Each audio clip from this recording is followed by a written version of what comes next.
Waking up from a nap, I found myself on the bed of the school's beauty with a mental disorder. My limbs tightly bound to the four corners of the bed with chains. Even pretending to be mute would result in the beauty forcibly kissing me, and I could only drink water from her mouth. Just because I ranked first in the monthly exams at school, pushing her down. Not only did she punch me until I vomited, demanding that I become her boyfriend, but she also sent people to rush into the dormitory and take me away. Inside the library of Jeongcheon University, I was comfortably napping by the window. Suddenly, the sound of high heels clicking on the floor echoed, growing louder and closer. This made me, who already had shallow sleep quality, very annoyed. I raised my head somewhat discontentedly and complained, "Who is it? Don't they know the library should be quiet?" I had finally managed to take a nap, but I was woken up less than 10 minutes after lying down. As soon as I looked up, the first thing that caught my eye was a pair of black high heels, revealing slender jade legs under the black skirt. Next came a face as cold as frost, exuding a chilling aura. Ning Juya's eyes were cold, her voice indifferent. "You called me?" Looking at this woman with a fierce demeanor, I furrowed my brows slightly. "Do you need something from me?" I stared at that cold yet delicate face, feeling somewhat familiar inexplicably, as if I had seen it somewhere before. Ning Juya ignored my words and said coldly, "You're the one who took the first place in the monthly exam." The first place in the monthly exam? As soon as this was mentioned, I immediately recognized the identity of the woman in front of me. No wonder she looked somewhat familiar. I felt like I had seen her somewhere before. Isn't she Miss Jiang, who is quite famous in the Jung family at school? With the top score in the entrance exam, I claimed the first place in the grade. Not only was I good at studying, but I also had top-notch looks. What's more, I heard that the Jiang family background was prominent. Looking at Ning Juya standing aggressively in front of me, I stood up too, holding my head high. This is the first time I've taken something from her, so she's here to cause trouble. It's me. Any problem? I stood up, fearlessly locking eyes with this young lady. After all, I am a prominent figure at Jeongcheon University now, and I can't afford to lose in terms of momentum. When I admitted my identity, the indifference on Ning Juya's face suddenly disappeared, replaced by a strange smile. Just when I thought this young lady was about to pick a fight, Ning Juya lifted her hand with a smile, extending her slender jade fingers, pointing straight at me imperiously and unquestionably. "Very well, from now on, you are my boyfriend." She laughed happily, her eyes fixed on me with a mischievous glint. Hearing her words, I was stunned for a moment, staring blankly at Ning Juya for a few seconds. Then, with a sympathetic look in my eyes, I said, "I never expected you to be mentally ill. I thought you were just here to pick a fight." With that, I turned around and walked straight towards the library, but soon a hand grabbed me, followed by a heavy blow to my abdomen. I fell uncontrollably to the ground, the pain in my abdomen stimulating my nerves. "You must be crazy." I was kicked in the stomach by a high heel. Even though I exercise regularly,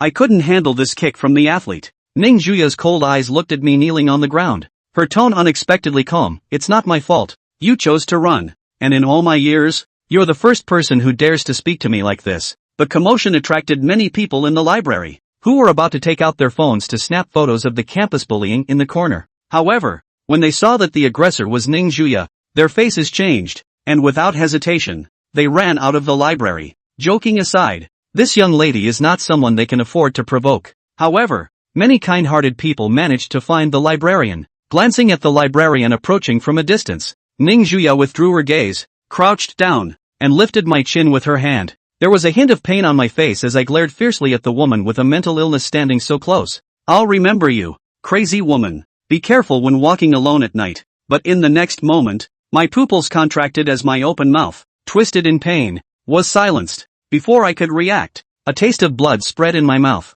My lips were fiercely bitten by Ning Juya. She licked her red lips and smiled at me, saying, "I'll leave a mark on you for now. From now on, you belong to me. Tomorrow is the weekend. I'll wait for you at the school gate in the morning. Let's have a good chat then." With that, Ning Juya left in her high heels, her black dress standing out conspicuously. Watching Ning Juya's departing figure, I angrily wiped away the blood trickling from the corner of my mouth, then hurriedly left the library as well. When I got back to the dormitory, I just lay down on the bed, feeling extremely depressed. I was inexplicably entangled by the goddess and now had to be her boyfriend. Li Liang, my good buddy, returned to the dorm at this time and was somewhat surprised to see me lying on the bed. "Hey, Lin Xin, why did you decide to come back and sleep today?" "Don't mention it, just ran into a crazy girl." I sat up from the bed with a gloomy face and briefly recounted what happened at the library. "I didn't check the almanac before going out today. That's why I don't hit women. Otherwise, I could make her kneel on the ground singing Conquer in 3 seconds.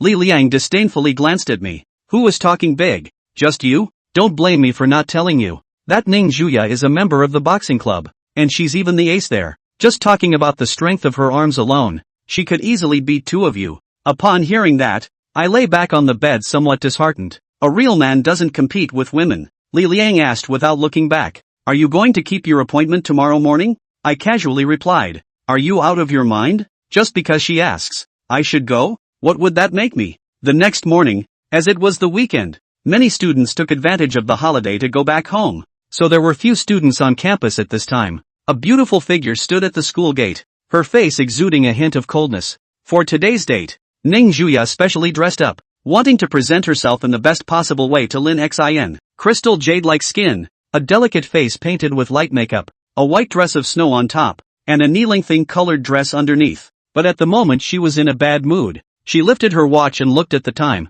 It was already past 10 o'clock, and the guy hadn't even come yet. Soon, a bodyguard who had gone to spy on the news walked and ran from the men's dormitory with a somewhat hesitant face.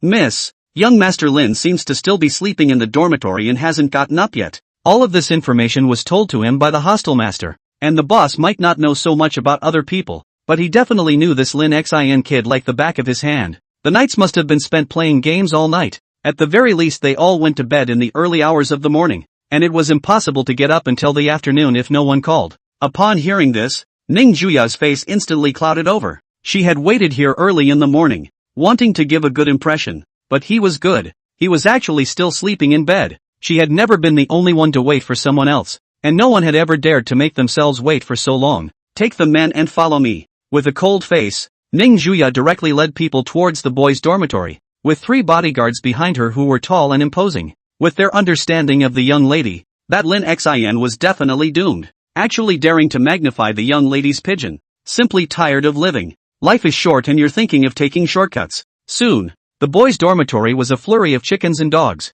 and the matter of Ning Juya breaking into the boys' dormitory spread at once, but no one dared to proclaim it. The Sky Curtain Group was one of the important investors of the Magic City University. If they offended this big miss, they would inevitably be put in small shoes in the future. So in the school, everyone who saw Ning Juya was walking around, fearing that they would be missed by this big iceberg lady. This also resulted in Ning Juya having almost no friends in school. She was a bit discerning, but more than that, everyone was afraid of her. Without a moment's effort, Ning Juya came to the door of the 312 dormitory with a cold face, and the bodyguard behind her stepped forward and pushed open the door of the dormitory to stand respectfully at the side. Stepping on her little white shoes, Ning Juya directly walked in, and the 3 bodyguards successively followed and closed the door of the room. Soon there were several muffled grunts coming from inside the door. 312 inside the dormitory. Li Liang, who had been forcibly awakened with fearful eyes, was thrown in a corner, with all of his limbs tied with twine and his mouth wrapped in duct tape.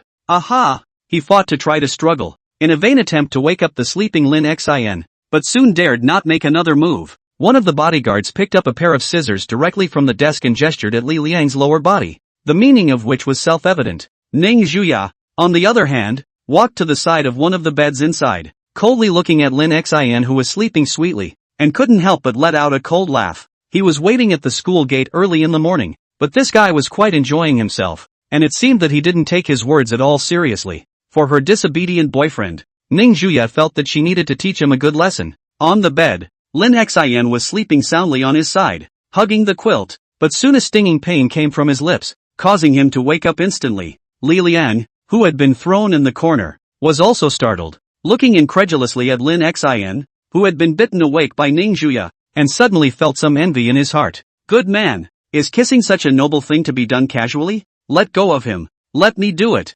Well, Lin Xion's eyes widened as his head was pressed down hard by Ning Juya, his eyes revealing panic. Ning Juya's eyes were icy cold. Her red lips directly covered Lin Xion's lips, and her sharp little tiger teeth directly bit down hard. The smell of blood once again filled his mouth, and the wound that Lin Xion had managed to stop bleeding was once again bitten through, and his body began to struggle continuously due to the intense pain. But Ning Jua's arms were controlling him in a deadly grip, not giving a chance to break free at all. Such a scene lasted for 5 minutes, and in the back Lin Xion had given up resisting. There was no way that he could not be physically fit. Letting go of Lin Xion, Ning Juya sat on the edge of the bed with a gloomy face and sneered. No one has ever dared to stand me up. Lin Xin, you're pretty good. But the more you try to resist, the more interested I am in you. Lin Xin shrank in the corner of the bed and directly cursed. You're out of your mind. This is a boys' dormitory. Isn't it just stealing back your first place? I'll let you have it next time. Okay. When these words came out, Ning Juya's face became even colder, like it was covered in a layer of frost. You said you let me? Inside the quiet dormitory, Ning Juya laughed. As the Missy of the Sky Curtain group, she had received almost countless awards since she was a child, and had been given countless titles, and now someone was actually saying that they wanted to make her? Are you saying that I'm inferior to you? Ning Juya stared at Lin Xin with cold eyes, as if she wanted to see through his entire being. Seeing this look, Lin Xin, who was nestled in the corner of the bed, was inexplicably a little weak, and didn't go up to acknowledge or refute it. People behind the three bodyguards staring viciously. Change, who was not afraid of damn too many to bully the few. If I had known that it would be so troublesome to take the first place, I should have exchanged terms with old Wang at that time, and now it's a good thing that I've directly hitched myself to it. Ning Juya stood up, clapped her hands and ordered in a cold voice, 5 minutes. I want to see him downstairs. With that said, she pushed the dormitory door open and walked out without looking back. With a bang, the door closed heavily, and under Lin Xion's terrified eyes, the three bodyguards quickly pounced towards him. For a while the dormitory was filled with Lin Xion's miserable voice. Hey, what are you guys picking my clothes for? Perverts. And you guys are still picking my pants. Don't bully people too much. Big brothers have mercy. Leave me a pair of panties. When Li Liang in the corner saw this scene, his body shivered and closed his eyes. Nobuko, don't blame me for not saving you. There's nothing I can do. Boys' dormitory downstairs. A red Maybach parked there. Brightly colored body reveals the expensive price. Just landing price up to more than 10 million. Not to mention the high maintenance costs, which the average person may not be able to afford even if they don't eat or drink for the rest of their lives. Inside the lavishly decorated back seat, Ning Juya crossed her slender jade legs and raised her hand to see that there was still 1 minute left on the clock. The next second, the car door was opened, and the neatly dressed Lin Xian was thrown in, his head resting thankfully against Ning Juya's feet. Ning Juya looked condescendingly at Lin Xian, who was sprawled at his feet, then lifted his foot and stepped on his head, a cold smile sketching out the corners of his mouth. Does this treatment seem satisfactory to you? Trampled on Limshin. Chapter 3, Chained Limbs. Are you convinced? In the Maybach traveling to an unknown location, Lin Xian never thought that he would actually be able to ride in such a luxury car one day. He sighed and helplessly inquired to Ning Juya, who was sitting by the side. Missy, what exactly do you see in me? I promise, I'll absolutely change if you say so. You're so dissatisfied with staying with me? Ning Juya was a bit slightly angry, staring at Lin Xian with a dangerous gaze. As long as he dared to say no, the end could be imagined. Lin Xian frowned. Then you must have a reason for wanting to be with me if you know that before yesterday. We hadn't even spoken to each other once. Ning Juya leaned aside and suddenly smiled. Let's make a deal. I like to be around good people my own age. And you're barely one right now. And as long as you spend time with me as your boyfriend from now on, I can give you more glory than you can imagine. How's that for a good deal? In Ning Juya's opinion, as long as she wasn't a cutie, would all agree to her deal. After all, she was at least considered the school flower of Mordor University, and her identity background was even more needless to say. How many men would say no to having a heavenly girl like her as a girlfriend? I refuse. Lin Xian almost didn't think about it and directly chose to reject it. This caused Ning Juya's willow brows to frown. Where's the reason? Lin Xian directly extended 3 fingers and slowly said, Number 1. You're not my type at all. Secondly, I don't have any interest in the so-called glory and wealth that you talk about. I'm a person who has nothing to pursue. As long as I live well enough, it's just a waste of more money. As for the third, Lin Xian looked at Ning Juya. A trace of disgust appeared in his eyes. I don't have any interest in going through the house. Isn't that what you want? The so-called friend game? I'm not going to be bothered with kids stuff. This time, not only Ning Juya froze, even the driver who was sitting in front and concentrating on driving couldn't help but look at the rearview mirror. This kid actually dared to say such words to Missy. He's simply tired of living.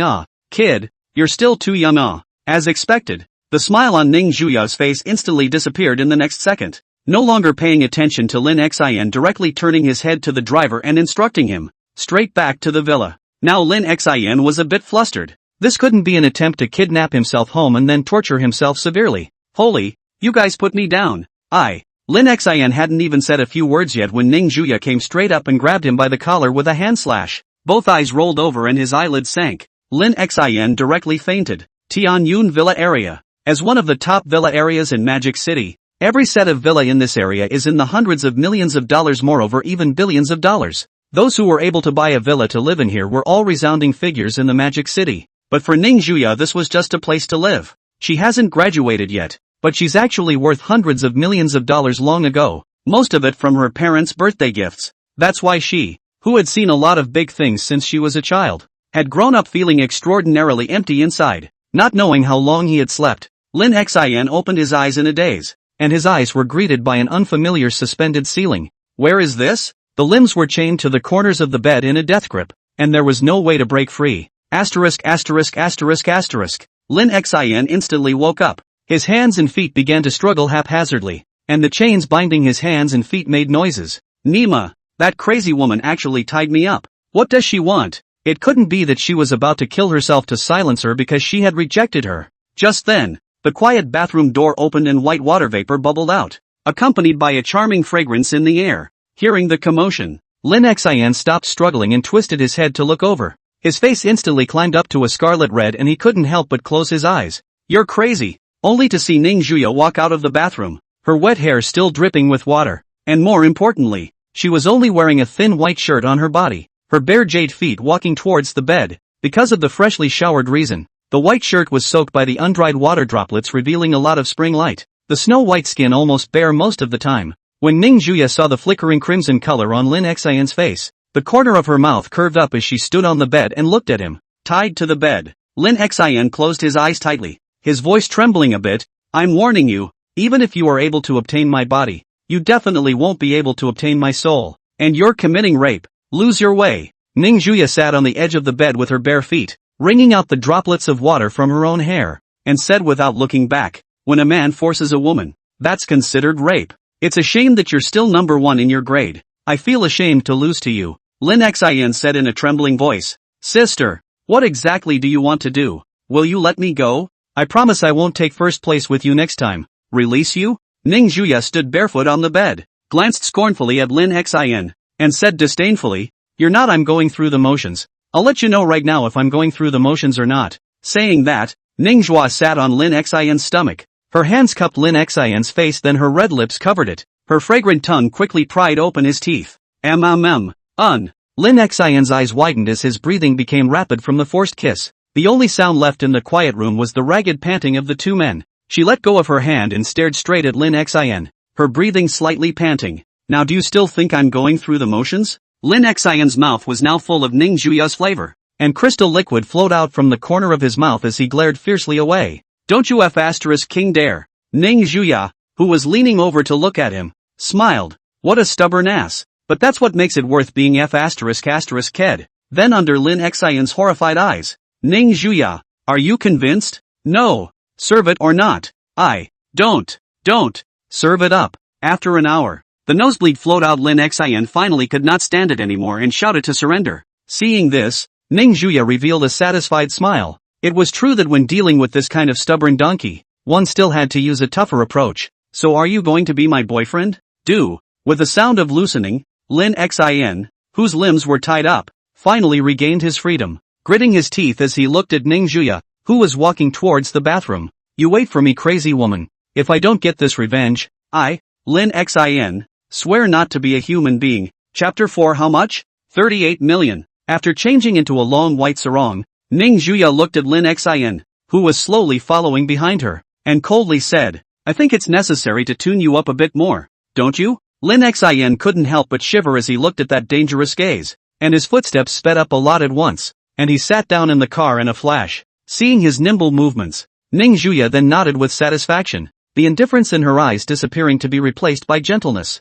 Drive. Go to the Skyway Mall. Yes, ma'am. Tianhua Mall is the largest shopping mall in Magic City. There is no one with the most complete source of goods, and its cooperative merchants in the country have a great reputation. The Tianhua Shopping Center, on the other hand, belonged to the Sky Curtain Group, which was one of the industries of the Ning family in Mordor. After parking the car in front of the mall, Lin Xin couldn't wait to jump out of the car. He really didn't want to sit with the crazy woman. The atmosphere is so depressing that it feels like you could be slaughtered at any moment. Since it was the weekend, there were an unusually large number of people coming to the mall today, most of them going in groups looking a bit crowded. Stepping out of the car, with Ning Juya's face value instantly attracted a lot of people's attention and became the center of attention in the room. However, her eyes were coldly looking at Lin Xin, who was walking in front of her, and she just stood still looking at his back with a gaze that looked like it was trying to kill. Lin Xin immediately felt a coldness in his back, as if he was being stared at by something terrifying, and subconsciously shivered.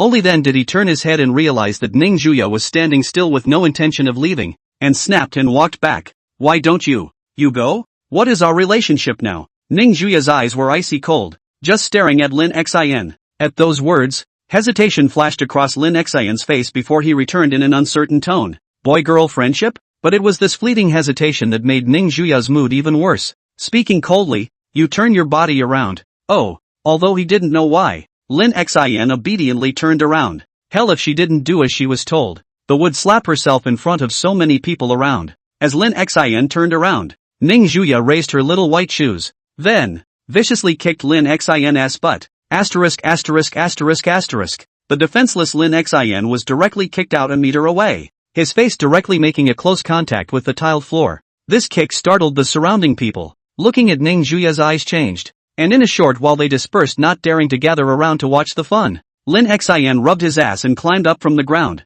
glaring angrily at Ning Juya as he said angrily, "Why are you kicking me? You crazy woman." Ning Juya looked at Lin Xin with a cold face and clasped her hands in a chilling voice. "This kick is because you still don't consider me as your girlfriend in your heart, so I'm very upset. Lim Shin, we've only known each other for less than 2 days. I'd be damned if I'd consider you my girlfriend." As he watched the people around him continue to disperse, and the onlookers became fewer and fewer, Lin Xin's eyes suddenly turned, and a light flashed in his head. Right, now is not in the villa. Why doesn't he take advantage of it to escape? Although this crazy woman had a lot of strength, but no matter what, she was still a woman, and she definitely couldn't run as fast as herself. After thinking carefully, Lin Xin felt that this method was very feasible, but before that he had to make this woman let her guard down before he could do so. There were several bodyguards following behind. Lin Xin wasn't confident that he could outrun them. Thinking of this, the anger on Lin Xin's face suddenly disappeared, replaced by a sincere smile. He directly walked over and held Ning Juya's hand.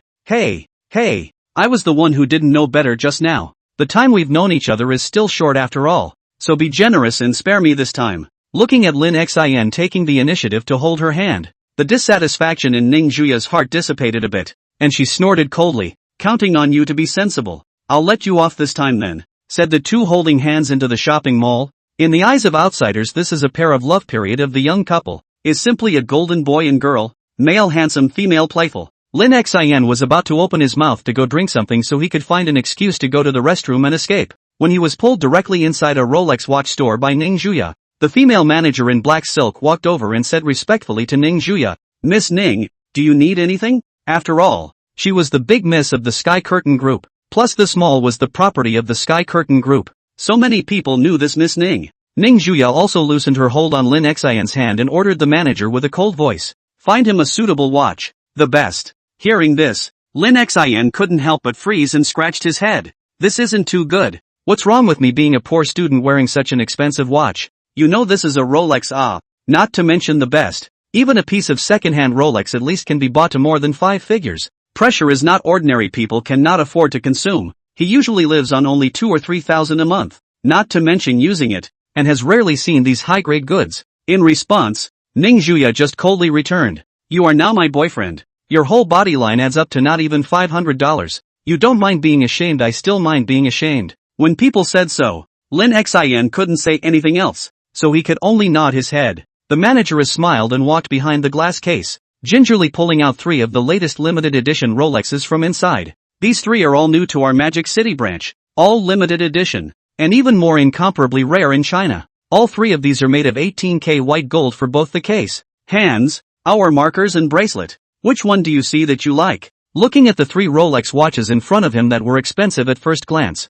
Lin Xin couldn't help but look at Ning Juya beside him. She said coldly, "What are you looking at me for? Hurry up and pick one, or take them all. All 2. Once Lin Xin heard this, he directly selected the black and white Rolex in the very center that didn't look very conspicuous. "Just this one." At that, the manager smiled and put away the other 2 watches. "Yes, no problem. The total price of this watch is $38 million, and it's very rare in this country." "How much?" Lin Xian's hand holding the watch went limp when he heard this price and almost fell to the ground. He could not help but smack his lips. Good guy on a table actually sold to nearly 40 million. Robbing the bank While Ning Juya heard this price but didn't even blink her eyes, she directly fished out a black card from her body and handed it over. Not long after, Lin Xian had an extra watch on his left wrist, and his value instantly soared from $500 to nearly 40 million. A qualitative leap. Walking out of the door of the Rolex store, Ning Juya came forward to spit in Lin Xian's ear. Now that you have the watch too,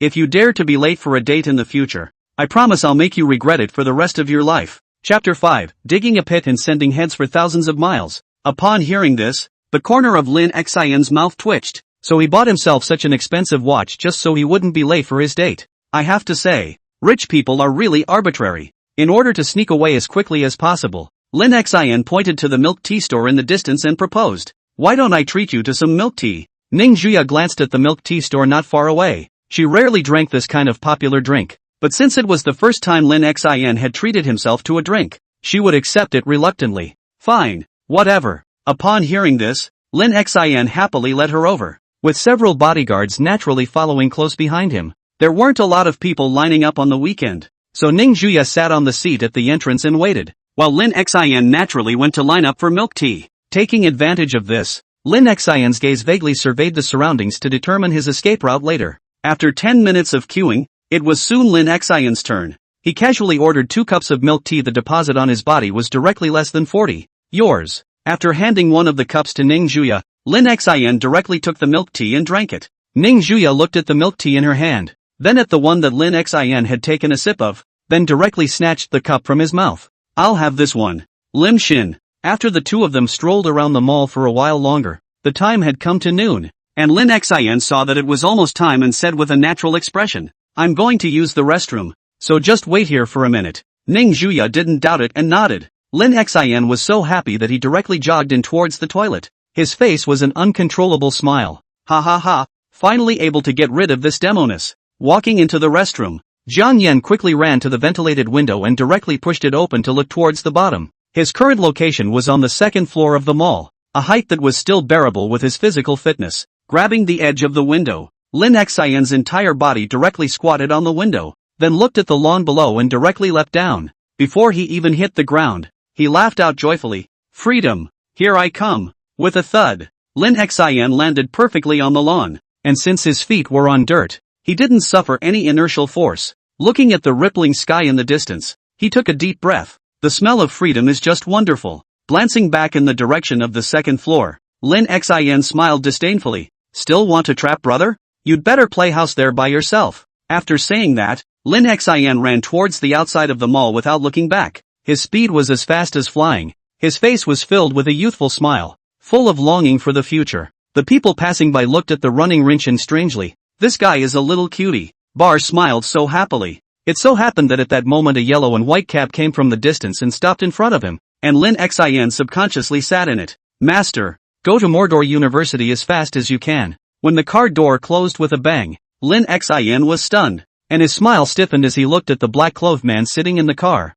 as well as the frosty Ning Juya. "How could you be here?" Lin Xian was on the verge of crying inside. It shouldn't be. His plan was obviously so seamless. How could he have been discovered? There must be something wrong. Ning Juya sat in the car and looked at Lin Xian with a cold smile. "You're quite capable of running." I said, "Why were you so obedient when you were in front of the shopping mall?" "So it was because you were thinking of escaping." Things having come to this, Lin Xian didn't pretend anymore. Right. That's what I think. What can you do with me? Kill me if you can." Glaring at this crazy woman with both eyes, Lin Xian was not the least bit weaker in his aura, but he saw that Ning Juya's face had a few more moments of shade. She said in a chilling voice, "Fine. Since you want to die so badly, then I'll fulfill you." Ning Juya directly ordered to the driver, "Drive. Go find a deserted place to bury this guy." Lin Xian, who was sitting on the side, sniffed, and his body shuddered imperceptibly, but his expression was still one of forced composure, and he surreptitiously took out his cell phone from his bosom and sent a message out.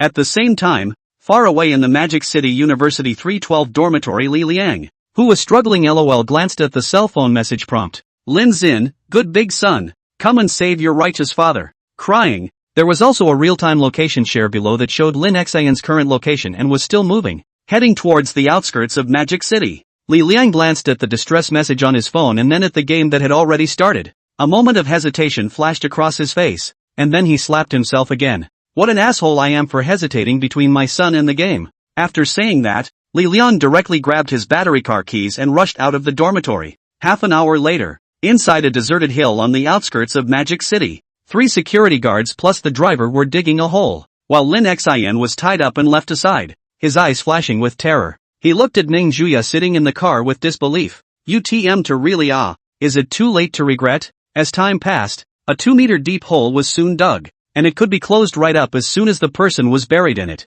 Seeing this, Ning Juya also stepped down from the car, her white shoes stained with some dirt and grime, and she squatted down to remove the rag from Lin Xin's mouth. Do you have any last words? I won't fulfill them for you, but it's okay to listen. The rag was taken out and Lin Xin could finally speak. He looked at Ning Juya pitifully. Sister, this time I really know I'm wrong, so please spare me one more time. Knew you were wrong? Ning Juya tilted her head, the indifference in her eyes clearly visible. But I've already given you a chance. It's you who don't cherish it. Lin Xin was a bit flustered, tied to the ground and begging for mercy with a bitter face. Just give me another chance. I'll definitely cherish it. Burying me won't do you any good. You might as well give me another chance. How about that? Ning Juya's pitch-black pupils looked at Lin Xin, seemingly pondering whether or not to give this fellow a chance. Just then, a small moti rushed over not far away, and Li Liang rode with one hand, carrying a bright and shiny kitchen knife on his left hand, and shouted, "My son is not afraid. My father has come to save you." Looking at Li Liang, who had suddenly appeared, Lin Xin's face was delighted, and he smiled as if he had a bottom in his heart. Ha ha ha, good big boy, I was right about you. Come untie me. Ning Juya gave a look to the bodyguard standing to the side, who understood and directly blocked Li Liang's path. About 2 minutes later, Ning Juya squatted in front of Lin Xin and Li Liang with an expressionless face, broke the toy chopper in her hand, and when she let go, the chopper even bounced twice. Lin Xin's mouth twitched as he looked at Li Liang, who was also tied up in 5 different ways, veins popping out of his forehead. I asked you to come and save me, and you're just going to come and give away your head with a broken toy chopper. Chapter 6. If you dare not answer the phone, prepare to die. Inside the silent suburban woods, Lin Xin and Li Liang were tied up in 5 different ways, and right next to them was a pit big enough to bury several people. Ning Juya looked at Lin Xin with interest. Now that your helper has also come to accompany you, feel free to use any other tricks. Lin Xin pursed his lips. Where does he still have any tricks? If he just gives in to softness, is it not a loss of face for himself? But if he does not give in to softness, it is estimated that he will be sent to the Western Paradise. Li Liang's body shivered, seeing that he was about to be buried alive. He hurriedly persuaded Lin Xin. Xinjia, if I see it, you should just accept it. Sister Ning is so beautiful in gold. Other people who want to don't have this chance yet. Impossible. Fire was born in Lin Xin's heart and he didn't give in at all. My name is Lin Xin. Faith of faith. I'm a 7-foot man. You're asking me to play house with a woman. I'm telling you it's impossible. Hearing this unconvincing declaration, Ning Juya completely ran out of patience, and with a flash of coldness in her eyes, she directly stood up and instructed her bodyguard, bury it. After saying that, he turned around and walked towards the car without stopping for a second. Asterisk. Shinzi, you stupid hang-ah. Li Liang disgruntledly scolded at Lin Xin beside him. Can't you just pretend to give in first and wait for us to get out of the trap? Looking at the 2 bodyguards who came over, Lin Xin was a bit weak at this time. What to do? Could it be that his reputation will be buried alive in this broken ravine? Watching the 2 bodyguards getting closer and closer, Li Liang even hurriedly urged, quickly serve a soft I'm so young, still do not want to die My TM browser record hasn't been deleted yet. There's still my 18T resources Seeing that Ning Juya had already opened the car door, Lin Xin finally couldn't help himself and directly shouted, Sister, I was wrong. As soon as these words came out, Ning Juya didn't make any movements, only pulling open the car door and quietly turning her back to Lin Xin and the 2 of them, as if she was waiting for something. Lin Xin had a bright idea and shouted again, Daughter-in-law. I was wrong. Hearing the word daughter-in-law, Ning Juya finally turned around with a smile and instructed the 2 bodyguards, untie them and bring them to the car. Upon hearing this, Lin Xin and Li Liang finally breathed a sigh of relief. It seemed that they didn't have to be buried alive. It didn't take long for Lin Xin to be thrown into the car, while Li Liang sadly rode back on his little moti. The car slowly started, the door was directly forced to lock, and Lin Xin was forced to the bedside by Ning Juya as he trembled. What do you? You want? Ning Juya reached out and wrapped her arms around Lin Xian's neck, her entire body sitting directly on top of his, softly whispering in his ear, "Kiss me, don't." Lin Xian shook his head noisily and refused without half a moment's hesitation. He had never had a girlfriend, but he knew that kissing was not something to be messed with, and that a man must protect his chastity out there. The chastity she had kept for a full 20 years could not be lost just like that. Ning Juya's face was grim as she reached out her hand and directly pinched Lin Xian's neck, saying in a cold voice, "Are you mistaken about something?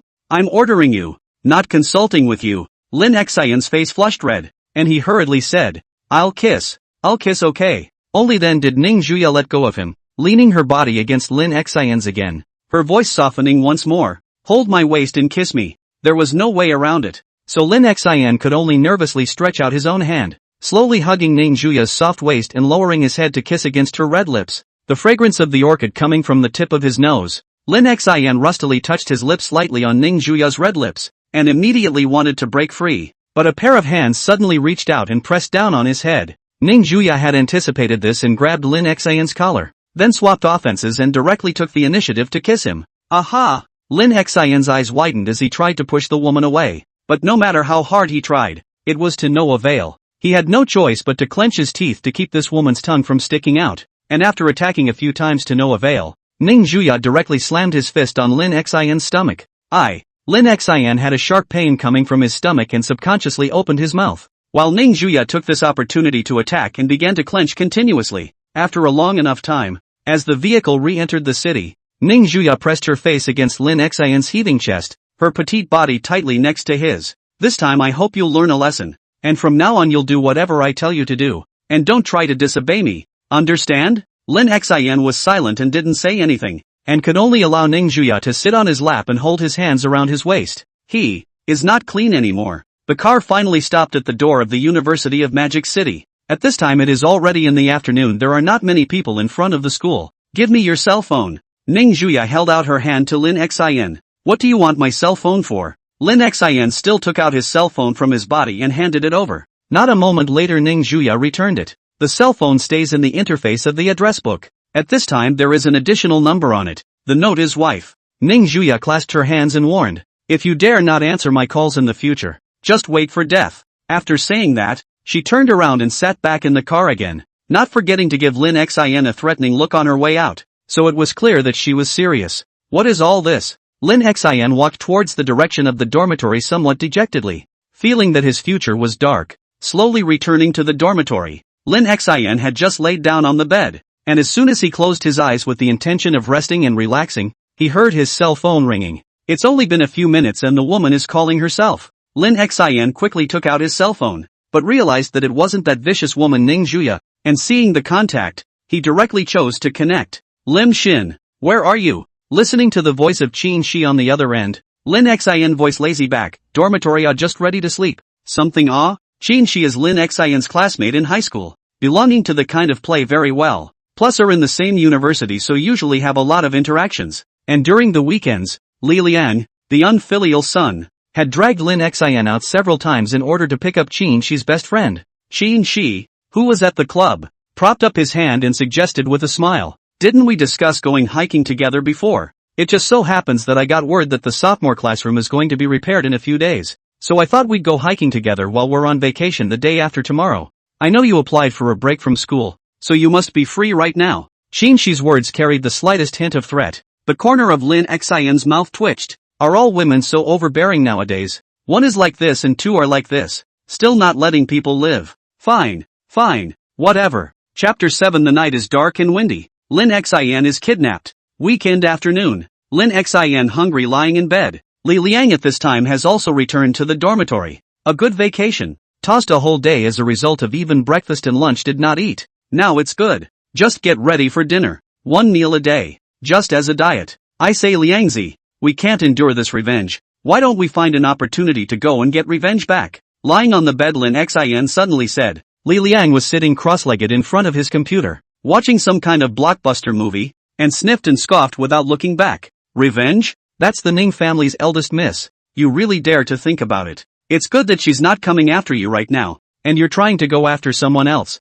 What? Lighting a lamp in the toilet looking for. Although the words are like this, But Lin Xin Li just can't swallow this breath. He was almost buried alive. This revenge is not a gentleman. He incited at Li Liang. How about I give you my treasured payment as long as you're willing to help me? Collector's model. Li Liang's eyes instantly lit up, incredulously twisting his head to look at Lin Xin. Are you serious? I've asked you for it so many times before and you won't give it to me. Is it really that easy to give it to me? A smile appeared on Lin Xin's face. Cut the crap. Just say yes or no. Asterisk.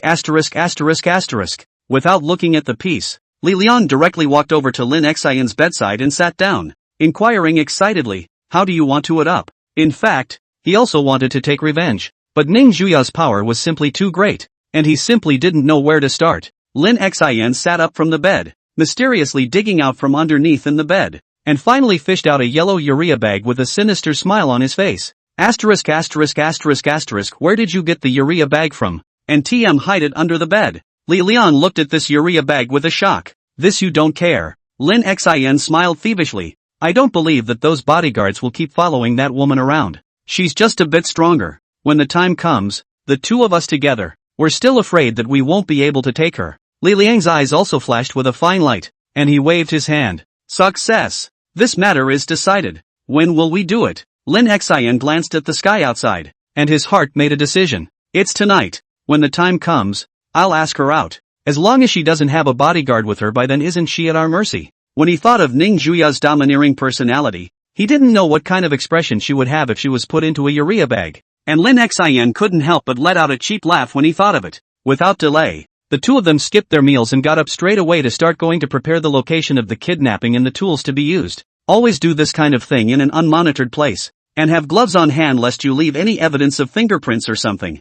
Late at night, Ning Juya, who was soaking in the villa's bathtub, received a call from Lin Xin, and she looked at her cell phone with some surprise. It's a rarity that guy's character would actually take the initiative to call himself. White mist hazy bathtub, emitting hot bath water inside a concave and convex body lying in the bathtub, unintentionally revealed the spring light is letting people reverie again and again. Ning Juya's petite body inside the bathtub rolled over and lay on her back, her jade fingers slightly moving as she clicked to connect, then attached the cell phone to her ear. Immediately, Lin Xin's somewhat formal voice came from the other end. I want to talk to you, can I come out to meet you? Ning Juya's eyes were instantly colorful, and she laughed softly. Why? Is it because you want to talk to me about our future? Lin Xin didn't retort, and in order to avoid revealing his footsteps, he directly said, I'll be waiting for you by the Qingxin Lake, come alone. After saying that, Lin Xin on the other end directly hung up the phone, and a busy tone came out from the phone. We'll still be shy. Ning Juya laughed and saved the call record, then directly stood up and walked towards the outside of the bathroom, the water dripping from her body falling to the ground, reflecting that perfect figure. Not long after, Ning Juya drove alone towards the outside of the villa with a look of anticipation on her face. Half an hour later, it was now 9 o'clock in the evening. The sky was completely dark, the gray foggy night sky was glittering with starlight, and the bright white moon hung high overhead. On the shores of the clear Heart Lake, two people were furtively discussing something, next to a wooden hut used for resting. Li Liang wore a black hood on his head, gloves on his hands, and the yellow urea bag on one side. I mean, Nobuko, is this really going to work? If anything goes wrong, we're really screwed. Lin Xin patted his best friend's shoulder and said confidently in the light of the street lamp. Don't worry, that woman is so obsessed with me. She'll definitely come over. Just then, a car in the distance drove directly toward this side, its bright lights extraordinarily obvious under the dark night. Holy, so soon. Li Liang didn't dare to hesitate and directly drilled into a wooden house on the side, holding his breath lest he be discovered. The red Maybach made a dashing drift directly in front of Lin Xin. Stopping right in front of him, the car door opened and Ning Juya walked out from inside, wearing a black halter nightgown inside and a white jacket outside to cover the spring light. As soon as she stepped out of the car, she couldn't wait to hug Lin Xin with her warm petite body, her peaks directly on top of his hard and solid chest, and laughed softly in his ear. Baby, you miss me so soon. Not expecting this woman to come up to such intimate contact, Lin Xin couldn't help but blush on his face, but he still forced himself to hold back the discomfort and opened his mouth. Well, miss you. At the same time, Lin Xin directly gave a hand signal to Li Liang, who was hiding inside the wooden house, before pulling Ning Juya's hand and sitting down on a chair. I just want to know exactly what you see in me. Ning Juya turned her back to the cabin and smiled at Lin Xin. Of course I like it everywhere. A figure stepped quietly and gropingly out of the cabin without making any footsteps, holding a urea bag in his hand. In order to attract Ning Juya's attention, Lin Xian's expression suddenly became particularly serious as he said to her, "I like you." Ning Juya heard this and really froze. Under the cover of the night has quietly walked behind Li Liang. How will miss this good opportunity? Directly holding the urea bag towards Ning Juya's head set up, Lin Xin, who had his head turned sideways, also revealed a conspiratorial smile, and his mind was already fantasizing about how to get back the bill for the previous bullying. Unbeknownst to him, Ning Juya, as if she had expected it, directly stood up and took 2 steps forward, just in time for Li Liang to pounce on him.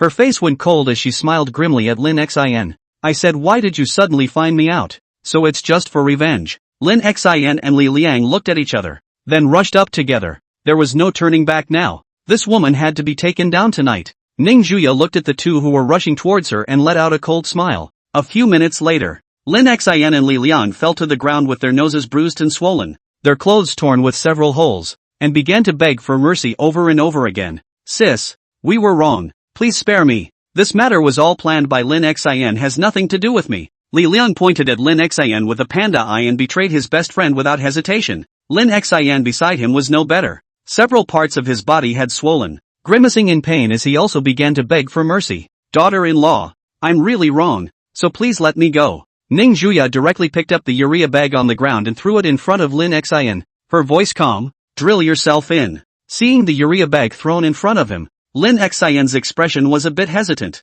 This was originally prepared for Ning Juya, but now he has lifted a stone to hit his own foot. He sat down and gave a sardonic laugh. "Can you not drill?" Without speaking, Ning Juya walked directly back to the car and took out a knife and threw it on the ground, making a clanking sound, and faintly said, "Ligate or drill a urea bag? Take your pick." Then I'd better choose the urea bag," Lin Xian said, and directly picked up the urea bag and dug inside. Seeing this, Li Liang on the side was even more thoughtful and handed over a rope, and smiled. He. "Sister, use this to tie it, it's definitely sturdy enough." Rinshin, who dug into the urea bag. "Iu." After sealing the mouth of the bag completely, Ning Juya directly picked up the urea bag with one hand and walked towards the car, pulling open the door of the passenger side, and then directly threw the urea bag in. To this Li Liang could really give a thumbs up. Good arm strength for a warrior woman. With that, a kidnapping case where the kidnapper was kidnapped ended and the red Maybach sped away from the lake. Li Liang stood up and patted the dust on his body,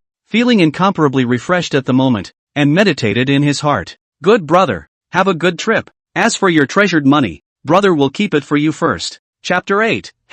The Man. In the Tianyun Villa area, a red Maybach flew by and eventually slowly stopped in front of the small courtyard of a villa. The 2 bodyguards were watching the door, and when they saw the lady return they immediately walked up and respectfully pulled open the door. "Miss, you're back." Ning Juya coldly walked down from the driver's seat with a long face, instructed the 2 bodyguards, and walked towards the upper floor. "Wash him up and bring him to my room." "Yes." The 2 bodyguards answered and curiously opened the passenger door, from which rolled out a urea bag. Still struggling, the strong smell of urine was so strong that even a trained bodyguard couldn't help but shake his head when he smelled it. "The smell is so right. You don't even have to look at it to smell it to know it's a good factory." The 2 bodyguards directly carried Lin Xian on their shoulders and headed towards the shower room, ready to wash him white. 20 minutes later, the bedroom on the 2nd floor of the villa. Since there were no lights on, the room looked incredibly dim, and the faint moonlight shone through the glass window into the room, reflecting on the floor. On the bed, Ning Juya removed the white jacket and casually threw it on the side of the bed, wearing only a halter nightgown, with her chin resting on her knees, looking down at her bare pink and white feet without knowing what she was thinking. The scene looked a little bleak, sitting alone on her bed, the way she had been for the last 20 years, aimlessly living a life of getting by without any excitement to speak of. So she took first place in everything, but also rely on their own strength to get into the Magic City University, not with the help of the family's relationship. This alone has killed half of the rich young ladies and young masters, achieving true talent and beauty at the same time. But these were not exactly what she wanted. A life that was nothing but boring at a glance, until she was easily surpassed academically by Lim Shin. Just as Ning Juya was thinking back to the past, a knock came from outside the door, followed by Lin Xian's yelling voice. "You guys let go of me. I told you guys I've practiced Wing Chun, so watch out for me to use my best moves to beat you up." The door to the room was pushed open, and 2 bodyguards walked in carrying Lin Xian one after the other. His body was only surrounded by a bath towel, and he was still struggling. "Throw him on the bed." Ning Juya returned to her senses and ordered softly. The bodyguard nodded, approached and directly threw Lin Xin, who was carried on his shoulder, onto the bed before walking out without a word. With the door of the room closed with a bang, Lin Xin regained his freedom, but in front of Ning Juya, he did not dare to shout. He had already seen the horror of this woman, and his body was still hurting, so it would be a real injustice if he messed with her and gave himself another mouthful. Under the moonlight, Ning Juya hugged her legs with calm eyes as she looked at Lin Xin sitting in front of her and said softly, "I'm in a bit of a bad mood right now, so you'd better be honest tonight. Otherwise, I can't guarantee that I won't be able to do it with a light hand." After saying that, Ning Juya lifted the quilt and lay down on the bed on her own, her body on her side seemingly asleep. Lin Xin, who was still sitting at the end of the bed, had a twinkle in his eye, and after waiting for a full half hour, he sneaked out of the bed, intending to take advantage of this opportunity to escape. But Lin Xin had only just touched the doorknob when he heard Ning Juya, who was lying on the bed with her back to him, speak in a calm voice. 5 minutes, and if you're not in bed, I'll show you what cruelty means." At those words, Lin Xin's hands suddenly trembled. Looking at the door that was close at hand, he finally sighed and honestly walked back, and after hesitating for a while, he lifted the corner of the quilt and drilled in. "Never mind, the bed is so big anyway, just sleep on it." Nevertheless, Lin Xin had only just closed his eyes when he immediately felt movement coming from beside him, followed by a warm, soft, delicate body hugging him, and in the quilt, a foot was wrapped around his body, hugging him like a doll. This is not good. Lin Xin lay on the bed not daring to move a muscle, his heart wanting to cry. "I've held on to my virginity for 20 years. Ning Juya closed her eyes and hugged Lin Xin, her body pressed tightly against his back, smelling the fresh lemon fragrance of Lin Xin's body with extra fondness. She closed her eyes and whispered, "Don't move." Lin Xin dared not disobey, enough to keep the side position after a long time. Behind the sound of steady breathing, without realizing it he closed his eyes as well, not knowing when he fell asleep, and when he opened them it was morning. It was the middle of summer. Even such an upscale villa couldn't avoid the sound of cicadas, and the sunlight was shining through the window on Lin Xin's face. Only then did he open his eyes in a daze, and as soon as he rolled over, his body was empty but still warm. Obviously he had just gotten up. At the head of the bed, there was a set of men's clothes placed there, a long-sleeved shirt with black gold striped edges and black slacks. Just by touching the texture of this fabric, one could tell that it was definitely inexpensive. Lin Xin's clothes had already been torn to shreds by Ning Juya, so the bodyguard just threw them away. Downstairs, Ning Juya was eating breakfast, wearing a white sweater on top and a black umbrella skirt underneath. Even eating was extremely elegant. She glanced at the clock. It was almost 8 o'clock and that lazy-ass man wasn't even up yet. Just as Ning Juya was about to go up and teach him a lesson, Lin Xin then yawned and walked down from upstairs. "Young Master Lin, please prepare to eat." The maid came forward and pulled out the chair. Thanks." Lin Xin was a bit formal as he took a seat in front of Ning Juya. It was the first time he had been treated with such a high standard. Soon the maid brought a steak, medium rare, with 2 small tomatoes as a garnish, and a glass of milk next to it. Ning Juya put the knife and fork in her hand aside and wiped her mouth with a paper napkin, then just stared at Lin Xin with her hand propped up. After last night's events, Lin Xin was no longer that afraid of Ning Juya. Anyway, he had been slept with. What else was there to be afraid of? At this time he looked at the steak with a large portion of it left on Ning Juya's plate and curiously said, "Are you such a small eater? Not much of an appetite." Ning Juya faintly replied back, those dainty phoenix eyes just looking straight at Lin Xin. Lin Xin, who was sitting on the opposite side of the table, picked up his knife and fork somewhat unskillfully, sliced a piece off, and placed it in his mouth, realizing that he hadn't eaten for an entire day. His stomach was really hungry, but after taking a bite of the steak, Lin Xin chewed twice feeling that it wasn't very tasty,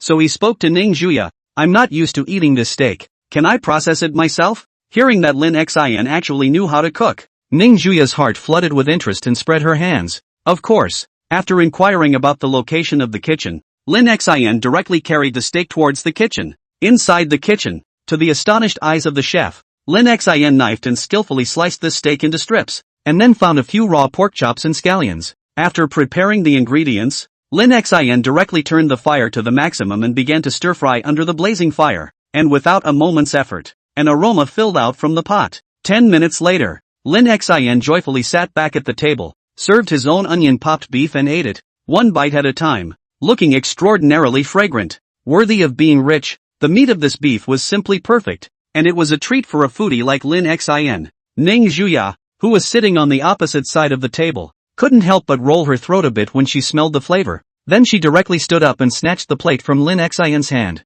Lin Xian watched as his onion-blasted beef was snatched away and said in dissatisfaction, "What are you doing? Aren't you full?" He had been starving all day, and this crazy woman actually robbed himself of his food. It was really inappropriate. Ning Juya ignored his indignant expression and directly took Lin Xian's fork and forked a piece of beef into her mouth, chewing it twice. Her eyebrows lifted slightly and her eyes flashed with surprise. The flavor was actually not bad. I didn't think this stinky man had this craft. Then, under Lin Xian's gritted teeth expression, Ning Juya directly ate this entire portion of scallion-boiled beef into her stomach, contentedly returning the empty plate to Lin Xian. Lin Xian looked at the empty disc in his hand. He really couldn't bear it anymore. "You are also too much." The words had just gotten halfway through, when Ning Juya glanced at him with cold eyes, her eyes full of threatening intent, and Lin Xian immediately stifled his words, and could only go back to the kitchen to make a new one. Ning Juya looked at his back and smiled. "Ha, stinky man, still want to fight with me?"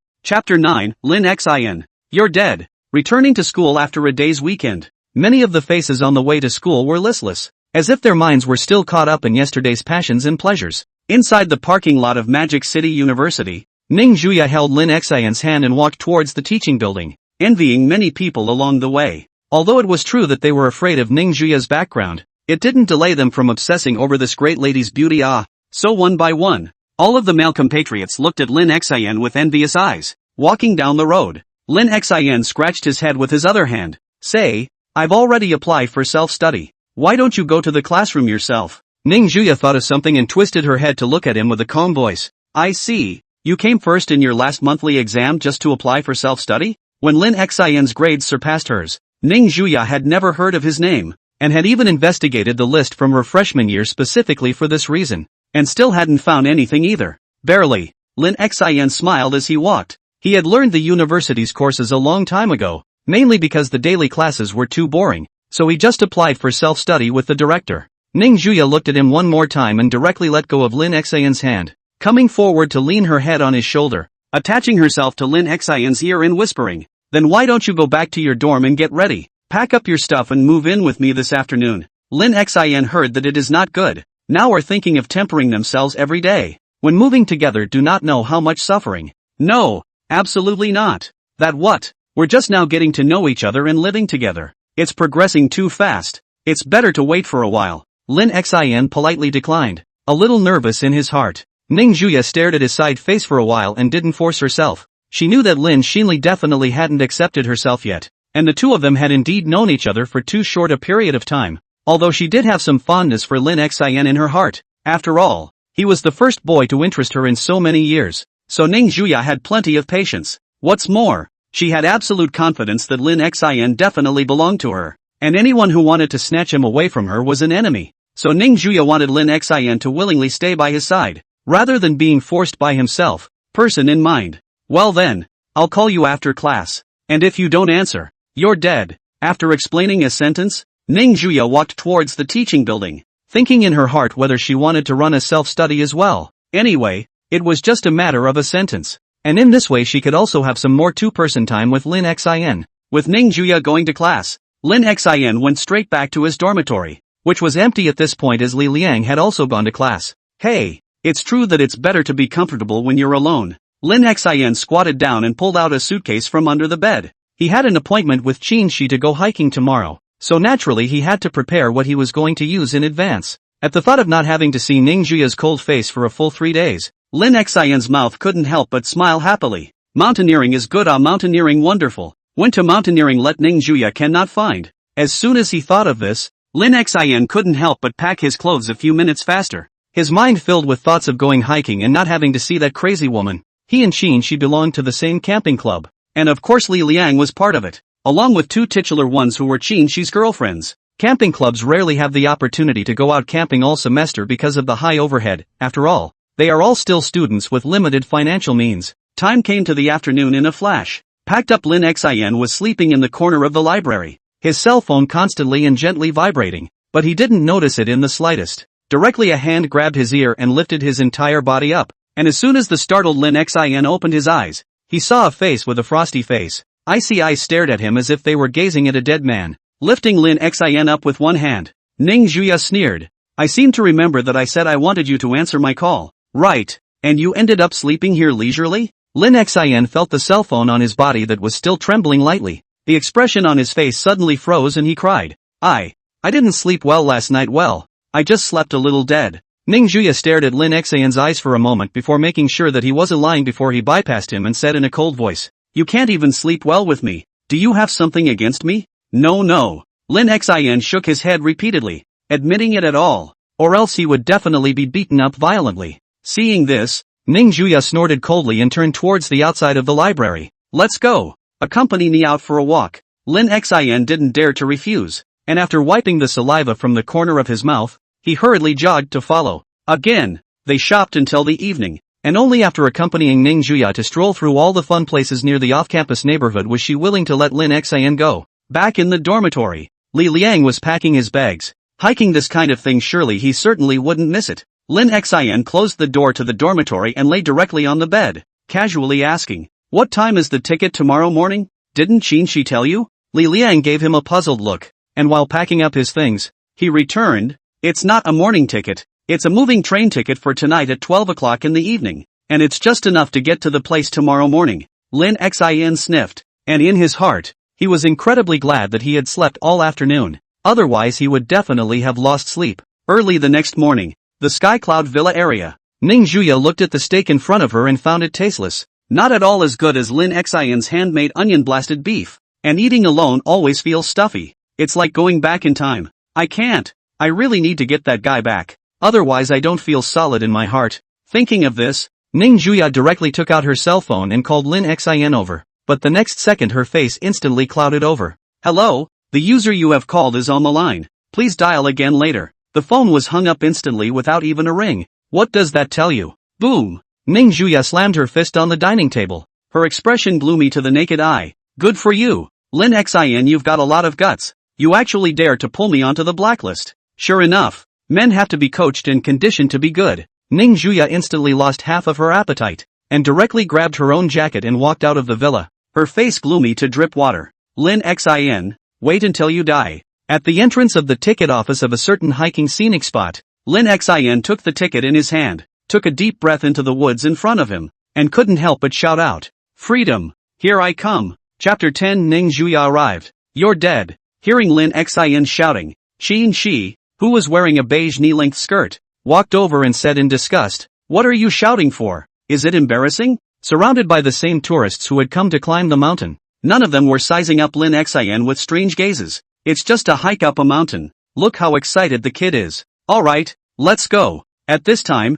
Li Liang, who was carrying a bag, finally finished checking his ticket and walked over, and the three of them walked together towards the mountain road ahead. This time, they had specially taken a 3-hour train ride across several cities to come to this Yushan, so they had to relax and have a good time. After all, as students of the same Magic City University, not everyone was as perverted as Lin Xin, who had already passed all of the university's courses just by studying on his own, while they, the ordinary people, still needed to spend a lot of time and energy to learn. On the way to the mountain, naturally there is no shortage of chatter. Qin carrying a small bag, with a pretty face, she has attracted a lot of passers-by along the way. Although it wasn't as nationally beautiful as Ning Juya, it was still considered a great beauty, a relatively rare kind. Lin Xin, I've swiped so many gossips about you on the campus forums in the past 2 days. I heard that you've picked up that big lady from the Sky Curtain group. Is that true? Qin's eyes inexplicably stared at Lin Xin, wanting to see something from his face, but he heard Li Liang on the side disdainfully say, Which is he picking up, Miss Ning? It's clear that she is picking him up, and he actually tried to lasso people's urea bags, causing me to take a beating. Urea bags? Qin sniffed and glanced at the calm-faced Lin Xin with some surprise.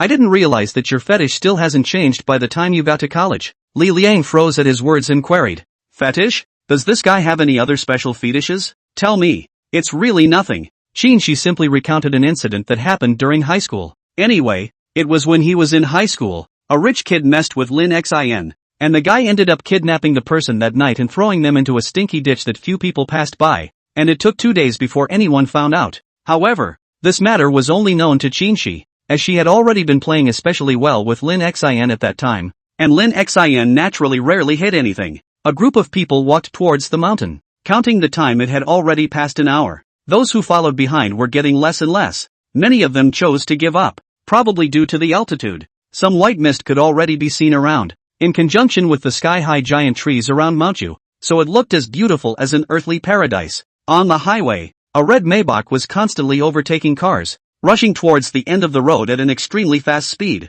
Inside the car, a bodyguard with a racing license was nimbly driving the car, with the gas pedal fully pressed to the bottom, sprinting at top speed. On the back seat, Ning Juya's face was ugly, her gaze revealing the color of shade, and her fingers clenched her fists with force as she crossed her slender jade legs. Lin Xin, you're really good at this. You're a man with a girlfriend, but you still have the guts to go hiking with another woman. And what's more, you haven't even told yourself about it. Ning Juya's heart was like a volcano erupting. The anger was constantly superimposed, and in his heart, he only wanted to quickly find Lin Xin, and then let him taste the family law. Near noon, Lin Xin's trio finally arrived at the top of Mount Yu after a long hike, and unsurprisingly saw a Daoist temple, but there weren't many people around. After all, it was hard enough to hold on to the top of the mountain, and the vast majority of people were halfway there. Looking at the hazy scene of clouds below, Qin stretched out his arms and took a deep breath. Even the air was much fresher. When used to the game, Geeksli Liang at this time tired, panting, hiding in the corner.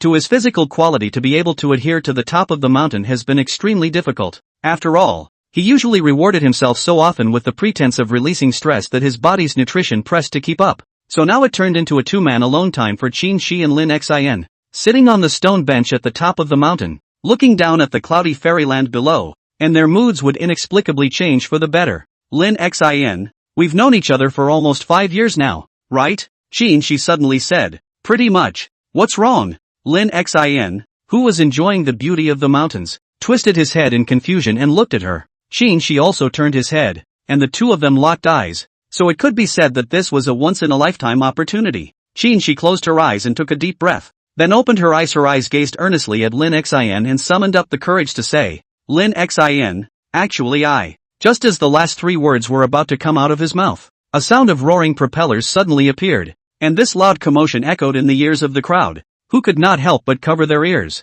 Even the words Qin Shi was about to say stopped at that moment, and she couldn't help but look in the direction of the source of the voice, only to see that at the top of Mount Yu, a latest model helicopter kept climbing up in altitude, eventually stopping right in front of Lin Xin and Qin Shi. The good thing is that the mountaintop environment has been specially restored, and with the relatively small number of people, stopping a helicopter is not that difficult. Seeing this helicopter, Lin Xin looked like he suddenly reacted and thought of something in his head. His face changed. Asterisk asterisk asterisk asterisk. No good. As expected, the helicopter's hatch opened in the next second, and Ning Juya jumped down from it with a cold face, her gaze quickly locking onto Lin Xin and Qin Shi beside him. Good. You're really out looking for a wild woman. Let's see if I don't clean you up. Just when Qin Shi was surprised as to how Ning Juya could have appeared here, Lin Xin had already reacted and ran towards the mountain with his legs open, disappearing in a puff of smoke. Slow and easy going on the way up, hating to have 2 extra legs on the way down. Lin Xin directly used all his strength, and both his legs were about to stomp into scuds. Just kidding. In order to come out to climb the mountain this time to be able to clean up a little bit, but directly pulled the crazy woman's cell phone black. And now if she is caught, he will absolutely be dead. How dare you run? Ning Juya directly glared and chased after her, her speed surprisingly not inferior to Lin Xin, who was running furiously for his life, and even more so. Soon there were quite a few people who discovered this comical scene. Everyone else was running hard to the top of the mountain. Only 2 exceptions were going down the mountain faster than anyone else, the same as if there were ghosts chasing behind their asses. But Lin Xin said that ghosts were nothing, no more scary than the chasing after him. Lin Xin, you have the ability to stand still. Behind him, Ning Juya kept chasing after him. Lin Xin flew ahead, and by now had begun to pant slightly, roaring towards the back. Cootie, not running, don't chase me if you can. Chapter 11, do you want me to help you? It took a full morning to climb to the top of the mountain, and it only took Lin Xin an hour and a half to descend, running at almost full speed.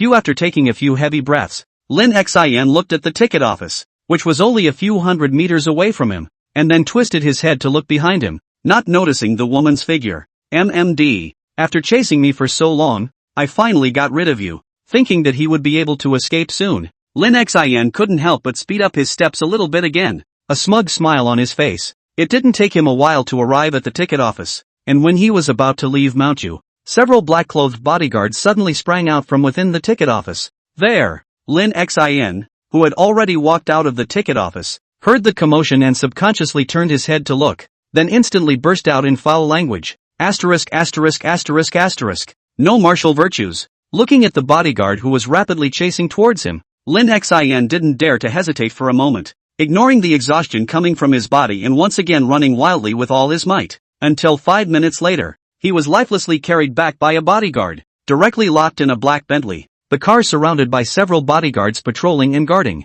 Lin Xin had already consumed a large portion of his physical strength by ascending to the top of Manhwa, plus being whisked all the way by that crazy woman Ning Juya. His body had long since reached its limit. It was only after about 10 minutes or so that Ning Juya walked down from the mountain with a gloomy face, and one of the bodyguards hurriedly handed up a bottle of water and respectfully said, "Miss, young Master Lin has already been brought back to the car by us." Aha! Ning Juya took a sip of water and walked directly towards the car on one side. Then as soon as she pulled open the door, she happened to see Lin Xin, who was preparing to sneakily pull open the car door. The sudden opening of the car door startled Lin Xin. He sensed something moved stiffly and turned his head. Seeing Ning Juya's gloomy face, he scratched his head in embarrassment. That what? Such a coincidence. You also come to hiking? Ning Juya smiled at this guy's exasperation. A fierce light flashed in her eyes, and she directly sat in the car then closed the door with force. Within a short while, Lin Xion's miserable wailing sounded in the car, accompanied by his pleas for mercy.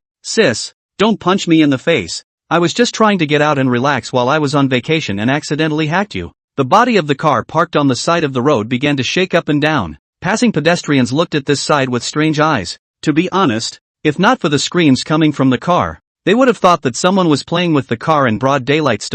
Young people nowadays, what a fancy way to play. This painful beating lasted for a full 10 minutes before it slowly came to a halt. Inside the car, Ning Juya's cold eyes stared at Lin Xin, who was cowering in the corner, his shoes casually thrown aside, his bare feet stepping on Lin Xion's chest, pressing him down to death. She chilled. "Tell me, who was the woman you were just sitting with?" Lin Xion's body was a little shaky, and several locations on his arms had teeth marks from being bitten as he trembled. "That's just a friend of mine. It's really not the relationship you think it is." "Ah!" Lin Xin let out a miserable scream, feeling the ever-increasing force of the jade foot stepping on his chest, and for a moment he had some difficulty breathing. Ning Juya stepped on him with one foot and said in a cold voice, "Are you sure? If you try to lie to me, I'll throw you in the ocean and feed you to the fish right now." "It's all true. How dare I lie to you?" Lin Xin hurriedly nodded his head, fearing that if he said anything else a little later, he would receive another kick. After staring at Lin Xion's eyes for a while,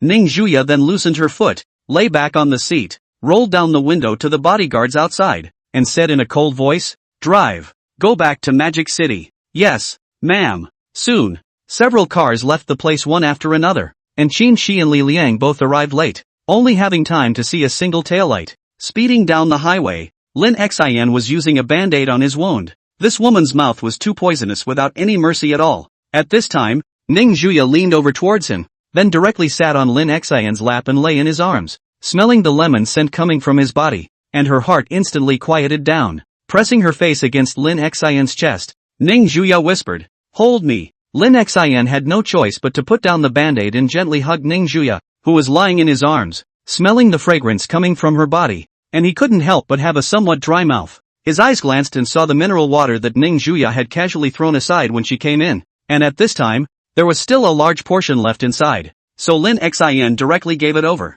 Unscrewing the cap of the bottle, he just wanted to tilt his head back and take a sip, but suddenly Ning Juya reached out and snatched it away. She lifted her chin. "What?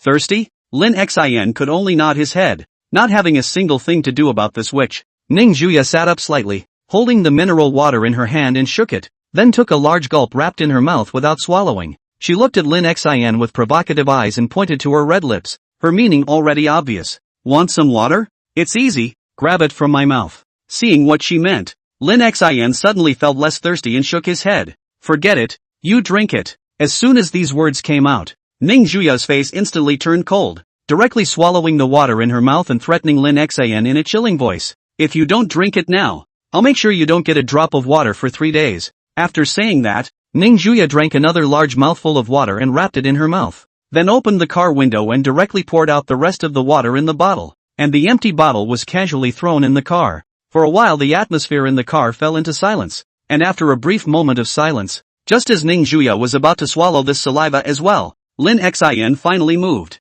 He closed his eyes tightly, then kissed at Ning Juya's red lips, and all the water that was encased in his mouth was taken away by Lin Xin. His throat rolled a few times before the two lips slowly parted. Lin Xin's face was slightly flushed, his eyes subconsciously looking out of the window. But how could Ning Juya let him off so easily? Directly kissing him again. As the amplitude of her movements grew, Lin Xin's lower body reacted uncontrollably. He was also a normal man, a beautiful woman like Ning Zhua lying in his arms, which in itself was tantalizing enough. And now he was also forcibly kissing himself. This reaction was first noticed by Ning Juya. Her lips slightly parted a bit, feeling the rolling heat underneath her. Her gaze teasingly locked with Lin Xin, and she softly said, "Can't hold out that fast. Want me to help you?" "No need." Lin Xin stubbornly looked sideways out the window, not daring to look directly into those stupid eyes. But it was not up to Lin Xin to make a decision. Ning Juya's petite body once again leaned in tightly, her cheeks rubbing against his chest as she laughed coquettishly.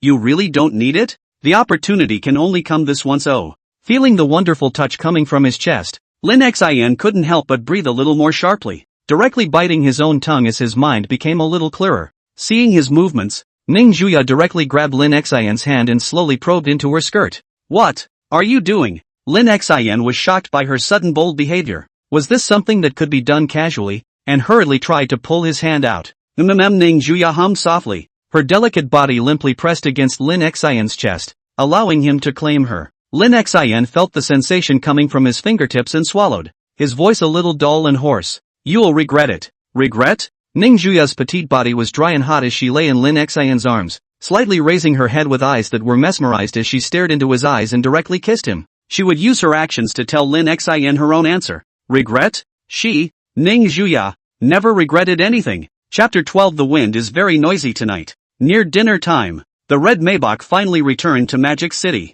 Inside the car, Ning Juya was flushed and limp in Lin Xin's arms, her hands wrapped around his waist as she was resting with her eyes closed at the moment due to the intimacy she had just made out. Lin Xin was half lying by the car window, his hand wrapped around Ning Juya in his arms lest she fall, while his eyes looked at her with complexity, his mind subconsciously recalling the scene just now. So intimate things have been done. He wanted to ignore this woman in the future. I'm afraid it's not possible. Lin Xin is not the kind of person who eats clean and then runs away. Although just now there is indeed a Ning Juya temptation of his own ingredients in it, but also can only blame him for not being able to fight for it. AI thinking of this, Lin Xin subconsciously sighed, but it drew dissatisfaction in Ning Juya's heart as she raised her head and stared at Lin Xin with an unkind gaze, coldly saying, "What? So unhappy with me?" Lin Xin's body trembled minutely and he hastily shook his head. "No, don't misunderstand.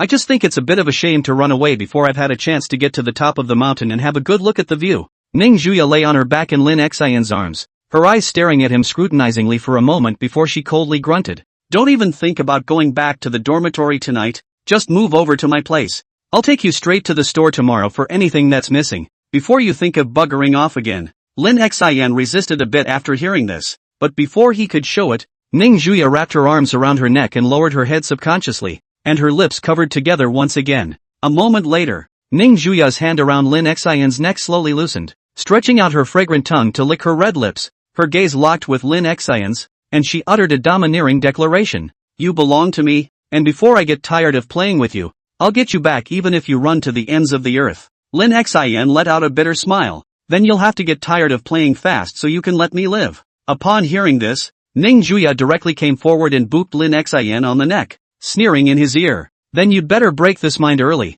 I'm a person who is obsessive about what I like. Maybe I won't get tired of it for the rest of my life. You have time to fantasize about how to make me get tired of playing with me. You might as well think about how to be able to serve me better." Ning Juya lightly sidestepped her body and stuck out her tongue on Lin Xin's lips, smiling delicately and teasingly. "Maybe if I'm happy, I'll even reward you with a lot of favors." Just as the lust in their hearts was about to die out, the car stopped, and it turned out that they had arrived home. "Miss, we're here." By now the sky was already showing the color of dusk, the red blazing sun was setting in the west, and in a short while the whole world would be darkened. The red Maybach was parked in the small courtyard of the villa, and the driver, after a word, had the sense to pull open the door and walk out. Only Lin Xin and Ning Juya were left in the car, and the atmosphere was instantly quiet, with only the sound of their breathing remaining. Ning Juya was still sitting on Lin Xin's lap, hooking her hand around his neck. Her red lips slightly opened as she whispered, "Baby, hold me down." Lin Xin wanted to say,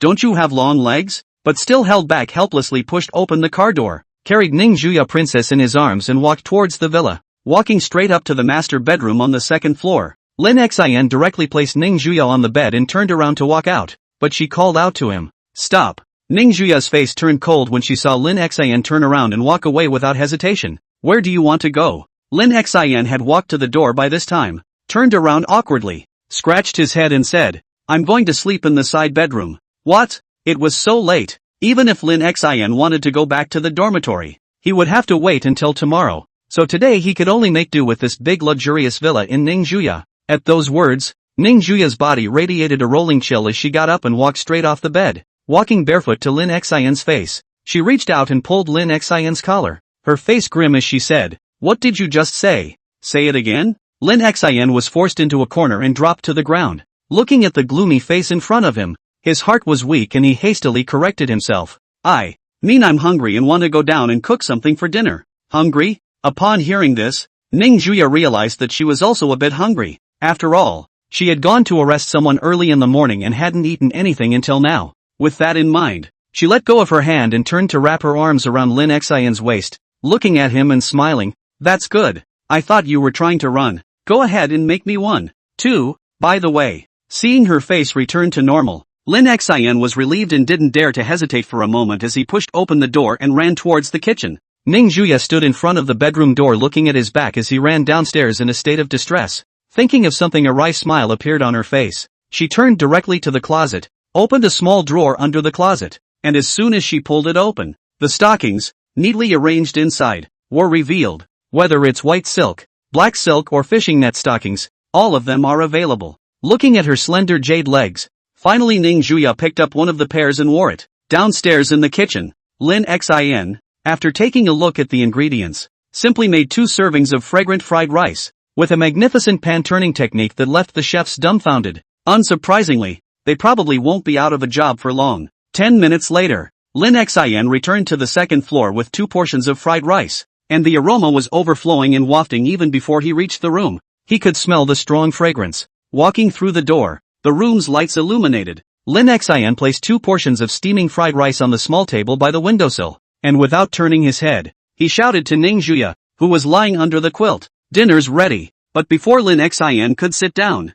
a pair of hands hugged his waist from behind, and something soft leaned up behind him, only to hear Ning Juya softly say, "Will you feed me?" Lin Xin helplessly answered, "Okay, but can you let go of me first? It's easy to rub a gun like this." Not long after, Ning Juya resumed sitting on Lin Xin's lap, the pair of flesh-colored stockings particularly conspicuous. "You." Lin Xin laboriously averted his gaze, fighting not to look, but the silky touch coming from his legs tugged at his heartstrings all the time. Ning Juya smiled and looked sideways at Lin Xin. "How is it? Does it look good?" "It's just average." Lin Xin directly picked up the bowl and began to feed the rice spoon by spoon. Ning Juya was not in a hurry, and obediently sat on his lap and ate the rice, every now and then wiggling her slender jade legs, as if she was teasing someone. But fortunately, Lin Xin managed to pull through by relying on his superior perseverance, and forced himself to finish his meal while holding back his inner fire. "I'm going to do the dishes. You go to sleep." Lin Xin intended to find an excuse to leave this land of tigers and wolves first, but before he could stand up he was blocked by Ning Juya's red lips. The hustle and bustle of the night outside of style. Chapter 13. There really isn't one. Late night. Ning Juya directly kissed Lin Xin's lips, and after a few moments, she parted and said with a smile, "The bowl can be washed any time. What do you think you should do now?" But as soon as this was said, Ning Juya suddenly felt a little dizzy in her mind, and in the next second both eyes closed and directly fell down. Lin Xin just busy reaching out to hold her in his arms, looking at the woman's sleeping side face, heart relieved. Some smug smile. "I didn't expect it to take effect so quickly. That kid Li Liang really didn't lie to me." Carefully picking up the sleeping Ning Juya, Lin Xin stood up and lifted the corner of the quilt, placing her on the bed, arranging the quilt and walking out of the room. Since he was tied to the bed by this crazy woman Ning Juya last time, Li Liang had brought a bottle of enhanced sleeping pills from his home, guaranteeing that a single one would go down and sleep for a whole day with no problem. Lin Xin held this medicine on his person at all times, and now it was finally working. This woman tonight, all kinds of behavior is obviously want to eat their own. Lin Xin which can be as she wishes. If let mom know that he is in the school mess. Must take a spatula to kill over the night. Walking out of the bedroom, Lin Xin stood in the living room on the second floor and glanced out towards the floor-to-ceiling windows. The night was starry. He hadn't been this rowdy for a long time. Retracting his gaze, Lin Xin thought about it and still planned to escape overnight. If he waited for this woman to wake up tomorrow and realized that he had drugged her, he was afraid that he would have to take up a machete and kill himself. Under the cover of the night, Lin Xin unknowingly climbed down from the window of the side bedroom, and after landing, he glanced at the bodyguards patrolling around and walked towards the door as if nothing had happened. Soon enough, Lin Xin was spotted by a group of patrolling bodyguards who stopped him, and the lead bodyguard happened to be one of the bodyguards who had caught Lin Xin today and knew him. He laughed. Mr. Lin, going back so late? He knew that his own young lady held Lin Xin in very high regard, so his tone was naturally much more respectful. Under the illumination of the streetlight, Lin Xin gave a bitter smile and said with feigned helplessness, "This is not to make your young lady angry. Letting me go back to sleep tonight." The bodyguard captain had an expression of "I understand" and smiled knowingly. "So that's how it is, then you take your time." Saying that, he stepped aside and did not have the slightest doubt in what Lin Xin said. After all, he had seen his own young lady's temper, which could be said to be temperamental. Seeing that they didn't suspect anything, Lin Xin was relieved and stepped towards the exit of the villa area. His footsteps not fast or slow. Early the next morning, the blinding sunlight shone on Ning Juya's face, and in her sleep she subconsciously rolled over, wanting to hug something but flopping. Pretty lashes fluttered slightly as she slowly opened her eyes looking suspiciously at the empty spot beside her. And then the events of yesterday came back to her. Ning Juya guessed almost instantly that this guy Lin Xin must have tampered with something in that fried rice. Damn it! Actually dared to drug himself. As the Missy of the Canopy group, now someone actually dared to drug her. Damn Lin Xin. This time you're really dead. After simply washing up, Ning Juya directly walked downstairs with a cold face and drove her own red Maybach toward Magic City University to kill. Although the several bodyguards didn't know why their lady was so angry early in the morning, they still drove and followed behind. The original half an hour's journey, under Ning Juya's crazy acceleration, it only took 10 minutes to arrive at the downstairs of the men's dormitory of Magic City University. The students who happened to come out from the dormitory building were startled, and seeing Ning Juya who came face to face with a gloomy face, they hurriedly hid to the side not daring to speak loudly. Ning Juya, who was extremely angry inside, walked directly towards the upper floors, with the bodyguards behind her following closely, and walked up to the third floor, inside dormitory 312, because there was no class today. So at this time in the dormitory Li Liang was hugging the quilt and sleeping, with lewd laughter coming out of his mouth from time to time. Just then, the dormitories was violently kicked open, and the wooden room door directly slammed hard against the wall, making a huge commotion. Asterisk asterisk asterisk asterisk. Who TM dared to kick? Was awakened Li Liang eyes angry toward the door. He was about to kiss. Really hateful but before he could finish his words, he was frightened by the several bodyguards rushing in at the door and stifled the rest of his words, rushing to curl up under the covers and shivering. A few bodyguards opened the way, and Ning Juya then walked in, her stern gaze sweeping through the dormitory without spotting Lin Xin's figure. She walked directly to Li Liang's bed and said in a cold voice to him, "Where is that Lin Xin fellow?" Li Liang trembled and revealed a head, just short of crying out, "Sister, I don't know, didn't you take him away? And he hasn't come back yet." Ning Juya walked over to Lin Xin's bed and reached out her hand to touch it. It was cold. It seemed that she indeed hadn't returned. Where could this guy have gone? Did he grow wings and fly? Ning Juya directly ordered at Li Liang, "Call Lin Xin and ask him where he is now." Curled up on the bed, Li Liang did not dare to hesitate, quickly took out the cell phone under the pillow and called Lin Xin out. The phone rang twice and was soon connected. "Hey, Ryoko, what's wrong?" Ning Juya, who was standing by the side, didn't grab the cell phone in the first place, but instead gave a wink to Li Liang, telling him to ask for Lin Xin's current location. Li Liang would understand, with a hint of trembling in his voice. "Where did you run off to? Shinchan, you kid, you didn't come back all night." In an inn in a small township on the outskirts of the magic capital, Lin Xin was lying on the bed of the inn, his brows furrowed as he heard the wrongness in his best friend's voice.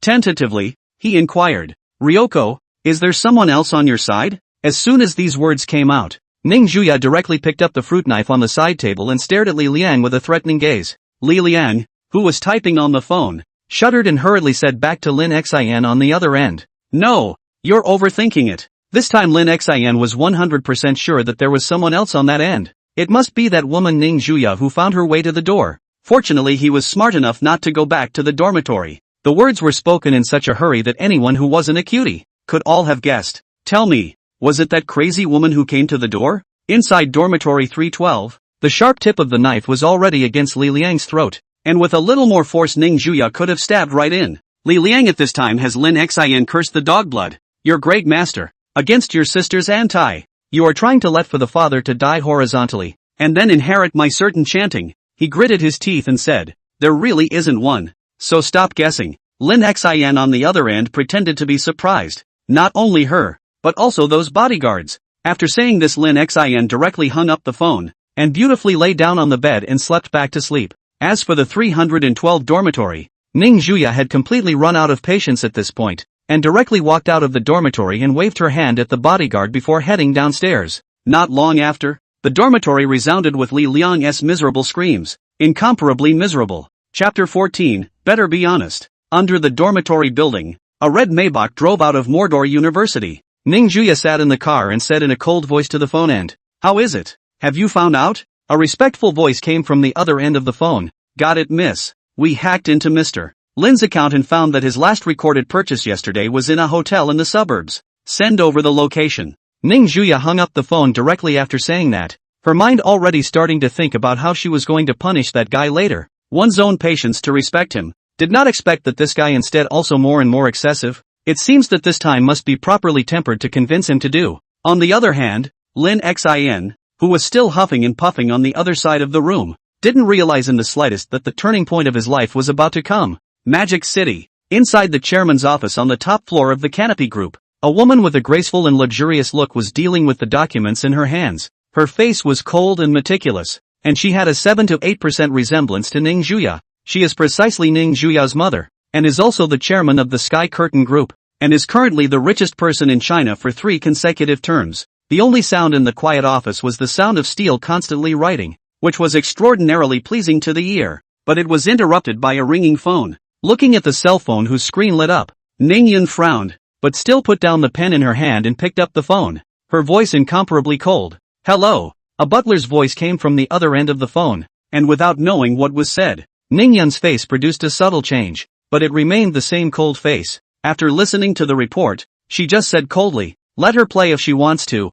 It's only less than 2 years anyway, so there's no need to notify me of such trivial matters in the future. After saying that, Ning Yun directly hung up the phone. Her attention once again focused on the documents in front of her, and she worked with a single-minded focus. Inside a certain hotel on the outskirts of Magic City, the innkeeper's mouth was wrapped in a layer of tape, and he honestly squatted in the corner, while Ning Zhuo walked directly towards the upper floor after learning the room number. The coldness emanating from his body made people feel intimidated and subconsciously wanted to stay away. 3 minutes later, Ning Juya stood at the doorway of the room, and without looking back, she ordered the bodyguards behind her in a cold voice. No one is allowed to come near this room without my orders, and don't come in here later no matter what noise you hear. A few of the bodyguards nodded and quickly took control of the entire inn, not forgetting to put a credit on the owner's account. Walking through the door, it was already noon, but Lin Xian was still lying on the bed huffing and puffing, the corners of his mouth smiling from time to time, as if he had dreamed of something fun.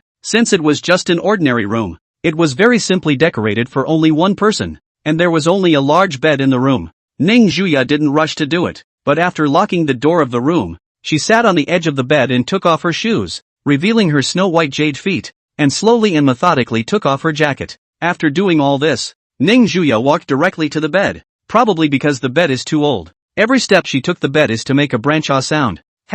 Sleeping quite soundly. Ning Juya looked condescendingly at Lin Xian, then raised her foot and stepped hard on his stomach. In the next second, Lin Xian's mournful screams resounded in the middle of the room, and the bodyguards who were watching outside the door were heard to feel a pang of pity. On the large bed within the room, feeling the pain coming from his abdomen, Lin Xian curled up with a pained expression and covered his stomach in death. He looked incredulously at Ning Juya, who had a cold face close at hand, and said incredulously, "Why are you here?" Ning Juya laughed, her smile extraordinarily cold. "In this entire Magic City, as long as I want there is nothing I don't know." Saying that, Ning Juya crouched down slightly and lifted Lin Xian up effortlessly by picking up his collar with one hand, her eyes exuding an oozing chill as she said in a cold voice, "Am I not good enough for you? I let you touch people too, And you're still thinking of running away? Do I disgust you that much? Lin Xin was about to explain when a strong wind came from his ears, and the next second a crisp slap resounded through the room, and a red slap mark appeared on the right side of his face that was visible to the naked eye. Lin Xin covered the reddened right side of his face in shock, and the fire in his heart erupted as he roared angrily at Ning Juya.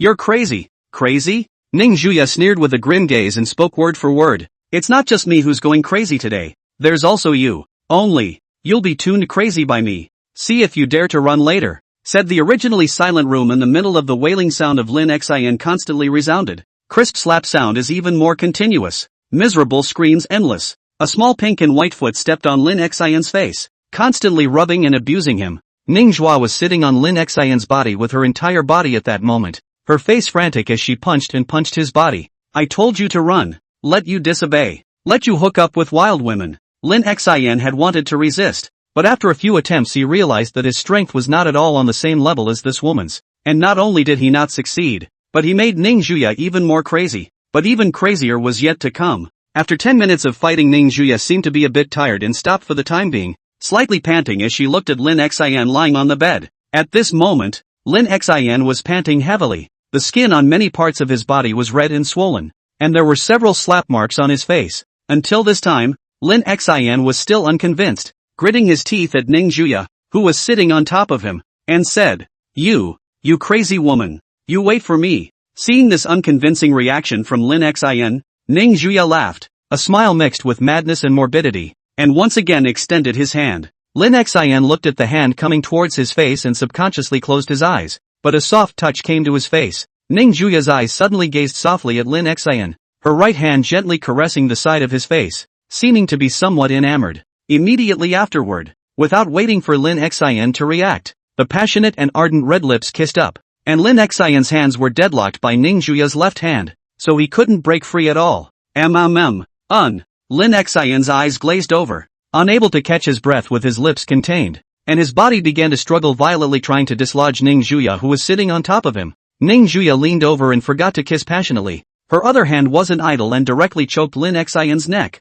Her red lips briefly parted to lick the corners of her lips as she laughed grimly. If you don't want to suffer more, you'd better not struggle, or I can't guarantee I can stop. Saying that, Ning Juya once again kissed up against Lin Xin's lips, her fragrant dinky little tongue constantly teasing him, and both of their bodies began to get hot. After struggling for a while, Lin Xin closed his eyes in resignation, seemingly giving up on struggling and letting Ning Juya, this crazy woman, claim her. Chapter 15. Today this lady will pay for you. This education in conditioning lasted for more than an hour, and even Ning Juya lay panting on Lin Xin's side. As for Lin Xin, he already looks like he's going to die, with no more desire for life in his eyes, devastated beyond recognition. However, Ning Juya was very satisfied with this appearance of Lin Xin, reaching out her hand to touch the side of his face and smiling. What exactly do you say you don't like about me? I've obviously been so good to you. If it were anyone else, they probably wouldn't have been able to reach me at this level in their lives. Lin Xin was lying on the side of the bed,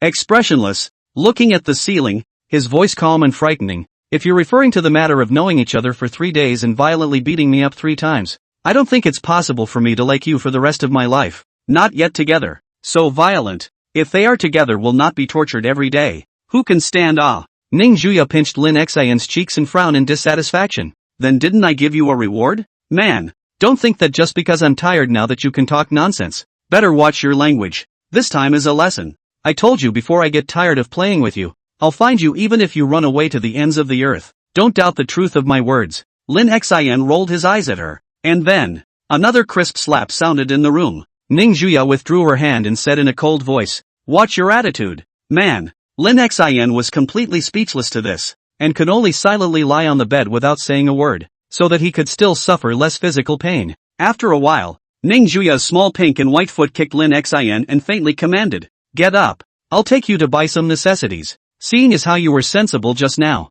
I can let yesterday's incident go, but you're coming home with me tonight no matter what. Speaking here, Ning Juya's eyes looked at Lin Xin a few points colder, and her voice threatened harshly, If you dare to drug me again, I promise I won't hesitate to cut off your hands. Lin Xin did not doubt the authenticity of her words in the slightest, and could only helplessly sit up from the bed, which did not move.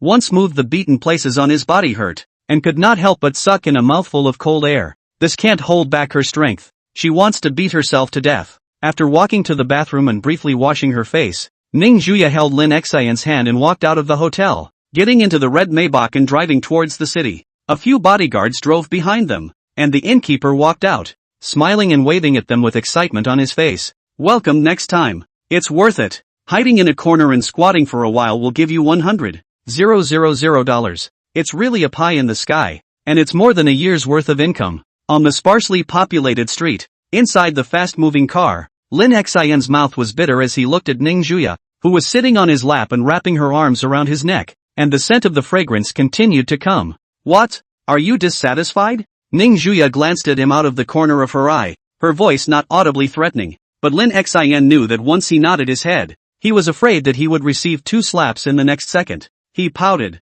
still not speaking. Seeing this, Ning Juya snorted coldly and pressed her face against Lin Xian's chest, acting like a good girl, not looking in the least bit like the kind of woman who would be domestically abusive. To be honest, Lin Xian also felt that if this woman wasn't so violent, he might actually like her, but it was not to be, and the memory of a day's beating was still fresh in his mind. On the way to the mall neither of them spoke much. The atmosphere seemed extraordinarily silent. Ning Juya lay motionless in Lin Xian's arms, her eyes closed as if she was resting, as if being in Lin Xian's arms could give her enough security. As for Lin Xian, he kept his gaze on the noisy street seen speeding past outside the car window, thinking in his mind what to do with this woman. According to the current situation, Ning Juya was like completely relying on herself. What's more serious is that she couldn't get rid of her at all. Even if she ran to the suburbs, she could find her, but to say accept her, Lin Xian couldn't help but shiver at the thought of her violent conditioning methods. He just couldn't figure it out. Shouldn't a nice young lady be gentle and elegant?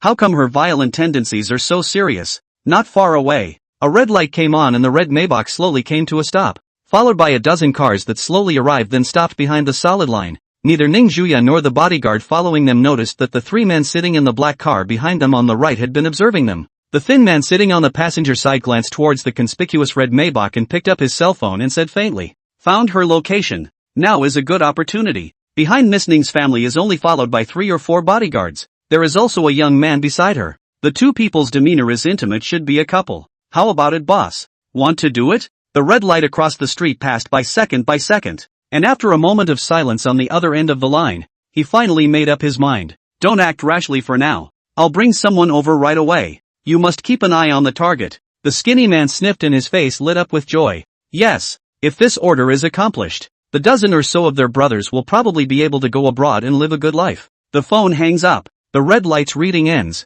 and the green light comes on. The leading few cars started slowly, and the red Maybach took the lead and rushed out, heading towards Tiannan Mall at breakneck speed. The black sedan, on the other hand, followed not far behind without attracting anyone's attention. About half an hour later, the red Maybach stopped in front of the mall, and Ning Juya took the lead by pushing open the door and stepped down, then extended her hand to Lin Xian, whose legs were numbed from sitting inside the car. Knowing that she was trying to prevent herself from running, Lin Xian had no choice but to take that small white clean hand, and the 2 of them walked towards the mall with their hands together. Before he even approached, Ning Juya twisted his head around and smiled very broadly at Lin Xian. Feel free to buy whatever you want today. This lady will pay for it. Lim Shin, who would want such a rich young lady? Please, someone come and take her away. Thank you all for the rewards. This author will continue to work hard. Love you all. Chapter 16, Watching You Change Your Clothes. Inside the bustling shopping mall, Ning Juya directly pulled Lin Xian inside a foreign famous brand clothing store.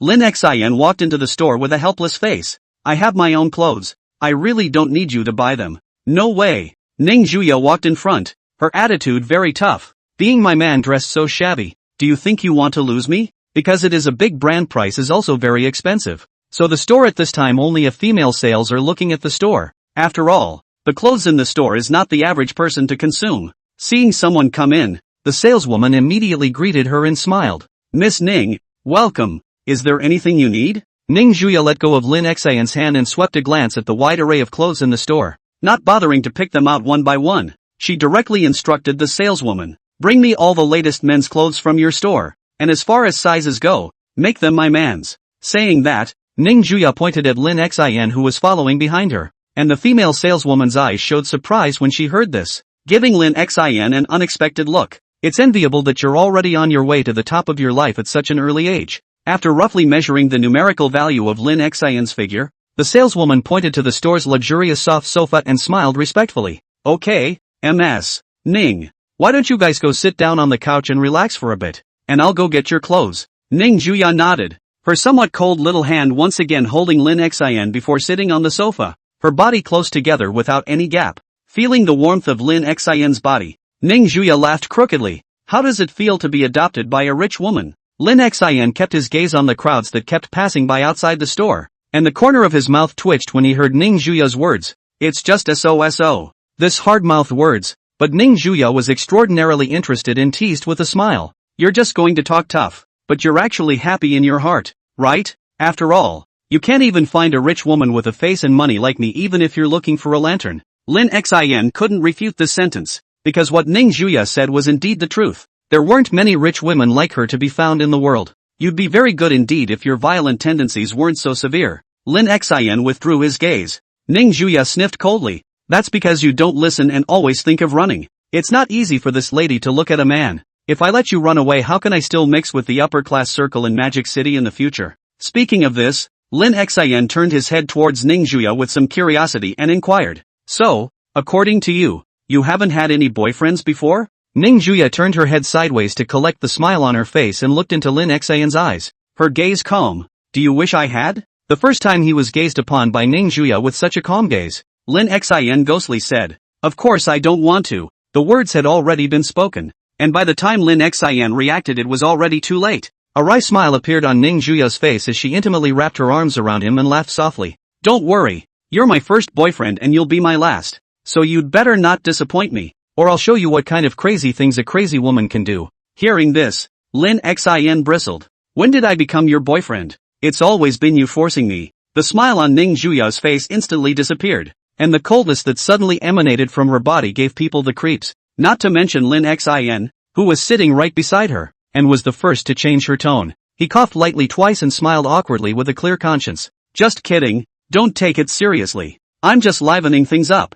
Really? Ning Juya expressionlessly loosened her hold on Lin Xian and turned to touch his head, stroking his hair, a cold smile appearing on her face. Then you'd better make fewer jokes of this kind in the future, or else I'm afraid that I'll be unable to control myself from tempering you. Lin Xian's body stiffened and nodded, not daring to talk nonsense. The atmosphere fell silent with it, and there was no other sound in his ears but the clamor of them all. Well, at this time the saleswoman from the warehouse pushed a pulley hanger came over, above a wide range of men's clothing. The shape of the gorgeous look is from the hand of the master designers. The saleswoman pointed to the men's clothes on the rack and smiled. Ms. Ning, these are all our new summer clothes this year, so feel free to take your pick. Ning Juya stood up from the sofa, her sharp gaze scanning over the rows of clothes before turning back to Lin Xian and hooking her hand. Come here. Lin Xian obediently stood up and walked over, and Ning Juya picked up a black gold-trimmed short sleeve on the hanger and compared it to his body for a moment before picking out a panda-colored casual jacket. Because of Lin Xian's upright figure,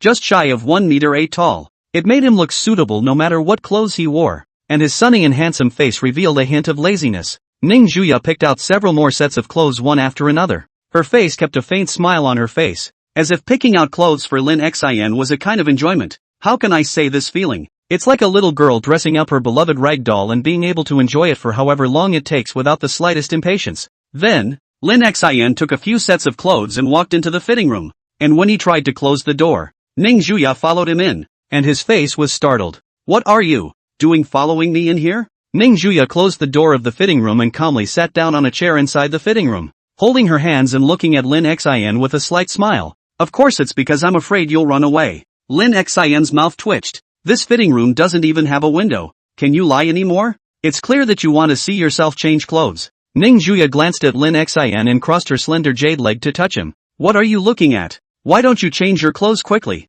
just so I can see if they fit? At this moment, Lin Xian was incredibly glad that there were no underwear in this pile of clothes. Otherwise, he was afraid that he would lose his innocence here today. Just like that, Lin Xian slowly took off his top to reveal his muscular body, which couldn't help but make Ning Juya lick the corners of her mouth. I didn't expect that this man's body is actually so good. Usually wearing that ugly clothes didn't see it. Really hidden gold in the dung. Lin Xian was a little uncomfortable by this burning gaze, and his hands and feet quickly changed his clothes on, fearing that this woman couldn't help herself and would directly eat herself here. Sitting on the side, Ning Juya's face slightly showed disappointment. She hadn't seen enough, and this was the end. But as soon as she thought that she could go home in the evening and watch it slowly and get on with it, her heart was bursting with joy, and immediately afterward her eyes looked in amazement at Lin Xin, who had changed his clothes. I have to say, that saying is really true. A man is only as good as his clothes and a horse is only as good as his saddle. Lin Xin, who changed his line, instantly became different. No longer the youth with a hint of lethargy, but instead the elegant and sunny rich young man, even with a little bit of gangly handsome. I just can't help it. Ning Juya lowered her legs and pulled Lin Xin's collar over directly. Her red lips covered it. Lin Xin's eyes glared and he let out a M sound. Chapter 17, Run. Inside an upscale restaurant in the mall, Ning Juya's red lips were slightly open as she waited to be fed. Lin Xin helplessly cut off a piece of steak and put it in her mouth, always feeling like he was taking care of a giant baby. A giant baby with violent tendencies. Ning Juya seemed to enjoy this treatment very much, using the knife and fork on the table to also cut a small bite for Lin Xin and put it in his mouth. Lin Xin opened his mouth and ate it. Well, he still can't get used to eating these Western foods, or Chinese food is a little more suitable for himself. The mall was much less crowded since it was almost sunset and dusk. The meal lasted the two of them a good hour, and by the time they got out of the mall it was dark. Looking at the bright moon hanging high in the dim sky, Lin Xin suddenly realized that this afternoon had been unusually solid. If it had been before, it was estimated that he would already be in the dormitory ready to sleep. But staying with this woman, Ning Juya, it was as if time had pressed the accelerator button and passed unusually fast. Ning Juya, who was beside him, noticed Lin Xin, who was standing still and stagnant, and looked at him as he looked up at the moonlit sky, teasingly saying, "How about that? Isn't it a lot more pleasant inside to spend time with my lady?" At those words, Lin Xin retracted his gaze, walked to the car and pulled open the door, and faintly said, "Well, staying with you has tortured my heart, tough mouth." Ning Juya snorted coldly and followed suit, closing the car door and then skillfully sitting on Lin Xin's lap before reaching out and wrapping her arms around his neck. Under the moonlight, the red Maybach drove toward the distance. The bodyguards drove close behind, but they did not notice in the slightest. In the corner of the mall squatting two people. Target has departed. Prepare to move. Ning Juya's face was lying on Lin Xin's chest. Listening to his smooth breathing, the corner of her mouth smiled. Before she reached home she actually fell asleep. What a lazy pig. It wasn't Lin Xin's fault. He was a person who had a hard time getting to sleep in unfamiliar environments. Plus the fact that he had stayed in a hostel yesterday and the smell of disinfectant made it even more difficult to sleep. I spent the afternoon shopping with them today and quickly fell asleep as soon as I sat in the car. Ning Juya got off his lap and sat down alone, then gently poured Lin Xin onto his lap so that he could sleep comfortably, running her hand through his hair. Ning Juya enjoyed this moment immensely. 10 minutes had passed since they left the mall, and now that they were in a wealthy neighborhood, there were very few other cars to be seen on the roads around them at this point. At this time the driver in the car eyed the front, seemed to have discovered something, face changed, rushed the car to an emergency stop. Sitting in the back of the Ning Juya and Lin Xin body is uncontrollable forward a flurry. The driver said with some trembling, "Miss, there's a situation." At this time, the bodyguards at the back also realized the difference around them, and hurriedly ran out of the car and surrounded the red Maybach,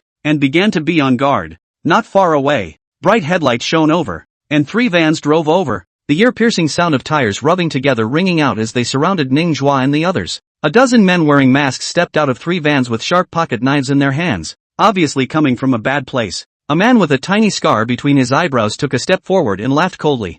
"Don't hide. Miss Ning, come out and play with us." At this time inside the car, Lin Xin woke up from his sleep because of the sudden braking, and before he could figure out what had happened, he was being held by Ning Juya's face, and she said with a serious and earnest face, "I'll help you break through a gap later. When you do, run straight and don't look back. Remember, don't ever look back. Understand?" Lin Xin at this time also found in the car around the thugs. Mainly one of the hands are holding a knife. What not to find it is difficult.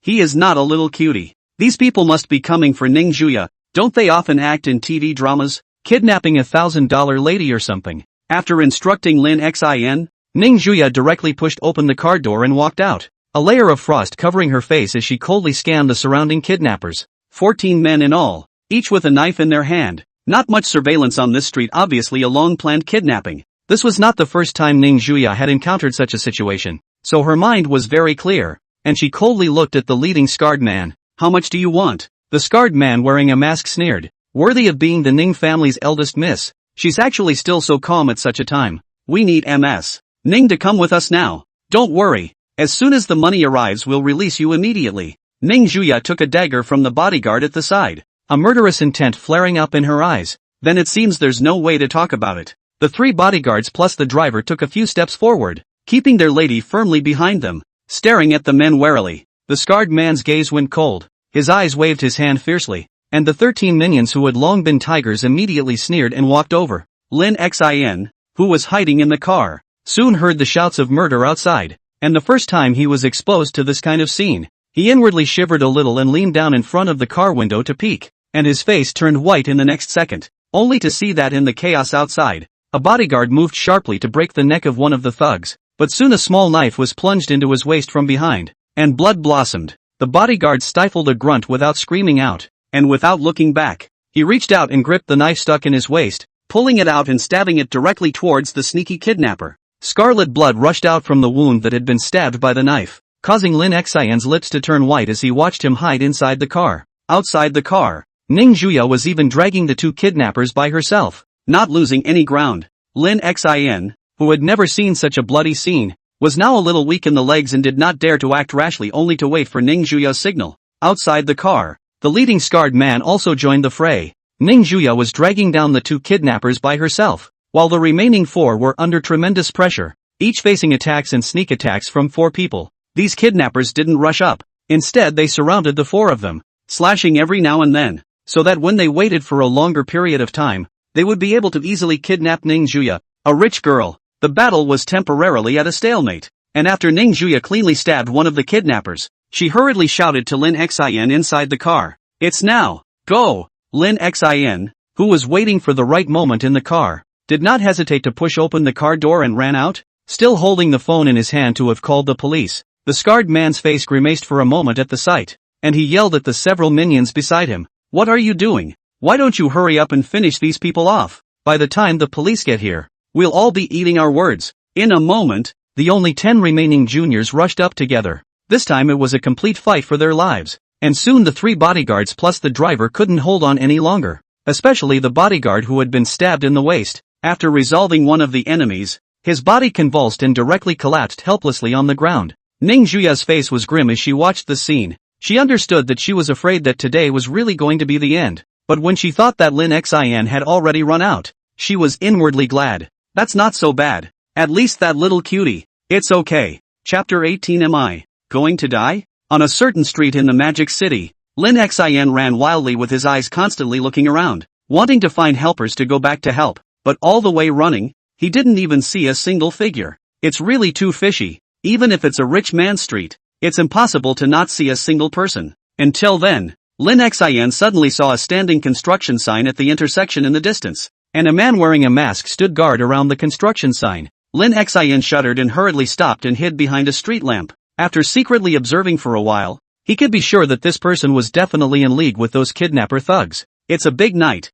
nothing to do guarding a broken sign, but also wearing a mask is not a thief. What else can it be? Because of the continuous running, Lin Xin stopped and panted heavily, his mind constantly thinking of countermeasures. What to do? They are certainly not the man's opponent, but if you go around the road to waste a lot of time, maybe when you find help to go back. Lin Xin shook his head, not daring to think about it anymore, but the bloody scene just now lingered in his mind, and he was afraid that the next one to fall in a pool of blood would be Ning Juya. She's still a college student like herself. Thinking of this, Lin Xin suddenly gave himself a hard slap. Pa! A clear slap sounded. Lin Xin, you're really TM waste. I can't believe that you left a woman to run away by yourself, even if she wasn't your girlfriend, but at least she had skin to skin. Under the dark night, Lin Xin clenched his teeth and resolutely ran back towards the way he came, the color of madness and ruthlessness flashing in his eyes, running wildly through the silent and uninhabited streets. He suddenly laughed. I must have been influenced by that crazy woman to have such crazy death-seeking thoughts.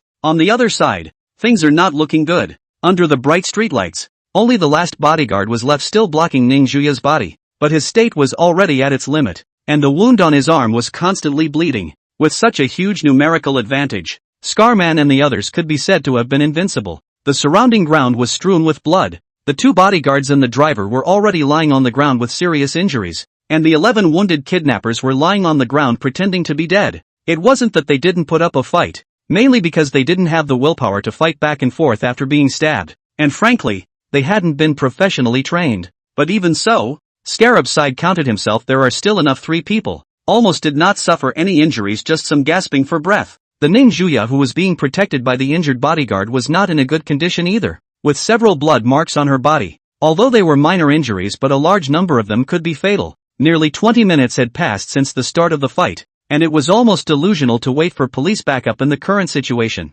Because of the escaped one Lin Xin, the scarred man obviously didn't want to waste any time. Although he had arranged for someone to guard the intersection, it would not be a good ending if something went wrong. Giving a wink to the only 2 remaining minions, the 3 of them rushed up together. Seeing this, blood flowed from the corner of the injured bodyguard's mouth as he turned around and said, "Miss, I'll block them. You go." Ning Juya stubbornly shook her head, clenched her fists and refused to just run away. If she left, there was no guarantee that this scarred man would lay his hands on the several seriously injured bodyguards. It's already too late to want it now. The scarred man who rushed up sneered, his robust body easily bypassing the bodyguard and rushing towards Ning Juya behind him. The bodyguard tried to block it, but was stopped dead in his tracks by 2 of his minions. Unable to get out of the way to help, the scarred man had already rushed close, and slammed his fist fiercely towards Ning Juya's face, without the slightest intention to show mercy. Anyway, as long as he can't die, what does it matter to him if he breaks his face? He can exchange it for money.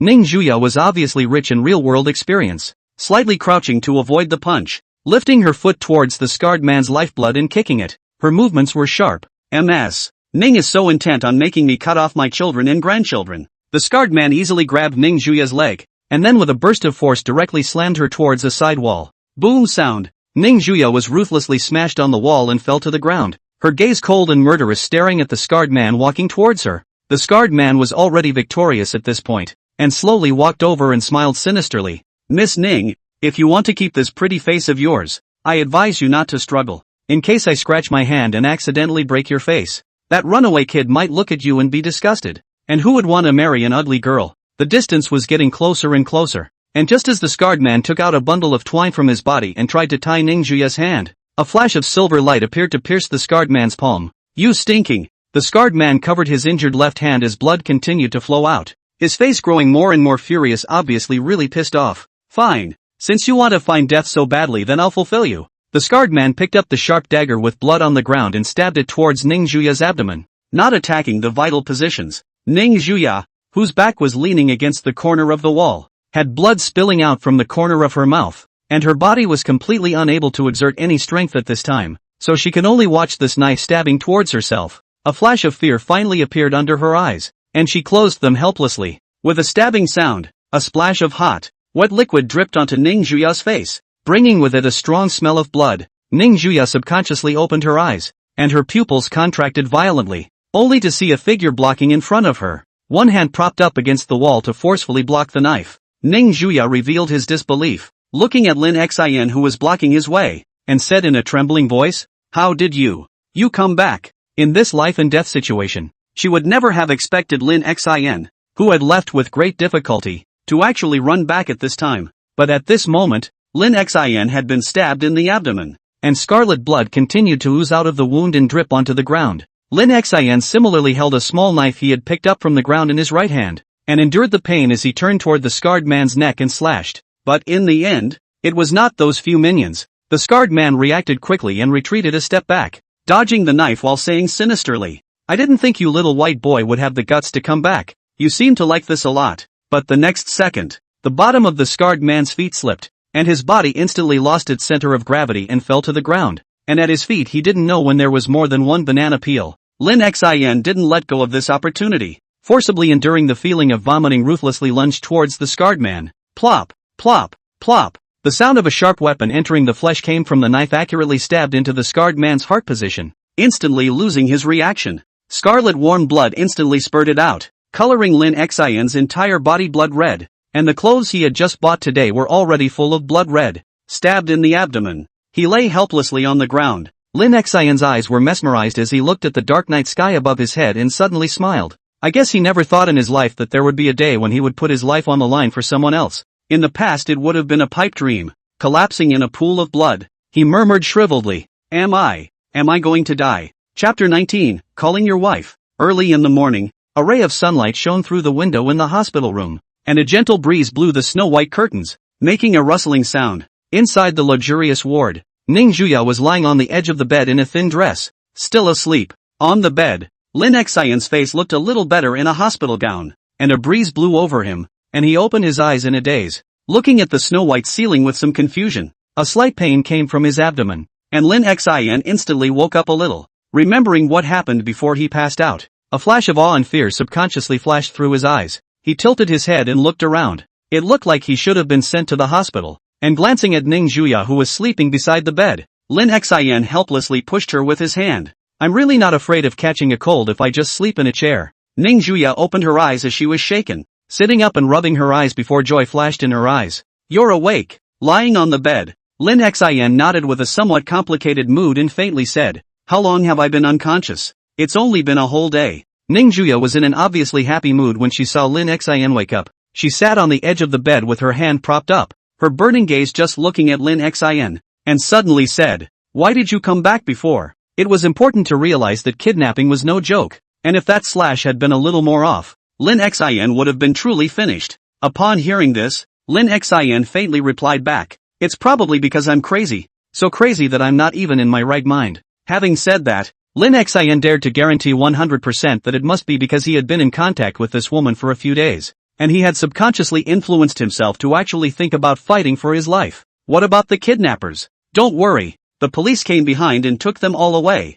As for that scarred man, died on the spot. Seemingly afraid that Lin Xian would blame himself for the killing, Ning Juya hastened to enlighten him, but don't worry about it, that kind of scum is dead when they're dead, and he's still on the list of the most wanted, with a dozen lives in his hands, so you're a hero now. On the list of wanted criminals, lying on the bed, Lin Xian's eyes suddenly lit up as he twisted his head and said with some excitement, I'm the one who took him out. This should give me the bounty. Ning Juya, I've been trying to talk you out of it, but all you're thinking about is the bounty. Facing Lin Xian's expectant eyes, Ning Juya still nodded and said breathlessly, That guy's bounty is as high as $100,000. Now you're satisfied. It's only $100,000, not even enough to cover a fraction of one day's pocket money for myself. Lin Xian, on the contrary, was unusually excited, lying on the hospital bed and muttering, $100,000, how many years must this make me struggle less? At those words, Ning Juya frowned and directly reached out and grabbed Lin Xian's ear,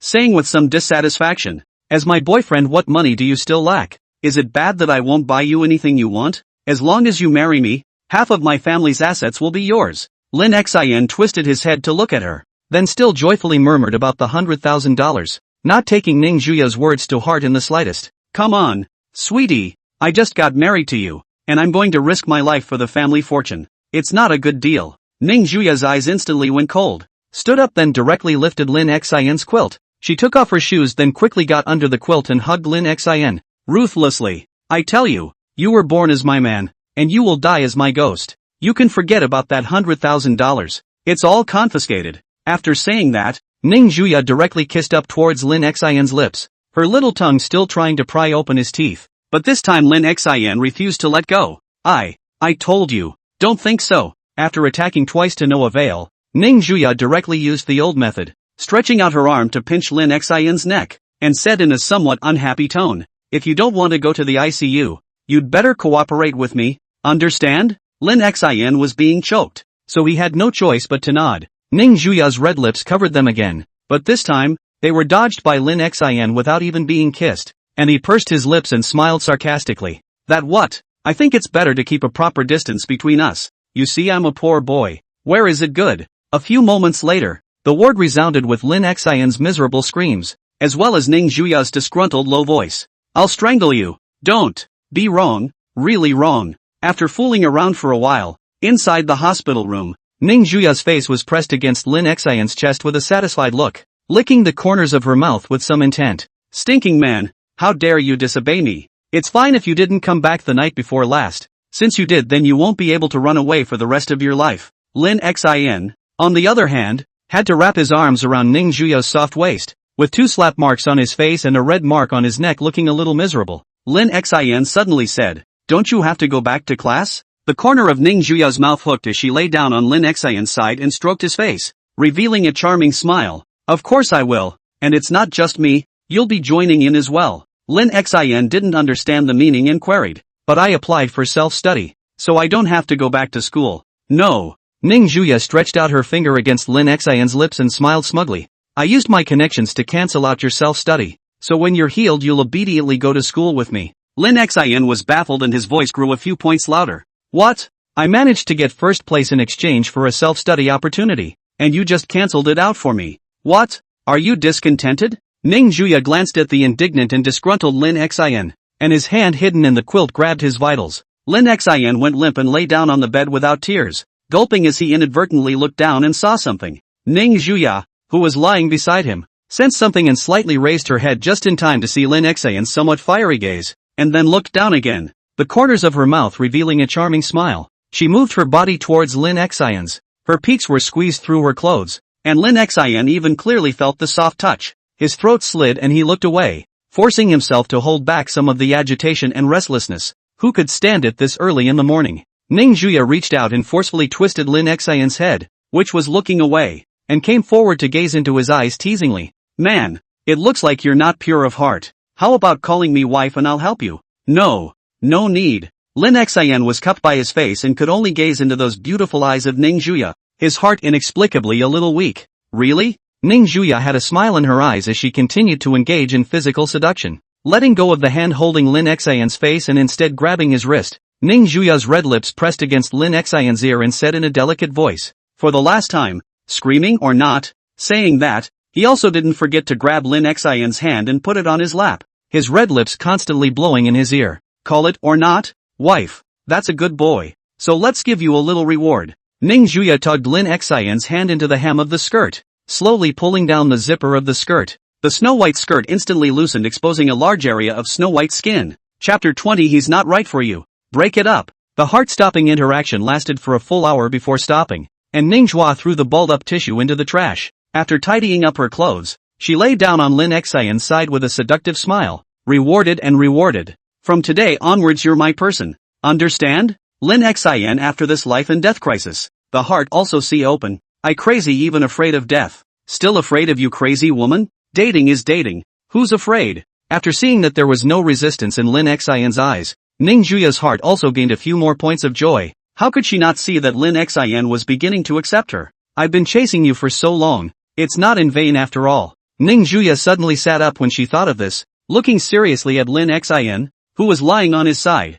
with a serious tone. Promise me that the next time something dangerous like this happens, obediently listen to my words. Aha! Lin Xian nodded perfunctorily, but Ning Juya knew that this guy definitely didn't have it on his mind, but there was nothing he could do about it. But it was true that the defenses around her had been a bit lax the last few days, and it was a shame that she would be threatened by a bunch of third-rate kidnappers. Lin Xian, on the other hand, was looking at the snow-white ceiling and thought in his heart, this way you have a girlfriend, and it's also a rich girl. It's true that life is unpredictable, and the big ones come in small packages. Think about a few days ago. Their goal is still by earning scholarships also after graduation to open a store to retire.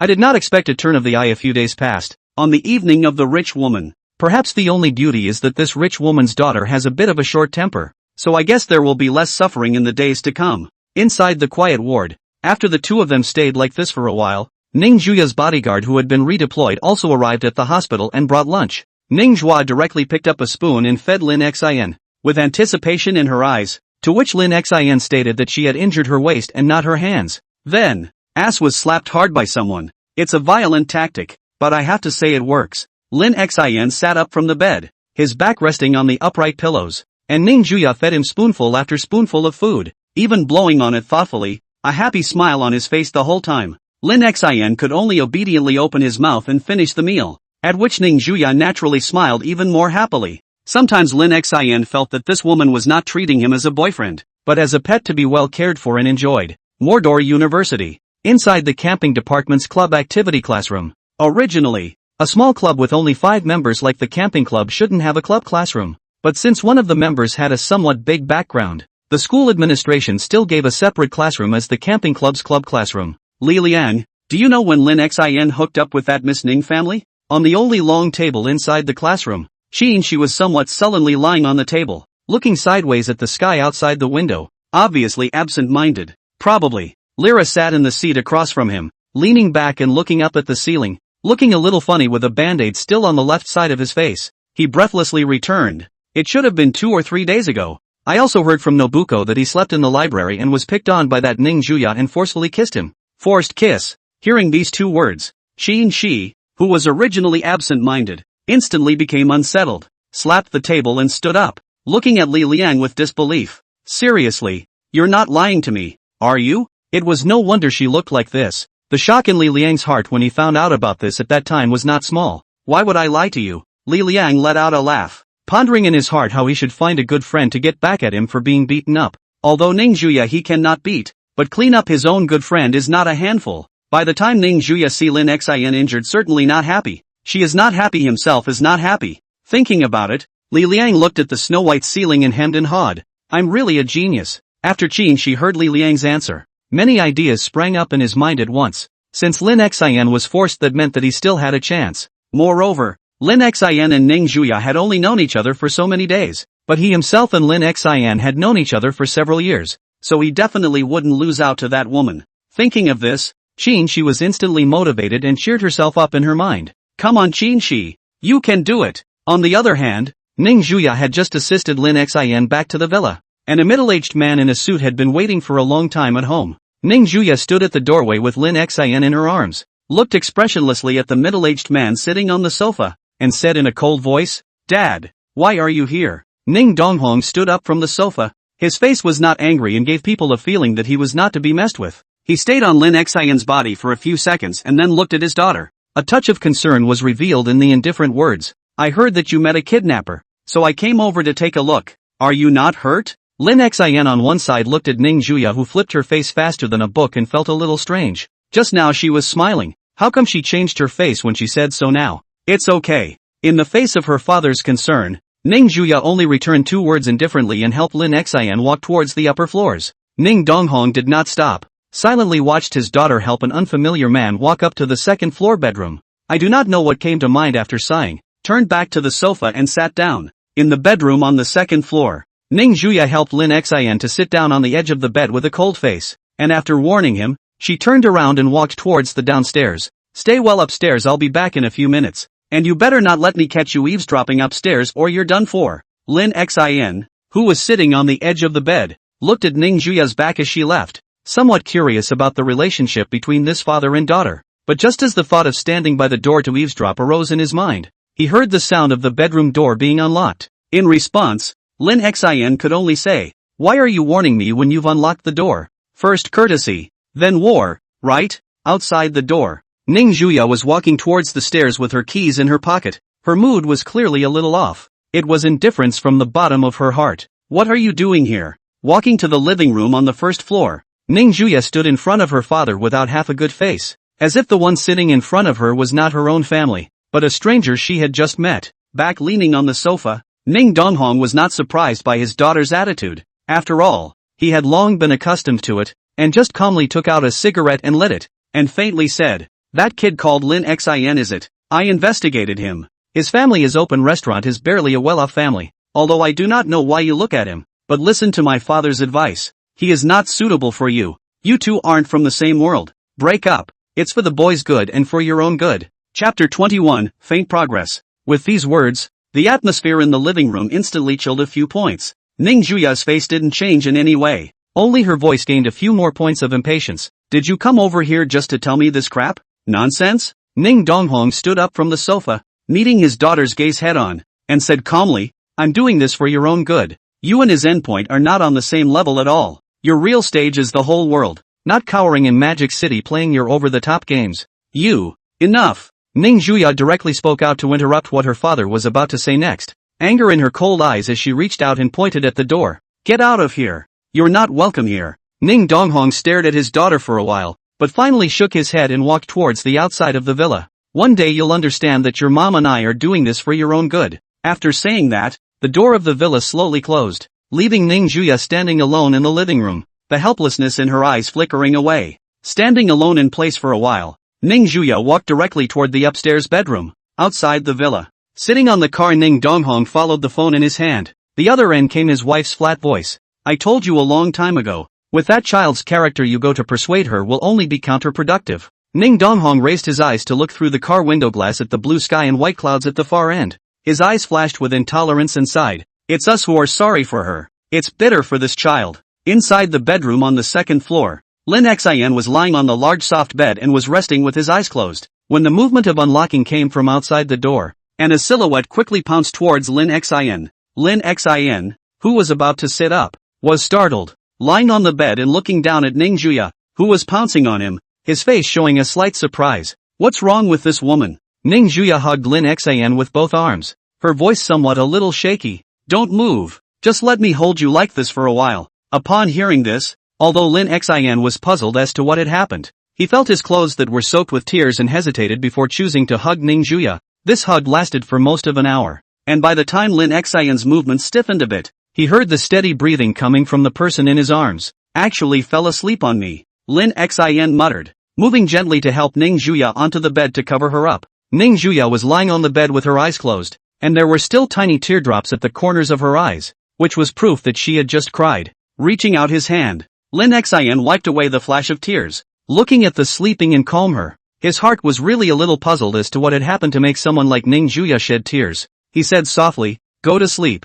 Sleep and all sadness will be forgotten. Well, hopefully when you know I'm taking such good care of you, you'll be able to go easy on me in the future." Most of the day passed quickly, perhaps due to the fact that she didn't sleep well yesterday due to having to take care of Lin Xin. This sleep, Ning Juya slept straight through to the next day. At 5 o'clock in the morning, the sky outside was just dawning, and the whole city was in a quiet and peaceful atmosphere. But there were many people who were trying to run around for a living, and had already begun to get ready for work. Ning Juya opened her eyes in a daze and realized that she was lying alone on the bed. The temperature in the morning was a bit on the cold side. She subconsciously wrapped the quilt around her body. The dark eyes looked at the empty bed on his side, revealing a slight loss in his eyes and a self-deluding smile at the corner of his mouth. As a result, Lin Xin still refuses to accept herself? She is so obnoxious. Just as Ning Juya was lying on the bed secretly lost in thought, footsteps suddenly came from outside the door, followed by the bedroom door being opened. Ouch! Starving little me. He only saw Lin Xin wearing the pajamas that Ning Juya had bought for him,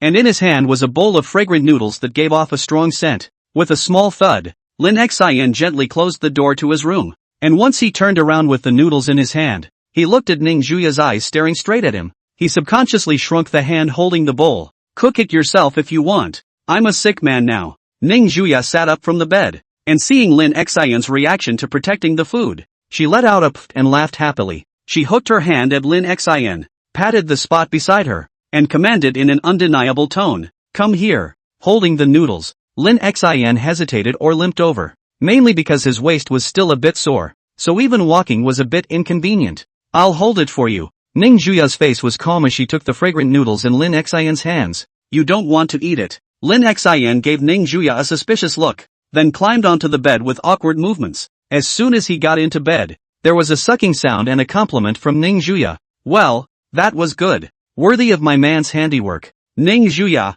who was eating noodles, saw Lin Xin's grudging eyes and fed her chopsticks to her mouth, but she didn't realize that he directly dodged them. "Never mind. I'll go cook a new bowl." Seeing the flash of dislike in Lin Xin's eyes, Ning Juya directly reached out and cupped his face, her voice cold. "I'm in a good mood right now. It's not a wise decision to mess with me at this time." With that, he passed the noodles in his hand toward Lin Xin's mouth and ordered in a cold voice, "Give it to me. If there's a single drop of soup left today, I'll have your ass." "Ah, this you have eaten." Lin Xin looked at the noodles around his mouth with some difficulty, could feel the heat coming from them, and refused to open his mouth. Personally, he was still a bit of a clean freak, not to mention things that had been eaten. Even things that had been touched he wanted to wipe clean. However, seeing Ning Juya's eyes grow colder and colder, vaguely about to explode, Lin Xin still helplessly chose to open his mouth. "Forget it. Just bear with it for a while and take a step back. A good man doesn't fight a woman, and it's definitely not because he can't. The two of you a mouthful of me a mouthful. A bowl of noodles will soon see the bottom." Ning Juya small meals is full, but the bitter Lin Xin, pressure even a little desire for satiety is not. Ning Juya looked at the sky outside the window. It is still early, so he ate and drank enough to lie back under the covers, closed his eyes and hugged Lin Xin faintly. "Get some more sleep. I have to go to school in the morning and you'll be with me then." Upon hearing this, Lin Xin, who had just laid down, complained in dissatisfaction. What does your going to school have to do with me? I'm sick now." Ning Juya, who was resting with her eyes closed, slowly placed her hand on Lin Xian's waist under the comforter and gently patted it. Good boy. If you don't want to suffer, be obedient. Lim Shin. What a negative girl. In vain I even helped you to sleep on the bed. I should have kicked you to the bottom of the bed at that time. Chapter 22, Lin Xian, I thank you. At 8 o'clock in the morning, Lin Xian, who had managed to fall asleep with great difficulty, was forcibly pulled up by Ning Juya and took a car towards Magic City University. Still as usual, Ning Juya sat on Lin Xian's lap wearing a black sailor uniform, not caring that his body was now injured. Feeling the hibernation commands that his brain kept giving, Lin Xian wrapped his hands feebly around Ning Juya's waist, his eyelids still fighting, and complained in dissatisfaction. What do you have to go to school for? Don't tell me you're there to study. Regardless of whether it was Ning Juya or Lin Xian, not to mention resting for a few days, even if they rested for a semester the course could still keep up, which was one of the reasons why Lin Xian had applied for self-study in the first place. If you have that kind of time to sit in the classroom, you might as well go out and do some odd jobs to earn money yourself. But fate just likes to play tricks on people. Lin Xian had only just finished applying for self-study, fantasizing about a better life in the future when Ning Juya, this crazy woman, suddenly barged in. Upon hearing this, Ning Juya relied on Lin Xian's arms and said with a smile, "Do you know about the student council? I'm going to let you join in. The student union has a lot of power in every school, and this is even more obvious in the Magic City University.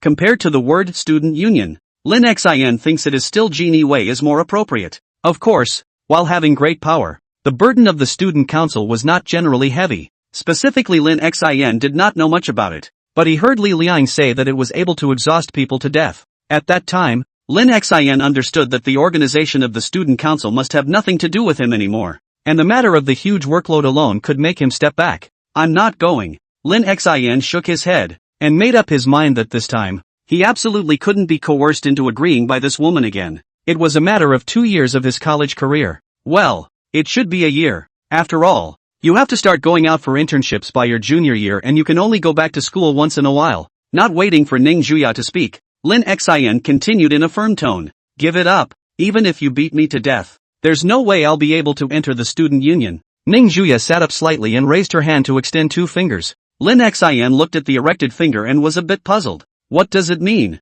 20,000. Ning Juya's eyes gazed calmly into Lin Xian's eyes as she said indifferently, as long as you join the student union, I'll give you $20,000 of pocket money. Also, how about a job where you can touch fish during your junior year? Lin Xian felt insulted after hearing this. His face immediately became a bit angry. Even his voice got a bit louder. Do you see me as someone who would give in just for a mere $20,000? If I say it's impossible, then it's impossible. Don't even think about it. Upon hearing this, Ning Juya's face said with some regret, alright then, 20,000 pocket money per month is already the limit of what I can give you. Men become bad when they have money. Ning Juya knew this, and Lin Xian's family was of the very ordinary kind. Giving him too many things that shouldn't belong to him was not a good thing. What? Hearing that it was actually 20,000 per month, Lin Xian's originally groggy head instantly sobered up, and his eyes flashed with a brilliant light. Just by joining the student council you'll get $20,000 a month. This deal is a good deal any way you look at it.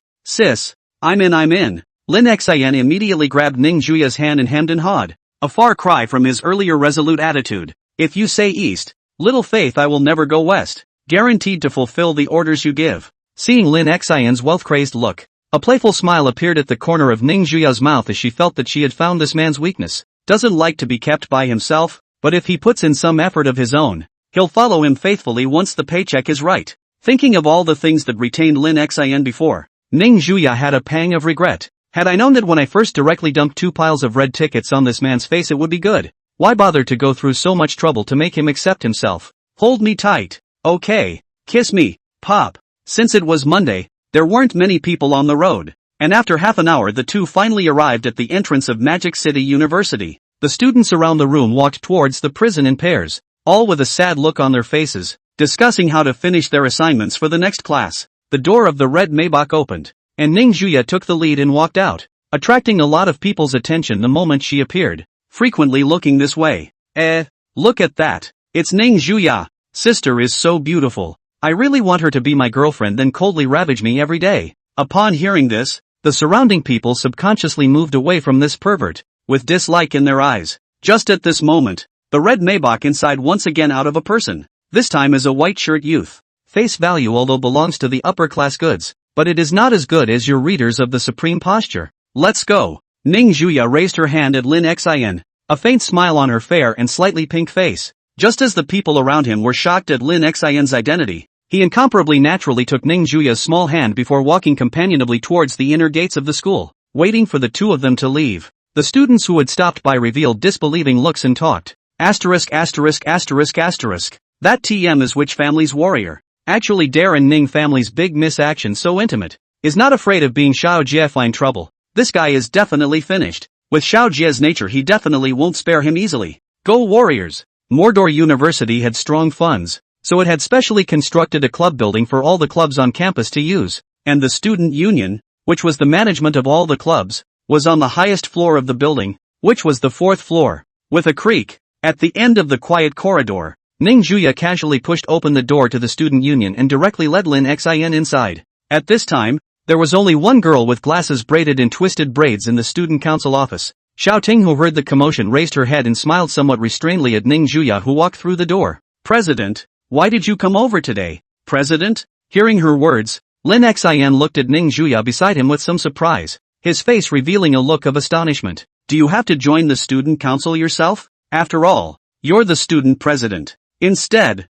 Ning Juya looked at Lin Xin somewhat strangely. What else? Didn't you attend the freshman ceremony? Ning Juya had become the president of the student council as early as her freshman year by absolute ability, and although she had family connections, her ability was absolutely unquestionable. Of course, this was one of the reasons why many students were afraid of her, because Ning Juya had fired all the members of the student council on the first day she became the president of the student council, almost causing public anger. At that time, Ning Juya dismissed those people's request to rejoin the student council with just one sentence, a domineering and simple and clear sentence. I don't need useless trash under my hand, if you guys are capable of showing me your strength. At that time, this sentence set off a hot debate throughout the school, and Ning Juya was also on fire throughout the school, and her reputation was constantly demonized. Upon hearing this, Lin Xin scratched his head in some embarrassment. At that time, it seems that I called in sick and played games in the dormitory for a day, and with his social circle of just a few people, it's normal for him not to know about it.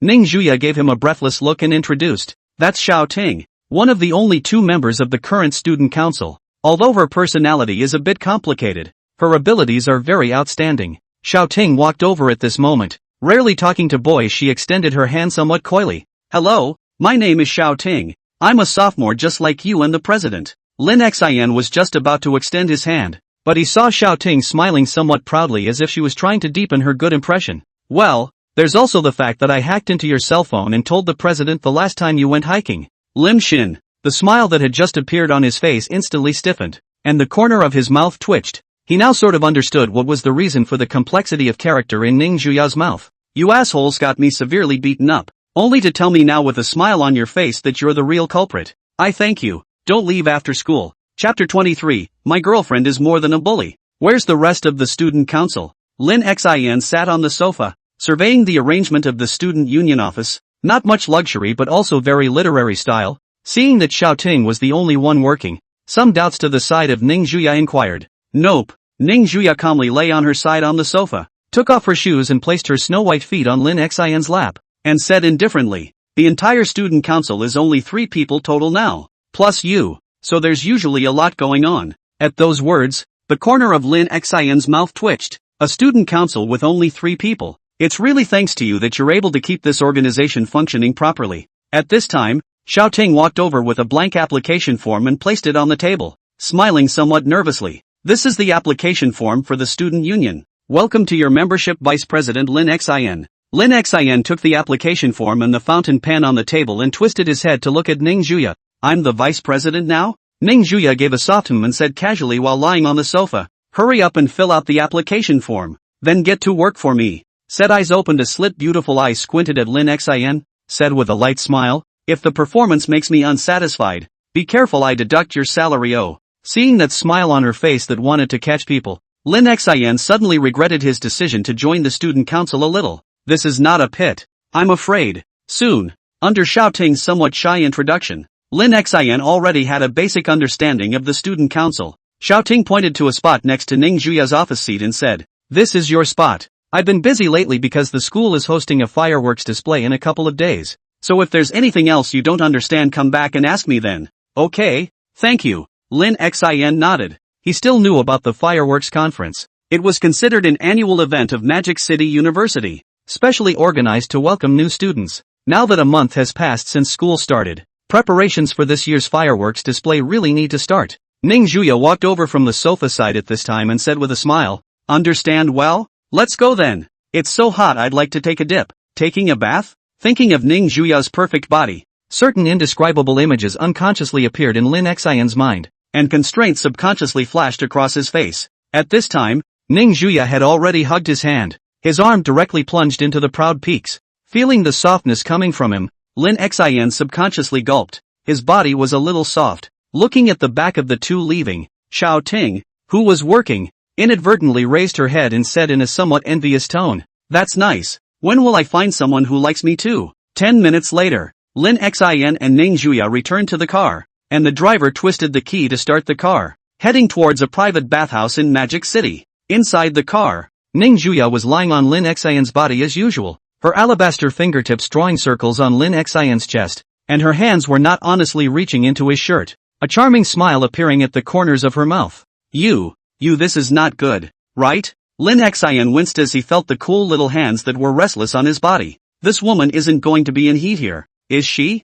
However, Ning Juya's tone was a bit cold, slowly saying, "You just shook hands with Xiao Ting, didn't you? When did I give you permission to shake another girl's hand, even if that person is my friend?" Saying that, Ning Juya's hand within Lin Xin's clothes slapped hard on the wound on Lin Xin's waist with some displeasure and anger in her eyes. Lin Xin pupils shrink. Instantly sucked in a mouthful of cold air, almost screamed out in pain. The voice is a little trembling. "Is not just shake a hand just well. This you are also jealous. Just?" Ning Juya's voice grew a few points louder. Sitting up from Lin Xin's body, his hand also coming out from within his shirt. His voice instantly becoming icy cold. She gazed at Lin Xin with cold eyes and said in a chilling voice, "You're my boyfriend now. You can't have any intimate contact with other women without my permission." The words were simple and clear, with absolute unquestionability in their dominance. After saying that, Ning Juya directly reached out and wrapped her arms around Lin Xin's neck and greedily kissed him, frantically venting her dissatisfaction and the anger that kept welling up inside her.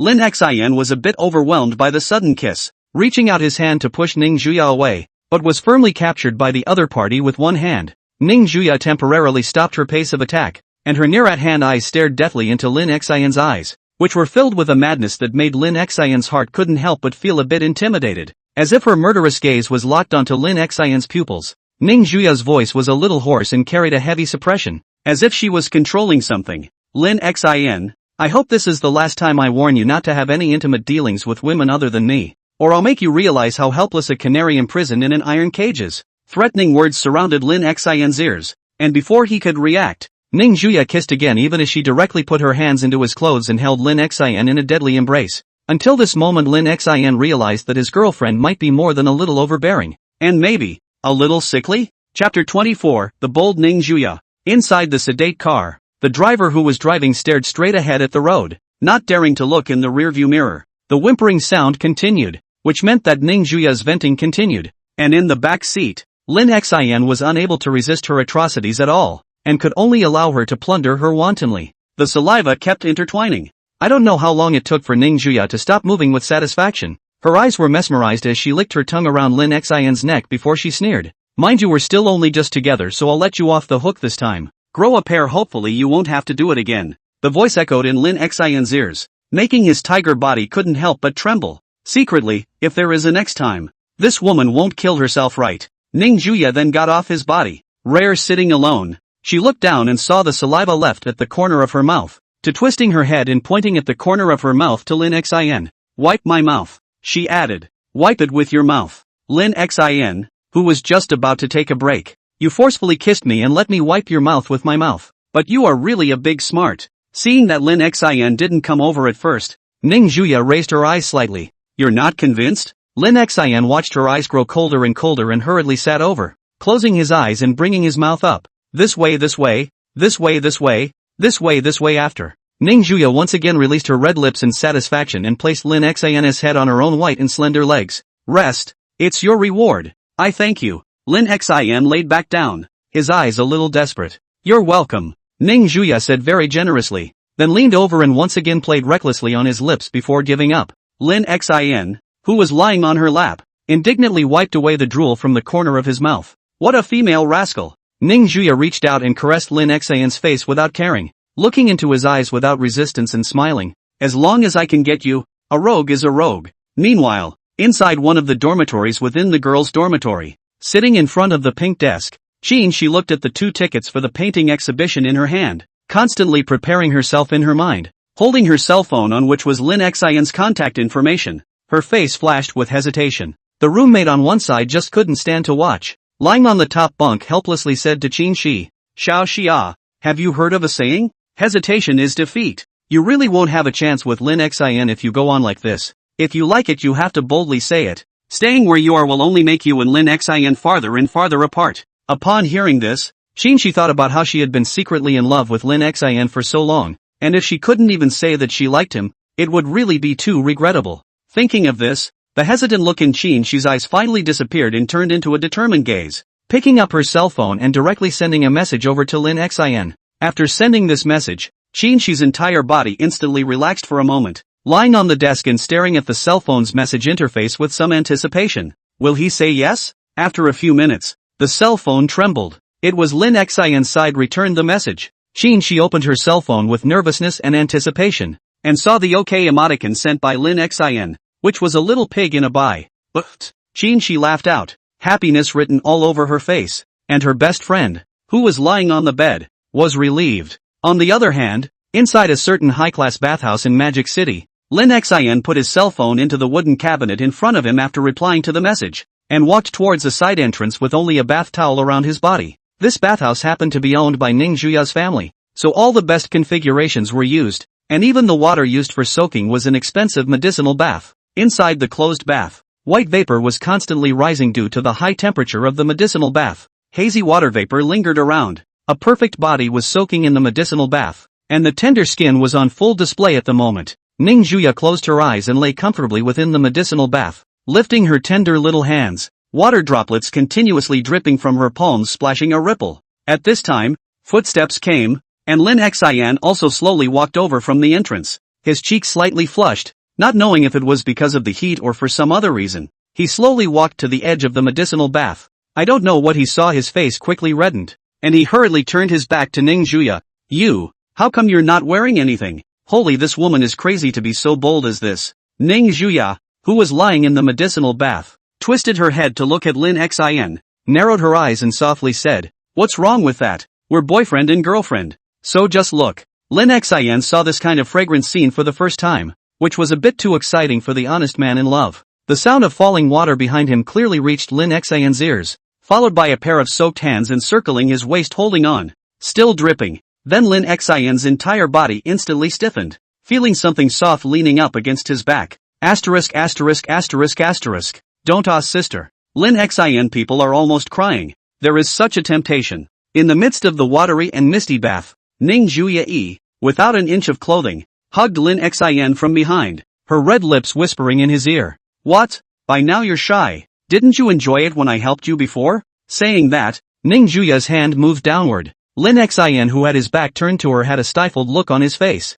Darn it. This woman was just intent on trying to tease herself. Want me to help you? Ning Juya's voice once again echoed in Lin Xin's ears, as if it were the whisper of a demon. Lin Xin hurriedly shook his head, jokingly if he was here, he could not guarantee that he could control himself. If that kind of relationship really happened, he would have to be controlled by this woman for the rest of his life. Are you sure? A charming smile appeared at the corner of Ning Juya's mouth as she tightly hugged Lin Xin, then rubbed up and down a bit. Lin Xin's body was instantly like electrocuted. Instantly tensed up, his brain was even more somewhat unconscious, and countless thoughts began to emerge. He begged bitterly, Sis, I'm begging you. We're still in college, we really can't do that. Under the water mist. Ning Juya, after hearing that sister, the heart of the dissatisfaction completely broke out. Refused himself once, even if this is the second time, really looking for death. In the next second, Ning Juya directly peeled Lin Xin over so that he was facing away from her, then coldly pushed him into the bath. Wow, with a bang. Lin Xin just wanted to open his mouth to speak before he violently drank in a large mouthful of Ning Juya's bath water, his eyes choking and flushing red, and the towel wrapped around his body also fell into Ning Juya's hands. She casually glanced at it, then tossed it aside.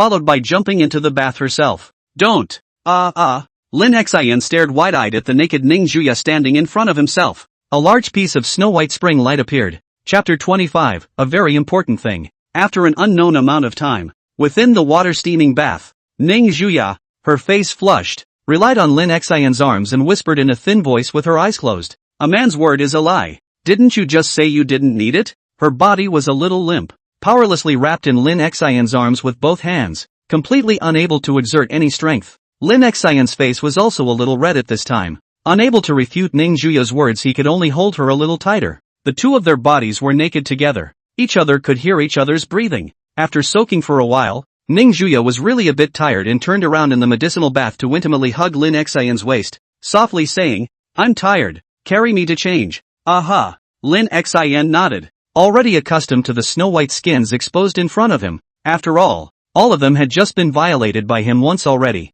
Although that primitive impulsive desire was suppressed by him at the most critical time, it was still an addiction for his eyes and hands. Lin Xin reached out and picked Ning Juya up by the waist, stepping step by step away from the bath, both of them dripping with water droplets that emitted heat. Ning Juya was held in her warm embrace and secretly squinted at Lin Xin, secretly pleased with herself. She knew that after going through something of such a large scale, Lin Xin was completely unable to get rid of himself unless he was a scumbag. But that was a near impossibility. Man, you can't escape me anymore. On the playground of Magic City University, amidst the screams of many female college students, Xiaojia continuously slapped the basketball in his hand, and in front of him there were 5 people blocking the way. But he did not take it seriously, directly pick up the basketball footsteps instantly back a few steps, and then jumped up to make a shooting action. With the clang sound, in the 5 people unwilling to watch, the basketball successfully into the basket. At the sight of this scene, the group of girls surrounding the outside of the guardrail instantly screamed with excitement and emotion, as if it was them who had scored the goal. Xiaojia exhaled and smiled lightly at these 5 people. Since I won, the basketball department will be taken over by me according to the betting contract. I still have things to do, so I'll leave first. After saying that, Xiaojia picked up his satchel in the midst of the cheers from the entire room and walked towards the school gate in the distance. He picked up his cell phone and looked at an unread message on the screen, unlocked the phone and tapped it in. And a few moments later the corner of Xiaojia's mouth hooked up into a meaningful smile. He gazed at the white clouds drifting in the distant sky and murmured, "Lin Xin? How interesting. This is troublesome. The fiancé was actually preempted by someone else. This can let me as a fiancé what to do." Having said that, Xiaojia's face was completely devoid of the slightest bit of anger. Obviously his future wife was acting intimately with other men, but he did not take it to heart at all. Early the next morning, Lin Xin used the excuse of having to go to the hospital to change the medicine to run out the door alone. Ning Juya didn't follow. Instead, she was leisurely at home applying a mask. There was an unread message on his cell phone, which was sent by Xiao Ting a few minutes ago. Magic City, in front of the Genesis Pavilion. As one of the famous exhibition halls in Magic City, the building is even more magnificent. Although only 1,000 square meters of land, but has 4 floors high. She stood downstairs in the pavilion, wearing obviously well-dressed, snow-white short shirt set off the proud figure. The lower body is a black pleated skirt but also cannot hide the long black silk legs. Such a big beauty standing at the entrance of the pavilion naturally attracted a lot of people's attention. But unfortunately most of the people who came to the pavilion were couples, and she also caused a lot of dissatisfaction among the women who passed by as a result. Luckily, this didn't last long, as Lin Xin trotted over from a short distance away, dressed somewhat casually because he was afraid of being discovered by Ning Zhua that he was sneaking out to play. "Sorry, it's been a long wait, hasn't it?" Lin Xin looked at the time. He was already 10 minutes late, and smiled somewhat embarrassed. "Oh yeah, where's Lyra? Didn't I say he'd be here too?" Lin Xin looked around with some doubt. When she sent a message calling him, he said that guy Li Liang would also come. That's why he agreed so quickly. It would be more or less bad if it was just himself and Qin. And more importantly, in case Ning Juya found out, it was expected that he would have to go back and kneel on the rubbing board. Qin was carrying a small leather bag behind her back, and smiled without blushing. He just received a phone call with an emergency, so he left first. "Oh, so," Lin Xin didn't doubt it and nodded. "Then let's go in as well." She nodded, and the two of them walked side by side towards the pavilion, envying many people in the middle of the way, all thinking that this was a divine couple. This time as the painting exhibition with the previous is not different. The pavilion set out to read the paintings, the value of about 100,000 to a few 100,000 ranging. Very few paintings more than 1 million. It's not that the pavilion can't afford it, But paintings that reach the $1 million level are superior works and will only be put out for viewing on special days. Inside the pavilion, after Lin Xin and the two of them walked in, they looked at the dozens of different kinds of paintings around them and immediately had a bright feeling, and started wandering around like no one else. I remember that the tickets for this creation pavilion are very expensive, right? How did you get 3 tickets? Lin Xin said with some doubt as he admired it. If he remembered correctly, Qin family belonged to the very ordinary kind just like him, and the tickets for this pavilion would cost at least several $100s, which belonged to a luxury for them. Qin intentionally looked at the side of Lin Xin's face and casually fabricated a lie. It was when I was playing outside with my friends and someone else drew it in an event. In fact, this ticket was saved by Qin for a month just for today, because she had to do something very important. The two watched and chatted along the way, and since the sound was low it didn't affect anyone else, and soon they were heading towards the second floor. Qin, on the other hand, was not in a hurry and planned to wait until she reached the 4th floor. Although she had already made a decision, she still had to do a little mental preparation, lest she get stage fright then all the hard work will be for nothing, and there's no telling how long it will be before the next opportunity comes along. Chapter 26, Let's Go Out. After waiting until he reached the 2nd floor, Lin Xin suddenly had some urination, and after saying something to Qin beside him, he quickly walked towards the toilet. Why don't you hang out? I've got a bit of an internal emergency. I'm going to use the restroom first. I'll catch up with you later. Qin looked at his back as he left in a hurry, retracted her gaze and casually looked around. In fact, she was not interested in these paintings, but because the atmosphere of the pavilion was so quiet and peaceful, she chose the location in order to stabilize her heart. At this time Qin's afterglow glanced at a sunflower portrait with a pale yellow border. From the outside it didn't seem to be anything out of the ordinary, but the sunflower on the portrait gave her an indefinable feeling. Subconsciously she walked over to this sunflower portrait, with a hunched-over grandmother beside her, her hair all gray with age and old age. With her hands behind her back, the grandmother noticed Qin, who was also observing the sunflower portrait, and smiled kindly. This painting is very good, isn't it? Upon hearing this, Qin then noticed the old man standing beside her. She had just been a little too absorbed in her observation, so she didn't notice. Nodding, well, it just gives me a weird feeling for some reason. The grandmother's gaze returned to the portrait and her words were filled with stories. I actually painted this picture, and even though many years have passed, I still come to see it once a year, and the painting is only hanging in the pavilion because she wants more people to see it, such as people like Qin. Come to see it every year? Qin was slightly surprised and inquired in confusion. Why?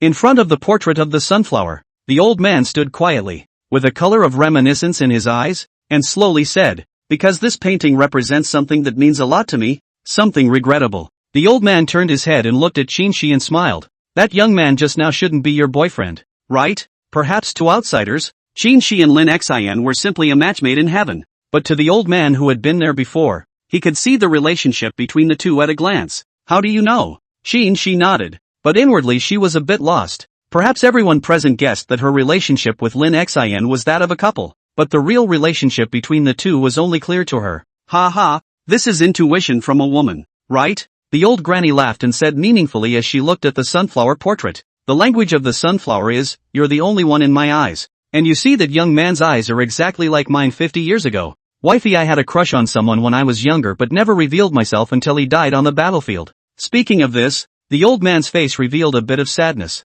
Her eyes seemed to have been looking at the sunflower portrait, but her heart was long gone from this small pavilion. After he left I lived in pain every day, and with hindsight I realized a profound truth, that if you just look and don't act, sooner or later you will regret it. Just like me. People, they have to wait until they lose before they realize what's important, but the time that passes will no longer be reversed, and the same is true for those who have passed away. In a trance, Qin seemed to understand something. She looked at the blossoming sunflower portrait in front of her, no longer a feeling of being unable to tell, but instead, her mind was clear. After listening to the grandmother's words, her originally restless heart instantly stabilized, and an unprecedented color burst out from her eyes. In the next second, she walked directly in the direction of the restroom, not forgetting to say thank you to the old granny. Thank you, you've helped me a lot. A few moments later, Lin Xin had just finished washing his hands and came out of the restroom when he saw Qin walking quickly towards him not far away before stopping in front of him. How do you? Don't you say a word. Lin Xin just wanted to open his mouth to ask, only just halfway to be interrupted by Qin forcefully. There is firmness in her eyes. Even if she was rejected she still have to be brave to say it, in order not to give themselves regrets. Appearing calm on the second floor of the pavilion, a man and a woman stood looking at each other. She slowly opened her mouth. Lin Xin, actually I've had a crush on you for a long time, can you go out with me? I know you're close to that Ning Juya, but I've liked you since I was in high school, and I know you better than she does about your preferences and personality. I won't lose half of my liking for you to Ning Juya, I value you more than her. After saying these words, Shi's cheeks flashed a blush very unnaturally, but her gaze was not the least bit timid as she quietly waited for Lin Xin's reply. Surprise first appeared in Lin Xin's eyes, then he calmed down and returned with an equally solemn face. Honestly, I've fantasized about this happening before, and I have a soft spot for you, and you know me a lot better than that woman. Chapter 27, let me explain. Lin Xin looked at Shi's gaze and said seriously, I'm sorry, I can't promise you. When she heard the words I'm sorry, the corners of Shi's eyes turned red and tears fell uncontrollably as she sadly inquired, is it because of Ning Juya? Lin Xin hesitated for a moment before nodding. Perhaps being straightforward would be a relief for both of them, and it was true that his refusal was also because of Ning Juya. The commotion over here quickly attracted the attention of many people on the second floor, all looking towards this side with different eyes. Lin Xin also knew that this was not the place to talk, so he pulled Shi's hand towards the stairs, her tears falling uncontrollably on the way. Walked out of the exhibition hall, a red Maybach in the roadside waiting for a long time. The rear window opened, revealing the exquisite face of Ning Juya. Seems to go out of the house in too much of a hurry, so the body is only wearing a thin nightgown. By the time Lin Xin walked out of the pavilion holding Shi, who had tears falling from the corners of her eyes, Ning Juya happened to look over sideways, her face surprisingly calm, and in her hand was a cell phone with a constant somewhat raucous sound coming from it. Lin Lettera Pavilion also noticed the red Maybach parked on the side of the road. At the moment this picture, he understood that he may be dead. Lin Xin subconsciously wanted to hold Shi and walk over to explain, but he had only just gotten close when he heard Ning Juya coldly speak. I know what you're going to say. Get in the car first and I'll settle things with you when we get back. Lin Xin glanced at Shi beside him, hesitated or loosened his hand, and softly consoled. I'll ask Li Liang to come over to pick you up later. Don't cry. It's rare to dress up so beautifully. If you cry again, you'll become a little flower cat. After saying that, Lin Xin walked to the other side of the red Maybach, opened the door and sat in, and as soon as he raised his eyes, he saw Ning Juya's cold face. As the car's engine slowly started, She looked at Ning Juya, who was seated inside the car, and the firmness in her eyes did not disappear because of Lin Xin's refusal. She suddenly opened her mouth, her voice a few points louder with it, and said to Ning Juya, don't think you've won. I want you to cherish Shin. Don't let me see a chance to take him away or I won't hesitate to snatch him back. Sitting in the car, Ning Juya's face once again turned a few points colder, looking sideways at Shi with a sneer. If you have the ability, just snatch him away from me and see. When the words fell, the red Maybach quickly drove away from the place, leaving only a taillight for Shi, who was in the same spot and was sad. Looking at the direction the car left, Shi squatted down and murmured, is this what it feels like to lose your love? It hurt more than any previous suffering, but she would never regret her confession to Lin Xin because she didn't want to leave herself with regrets. Inside the car, the atmosphere was heavy and depressing. Looking at the silent and cold Ning Juya who was sitting on the side, Lin Xin had a somewhat forced smile on his face. Why did you come over? Originally Li Liang was going to come too, but he had an emergency so he left first. That's why it's just Shi and I. Really, I'm not lying. Lying to me? Ning Juya twisted her head to look into Lin Xin's eyes, her face quickly grimacing, an uncontainable anger suppressed in her calm voice. Do you think I'll believe anything you say? What do you want me to believe in you? What? You change your medication and then run off to the pavilion with another girl to look at paintings and enjoy life as a couple, right? In the face of this questioning from Ning Juya, Lin Xin opened his mouth but realized that he couldn't refute it at all. But it was this attitude that made Ning Juya even more angry in his heart. She coldly said, I've already given you a chance before. Get ready to be punished. I won't let you off that easily this time. I won't rest until I've taught you a profound lesson. At those words, Lin Xin's body involuntarily shivered, as if he had already anticipated his next tragic end. Inside the general manager's office of the Sky Curtain Group, Ning Donghong was dealing with documents when his cell phone rang on the side, and he subconsciously frowned when he saw the name displayed on it. He temporarily put down the things in his hand and picked up the phone. A calm voice came from the other end. Uncle Ning. I don't know what was said, but Ning Donghong's frown deepened as he sighed before slowly saying, it's all y'all's decision. Everything will be the way it was after graduation. And you don't care about that anyway, do you? Xiao Jia on the other end of the phone let out a light laugh. Of course I don't care about this. But Ning Juya is my fiancé now anyways. You guys. Without waiting for him to speak, Ning Donghong spoke directly. Don't worry. I know what you want. This matter is indeed something that our Xiaoya did wrong, and it's only right to give you some compensation. Half an hour later, inside the Skycloud Villa area, in the second-floor bedroom of the villa, Ning Juya indifferently pulled the curtains closed. The room suddenly dimmed. She walked to the door of the room, directly unlocked the door after the key thrown towards the bathroom, and then looked towards Lin Xin who was sitting on the edge of the bed. At this point he's still trying to explain. You've really misunderstood. But not waiting for him to finish, Ning Juya's long-contained anger in his heart finally erupted, and his bare foot stepped forward to kick Lin Xin directly in the stomach. Chapter 28, Don't Let Me See You Again. Inside the dimly lit bedroom, Lin Xin sat on the floor with a somewhat frightened face, his body constantly retreating and finally hiding in the corner, looking at Ning Juya who was walking towards him in the darkness, and opened his mouth tremblingly. No, she and I really aren't the kind of relationship you think. It's all a misunderstanding. Misunderstanding? Ning Juya's face was grim as she walked towards Lin Xin, barefoot on the cold floor, but at the moment her heart was even colder as she laughed coldly. Of course I know you don't have anything to do with that woman, but what I'm angry about is that it's okay for you to hide from me and hang out with another woman, but how dare you hold hands with her? In the time it took to speak, Ning Juya had already walked up to Lin Xin, and then stretched out her white arm to pinch his neck, while she choked Lin Xin's neck with one hand. She crouched down and locked eyes with him in the dark and silent bedroom. A murderous intent flashed in her gaze, and she gritted her teeth. I was too kind to you before. That's why you dared to piss me off 3 times. You're so disobedient. After saying that, Lin Xin saw a fist rapidly enlarge in his own eyes, and then a miserable scream came out of his mouth as he covered his eyes with a pained expression. Strongly endure the pain coming from the right eye. Lin Xin received this punch after the heart is a burst of unwillingness. After these few days of hard to produce a few points of good feelings towards Ning Juya, in this moment are dissipated. He was wrong. This woman was a lunatic, and if she kept this up, she was going to get herself played. Lin Xin raised his head and stared dead at Ning Juya. The unwillingness and extremely suppressed anger in his eyes were even more so caught in Ning Juya's eyes. Seeing this, she loosened her grip on Lin Xin's neck and turned to touch his face with her delicate, warm little hands, the corners of her mouth curving out. What? It looks like you're very unconvinced? This world is like this. You are too weak to defeat me at all, so you shall not endure. But what's the use of enduring? You will never be a match for me in your entire life, and you will never be able to escape from me in your entire life. After Ning Juya finished speaking the truth, she bent down, her tantalizing red lips directly covering Lin Xin's lips, and began to continuously wreak havoc, her eyes provocatively glaring at Lin Xin. With a tearing sound, under Lin Xin's unwilling gaze, the clothes on his body were torn into rotten strips of cloth and casually thrown to the ground. The lips parted, and within the silent and dark bedroom, Ning Juya sat directly on Lin Xin's body,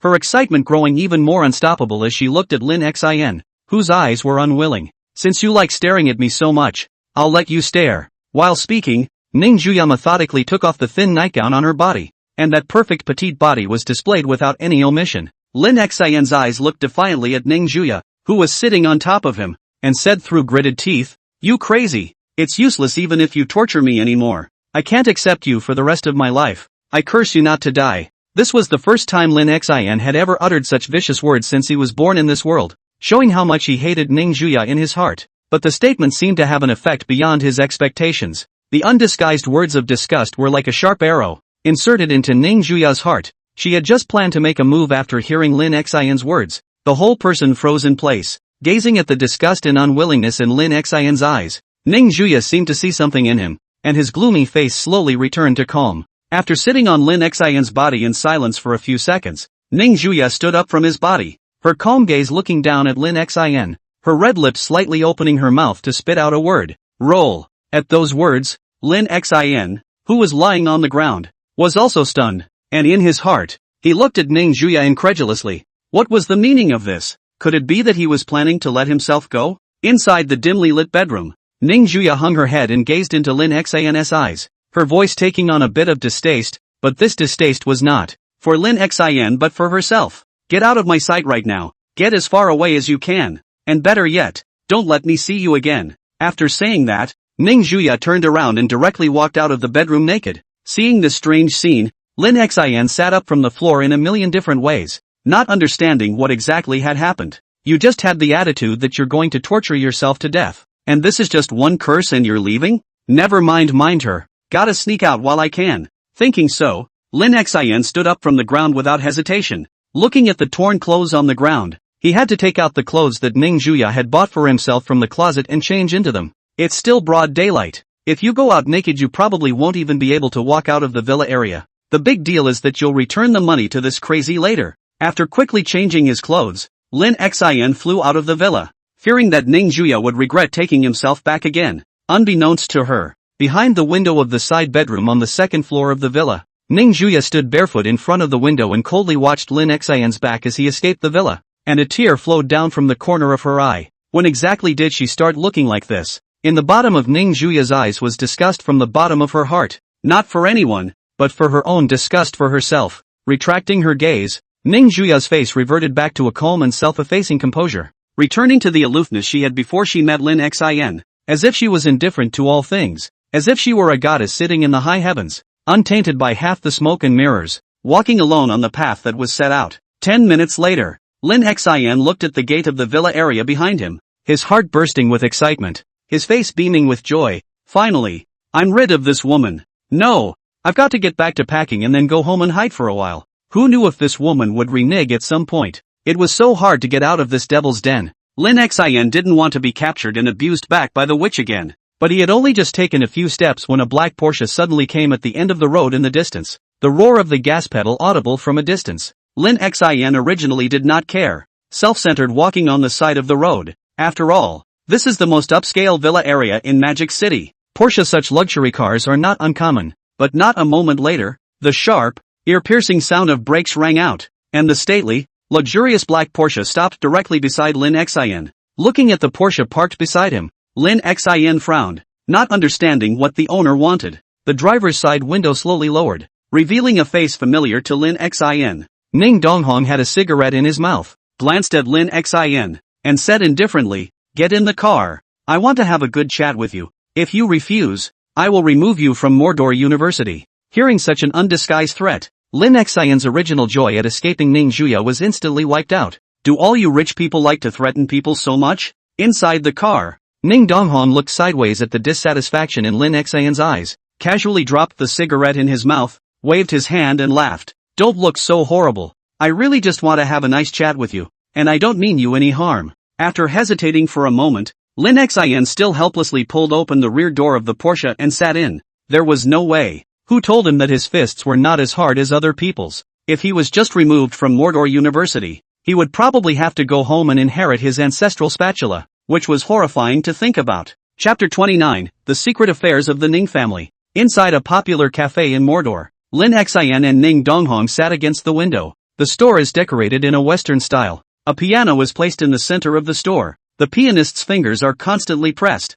A Western symphony resounds in the store. Looking at the traffic outside the window, Lin Xin took a sip of the coffee in his hand. It was bitter, but it could be acceptable. Ning Donghong sat on the opposite side of the table, his hands crossed in his lap, looking at Lin Xin with scrutiny in his eyes as he spoke in a flat tone. "I came to you today because I wanted to talk to you about something, and before I do I want to ask you a question. According to the information I've researched, your parents moved to Purple River Province 20 years ago, so do you know where your family lived before that? Sichuan Province. And the Magic City close to the center only separated by a small province, is also regarded as the country's more than 20 provinces ranked in the middle of the column." Hearing this strange question, Lin Xin put down the coffee in his hand and shook his head honestly even though he didn't know why the other party would ask this question. Ning Donghong glanced at him one more time, and no longer dwelling on this, sighed and said slowly to Lin Xin, "My wife, who was also Xiaoya's mother, had an accident while giving birth to Xiaoya, so she lost her female reproductive function,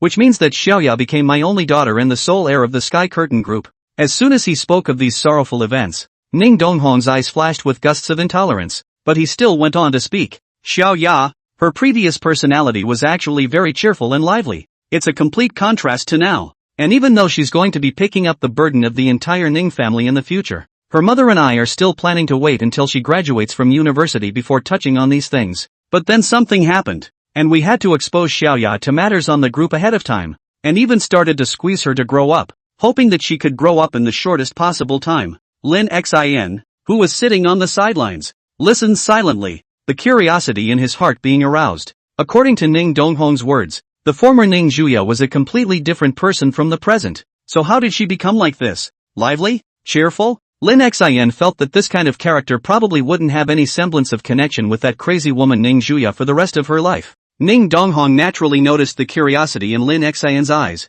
and looked sideways out the window with strands of sadness between her brows. Do you know about the Qin family in Mordor? Qin family? Lin Xin shook his head after carefully pondering in his head. Sounds and feels a bit familiar. The Qin family's eldest son, Qin Jia, is studying at Mordor University. It's normal for you to have heard of it by chance. Ning Donghong didn't know what came to his mind as a dangerous flash of hatred and a thick killing intent appeared in his eyes. Then he began to introduce the origins of the Qin family to Lin Xin. There was more heaviness in his voice. The Qin family is second only to my Ning family in the Magic City, and they are present in many of the country's departments. As small as the mayor of a township, as big as a hand of a state department. In short, the power is beyond imagination. But the Qin family, which only calls the shots in the officialdom, has to face a difficult problem if it wants to go further. Hearing this, Lin Xin's mind also probably guessed something. There was a clear rule for being an official in China. Public people could not engage in business. At the same time, people from business could not enter the state sector. This rule, which Lin Xin had happened to hear his teacher talk about in a college classroom, was said to have been put in place to prevent corruption. And listening to Ning Donghong's description of the Qin family just now, it could be said that it had completely gone to a very high level in the official world. So if one were to say flaws and ambitions, it could only be business. As expected, just as such a thought arose in Lin Xin's mind, he heard Ning Donghong continue. The Qin family's people haven't been wanting to put their hands into the business circle for more than a day or two. For them, power in their hands is undoubtedly a thing of beauty if coupled with a huge amount of financial power. And that's how my Ning family was targeted by them. The Qin family and my Ning family signed a marriage contract when Xiaoya was 8 years old for the sake of my Ning family's canopy group, wanting to empty their pockets. And then, after hearing what Ning Donghong said, Lin Xin did not have the slightest ripple in his heart. After all, what happened to the Ning family did not have half a cent to do with him. But the deception between these big families was really something. Lin Xin had never thought that this kind of plot, which was only seen in novels, would actually appear in reality. Ning Donghong wasn't the least bit surprised by this attitude of Lin Xin's. After all, with his daughter's current character, he thought that there must be quite a bit of hatred in this kid's heart. He pulled out the golden bank card from his body and placed it on the table, his face serious as he said to Lin Xin, I came here without my wife's knowledge this time, and while I know that the sooner my daughter can be on her own, the better, I still want her to be happy for at least these 2 years in college. There's $30 million in this card as a thank you gift. As long as you spend some time with you for us while you're in college, it's the only thing I can do as a father, said. Ning Donghong stood up and looked at Lin Xin with an almost pleading gaze, and then slowly bent over. Because the initiative to lift the scar at the moment is even more painful inside. The character of his daughter today could almost be said to be the result of him and his wife, endlessly nurtured and squeezed, intolerant but compelled to do so. Once the Qin family really annexed the Ning family, with Xiaoya's status as the heir to the Sky Mask Group, she would definitely not survive for more than a year, and in order to completely control the Sky Mask Group, the Qin family would definitely get rid of their own daughter by the most stealthy means possible. But if one's daughter could grow up, there might not be no silver lining. After listening to these hidden matters, Lin Xin suddenly felt as if Ning Juya's paranoid character wasn't incomprehensible. While she herself was still playing around with her friends all over the streets, Ning Juya had to start learning all kinds of business knowledge, the process of which must have been unbearable for normal people. It could be said that it was these 10 years of torture that had allowed Ning Juya to develop her current character. But Lin Xin himself was considered an accident, and that was why Ning Donghong had taken the initiative to find him. It was so hard for his daughter to become interested in someone. He as a father had to make up for some of the deficit even if he tried his best, not to mention lowering his waist. If Lin Xin agreed, even if he had to ask him, Ning Donghong, to kneel down on the spot, he wouldn't have the slightest hesitation. Quiet cafe, light piano sound in the ear, the atmosphere of a peaceful only in the corner by the window position,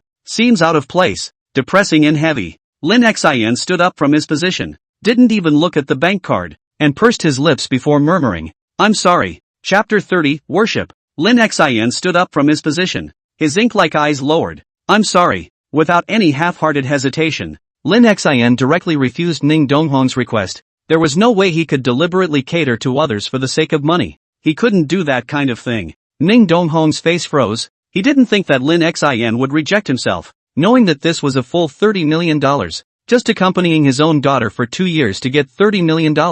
This should be a good thing that Lin Xin from an ordinary family wouldn't even dare to think about, he subconsciously said. Why? Ning Donghong felt that he already knew Lin Xin well enough, and based on his investigation, Lin Xin had been trying to find ways to obtain school scholarships no matter if he was in his 3 years of high school or the year he entered college. Now that he has offered such a generous reward, he actually turned it down without even thinking about it for a second. Just when Lin Xin was about to say that he and Ning Zhuya had fallen out, the glass door of the coffee shop was suddenly kicked open violently. With a loud bang, the glass door was kicked to pieces, and the glass shards kept falling to the ground with a crisp sound. This huge commotion immediately startled everyone in the store, and their gazes looked in the direction of the doorway in horror. At the door of the store, the black-clothed bodyguard who had kicked out the glass door made way, and Ning Zhuya, who was wearing only a white floral dress, walked in with a cold face. Her eyes quickly scanned the store, quickly locking onto Lin Xin, who was sitting in the corner, and especially grimaced when she saw that her father was also there. She casually took out a bank card and placed it on the counter, saying indifferently, "I'm clearing out this place today, and all damages will be deducted from this." After saying that, Ning Zhuya directly took a step towards the corner location, while those guests even more quickly fled the place. Most of the people who can come here for coffee are not short of money, but it is often the rich who are most afraid of death. In the corner of the coffee shop, Lin Xion's body shivered even more when he saw Ning Zhuya, who was walking towards this side with a cold face. What's she doing here? She's not regretting it, is she? Ning Donghong looked at his daughter who was walking towards him, and just as he wanted to speak, he was interrupted by Ning Zhuya. She stood in front of the table and looked coldly at her father. No hatred or resentment in her eyes, only indifference, and said in a deep voice, "I don't need anyone to pity me." After saying that, Ning Zhuya directly reached out and pulled Lin Xion's hand towards the outside of the store, leaving only a backdrop for Ning Donghong. Lin Xion was passively held by Ning Zhuya, and his wrist was held by Ning Zhuya's death grip, which did not allow him to break free at all. The red Maybach was parked in front of the coffee shop. Ning Zhuya loosened her grip on Lin Xion's hand, pulled open the door and sat in the driver's seat. She looked sideways and coldly at Lin Xion, who was still frozen in place. "What are you waiting for? Get in the car." Oh, probably after knowing Ning Zhuya's experience, Lin Xion hated her a little less, so he didn't refuse. After all, if Ning Zhuya didn't want to let herself go, she definitely couldn't escape from her. Boom, as the gas pedal was pressed down, the red Maybach swept towards the distance like a red stump. The atmosphere in the car had an oppressive sense of silence. Ning Zhuya gazed ahead with cold eyes and spoke indifferently. "What did he tell you about my father?" Lin Xion sat on the co-pilot, his body leaning against the car door, squinting out the car window. His tone flat. "What else can I say? Didn't you guess it all?" With Ning Zhuya's mind, Lin Xion didn't believe that she wouldn't be able to guess Ning Donghong's purpose for looking for him. Driving the car, Ning Zhuya's face remained unchanged, her voice as cold as a snowy night. "What are your feelings after hearing this? Do you want to pity me?" If Lin Xion really had this idea, Ning Zhuya wouldn't be surprised. After all, everyone had a compassionate heart, just more or less. But, how? Lin Xion shook his head without hesitation, his gaze calmly looking out the window at the rapidly passing roadscape, and uttered a sentence that caused Ning Zhuya's heart to falter. As if he had thought of something, Lin Xion's voice became a bit dull. "To be honest, not only do I not pity you, but I also worship you a bit. You've been through things since you were a kid that are unimaginable to normal people, and you've managed to make it this far with a knife hanging over your head, and I wouldn't have been able to do what you've done if it were me. Giving everything for something you're not interested in. I'd probably have broken down if I were you. When I was a kid, this actually happened to me, but I just chose to give up." The ice coldness in Ning Zhuya's eyes slowed down a bit when she heard that Lin Xion actually thought this way, but her tone remained unchanged. "Do you realize what you're doing? If you really wanted to get rid of me, you shouldn't have said something like that. Just say you pity me and I won't hesitate to throw you out of the car. Then you'll be free." Lin Xion helplessly waved his hand. "There's nothing I can do. Do what I want to do and say what I want to say. This is my life creed." Lin Xion is such a person. What offends his bottom line? Even if the God of heaven comes, he can't force him. After about 10 minutes, Ning Zhuya slowly parked her car at the entrance of Magic City University and coldly said, "Get lost." Upon hearing this, Lin Xion didn't show too much joy on his face and directly pushed open the car door towards the dormitory building on campus. When he heard Ning Zhuya's voice from behind him, "Get some rest and relax. Start working for me in the student union tomorrow. $2,000 a month, we had a deal." Lin Xion, who had already half a foot across the school gate, froze. "What do you mean listen to this is still want to pester yourself?" Thinking of something, Lin Xion looked back at Ning Zhuya sitting in the car, his voice a few points louder. Asterisk asterisk asterisk asterisk. Wasn't it 20,000? How did it become 2,000? Besides, aren't you going to leave me alone? Sitting in the car. Ning Juya looked at Lin Xian's appearance. The corner of her mouth hooked up slightly, and whispered to him, remember to be on time. Oh, if you're late I'll dock your pay. Don't think about running away or I'll be unhappy. After saying that, the car window closed completely. The red Maybach roared and drove away from the school entrance, only leaving Lin Xian with the car exhaust. Lin Xian sighed when he saw this scene, turned around and proceeded towards the dormitory building, thinking that Ning Juya had finally gotten tired of it. But it turned out that he was actually teasing himself. But unbeknownst to him, Ning Juya was indeed serious at the time. But after hearing Lin Xian's feelings about his encounter in the car, the suppressed interest surged up again. If it was because of Lin Xian's uniqueness that he had begun to take an interest in him before, then right now Ning Juya was really taking a strong interest in Lin Xian as a whole. It's like a drug. Once you get a head start, you can't stop. Chapter 31, Imported Mineral Water. In the afternoon, inside Magic City University, Lin Xian was stopped by someone just as he walked to the door of the dormitory building. Xiao Jie stuck his hands in his pants bag and stepped in front of Lin Xian, sizing him up with interest. You're Lin Xian? Lin Xian, who was playing with his cell phone with his head down, raised his head and looked doubtfully at the youth standing in front of him. Looking at his age, he should be about the same as himself, and his face value was not too far off. You are? Xiao Jie stretched out his hand towards Lin Xian, a warm smile on his face the whole time. Get to know each other. My name is Xiao Jie, but you should be interested in my other identity. I have another name called Qin Jie, and I am the fiancé of the Ning family's eldest miss. Upon hearing this, surprise flashed across Lin Xian's face and his gaze towards Xiao Jie became a little more serious. Having just finished listening to Ning Juya speak about the Qin family's marriage contract, he didn't expect that not even a moment had passed before the rightful owner appeared in front of him. As the saying goes, reach for the stars. Below the dormitory floor, Lin Xian stretched out his hand and briefly shook Xiao Jie's hand,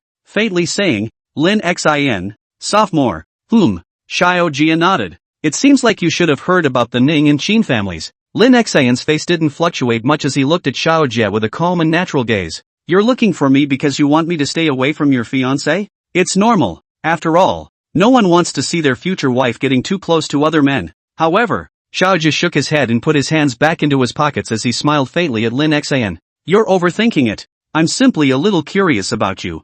I'm a little interested in that woman, but not emotionally, and she's not my type. Among my peers in the Magic City generation, Ning Juya is considered the only person I recognize more, so I'm curious what's so special about you. Who was chosen by her? Upon hearing this, Lin Xian spread his hands and smiled indifferently. Then I might have to disappoint you. I'm just a normal college student. There's no such thing as special. I don't think so. Xiao Jie took a step towards the playground, pausing slightly as he passed Lin Xian and reaching out to pat his shoulder, a wry smile appearing at the corner of his mouth. A person's eyes can't be fooled, and being able to remain aloof after knowing my identity as the Qin family's youngest master is a special thing in itself. And your eyes tell me that you and I are in the same class, and if there are classes in the world, then you are the one who stands on the same ladder as me. After saying that, Xiao Jie walked towards the noisy playground in the distance, with a smile on his face since the beginning, as if he could get along with anyone. But after Lin Xian heard Xiao Jie's words, he twisted his head and frowned at his back.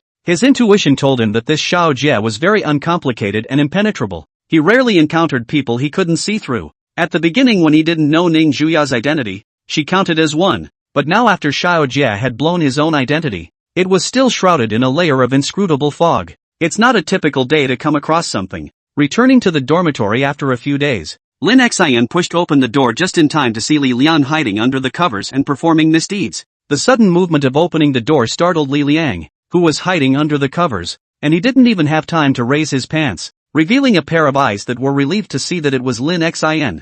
Rinshin glanced disdainfully at his best friend. Ryoko, be moderate. Go under the covers in broad daylight. And watch out, I'll have to collect your body one day when you're exhausted. I can go to hell with you. Li Liang cursed with a laugh and walked off the bed, looking curiously at Lin Xian lying on the bed. Why did you suddenly come back? Did you get tired of being played by the Ning family's eldest daughter, so you were kicked off? Lin Xian lay down on the bed and sighed sadly. It would be good if that were true. By the way, how is she doing? She? Well, it should be considered fine. Li Liang sat back down at his computer desk. I look pretty normal anyway, so it should be fine. Lin Xian sniffed and let out a soft closing his eyes and falling asleep. At 8 a.m.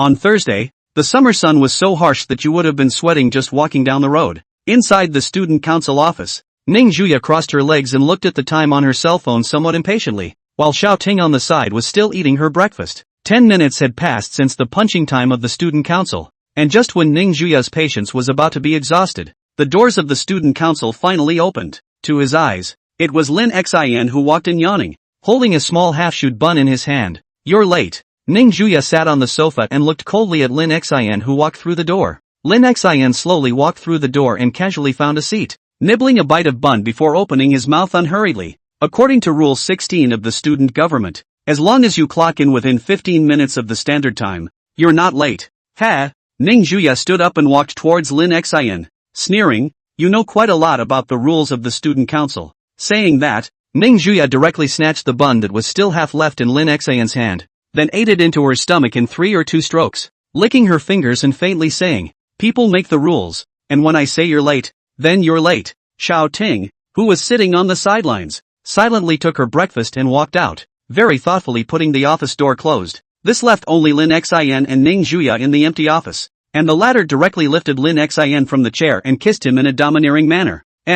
About 10 minutes later, when Xiao Ting re-entered the office, the originally energized Lin Xin was already lying lifelessly on the sofa. Ning Juya sat beside him, playing with his short black hair, pinching Lin Xin's face every now and then as if she was playing with a favorite toy. She whispered, "Did you sleep well last night?" Lin Xin pursed his lips. "Not bad," Ning Juya added, "but I didn't sleep well yesterday." "Rinshin, then you're pathetic. You'll get dark circles under your eyes from staying up all night." At those words, Ning Juya's face sank, and although she knew that this was Lin Xin saying this on purpose, she still couldn't help but feel angry in her heart. "Go get me a glass of water." Ning Juya slapped Lin Xin's butt and ordered. Lin Xin let out an "oh," casually picked up the light pink cup on Ning Juya's desk, and walked to the water fountain to get a cup of hot water back. Mumble, "Here." Lin Xin placed the water cup filled with water in front of Ning Juya, but the latter didn't take it. She said lightly, "I'll have an imported one." "Imported?" Lin Xin's brain didn't respond and scratched his head.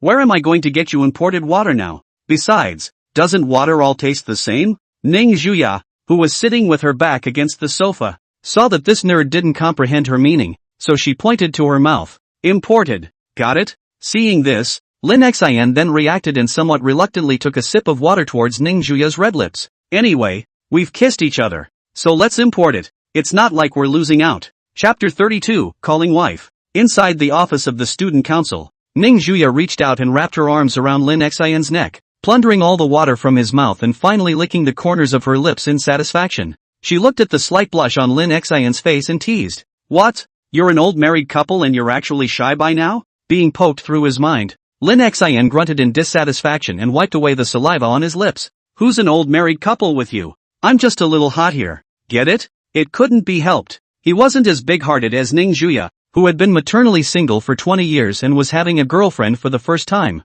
And even though he said that he was forced to, he couldn't get used to it for a while. Suddenly thinking of something, he sat down beside Ning Juya and pried, "Do you know that Xiao Jie?" Ning Juya narrowed her eyes. "You've seen him?" Lin Xin nodded and inquired curiously. "I met him once yesterday. He feels like a strange man. Do you know him? Want to know?" Ning Juya pointed to her cheeks. The corner of her mouth hooked into a smile. "Give me a kiss, and I'll tell you after calling me my wife." At those words, the curiosity on Lin Xin's face instantly disappeared, and he twisted his head back expressionlessly. "Better forget it. I'm suddenly not curious anymore." A small knife that she had pulled out of nowhere suddenly appeared in Ning Juya's hand, the bright light of the knife reflecting on the side of Lin Xin's face as she twisted her head to look at him. "What did you just say? I don't think I heard you. Can you say it again?" Saying that, Ning Juya played with the small knife, very casually and naturally spinning the blade at her fingertips, and winked at Lin Xin. "Lim Shin, could you be any more obvious in your threats?"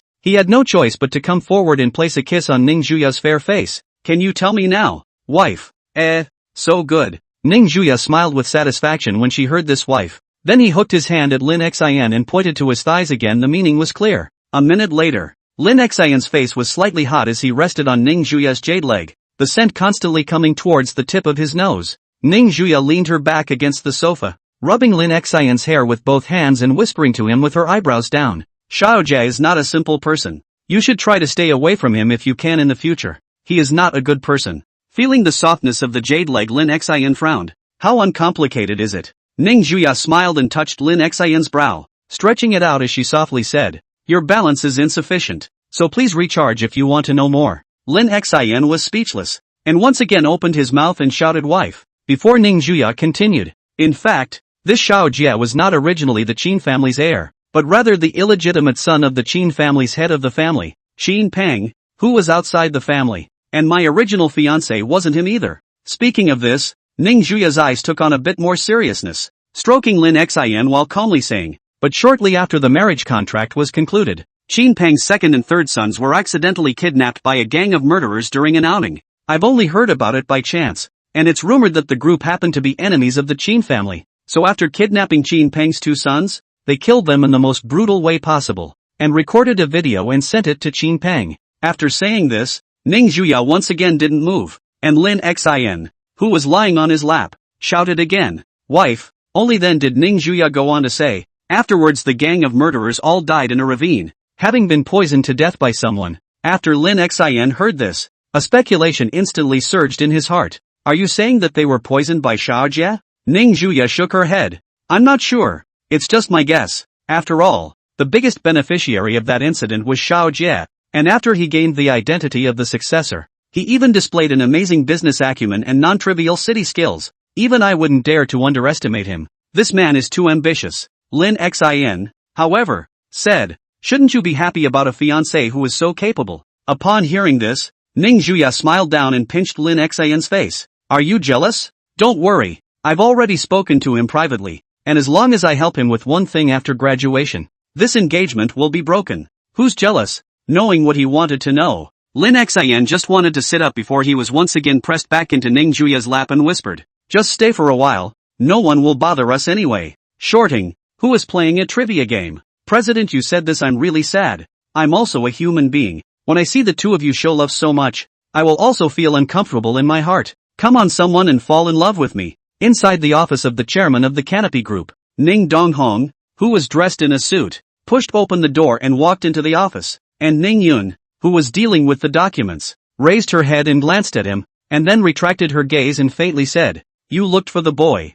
How did it feel? Really can't hide anything from you. Ning Donghong let out a bitter laugh, walked over to the sofa within the office and sat down, sighing, it's a bit elusive to be honest. There's something about this kid named Rinshin, who always manages to act beyond expectations when you think you've got him completely under control. That doesn't feel right to me, whether it's him as a person, or his life. It all gives me a feeling of unreality. The fountain pen in the hands of Ning Yun, who was sitting behind the desk, gave a start and raised an eyebrow. It's really rare. There's actually someone you can't see through. It seems that the young people of this generation are not simple. No matter which one of them is Xiao Jie or this Lin Xian, they all have extraordinary features that far surpass their peers. Ning Donghong looked up at the ceiling, his brows revealing worry. What are you going to do with this Lin Xian? Our daughter is crazy about him. Ning Yun resumed writing furiously, the fountain pen in her hand sliding quickly, writing down a beautiful script, saying faintly, whatever they want. Xiaoya isn't too young to know what her path is going to be. Her future path is no longer something we can interfere with. What's the status of the one I asked you to reach out to? If we can get that gentleman's help, the Qin family will definitely throw in the towel and won't dare to make any moves against us for at least a short period of time. Ning Donghong let out a breath and shook his head, his voice a bit dull. Failed. I didn't even see anyone. This one doesn't have a background. The second doesn't matter. How can people see us? Want to get that old gentleman's help? It's as hard as heaven. Ning Yun heard the heart is also a burst of disappointment. It seems that we can only let nature take its course. Chapter 33, Open Your Mouth. Near mealtime, the students of Magic City University swarmed out, rushing towards the cafeteria, bound to grab a good spot. Inside the office of the student council, in the club building, Lin Xian looked at the closed door of the toilet in the office, thought about it and walked out. People are iron and rice is steel. Originally, he only had one bun for breakfast, and as a result, he was also snatched over half of it by Ning Juya, and at this time, his stomach had long been rumbling with hunger. His cell phone vibrated slightly and he picked it up to see that it was from Li Liang. Tertullian, good big son, do you want your righteous father to bring you food? I'm in the top echelon this time, smug. Lin Xin, since my son is so understanding, I will accept the honor. Tertullian, me. Exit the chat interface. Lin Xian face with a faint smile towards the downstairs. At this moment in his cell phone account has quietly lying $2,000, can be said to be the bottom. By the time he walked downstairs, Ning Juya in the office just happened to come out of the bathroom, looking at Lin Xin who had already disappeared. She looked suspiciously at Xiao Ting who was sitting in the corner. Where is Lin Xin? Xiao Ting, who was eating a luxurious takeout, said in a soft voice after taking a bite of lobster. I just went downstairs. I should have gone to the cafeteria to eat. Hearing that Lin Xin had actually left himself alone to go to the cafeteria, Ning Juya's eyes narrowed slightly as she quickly walked towards the outside of the office. You're really good, Lin Xin. You dare to run away while I'm in the toilet? Is eating more important than me? Meanwhile, inside the lively and noisy cafeteria, at a glance, almost most of the seats were filled with people, and the scene was extremely lively. Although the meals at Magic City University are not extravagant, they are still complete, and the aroma of the food fills the entire cafeteria. In the corner of the cafeteria, when Lin Xin arrived, Li Lian was sitting at the table with the as-usual faced Qin Shi. Lin Xin, who had hurriedly arrived, looked at the table and saw that there was only one serving of rice on it, and said suspiciously to Li Liang, "Where's the rice you gave me? But I didn't even have enough for breakfast, and I'm starving right now, so don't tell me you forgot." Before Li Liang could say anything, he saw Qin Shi bring up a lunchbox from under the table and smiled at Lin Xin. "I've been practicing cooking lately, and I just happened to make an extra serving today, so I didn't ask Li Liang to fetch you a meal." Saying that, she opened the lunchbox, revealing the exquisite meal inside, which was obviously much more advanced than the cafeteria's food. Lin Xin looked at the steaming hot meal that was filled with fragrance and swallowed his saliva, but thought of his current relationship with Ning Juya and hesitated a bit. If she knew about this, she would definitely not be able to avoid an education. But he turned his head to look at the long line in front of the cafeteria window and felt his hungry stomach, and had some trouble deciding. Seeing that Lin Xin was somewhat hesitant, Qin Shi once again spoke out. "Don't stand around. Hurry up and sit down to eat. You'll only have a little bit of edging left even if you go and fight for dinner now. Besides, Ning Juya isn't here right now, so what are you afraid of?" Lin Xin heard as if he was saying the same thing. In the end, it was the desire for a dry meal that occupied his brain, and he directly sat down on the chair, looking at the meal in front of him with an instant appetite. He picked up his chopsticks and directly began to wolf down his food. There was no way he was too hungry. On the side, Qin Shi propped up her face and smiled at the scene, not forgetting to remind, "Eat slowly, be careful of choking." Li Liang, who was sitting beside him, suddenly felt a bit redundant. He raised his eyes to look at Lin Xin's exquisite boxed lunch, and then looked at his own bowl of rice, and immediately felt little appetite. It's true that people are more angry than people. I, Li Liang, am at least as good looking as he is dashing, so why doesn't anyone like me? Because of his hungry stomach, Lin Xin ate much faster than usual, and to outsiders it looked like he was eating in a hurry because the food was so delicious. Li Liang, who was sitting on the opposite side of the table and had already finished eating, stood up and just wanted to go wash the dishes, when out of the corner of his eye he looked as if he had seen something. His pupils shrank, and then he glanced at Lin Xin, who was eating happily. At this moment, countless thoughts spread out in Li Liang's mind, and in the end, a sinister smile appeared at the corner of his mouth as he resumed his seat,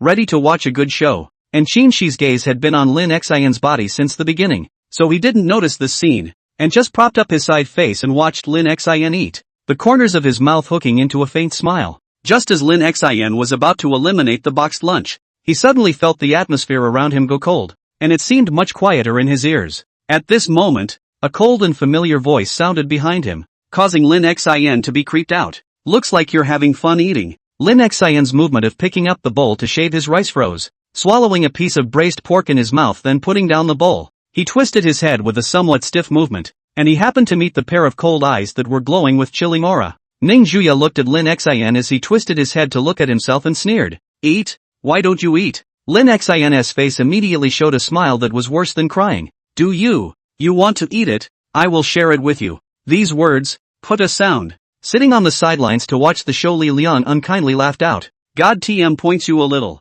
NB a letter son." Ning Juya's face once again turned cold for a few minutes, and Lin Xin realized that he had said the wrong thing, and hurriedly begged for forgiveness. No, I'm wrong, I don't mean that.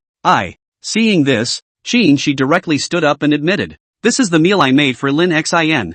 I wanted him to taste it." "You're not even going to be in charge of this, are you?" Lin Xin on the side was about to cry. "Big sister, I beg you to stop talking. This is trying to get me killed." Only then did Ning Juya notice that the meal Lin Xin ate was obviously different from the cafeteria meal, and her heart was even more like a volcano that was about to erupt. About to completely erupt. But after thinking about it, she decided to hold it in for now. While walking up and sitting next to Lin Xin, glancing at the lunchbox in front of him and giving it a direct push away. Then a black-clad bodyguard came not far away, carrying a 5 or 6 layer lunchbox in his hand. And even through the lid he could smell the aroma coming from inside. The surrounding students just couldn't take it anymore, and one by one rushed to leave this place of wrongdoing with their own bowls, all the while envying Lin Xin in their hearts with envious teeth. Damn it, 2 goddesses delivering food. Why doesn't this asshole go to hell? As the bodyguard put the lunchbox down, Ning Juya slowly opened the lid, revealing a luxurious dish, and the air was filled with the scent that filled the air.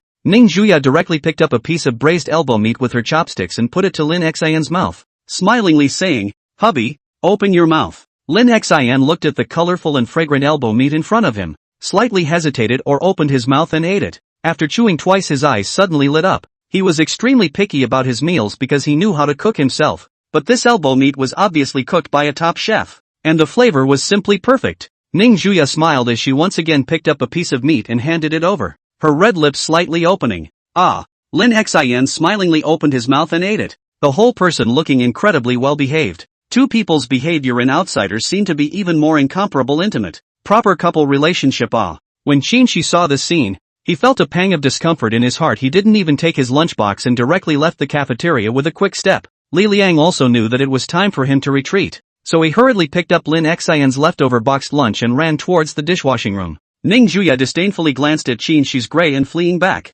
On this also with their own Robman, really do not know what to say. On the other side, Rinchen was still obediently waiting for the food to enter his mouth. Ning Juya, however, directly put the chopsticks into his hands and said to him without any good humor, "What?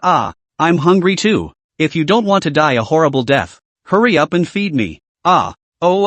Lin Xin looked at the chopsticks in his hands, and his heart was aggravated. This flip-flopping is faster than flipping a book, and he hasn't even eaten enough yet. Chapter 34, Trouble at the Door. And the usual hot atmosphere is different. Today's cafeteria is extraordinarily quiet, obviously is the mealtime, but cannot see what people. Only in the most corner of the position sits a man and a woman. Lin Xin picked up a piece of small, green bok choy and put it into Ning Juya's mouth, then once again used his chopsticks to pick up a piece of fragrant meat and put it into his mouth. Ning Juya propped up her face with her hands, smilingly looking at Lin Xin sitting beside her, her gaze somewhat unkind as she laughed. "Eating another girl's bento? How do you think I should punish you?" Saying that, he reached out and pinched Lin Xin's face, causing the latter to not be able to help but break out in a cold sweat behind his back. "We are intellectuals. We can not make a move." Lin Xin's face shrank his neck with some fear. He was really afraid that this woman would make a direct move, and then he might have to go lie down in the hospital for a few days, and he might not even cover his own medical expenses. Ning Juya smiled and stared at Lin Xin's expression, and after thinking about it, she directly reached out and took his head in her arms, lowering her beautiful eyes to stare directly at him. "I hear that woman is in the camping section, and you're one of them, dear. For my sake you'd quit that woman's club, wouldn't you?" Lin Xin, who was held in the fragrant soft embrace, sighed in relief at the words. He thought it was something, so this was it. The corner of his mouth hooked into a smile, and he said in an extremely needy voice, "Of course dear, as long as it's for you, I'd be willing to go to the bottom of a mountain of daggers. Anyway, the camping department doesn't have a few events throughout the year, so it's just a matter of withdrawing, and getting through the immediate difficulties first. That's a good boy." Ning Juya took the bowls and chopsticks that were placed on the table and let Lin Xin lie in her arms before starting to feed. As she fed, she smiled at Lin Xin in her arms. "As long as you're obedient, how could I spare my hands to beat you?" The meal lasted a good hour, to put it mildly. After eating, Ning Juya pulled Lin Xin back to the student council's office, ready to start working. After all, she is at least the president of the student union. The day after tomorrow is the fireworks display. Will certainly have to make a lot of arrangements. Left to Xiao Ting alone, it is certainly too busy. Inside the office, Ning Juya sat in her seat, looking at Lin Xin, who was lying on the sofa playing games with nothing to do, and thought for a moment to rummage through a document from the side. She called out to Lin Xin, "Come here." Lin Xin, who was playing the original demon, froze, looked at the demon abyss that was about to pass the level somewhat reluctantly, put down his phone, and walked over. "What for?" Ning Juya directly threw the document in her hand to Lin Xin and said indifferently, You're at least the vice president of the student union now. This is a notification list. Go run and send it to every club. Oh, Lin Xin somewhat helplessly skimmed his lips, took the thick stack of documents, and turned toward the outside of the office. Fortunately, all the clubs are concentrated together, or else dozens of clubs in Mordor University would have to run to their deaths. He had just walked out of the office when he heard Ning Zhuya behind him coldly say, "You better be honest. If I find out that you sneak into other clubs during working hours to talk to other girls, I guarantee you will die a miserable death." Don't worry about it. Lin Xin turned back and awkwardly scratched his head before quickly walking towards the stairs. Really? How dare you doubt that you are a scum? Am I, Lin, that kind of person? To actually doubt my character? 10 minutes later, on the second floor of the club building, in the middle of the camping section's club classroom, the sound of Lin Xin yelling came out. Lianzi, are you weak? You were actually slashed by that duck for a second. Take more kidney tablets. You fart. You go goods play master actually hide behind me as an output. Can you have any more face? She's somewhat helpless voice came out. I say you two can't stop. I still want to sleep peacefully at high noon. In the narrow classroom that could accommodate a dozen people. Lin Xin was almost on the verge of wrestling with Li Liang, neither one following to give way to the other. Shi, who was lying on the side, was already accustomed to the scene, his face filled with helplessness. As for the notification papers to be handed out, Lin Xin had already taken care of all of them. Anyway, just put one in front of each club's door. At most, it would take some time to go downstairs. Just then, the door to the classroom was violently pushed open, and 3 tall boys walked in, aggressive and obviously ill-intentioned. The leader, Qin Jun, looked at the duo that was fighting. A look of contempt flashed in his eyes as he coldly said, "Which one of you is called Lin Xin?" Upon hearing this, Lin Xin and Li Liang let go of their hands almost simultaneously, looking at the visitor with displeasure on their faces as he frowned. "Why? Do you want something from me?" Qin Juns looked at Lin Xin with disdain and nonchalantly voiced out a disparaging remark. "It's nothing much. It's just that I want to see what kind of man that crazy woman Ning Zhuya is looking for looks like. Originally I was kind of looking forward to it, but after seeing you it's really too disappointing for me. The grand lady of the Canopy group actually chose a little yakuza like you." Li Liang also seemed to recognize the identity of the person in front of him at this time and turned his head to Lin Xin. This seems to be Qin Jun from the Qin family. It's said that he pursued Ning Zhuya when he was enrolled in school, but as a result, he left without paying any attention, and at that time, he became the laughingstock of the whole school. After hearing this, Lin Xin then revealed a look of realization and looked at Qin Jun with a pitiful gaze. "So it's brother blind. Is it because you're jealous of my brother me that you want to come looking for trouble to satisfy your humble sense of falling short?" Li Liang shook his head cooperatively and sighed. "It's so pitiful. A child who lacks a mother's love." Qin Jun's face was instantly gloomy. Who dared to talk to him like this in school on weekdays? These two goods mouths were really cheap. He didn't want to stay here for even a moment longer, and directly said in a cold voice to Lin Xin, "I'm here to warn you. Stay away from Ning Zhuya. She's not something you can touch. Otherwise, don't blame me for not having warned you if you accidentally get caught in an unoccupied corner and brutally beaten up one day." After saying that, Qin Jun grunted coldly at Lin Xin with an unpleasant expression on his face and led his 2 minions directly out of the classroom, slamming the door heavily behind him. Shi, who was lying on the side, looked at this scene and couldn't help but shake her head. With her understanding of this duo, the next estimate, TSK, really poor children. Seeing the closed door, Lin Xin and Li Liang collected the smiles on their faces and glanced at each other expressionlessly, both reading the meaning in the other's eyes. The next moment is the hunt. I haven't acted in the Jianghu for so long that some people have almost forgotten my existence. And what kind of cats and dogs dare to come to my door? On the other hand, Qin Jun and his group, who had just walked out of the club building, and Xiao Jia, who had just finished playing basketball, coincidentally bumped into each other. Looking at his cousin's gloomy face, Xiao Jia smiled and narrowed his eyes. "Looks like you've already looked for him. I advise you to give up. You're not his opponent." Qin Jun looked at Xiao Jia, who had a harmless appearance, and gritted his teeth. "You come to interfere with me less. Wait and see. I will let you watch your chosen one be stepped on viciously by me." Words fell. Qin Jun head without looking back and walked away. His hand has been clenched into a fist, veins emerge. Xiao Jia laughed at his departure and couldn't help but shake his head.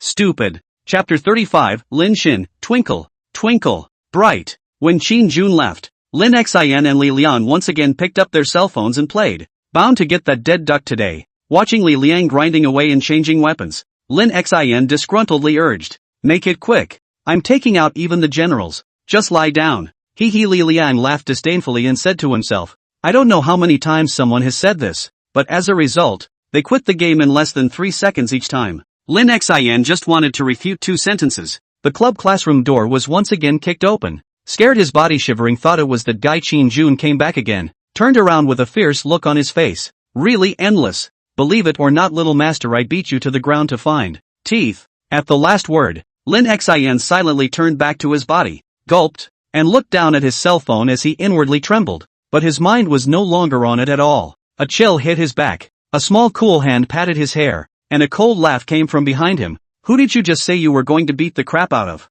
Lin Xian hung his head like a child who made a mistake. His body was a little soft, and there was a tremor in his voice. You heard wrong. I didn't say anything. Ning Zhuya, whose body radiated coldness, stood behind Lin Xian, his face incomparably gloomy as he reached out and pinched his face hard, saying in a chilling voice, I remember I should have warned you, right? In the twinkling of an eye you've turned a deaf ear to my words. Lin Xian, you're really good at this. Lin Xian turned his head with stiff movements, and into his eyes were Ning Zhuya's pitch-black eyes that glowed with a cold aura, giving off a great sense of oppression, and he explained with a bitter face, I'm done with my job. It makes sense to take time out to play a game, right? Reasonable? Ning Zhuya rubbed Lin Xian's face hard and abused him, then slapped his small hand hard twice. I don't remember giving you permission to do that, do I? Li Liang, who was on the side, watched the atmosphere go cold all of a sudden, shrunk his neck in fear, and hurriedly ran in a huff to a corner position to crouch. Ever since he was brutally beaten up last time, he had a lingering shadow in his heart over this crazy woman Ning Zhuya. It was just too scary. Brother, go well. Soon. Ning Zhuya very roughly twisted Lin Xian's ear towards the study room, the whole time with a cold face, so that the passing students could not help but feel intimidated and subconsciously got out of the way. Gently, I'm really wrong. I won't dare next time. After waiting until she reached the door of the study room, Ning Zhuya directly kicked the door open, grabbed the constantly wailing Lin Xian and walked in, then heavily closed and unlocked the door. Where was the study room? Lin Xian tremblingly curled up in the corner by the window, his gaze somewhat fearful as he looked at Ning Zhuya, who was walking towards him. This scene seems a bit familiar. Inside the silent study room, Ning Zhuya walked to Lin Xian's front and stopped, glancing at the small leather shoes she was wearing, thinking about it or casually taking off her shoes. Crystal jade feet stood on the cold ground. Ning Zhuya looked at Lin Xian's scared appearance, slightly raised her small pink and white feet, and ruthlessly stepped towards him. Lin Xian subconsciously closed his eyes. The ear came bang. When he opened his eyes again, the pink and white small feet from his head is only a small gap. At the last moment, Ning Zhuya still left her hand. Her cold eyes gazed at Lin Xian, as if she was trying her best to suppress the anger in her heart. You'd better coax me right now, or I don't promise I'll step out of line next time. With a gulp, Lin Xian gulped. Knowing that this was his last chance, he hurriedly stood up from the ground, and with some stiff movements, he swept over Ning Zhuya's thin waist, and then carried her to the side of the chair to sit down. Ning Zhuya sat on Lin Xian's lap with her bare jade feet, a hint of curiosity in the bottom of her eyes. She wanted to see how this guy would coax people. At this moment Lin Xian's brain is running fast. Never been in love, how he knows how to coax people. Countless thoughts flashed in his head, and finally came up with a way. There's no time for that. Put it together. Lin Xian held Ning Zhuya's waist with both hands. His lips slightly open, seemed to be brewing something. Seeing this, Ning Zhuya's heart was getting a bit expectant. Then, inside the study room, a singing voice like a duck voice sounded. Lin Xian hugged the person in his arms, thought he was handsome, closed his eyes, and chanted out loud, Twinkle, twinkle, bright, the sky is full of little stars. Singing, Lin Xian gradually lost his voice, and awkwardly said, That is giving me some time to think. I forgot the words. Ning Zhuya was directly exasperated by this bastard and laughed, reaching out to pinch Lin Xian's face with a somewhat dangerous gaze. You just sing children's songs to coax me? Do you take me for a 3-year-old? Or do you want to suffer a little? Lin Xian sat on a chair and said with some aggravation, But that's the only one I can sing. Why don't I sing you the national anthem? That one I'm old and familiar with. I'm sure I won't forget the words. Forget it. Seeing that he didn't look like he was lying, Ning Zhuya sighed before lowering her body and snuggling into Lin Xian's embrace, saying softly, Hold me close and leave me alone for a while. After saying that, Ning Zhuya directly closed her eyes and shrunk into Lin Xian's arms like a well-behaved kitten. Lin Xian, who had escaped, breathed a sigh of relief and reached out to hug her tightly, the pleasant fragrance constantly filling the tip of his nose. smelling so comfortably that one couldn't help but linger. Warm sunlight shone through the window on the two people's bodies. Light and shadow floating. Hugging together, the two people are resting with their eyes closed. This scene looks particularly cozy. After a long enough time, Ning Juya contentedly opened her eyes from Lin Xian's arms and softly said, "Put my shoes on." But after waiting for a while, Lin Xian didn't have any reaction. His chest was rising and falling regularly, obviously asleep. Ning Zhua sat up from Lin Xian, helplessly looking at him who was huffing and puffing, suddenly remembering that the first time he met with this bastard, he was also taking a nap. It seems that he really isn't generally lazy. A few moments later, the sleeping Lin Xian had his head resting on Ning Juya's soft, white leg without his knowledge. What a big lazy pig. Ning Juya stroked Lin Xian's hair, the corners of her mouth hooked into a faint smile. Chapter 36, Storming Qinjun, Lin Xian kidnapped. Until close to evening, Lin Xian slowly awoke from the snow-white legs. At this moment his face is exactly towards Ning Juya's skirt. I do not know what he saw subconsciously. Asterisk asterisk asterisk asterisk. Black lace. A cool voice rang in his ears. Does it look good? Ning Juya stroked Lin Xian's head, a somewhat dangerous smile on her lips. She sneered. I let you coax me, but you're good. Even if you sing children's songs you're still like a pig. You actually slept on my lap for the whole afternoon, driven by the desire to survive. Lin Xian quickly sat up and sat aside, then placed Ning Juya's snow-white jade leg on his lap and began to tenderly pound and press it. He hemmed and hawed. How was it? Was the force still appropriate? Ning Juya snorted coldly at the sight. Count on your understanding. After massaging for a while longer, Lin Xian and Ning Juya walked out of the study room. At this time, the sky outside showed a dusk color, full of romance and a sense of sanctity. At this time Lin Xian's cell phone rang. He picked up a look. Good guy, dozens of unread text messages. This is the end of the world? Walking down the quiet corridor, Lin Xian's cell phone was constantly vibrating, and he subconsciously glanced at Ning Juya beside him. But in the end, he chose to pick up the call and turn on the speakerphone. The corner of Ning Juya's mouth, who was silently observing this scene, revealed a satisfied smile. It seemed that this man was still a bit long in the tooth. As soon as the phone was connected, Li Liang's very irritated voice came from the other end. Holy, Shinchan, where are you people? If you don't answer the phone, that dog is going to run away. I've been following him hard all afternoon. Are you coming or not? Hearing the meaning of Lin Xian embarrassed smile, accidentally fell asleep. Definitely go. You wait for me for a while, I'll be right there. After saying that, Lin Xian directly hung up the phone and applied to Ning Juya. That what? I'm a little bit busy right now. Why don't I just get off work first? The two of them had already walked downstairs by now. Ning Juya walked with a calm gaze and faintly said, when will you go home? Lin Xian put away his cell phone and scratched his head. We'll see how it goes. I'll go back when I'm done. Ning Juya nodded and said nothing, walking alone towards the parking lot on campus, leaving Lin Xian with a lonely back. Lin Xian stood still and watched her leave,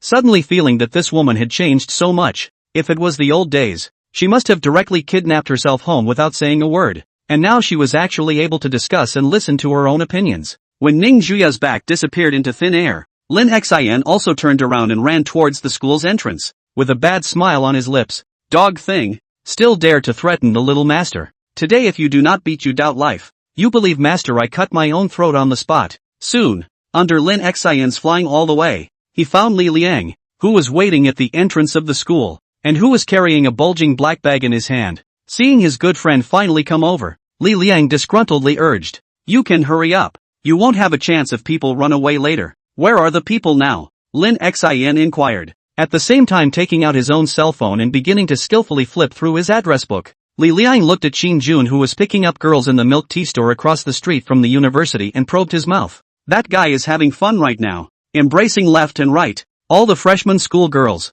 he said with some envy. Such a scummy guy. No wonder Ning Juya can't see this guy. He should die in a woman's bed to be good. Meanwhile Lin Xian made a phone call and talked and laughed familiarly with the caller. Ye sister, now free, come to the list to take or not? As for the price, I'll give you 200 more on top of the original. After all, they're both old partners. With a huge sum of $2,000 lying in his card, Lin Xian spoke with a bottomless, thuggish look. A mature female voice came from the other end of the phone. The words were full of teasing.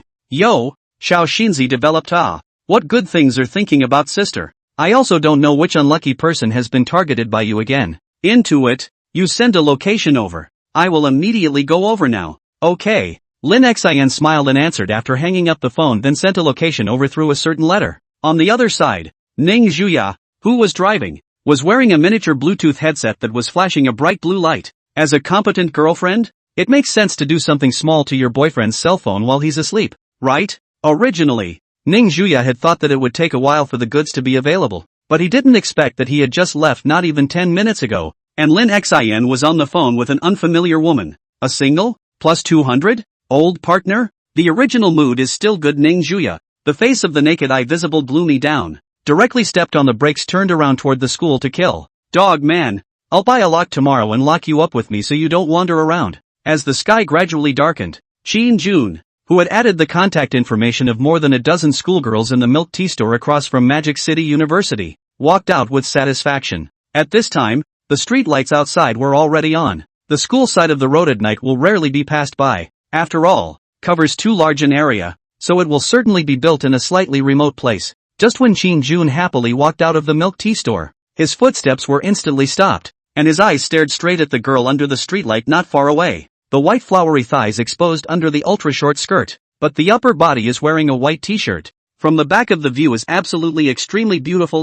Qin Jun immediately straightened up his grooming, a confident smile on his face, and headed that way, relying on the identity of the young master of the Qin family, the chicks he had his eye on. Except for that woman, Ning Juya had yet to lose a single battle, so his heart was full of confidence at the moment. Soon, Qin Jun smiled and walked behind the woman, smiling in a very gentlemanly manner. Pretty girl, it's not safe to be out there alone at night. Are you waiting for someone? Mo, who was waiting for the car, looked sideways at Qin Jun, who had appeared beside her at an unknown time, and returned out of politeness, I'm waiting for the car. Well, Qin Jun reached out and ran his hand through his hair, inadvertently revealing his 10 million level green water ghost, and laughed. It's not safe at night. Why don't I send you back? Saying that, Qin Jun pulled out a car key of the latest Porsche and pressed it, and the black Porsche parked on the side of the road flashed its lights. The dominant and cool model instantly gives a feeling of expensive elegance and looks like a top-of-the-line sports car. How about this? I just picked up this car today,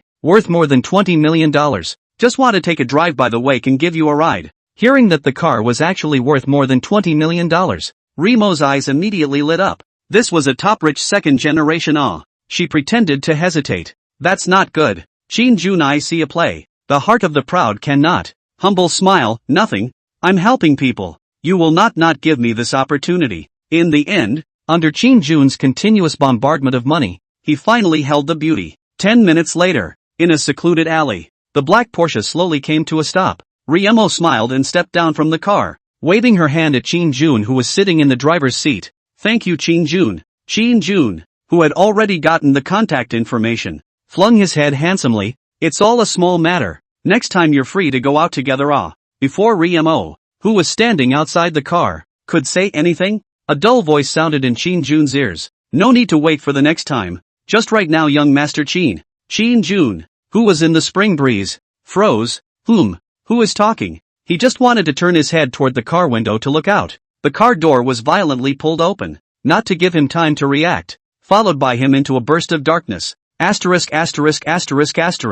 What a guy. Roughly bagged. Qin Jun struggled in panic as the smell of urine filled his nose. I'm the Qin family's Qin Jun. Hurry up and let me go and maybe I can spare your lives. But it was immediately followed by a violent beating and accompanied by two dull male voices. Let you pretend to be every day, all the way to my little master's head. Haven't you heard of my great name? The god of urine war. Another person echoed, that's right. Really don't know how to die. Lousy, even women's hands have not held. You kid, a moment's time actually soak a dozen girls. You don't die who die. The sound of Qin Jun's wailing and howling constantly came from within the secluded alley. His entire body had been viciously entertained and was already covered in bruises. Outside the alley, Mo, who had changed into a black hood with only two eyes showing, warned, you guys watch yourselves. This is at least a member of the Qin family. It won't end well if you go too far. Inside the dark alley, Lin Xin and Li Liang, also wearing black hoods, beat the urea bags in front of them with full force, controlling the force just right. On Lin Xion's hand was a pair of plastic gloves. Even his shoes were covered with black plastic bags, so he could be considered very well prepared, and was obviously very skillful at this kind of thing. Even the urea bags were bought new by Linxin a few months ago and will never be ID'd. After fighting for a while, Lin Xian felt that the time was almost up, and after calling out to Li Liang, who still wanted to continue to fight, he crouched down and opened his mouth in a pretense of profoundness. If you don't want to keep getting beat up, Be a good boy and answer my questions. Who told you to go after Lin Xin? Inside the urea bag, Qin Ju nosed and swollen lying and the voice trembled back. Is myself. I've long looked at that Lin Xin in a bad light, and then Xiao Jie said that I'm not as good as him, so I. Upon hearing this, Lin Xin under the hood revealed an expression of I see. Sure enough, it was related to that Xiao Jie, and just like what Ning Juya had said, it wasn't a good person. He had only met him once, and he was actually starting to trouble himself. Only after asking a few more details did Lin Xin and his party leave, leaving the next finishing touches to the professionals. On the street where people were coming and going, Lin Xin and Li Liang had already taken off their full body equipment and were walking along the street chatting with one another. If you hadn't stopped me just now, I would have had to punch that bastard a few more times. Li Liang swung his fist. Lin Xin reached out and patted his shoulder. Almost on the mark. Come on, let's go find a barbecue stall to rub a meal. Righteous father's atmosphere. Li Liang's eyes lit up and he gave a thumbs up. But right at this moment, a gray van suddenly came from the street behind them, stopping directly in front of Lin Xin's two men. And before the two men could react, 3 or 4 black-clothed men with hoods drilled out of the car. You guys. Lin Xin just wanted to open his mouth to speak. His neck was hit hard and heavy, and the whole person was directly knocked out and carried to the car. Li Liang on the side was still in a daze. The group had already rejoined the car and directly started it towards the distance. Li Liang with an extra $200 in his hand. He thought he probably guessed who the kidnapper was, and with a few seconds of pity in his heart for his best friend, he earned the $200 he had hoarded out toward a nearby barbecue stand. Today is really lucky. I can beat up the scum even if it's not, and I can eat a burnt meal for free. Just a little bit of fibro. Chapter 37, touch you if you want to. At night, the dark starry sky is shrouded in layers of gray fog, making it difficult to see what's in it. Inside a certain villa in the Tianyun Villa area, inside the second floor bedroom where the candlelight was flickering, a few candles lit at the corners of the wall were slowly burning. On the soft bed, Lin Xin opened his eyes in a daze. To his eyes was the slightly dim room. Before he could react to what was happening, a teasing voice came to his ears. Finally, you're awake, but you made me wait. The newly awakened Lin Xin subconsciously looked sideways, his cheeks subconsciously starting to burn while his mind quickly recalled the scene before he was knocked out. Did you arrange those people? Lin Xin inquired with some uncertainty, but he didn't provoke Ning Juya. When he left, the mood seems to be good at just how long past the past to arrest himself. A silhouette revealing its spring light was lying on Lin Xin's side. Ning Juya was currently staring at Lin Xin with her mouth teasingly agape, wearing a black halter nightgown that exposed a large portion of her snow-white skin. On its shoulders there were only 2 thin threads dangling from the skirt. The hemline was short, only just enough to cover the most critical places, and the white thighs were so casually exposed. Lin Xin looked sideways at the bottomless ditch and subconsciously gulped, then quickly averted his gaze, not daring to look at it again. Ilu, an infinite heavenly father, this is too foul. There is so seduce people. A small, cool hand touched Lin Xin's face. Ning Juya's voice suddenly became a bit cold. How do you think I should punish you? I just left before you, and you have the nerve to call other women and add $200 more? I give you money and you take it to whore other women. Since Lin Xin had hung up the phone, Ning Juya didn't know exactly what had happened, but she already had a few guesses in her heart. Feeling the small hand on his face getting heavier and heavier in force, Lin Xin hurriedly told everything, not daring to hide anything. I'm telling the truth, and I've got it on video, believe it or not, said Lin Xin. Took out his cell phone to point to open the album, but directly by Ning Juya snatched and threw to the wall with force. The screen is shattered. I just bought a cell phone less than 5 months ago. This cost me 3,000 oceans. Lin Xin covered his chest in pain. Don't mess with me like that. Ning Zhua coldly rolled over and sat on Lin Xin's body, gazing condescendingly into his eyes, and coldly said, I don't care what you did tonight, but I'm very angry right now, so what do you say you're going to make it up to me? Lin Xin asked in a weak tone. Then what compensation do you want? First things first, no money or life. He, who looks at your 2 crooked dates, sitting on Lin Xin's abdomen. The corner of Ning Juya's mouth hooked up into a charming smile as she leaned forward to whisper in his ear. Of course I'm going to pay for the meat. Can you change it? Lin Xin said with some tears in his eyes. My meat doesn't taste good at all. As soon as these words came out, Ning Juya's face darkened, and in the next second, she directly reached out her hand with a force, and the clothes on Lin Xin's body were torn into 2, and were casually thrown to the side. Ning Zhua reached out and brushed the sling off her shoulders, licking the corners of her mouth as she watched Lin Xin's fearful appearance, suppressing a sneer of excitement. It's already too late. You don't think you'll be able to escape when you're in my territory, do you? After saying that, Ning Juya couldn't hold back any longer and directly hugged Lin Xian's head and kissed it, her bosoms being flattened a bit. Without the isolation of the fabric, Lin Xian felt the unspeakably soft touch even more clearly, and his teeth had already been pried open by Ning Juya's little tongue, which was wreaking havoc. Gradually Lin Xian's breathing became rapid. Ning Juya, somewhat unfulfilled, stretched back to the small tongue, greedily licked the corner of the mouth. See Lin Xian's eyes hot looking at their side, once again came forward to tease, looking so mesmerized. Want to touch? As he said that, he even blew a mouthful of aroma in Lin Xian's ear, which was extremely tantalizing. Lin Xian pursed his somewhat dry lips. Think. Upon hearing this,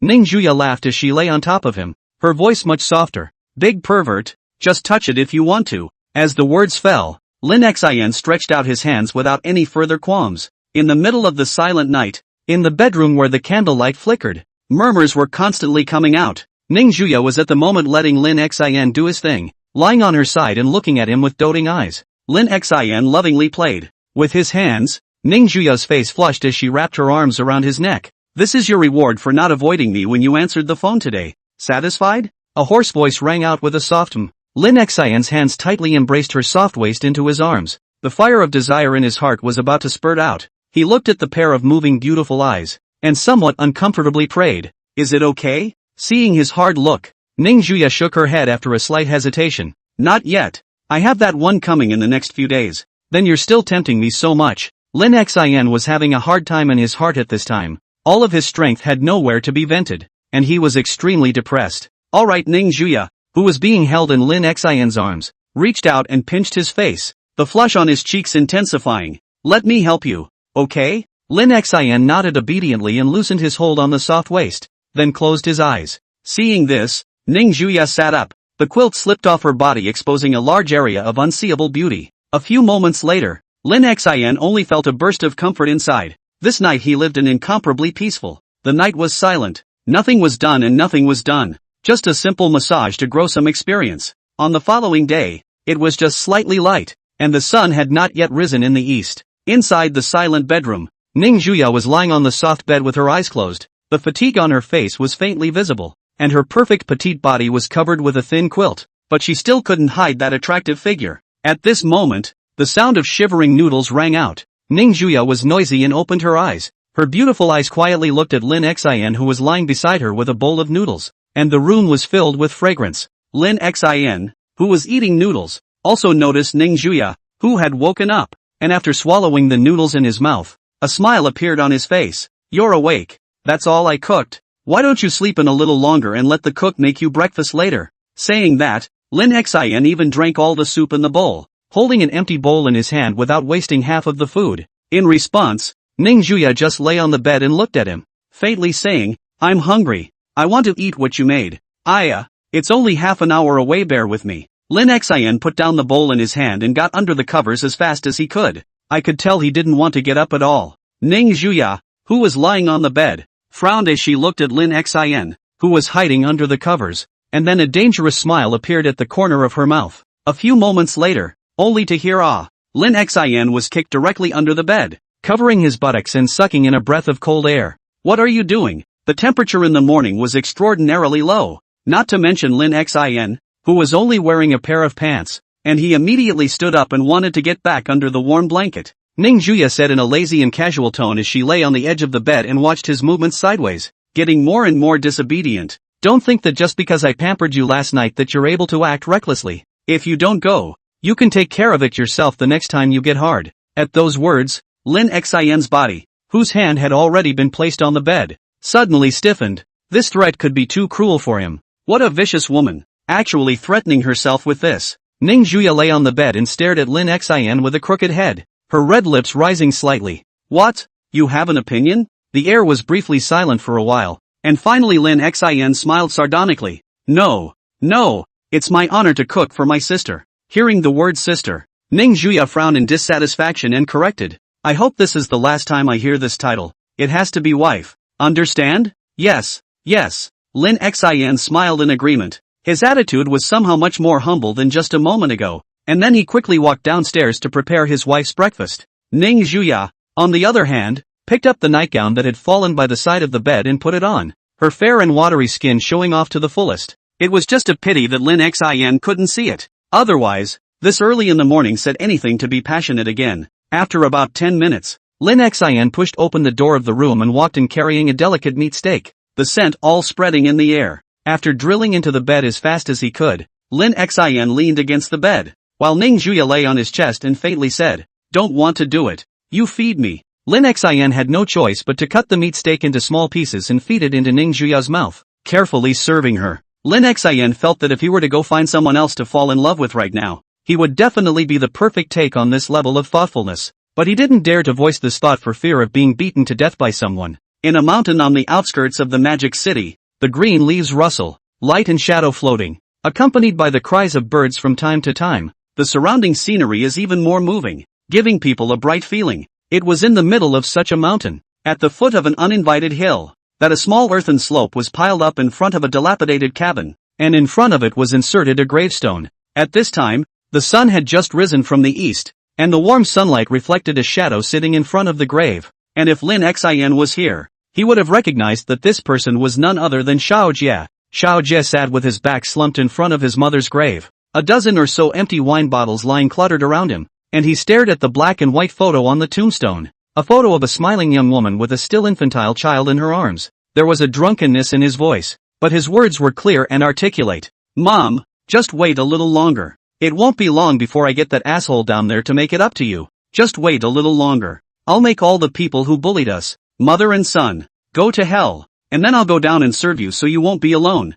After saying that, Xiao Jie bowed towards the tombstone after tidying up the garbage around it, and then left the place, not wanting to disturb his mother's resting place anymore. Okay, our brothers, more points to urge more and add to the bookshelf. The book has come to an important period of validation. To witness the survival of life and death of the time has come. Thank you for all the readers of the reward, but also immensely grateful for your support. I will continue to work hard. Love you East. By the way, this book is absolutely single heroine. The heroine is to take the domineering route, rather than sickly petite. Hope you are clear. Chapter 38, Shopping for a Cell Phone. Early in the morning, a familiar red Maybach outside Tianhua Mall stopped, and Lin Xin and Ning Juya walked down from the car. Lin Xin looked at the phone card he was holding in his hand and said somewhat depressedly to Ning Juya beside him, "You're going to have to pay me back for losing one of my good cell phones." Ning Juya, on the other hand, found the depressed Lin Xin adorable and reached out to take his arm, speaking in a wealthy manner. "It's just a cell phone. I'll buy you the most expensive and best one later on, since you did so well last night." Lin Xin was a bit speechless. How come I'm like a soft eater? The two chatted as they walked towards the mall, and along the way, because of their outstanding face value, they naturally attracted passers-by to sneak a look. It wasn't until the figures of the two walked into the mall that they withdrew their gaze. There are more people on the first floor of the mall at this time, as the first floor is the most affordable area and the best choice for many ordinary families to buy things, spending the same amount of money as outside but getting the best value for money items. It's no wonder that Tianyun Mall has become the #1 mall in Magic City. Not to mention, the daily turnover alone is more than the rest of the several large shopping malls combined can catch up with. "Come on, let's go buy you a cell phone first." After entering the mall, Ning Juya directly walked towards the elevator leading to the second floor on Lin Xin's arm. They had a day to spend shopping today, since tomorrow is the day the fireworks display will be held. The school has purposely taken a day off early so that the students can prepare what they are going to use. It says it's organized by the school, but it's actually the officials who are paying for it, so more than just college kids will be there. Soon the two were in front of a fruit cell phone store. One of the saleswomen inside recognized the identity of Missy Ning Juya and immediately walked up with a smile and bowed respectfully. "Ms. Ning, is there anything you need?" At the same time the saleswoman looked at the arm-in-arm duo. Her heart was even more shocked, and she looked at Lin Xin with a much more respectful gaze. I had heard before that this great lady had found a boyfriend, but I didn't think it was actually true. Ning Juya walked to the transparent glass cabinet and simply scanned it, and said directly to the saleswoman, "Bring me one of the most expensive and best cell phones you have here." The saleswoman nodded. "Yes, just a moment." Saying that, he walked towards the innermost storage room, because the cell phones in the glass cabinets are for display purposes, belonging to the used products, which naturally can't be sold to the guests. Lin Xin, on the other hand, took the opportunity to glance at the price of these cell phones and couldn't help but smack his lips. What a great guy. Although he had long heard that fruit cell phones were particularly expensive, he did not expect that they could actually be so outrageous, with any one of them actually requiring a price of tens of thousands of dollars. What? Too expensive? Ning Juya laughed as she watched him smack his lips. Lin Xin nodded. Well, I didn't think I'd be able to use such an expensive cell phone in my life. Upon hearing this, the smile at the corner of Ning Juya's mouth became teasing, and she suddenly reached out and wrapped her arms around Lin Xin's waist, coming forward to whisper in his ear. Be my man, not to mention anything else, at least you can spend whatever you want in the money department. Che Lim Shin bristled. So are you going to give me a raise, Chairman Sama? Before going to work in the student union, the original negotiation was 20,000 a month. Who knows that this woman is angry directly erased a zero. Lin Xin to now have some heartache. That's a whopping $20,000 a month. Almost as much as he saved in 3 years of high school combined. Meanwhile, just as Lin Xin and Ning Juya were strolling through the mall, Qin Jun, who had been brutally beaten, woke up from the hospital. Inside the pure white ward, Qin Jun's face was grim as he sat on the hospital bed. There was no need to even think about it. It was definitely Lin Xin and that follower beside him who sneaked up on him last night. Damn. These two people are also ruthless enough. They do not just threaten them a few words. Revenge does not carry overnight. The night to set themselves. On the side, the father, Qin Wuha, dressed in formal attire, looked at his son's miserable appearance and coldly grunted, chiding with hatred. What do you want me to say about you? I told you a long time ago not to go and have any contact with Xiao Jie, but you're so good. When people incite you for a couple of sentences, you're happily going to go and give people a gun. How could I have such a stupid son like you? And now you can't find any evidence after being beaten up. Qin Jun didn't dare to raise his head when he was scolded by his father, and could only clench the quilt hard as his hatred for Lin Xin skyrocketed in his heart. The two of you wait for me. This revenge I Qin Jun if I don't get it. I'm damn not surnamed Qin. At the same time, Qin Jun's mind suddenly recalled Qin Shi, who was sitting with the two Lin Xin at that time, and a plan instantly surfaced in his mind, a sinister smile appearing at the corner of his mouth. In the middle of the Tianhua shopping center, Lin Xin was carrying a large bag of things, while Ning Juya was leisurely walking in front of him, looking at the various kinds of clothes and cosmetics in his hands. Lin Xin swore that in the future, whoever was calling him out to go shopping with women would be his father's murderer. Of course, Ning Juya doesn't count. He is not her opponent at all. The whole day of shopping, Lin Xin legs are soft as already panting. Ning Juya see this also had to hit the road back home. She actually didn't really like coming out to buy things herself. She would have someone prepare whatever she wanted and needed. But with Lin Xin it was a different story. Let's go. That's it for today. Outside the mall, after putting the large bag of things into the car, Lin Xin finally sat in the car with a sigh of relief. Ning Juya sat in right after him, skillfully sitting on Lin Xin's lap, not minding the sweat on his body in the slightest. At this time,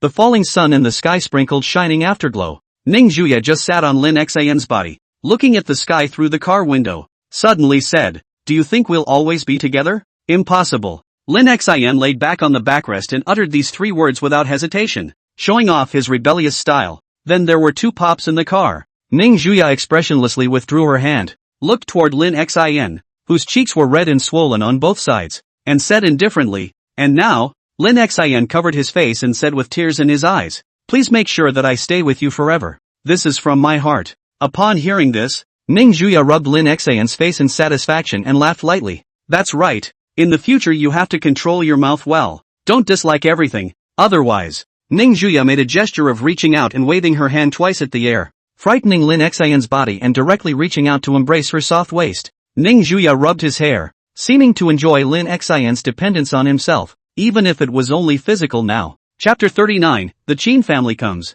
Magic City, Upper Feather Group. Inside the chairman's office, a middle-aged man with a shadowy face was sitting on a chair, and it was Xiao Jie's biological father and the current head of the Qin family. "Qin Peng, is everything you say true?" After listening to the report on the other end of the phone, Qin Peng's face was ugly as he slammed his fist on the table. Bang sound, his gaze instantly gloomy down. A voice came from the other end of the phone. 1,000 times true. "Chairman, right now the entire Magic City University is rumoring that Ning Juya and a kid named Lin Xin are in a relationship." Hanging up the phone, Qin Peng gritted his teeth and said, "Damn Ning Donghong, how dare he play tricks in front of me." The Ning family and his Qin family had a marriage contract a long time ago, and now that the Ning Juya was looking for a man in school, Qin Peng didn't believe that the other party didn't know about it. If this were to spread out, wouldn't his Qin family lose face and become the laughingstock of the entire Magic City's upper-class circle? Thinking of this, Qin Peng also did not care about work, directly picked up his jacket and walked towards the office.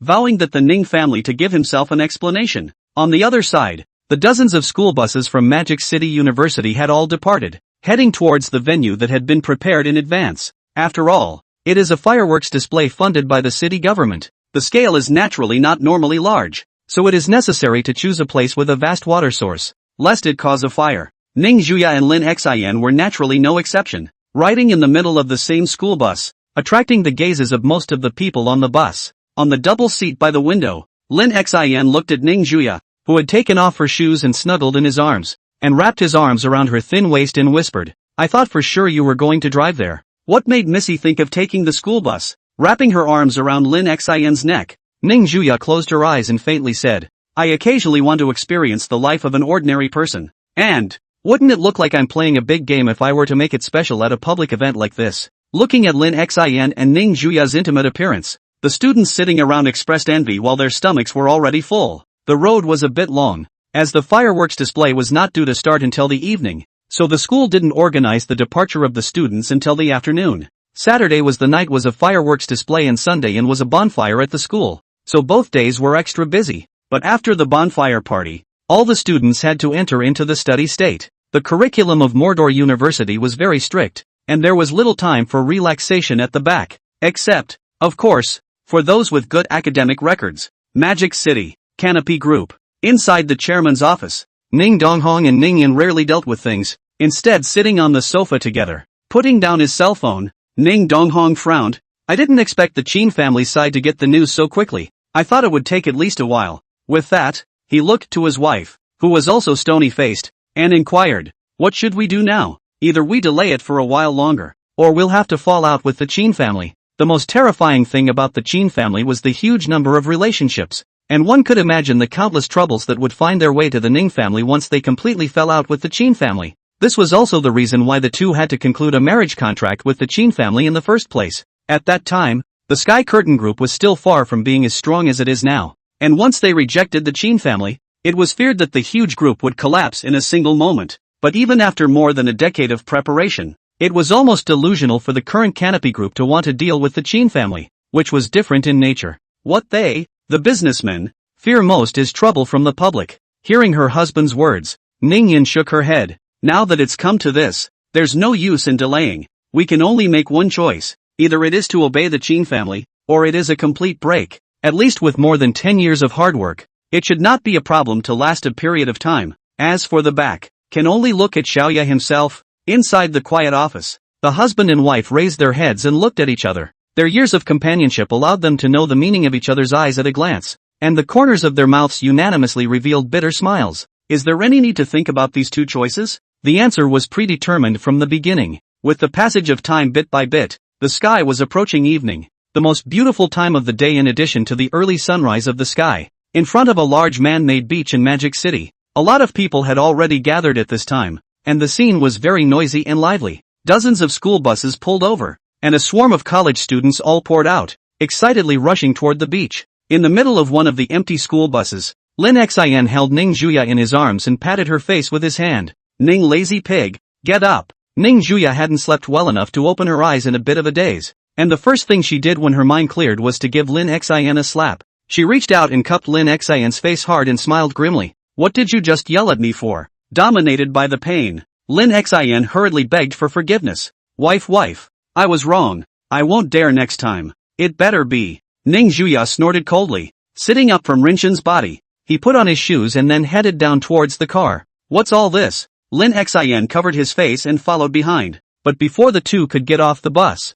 a middle-aged man in a suit came face to face, and seeing the visitor Ning Juya's face changed slightly. This person she recognized was her own mother's bodyguard. Was the army king of soldiers retired down? Strength can be much stronger than those bodyguards around themselves. Ning De walked up to the two of them and bowed his head respectfully to Ning Juya. "Eldest miss, Madam has asked you to go over there now." Originally, Ning Juya was in a good mood because she could watch the fireworks with Lin Xin, but after these words from Ning De were spoken, her face instantly turned cold. What did she want with me? Ning De bowed and honestly replied, "It's the Qin family that's coming, so Madam asked me to make sure to bring you over." "Miss, Qin family." Ning Juya's face turned a little ugly. If that was really the case, she really had to go for a bit on this trip. Thinking of this, she turned to look at Lin Xin. stepped forward and cupped his face and kissed him, whispering, "I'll go for a bit and be back before the fireworks start for sure." Lin Xian also knew that this matter wasn't something he could get involved in, so he could only nod.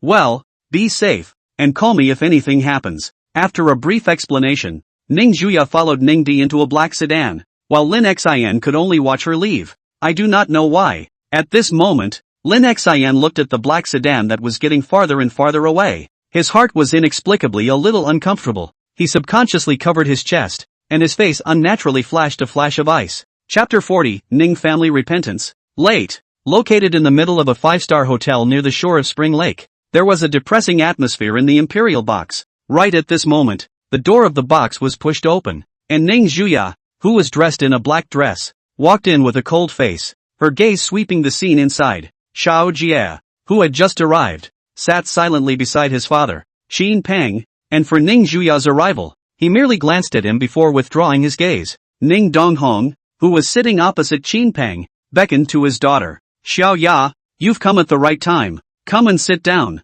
Sitting beside her husband, Ning Yin saw her daughter again after half a year and couldn't help but look at her twice more, but didn't know what to think of and quickly retracted her gaze to become a little bleak. Ning Juya's face was cold as she walked over to her father and sat down. Seeing that all the people had finally arrived, the slightly gloomy-faced Xin Peng looked at Ning Donghong with his shadowy gaze and spoke bluntly, "Now that your daughter has arrived as well, regarding the matter of her corrupting my Qin family's reputation, you, the Ning family, have to give my Qin family a statement, right? My Qin family is at least a famous big family in China. Now that the future head of the family's wife is screwing around outside, this makes my Qin family, makes my Qin Peng lose face." Ning Yin didn't say anything, while Ning Donghong beside him looked at his daughter beside him and softly said, "You're growing up. You always have to make your own decisions about some things. It was mom and dad who wrongly wronged you before, but you can make your own decisions now. Whatever choice you make, your mom and I will choose to support you." In order to not let his daughter have a psychological burden,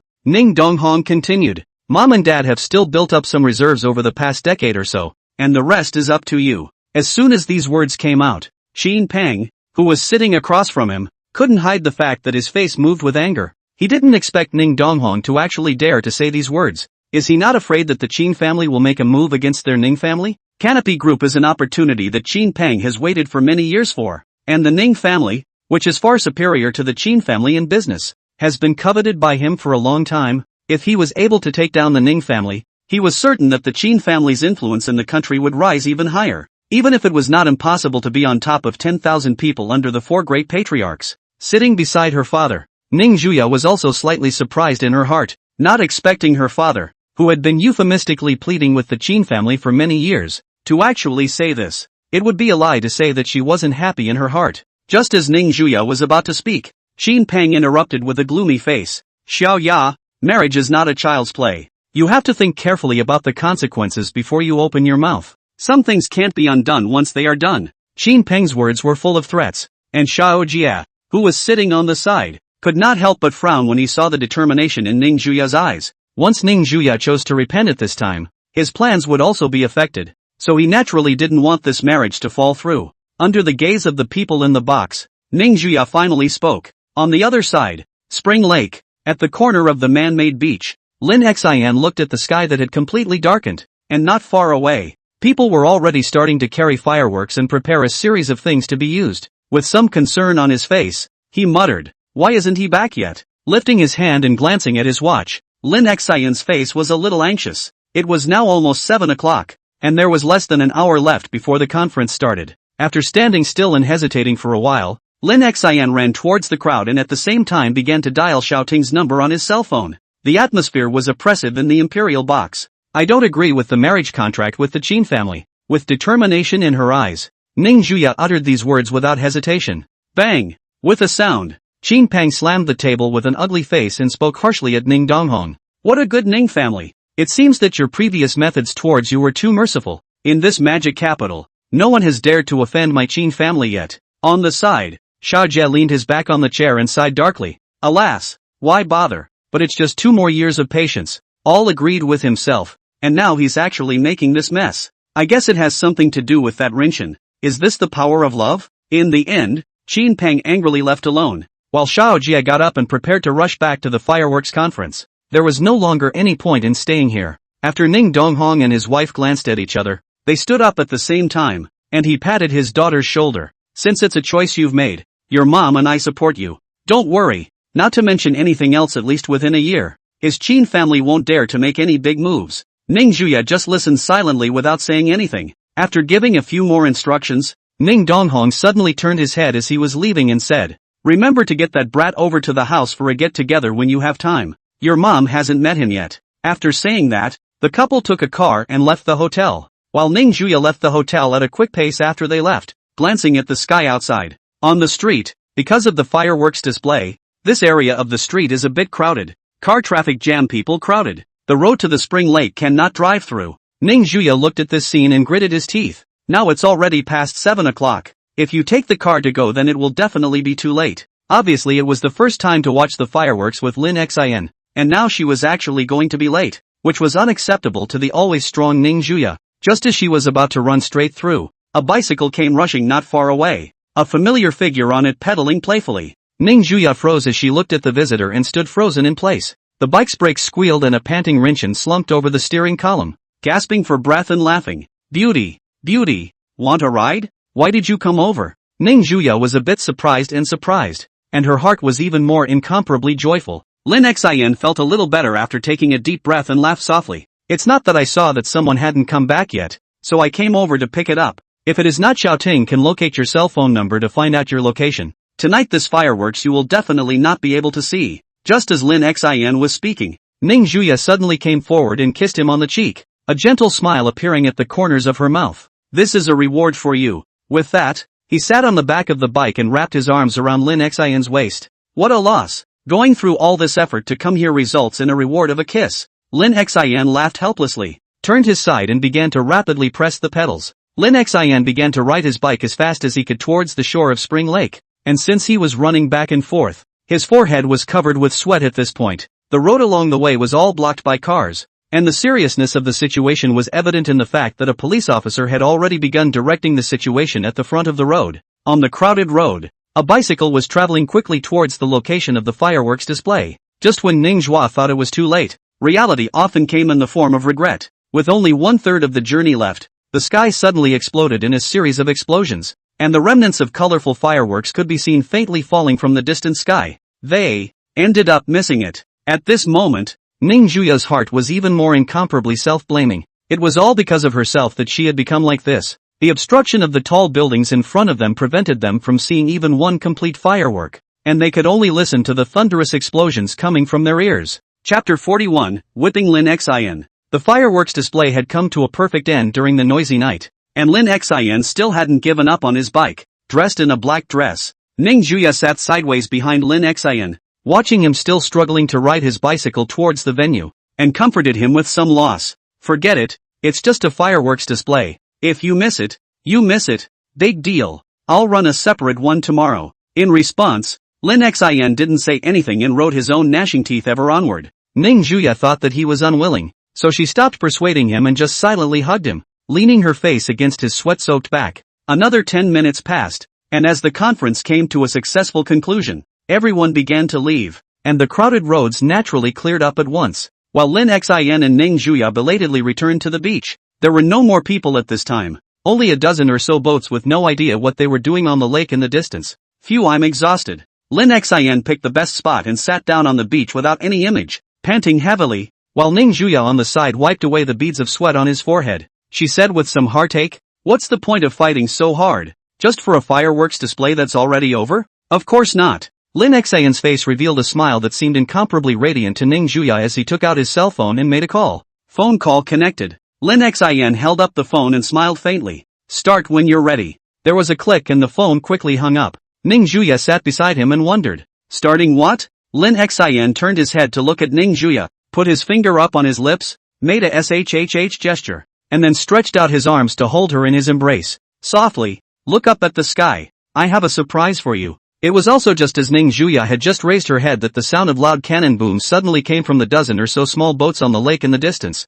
a bright light like a shooting star straight into the sky, and then boom sound, violently exploded and bloomed colorful fireworks. In the dark night sky formed an excellent view. Not far away has returned to the school bus on the crowd of students surprised to watch the sky fireworks bloom scene. What is going on? Fireworks assembly is not already over. This is where the fireworks, though I don't know why. The crowd, which wasn't buzzing enough, flew off the school bus and got high again, as if they were crazy. The thunderous sound continued to resonate, reaching the ears of everyone in the city. On one of the boats on the lake in the distance, Li Liang, tired and sweating profusely, lay on the boat, panting non-stop, and said with some regret, "NND, this time dry loss ah. I should have known that I should ask for 2 more discs. Only one for the dog are not dry." On the beach, Ning Juya looked at the fireworks blooming in the sky in surprise as Lin Xin whispered in her ear, "How about this for a surprise? This is a fireworks display that I spent a huge amount of money to create just for you alone. Are you satisfied?"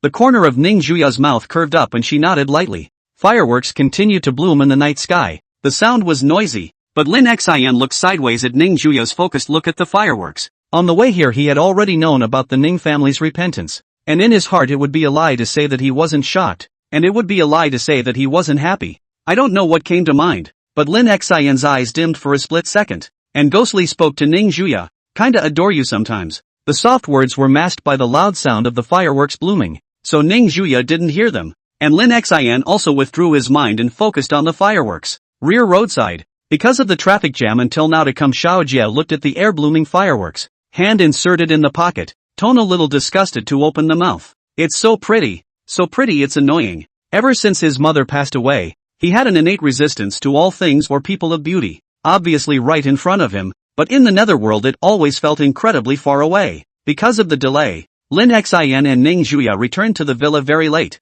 Comfortable. Lin Xin walked out of the bathroom wearing a large pair of pants, and looking at Ning Juya, who was already lying in the comforter looking at himself, he casually turned off the light and got into the comforter. As soon as he lay down, a soft delicate body hugged him, especially the touch from his arm. Although it was still through the nightgown, it still made Lin Xin feel soothed inside. Ning Juya rubbed her face against Lin Xin's face and closed her eyes and softly said, "It's late, go to bed." Upon hearing this, Lin Xin hugged Ning Juya and closed his eyes, his nose constantly flooding with the young girl's fresh scent as he slept incomparably peacefully. Early the next morning, the soft chirping of birds echoed outside the window, and warm sunlight shone through the gaps in the curtains. Lin Xin opened his eyes in a bit of a daze, and in the next second, his entire body did instantly become energized. Comfortable? Only to see that inside the bedroom, Ning Juya was sitting on the bed, while Lin Xin was lying on her soft and fragrant asterisk, and the scent of the ghostly scent was constantly running towards the tip of his nose.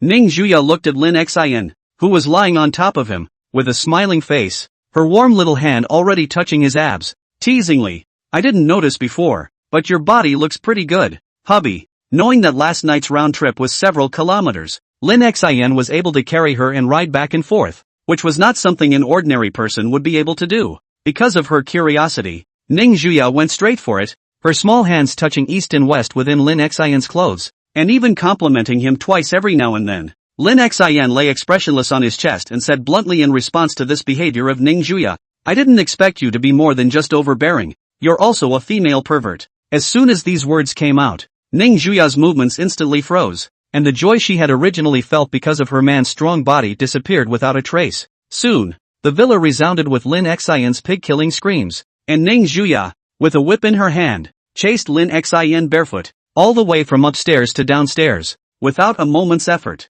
Lin Xin was tragically trampled on the ground by a small pink and white foot, his heart crying without tears, "I'm just saying you're a pervert, that's all." Ning Juya frowned as she looked at his expression, and then a whip hit Lin Xin's butt, causing him to wince in pain. She said in a cold voice, "Man, watch your status, don't think you can get an inch just because you've pleased me." Chapter 42, Exclusive Seal. At 8 o'clock in the morning, Lin Xin and Ning Juya's figures appeared at the school's entrance and were walking towards the club building. It's Sunday, and the school will also be hosting a bonfire on its own after the fireworks display, a sort of celebration for the new freshmen. "This is for you." As she walked, Ning Juya took out a bank card from her body and handed it to Lin Xin beside her, saying in a flat tone, "There's $500,000 in this card. Consider it a material reward for your good behavior last night." Lin Xin looked at the shining golden VIP bank card in his hand, hesitated, but still stuffed it into Ning Juya's bag, and said after a light laugh, "No need. If my girlfriend has to pay for even the preparation of the gift,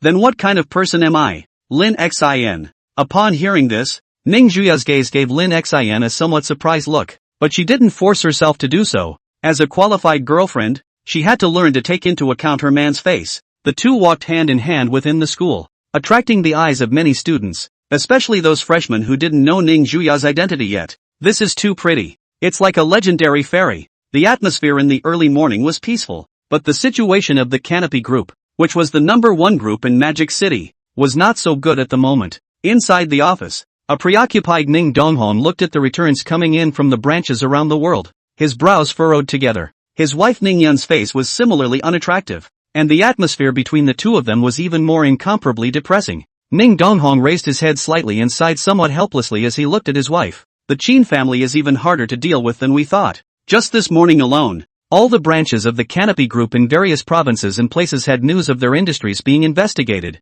and some had even had to stop operating, causing the internet to now be filled with rumors and gossips. It was even rumored that the Canopy Group was some kind of black-hearted enterprise, and the original great reputation was even more seriously damaged. Ning Yun put down the information in her hands and rubbed her brow with a bitter smile. Now we can only take one step at a time. In the end it's me who's useless. If it weren't for me, Xiaoya wouldn't be. Now. Alright. Seeing the look of self-blame appear on his wife's face, Ning Donghong stood up and walked behind her to help her stretch her tightly wrinkled brow, softly comforting her. What happened back then wasn't your fault. No one expected something like that to happen, so don't dwell on that now that it's happened. I know you've been blaming yourself in your heart all these years, causing you to feel guilty when you see Xiaoya, and that's why you deliberately treat your daughter with a cold appearance. Ning Donghong gently hugged his wife and whispered in her ear. In fact, you love Xiaoya more than anyone else, don't you? At midday, the blazing sun overhead emitted waves of searing heat, as if it were going to cook the land.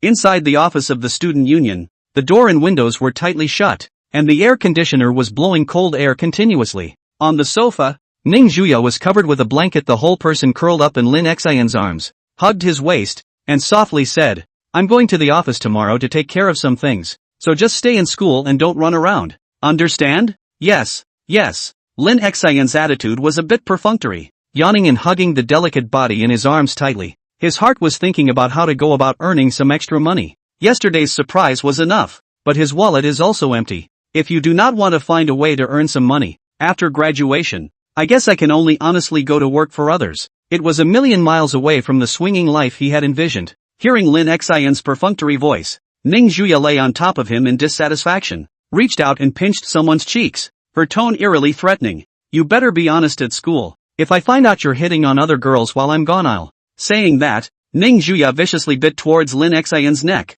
causing the latter to grimace and suck in a mouthful of cold air. Hey, you're a dog, Lin Xian said in pain. Ning Juya let go of his mouth and sat on Lin Xian's body, looking at the exclusive mark on his neck that belonged to him with satisfaction before sticking out her little tongue and licking it. Hiss! Lin Xian winced. Ning Juya sat up, her two small, slightly cold hands propped up on Lin Xian's chest, and looking at this reaction of his, she couldn't help but tickle the corners of her mouth. It's really cute. Lin Xian looked at the playful Ning Juya and unwillingly wrapped his arms around her thin waist and hugged her tightly before covering his soft lips. I haul 3 feet of body. How can I be played by the district woman in the palm of the hand? The momentum absolutely cannot lose. Ning Juya, who had her red lips blocked, looked at Lin Xian's reaction with some surprise, a smirk appearing out of the corner of her eye before she began to sweep all of Lin Xian in an even more frantic manner. Well, Lin Xian stared wide-eyed. He cried without tears as he looked at the pinching of his white jade arm, his body somewhat unable to use its strength for a while. Ning Zhua, on the other hand, was sitting on Lin Xian's body, and while she was choking him with one hand, her other hand was constantly caressing Lin Xian's body. Since the movements were too frantic, and the fact that she was wearing a skirt, this was even more of a feast for Lin Xian, who couldn't help but think dark thoughts while struggling. I can't believe it's black lace again. Do bossy girls like black? Only after a few moments, until Lin Xian's face was suffocating red from not being able to breathe, did Ning Juya satisfactorily let him go, moving forward and wrapping her arms around Lin Xian's neck. Ning Juya teased in his ear. It's not my fault. It's mostly because your reaction was so adorable that I totally couldn't resist. Lin Xian looked sideways at the delicate features close at hand and complained with dissatisfaction. You're cheating. Ning Juya reached out and held Lin Xian's right wrist, softly saying, alright, don't be mad. Consider this compensation. Saying that, Ning Juya led Lin Xian's hand to slowly probe into her own dress. Inside the quiet student council office, Lin Xian lay on the sofa and gulped, his right hand being led by Ning Juya into a forbidden area. Feeling the gentle touch coming from his hand, He subconsciously pinched a little. Lying on top of him, Ning Juya uncontrollably low gasped. Flavorful. You're so bad. Lin Xin, who was exploring the forbidden domain, hemmed and hawed. If a man isn't bad, a woman won't love him. With the occasional female murmur coming from the office, it didn't die down until half an hour later. Ning Juya stood up unclothed from Lin Xin's body, walked off the sofa with bare jade feet, and casually threw 2 balls of toilet paper into the trash can before walking towards the bathroom. Lin Xin, on the other hand, was lying on the sofa with a satisfied face, his mood pleasant to the extreme, his mind still recalling the touch he had just experienced. He realized that he seemed to have been poisoned, and the antidote to the poison was Ning Juya. Chapter 43, Lonely Witch/Lonely Witch. In the evening, the atmosphere in the playground of the Magic City University was a burst of fire, and hundreds of students were constantly carrying things. Since it's a party, the more lively the better. Something like a barbecue is even more essential. A huge bonfire table had been set up in the middle of the playground, and a dozen bottles of fire powder had been placed on the side as a precaution. The sky grew grayer and grayer, and with the ringing of a class bell, the originally noisy students quieted down in a flash, their eyes looking in the direction of the lectern. Tap tap, the sound of high heels on the ground rang out, and under the illumination of the lights, Ning Juya, who was wearing a party dress, walked to the center of the lectern with a microphone. Slightly cold words echoed in everyone's ears. Hello all new enrollees, this is the student council. In the corner of the playground, Lin Xin, Xiao Ting, and Li Liang were sitting in front of a small barbecue grill, the firelight shining on their bodies. As for why this trio, Lin Xin stated that he didn't like too lively an atmosphere, while Xiao Ting also came to the corner because of social terrorism and didn't like crowded places. As for Li Liang, because Lin Xin felt that if he and Xiao Ting stayed alone together, if someone saw them,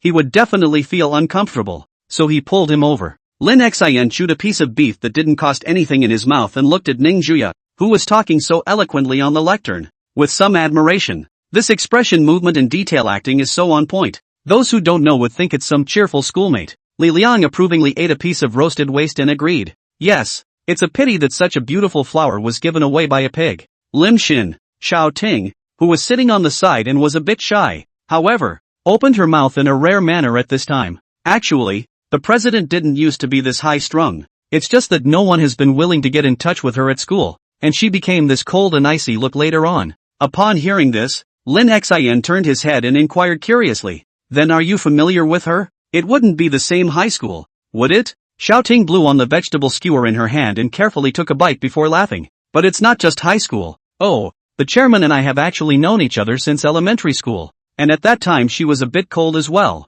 but it wasn't as bad as it is now," Xiao Ting said with a serious face. The previous president would even smile politely when he saw people. Awesome, right? Lin Xin and Li Liang glanced at each other, thinking of Ning Juya's high and mighty goddess-like demeanor, and nodded seriously. That's kinda awesome. Obviously something that seems sparse and normal to others, but if the target was changed to Ning Juya, it would change into something completely different. On the speech platform, Ning Juya's every word and action attracted everyone's attention. There was no way. It was just too beautiful. Like Ning Juya, such a scourge of the country and the level of the great beauty. Not dress up as already on earth. Dress up as 9 days of the nymphs to visit the red dust. Just ask who can control their eyes when such a fairy is right in front of them. Finally, as the last sentence fell, Ning Juya ended the first stage, followed by the most important stage of this bonfire party, choosing a dance partner. Now that there's a party, there's definitely a dance to celebrate the occasion, and the way to pick one is to draw straws. With several students carrying a ballot box and placing it in front of the lectern, Ning Juya took the lead and stepped forward to take out a small ball from it. Then without looking she made a show of walking towards the campfire table that was burning not far away, and the rest of the students see this, but also have excitedly rushed forward. The heart at this moment is even more eager to use all the virtue accumulated in their ancestors. Some people were happy and some people were sad, especially a boy with glasses who had a humiliated look on his face as he was held in the arms of his 300-pound junior sister. God is going to kill me. In the corner of the playground, Li Liang ate a kebab looking at the scene in the distance, saying vaguely as he chewed, "Nobuko, aren't you going to smoke it? That's your girlfriend. What if someone else draws it?" Lin Xin, who was currently sitting on the sidelines feasting, casually replied back, "I've got to admire him if anyone really dares to go on. I just don't know if he'll be lying in the general ward of the hospital this time tomorrow, or in the intensive care unit." Joking, let Ning Juya pretend to look okay. If someone really dares to go up to get close to the words, it is estimated that there is no 10 days and half a month cannot get out of bed. And With her nature, she'll probably come over in a little while, by the bonfire in the distance, surrounded by dancing couples in pairs. Only Ning Juya stood there nobly in that black party dress. She didn't really see the point of it, and the fact that it had come to this point didn't cause her heart to ripple even a little bit. And in the middle of the corner, Lin Xin inadvertently turned around just in time to see this scene, and the chewing motion in his mouth suddenly slowed down. In his perspective, Ning Juya stood alone among the crowd, her face cold, as if she couldn't muster any interest in anything. Looking at the black-skirted girl standing in front of the campfire, Lin Xin was in a trance as if he understood something. Putting down the kebabs in his hands and casually grabbing Li Liang's clothes to wipe the grease stains on his hands and mouth. "You guys eat first, I suddenly have something to do." Lin Xin stood up and jogged towards the center of the playground in the distance. Li Liang looked at his white short sleeves that he just bought today. Black lines popped up on his forehead. "You just leave. Actually wipe your mouth with my clothes." Xiao Ting, on the other hand, looked at Lin Xin's back and said enviously, "Love is so good." Pairs of dance partners stood around the sparkling bonfire, and as the melodious music blared from the campus radio, the crowd began to dance to the sound. And Ning Juya also intended to turn around and leave. Just as she turned her head, she bumped into a hard solid chest. Luckily Lin Xin held her in time. Ning Juya looked doubtfully at Lin Xin, who suddenly appeared behind him. "Why are you here?" Lin Xin stretched out a hand and smiled. "This lady, can you dance with me?" Ning Juya's face froze slightly. Then she stretched out her own hand to rest on Lin Xin's hand and laughed softly. "Seeing as you're so pious, I'll grudgingly oblige you." The two of them then wandered around the campfire stage in an extremely standard dance position, their elegant figures making the others who were dancing ashamed of themselves and unconsciously stop. At this moment, the protagonists of the party undoubtedly belonged to Lin Xin and Ning Juya. Lin Xin wrapped one arm around Ning Juya's thin waist and whispered to her as he danced, "You should actually be lonely, right? Alone?" Ning Juya frowned. "What are you talking about? She's the big miss of the Canopy group. She'll be alone?" Lin Xin smiled slightly and came forward to whisper in her ear. "You have to realize that lonely and solitary are only one word apart, but they represent vastly different meanings. I hadn't realized it before, thinking you belonged to the latter, but just now I realized that you belonged to the former." As the words fell, Lin Xin took advantage of the situation and placed a kiss on Ning Juya's red lips, a happy smile spreading across his face. Ning Juya frowned, but after glancing at the gazes that seemed to be coming from all around her, she held back from snapping. "Stinky man, how dare you make a bad move in public? I'll clean you up when we get home." Chapter 44, Ning Donghong arrested. After the bonfire party was over, Ning Juya didn't stay long and directly grabbed Lin Xin by the ears and got into the car. That night, Lin Xin spent 2 hours of pleasant and painful abuse, and all parts of his body were even being pampered by Ning Juya. Early in the morning, inside the quiet bedroom, Lin Xin sleepily opened his eyes and subconsciously tried to hug something, but fell short. He twisted his head to look around and unexpectedly realized that his side was empty and there was no figure of Ning Juya. There was a small note placed on the bedside table. Lin Xin opened it, and only then did his face reveal a few moments of realization. It turned out that he had gone to work in the group. No wonder he was missing so early. Lin Xin knew that the Ning family's repentance to marry the Qin family would definitely put a lot of pressure on Ning Juya, but then it would seem like he was a bit of a chicken himself. At that moment, the cell phone rang with an incoming call. Lin Xin, who was just about to lie down, picked up his cell phone and took a look at it, which showed 3 big words "Little Witch," and it was Ning Juya's call. Phone call connected. A somewhat lethargic and flexible voice came from the other end. "Not up yet?" Lin Xin, who was leaning his back on the bed, gave a soft and said after yawning, "Just woke up. Why are you at the group so early? It's only 8 in the morning." Ning Juya on the other end of the phone laughed softly. "It's not about raising a certain big lazy pig." Immediately afterward, Ning Juya's frivolous tone of voice tightened up a bit and said in a flat tone to Lin Xin, "I'm going to be very busy for the next few days, so I may not have time for you. So you'd better be honest these days. Don't let me know you've been screwing around. You know what happens." At those words, Lin Xin's mind couldn't help but recall the whip that was used by Ning Juya to make a tiger last night, and his body couldn't help but shiver as he laughed sardonically. "Ha, ha, you don't worry. What character you still cannot know it. Put 100 hearts. The other end grunted. "It better be." After that, the phone was hung up. Lin Xin wiped the cold sweat emerging from his forehead, and now he couldn't sleep at all. So he had to get up and get dressed with the intention of going to school to pack up his things. Inside a certain high-end villa area in Magic City. "Family master, I'm telling the truth. This time, even if I can't get Ning Donghong sentenced, I can still make him go in and squat for a few days." In the living room's eunuch chair, Xin Peng listened to the report coming from the other end of the phone. A satisfied smile appeared on his face and laughed.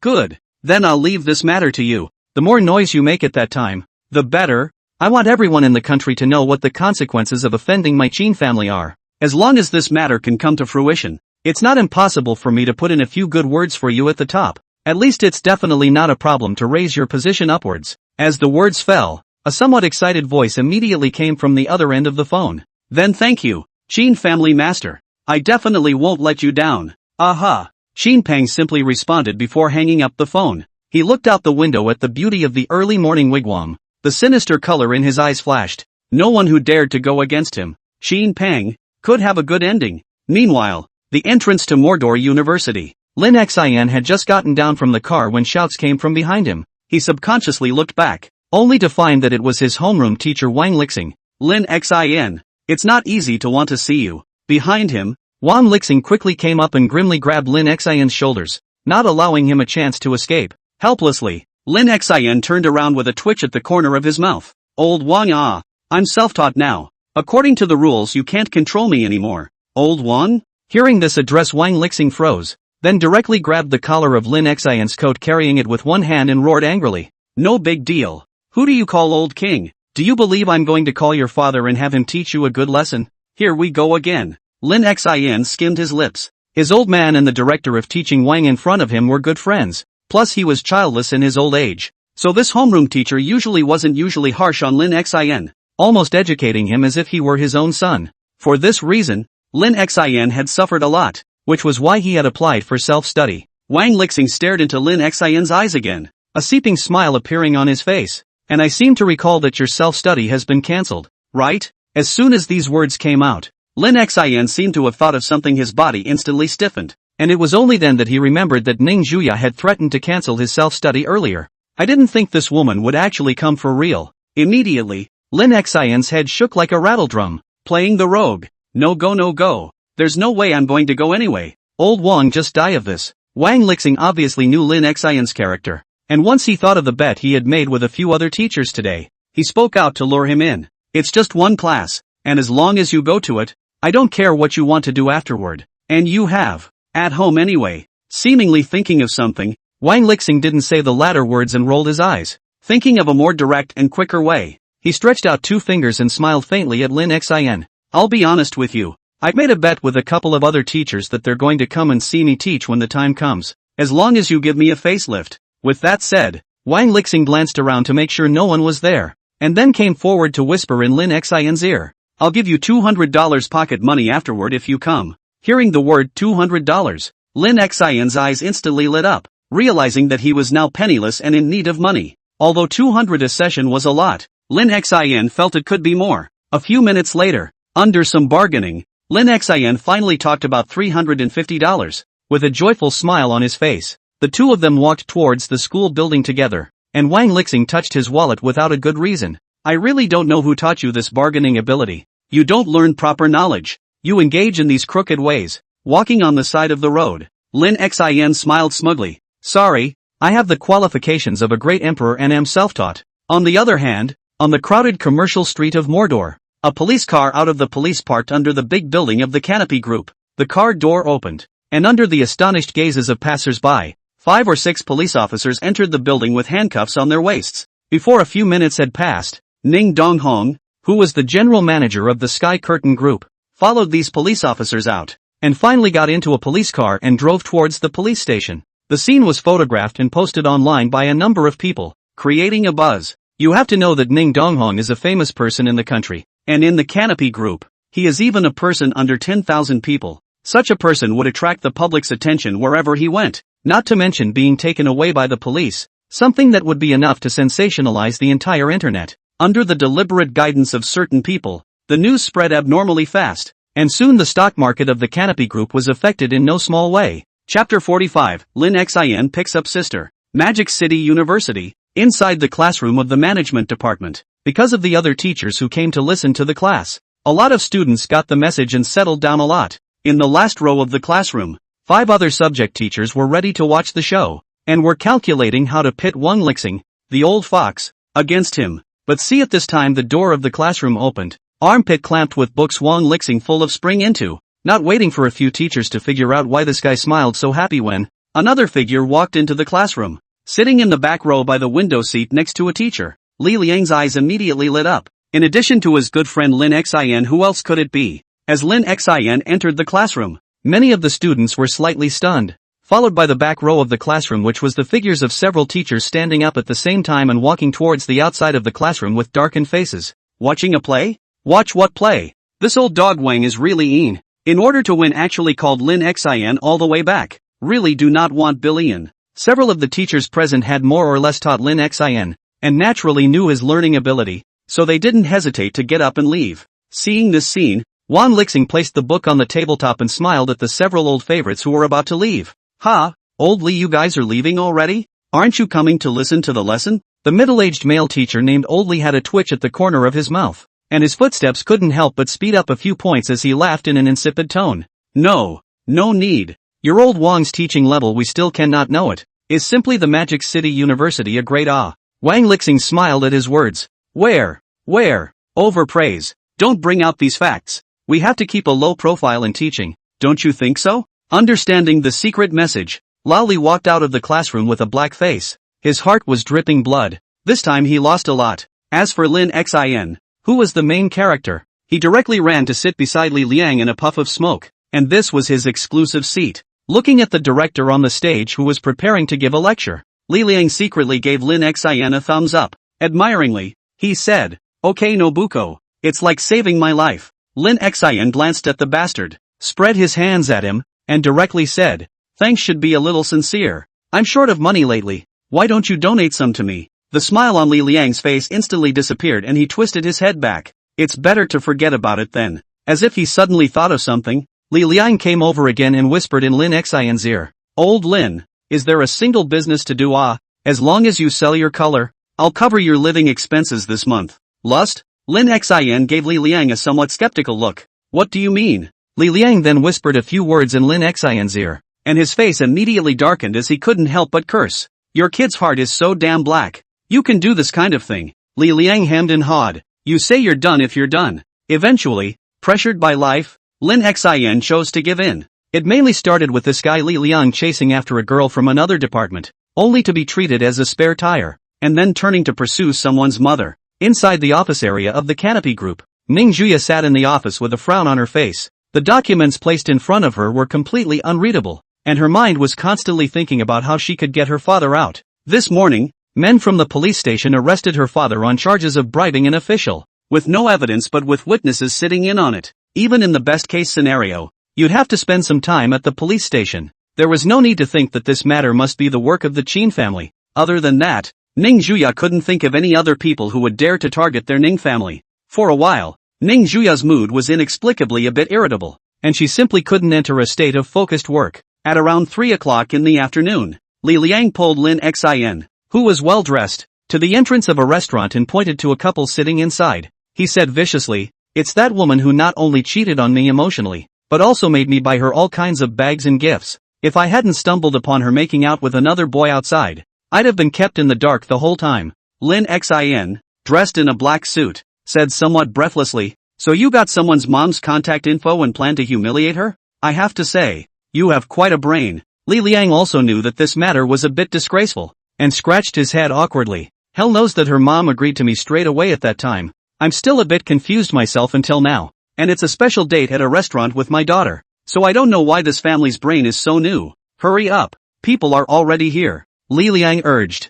Although helpless in his heart, Lin Xian still followed Li Liang into the restaurant and walked towards the seat next to the couple, where a delicately dressed middle-aged woman had been waiting for a long time. The woman raised her eyes and spotted Li Liang walking in, and uttered in surprise, "Li Liang, why are you here?" The young man sitting in front of him flashed a shadowy color in his eyes, but on his face, he still smiled courteously. "Lori, is this your classmate?" Lori nodded hesitantly, smiling without blushing. "Well, it's my suitor." Hearing this, Li Liang was even more furious in his heart. This woman had promised herself in the beginning, otherwise he wouldn't have paid so much. He pushed Lin Xian beside him. "Old Lin, it's your turn to play." Lin Xian looked at the middle-aged woman sitting next door. The corners of his mouth twitched, but he still sat down stiffly and smiled dryly at the woman. "Hello sis, Sis. Lori looked at her mother in surprise. Mom, you know them? Li Liang sat down with a smug look on his face and said with a foreign smile, I didn't expect it. I found out long ago that you were messing around outside.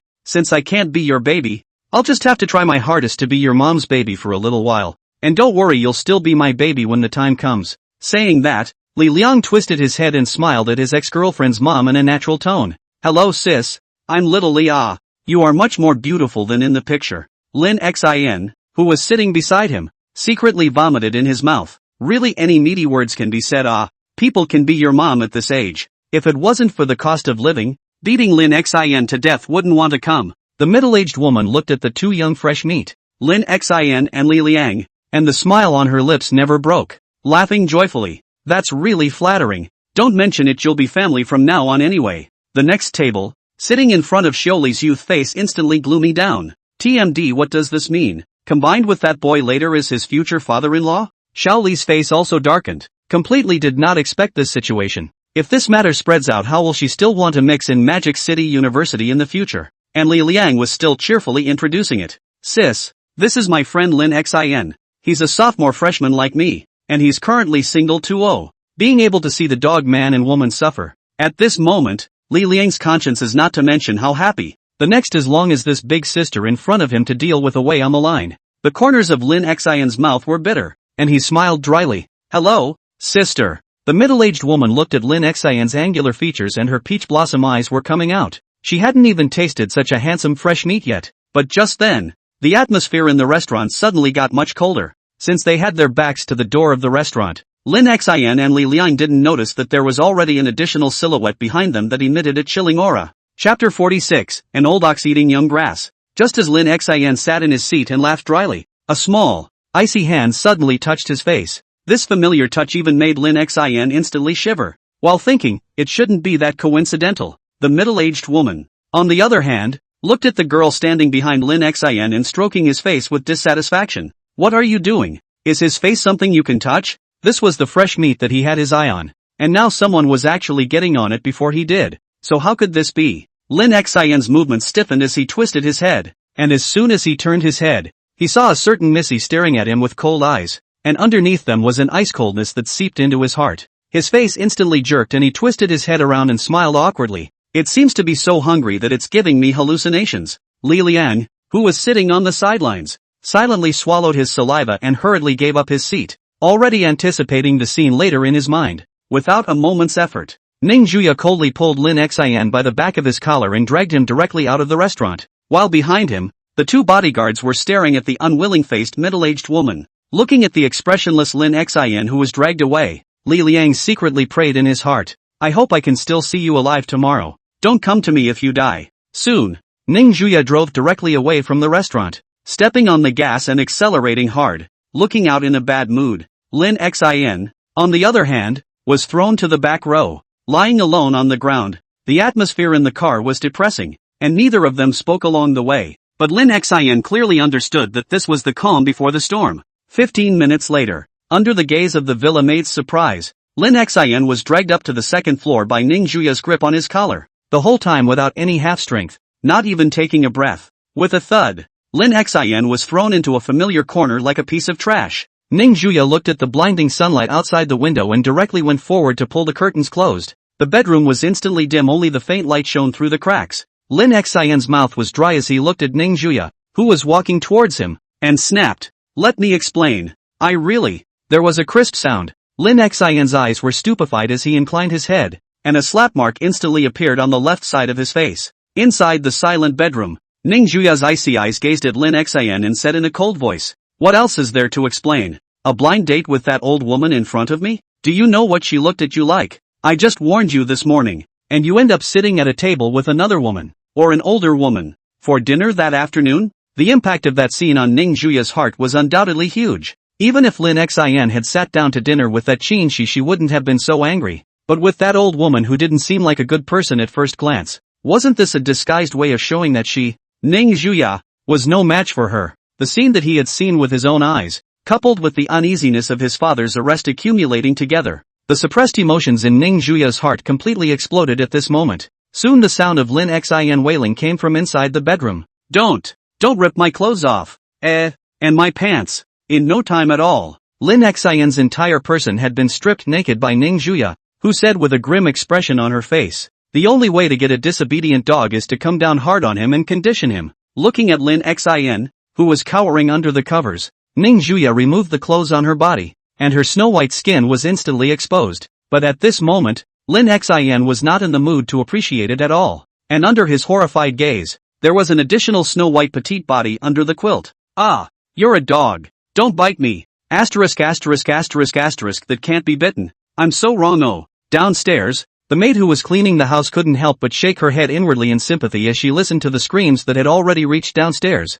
Miserable, just miserable. I hope Miss will be gentle with her hands and not beat young Master Lin to death. Lin Xian's miserable screams lasted for the better part of an hour, and by the time his voice stopped, his body was already covered in teeth marks, some of which were even oozing blood. Inside the dimly lit bedroom, Ning Juya was obviously in a much more relaxed mood after venting, and reluctantly forgave Lin Xian after hearing him explain the cause of the incident. On the bed, Lin Xian lay lifelessly in Ning Juya's warm embrace, faintly visible teeth marks all over his arms and legs. Ning Juya helped him rub the wound and softly comforted him. "Well, don't be mad. It's not your fault." But Lin Xian didn't move the slightest bit and remained silent and didn't say anything, so it seemed that he was really angry. Having no choice, after Ning Juya sighed, she rolled over and lay naked on Lin Xian's body, her red lips kissing towards his mouth while her hands began to roam Lin Xian's body wantonly. It didn't take long for Lin Xian to react uncontrollably, and Ning Juya would smile. She came up to Lin Xian's ear and laughed flirtatiously. "Although these days are the danger period, if you really want it, I wouldn't mind making you comfortable." Oh. The words were like a key that released the repressed dissatisfaction and madness in Lin Xian. He directly stretched out his arms and rolled over to press Ning Juya underneath him, his gaze indignant and dissatisfied as he spoke. "This is what you said. Don't regret it." Ning Juya stretched out her small white hands to cup Lin Xian's face and smiled. "Of course, as long as you want to." Soon the bedroom resounded with Ning Juya's gasps. Lin Xian's breathing was heavy, but his voice carried supreme pleasure. In this moment, both men had undoubtedly grown and finally taken that final step. Time passed for an unknown amount of time, and Ning Juya's soft body curled up in Lin Xian's arms and fell into a deep sleep, while Lin Xian's gaze was on the streak of scarlet blood on the quilt. "I can't believe I handed over my first time just like that, to a woman I've known for less than a month." It's been less than a month, but it's been a shared experience of life and death, and I'm afraid the only downside to this relationship is that the thorns of this rose are unusually sharp. Lin Xian's hand under the quilt slapped Ning Juya's arse, gave it a vicious squeeze, and muttered, "What a savage kitten." And Ning Juya, because too tired long ago, fell into a deep sleep, which knows what Lin Xian did, otherwise how to get up to reward him a few slaps. Inside the quiet bedroom, a color of transparency appeared in the eyes of Lin Xian, who had figured something out, and subconsciously hugged the person in his arms a little tighter before he too entered the land of dreams. Maybe it's time for him to fulfill his obligations as a boyfriend and meet his future father-in-law tomorrow. Chapter 47, The Emboldened Director. Early in the morning, Ning Juya pulled Lin Xian, who was still awake, into the car heading to the police station. The drowsy Lin Xian looked at Ning Juya, who was barefoot and snuggled in his arms, and muttered with a somewhat unconscious mind, "You're so heavy." Ning Juya, who was admiring her masterpiece last night. It seems that this man is not generally capable of death, and does not know what pain is until he is beaten. It took half an hour of traveling, and by the time the car pulled up in front of the police station, Lin Xian stepped down from the car expressionlessly, a new bite mark on his neck. Ning Juya held Lin Xian's hand as she walked towards the inside of the police station. Even she couldn't raise a smile on her face when she arrived at a place like the police station. The police officer who was on duty at the door recognized Ning Juya, so he didn't stop him. Instead, he looked at Lin Xian with some curiosity. After a brief registration, Ning Juya and Lin Xian were led by a middle-aged policeman to a guardroom. After pulling out one of the keys he had on him and opening the door, he stood in the doorway and said indifferently to Ning Juya, "You have 20 minutes to talk. Come out right at the point." Ning Juya walked in with a cold face, and Lin Xian saw this and had to thank him on his behalf. "Thank you." The middle-aged cop nodded and didn't say much. Inside the guardroom, Ning Donghong sat on a stool wearing handcuffs. When he saw his daughter and Lin Xian come in, he lifted his head and squeezed out a smile on his face. "Here it comes." Ning Juya walked to the window and sat down, looking at her father who was sitting across from her, her tone subconsciously a bit cold, and said, "How long exactly will you be locked up?"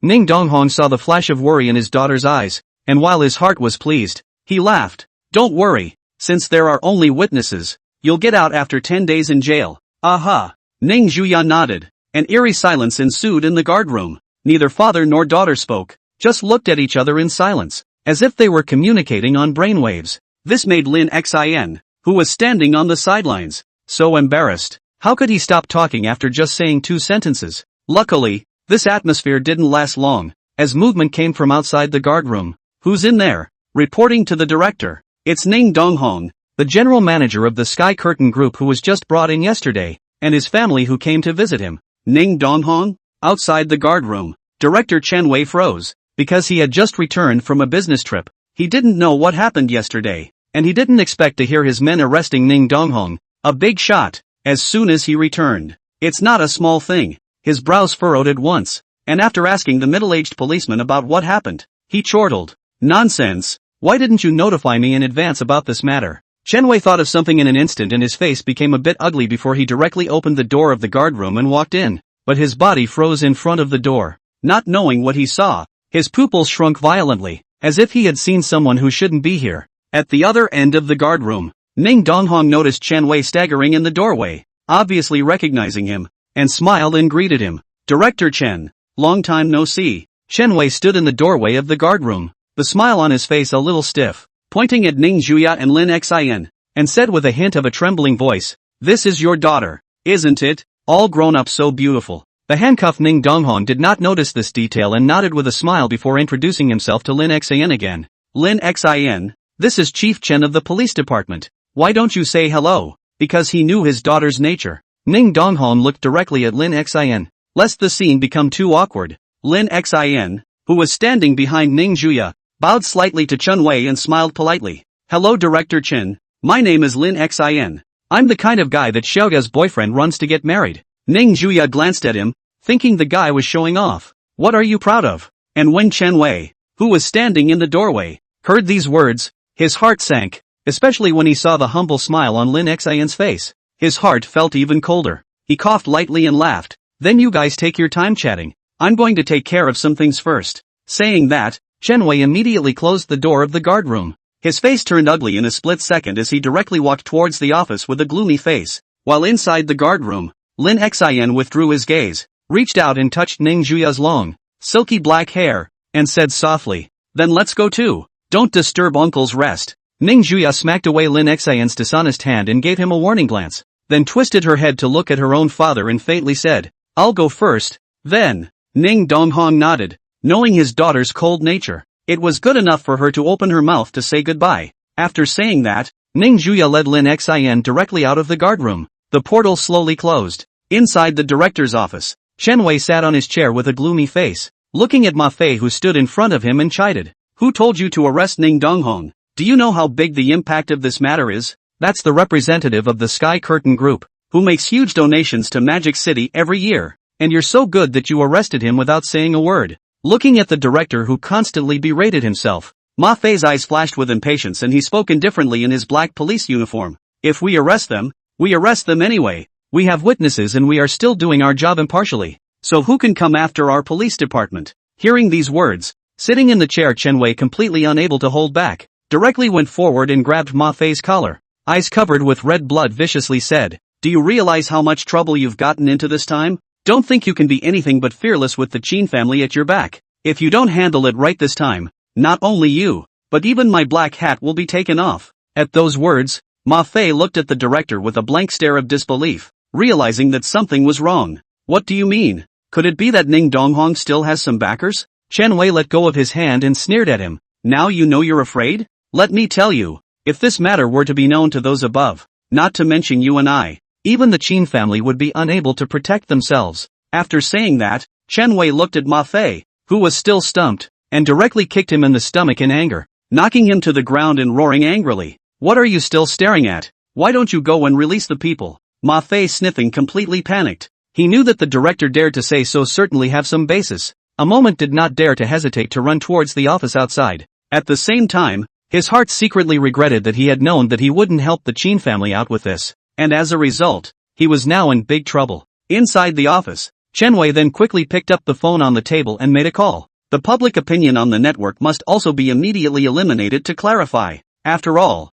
Ma Fei is his own hand. If this matter continues to fester like this, His hat will certainly not be able to keep, so it must be before it is too late. Immediately clean things up. Chapter 48, Lanjiang Hotel. On the way home, Lin Xian was driving and curiously looked at Ning Juya, who was sitting silent in the back seat in the rearview mirror, and inquired, "I'm actually curious. Aren't your parents all supportive of you now, and why are you still so cold to them?" Ning Juya, who was sitting in the back seat looking out the window in a daze, twisted her head and said, "I'm in a bit of a bad mood right now, so if you don't want to get smacked, keep your mouth shut." Looking at her instantly cold face, Lin Xian skimmed his lips and asked no more questions. Just at this time, drop a message reminder ringtone rang. Ning Juya moved a little annoyed to pick up the phone to check. After glancing at the message on her cell phone, she directly instructed Lin Xian, "Turn around and go to the Mission River Hotel." Lin Xian looked at the villa area not far away and had to turn around with a dark sigh. "What's wrong with that?" Ning Juya said indifferently.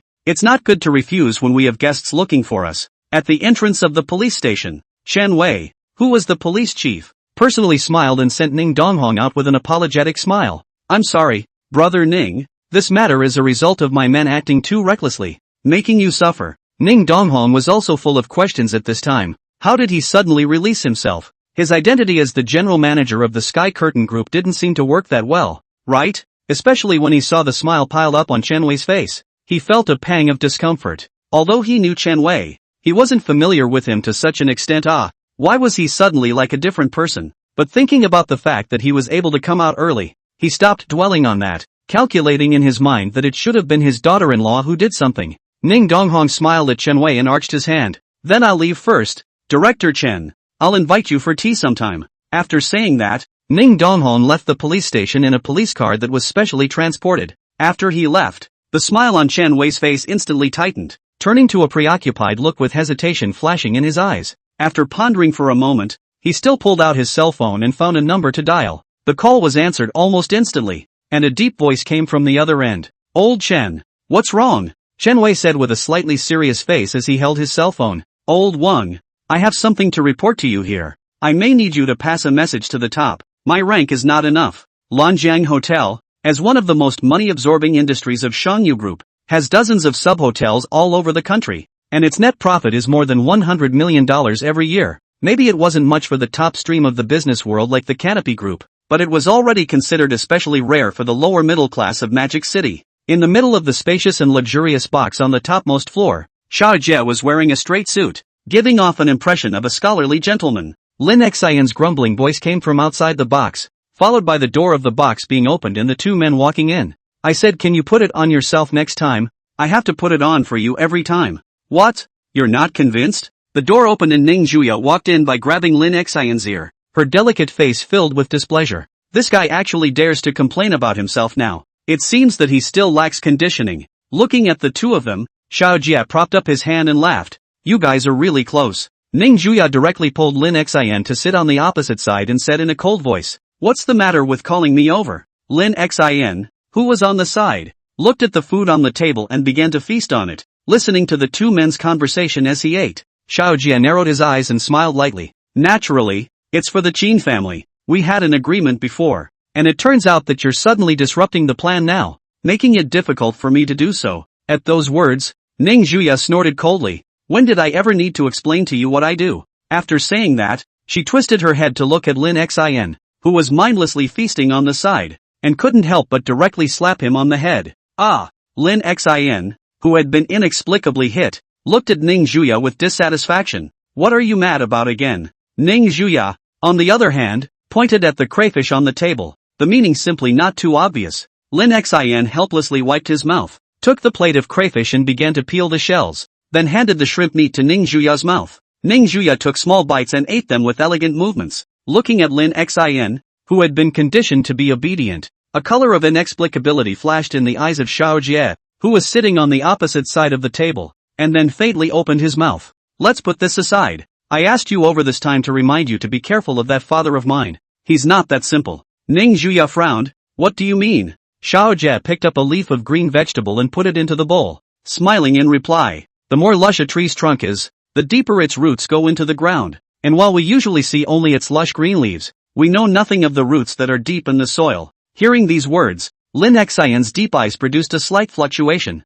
as if he had thought of something, but did not say it. Ning Juya simply did not put this sentence in the heart. Xiao Jia, all see in the eyes, did not continue to remind. A decade of high-pressure living was both a benefit and the only drawback for Ning Juya. When a person becomes disconnected from society, the only person they believe in is themselves, and they don't try to figure out or care what others think. And this was the biggest reason for Ning Juya's cold personality. I hope we will still have the opportunity to work together. Standing up, Xiao Jia left the box straight after a smile, especially the last sentence. Xiao Jia first glanced at Lin Xian before looking at Ning Juya, the meaning of which was unknown. When Xiao Jia left, Ning Juya unimaginatively took off her little white shoes and placed her bare little feet on Lin Xian's lap, a satisfied smile on her face. Lin Xian looked at the shoe removal fetish Ning Juya, a little disgusted look at the pink and white feet on his lap. It's still dinner, can't you watch your image? Ning Juya's willow brows furrowed, directly pinching Lin Xian's face and pulling it hard, coldly saying,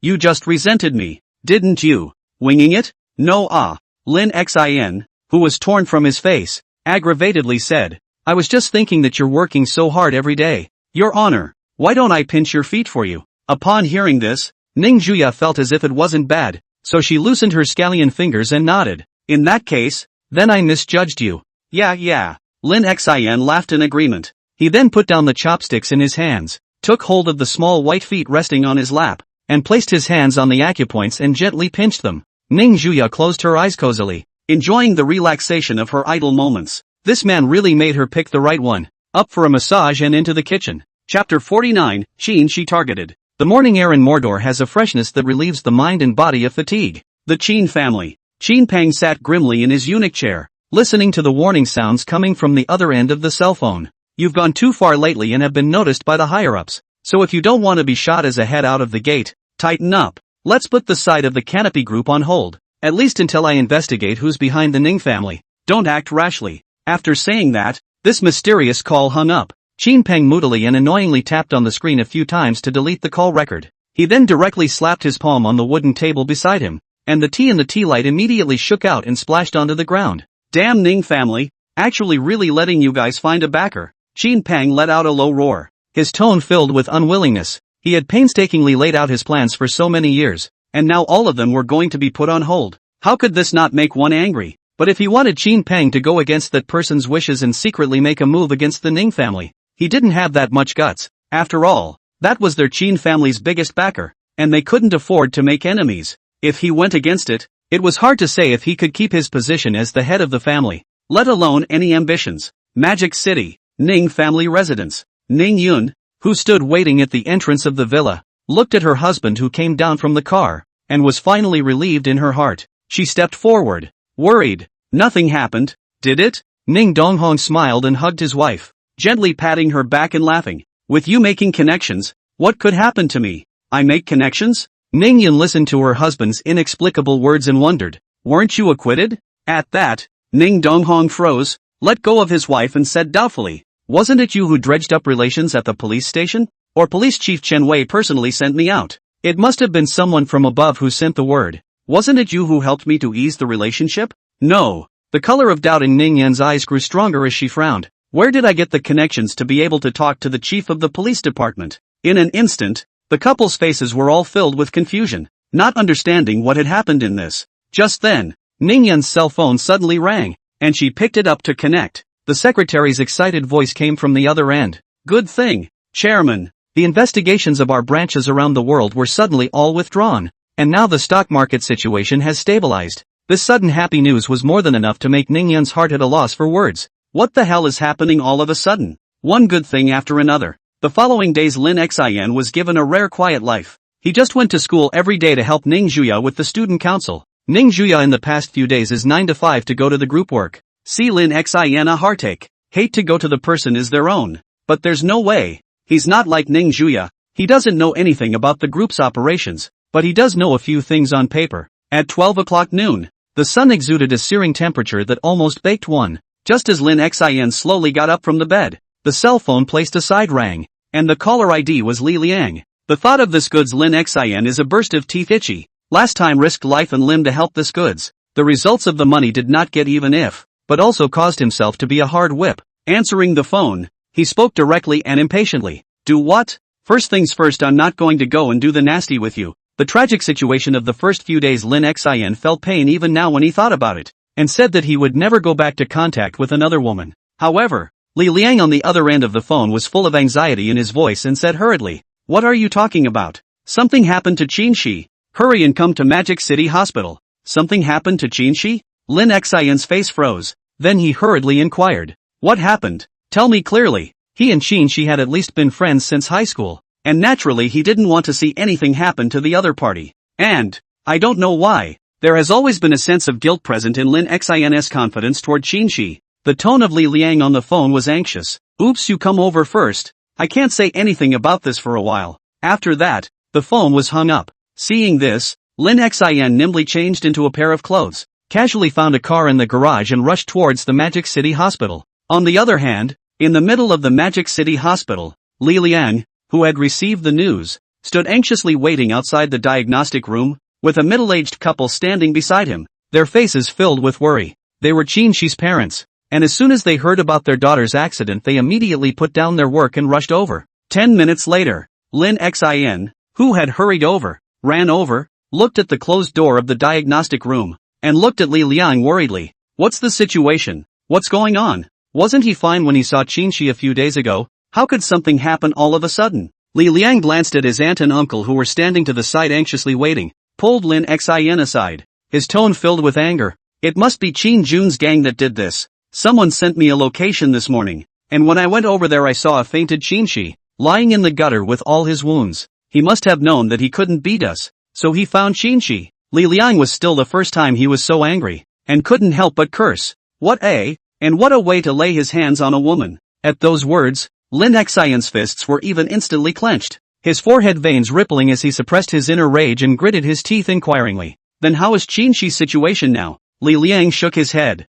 "It's unclear for now, but the doctors said it's all external injuries, obviously from being punched and kicked." Just then, the door of the diagnostic room was opened, and a female doctor wearing a mask came out from inside, glancing at the few people present and inquiring, "Which one of you is Qin Shi's family?" Qin White hurriedly walked over with his wife, nervously worried. "I'm her father. Doctor, how is my daughter?" Seeing this, Lin Xin and Li Liang also rushed over. The female doctor took off her mask and said slowly, "There are no serious wounds on the patient's body. He should have been beaten before he fainted, but fortunately it is not serious. If you're hospitalized and get well, you'll be healed in about half a month. She's awake now, so you guys go in and check it out." With that said, the female doctor left and headed towards the pharmacy, and Qin Shi's parents hurriedly pushed open the door and walked in, and at a glance, they saw their daughter lying on the hospital bed, her body still wrapped in bandages. Outside the door, Lin Xin pulled back Li Liang, who wanted to enter, and sighed under the latter's puzzled gaze. "I'm not going in there because I have something to do, so you can go to the payment office later and see how much you need to advance first, and I'll send it to you tonight." After saying that, Lin Xin walked towards the stairway. Li Liang looked at his clenched fists in his heart. Why not blame himself? To put it bluntly, Qin Shi was the one who was blackmailed by Qin Jun because of herself and Lin Xin, and she was the innocent one. Li Liang, however, did not see that in the moment Lin Xin turned around, the anger under his eyes instantly transformed into ice cold, and the whole person became suddenly a little strange. Chapter 50, Slave Limshin, Magic City. Inside a certain office of the Canopy Group, dressed in formal attire, Ning Juya was dealing with the documents in her hands when the cell phone placed aside suddenly rang, and her focused attention was instantly distracted. Her willow eyebrows slightly wrinkled while picking up her cell phone. When she saw the caller ID, the dissatisfaction in her eyes then dissipated into a smile. This guy would actually call himself. Is it possible that he misses himself? For a moment Ning Juya was a little pleasurable inside and smiled as she picked up the phone and placed it to her ear. And Lin Xian's slightly hoarse voice came from the other end. "I'd like to borrow some money from you, probably tens of thousands of dollars." Inside the office, the smile on Ning Juya's face instantly disappeared, her heart lost while she wondered, "Why are you suddenly asking me for a loan? You didn't want it when I gave it to you before." Subsequently, Lin Xin on the other end of the phone talked about Qin Shi's matter roughly, and Ning Juya heard the self-reproach in his tone, and his voice softened a bit as he said softly, "I'll credit you $500,000 to your card later, but not without a price. Where are you now?" Lin Xin on the other end wasn't surprised. With Ning Juya's little witch character, it would be strange if she didn't take advantage of this opportunity to make some demands on herself. "I'm on the street." "Okay, I'll pick you up." Ning Juya hung up the phone. She grabbed her jacket and car keys that she had set aside and headed out of the office. About half an hour later, under the astonished gazes of the employees of the Canopy Group, Ning Juya walked into the office holding Lin Xian's hand. The gossipy crowd was in an uproar. Holy, what kind of guy was that just now? He actually moved so closely with Missy. He actually even held her hand. It's still the first time I've seen Missy and a man so close. Even the chairman and general manager don't have this treatment, right? He's so handsome though. He's my type eh. The news spread all the way and soon reached the ears of the group's top management. Inside the chairman's office, Ning Donghong sat beside his wife and said with a smile on his face as he looked at her serious work, "You brought her boyfriend all over. Aren't you going down to check it out?" Ning Yun, who was working, paused slightly with the pen in her hand and returned in a flat tone. "What's there to see? It's not like I haven't seen pictures before." Looking at his wife's stiff upper lip, Ning Donghong smiled and shook his head, really not knowing when this character could be changed. Canopy Group. Inside the office on the 15th floor, Ning Juya found a chair and placed it in front of the desk, and instructed Lin Xian, who was standing by the side. "For a week from now, you're going to stay here with me and bring me tea and water and squeeze my shoulders and rub my feet. Understand? Isn't this a slave?" Lin Xian bristled. Ning Juya nodded her head and rightfully said, "Right, do you have a problem with that?" "No." Sighing, Lin Xian sat down in his chair. Ning Juya sat down with him and began to command Lin Xian to pinch her shoulders, the displeasure in her heart slowly beginning to diminish. Her heart was actually very upset about the fact that the first time Lin Xian had called her, it had turned out to be for another woman. But also understand that this matter can't really be blamed on Lin Xian. After all, she was admitted to the hospital because of him, and even in a sense involved with himself. But soon Ning Juya realized that she actually couldn't quiet her mind at all, and her beautiful eyes looked dissatisfiedly at Lin Xian, who was sitting behind her. "It's all your fault." Lin Xian, who was lying down for no reason, was somewhat speechless. "I didn't even say a word, so why am I being blamed again?" Ning Juya's deep, beautiful eyes stared at Lin Xian for a moment before she suddenly hooked her finger at him, her red lips slightly open. "Sit over here with me."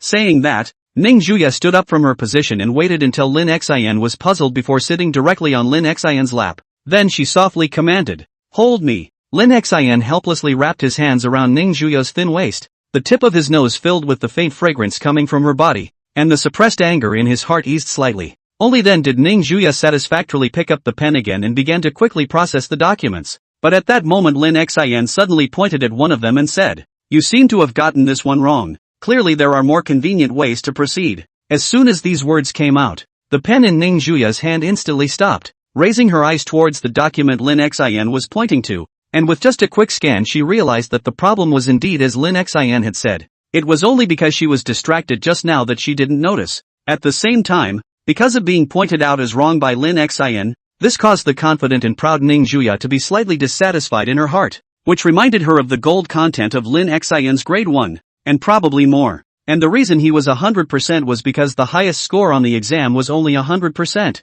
But I'm afraid that the knowledge base Lin Xian possessed was much more than that. And so it was that 10 minutes later there was an extra table in Ning Zhua's office, with a large stack of papers piled on top of it. She directly instructed Lin Xian, "Take care of these documents for me before the end of the day today, or I'll dock your salary." Lin Xian looked at the piles of papers on that table and shook his head frantically. "No, beat me to death. I don't want to be a social animal." "Really?" Only Ning Zhua took out a red whip from amongst the drawers in her office and placed it in her hand and tugged it to make a slight wind sound. Taking the whip she cocked her head and sneered. "Did you misunderstand something? I'm not discussing with you. I'm ordering you." After saying that, Ning Juya directly a whip on his desk. Bang sound. A shallow trace left on the desktop. Lin Xian's body instantly trembled as he quickly ran to his table and sat down, inwardly suffocating as he began to read the documents. NND. Who's crazy enough to put a whip in the office? She must be out of her mind. Putting down the whip, Ning Juya looked at Lin Xian's scene of serious work with satisfaction,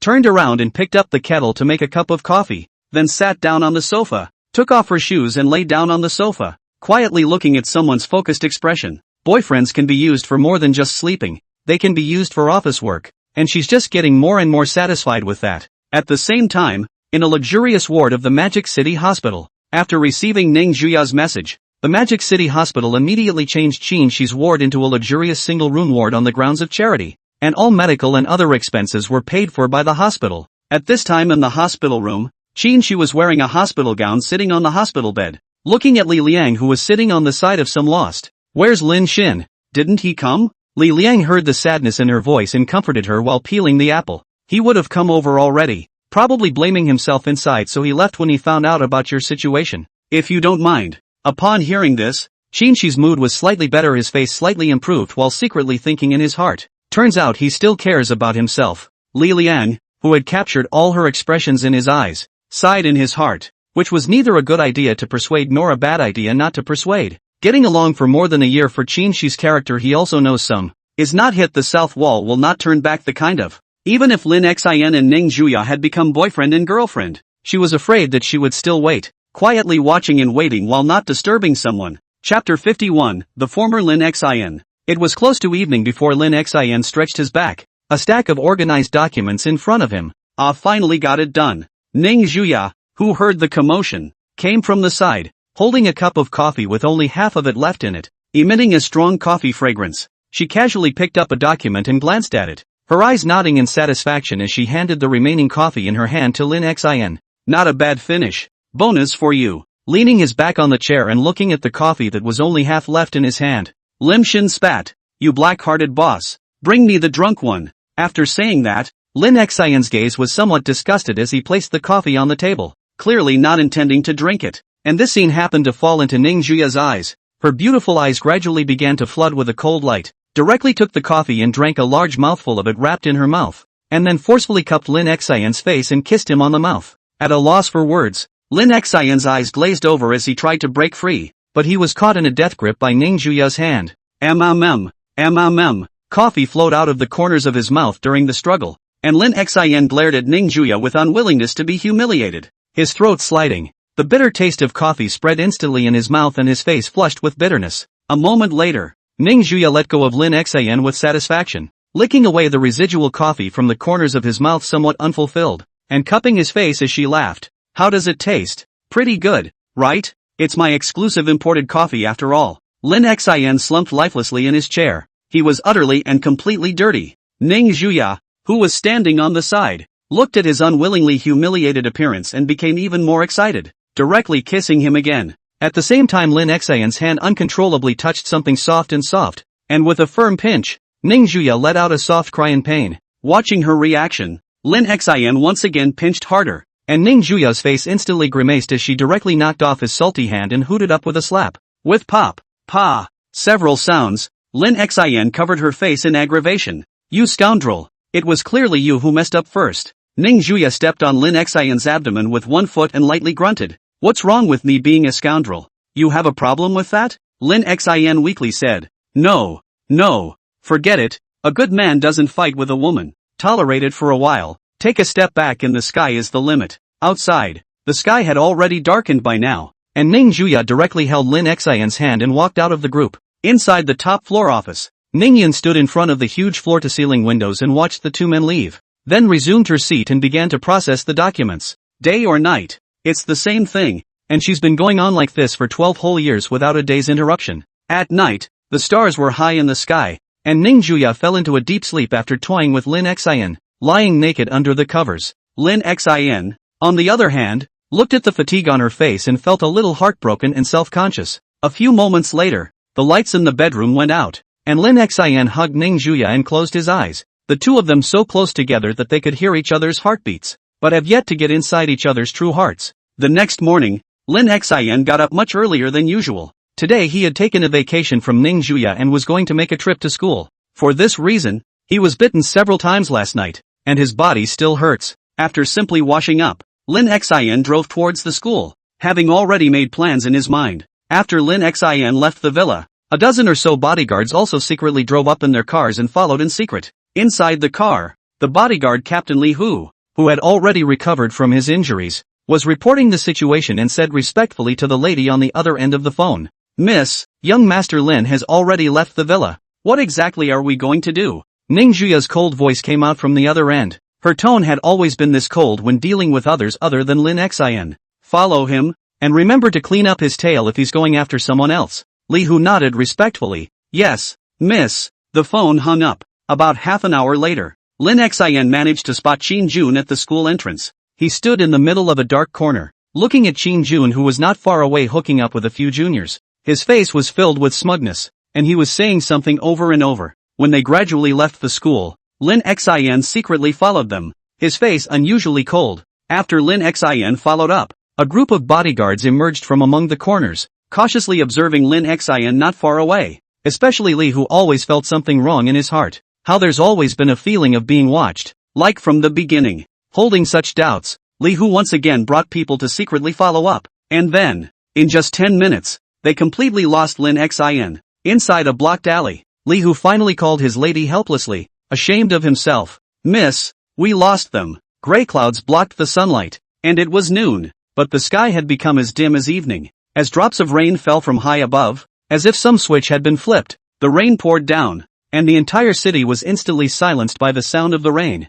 On the outskirts of Magic City, in the middle of a certain abandoned factory building, the sound of cold wind whistling continuously came from it, making it look eerie and abnormal. Because it was an abandoned factory, the power system was naturally unusable, and the entire factory was even darker in this silent rainy night. In the dark corner, a cluster of bright lights stood out, vaguely able to illuminate a standing figure. Lin Xin indifferently gazed at the tied-up Qin Jun in front of him. With a circle of tape still wrapped around his mouth, he could only let out a terrified woo. He could only let out a frightened woo-woo, because the rain was so heavy. The roof of the already dilapidated plant began to seep downwards, and drops of water dripped straight down onto Qin Jun's head before sliding over his face, which was filled with panic, and falling to the ground and splattering away. Lin Xin lifted his fist expressionlessly. It was wrapped in thick tape, so even if he was investigated afterward, there wouldn't be any evidence left about him. The thin, cicada-like lips slightly opened, and the cold eyes gazed at Qin Jun's face filled with panic as he coldly said, "It's your choice, and now that you've done it, you have to be prepared to suffer the consequences." The words fell. Lin Xin did not hesitate to drop his fist. Bang, a dull scream. Just a punch to make Qin Jun pain. Well, because his mouth was sealed. Qin Jun's mouth was filled with the taste of blood at this time, and the way he looked at Lin Xin was as if he was looking at an earthly demon, his eyes constantly trembling from fear. In response, Lin Xin did not show the slightest bit of mercy, as if he had already become accustomed to such scenes, and could not induce the slightest ripple in his heart at all. The sound of whistling wind rang out, and another punch fell hard, punching to the flesh. Chapter 52, Very Moist. The rain is getting heavier and the gray haze is rising in all directions, shrouding the city in a veil of mystery. The sound of fists falling in the midst of the crumbling factory continued until it slowed to a halt half an hour later. In the dim corner, under the illumination of the flashlight, Qin Jun's face full of bruises and bloodstains was particularly miserable, with blood mixed with rainwater flowing down his face drop by drop. But at this time, Qin Jun somehow remained conscious, was looking at Lin Xin with eyes full of terror, wanting to open his mouth to beg for forgiveness but unable to speak in fear. Lin Xin turned around and walked to a small dusty shelf behind him, took down the camera he had prepared in advance, and casually glanced at the footage in it. He turned around once again and walked over to Qin Jun, waving the camera in his hand as he spoke in a chilling tone. "You've seen this camera, and I'm sure there are a lot of people who would love to see this footage explode on the internet if something like this were to happen again." As the Qin family's most promising second heir, this threat was undoubtedly fatal to Qin Jun. Seeing Qin Jun's lack of response, Lin Xin coldly said, "Answer me if you don't want to continue suffering." Qin Jun then braced his courage and nodded shakily. Yes. Only after receiving an answer did Lin Xin turn around, not forgetting to turn to Qin Jun, who was lying on the ground, and warn him, "You better hope this is the last time, or else I'm going to really kill you next time. No half-assed evidence is left behind, like today." After saying that, Lin Xin walked straight out of the dilapidated factory building, and, with the heavy rain falling like a torrent overhead, he stopped in his tracks. In the pouring rain ahead, a figure dressed in black walked slowly with an umbrella, holding an already outdated senior citizen's cell phone in his hand. Lin Xin stood in the doorway of the factory building, looking at the man who came closer. Disgust flashed in his eyes. "I didn't expect to come so soon." The man in black with the umbrella didn't say anything, just silently handed the old phone in his hand to Lin Xin's face. Lin Xin took the cell phone and put it to his ear, and the voice of an aged old man came out from the other end, his tone calm and cold. "What? Won't even say a word to Grandpa?" Lin Xin indifferently returned. "I have nothing to say to you." At those words, the old man on the other end contained a hint of fire in his tone. "Do you hate me that much? I've heard about what you've been up to lately. Getting a girlfriend at college, which is really something to be happy about. But take a word of advice from Grandpa. She's not for you." A few moments of fire also grew on Lin Xin's face. becoming a bit unlike his usual appearance as he angrily said, "I don't need you to meddle in my affairs. It's a choice I've made myself. You're in no position to interfere." The old man at the head snorted coldly and said indifferently, "Since you don't need me to take care of it, then don't use my banner to help that little girlfriend of yours. If you want to get away from me so badly, then don't use my connections if you can. I don't remember teaching you that. I've put the word out, so take your time dealing with the Chin family. Let me see how you've grown over the years, and if you can't hold out, you can call me." After that, the phone hung up. The man in black retrieved his cell phone and glanced at the scene inside the dimly lit plant. Flatly, "Do you need me to handle it cleanly? This is a small matter that Elder Lin won't mind." "No need." Lin Xian's attitude was indifferent. He walked straight out into the pounding rain, which drenched his clothes almost instantly. The man in black didn't care, and directly left the place from another direction. In the middle of a long downpour, Lin Xian was walking alone on a remote road when a light came on in the distance and a familiar car drove up, eventually stopping in front of him. The backseat door opened and a hand reached straight out to pull Lin Xian in. Then the door slammed heavily. The car then began to slowly turn around and head towards the city center. The backseat was filled with a familiar, clean scent that could not be found anywhere else in the world. Dressed in a long, snow-white dress, Ning Juya turned sideways to look at the wet Lin Xian, noticing his ancient eyes. That shouldn't be the look this man should be giving. She swept a glance at the tape Lin Xian had wrapped around his hand, especially the blood on it that had been mostly washed away by the rain. What happened? Lin Xian lowered his eyes without saying anything, his mood rarely lost. Seeing that he didn't say anything, Ning Juya didn't ask any more questions and picked up a towel to start wiping the rainwater off Lin Xian's body, then casually took off his top, revealing his angular muscles, and pulled out a gray blanket from the back to wrap around himself and Rinchin. In the middle of the blanket, the warm petite body hugged Lin Xian, the two of their bodies tightly next to each other, Ning Juya leaning Lin Xian's head into her arms. The driver who was driving inadvertently swept over the rearview mirror. His eyes revealed surprise. It was the first time he saw Missy being so gentle. Inside the back seat, Ning Juya stroked Lin Xian's hair, rubbed her face against his, and softly said, "Get some rest and relax." Lin Xian closed his eyes. He also wanted to sleep to wash away that unwillingness in his heart. It didn't take long for Lin Xian to fall asleep, and Ning Juya's delicate little hand stroked his face with a smile at the corner of her mouth. Men who don't talk seem to be more handsome. Then, Ning Juya took out her cell phone. A cold light flashed in her eyes, and directly sent a message out. It is also this message, so that night Qin Jun really experience a time what is called the pain of not being able to breathe, and produce a lingering shadow inside.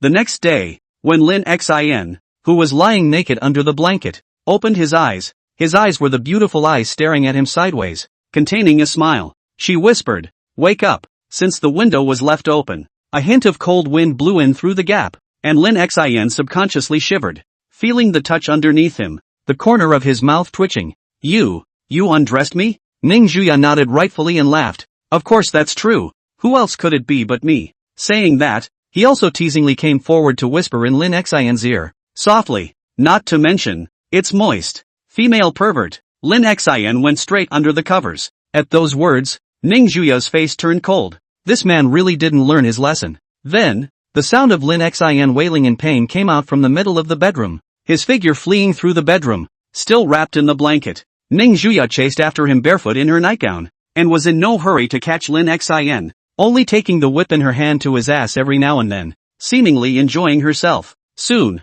Lin Xian was exhausted and laying on the ground, his stomach rumbling with hunger, while Ning Zhua squatted down to play with his face, playing with the flavor. "That won't work? I haven't had enough. Get up and keep running." Chapter 53, I'll kick your ass. Outside a certain ward of the Magic City Hospital, in the quiet corridor, Ning Juya leaned her back against the wall and clasped her hands as she looked at Lin Xian, who was hesitating in front of the door, her pretty face revealing her displeasure. Inside the hospital room, she was leaning on the bed reading a book. Her complexion was obviously much better, and her long black hair was casually draped over both shoulders and danced in the wind. At that moment, the door of the ward suddenly opened, and with a cry of ouch, Lin Xian was directly kicked in. Ning Juya stood in the doorway and said coldly to Lin Xian, who was lying on the ground, "I'll only give you 10 minutes, not even 1 second more." After saying that, Ning Juya closed the door of the hospital room with extreme inner discomfort. If it wasn't for the pitiful words of Lin Xian yesterday, she would never have allowed him to come and see this woman.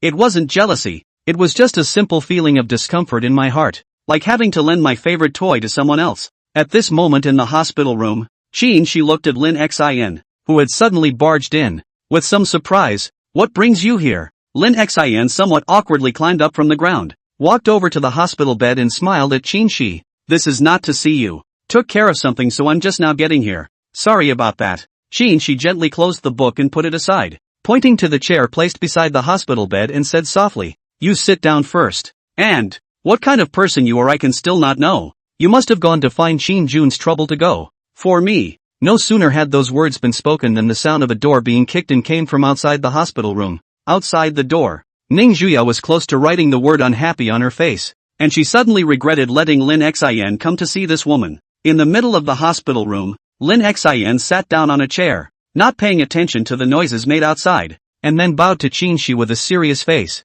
"I'm sorry. If it wasn't for me you wouldn't have suffered like this, so if you have any requests just ask and I'll do my best to fulfill them." Upon hearing this, She looked at Lin Xin's serious demeanor and cocked her head inquiring, "Really anything?" Lin Xin nodded stiffly. "Well, if I can do it." Seeing him like this, she covered her mouth and laughed. "You're really not amusing. I'm just joking. What are you nervous about?" Then, she looked at Lin Xin and shook her head, smiling with a gentle smile. "If you really want me to say a request, then the only thing I ask is that you don't do those dangerous things in the future. Always walk by the river where there are no shoes that don't get wet. You have to think about your own safety as well." "Good." Lin Xin nodded seriously. "I'll remember." The atmosphere inside the ward was cordial, outside the ward it was like a volcano erupting. "Did you think that I would make some requests in that area?" She asked, lowering her eyebrows. Sitting on the sidelines, Lin Xin scratched his head. Expected it." On the hospital bed, she lowered his head as if recalling something and slowly stated, "I can see that you really like Ning Juya now. Honestly, I'm envious. After being rejected by you I wondered every day if the outcome would have been different if I had confessed to you before you met Ning Juya." Lin Xin. "I'll be waiting for you until I give up my obsession with you." Saying that, in order to avoid being misunderstood, she explained, "But don't worry, I'm not going to interfere with you and Ning Juya, so don't try to persuade me either. It's your business if you like Ning Juya, it's my business if I like you." As the words fell, the atmosphere in the ward instantly suppressed and became somewhat heavy. Lin Xin was silent for a long time, just wanting to open his mouth to say something, but he saw that at this time the door of the ward was violently opened, and Ning Juya, who had long been unable to tolerate it, walked in with a cold face. She rushed straight into the hospital room, dragging Lin Xin by the back of his collar and coldly said, 10 minutes is already up, so good luck with your discharge." The first half of the sentence was addressed to Lin Xin, and the second half was addressed to Shi. The door of the hospital room closed heavily. Shi shook his head helplessly and picked up the book placed aside to read again, and outside the ward, just after dragging Lin Xin out, Ning Juya couldn't help herself at once, directly grabbing his ears and pulling them hard, sneering, "You're very generous, aren't you? You can ask for anything you want." Lin Xin was tugged on his ear and begged for mercy. Wrong. Wife, I'm wrong. But begging for forgiveness was obviously useless. Ning Juya had endured her anger outside for so long. How could 2 sentences of begging for forgiveness cancel it out? Soon there was a scene like this in the hospital corridor. Lin Xin, whose earlobes were red, playfully fled towards the outside of the hospital with a look of fear on his face, as if there was some kind of flood beast chasing behind him. And behind him, Ning Juya chased after him with a gloomy face, chirping as she chased after him, "You keep running if you can. And you better not let me catch you or I'll kick your ass." At this time, Lin Xin had already run outside the hospital, and under the astonished gazes of the people around him, he shouted towards Ning Juya, "And where did I mess with you? You crazy? I think you're just trying to find a reason to clean me up." As soon as these words were uttered, Lin Xin instantly regretted them and his face pulled down. "It's bad. In a hurry I said all the words from my heart. It's really over now." As expected, when Ning Juya, who was chasing behind her, heard these words,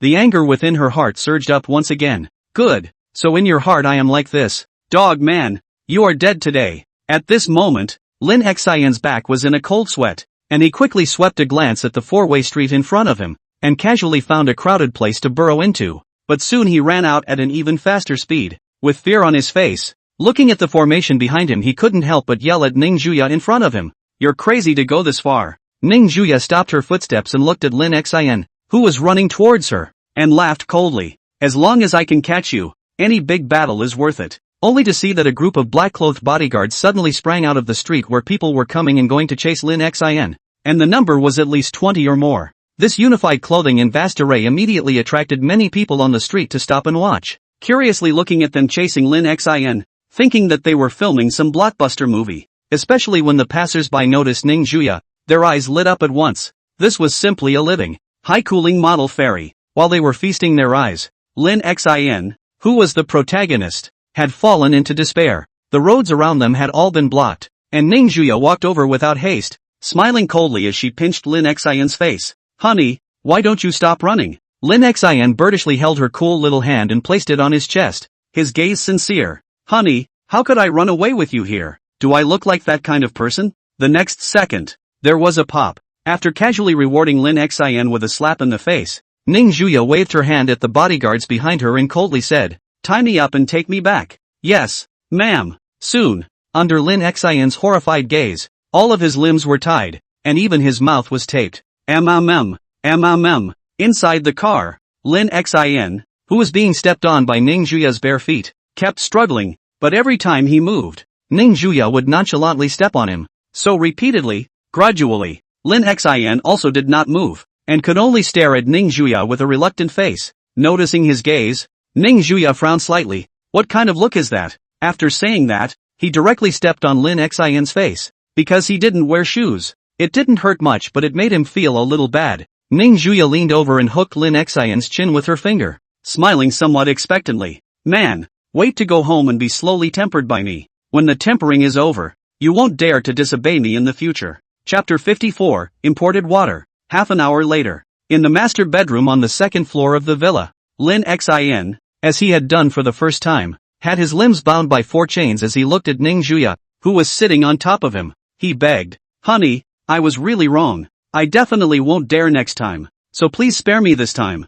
Ning Juya's hair was wet at the moment. The white dress on her body had a flash of flesh color because she hadn't wiped off the water droplets, and her body was still emitting the fresh scent of shower gel. Stretching out her white hand, Ning Juya directly choked Lin Xin's neck and coldly said, "Do you think I will believe you? Don't think I'll let you go until you're completely taught to obey today." After saying that, Ning Juya leaned down and kissed on Lin Xin's lips while pinching his neck with constant force. Lin Xin felt a wave of suffocating pain, wanting to scream out, but helplessly his mouth was blocked. There was no way to scream. He could only miserably be claimed for a kiss. Not a moment later, there was a knock on the bedroom door, and the maid's respectful voice came out. "Miss, I brought you what you asked for." Upon hearing this, Ning Juya let Lin Xin go, wiped the corners of her lips, and said coldly, "Bring it in." Then came the sound of the door of the room being opened, and the maid entered with her head bowed, not daring to look at the scene within the bedroom, and leaving quickly after placing the dry bread in her hand on the table. Haishin,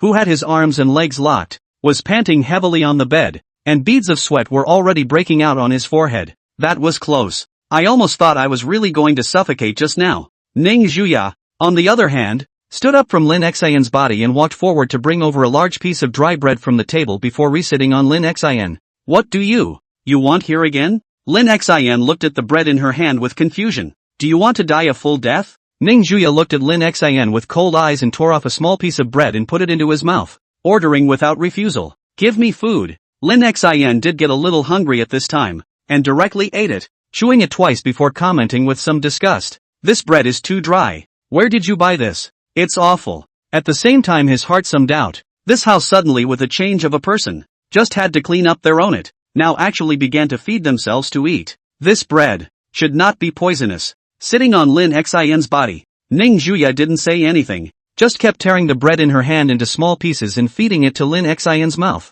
anticipation floating in the bottom of her eyes. Gradually, as this large piece of bread entered Lin Xin's belly, he soon felt a bit thirsty and opened his mouth. "Honey, can you get me some water to drink? I'm so thirsty after eating so much bread." A smile appeared at the corner of Ning Juya's mouth as she casually picked up the quilt and wiped her hands, then lay on her side beside Lin Xin, her snow-white furrow immediately unfolding in front of his eyes. The white and slender jade leg directly rested on Lin Xin's leg. Ning Juya came forward and softly said, "Thirsty? Okay. Only imported ones though. You want a drink?" Upon hearing this, Lin Xin reacted, the doubts in his heart instantly clearing up. "Good. I said why the sudden change is so big. So I was thinking of this." Without hesitation, he turned his head and said in a determined tone, "Then I'm not thirsty." The cold light in Ning Juya's eyes flickered, but she didn't rush into a seizure, instead waiting quietly, An hour passed quickly as time passed. Lin Xin felt even more dryness in his mouth. The skin of his mouth on the verge of drying up and cracking.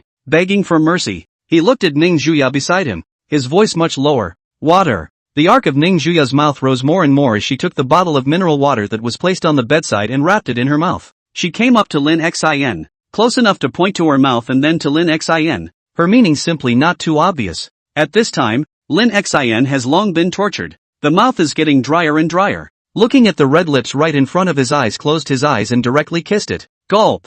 The indescribable scene appeared as droplets of water ran down the corners of their mouths and dripped onto the bed. A moment later, Lin Xin, who had drawn in moisture, finally felt better, but immediately afterward, Ning Juya's stunningly beautiful face came back up. Gradually, the body is a little hot. Lin Xin stubbornly brushed his head away and said no to kissing this time. But Ning Juya's patience was at its limit at this point, and seeing that Lin Xin was still not cooperating at this point in time, she directly slapped him on the face. The sound of the wind rang out, and with a slap, a reddish slap mark appeared on the side of Lin Xin's face. Ning Juya's cold eyes stared into Lin Xin's eyes as she warned in a cold tone, I think I've put up with you enough. You'd better get a grip or I can't guarantee I'll do something bad. After saying that, Ning Juya directly tore Lin Xin's clothes, elegantly wiped his mouth, and then sat up from the bed. His fingers slightly moving slowly faded the dress. A million words omitted here. Please recharge Canon VIP for details. The following morning was bright and sunny.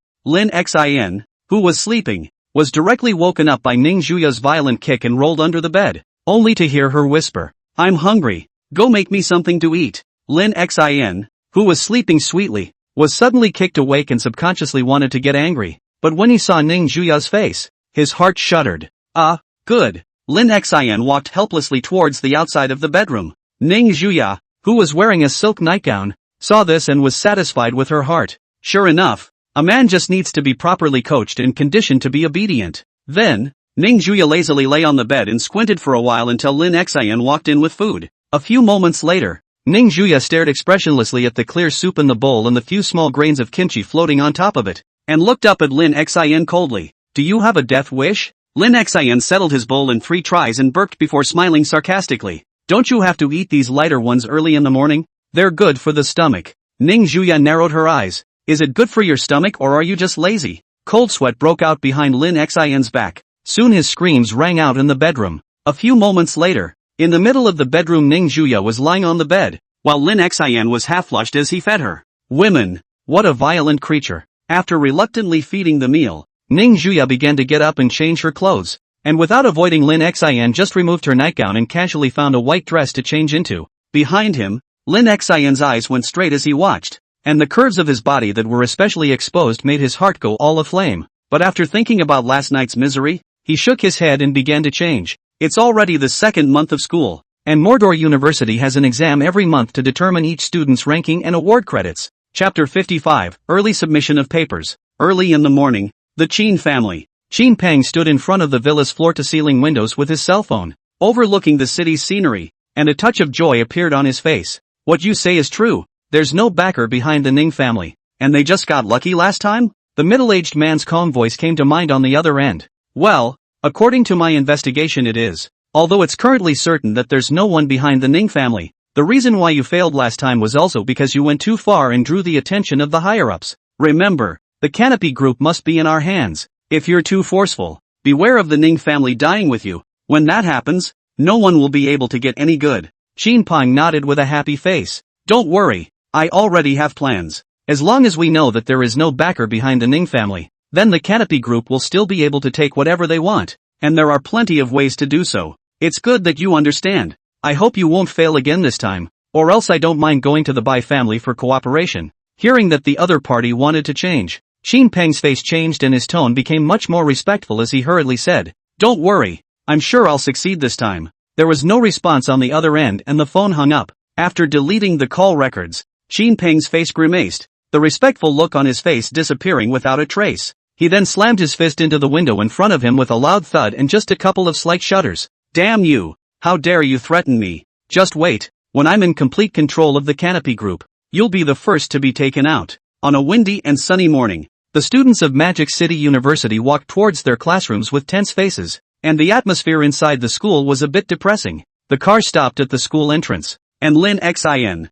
who was holding a bun in his hand, stepped out of the car, followed closely by Ning Juya. Lin Xian didn't rush off, but extended his hand, which Ning Juya held satisfactorily, and the two of them walked towards the school building with their 10 fingers together. Looking at Lin Xian, who was eating with relish beside him, Ning Juya faintly said, "You take this exam seriously. I'll take back the number 1 spot." "Oh, then cheer up," Lin Xian said indifferently. Ning Juya. The famous scene of a man running away and a woman chasing after him soon appeared in the school, attracting the attention of many students, who couldn't help but smile at the lovey-dovey scene between Lin Xian and Ning Juya, and their hearts were not so tense. Soon, Lin Xian was once again caught under the school building by Ning Juya, who said in a cold voice, "You'd better take this exam seriously. If I find out that you purposely failed it just to get me, I'll show you what cruelty means." Lin Xian, who was being lifted by his collar, physically shivered, not doubting the truthfulness of Ning Juya's words, and hurriedly nodded his head.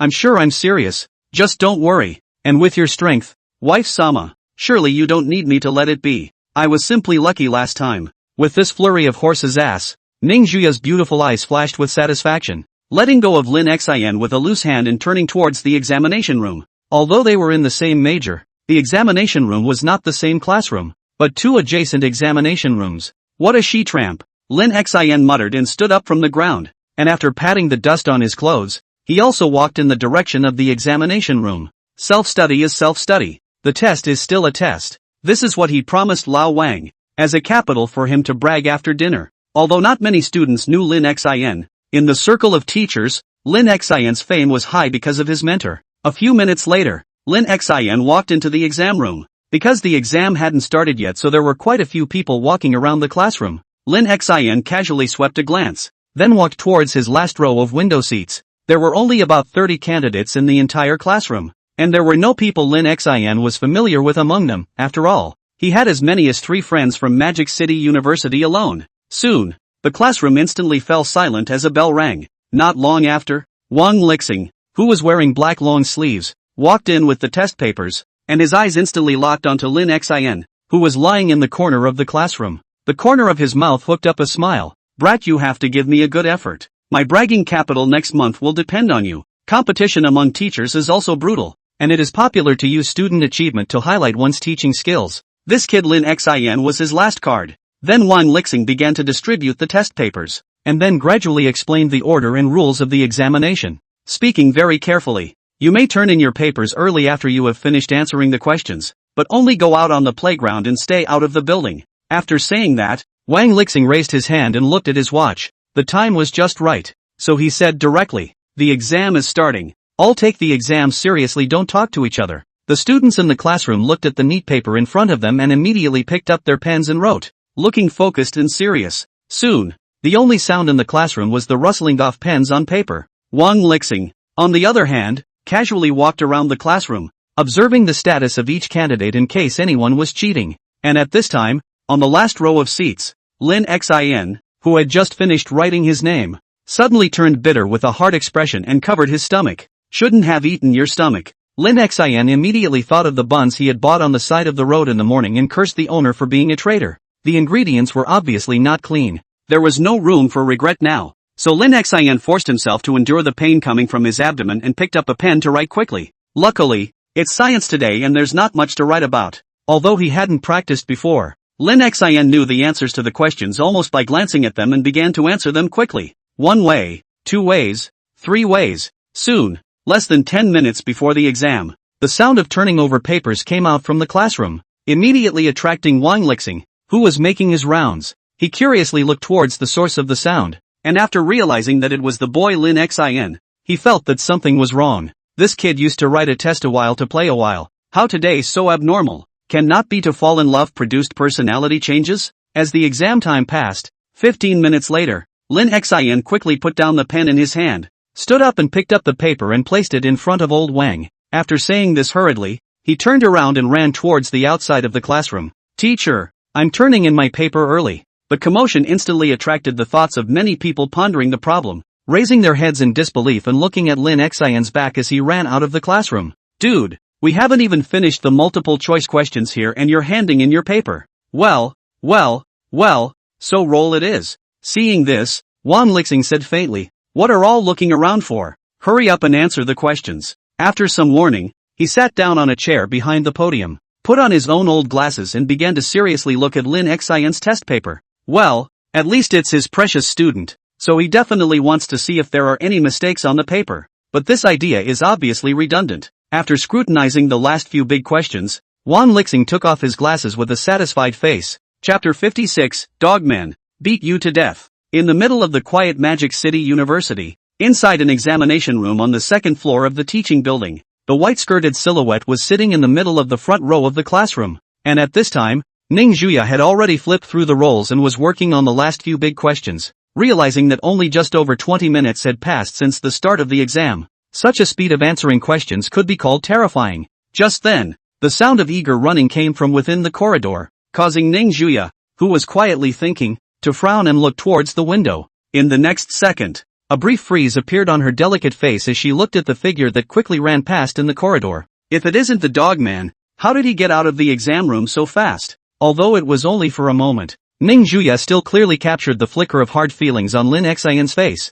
and unconsciously felt some concern in her heart. Is this him going to the bathroom? This Dogman must have had a bad stomach. I told him long ago not to eat roadkill. Since she was still taking the test, Ning Juya quickly twisted her head back after sweeping a glance. The pen in her hand moved quickly, and the speed of answering the questions instantly accelerated by a large margin. After about 10 minutes or so, Ning Juya suddenly stood up and took the paper and put it in front of the invigilator's desk. Her voice indifferent. Teacher, I want a hand in my paper early. After saying that, without giving the teacher time to react, Ning Juya directly walked out of the classroom towards the direction of the restroom with quick steps. The invigilator, who didn't understand the situation, rubbed his bare head, then picked up the paper in front of him and read it. Miss Ning, whether I can brag in front of Mr. Wang next month depends on you. At this time, in the middle of the second-floor restroom of Mordor University, Lin Xin rubbed his stomach and held onto the wall as he walked out, muttering under his breath, "Damn adulterer. I'd better not see your stall again or I'll have to reward you with a bag of piss." Around the corner, Lin Xin, because of his lack of concentration, directly hit something soft and flimsy head-on, and his body subconsciously had to tilt backwards. This would have been a terrible thing to fall on the back of your head. Lin Xin was even too late to react. His gaze had already shifted to the ceiling, and his pupils shrunk even more. Just then, a hand swept Lin Xin over and hugged him in his arms, and a familiar scent came accompanied by the young girl's reproachful voice. "Why so careless?" Ning Juya said as she hugged Lin Xin with both hands, her eyebrows slightly furrowed as she looked at him with dissatisfaction. "I've told you not to eat the roadside food, but you don't listen. Now you've suffered." Lin Xin also reacted at this time. Being said by Ning Juya did not dare to talk back, and could only mutter in his heart. Hell, if he knew the bun was unclean, he can't be blamed for that. Ning Juya could tell at a glance that this guy was definitely muttering in his mind, and without any good humor, she helped him walk in the direction of the playground. "If you ever eat anything outside again, I'll beat you to death."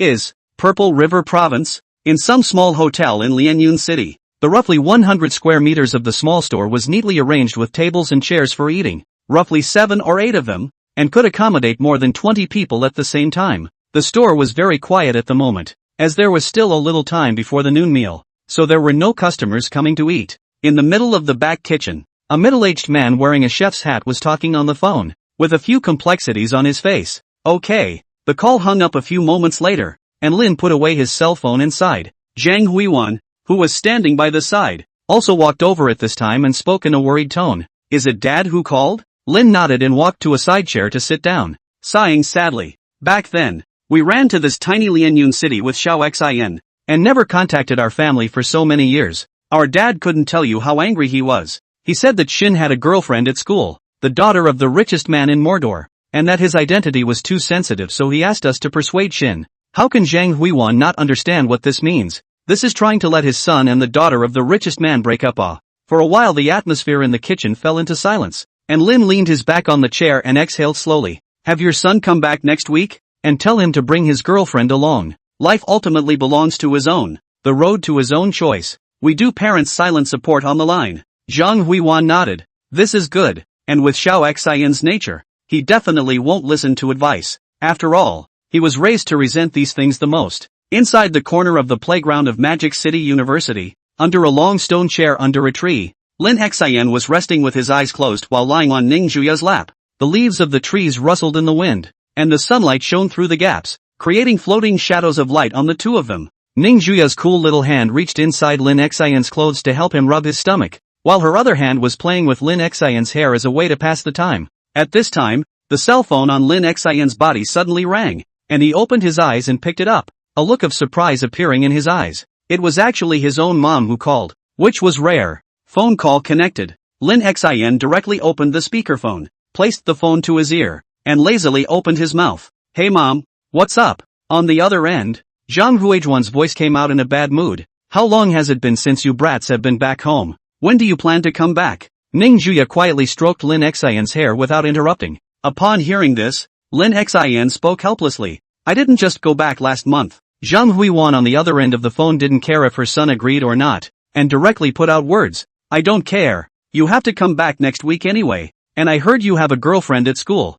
Bring her back with you. After saying that, Zhang mother didn't give her son a chance to negotiate and hung up the phone without hesitation. As the busy tone of his cell phone rang, Lin Xian's helpless gaze went to Ning Juya in supplication. You heard me. So, Ning Juya looked at Lin Xian with lowered eyebrows. The corners of her mouth hooked into a smile as she laughed with interest. It's fine if you want me to go back with you, so how are you going to make it up to me? Lin Xian, who was lying on his snow-white thighs, weakly said. Then what compensation do you want? Not much. Ning Juya's beautiful eyes looked at Lin Xian and stretched out 3 fingers and laughed. As long as you promise me 3 conditions, I'll accompany you back. That's not too much, is it? Lin Xian was silent for a moment and tried. Which 3 conditions? Ning Juya reached out and pinched Lin Xian's face, coming forward to blow a mouthful of aroma in his ear and whispered. Well, I haven't thought about it yet, so I'll let you know when I do. But since you want me to go back with you to meet your parents, you'll definitely have to make a trip to my house. Sooner or later anyway. So tomorrow. Chapter 57, Meeting the Parents. Most of the day passed quickly. The sky has appeared, a round of late sun is falling at a speed not visible to the naked eye. In the director's office, Ning Juya directly relied on her connections to ask for her and Lin Xian's test papers in advance and didn't say much. After all, this is just a monthly examination within the school. Say big or not big anyway. Not to mention that it is still the 2 super schoolmasters competing for the results, which attracts a lot of teachers within the school to read the papers. One is known as the most gifted talented girl of the Magic City University. No matter whether it is the ability or background is the top of the existence. It could be said that before Lin Xian had appeared, Ning Juya was the well-deserved number 1 in Mordor University. But that may not be the case now. One of the desks in the office was filled with teachers, constantly murmuring about something, frowning and stretching at times. This question can actually be solved this way. Is this really the level of learning that a sophomore can have? It feels like it's more impressive than me as a teacher. These 2 kids are geniuses. These first questions are full marks. The rest depends on the last 2 scores. Surrounded by many teachers, it was Mr. Mediterranean and Wang Lixing who were the most nervous as they began to grade the final big question. This is the first throne of Mordor University. If you can have such a student, you must not die of scenery when you go out. Near the entrance of the office, Ning Juya's head rested on Lin Xian's shoulder, her gaze flatly looking out the window at the setting sun. She spoke softly. If you can still take first place this time, I will make an exception and grant you a request. If you can't get it, you can follow me to work for the group every day from now on, and you'll be paid $1,000 a month. $1,000? Lin Xian's mouth twitched, thinking of that mountain of documents. Actually only $1,000. How black-hearted it must be. Just then, a teacher said excitedly, It's out. It's out. Quickly compare scores to see who's first. At this time, Wang Lixing stood up and burst out laughing in excitement, reaching out and patting the shoulder of the Mediterranean teacher beside him, laughing excitedly. I'm really sorry, old you. It looks like Lin Xian from our class won again this time, even though it's only 1 point more, but at least it's a win. Lao Yu directly slapped away the bastard's hand and sat down on the chair with a cold snort. What are you complacent about? This time it's just your luck, and it's just 1 less symbol written, or it's a tie. A crowd of teachers' voices were noisy, and Wang Lixing excitedly turned around and walked out of the crowd, wanting to kiss his beloved disciple, only to find out where there were still 2 people in the office. At this time in the corridor outside, Ning Juya, who knew the result, walked towards the downstairs with some unhappiness. I didn't realize that I had actually lost again. Was she really not like Lin Xian? Behind him, Lin Xian followed unhurriedly, smilingly. What should I do with this one condition? He. The moods of the 2 men were in stark contrast at the moment, with one side rejoicing and the other sad. Ning Juya, who was walking in front of him, heard Lin Xin muttering to himself and turned around with clenched teeth, staring at him with an unkind gaze and a cold voice. You dare to make a deal with me? Soon, the two figures ran out of the school building one after another, and Lin Xin's face was flustered, as if there was a ghost chasing behind him. He turned back and shouted in indignant dissatisfaction. Are you being reasonable? I didn't raise this bet, so if you admit a bet, you have to accept defeat. Ning Zhuya, who was chasing after him, smelled the words and his face darkened, and his running speed was accelerated again, and he directly rushed forward to give a hard kick to Lin Xin's buttocks. Afterwards, in order to make his wife happy, Lin Xin had no choice but to give up the hard-won gold medal. Only then did Ning Zhuya satisfactorily let him go, and then incomparably overbearingly changed the 3 conditions on which he had blackmailed Lin Xin for wanting to meet his parents to 100 conditions. In a certain villa in Magic City, inside the bedroom, Qin Wuo expressionlessly looked at his son who was lying on the bed covered in wounds. Disappointment flashed in his eyes and he spoke in a low voice. Just don't go out and cause trouble for the next 2 days. I've already given you a leave of absence from school, so just stay home for the time being. You're not allowed to go anywhere. On the bed, Qin Jun lay disoriented, his eyes staring bleakly at the ceiling without speaking. Obviously the impact that night had caused him was too great, and he hadn't slowed down until now. Looking at his son who didn't have the slightest reaction, Qin Wuha shook his head in disappointment and walked out of the bedroom. 2 bodyguards guarded the doorway, and after Qin Wuha closed the door, he instructed the 2, keep an eye on the young master. No one can release him without my permission. Yes, master. Early the next morning, Ning Zhuya took the dressed-up Lin Xin on the car to the Ning family's mansion, during which time she kept fiddling with his hair. Inside the fast-moving car, Ning Zhuya was snuggled in Lin Xin's arms as usual, her shoes neatly placed aside, her delicate jade feet dangling in the air. I said, can you stop playing with my hair? Lin Xin somewhat helplessly hugged Ning Zhuya's thin waist. The hair that he had purposely straightened before leaving the house had already been played with by someone to become a chicken nest.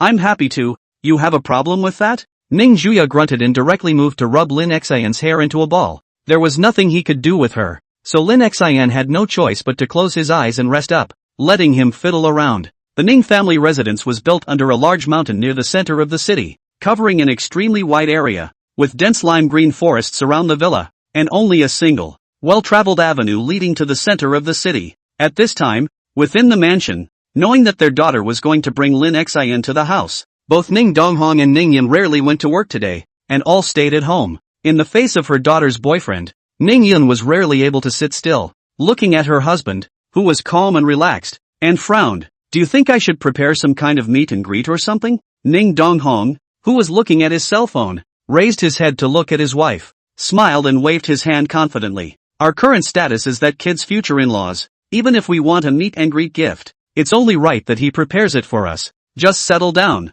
I've seen that kid twice and he's not bad. At that time, they still beat a dead horse and refused to accept our xiaoya, and now they're still being cleaned up by that girl. At that moment, the roar of an engine sounded outside the mansion, which had obviously arrived. Ning Donghong smiled as he stood up and walked towards the front door, smiling faintly. It came pretty fast, so soon. His wife Ning Yun, on the other hand, was sitting quietly on the sofa because of some concerns, but her eyes were subtly looking towards the door, obviously very concerned in her heart. The gate of the mansion opened, and Lin Xin's figure was the first to walk in, a faint smile on his face as he greeted Ning Donghong, who opened the door. Hello, uncle. Then Ning Zhua followed closely behind, her face returning to a cold and icy appearance, with no intention of greeting her own father. The good thing is that the family has been used to it for a long time and doesn't care about it. Instead, their daughter was able to bring her boyfriend home, which was enough of a surprise for them to be more than happy in their hearts, happy that their daughter was starting to change. Chapter 58, A Fool's Blessing. Inside the living room of the Ning family mansion, Lin Xin walked up to Mother Ning's body and smiled humbly. Hello, Auntie. First time meeting. My name is Lin Xin. I know. Ning Yun raised her eyes to look at Lin Xin. The person was indeed a bit more handsome than the photo. Her own daughter's vision was not bad. Then, she directly pulled out a bank card from her body and placed it in Lin Xin's hand, saying in a flat tone, there's 100 million in this card, which isn't much. Consider it as your pocket money from Auntie. Take it and spend it as you like. Ah, Lin Xin's entire body froze at once, gulping and looking at the bank card in his hand. Holy, that's $100 million, and that's just pocket money, which means he's now a billionaire too. But before Lin Xin could hold the bank card in his hand, a hand swiftly crossed in front of his eyes, and in another blink of an eye the bank card in his hand had disappeared. Lin Xin expressionlessly looked back at Ning Zhuya, who was playing with a bank card in her hands, and the latter's eyebrows furrowed. What? You're not convinced? Suit. Lin Xian's smile stiffened a bit. When Ning Yun saw the scene between the two, a faint smile appeared at the corner of her mouth, and she seemed to be in a good mood. Well, hurry up and come over for dinner. I cooked it myself today. Ning Donghong smiled and greeted the three before walking into the kitchen to serve the food. Ning Zhua, on the other hand, took Lin Xian's hand and sat down on the dining table, her face still maintaining its icy look. Lin Xian realized that from the moment he arrived at the Ning family, Ning Zhuya hadn't shown half a smile on her face since the beginning, and even her words were pitifully few, a far cry from her usual overbearing and lovely appearance. Soon the family was all seated at the table and began to eat. The process was even more incredibly depressing. No one said a word from the beginning to the end. Lin Xian even thought for a moment that the Ning family was afraid that they didn't have the rule of no talking during meals, making him extremely uncomfortable. After the meal, Ning Zhuya found a reason to return to her room to rest, while Lin Xian was pulled by Ning Donghong to sit on the sofa. He blushed seriously and said, "Now that Yet isn't here, I'll ask directly, what level of relationship have you two developed?" Ning Yun, who was sitting beside her husband, also looked over with her gaze, clearly more concerned. Being stared at by his father-in-law and mother-in-law like this, Lin Xian sat on the sofa and scratched his head in some embarrassment, his voice lowered by a few points. A relationship that must be married in the future. Hearing these words, Ning Donghong instantly understood in seconds, and the smile on his face disappeared for the most part at once, and he did not have the good sense to say, "Nonsense! You two are still in college and you don't know how to exercise restraint." Lin Xian was then asked about a whole bunch of things, and he was about to be numbed by the questions, but it was this father-in-law who was still babbling on, with no intention of stopping. After a full half hour had passed like this, Ning Zhuya's room door opened, and she stood on the second floor in a thin nightgown and coldly said to Lin Xian below, "I'm sleepy, come up here and sleep with me." When Ning Donghong saw his daughter come out, he had no choice but to stop his mouth and look at Lin Xian and faintly said,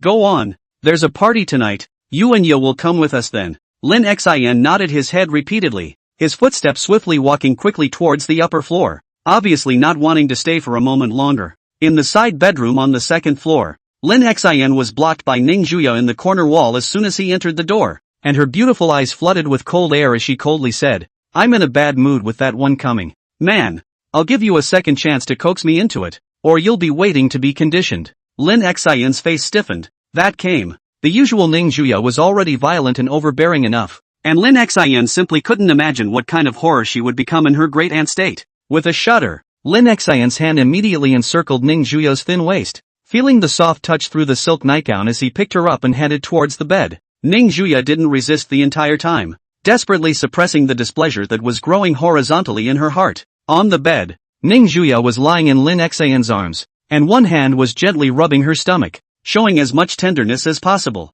"Go to sleep. It might get better after a good night's sleep." Lin Xian looked down at Ning Zhuya and said softly. At the same time, his hands kept pressing gently on Ning Zhuya's acupoints, fighting to make her less uncomfortable. Ning Zhuya clasped her hands around Lin Xian's waist and gradually closed her eyes, her tightly wrinkled eyebrows gradually stretching out, and in no time at all, the sound of steady breathing came out. Looking at the delicate face that was sleeping with its eyes closed, Lin Xian couldn't help but reach out and pinch it out of curiosity. It was soft and sticky, and the feel was not bad. It's still cuter when you're asleep. Then, Lin Xian also slowly lay down, holding Ning Zhuya in his arms and closing his eyes. The scene was warm and cozy as the two faces on the bed leaned extra close together, almost brushing against each other. Time passed slowly, the afternoon flickered by in a sleepy blur, and the sky outside was beginning to darken. Near evening, lying in bed, Lin Xian slowly opened his eyes, his spirit instantly shaken, only to see Ning Zhuya's icy gaze on his side staring straight at him. The red lips slightly opened, and a cold voice came out, "Finally, you woke up from your sleep. Saying that you are a big lazy pig is really not wrong." Lin Xian just wanted to open his mouth to retort, but as soon as he thought that Ning Zhuya had come to that today, he instantly wilted and returned with a stiff upper lip. "I'm a good sleeper. Don't look at me like that, I'm a hard worker." Ning Zhuya glanced at him and said indifferently, "Carry me to take a bath, then change my clothes to prepare for the evening banquet." Lin Xian sniffed and directly sat up from the bed, then picked up Ning Zhuya in a princess carry and walked towards the bathroom. Soon, the pattering sound of running water and Ning Zhuya's huffing voice came out from the bathroom. "A shower is a shower. Keep your hands to yourself. It's not my fault. You're too pretty for me to control my hands." Off. The shower took slightly longer than usual, and by the time the bathroom door opened, Ning Juya was carried out by Lin Xin with wisps of flushing on her face. Lin Xin, on the other hand, had a contented look on his face. That is, he had 2 more reddish slap marks on his face, but the corners of his mouth were happy. Seeing him in this state, Ning Juya snorted coldly. Cutie pie. Lin Xin put her on the bed without thinking. Cutie. And little cutie. Foo yet. Then the two of them began to change their clothes. Ning Juya had known about the banquet for a long time, so she had prepared Lin Xin's clothes in the closet in advance. The black suit and tie, with a pair of pricey leather shoes on his feet, gave Lin Xin an air of a nobleman. At this time, in front of a one-person high mirror, Ning Juya had also changed into a black dress, which also happened to be the same one she had worn earlier when she first met with Lin Xin, especially those high heels on his feet, which had caused him a lot of suffering in the first place. Let's go. Ning Juya raised her hand with an elegant gesture, and Lin Xin obediently took it and held it on his arm, and the two of them walked towards the downstairs. Calls to break 1500 plus one more chapter. Chapter 59, the Ning family hosts a banquet. As night approaches, a light breeze is blowing, and the streetlights on the streets of Mordor automatically light up to illuminate the way forward. Downtown, the top 5-star hotel was bustling with activity at this time. As the largest 5-star hotel in the Magic City, it is able to offer top-notch services to its guests at a price that is even more prohibitive. A random plate of food here is a 5-figure start, and a meal is at least $200,000 or more, almost as if the average person has worked hard for years to come here for a meal. And today this hotel had been completely chartered, and almost all of the big names in the business world of Magic City would be there to attend this banquet hosted by the Ning family. At this time outside the hotel there were already many people who had arrived first, wearing suits and dresses with confidence and hidden arrogance in their eyes. At the entrance of the hotel, a few bosses of the billion-dollar group were greeting each other, and they had already gotten acquainted and were talking about something between laughter and conversation. Mr. Wang, do you know the purpose of the Ning family's banquet this time? Hey, what else could it be because of? It must be that the Ning family is about to declare war with the Qin family. That's why they organized this banquet to gather people's hearts and seek cooperation. Yeah, but the Ning family's idea is probably going to fall flat this time. You know that's the Qin family. It's not something that can be shaken by mere money. If you don't have a background in politics, all the money in the world is for nothing. Outside the hotel were parked luxury cars, all of which were at least $10 million. After all, at high-class banquets like this one, the cars naturally represented their respective stature. At this time, the people have almost come. The people have entered the hotel lobby, began to climb each other to enlist contacts. At that moment a roar of an engine came from outside the hotel, and everyone couldn't help but turn their heads toward the outside of the hall. In the silent darkness of the night, a Bugatti with a cool black exterior drove up and pulled up in front of the hotel. Someone exclaimed, "It's the Bugatti Global Limited Edition Black Knight Sound. I heard that the landed price is at least $130 million or more." There is no doubt that this Bugatti is definitely the protagonist of the evening, directly crushing all the luxury cars present in an absolute manner. It was followed by another white McLaren, a car that everyone present recognized as the driver of the chairman of the Canopy Group. Four figures successively opened the car doors and stepped down. The general manager and chairman of the Sky Curtain Group appeared, followed by the outstandingly temperamental Lin Xin and Ning Juya. The moment Lin Xin appeared, the doubts in many people's hearts were saturated. Rumor has it that the reason why the Ning family repented of the marriage was because the Ning family's eldest young lady had taken a fancy to a poor boy, which is why she turned against the Qin family. Originally, there were still people who doubted the authenticity of this matter, but after seeing the intimate scene of Lin Xin and Ning Juya arm in arm, they had to choose to believe it as well. Outside the hotel, Lin Xin stepped down from the car, which was worth hundreds of millions of dollars, with a red face and a joyful smile. I didn't think Lin, would be able to drive $100 million luxury car in my life? This life is worth it. On the side, Ning Juya said with a contemptuous gaze, "Can't you be a little outstanding? It's just a car." Ning Donghong also walked over from the back at this time, wearing a blue suit, patted Lin Xion's shoulder and laughed. "You're right. It's just a car. If you like it you can just take it back. It's just sitting in the garage anyway." Lin Xian was confused by his father-in-law's bravado. This is a luxury car worth hundreds of millions of dollars, actually said to give it away. But he wasn't really one for taking other people's things, so he smiled politely. "I'd rather not. This car is too fancy, not really for me." Ning Donghong smiled without caring and held his wife's hand as he walked towards the hotel. "There's still a time when you're so polite?" Surprise appeared in Ning Juya's eyes. She thought Lin Xin would definitely be excited to accept it. After all, It was a luxury car worth hundreds of millions of dollars. Lin Xin shook his head and held Ning Juya's small hand as he walked towards the hotel, smiling faintly. Now that the two of us are only boyfriend and girlfriend, it's not appropriate to receive something so valuable. But this sentence in Ning Juya here meaning is not the same. On the face originally there is still a faint smile. This instantly disappeared. Coldly opened his mouth. After we meet your parents, we'll go straight to the marriage license. It was also true that this matter was a result of Ning Juya's own negligence, and that spending too much time with Lin Xin had caused her to somewhat forget about the matter of getting a license. Only with a license will this man be trapped for life with nowhere to run. Soon after the group entered the hotel, Ning Donghong very skillfully talked to the people present. The smile on his face never stopped. As the chairman of the board of directors, Ning Yun is also the same. The couple for so many years for this set has been familiar with cannot be more familiar. And Ning Juya, who was the daughter of the two, directly led Lin Xin to the corner of the hall and did not venture forward to strike up a conversation. After all, the character of the Ning family's eldest young lady was known to many people within the circle, so the idea of climbing the friendship was given up. Is it really okay for us to just sit in the corner? Lin Xin said doubtfully. After all, this time Ning Juya was the host family, so hiding in the corner like this was more or less a bad influence. Ning Juya took the drink on the table and poured a cup for Lin Xin and said indifferently, "This kind of thing is supposed to be a walk in the park, and we all know in our hearts that rejection and cooperation have long been thought of as answers. Having my parents is enough. What? You want to go up there and meet all the big syndicate ladies?" There were quite a few big names present at this banquet, and naturally, there were no shortage of their children. Feeling the icy gaze watching him from beside him, cold sweat broke out on Lin Xin's forehead, and he laughed with the corners of his mouth twitching. "Honey, you're so funny, how could I do something like that?" Ning Juya snorted coldly. "You'd better not, or your legs will be broken for you." The next thing Lin Xin did was to start serving the demonic Missy her food. Ning Juya only needed to enjoy the deliciousness of the food. She didn't need to do anything at all. Time slowly passed. The atmosphere in the hall was already very cordial at this point. Ning Donghong, who was talking, saw that the time was almost right, and his wife looked at each other and nodded to each other. At this time, the hotel manager who had been waiting for a long time on the side saw Ning Donghong giving himself a wink, and immediately walked over with a smile, handing over a microphone. The rest of the people also stopped their hands when they saw this, because they knew that the next step was the main event of this banquet. The conversations in the hall instantly became much smaller,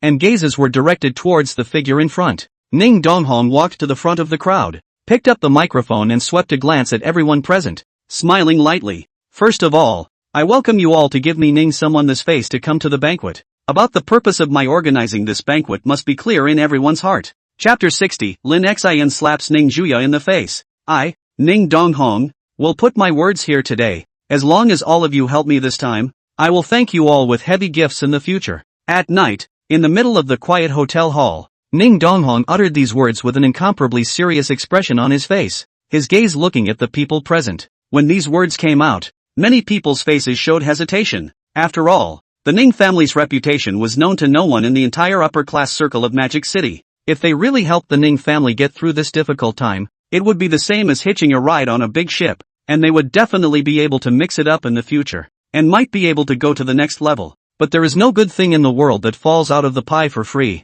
and in the face of great benefits, the price is naturally not something that the average person can afford. Once they chose to help the Ning family, it meant offending the Qin family, and that was the reason why they had hesitated until now. Just as the atmosphere fell into silence, an abrupt voice came from the entrance of the hotel. "Tonight's banquet is really lively, and Family Master Ning actually didn't invite me, so don't blame Mr. Qin for coming uninvited." The crowd sniffed and looked, only to see three figures walking into the hotel, the leader of which was none other than Qin Peng, followed by the other two pillars of the Qin family, Qin Wuhua and Qin Hui. Ning Donghong's face changed slightly as he looked at Qin Peng's trio who walked into the hall. It seemed that his intentions were going to fall through. Qin Peng stopped at the entrance of the hotel, his sinister gaze looking straight at Ning Donghong, who was not far away, and then turned his head to look at the bosses of the groups present, smiling playfully. "You can be careful of the ghost words of some people. You build up a large family are not easy. Every step can be to walk carefully, otherwise,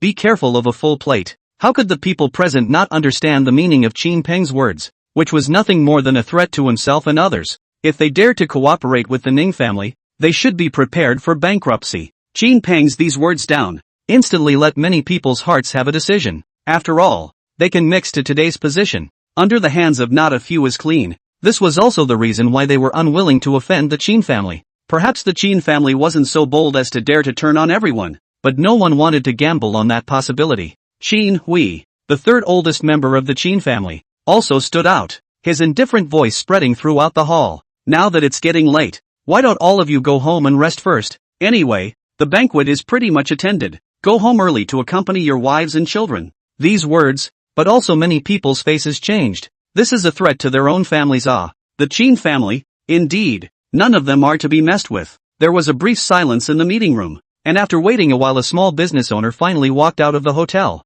It was as if a switch had been flipped, and the crowd that had been talking and laughing panicked and walked out of the hotel and drove away. And Qin Peng's trio looked at this scene smilingly. Then they also turned around and left. Their purpose had already been achieved anyway. And the bigger repertoire is still behind it. Wanting to witness the Ning family's misery is not in a hurry for this moment. The guests in the hotel had all gone out by now. Ning Donghong stood at the front with an ugly face, and Ning Yin stepped forward to faintly comfort him. What's wrong with that? Haven't we already thought about this kind of thing happening? The big thing is to fight hard with the Qin family to the end. Ning Donghong's face eased a bit as he nodded. That's the only way. Other than that, he couldn't think of any other solution. In the corner of the hall, Lin Xian inquired after pulling out paper to wipe off the grease stains at the corners of Ning Zhuya's mouth. Aren't you worried? Ning Zhuya, who had eaten and drunk enough, stood up and spoke coldly. Is it useful to worry? Lin Xian was speechless. It really didn't seem to help. A banquet had ended so unhappily, and in the end,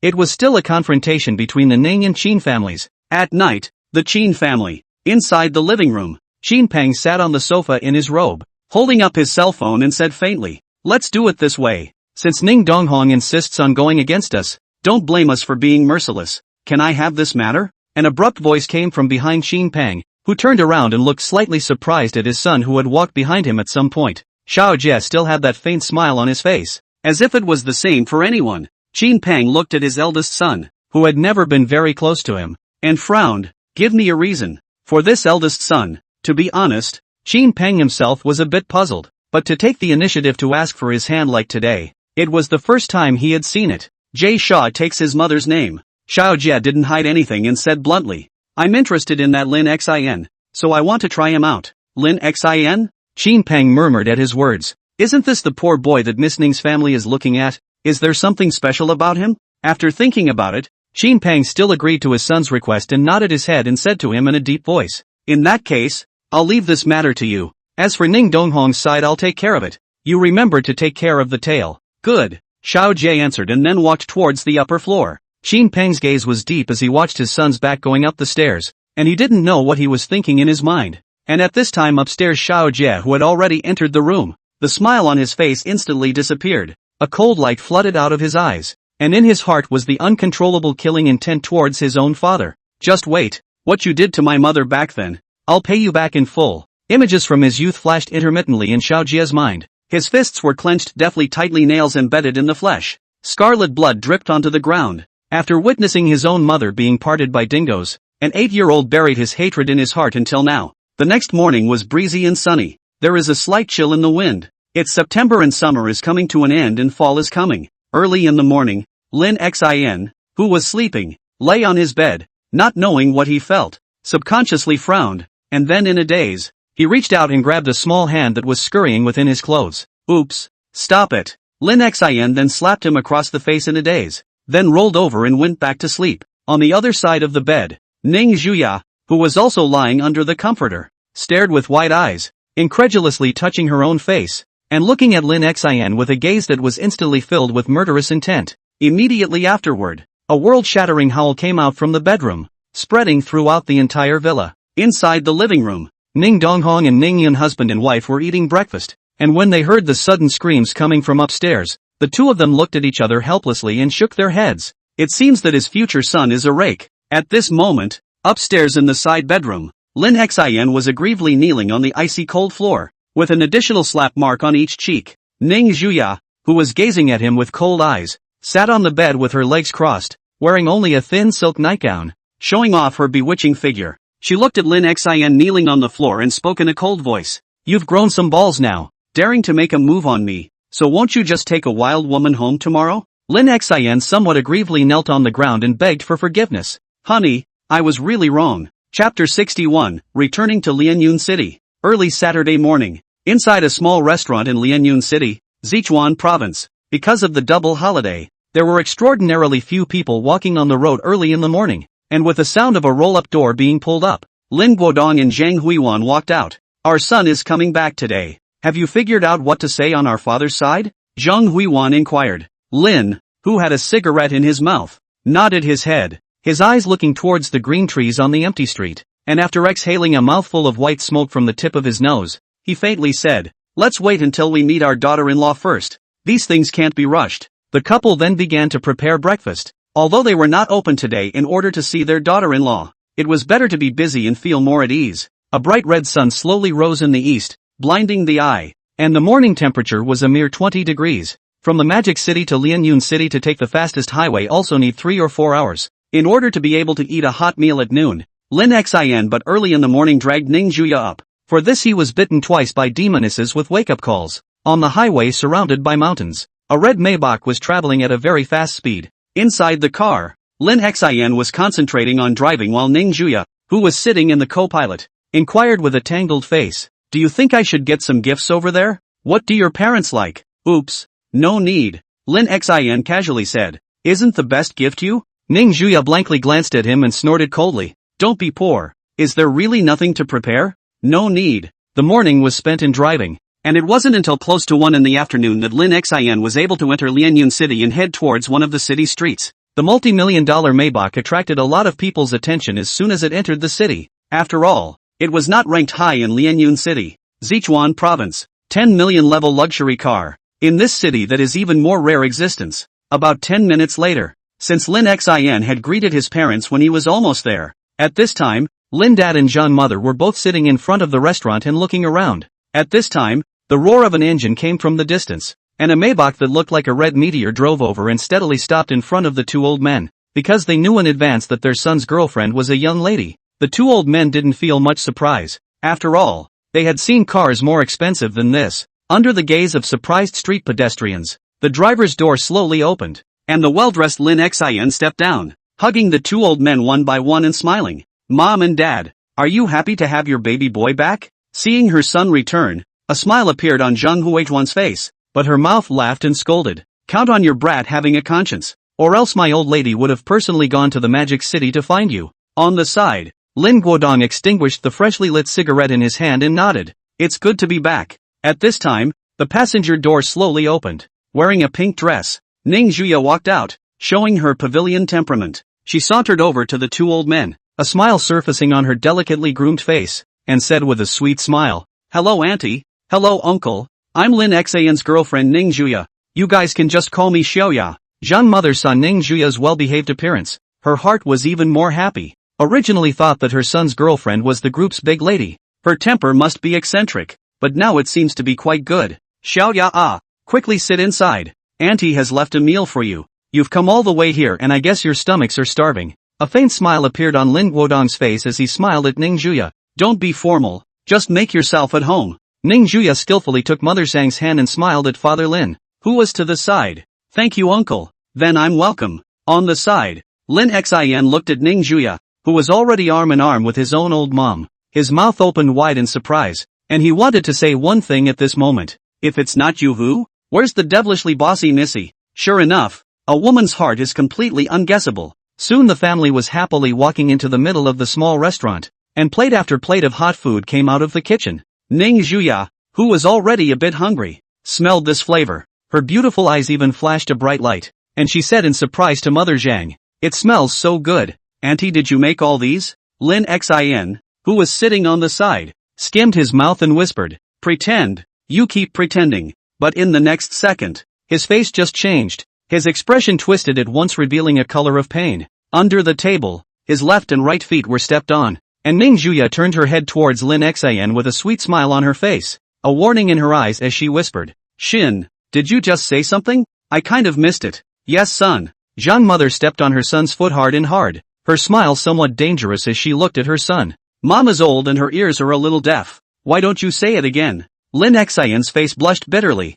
and he quickly changed his words. I mean, my mom's cooking is the best. Daughter-in-law, you should try it. Really? Ning Juya had a smile on her face. but her foot under the table was once again hard. Feeling the two sharp pains coming from his feet, Lin Xin nodded his head repeatedly and smiled with a stiff face. Of course it's true, how could I lie to you? Soon, as Lin Xin's face grew more and more rigid, he hastily found an excuse to run towards the upstairs, not daring to linger at the dinner table. These two women were more dangerous than one another. If they stayed any longer, they might have to torture themselves. Lin Xin's small hotel is a small 3-story building, because of the remote location of the reason, so the monthly rent is not much, but enough for the daily use of a family of 3. And when Ning Juya saw that Lin Xin had actually left himself behind and ran away alone, although her face was still smiling, inside she had already thought about how she was going to clean this guy up. It was equally uneventful upstairs at this time, and Lin's father, who was smoking on the balcony, called to his son, who happened to be upstairs. Father and son just sat on the balcony. Lin Guodong gazed at the skyscrapers in the distance and said in a deep voice to his son, "Are you really thinking about it? If you're really married to the Ning family's eldest daughter, you probably won't be able to enter the State Department for the rest of your life." The Lin family, in China this family might not have much of a reputation, but in the high-level circles of the country, it was definitely said to be as prestigious as thunder. Take the Qin family's power in the political world. 10 Qin families could not possibly compare to half of the Lin family. The two were simply not on the same level. Upon hearing this, Lin Xin nodded without hesitation as he sat in his chair, his head slightly lowered as he looked at the somewhat stained tile floor, his tone serious. "You know, Dad, there's no way I'm going back. I had a hard time getting out of that place that was worse than death, didn't I?" Chapter 62, Nothing Lasts Forever. Evening, Lianyun City. In the living room on the second floor of the Lin family, Mother Zhang, who had been chatting with her daughter-in-law all afternoon, glanced at the time and stood up, smiling. Auntie will go and make dinner. You can go and rest on the sofa for a while." However, Ning Juya stood up and smiled. "Auntie, I'll give you a hand. There's nothing to do anyway." Zhang Huiwan, who stood up, looked at her daughter-in-law with a surprised gaze. "You can still cook?" Ning Juya laughed softly. "I've learned some. It just doesn't taste as good as what Auntie makes." This made Zhang mother even more satisfied. Then she glanced at her son who was lying on the side and said in a conspiratorial manner, "Hey, it's still Xiaoya who knows how to behave. Unlike a certain giant baby who comes home and wants his mother to cook, and doesn't know how to feel sorry for people at all." Lim Xin, you're so close to naming names. You didn't have this attitude before Ning Juya came. Is this what happens when you have a daughter-in-law and forget your son? Ning Juya also glanced at Lin Xin with a lightly raised eyebrow, a smug look in her eyes. Afterward, Mother Zhang took Ning Juya to the kitchen to prepare the evening's meal, while Lin Xin lay on the sofa with nothing to do, playing Original Demon. He couldn't help but sigh in his heart. It's better to go home. The clothes come and go, and the treatment in the Magic City is simply a world of difference. For a while Lin Xin was a little curious about how Ning Juya's handiwork was, never having seen her cook, but looking at the way she was just so pleased with herself, her cooking skills should be good. Also in the evening, inside the underground parking lot of Magic City's Canopy Group, Ning Donghong, who was holding a briefcase in his hand, walked out of the elevator and towards his car, with an obvious look of sadness on his face. Since the banquet, the Qin family had pulled together quite a few forces to start targeting the Sky Curtain Group, and although it was only some small businesses, it was especially troublesome to deal with. In the silent and empty parking lot, in front of a black Bentley, Ning Donghong had just pulled out the car key and wanted to open the door. At this moment, the car door suddenly opened, and from inside, two hands reached out and directly dragged him in. Inside the dark car, was tackled Ning Donghong, pupils shrinking, quickly realized that he was kidnapped, just wanted to break free. The mouth was blocked by a ball of wet cloth,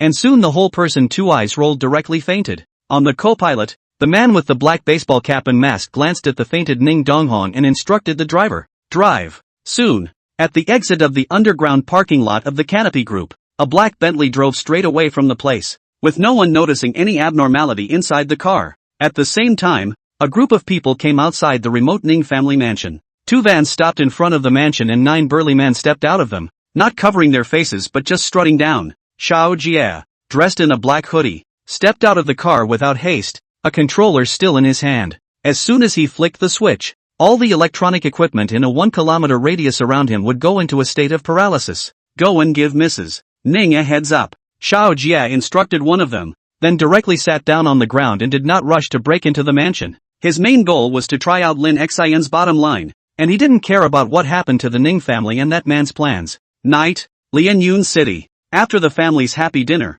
They started to get ready to wash up and go to bed. The window was dark by now, and the street with its twinkling lights was faintly visible in the distance. Inside the living room, the family sat on the sofa. Lin Xian skillfully brought a basin of hot water and placed it at Ning Juya's feet, then skillfully took off her shoes and socks and began to wash her feet. Ning Juya had also long been accustomed to this kind of treatment, and enjoyed lying on the sofa with her eyes closed. Ever since she had captured Lin Xian back, she had been washing her face and feet, and these things were almost always done by Lin Xian. However, this scene had made Zhang's mother look a bit tasty, and her unkind gaze went to her husband, who was sitting on the side watching TV. Lin Guodong sensed something, subconsciously turned his head and found his wife's unkind eyes, and glanced at his smiling son on the other side. He quickly realized what was going on and hurriedly put down the TV remote in his hand and walked over to his wife, squatted down and began to wash her feet. At this moment, Lin's father would like to scold his own son to death. This is a bit of family status, is not and even dragged me as the old man.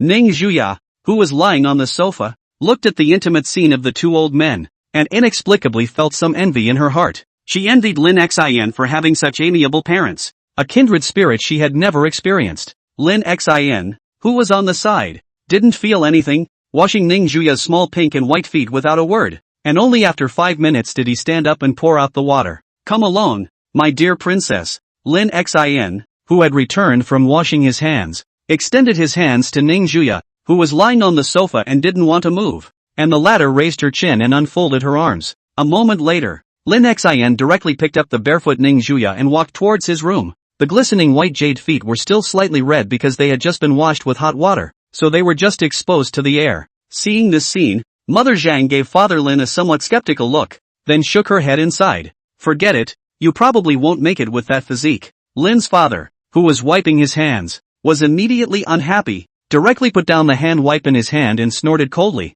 Who said I can't? Men can't say no. Saying that, Father Lin reached out his hand and somewhat laboriously picked up his wife, his feet walking slowly towards the bedroom. Lin Xian's room was very tidy, because Zhang mother knew that her son was coming back, so she had organized and cleaned it in advance, so she could sleep directly. After closing the door of the room with one foot, Lin Xian slowly pulled back the quilt to place Ning Juya on the bed, and then directly embraced her thin waist. Ning Juya, who was lying on the bed, felt the salty hands roaming over her body, and directly pushed Lin Xian's face away as she commanded. It's been a long day, give me a shoulder squeeze. Saying that, Ning Juya rolled over on the bed, her soft black hair casually scattered on both sides, emitting a charming fragrance. Lin Xian, who had just planned to eat some tofu, had no choice but to listen helplessly. Taking off his shoes and burrowing into the comforter, his hands began to gently place themselves on Ning Juya's fragrant shoulders, gently squeezing them. He said softly, it's been a hard day dealing with my parents.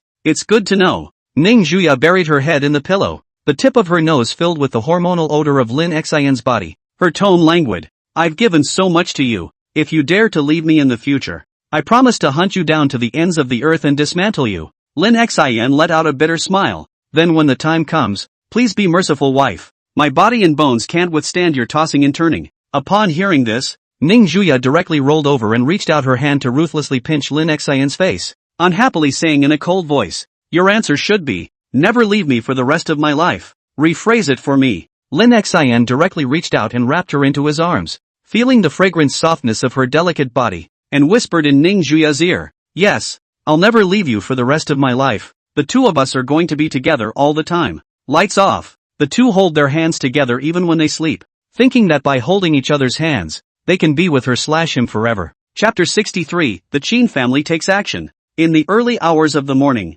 the sun had not yet risen in the sky. In the slightly dim bedroom, the sleeping Ning Juya subconsciously tried to hug Lin Xian beside her, but her small hand came up empty. The empty feeling made her wake up almost at once, her beautiful eyes looking at the empty bed beside her with some confusion. She glanced sideways at the dim sky outside the window again, her doubts intensifying. It's not even dawn yet. Where did that dog man go? At this moment, the sound of Mother Zhang and Father Lin busying themselves came from outside the door, as if they were preparing the ingredients to be used in opening the store. That's what happens when you run a restaurant. You have to get up at 4 or 5 a.m. to prepare the ingredients so you can make it in time for the diners who want breakfast. After arranging her dress, Ning Juya found one of Lin Xian's jackets from the closet and opened the door to walk out, just in time to be seen by the mother of Zhang, who walked out of the kitchen. In her hand was also carrying a plate of steaming buns. The faint aroma spread out. She waved at her daughter-in-law and smiled. Xiaoya is up so early. Come and have breakfast. Try the fresh meat buns that Auntie made especially for you.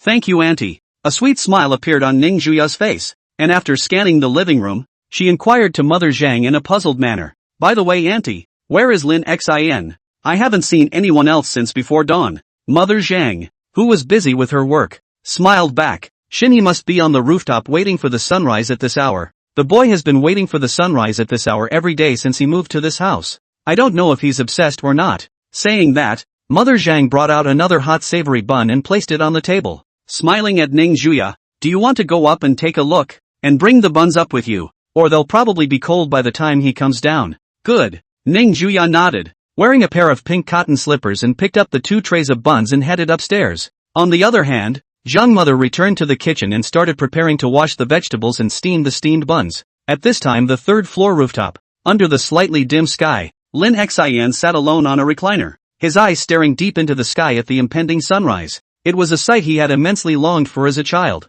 and although he had gotten up at the same hour every day back then, he had absolutely no time to appreciate the pointless act of watching the sunrise. Just the daily training and studying was physically and mentally exhausting. How could one still be in the mood to enjoy the beauty of a sunrise like this? That's why every day after he left that hell, he would look out at the sunrise that was about to appear, just like today. For others this might just mean that a beautiful day was about to begin, but for Lin Xin, this sunrise just proved that he was now free. Right at this moment, the big iron door on the 3rd floor was suddenly opened, and Ning Juya, wrapped in a black jacket, walked out, with 2 steaming buns in her hands. Lin Xin, who had heard the commotion, turned his head to look, his gaze somewhat surprised as he looked at Ning Juya, who was walking towards him, and inquired curiously, "Why are you awake so early today? Having a nightmare?" Ning Juya first placed 2 plates of somewhat hot buns on a small table to the side, then chided Lin Xin without a good mood. "Who told you to get up and not wake me up, causing me to miss another night's sleep?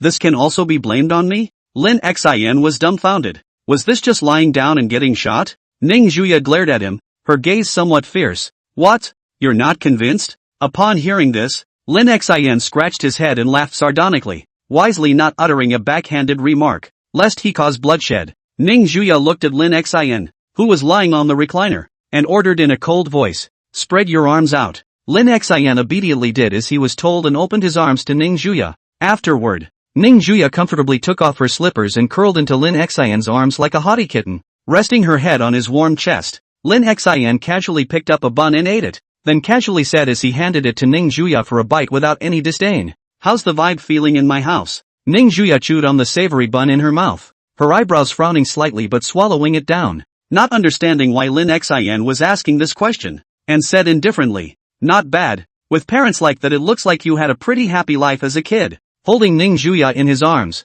smelling the fresh scent emanating from her, Lin Xin looked down at her with a soft color flashing in his eyes, and smiled in a gentle tone. "Don't be envious, you'll have it in the future. Any affection you didn't experience before will be made up for in the future, and you'll be able to have a complete life." The corner of Ning Juya's lips hooked up as she lay on Lin Xin's chest and whispered, "Then you'll have to work harder. For me, of course." Lin Xin smiled back, "As long as it's for your sake, anything I need to give is fine." Saying that, Lin Xin lowered his head and lightly kissed Ning Juya's forehead, hugging her a little tighter. Ning Juya, who was being held in her arms, hummed lightly and raised her head to give Lin Xin a disgusted look as she faintly said, "There's no shame in saying something so melodramatic so early in the morning." Lin Xin grinned proudly, "I said it to my daughter-in-law. What's there to be ashamed of? Virtuous." Ning Juya blankly glanced at him, then stopped talking. Just then a sliver of sunrise rose in the sky, the blinding light instantly enveloping the entire city, the clouds glistening in the sunlight.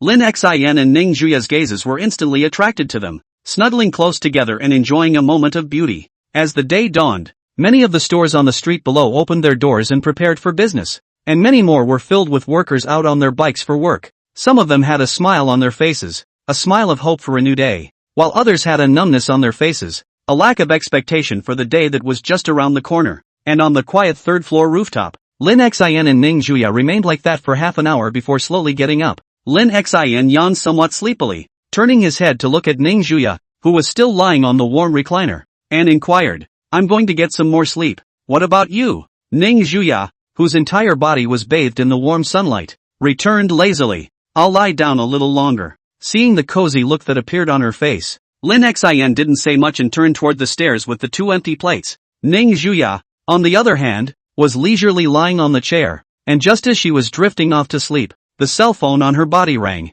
She picked it up and was surprised to find it was her mother calling. After hesitating for a moment, Ning Zhuya still clicked the answer button, and immediately came the somewhat urgent voice of Ning's mother from that end. With anxiety and delight in her voice, Ning Yun on the other end saw that the call had finally been made and hurriedly instructed her daughter. Xiaoya must not go home, the Qin family to me. But before Ning Yun could finish, the cell phone once again emitted a busy tone, and the signal in the upper right corner of the screen had dropped to 0 frame. Chapter 64, Xiaojie dealing with the Ning family. At this time, not long after dawn, on the rooftop of one of the houses in Lianyun City, Ning Zhuya looked at the phone that had already hung up and froze a little. In the next second, her mind instantly reacted and she hurriedly ran towards the stairs. Mom and Dad must have encountered something. That's why they called themselves. Ning Zhuya quickly descended the stairs while gritting her teeth. Definitely the Qin family started to make a move. Are they really not afraid of the sanctions of the law? Actually dare to make a move at this juncture? Knowing that his father had only just been released from the police station not long ago,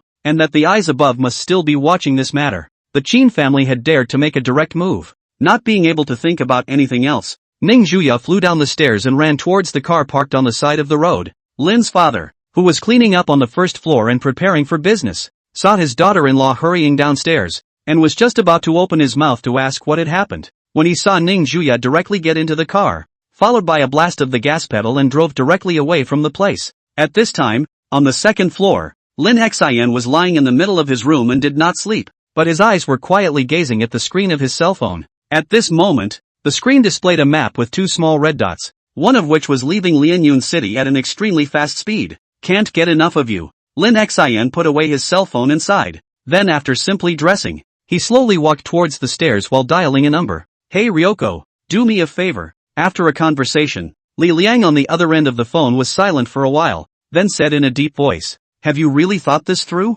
Is it really worth it just for a woman you've just met less than a year ago? Lin Xin, who had already walked out of the house, waved at his father before turning towards a family car on the side of the road, while smiling faintly at the cell phone's end. It's not a question of whether it's worth it or not. Ning Zhuya, she's my favorite woman. A little bit of time passed, a loud roar sounded, and a red Maybach sped on the highway at a speed of more than 100 yards, heading towards the Magic City. Inside the car, Ning Zhuya's beautiful face that could not be broken was full of worry at this time, with anxiety in her gaze, and the gas pedal was pressed to the bottom again and again. She didn't understand it herself. She obviously hated her parents so much inside, but when they were really in danger, she was the one who worried the most. At this time on the other side of the Magic City, outside the Ning family mansion, Xiao Jie, who had already waited outside all night, didn't have the slightest bit of impatience in his eyes and quietly sat in the car blowing on the air conditioner. The fighter with a scorpion tattooed on his arm to the side quirked his head and frowned inquiringly.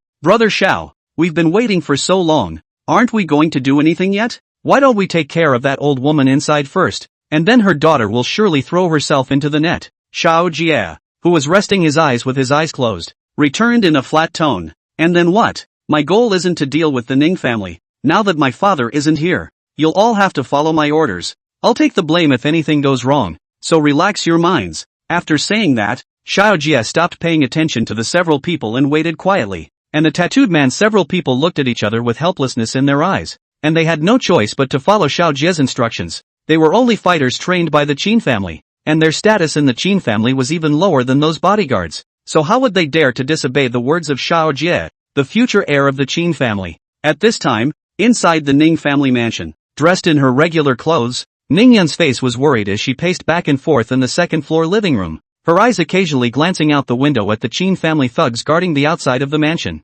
Now that the signal of the entire mansion had been cut off, and with the group of thugs guarding the area around her, there was no chance for her, a woman, to rush out. I don't know how Donghong is doing, Ning Yun murmured worriedly. In his heart, he even prayed that his daughter would not come back, or else the huge Ning family would really be finished. But in the bottom of her heart, she realized that with her daughter's strong character the probability is that she will come back. But the time of the call in the morning was too short for her to make the situation clear, or else she would have had to tell her daughter to call the police. That way, there might be a silver lining. Ning Di and the others don't know what's going on. I hope it's okay. The Ning family's bodyguards had all been out of contact since yesterday. and it was clear in Ning Yan's mind that these people were more than likely in a bad way, or else the Qin family's people wouldn't have appeared outside the courtyard in such a grand manner. Under the heavy and tense atmosphere, a little bit of time passed and kept on passing. Soon enough, when the time came to 12 noon, there was finally movement on the road leading to the Ning family's mansion. The 9 thugs who were guarding the outside of the Ning family's mansion immediately came together when they heard the commotion,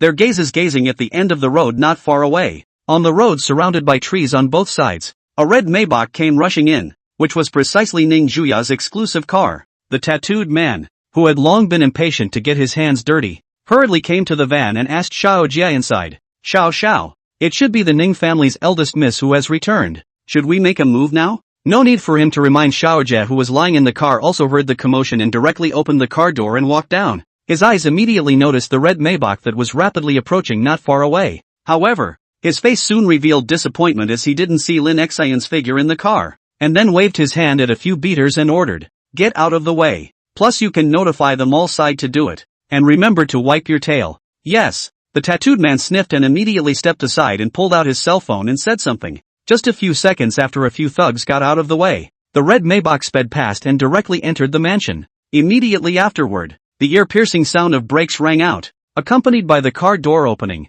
The ice-cold-eyed Ning Juya stepped down from the car, and she coldly glanced at Xiao Jia outside the mansion. Noticing her gaze, Xiao Jia turned around with a smile on his face and greeted Ning Juya, but it was incomparably disgusting in the latter's eyes. After Ning Juya's eyes containing killing intent looked at Xiao Jia, her footsteps swiftly walked towards the villa's main door, and then closed the door and unlocked it. This Xiao Jia must have ruined his plans because she cancelled the engagement, so sooner or later, he would get back with a vengeance. Ning Juya had prepared for this, but he didn't expect the other party to be so impatient. But the priority at the moment was to make sure his mom and dad were safe first. That was the most important thing, and she had realized something was wrong when she came over. So she had called the police beforehand, so that even if something happened later, she could be saved. But what Ning Juya didn't know was that her thoughts had long been guessed by Xiao Jia. In the middle of the police station in Mordor, a fire suddenly erupted on the bridge that was the necessary route to the Ning family's mansion, directly blocking the road. The police cars that were deployed were simply unable to get across,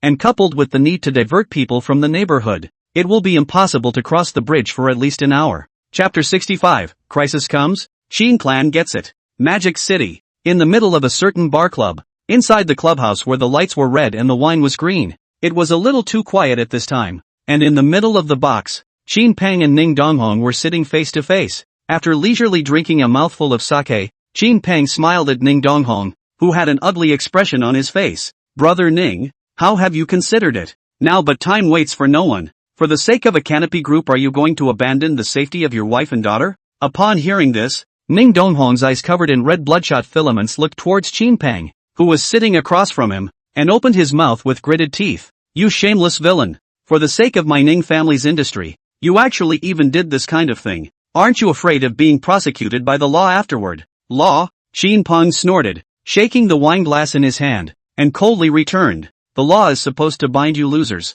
So what if you're the richest man in Magic City? Now you're still at my mercy. Rules have always been made by the strong. Do you think I would be afraid of the law?" Inside the box that was filled with the scent of wine, Ning Donghong's eyes glared at Qin Peng, but there was nothing he could do in his heart. Who told them that the Ning family has no relationship in the political world? For him, the Qin family is even more nemesis simply cannot resist. Even if Qin Peng really killed someone, under the Qin family's network of connections, he would at most receive some chastisement then leave the country to avoid the wind. When the wind has passed, he will come back and he will still be the high and mighty head of the Qin family. Thinking of his wife as well as his daughter waiting at home, a sense of powerlessness welled up in Ning Donghong's heart, and in the end he had no choice at all. In an instant, Ning Donghong seemed to have aged a dozen years, his voice hoarse as he said to Qin Peng, "I can sign the contract, but if you dare to touch my wife and daughter in the slightest, I guarantee you will regret it." Raising his head, Ning Donghong looked at Qin Peng with unprecedented killing intent in his gaze.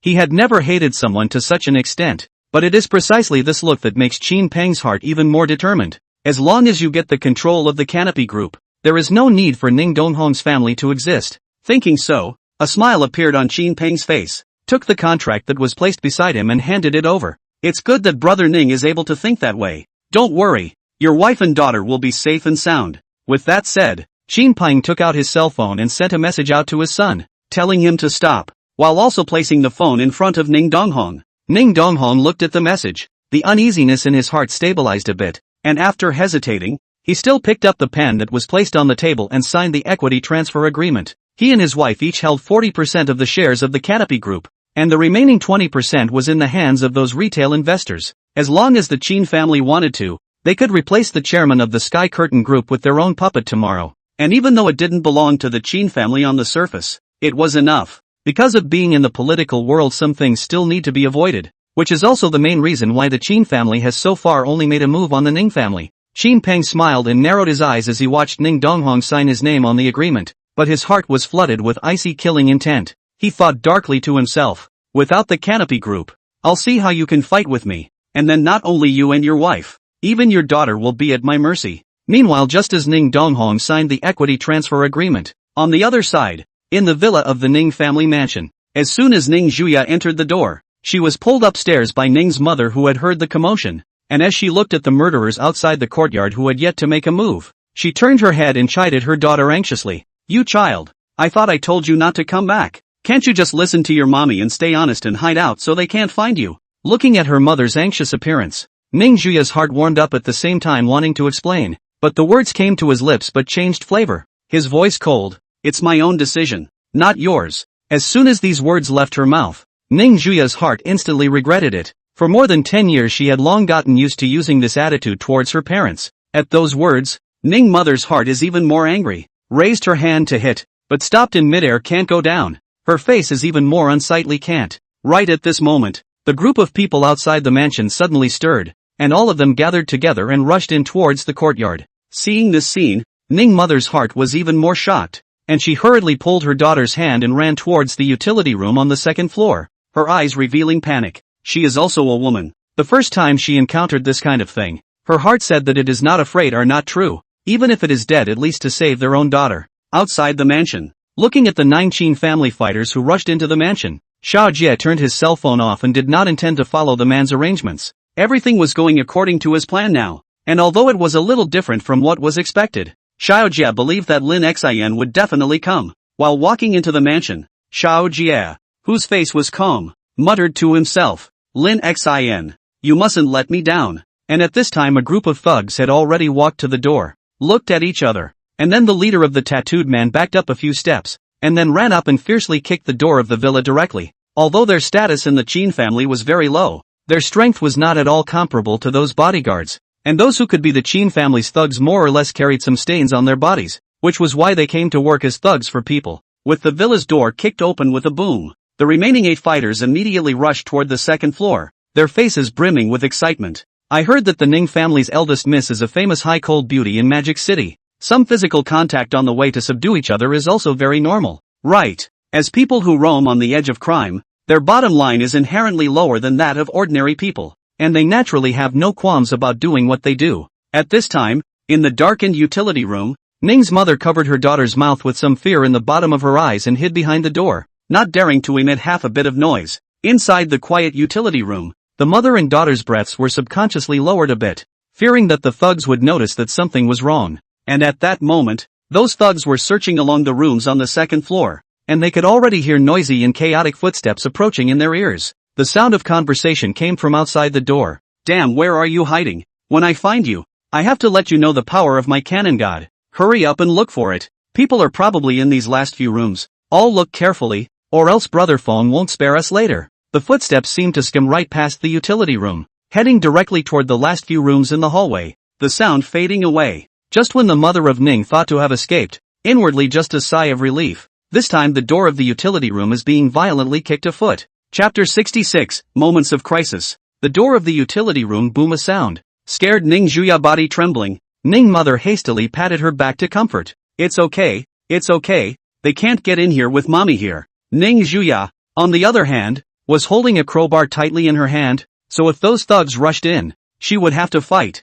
And the commotion made by the mother and daughter out of fear managed to attract the tattooed man outside the door, and he was the one who kicked just now. Inside the corridor on the second floor, the tattooed man phone looked at the closed wooden door of the utility room in front of him and laughed. Found you guys, so it is hiding here. Two caused me to look for A few of the remaining thugs heard the commotion and also earned a smile as they made their way towards the utility room. their minds already fantasizing about the beauty of what was to come later. Windy, let me do it. A stocky man took the first step out, right at the wooden door of the utility room, trying to kick it open. But then an abrupt voice rang out from behind a few people. Wait. Feng turned his head to look and realized that Xiao Jie had come behind him at some point and was puzzled. Xiao, what's wrong? The main man hasn't come yet. Don't be anxious. Xiao Jie walked forward slowly, holding a sharp knife in his hand, but for some reason the blade was much thinner than an ordinary blade. There was a knock in the wooden door of the utility room. Xiao Jie faced the tightly closed utility room. His face hung up that smile that was as sunny as the warm sun and said softly, Miss Ning, I've come to your house as a guest and you're hiding inside the utility room. That's not very nice, is it? Ning Zhuya's cold voice came out from within the utility room. A guest? This doesn't look like you're here as a guest to me. I didn't think you'd be willing to be a dog for that father of yours, so it seems you're not that upset about your mother's death. As soon as Ning Zhuya mentioned her mother's death, Xiao Jie's face instantly turned cold, raising the sharp, thin-bladed knife in his hand with a frosty expression. With a flash of coldness, the thin-bladed knife unexpectedly pierced right through the wooden door, breaking it open. Inside the dimly lit utility room, as if she had heard something moving, Ning's mother's pupils shrank, and she subconsciously pushed her daughter in her arms away. But the sound of a sharp instrument entering flesh rang out, and blood clattered out of Ning's mother's abdomen, drenching her clothes in the color of blood. Ning Zhuya, who had not yet understood the situation, turned her head to take a look. Her breath suddenly stagnated, and for the first time, the emotion called fear appeared in her eyes, and she worriedly came to her mother's side,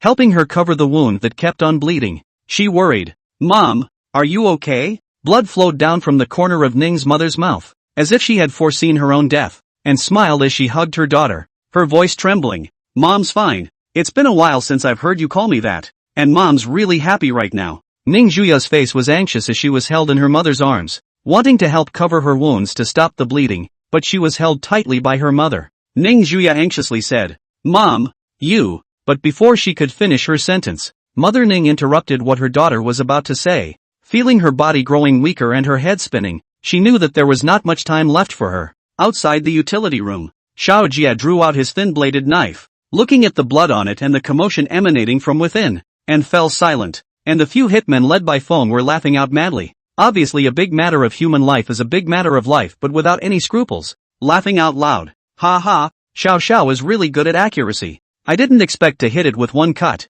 The two women inside are probably scared out of their souls. Worthy of being the future heir of the Qin family's family head, he is really quick with his hands. It's really exciting. A series of compliments rang in Xiao Jie's ears. His heart did not have any waves, and the plan still continued. While the crowd was caught up in the excitement and frenzy, the sound of a car blasting its gas pedal suddenly sounded outside the villa. The sound getting closer and closer. The first to hear the movement of the Wind brother rushed to the window to check, afraid that the police came, although prepared in advance on the road. But everything is afraid of an eventuality. In their line of work, if they really go in, no one will come to fish, so we have to be careful in everything. The tension in his heart eased when he saw that all that was coming was a broken black A6. Xiao Jie also walked over to the window to check it out, and when he saw the person sitting in the driver's seat, the corner of his mouth hooked up in a faint smile. After waiting so long, it's finally here. Inside the dimly lit utility room, Ning's mother was leaning her back against the back of the door, and her body was already covered in scarlet blood,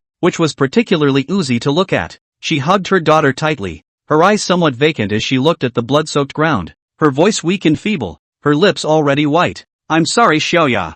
I'm not a good mother. You must hate me in your heart. It's all because Mom forced you into business from a young age and couldn't give you a full childhood. Ning Zhuya raised her head. Her stunningly beautiful face was already covered in tear stains at this point, and tears were still dripping from her eyes as she cried out in pain. No, Mom, you'll be fine. Stop talking, okay? As her head became more and more drowsy, Mother Ning stroked her daughter's soft black hair, a somewhat forced smile appearing on her face as she laughed with a kind face. Our Xiaoya is so beautifully grown. I really want to see how you'll look in a wedding dress in the future. You'll definitely be even more beautiful then. Mommy loves you. When these 4 words were spoken, the smile on Ning's mother's face became even more intense, and her eyes even shed crystalline tears that slid down her cheeks. Blood and tears mixed together and dripped to the ground in tiny splashes. A tearful Ning Zhuya felt a hand stroke her head, and her mother's almost silent laughter came from her ears. Finally, the words are coming out. Yeah, Mommy loves you. Immediately after, stroking her daughter's hand dropped down. Ning mother closed her eyes and no longer had the slightest movement. Just like corpse. It was only at this moment that Ning Juya looked at her mother, tears sliding down her small face as she took her mother's drooping hand and placed it on her own face. The sound of sobbing resounded continuously in the utility room. Ning Juya looked at her mother's corpse in pain and realized that there were more wrinkles on her face. Maybe those wrinkles had always been there. She just never looked at her mother seriously, even just once. For the mother's impression, Ning Juya still stays at the age of 8, when the mother's young face cannot see wrinkles at all. And now, Chapter 67, The Butterfly Symbolizing Freedom. On the second-floor corridor of the calm Ning family mansion, Lin Xin coldly eyed Xiao Jie and the 9 tiger-eyed thugs behind him who stood in his way. Speaking coldly, he said, "What did you do with her?" Facing Lin Xin, who was a bit different from usual, Xiao Jie spread his hands and laughed. "What else can I do to Miss Ning? It's just giving her a bit of excitement. Like losing her mother." Xiao Jie's finger then pointed to the wooden door of the utility room on the side. And at that moment the blood that had already seeped out from under the cracks of the door could be vaguely seen, as well as the sound of sobbing coming from inside. Inside the quiet corridor, the atmosphere was instantly filled with a thick murderous intent, and the 9 fighters led by Feng were even subconsciously trembling. These people of theirs more or less carried a bit of ruthlessness, and were even more incomparably wary of their own kind. But now they actually detected something different in Lin Xin, this little white boy. Lin Xin's deep eyes flared with murderous intent as he heard the cries coming from the utility room. Looking straight at Xiao Jie in a chilling voice, "You're looking for death." As the words fell, Lin Xin's entire body moved, clenching his fist with one hand and charging fiercely towards Xiao Jie, who hurriedly retreated a few steps backward to hide at the back. Xiao Jie said in a cold voice to Feng's group, "What are you waiting for?" The stocky Feng took the first step to block Lin Xin's way, bellowing and making a stance to resist. "It's just a little white boy. Don't get cocky on me here." In the next second, just as Lin Xin's fist was about to land on Feng's arm, he instantly withdrew his strength and attacked with a hard kick towards his lower body.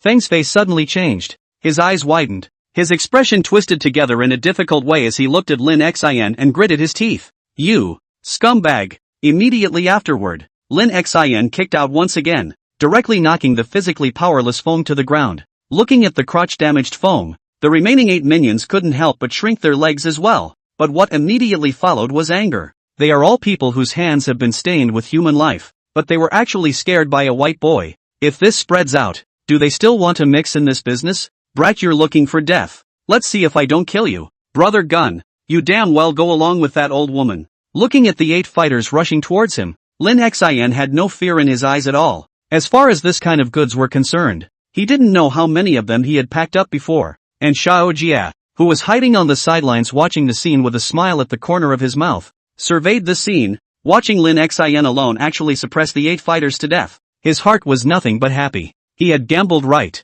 This Lin Xin really wasn't simple. From the first time he locked eyes with Lin Xin, Xiao Jie knew that this man was his own kind, abhorring all injustices in the world. The 8 Qin family fighters from the hall had all collapsed at Lin Xin's feet in a mere 5 minutes of time, chanting helplessly in pain with agony in their expressions. As the last person was put down by Lin Xin, while his body was unharmed. Pa. Seeing this scene, Xiao Jie smiled and applauded. "Nice military fighting technique. Although your physical quality is average, your fighting skills are the best I've ever seen. Even for those retired soldier kings, I'm afraid they're not far behind." Lin Xin's hands were still dripping blood, and the surface of his fists had already been cut away from the skin, obviously with too much force. "Then are you ready to seek death?" Lin Xin gazed at Xiao Jie with cold eyes. However, Xiao Jie shook his head and reached out, pulling out a key to the Ning family's utility room and throwing it at Lin Xin, a faint smile appearing on his face as he reminded, "Mrs. Ning isn't expected to last much longer, and although I applied a trace of numbing agent to the knife it's best to bandage her within half an hour if you're going to save her life." After saying that, under Lin Xin's puzzled gaze, Xiao Jie turned around and walked away, his footsteps slightly faster, with excitement in his eyes. Lin Xin originally wanted to go after him, but after taking a look at the closed door of the utility room, he gave up that intention. Although he didn't know exactly what Xiao Jie's intentions were, right now it was still most important to save people. Taking the key given by Xiao Jie, Lin Xin quickly opened the door of the utility room, and at a glance, he saw Mother Ning, who had collapsed in a pool of blood, and Ning Juya, who was lying on top of her and crying continuously. Seeing the tear-stained cheeks, Lin Xin felt a pain in his heart. And then with a quick movement, he squatted down to check the injuries on Ning's mother's abdomen. Blood was still seeping from the wound at this point. The stab wound was very thin. It should have been caused by some kind of special blade, that's why it didn't cause heavy bleeding. After understanding the severity of the injuries, Lin Xian turned around to face Ning Juya, who was still sobbing. He turned sideways and touched Ning Juya's face with his bloodied hand, smiling comfortingly. Don't worry, Auntie will be fine, so don't cry. Upon hearing this, Ning Juya raised her head, her tear-covered eyes looking at Lin Xian as she choked. Really? Of course it's true. When have I ever lied to you? Lin Xian responded with a smile. Everything will be fine when you wake up from your nap. Waking up from sleep? Ning Juya's face had just revealed doubts when she felt a dizziness in her mind, and then she fainted in Lin Xian's arms with her eyes tightly closed. Lin Xian retracted his hand and hugged the fainted Ning Juya, looking at her unconsciousness and said softly, everything will be fine, and in the future you will be able to be like normal people, able to experience family and friendship, and what you have lost before, you will have in the future. Immediately afterward, Lin Xian laid her flat on her back and began to urgently treat Ning's mother's wounds with extremely professional techniques. Luckily the stab wounds weren't in the vitals, otherwise they certainly wouldn't have lasted until he arrived. Before Lin Xian could finish treating his wounds, the sound of an emergency vehicle came from outside the Ning family home, followed by a clamor downstairs as several nurses as well as accompanying doctors rushed towards the second floor. Walking in the forefront is wearing a school uniform Li Liang. Out of too much of a hurry he did not even have time to change clothes. Looking at the 9 people who collapsed in front of the utility room, Li Liang ignored them and directly rushed inside the utility room with his men. At this time, Lin Xian's emergency treatment was just about over, and while he was relieved in his heart, he looked at his good friend and said sincerely, thanks really this time. Li Liang waved his hand. Hey, we brothers still need to talk about this. Good brothers for life. Then, the unconscious Mother Ning was carried downstairs on a stretcher by several nurses, while the remaining few nurses waited silently outside the door with another stretcher. Li Liang also had the sense to walk out, and couldn't help but sigh inwardly. What kind of sin is this? It's so hard to taste the sweetness of love, and this is going to separate. Inside the utility room, Lin Xian sat beside Ning Juya holding her somewhat cool little hand, then took out a white butterfly necklace from his body. Even in the dim night, the butterfly necklace can flash a faint light, and the carved butterfly is even more lifelike. Lin Xian reached out his hand to help Ning Juya put on this necklace he had so carefully prepared, stroking the side of her face as he said to himself, I hope you won't mind. You've given me so many things and all I can give you is a necklace I bought from the side of the road. Butterflies, in nature, represent free creatures, capable of traveling the skies of their own free will. Chapter 68, Shredded Transfer Agreements. With the emergency vehicle far away, Li Liang walked over to Lin Xian, who stood next to the Ning family's front door, and inquired with a heart full of puzzlement. I just don't get it. You guys have only known each other for a total of how long and this woman is really worth it? Lin Xian's gaze remained at the end of the road in the distance. Then he took a step towards the front. The person who had picked him up had already arrived. He waved his hand at Li Liang without turning his head back, and it was clear that he should be in a sad mood. But at this moment, Lin Xian laughed. One day you'll understand. Ryoko, love, is so elusive and yet so deep. Remember to keep an eye on her for me. When she wakes up she'll probably have another tantrum. At those words, although Li Liang didn't understand the meaning of the words, he still shook his head helplessly. You really know how to make people. Lin Xian smiled back with a laugh. Then I'm counting on you. Young Master Li. Lyra sighed. I told you not to call me that. I hate it. Soon, an army green SUV appeared at the end of the road, driven by the same black-clothed man who had talked to Lin Xian in the rainy night last time. Regarding his identity, Lin Xian naturally knew about it. One of his own grandfather's guards, said to be a soldier king selected through layers in the military camp, named Lu Ying. A few moments later the SUV stopped in front of him. Lin Xian directly opened the door and walked into the co-pilot, and Lu Ying on the side handed over the special machine that was used by the military top brass. Then the SUV turned around and drove straight away, kicking up a cloud of dust and sand in its place. Li Liang, who was standing in front of Ning's house watching, saw the SUV leave straight away and shrugged his shoulders towards the blue Rolls-Royce on the side. Inside the rapidly traveling SUV, Lin Xian took the phone and attached it to his ear, and on the other end came a voice he knew and loathed. Do you really want it this time? If you're still as unaware as you were before, there's no need to come back and waste my time. Play your love games in Mordor properly. Lin Xian returned with an indifferent attitude. I've thought about it, but there's one request. It was only after a long time that an aged voice came out from the other end. Okay, I can help you with this request, but not for nothing. I'll tell you what to do later. Let's take a trip back to God's capital first. At least we haven't seen each other for so many years. Go home and accompany the old man to have a chat with me. Almost at the same time, far away in Lianyun City in Sichuan Province, inside the Lin family hotel. On the second floor, Lin Guodong was packing his bags in his room, while Zhang Huiwan on the side with some regret.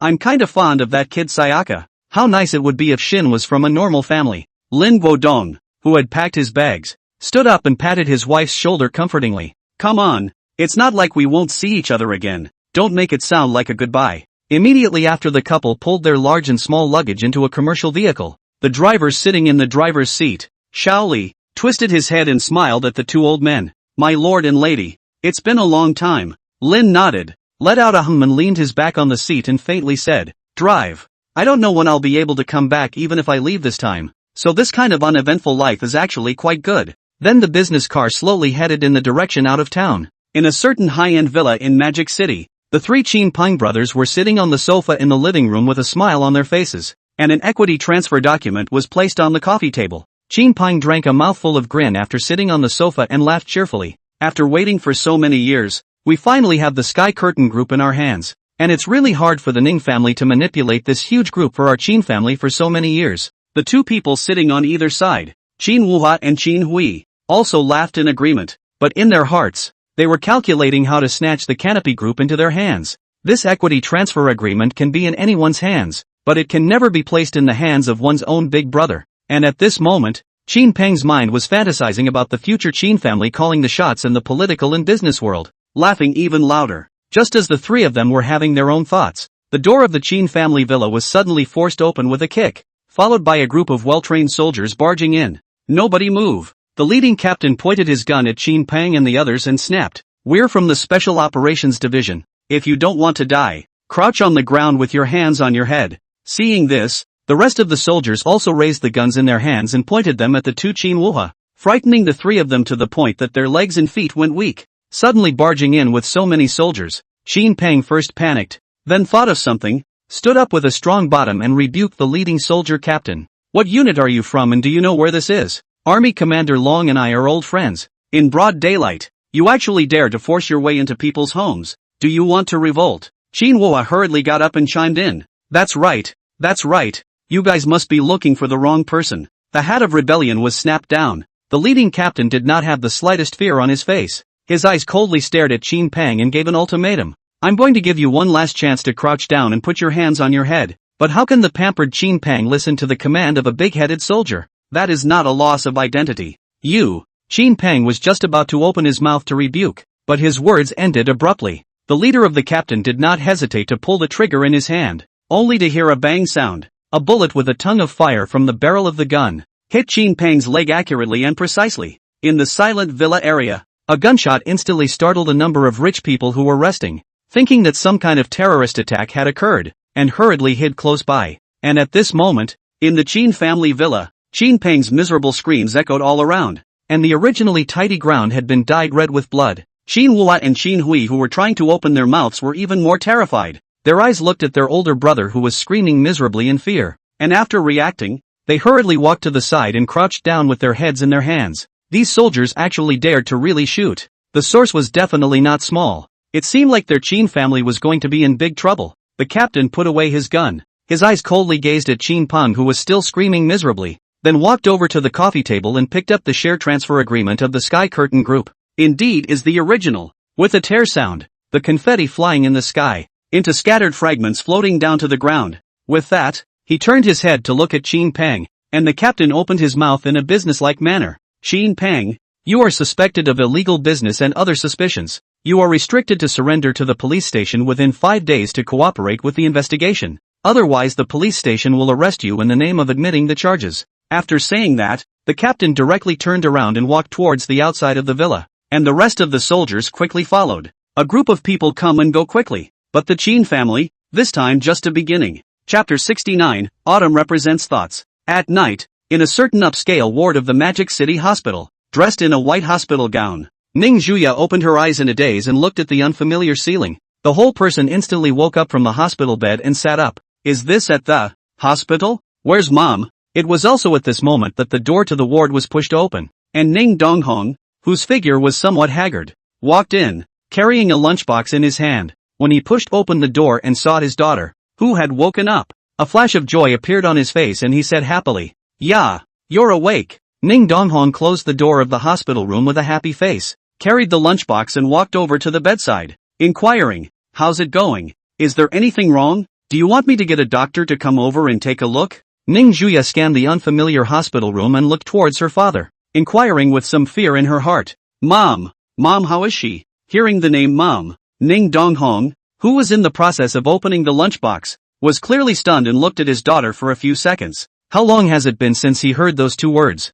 Immediately afterward, the smile on Ning Donghong's face grew even wider as he said soothingly, "Don't worry, your mom, she's fine. The doctor said that if she recuperates well for a month, she can be discharged." Upon hearing this, the boulder hanging inside Ning Juya's heart fell and she sighed in relief. Then she thought of something and asked again, "What about Rinchen?" When it came to Lin Xin, Ning Donghong's face flashed with hesitation, but he still took out an envelope he had on him, which read, "Received by Ning Juya." This familiar handwriting Ning Juya recognized almost immediately. It was definitely written by Lin Xin. Ning Donghong handed the letter to his daughter and sighed, "Read it yourself. Your mom still has someone to watch over her place. Take care to rest early." After saying that, Ning Donghong turned around and walked out of the hospital room. When Army Commander Long delivered this letter to him, he already knew the content of this letter. At the same time, Ning Donghong's heart was extremely shocked until this moment, not realizing that Lin Xin was actually that person's grandson, and it was no wonder that Qin Pang would go to the police station to turn himself in. Shocked at the same time, he could only feel sorry. It seems that this son-in-law can't be wanted. Meanwhile, inside the hospital room, Ning Juya quickly removed the envelope and took the letterhead inside that was filled with words and read it. When she saw the first line, her expression instantly froze, and the hand clutching the letter paper subconsciously exerted itself. "My favorite daughter-in-law receives. I'm going to a far away place. I may not be able to accompany you anymore. Before I go, I prepared a gift for you. I hope you won't mind it. Honestly, I never thought that with my character, I would fall in love with someone like this. The time with you is always so short, and even I still fantasize when I'm alone. How happy we would have lived if you weren't the big miss of the Canopy Group and I was born into an ordinary family. I'm sorry, I can't keep the promise I made to you, but I'm sure you won't feel lonely even without me. And now you can have the love of your parents and live like a normal person in this world. Maybe I'll get married and have children in the future. I'm not willing to think about it, and in the end, I hope I'll see you again." At the end of the letterhead with Lin Xin's signature, a teardrop falls low, soaking the letterhead. It was not until then that Ning Juya noticed the butterfly necklace around her neck, and the tears in her eyes flowed down, sliding across her cheeks and dripping onto the letter paper. In the middle of the quiet hospital room, Ning Juya's hand tightly gripped the butterfly necklace around her neck, and bean-point tears fell, causing people to involuntarily empathize with her, and filling her heart with sadness. On the hospital bed, Ning Juya covered the quilt and cried, her hands hugging her knees as she sat alone on the bed in tears. "You asshole, who gave you permission to leave me? I'm not tired of playing with you yet. Who let you go?" A scene from the past kept coming back to Ning Juya's mind at this moment, but it only added to the sadness. "Don't be envious, you'll have it in the future. All the affection you didn't experience before is being made up for in the future, and you'll be able to have a complete life. Whatever it takes for me to do it for you. I'll never leave you for the rest of my life. The two of us will always be together." Outside the ward, Ning Donghong leaned his back against the wall, listening to the cries coming out from inside, and sighed as he shook his head towards another ward. The sky took on a dim color, with only a curved moon hanging high above the night sky, blooming with bright light. The heat of summer has waned a lot and fall has crept in, but this half-summer was destined to be a lifetime of unforgettable and unbreakable experiences for Ning Juya. End of book. The end of the first volume of Incomplete Girl. Thanks for dropping your support and love. No need to break the bank if you send knives. No need to break the bank for the big boys. Of course. Finished must be a lie. No one would actually believe it. No way, no how. Chapter 70, Returning to the Old Country. Early the next morning, in the middle of the Magic City Hospital, Ning Juya, who had already rested for the night, came to a hospital room and knocked on the door, making a knock-knock sound. Immediately after the door to the hospital room opened, Ning Donghong was slightly surprised as he looked at his daughter standing outside the door. Ning Juya's eyes were red at the corners as if she had just experienced a big cry, and her voice was slightly cold. "I came to see Mom." Upon hearing this, a smile surfaced on Ning Donghong's face, and while he was inwardly pleased, he stepped aside and softly said, "Come in. Your mom, she just woke up." Ning Juya nodded and walked straight in. At this time in the hospital room, Ning's mother, who had just finished breakfast, was lying on the hospital bed resting, and when she heard the footsteps coming in, she opened her eyes and looked at her daughter. who was approaching with surprise on her face. Today's Ning Juya was dressed casually, a white cotton long sleeve as well as a half-body long skirt, giving a mature and stable feeling than before. She came to the side of the hospital bed and looked at her mother who was lying on the hospital bed, and somewhat uncomfortably shouted out, but it made Ning's mother's heart pleasantly surprised. "Mom!" Mother Ning's face instantly revealed a flash of happiness, looking with relief at her daughter who was finally willing to genuinely call herself. Ning Juya then leaned over and hugged her mother, burying her face in her mother's embrace, still with the familiar smell. Seeing this, Mother Ning, who was lying on the bed, gently hugged her daughter with both hands and gave a wink to her husband on the side,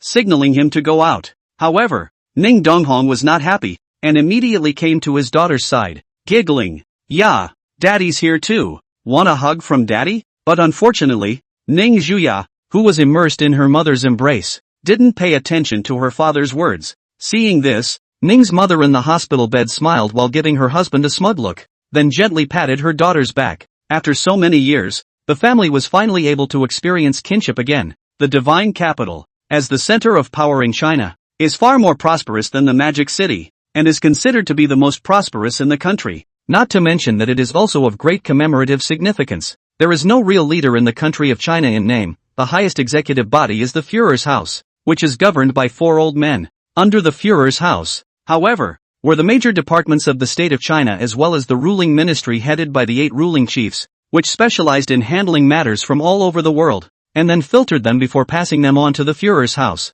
The power is not insignificant. It is almost equal to the power of the ministerial level, no less. At this moment, in the middle of the divine capital, an army green off-road vehicle was traveling on the streets with a strong historical atmosphere, passing through large and small streets, and finally stopping in front of a tightly guarded courtyard. After a night of running, Lin Xian's face at this moment was tinged with a bit of fatigue as he stepped down from the SUV and looked up at the familiar courtyard. At the entrance of the courtyard there were 2 police guards on guard, carrying loaded guns behind them, believing that as soon as they found something wrong, they would not hesitate to shoot. And in the rest of the quadrangles around here, all the people living there are military security personnel, patrolling 24 hours a day all the time, not letting any suspicious people get close to the most central quadrangle. And in the entire country of China the only ones who could be protected in such a way were those 4 old men. Even the local ruling chiefs didn't have this qualification. Lu Ling also walked down from the car at this time, and said indifferently to Lin Xin, "Let's go.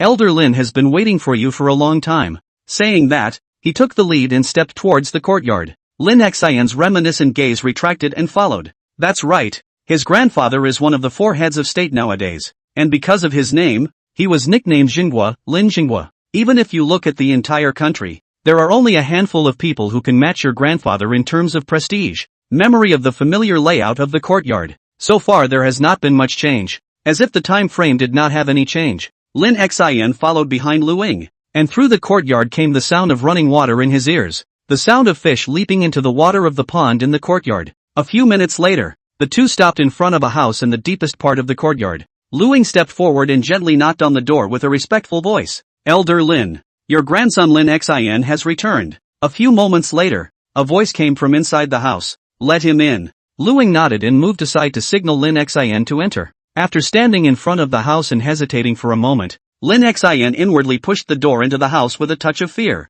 casually closing the door. "As soon as I walked in the door, I saw the calligraphy table placed inside the house. A dying old man whose hair had already gone gray stood there with an upright posture, holding a brush in his hand as he was writing. The surrounding walls are hung with large and small banners, and any one of them can be sold for tens of millions of dollars. The wandering dragons and snakes on it show all the elegance of divine radiance, and it is completely impossible to see that it was written by an old man in his twilight years." Lin Jinghua, who was practicing his calligraphy, did not raise his eyes to look at his grandson, whom he had not seen for many years. His expression indifferent as he manipulated the brush in his hand, and he simply said indifferently, "What are you staring at? Come here and ink me." Upon hearing this, Lin Xian's body subconsciously walked over, and although he resisted inwardly but his body was incomparably honest as he studied the ink. Lin Jinghua slowly wrote the word sky on the rice paper with his pen and casually opened his mouth. "How's it been out there the last couple years?" Lin Xian, who stood at the side slowly studying ink,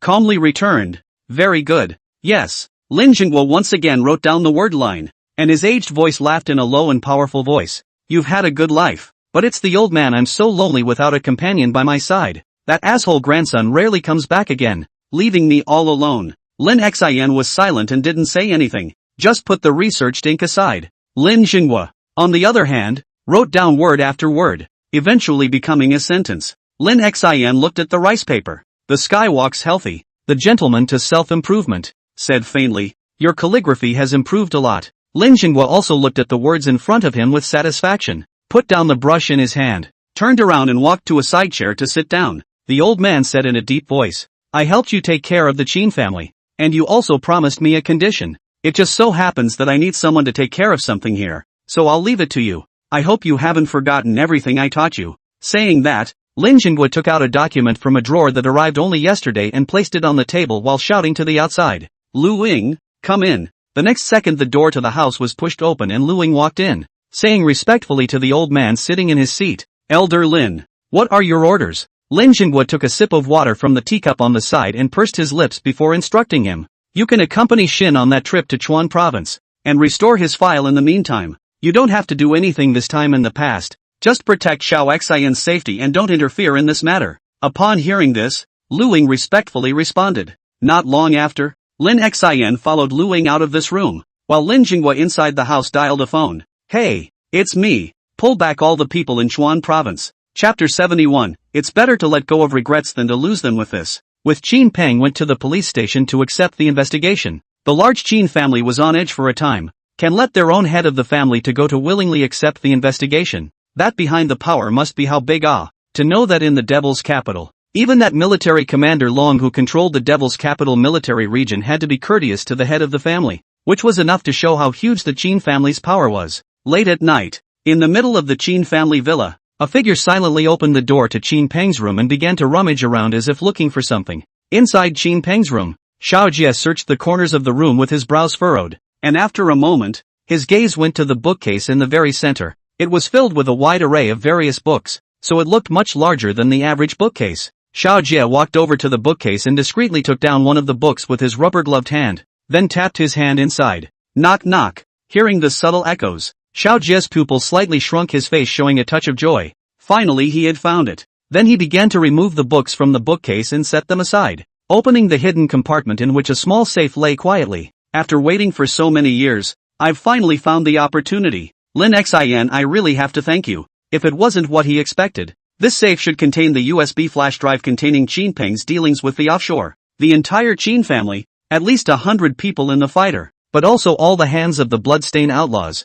In the country is absolutely impossible to convene such a large number of people. The only possibility is that the Qin Peng and the foreign forces have a deal. If they could get their hands on the transaction records, even the huge Qin family would fall apart overnight, and Qin Peng would definitely be sentenced to death. As Xiao Jie broke the safe's combination with a professional technique, the alloy cabinet door slowly opened, and a USB flash drive and a few old-looking photos were quietly placed inside. Inside the silent room, Xiao Jie stood in front of the bookcase reaching out and taking out a USB flash drive, muttering, originally, this USB flash drive has always been carried by Qin Peng. I have never had the chance to make a move, and if I hadn't won this bet, I still don't know when I would have to wait. From the very beginning he was running towards Lin Xin. That is, he was betting that the power behind Lin Xin was more powerful than the Qin family, betting that Lin Xin was the second young master of that Lin family who had no sound news for many years. From the first moment he saw Lin Xin, Xiao Jie felt that he was not simple, because the Ning family did not have any political power, so they did not investigate Lin Xion's true identity, but he was different. The Qin family is almost all over the domestic departments at all levels, and after some investigation, it really let him find a little trace. That's why there was that incident at the Ning family mansion, in order to provoke Lin Xin and make him hate the Qin family. Mother, wait a little longer. Xiao Jie's eyes noticed the old photographs inside the safe and reached out to take them over, and when he saw what was on the photographs, his pupils contracted violently. Not knowing what he saw, his fists subconsciously clenched and the veins on his arms rippled. In a trance Xiao Jie understood something and quickly put the photo back in its original position. Then after copying a copy of the information in the USB flash drive, he put the books on the side back into the bookcase. From this moment, Xiao Jie's goal changed. From the beginning of revenge against his own father to revenge against the entire Qin family. Instead, that photo shows 3 shirtless men committing atrocities on a woman, with big, crazy grins on their faces, seemingly enthralled. As the fall of September arrived, Ning Zhuya's family was having dinner in a certain luxury villa in the center of Magic City. After what he experienced last time, Ning Donghong decisively moved, fearing that the tragic situation a few days ago would happen again. Come on ya, have some more. Mother Ning, who had already been discharged from the hospital, smiled gently and used her chopsticks to pick up a piece of meat and put it in her daughter's bowl. Ning Juya nodded expressionlessly before eating the meat, looking somewhat well-behaved. Without the threat of the Qin family, the coldness on Ning's mother's face then disappeared. She had given her daughter too much pressure in the past, so she intended to make up for it in the days to come. A meal quickly ended. After eating, Ning Juya said hello and drove towards Magic City University, with a dozen bodyguards driving behind him. At the entrance of the villa, watching his daughter drive away, Ning Donghong sighed. Shoya still can't forget Lin Xin. Ning Yun leaned her head gently on her husband's shoulder and whispered, that child is too important to ya. How can it be so easy to let go? Just let it go. Half an hour later at the Magic City University,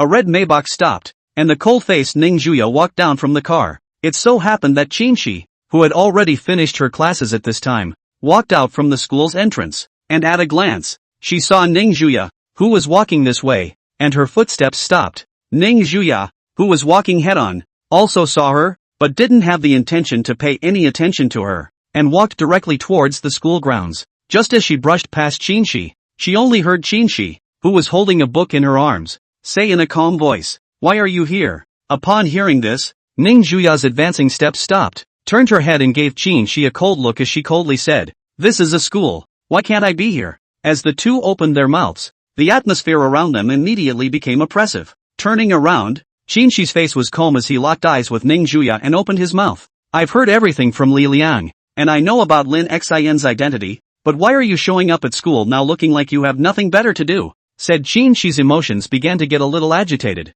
and he said in an angry rage at Ning Juya, I've probably guessed what you're thinking, because of Lin Xin's identity, so you don't dare to go to him, right? You're afraid that doing so will affect your current family. Even though I'm only a distant relative of the Qin family, I still know something about the Qin family's business with your Ning family. You're afraid that because of going to Rinchen's relationship, you'll cause the family relationship you're now so easily glued together to break up again. Aren't you? When the words fell, Ning Juya's eyes instantly turned cold, and a cold light appeared as she stared at Qinshi in a chilling voice. What the hell are you trying to say? After speaking from her heart, Qinshi's emotions calmed down a bit, but there was still some suppressed anger in her words. Qinshi hugged his books and slowly said as he stared at Ning Juya without fear, I come from an ordinary family and don't have a background like yours, so I'm limited in what I can do. Saying that, Qinshi took out a small note from his body, walked up and pulled over Ning Juya's hand, put the note in her hand and said in a low voice, but you're different. You're the daughter of the richest man in Mordor. You can do far more than I can.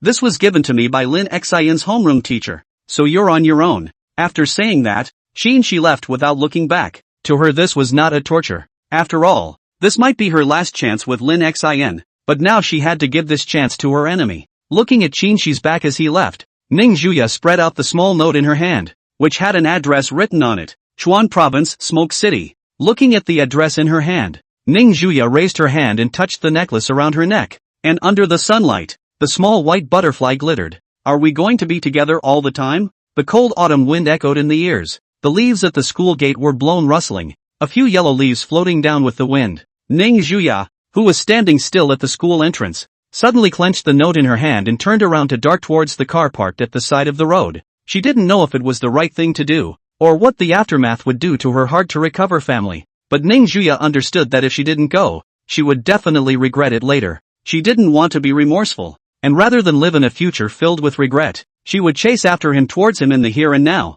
Chapter 72, The Qin Family Collapses. Sichuan Province. As the top 5 provinces in China's economic ranking, the biggest characteristic is the large number of people and land, and the city is mostly built in the basin, with beautiful mountains and water, which is the most beautiful in the country. On a highway surrounded by mountains and water, surrounded by green and upright pines, a black BMW was rushing forward. A dozen kilometers further ahead is the backward development of the Smoke City in Sichuan Province. This section of the road is almost all big and small mountains, almost cannot see any car to and from. Inside the car, Lu Ying, who was the personal bodyguard, was driving, while Lin Xin was sitting in the back row by the window, dangling and looking at the documents in his hands. Lu Ying glanced at the yawning Lin Xin in the rearview mirror and slowly said, the whistleblower in this matter is Lin Lao's old friend. It is said that they used to be brothers who were born and died together, only to retire to the second line later. That's why this matter has been taken seriously by the above. Lin Xin softly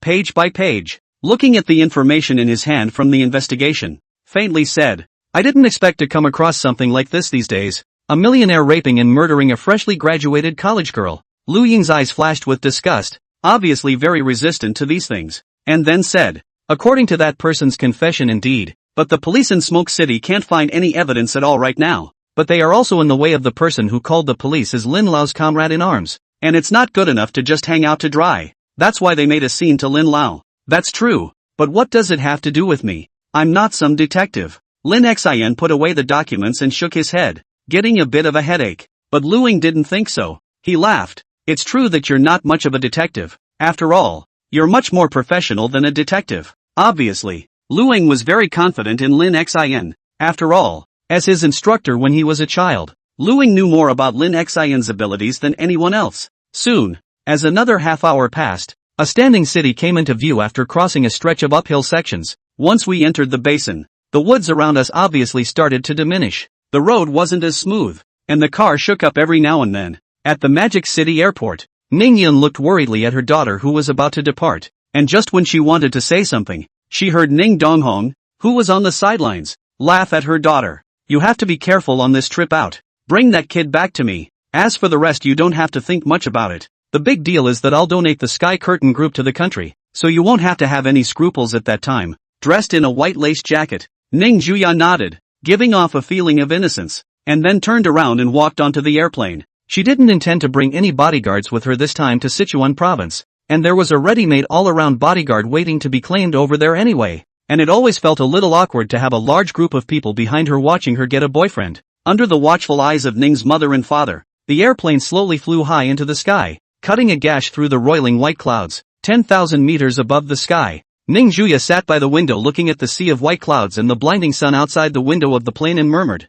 "Give me a break, dog man. Running off alone without my permission. I'll be sure to discipline you when I catch you, dog Lin Xin. Wait for me." Meanwhile, the entrance to the Magic City police station. Because there was no evidence, Qin Peng was temporarily cleared of suspicion and was released, and at this time, his face was full of complacency. So what if the police station? As long as you can't find any evidence, you'll still have to be good and let me out. At this time in front of the police station, a blue Hummer parked on the side of the road. The window rolled down. A man with sunglasses coldly said to Qin Peng, "Get in the car. The boss wants to talk to you." At the word, immediately understanding Qin Peng directly into the car's passenger, sunglasses man handed a cell phone, which is displaying a call interface. Immediately after that the man stepped on the gas and drove straight out of the car. Inside the car, Qin Peng held his cell phone with a nervous face and carefully opened his mouth. "Do you have any orders?" A middle-aged man's icy voice came from the other end. "Command? Do you think you're of any use to me now?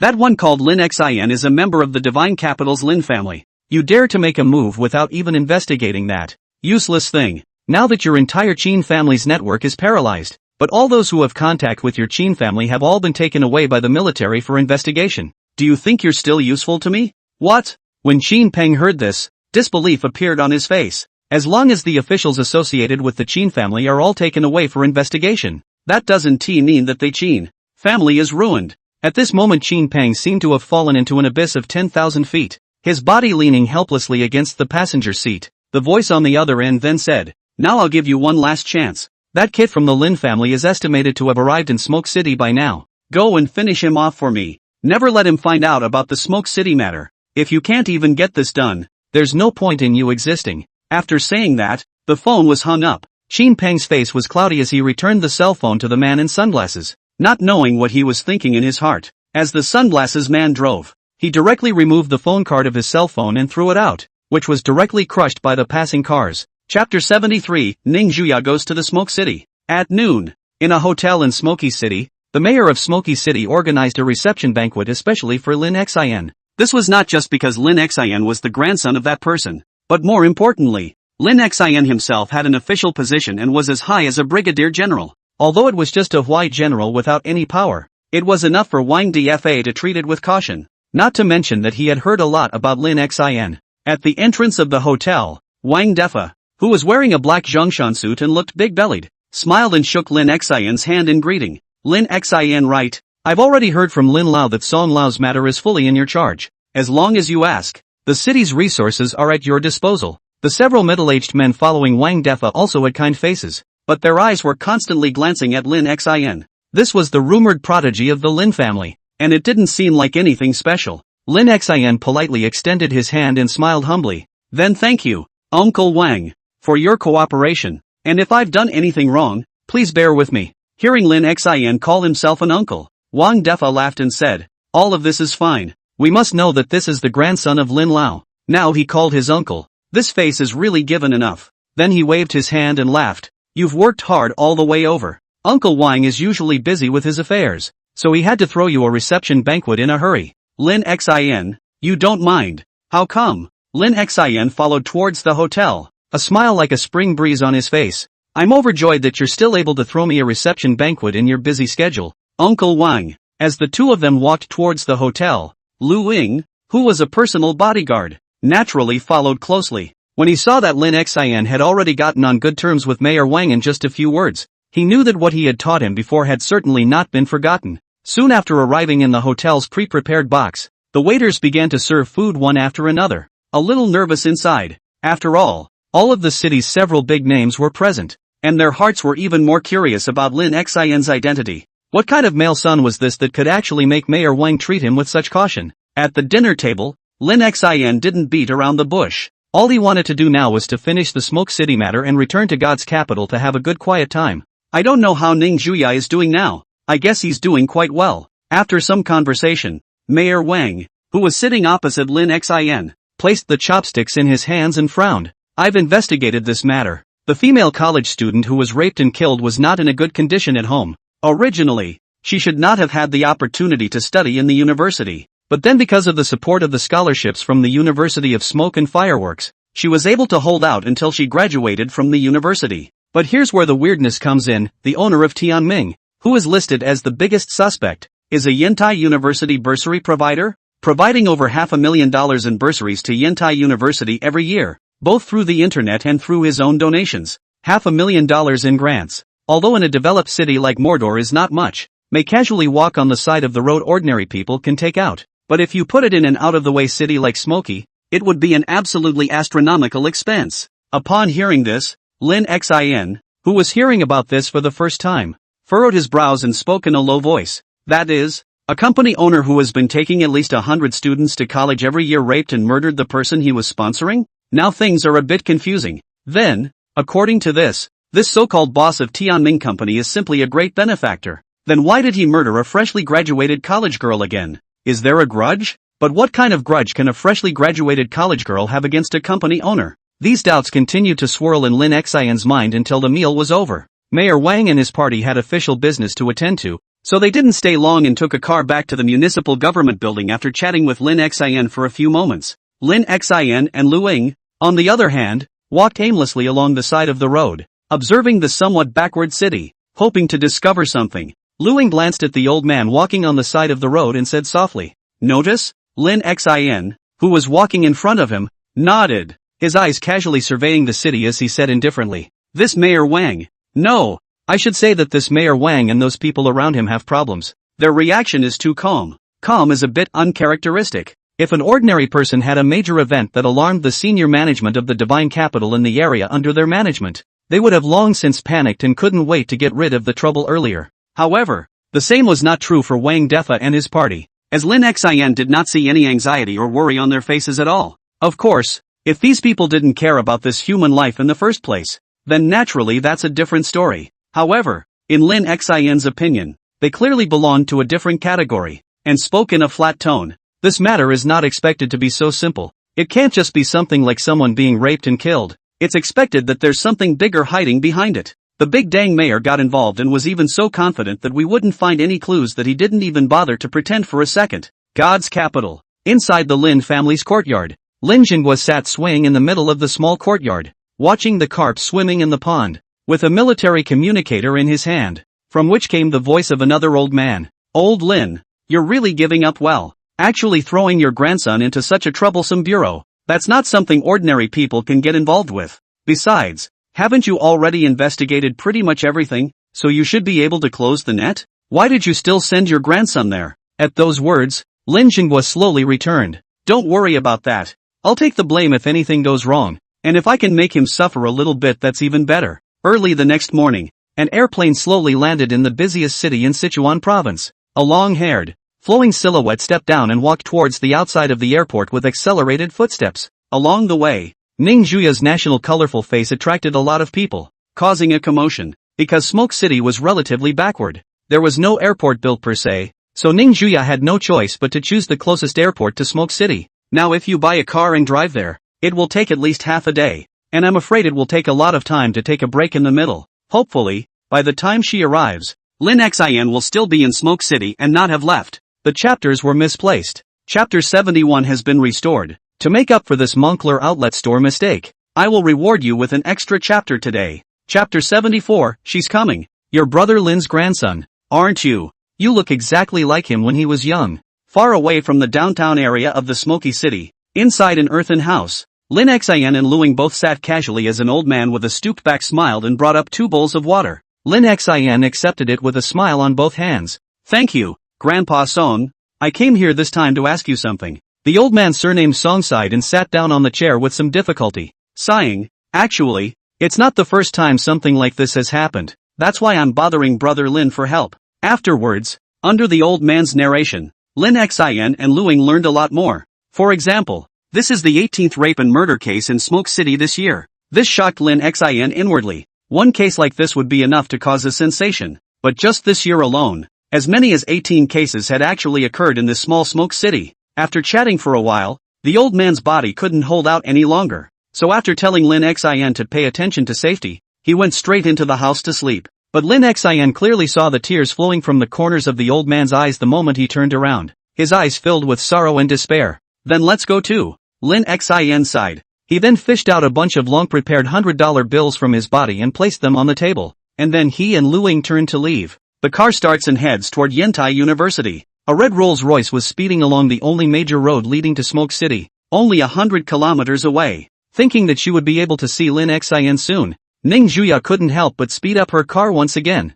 In order to get to the Smoke City in the shortest possible time, she hadn't been able to get a drop of water in. The red Rolls-Royce speeding along at breakneck speed was captured by a roadside camera, and Ning Juya, who was sitting in the driver's seat, could be seen vaguely. Yantai University, inside the president's office. Lin Xin was talking to the principal when Luing, who was on the side, looked at his cell phone and walked up, whispering a few words in his ear. Lin Xion's face suddenly changed, and he hurriedly turned his head to Principal Huang, smiling apologetically. I'm sorry, Principal Huang. I suddenly have some urgent business here. I'll come back to visit you another time. Saying that, Lin Xin directly stood up. His footsteps accelerated and Luing walked out of the office, with some confusion in his heart. How did she know she was in Smoke City? The locator in her cell phone had been removed long ago and it was on a set of national anti-tracking protections. There was no way it could be hacked, no matter what it was because of. Lin Xin just wanted to get out of here quickly now. In his heart, he actually wanted to meet with Ning Juya very much, but he clearly understood that his grandfather would never allow it, or even make certain strong-arm tactics for it. It's better to not see each other for the long haul than to meet and then part ways. And as Principal Huang in the office looked at the hastily departing Lin Xin duo, he frowned and took out his cell phone, dialing a number. He said in a deep voice, "It's me. That kid has now checked me out. So be careful. Let all those people endure for these 2 days. This Lin Xion's identity isn't simple. If they don't want to spend the rest of their lives inside a prison cell, let them be honest these days. When this is over, Smoke City will still be ours." Meanwhile, the divine capital, which was 10,000 miles away. At the same time Ning Juya traveled to Smoke City, Lin Jinghua, who was monitoring the entire Smoke City, also got the news, and he sat in the courtyard looking at the photos in his hands. The guard beside him whispered, "Currently, the Ning family's eldest miss is almost at Smoke City. Do we need to send someone to stop her?" "Stop?" Lin Jinghua put down the photo and let out a laugh. "Why stop? Isn't this a good opportunity to sharpen shin? Let her go. People, as long as they have something they want, the faster they will grow. Isn't this Miss Ning the most suitable tool to sharpen Xiao Xin?" The sun was setting towards evening, and there was still some light left at the end of the western sky, coloring the pure white clouds the color of dusk. The sound of a roaring engine came from a bright red Rolls-Royce parked under an office building in Smoke City. The Hentaying Company, a subordinate company belonging to the Canopy Group, had a weak presence in front of the hundreds of branches across the country. As the company's general manager, and Yuan is even more day and night. In order to make Yunding Company out of the Smoke City. But the development of the Smoky City is here, and any further efforts on his part alone will only be futile and useless. Gradually, and Yuan himself does not hold much hope, obviously more than 30 years old, but it gives people a feeling of dying. But today, he ushered in the last chance. Downstairs of the Henteing Company, seeing the red Rolls-Royce slowly stop, and Yuan in a neat suit immediately walked up.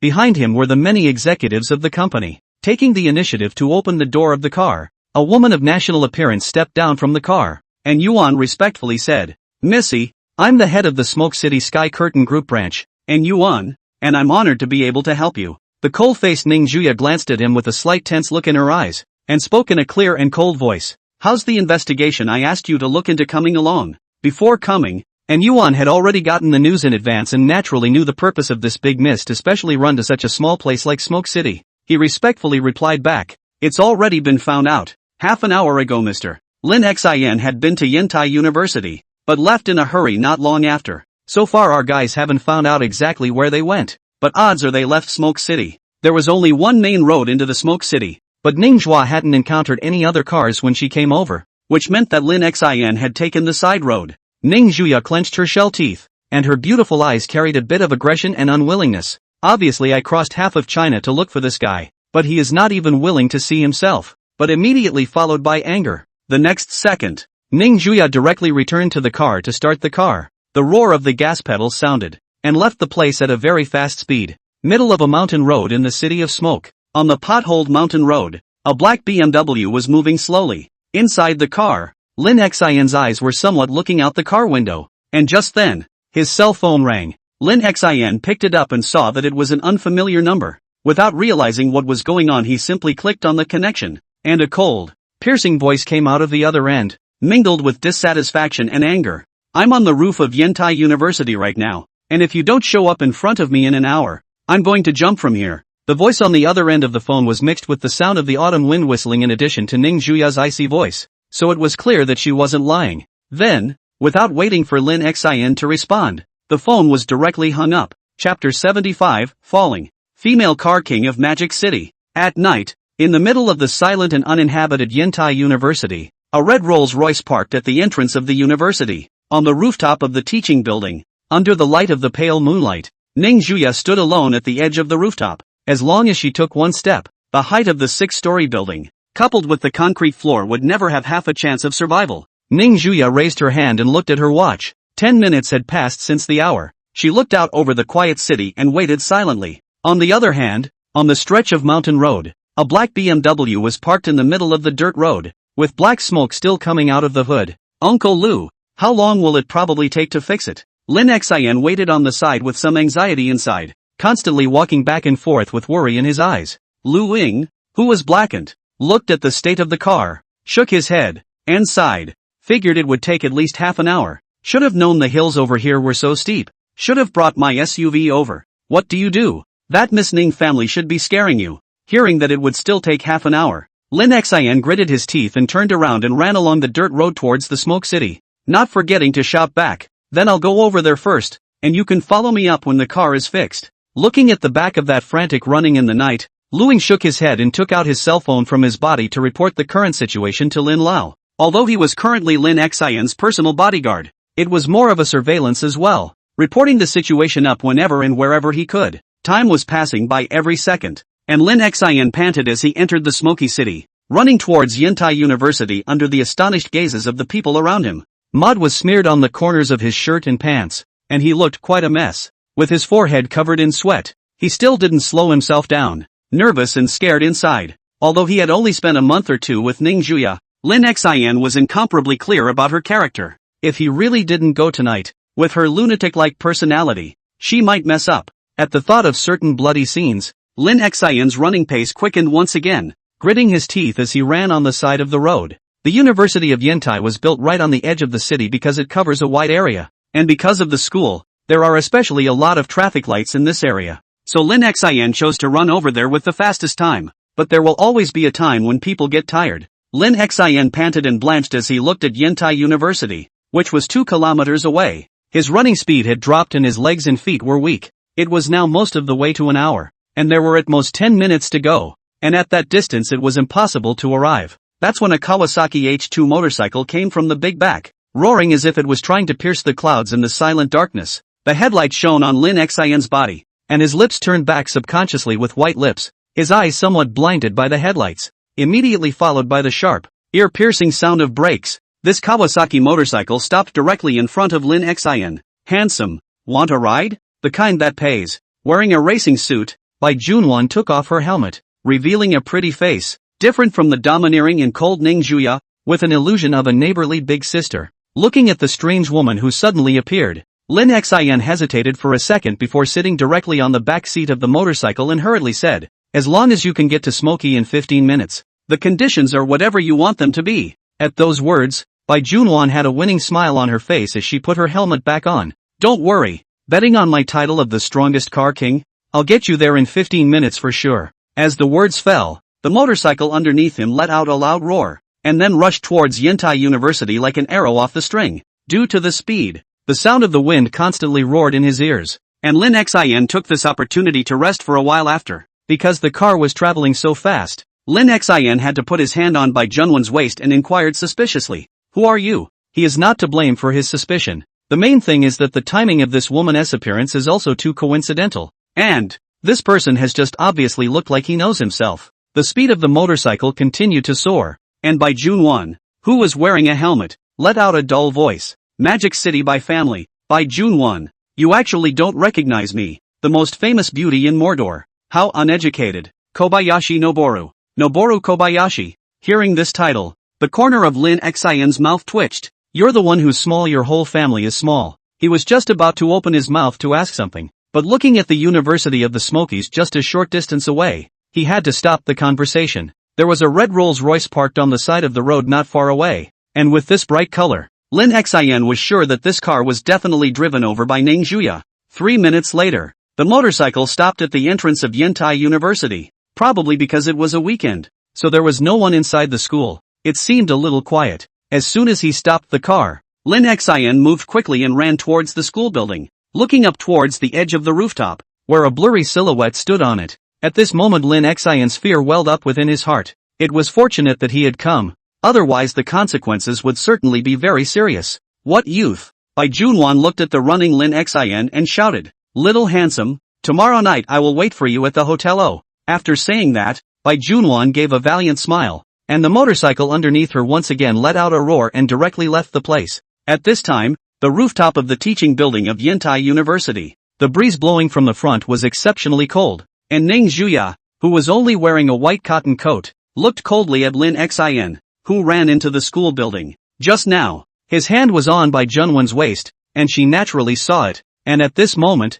her silver teeth were clenched and her emotions were a bit unstable. About a minute later, the rooftop's large iron door was violently pushed open with a creaking sound. Having climbed 6 floors in one go, Lin Xian was a little out of breath as he looked at his back standing at the edge of the rooftop and couldn't help but growl a little angrily. "You're crazy. Is your own life so casual in your eyes that you say you'll die?" Under the light of the pale moonlight, Ning Juya slowly turned around, seeing that the first thing Lin Xian did when he came up was to yell at himself. The coldness in his eyes increased, and his small hands, which were cold from the chilly wind, tightly clenched into fists. Lin Xian took a step towards Ning Juya, trying to pull her to his side, but just when the distance between the two was only half a meter, Ning Juya suddenly said, "You still like being late as much as you did the first time." The moment Lin Xian pushed open the rooftop door, it was 1 minute beyond the 1-hour time limit that Ning Juya had promised. At those words, Lin Xian thought of something, his pupils shrunk violently, and he hastily stretched out his hand and shouted, "Don't!" But before he could finish,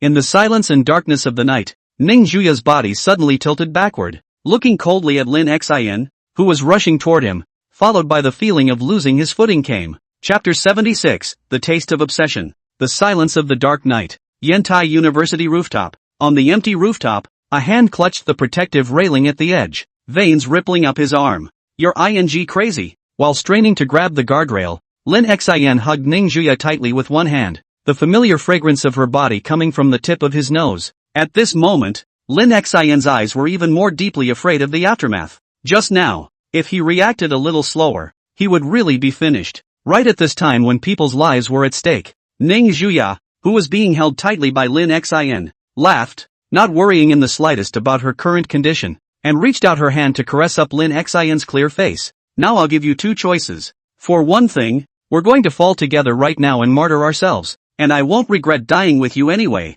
As for the second option, Ning Juya's face turned cold indifferently, and the smile that had just appeared at the corner of her mouth disappeared as she coldly said, "Come home with me, and then, never leave me, or I'll die for you." This was undoubtedly a blatant threat, but how could the current Lin Xin care about that much? And returned with some strain, "I'll take the second one." Hearing this answer, Ning Juya was not surprised, but she wanted more than that. Lin Xin had to be made to know what it was like to lose, so that he would be more docile and listen to himself in the future. A pair of hands encircled Lin Xin's waist, and at this moment, he was still thinking about how to get up there, but right at this moment, Ning Juya was suddenly yanking Lin Xin a little harder. Caught off guard, Lin Xin's pupils instantly shrunk violently. Feeling the weightlessness of his body's descent, he subconsciously tightly hugged Ning Juya in his arms. The two of them were one on top and one on top, with Lin Xin at the bottom and Ning Juya at the top, so that one of them might even survive. All at once, he fell from the rooftop of a 6-story building.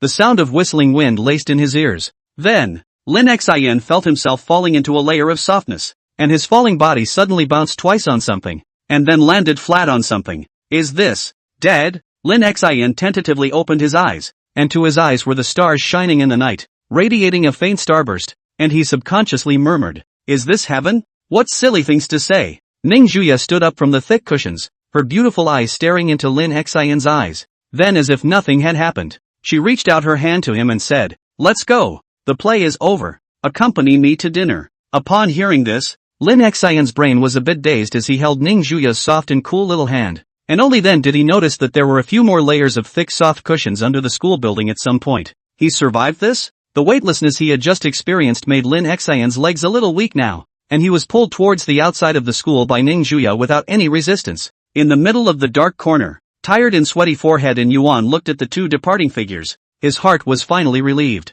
Behind him, the security chief of Yantai University cautiously inquired, "Bosson, what else do we need to do next?" And Yuan wiped the sweat from his forehead and twisted his head to laugh. "Put away the mats and everything, and the $50,000 promised to each of you will be credited to your cards tomorrow." After saying that, and Yuan also walked towards the outside of the school, in order to mix his presence in front of Missy. He was exhausted tonight, but looking at the way Missy was satisfied just now, he could definitely gain a lot of benefits. And the dozen or so security guards were smiling with joy on their faces when they heard the reward of $50,000. It was just moving some stuff, but there was actually a commission of $50,000. That could be comparable to one's net income for a year. "Brother Hong, it's still early. Why don't we go exercise when we change shifts? We should combine work and rest for the security guards." Hong is naturally the head of security. Once he heard this, he couldn't hold back the excitement in his heart either. Plus he had made a big profit tonight, so he had to enjoy himself no matter what. "Good. Then let us brothers go up and wash. Exercise tonight." A few of the security guards behind him let out a cheer and began to pack up their things. Smoke City, 8 p.m.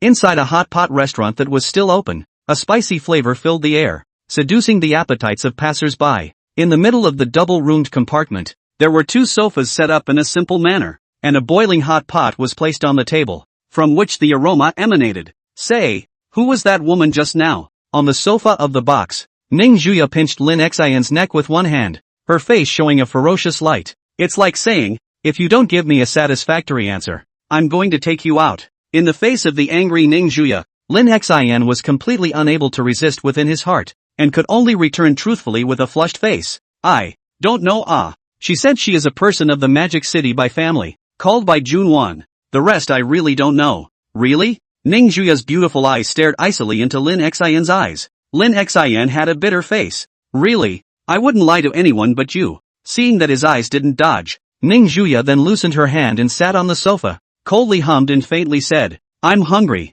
Good.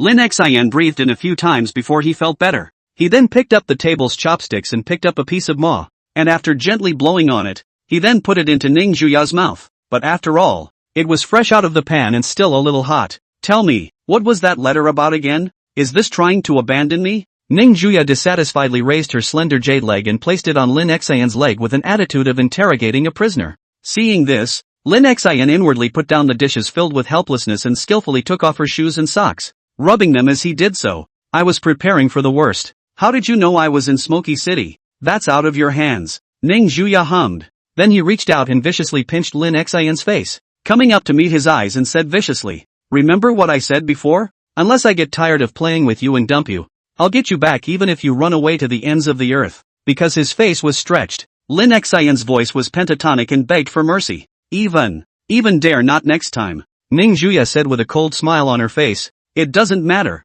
You'll never have a next time." After saying that, Ning Juya directly came forward, her soft red lips covering Lin Xian's lips, her saliva still laced with the scent of hot pot. Seeing this, Lin Xian reached over and wrapped his hand around her willow waist to hug her, and the latter even more so, only to see Ning Juya's slender legs clamped onto Lin Xian's waist, because the lower part of her was wearing a skirt, coupled with such a large range of movement. For a moment the spring light appeared, feeling the touch coming from the soft petite body and the twin peaks. Lin Xian had some desire on his head for a while, and was even more enamored with the body scent coming from Ning Juya's body. The passionate deep kiss lasted for several minutes before the two parted in contentment. "It's been a couple days. Your one should go, right? What? It can't be helped?" 100,000 words omitted from the latter. If needed. VIP. Chapter 77. If you never saw the light. Early in the morning, the first rays of sunlight shone out, and a warm sunrise slowly rose from the east. A ray of sunlight shone through the gap in the curtains on Lin Xian's face,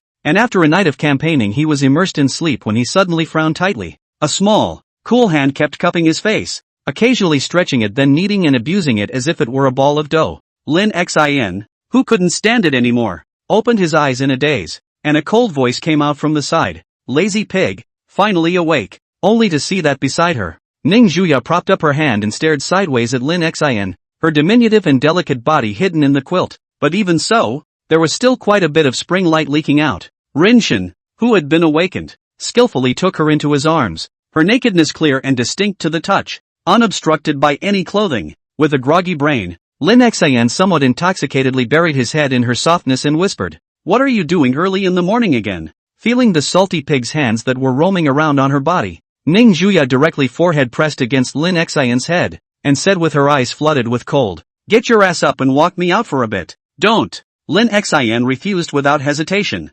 reluctance showing on his face. Being rejected, Ning Juya's face darkened, the small hand hidden in the quilt squeezed tightly. Soon, Lin Xian's miserable howls rang out from the hotel suite, his voice filled with grief. "Don't you go too far. I'm telling you, I'm a very capable fighter now." On the bed, Ning Juya, who had already put on a halter nightgown, had a chilling gaze, her small pink and white feet stepping on Lin Xian's face as she gazed at him condescendingly. At those words, she said coldly, "Is that so? That means you want to make a move on me, right?" Ning Juya raised her foot slightly, then quickly dropped it, stepping precisely on Lin Xian's face. Lin Xian threatened somewhat sheepishly, "Don't force me, But before he could finish his sentence, the force on Ning Juya's foot once again increased, without the slightest intention to show mercy on his foot. Lin Xian, on the other hand, was miserably stomped on and didn't dare to really fight back, so he could only raise his hands in surrender. About 10 minutes later, the fully dressed Lin Xian was grabbed by Ning Juya's collar and walked out of the hotel suite,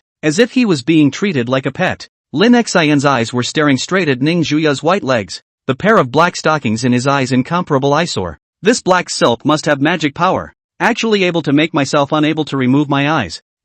Lin, would like to call it the strongest. Today's Ning Juya was wearing a loose white bodysuit, with a black pleated skirt underneath, and more importantly, those bright black silk jade legs, paired with the little white shoes worn underneath her feet. She was simply the perfect pure desire beauty. Ning Juya, who was walking in front, naturally noticed Lin Xian's dishonest eyes, but didn't point it out because it was a form of recognition for her. There is no greater appreciation for a woman than a man staring at her uncontrollably. And so, under the astonished and envious gazes of the hotel receptionist, Ning Juya grabbed Lin Xian's collar and walked out of the hotel. Outside the hotel, a black business car had been waiting for a long time. Ning Juya led Lin Xian directly up to the front, first pulling open the car door to kick the soulful Lin Xian in before gracefully sitting in the car. The car started with a bang and drove away from the hotel. In the back seat, Ning Juya sat on Lin Xian's lap as before, her entire body curled up in his arms. She looked at In Yuan, who was acting as a driver, and glanced at him before speaking faintly. "Go to the branch first." Upon hearing this, In Yuan inwardly rejoiced, knowing that his chance had come. With joy in his voice, he returned, Yes, Missy. Afterward, Ning Juya's beautiful eyes looked toward Lin Xian, who was continuously stroking his black jade leg, and coldly said, "So it's your turn next. Explain." Saying that, Ning Juya directly smacked away Lin Xian's restless hand. Seeing this, Lin Xian, who was holding her, said with some aggravation, "What else is there to explain? I'm really not familiar with that by family. That's not what I'm talking about." Ning Juya expressionlessly cupped Lin Xian's face and said flatly, "You're obviously so good with your hands. So when we met the kidnappers in Mordor, were you acting with me?" Speaking of this, Ning Juya's face turned cold for a moment, realizing that at that time, she was so close to death. As a result, now you're telling me that you dogman is still hiding something. Isn't that the same as looking like a clown for putting up a fight? At those words, Lin Xian was torn from his face and said with difficulty, "No, I also have bitter feelings, really not what you think." Releasing her hand, Ning Juya crossed her hand over her chest and faintly said, "What's the bitterness? Tell us." Well this. Lin Xian's face was a bit difficult. Obviously, this bitterness is not too good for him to recall. Looking at him, Ning Juya knew that it was time to put some feet on the pet. In the next second, inside the smoothly traveling car, Ning Juya grabbed Lin Xian's hand and placed it on her lap, going up and softly whispering in his ear, "But what, with our relationship, do you have to hide it from me?" As the words fell, Ning Juya wrapped her hands around Lin Xian's neck, blinking her eyes as she looked at him, displaying the color of a delicate woman. And as Lin Xian's hand once again felt the silky touch, he gulped and could only say helplessly, "There's really nothing I can't talk about. It's all from when I was a kid." Then, Ning Juya quietly snuggled into Lin Xian's arms, listening to him slowly recount the past. The hand under the skirt is a little annoying, but bear with me for now. Time slowly passed, and Ning Juya finally realized why Lin Xian had just looked like he was in a difficult situation, especially when he heard that what happened to him was even more pathetic than his own. He couldn't help but gently touch his head. As the only bloodline of the Lin family, Lin Xian had been expected by many since his birth. After all, he was the grandson of a famous Jingui general. Thus, under his grandfather's tutelage, Lin Xian grows up much faster than his peers, but with that comes mental anguish. While other children were still playing in the mud, Lin Xin, who had almost never been in contact with his peers, had already begun to receive training from his grandfather, with nationally renowned professors imparting their knowledge, and hand-picked soldier kings in the barracks training in various combat methods. There was hardly any free time at all. At that time, Lin Xian, who had little contact with the outside world, thought that was his whole life. A glance to the end, day after day, year after year, no matter in spring, summer, fall or winter, until once, Lin Xian sneaked out, which realized that the original special is only himself, and then, he fled at all costs. If I had never seen the light, I could have endured the darkness. After breaking away from his grandfather's control, Lin Xian knew that he was already considered extremely special among his peers, so he began to hide his clumsiness, though it was more of a nuisance. Hating everything my grandfather taught me. Chapter 78, Xiaojie's Revenge. Early in the morning, downstairs at Hentang in Smoky City, as a black business car stopped, a long-prepared banner unfolded with the words "Welcome Missy." The car door opened, and a cold-faced Ning Juya walked down first, followed closely by Lin Xian. In a dark corner not far away, Lu Ying, who had slept in the car all night, watched the scene of Lin Xian and Ning Juya holding hands and shook his head helplessly. Then he took out his cell phone and captured the scene, passing the photo around. On the other hand, Lin Xian and Ning Juya, who were under the office building, were led by An Yuan towards the office on the top floor. On the way to the elevator, Ning Juya also learned about Lin Xian's purpose for coming to Smoke City this time and didn't say much. On the contrary, An Yuan, who was on the side, sniffed and spat out his words cautiously and opened his mouth. "Oni-chan, about this matter then, I do know some information." Ning Juya herself didn't have much interest in this matter, but since it was Lin Xian's business, it was only natural for her to help if she could. "Tell me about it." By now, the elevator had reached the top floor, the portal slowly opened, and the group walked towards the office. And Yuan lagged half a step behind and pushed up his square-framed glasses as he walked. "This matter actually came to my attention by coincidence. Mr. Lim Xin, you should know about the relief money, right?" At those words, Lin Xian nodded. "Learned something on the way over. Does the rape and murder have anything to do with this?" "Well, and it's not small." And Yuan nodded, his face a little more serious and earnest. "The following is just my personal opinion, and based on my guess, this so-called bailout is a scam. The owners of more than a dozen businesses in the Smoky City banded together to amass money on the internet in the name of sponsoring a student, and then went on to donate exclusively to that female student. After the funding, those business owners will have the files of these schoolgirls in their hands,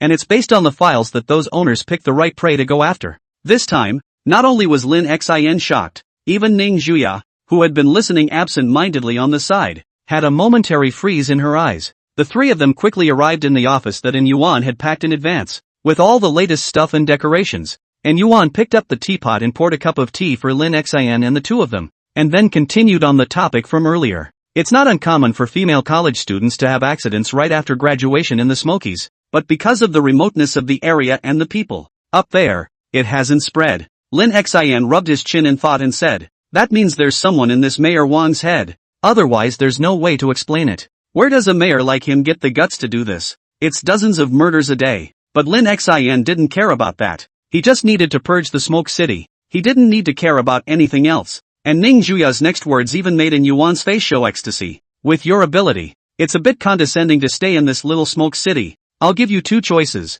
While holding Lin Xian's arm, Ning Juya stretched out two fingers and faintly said, "For one thing, I'm recommending you to branch offices in other developed cities, so you might be able to go farther in the future. The second is to continue to stay in Smoke City. I will let the group increase the tilt of resources to Smoke City. Then how you want to develop, all depends on your own." Hearing these two choices, and Yuan hesitated for a moment and finally gritted his teeth. "I'll go with the second one. I'm a local of Smoke City, and if the group is really willing to increase its resources, I'm confident that I'll be able to lure Smoke City's economy to a higher level." Ning Juya nodded. In her heart she didn't care which one Yuan chose. It was all a matter of words to her anyway, and Yuan, who had gotten the benefit of the doubt, was a little excited inside, and looking up to see the two men's intimate appearance, he cautiously proposed, "Missy, although it is said that our Smoke City is a bit backward in terms of development, the scenery in some places is still good. For example, that kind of love mecca, as long as the couple to go certainly can get married, you see a rare visit, or not." Upon hearing this, Lin Xin scoffed at all this. He was a materialist and never believed in these inexplicable things. Ning Juya raised an eyebrow. "Do you think I need all this?" In an instant, realizing that he had said the wrong thing, cold sweat broke out behind Yuan's back, and just as he wanted to open his mouth to admit his mistake, he heard Ning Juya faintly say, "Where is the place?" "Ha?" And Yuan froze, then reacted with a quick laugh. "It's not far, and it just so happens that I don't have much to do today, so why don't I give you a ride there?" Seeing this, Ning Juya nodded. Originally, Lin Xin was still a bit reluctant. He still had things to investigate, but under a fierce look from Ning Juya, he had no choice but to obediently stand up from the sofa. Mentally, he couldn't help but mutter, "It's the same thing every day, just threatening me." A group of people directly toward the company downstairs. Today was supposed to be a scene, so that the staff at the bottom know that someone is coming from above, and in the meantime to motivate them. Ning Juya casually pulled Lin Xian's hand over his waist, very satisfied with his cooperation. Near noon, a building in the center of Mordor suddenly erupted in fire, and black smoke shot up into the sky. This sudden uproar startled everyone, and seeing the huge building on fire, they panicked and moved away, not daring to approach. "Holy, what happened? Why is there a fire in the middle of the day?" "I don't know. All of a sudden. I guess it's another one of those businesses something exploded." That seems to be the Upper Feather Group's building, by the way." At the same time, the Magic City Fire Department and emergency vehicles that had received the news were rapidly rushing towards this side. At this time the scene of the fire, in the building's high-rise top floor fire is constantly spreading downward. A lot of the employees of the Upper Feather Group panicked and ran out. A silhouette mixed in. Xiao Jie walked out from the middle of the building with a calm face, not forgetting to look up in the direction of the top floor office. "Farewell, sinner." The crowd then began to evacuate quickly, and the fire department, which had rushed to the scene, extinguished the fire in the shortest possible time. To everyone's surprise, the fire, which had spread to nearly 10 floors, had actually killed only 2 people, and the rest of the staff had at most suffered some minor injuries. Afterwards, according to the reasoning of the police, the fire source of the explosion should have appeared from the general manager's office on the top floor, and the 2 executives who were in the office at that time, Qin Wuha and Qin Hui, were even transformed into 2 pieces of charcoal. The incident, on the other hand, was considered an accident by the police, and no one noticed anything fishy about it. Chapter 79, Storming Lin Xian. "I'll wait for you at the hotel." Smoke City. On the edge of the little-known Heart Lake, Lin Xin and Ning Juya walked slowly. As for why it is called Heart Lake, it is entirely because the whole lake is a heart shape, so it gradually has a little fame in the smoky city, known as the Holy Land of Confession. Since it's Monday and the college students are all locked up in the jail, there's hardly anyone around. Because of the quiet atmosphere, a few elderly couples occasionally pass by. The sound of the raging lake echoed in my ears, probably because of the soothing temperatures close to the lake. Lin Xin held Ning Juya's small hand and inadvertently saw the necklace hanging around her neck as he walked. Do you still like the necklace? After all, it's a bargain bought on the side of the road, so if you don't like it, throw it away and I'll buy you a better one. At those words, Ning Juya's gaze instantly turned cold, and her left hand holding Lin Xin couldn't help but push a few points harder as she faintly said, "This necklace is much more important in my heart than you. Even if I had to replace it, I would replace you. Then it's better to spare me." The corner of Lin Xin's mouth twitched. Then he added, "If I remember correctly, it should be your birthday in 7 days, right? How do you know?" Ning Juya gave him a puzzled look. Lin Xin shrugged. "I've seen your file at school before. September 29th, right?" Ning Juya nodded and didn't say anything back. The two of them just walked around towards the Heart Lake, and there was no more talking behind them. The atmosphere was a bit quiet and revealed a few warmth. Come to think of it, the two had rarely stayed so peacefully together since they'd gotten together. By now the sun overhead was getting bigger and bigger, nearing mealtime. Suddenly, Lin Xin spoke. "Go back when I'm done with Smoke City, and I'll come find you when I get back and take care of things at home." As soon as the words left his mouth, at this point, Lin Xin was already prepared to be beaten up by Ning Juya, but he heard her return lightly. "Sure, I'll wait." Almost without hesitation, Ning Juya agreed. Both of their footsteps stopped at that moment, and Lin Xin reached out his hand to lift the strands of hair from Ning Juya's forehead. Feeling the temperature of her forehead, after withdrawing his hand, he muttered, "That's strange, there's no fever either. Is it possible that there's something wrong with his brain?" Ning Juya's face darkened, and she directly stomped on Lin Xin's foot viciously. The latter instantly sucked in a breath of cool air and held back from screaming out in pain. Ning Juya crossed her arms and snorted coldly as she looked at Lin Xin's suffocating appearance. "What a bear's heart and leopard's guts. How dare you say that you have a brain problem?" Which is a disguised way to call her sick? At that moment, Lin Xin's cell phone suddenly rang. It's an unfamiliar number. "Hey, who is it?" Lin Xin picked up the phone at the same time he grabbed Ning Juya's small, soft and boneless hand, and the two of them walked towards the car parked on the side of the road. A familiar female voice, full of bravado, came from the other end. "It's only been a short time since we've been separated and you don't recognize me anymore. Little handsome Lin Xin."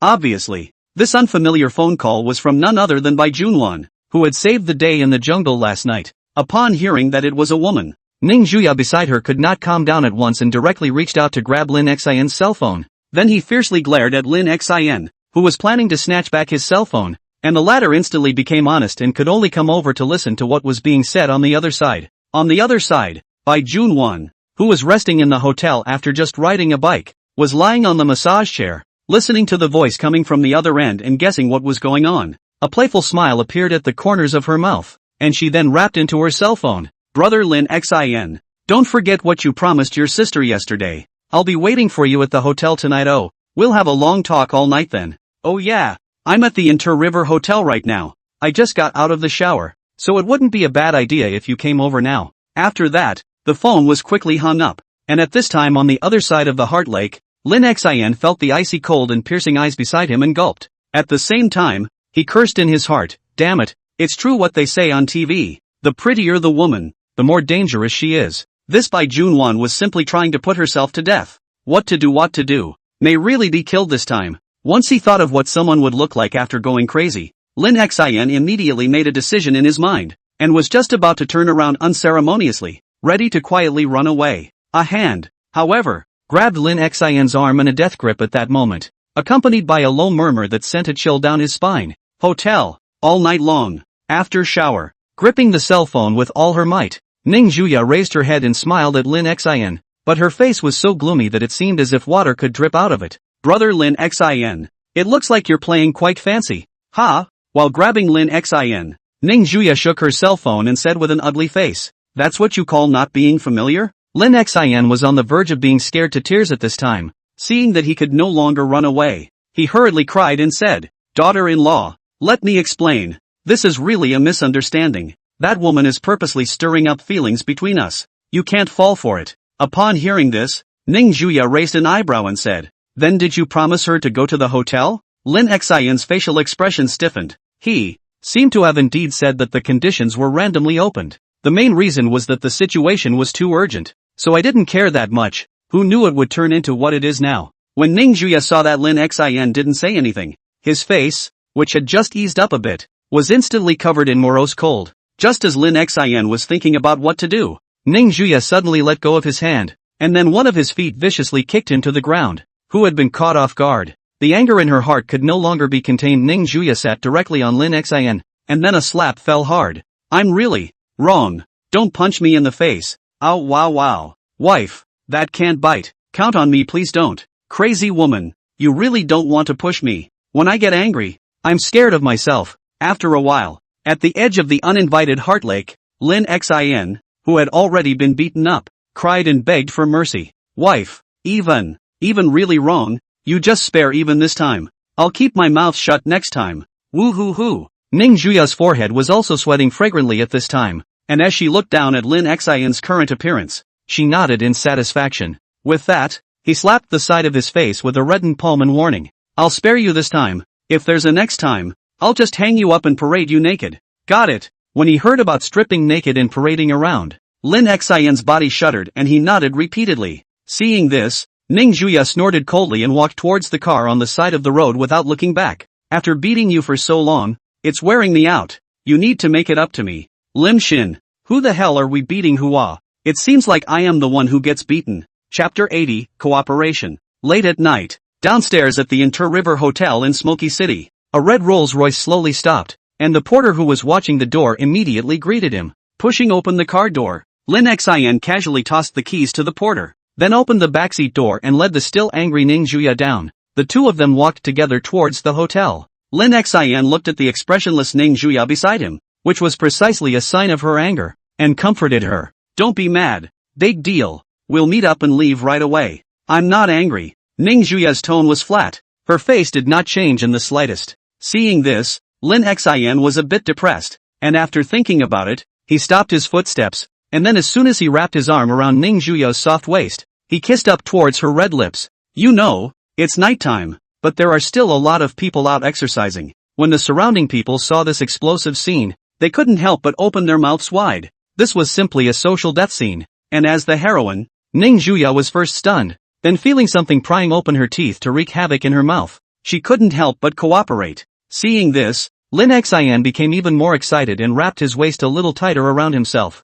In front of a large crowd, the surrounding people glanced enviously at the two of them, and then left inwardly with a grudge. Spreading dog food in public. Young people don't talk about martial arts. A full 2 minutes passed before Lin Xian reluctantly let go of his mouth and whispered to the person in his arms, "Can I be forgiven now?" Upon hearing this, Ning Juya's inner fire was slightly soothed, and after snorting coldly, she broke away from Lin Xian's embrace and walked towards the hotel. Seeing this, how could Lin Xian not understand what she meant, and hurriedly followed up with a smile, once again holding her small hand. In the lobby of the hotel, seeing the hand-in-hand Lin Xian duo come in, the hotel manager, who had been waiting for a long time, greeted them with a smile. "The two of you should be MS. Buys VIPs, she is waiting for the two of you in the box. Please follow me." Lin Xian nodded, pulling Ning Juya behind the manager and walking towards the second floor of the hotel. Not long after, the manager stopped at the door of a luxurious box and respectfully said, "Miss Bai is inside,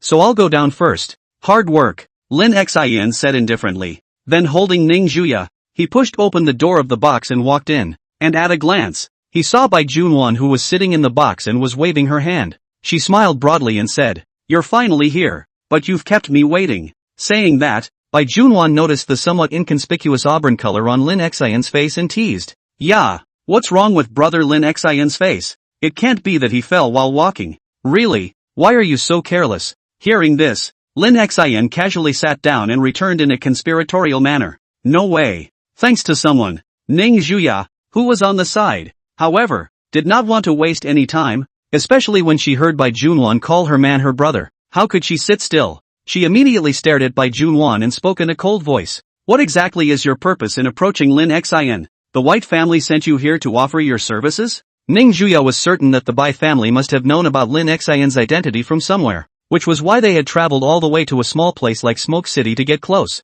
At those words, Bai Junwan pretended to be aggrieved. Ugh, is that what I am to you guys? It just breaks my heart. Lin Xin, who was sitting on the side, felt the pain coming from his waist, and inwardly wanted to cry, so he had no choice but to open his mouth. Something's going on, I've got things to do back there. Seeing the bluntness of the two, Bai Junwan sighed and no longer hid it, looking at the two and speaking bluntly. Then I'll be straight with you, brother Lin Xin. You promised me at the time that the conditions would be whatever you wanted. As soon as those words came out, Ning Zhuya's face darkened, and the hand that was placed on Lin Xin's waist directly came to a 180-degree rotation. Lin Xin's eyes glazed over, and he hastily covered his face with his hands so as not to lose face. That's too hard. Murdering your own husband, only to hear Bai Junwan continue. Actually, I mainly want to find you. Miss Ning, I want to work with you. As the words fell, the atmosphere in the box went silent. Looking for me? At those words, Ning Zhuya let go of her hand in confusion,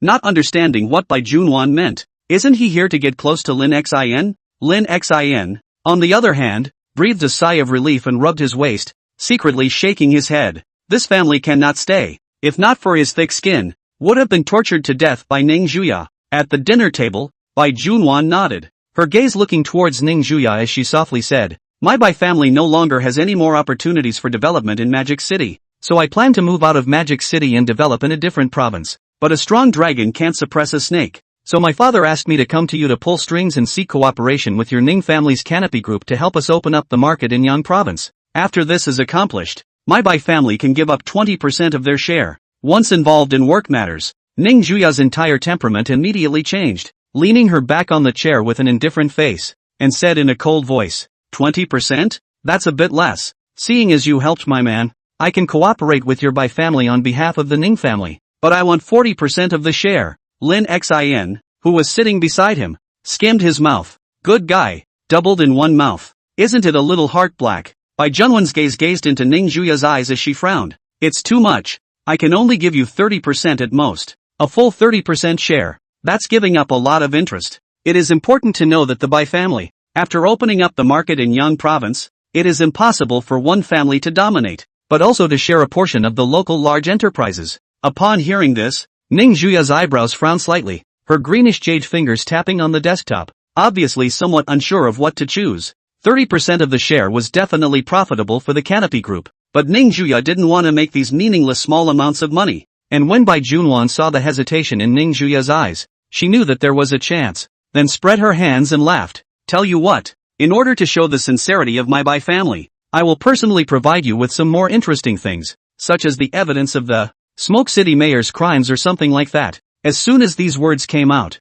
Lin Xin's eyes stared, his gaze looking towards Bai Junwan in doubt. Are you sure? Of course I'm sure. Saying that, Bai Junwan took out a stack of photos from her accompanying bag and held them in her hands. Shaking them, laughing, he said, This is the hard-earned harvest of my men who have been investigating for more than a month. How about it? My sincerity is sufficient, right? Lin Xin looked at the stack of photos, and although he wanted them, he didn't make a sound to interfere with Ning Zhuya's idea. Even if he didn't need that evidence, he'd find out something sooner or later. Just sooner or later. The smart-headed Ning Zhuya naturally understood all of this, but after a slight hesitation she still nodded and faintly said to Bai Junwan, Yes, I'll take this cooperation. The corner of Bai Junwan's mouth hooked up. She knew that Lin Xin hadn't made a mistake with this move. Otherwise, it would never have been so easy to persuade Ning Zhuya to cooperate with her. She could already see that if she wanted to take care of Ning Zhuya, she had to start with Lin Xin, and vice versa. Well then,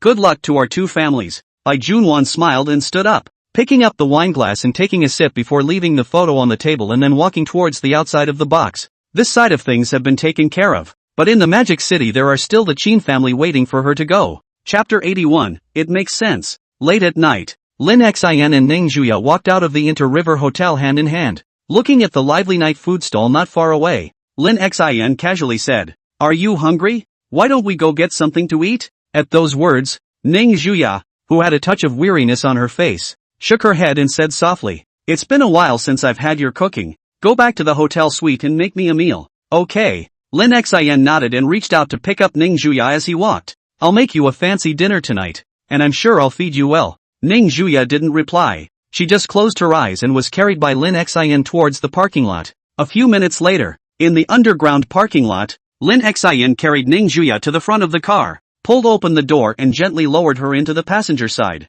fastening her seatbelt. He then closed the door and walked over to the other side and got into the driver's seat. Among the dark corners, a man in black watched this scene with fierce eyes. The corners of his mouth hooked into a cruel smile and raised the gun in his hand. After aiming the point of aim at Lin Xin, who was starting the car, the man in black just wanted to pull the trigger and settle Lin Xin. Just at this critical moment, a powerful battering ram suddenly reached out from behind him and covered the man's mouth with a death grip, and the pistol was snatched from him. The man in black stared with wide eyes, just wanting to resist. The back of his neck suffered a heavy blow. Both eyes rolled over and directly fainted. Really? You want to interrupt such a cozy moment between a young couple? Luing looked at the fainted killer and shook his head, dragging his collar towards the black BMW in the back. Early the next morning, the divine capital Lin family. The morning air was especially refreshing, and Lin Jingguo was eating breakfast inside the house, holding a copy of this morning's newspaper in his hand, looking at it slowly. At that moment, there was a knock on the door of the house. Without looking up, he said, "Come in." The mahogany door pushed open and a guard walked in, reporting back respectfully, "Elder Lin, news has come from Captain Lu's side that Qin Peng has secretly bought assassins to take action against your grandson, asking what you should do about it, Slayer?" At those words, Lin Jingguo snorted coldly, his originally still good mood sinking. He put down the newspaper in his hand and spoke in a cold voice. There are still people these days who don't value their lives so much, and after sparing his life last time, this is starting to pop up. After saying that, Lin Jingguo waved his hand and faintly said, "Finish him off, and remember to interrogate whoever is behind him." "Yes." The guard nodded. He then walked out of the room, gently closing the door behind him. Chuan Province, inside the government's office building. As the governor of Zhang Hongfei has sat in front of the desk to start dealing with things, the quiet office only pen rustle sound. Just then, the quiet was broken by the ringing of a telephone. Zhang Hongfei, who was working,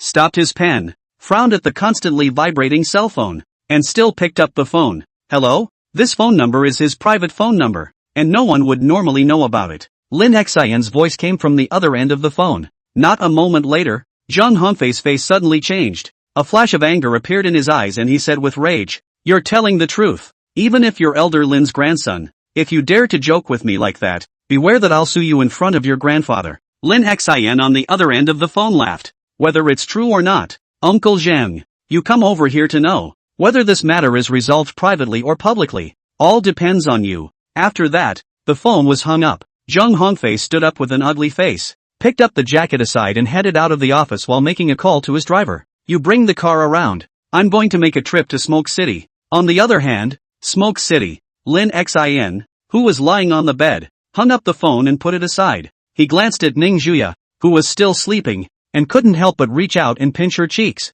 It seemed like she should have been exhausted last night, but not to mention, this feels really good. Soft and sticky, the same touch as a little baby's face. Usually you pinch me and I pinch you once in a while. That makes sense, doesn't it? For a while, Lin Xin kept rubbing Ning Juya's face, and then, a pair of icy cold beautiful eyes opened, and his eyes carried a thick murderous aura. 1 minute later, sitting on the edge of the bed, Ning Juya crossed her white jade legs and looked at Lin Xian, who was kneeling in front of her, and pulled his face fiercely, coldly saying, "The guts are getting bigger and bigger. It seems like you've been giving you too many good looks lately, so you can't tell the difference between big and small kings." "Right, daughter-in-law, I was wrong." Lin Xian aggressively begged for forgiveness. At the same time, he cursed his itchy hands in his heart. Why didn't he hold back? Now it's good. Maybe he'll be domestically abused again. Looking at Lin Xian who kept begging for mercy, Ning Juya sighed. "Forget it, I'll spare you this time." After saying that,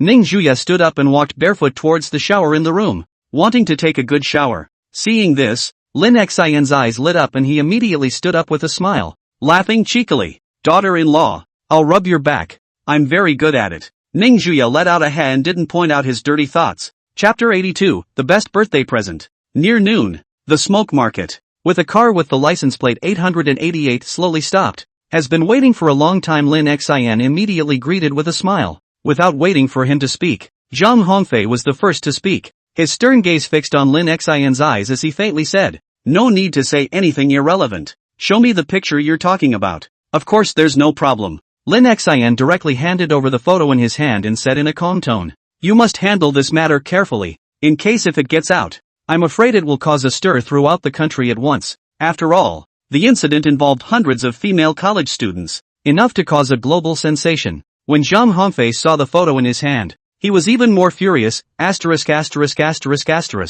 dare these dogs? Words fell. Zhang Hongfei's face was angry red toward the car, obviously to personally deal with this matter. And naturally, Lin Xian didn't bother, holding Ning Juya's small hand and wandering towards the outside, softly saying, "I guess I'll be returning to God's capital in a couple days, so let's part ways then." Ning Juya nodded, her face not changing in the slightest, which made Lin Xian feel a little strange. That shouldn't be the reaction. Is it possible to be too stimulated? Unbeknownst to him, what was going through Ning Juya's mind at that moment was something else. Half an hour later, inside the mayor's office in Smoke City, Zhang Hongfei directly threw the stack of photos in his hand into Wang Defa's face and roared, "You dog have quite a lot of guts. You actually dare to hide these hooks from me. Have you forgotten what I warned you about when I promoted you?" Looking at the hands of the joint photos, Wang Defa pupils shrinking appeared fearful color, feet soft paralyzed on the ground. He knew that he was really done for this time. Several plainclothes policemen then rushed into the mayor's office and dragged the collapsed Wang Defa out.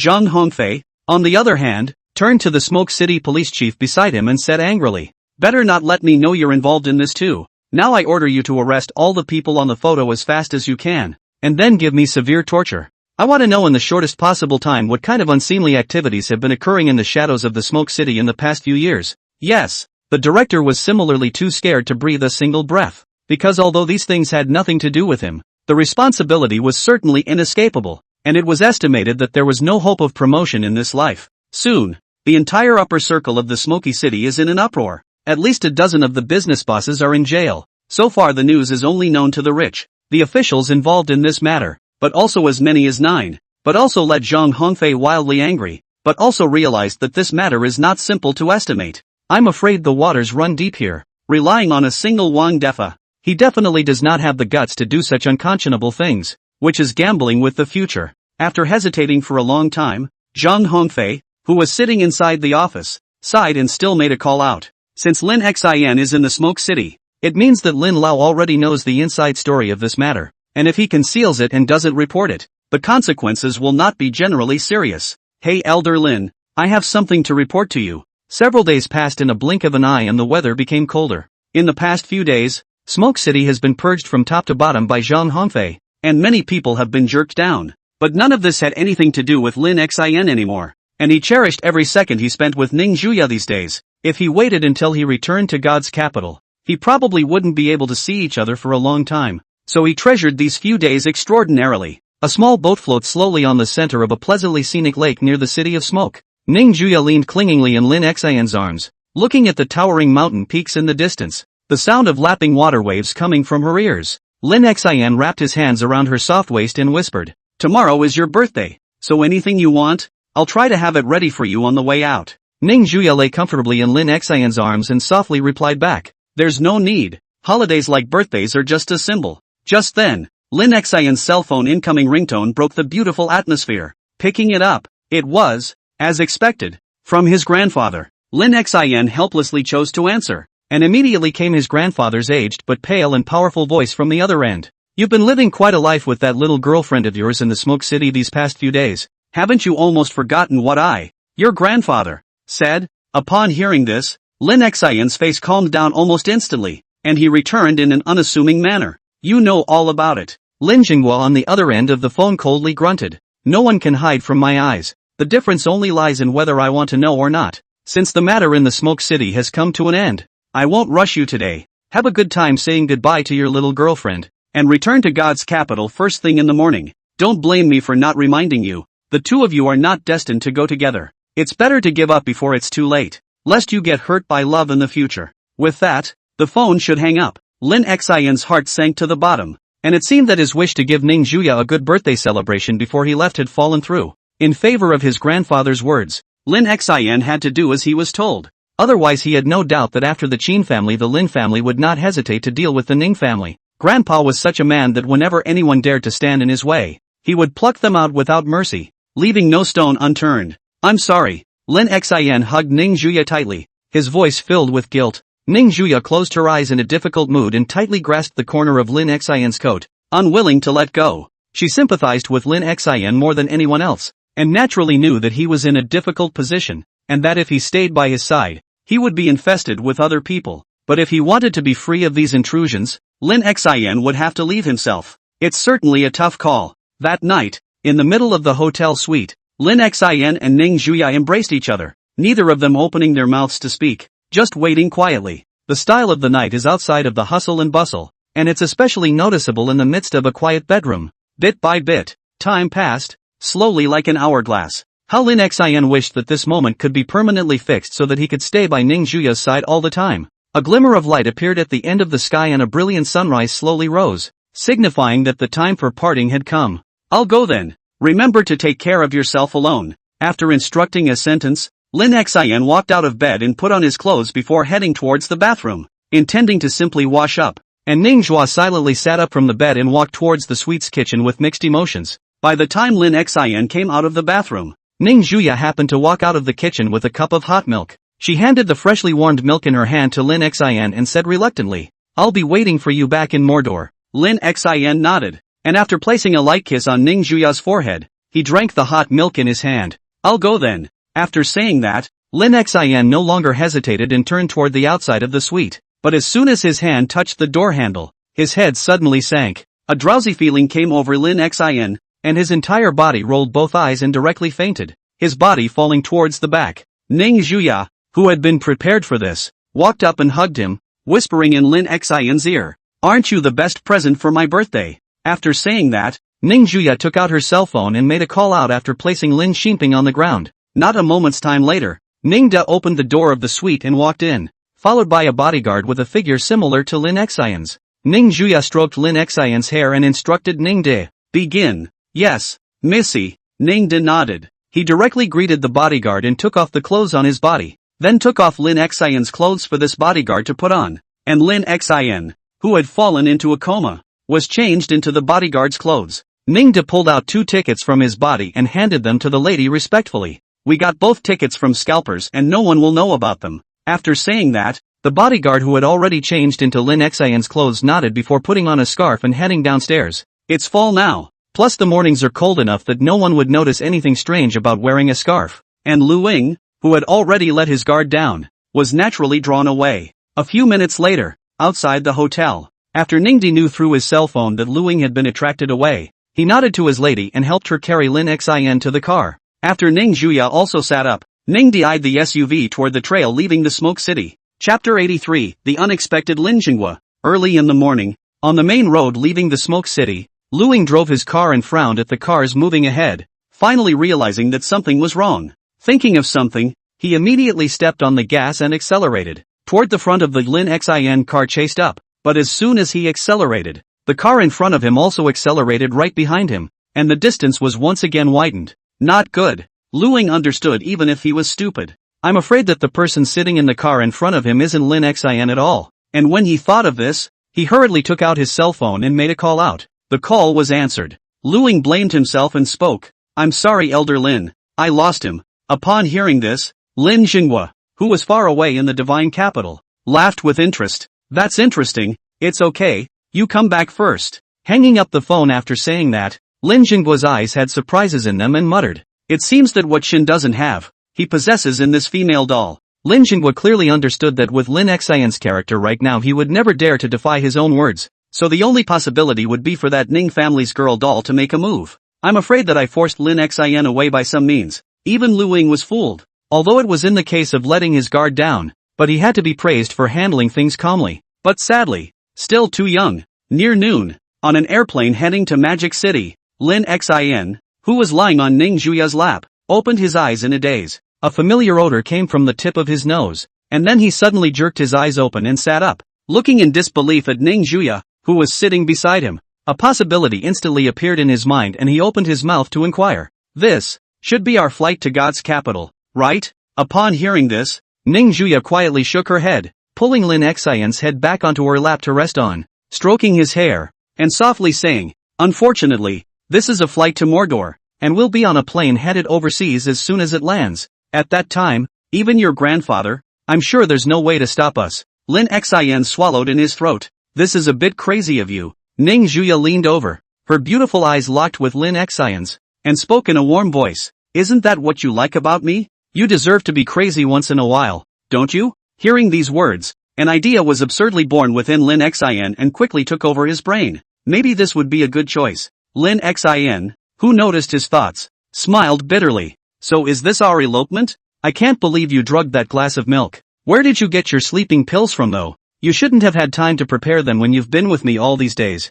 Ning Juya blinked. Of course it's from your best friend. I didn't realize that he was actually the heir to the Wankan Pharmaceutical Group in Sichuan Province. So that's how it is. Lin Xin shook his head helplessly. He rolled over and hugged Ning Juya's waist positively, saying in a lazy tone, then let me go crazy for once in a long time, and you'll be responsible for me from now on. Looking at his engrossed appearance, the corner of Ning Juya's mouth hooked up. Of course, didn't I tell you? You're not leaving my side until I'm tired of playing with you, even if the person standing in the way is the Prime Minister? On this day, the two who love each other begin a grand elopement. This was also the second time Lin Xin had gone against his grandfather's wishes and made such a crazy choice, the last time being 10 years ago. He reaped the freedom and life he wanted. And this time, again, there was no telling how it would turn out. After about 7 hours, it was late in the day from early morning to late evening. At the entrance of the Magic City Airport, Ning Donghong stood quietly at the entrance, seemingly waiting for something. High overhead an airplane slowly landed.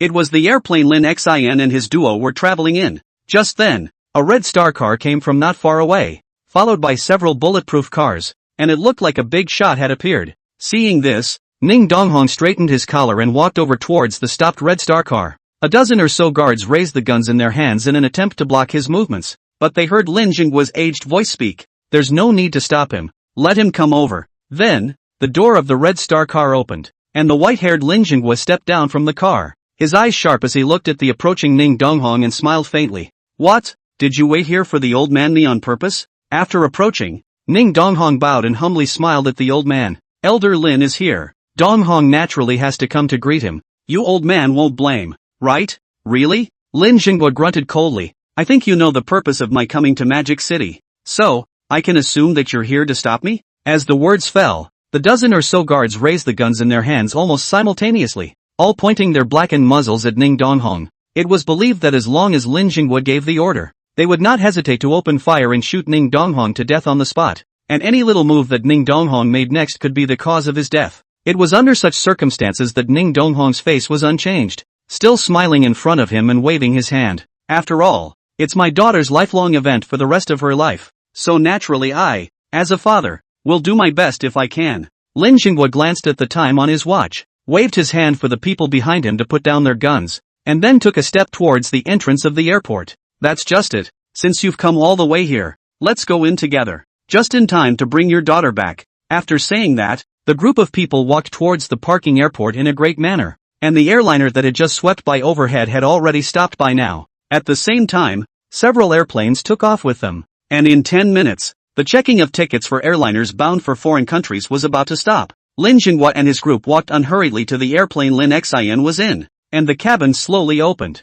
revealing the scene inside. Seeing this, the two guards quickly walked into the empty cabin, ready to bring out the two Lin Xin. Lin Jinghua glanced at Ning Donghong, whose face was bland beside him, and suddenly laughed. You don't seem too worried. Isn't this about your daughter's life? There was no doubt that after bringing back Lin Xin this time, there was basically no possibility of meeting with Ning Juya. At those words, Ning Donghong, however, confidently laughed sideways. Elder Lin, 10 Ning Donghongs might not be able to compare to you when it comes to matters of family and state, but if it's just a matter of playing a little smart, how could you ever compare to me? As soon as the words left his mouth, the two guards who had walked into the cabin frowned and walked back, reporting in a deep voice. Elder Lin, this is an empty plane. There is no one riding in it. Chapter 84, The Second Madness. You tampered with the airport systems? After realizing that Lin Xin was not traveling on this plane, Lin Jinghua's keen eyes looked at Ning Donghong, whose face had remained bland from the beginning to the end of the day. No wonder he wasn't nervous at all, so he had left it behind. You are overly concerned. How dare I show off my skills in front of your old man? Ning Donghong stood with his hands behind his back and smiled lightly. The airport's registration information systems are top secret, and even I can't easily tamper with them. But, Ning Donghong suddenly turned his words around and smiled conceitedly at the highly placed old man.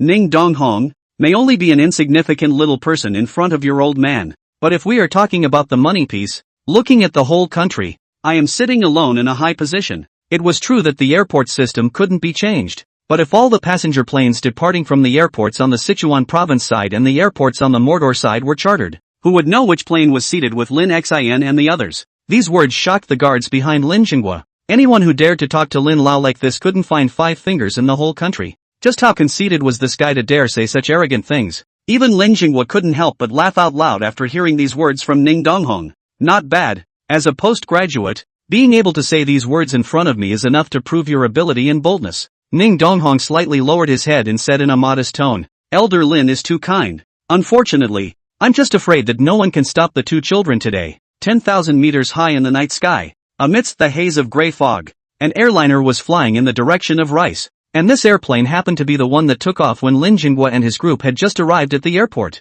Inside the quiet cabin, Lin Xin held Ning Juya in his arms, who could no longer hold on and had fallen asleep, and gently patted her back as if he were coaxing a small baby. At the same time, a fact was understood in his mind. I am afraid this airplane will not be able to reach the Rice country. And Lin Xian's so-called madness is not eloping after Ning Juya. The sky had completely darkened, and shining micro-stars hung high above, depicting a radiant night sky. On the airport's parking lawn, Ning Donghong followed Elder Lin's side with a calm face and did not speak. This time, his Ning family had completely offended this old man to death. Although with the other party's heartiness it was not so much as to take it out on himself. But if word of tonight's events got out, I'm afraid the rest of his life wouldn't be easy. Lin Jinghua took out his military special machine as he walked and slowly said, You didn't really think the plane would take off and they'd be able to head overseas for a leisurely day. Ning Donghong froze, looking sideways at the old man's eyes in confusion, not understanding what the words meant. Lin Jinghua's sharp eyes were calm and unusual.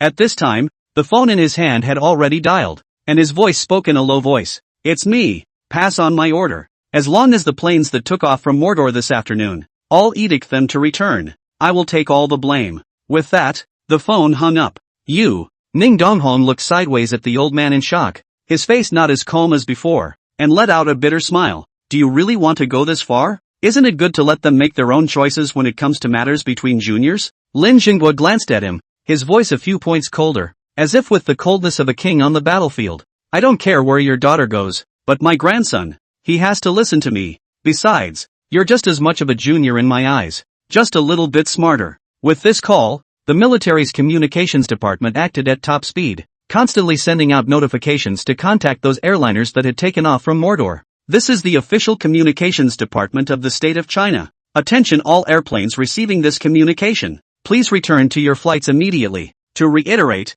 please return to your flight immediately. At this order, nearly 24 captains were filled with doubt, but chose to return immediately. The words of the Ministry of Communication were equal to the top level of China, and they naturally didn't dare to be dissatisfied in the face of a high-level leader. So it was that more than 20 airplanes began to turn around at a height of 10,000 meters, heading towards the Magic City Airport. And naturally, the first to arrive was the airliner that was carrying the Lin Xian duo and was slowly landing. I think they're sitting on this plane. On the lawn, Lin Jinghua looked at the huge airliner that slowly came to a stop and twisted his head to look at Ning Donghong beside him, who nodded helplessly. In this case, he did his best. Dare to play smart under the eyes of a Führer. Since peacetime, he is the only one who is Ning Donghong. Just at this time, the door to the cabin finally opened and 2 figures walked down holding each other's hands. Who else could it be if not Lin Xian and Ning Juya? Lin Xian looked at his grandfather who was standing not far away. He looked at Ning Juya beside him and said softly, That's my grandfather.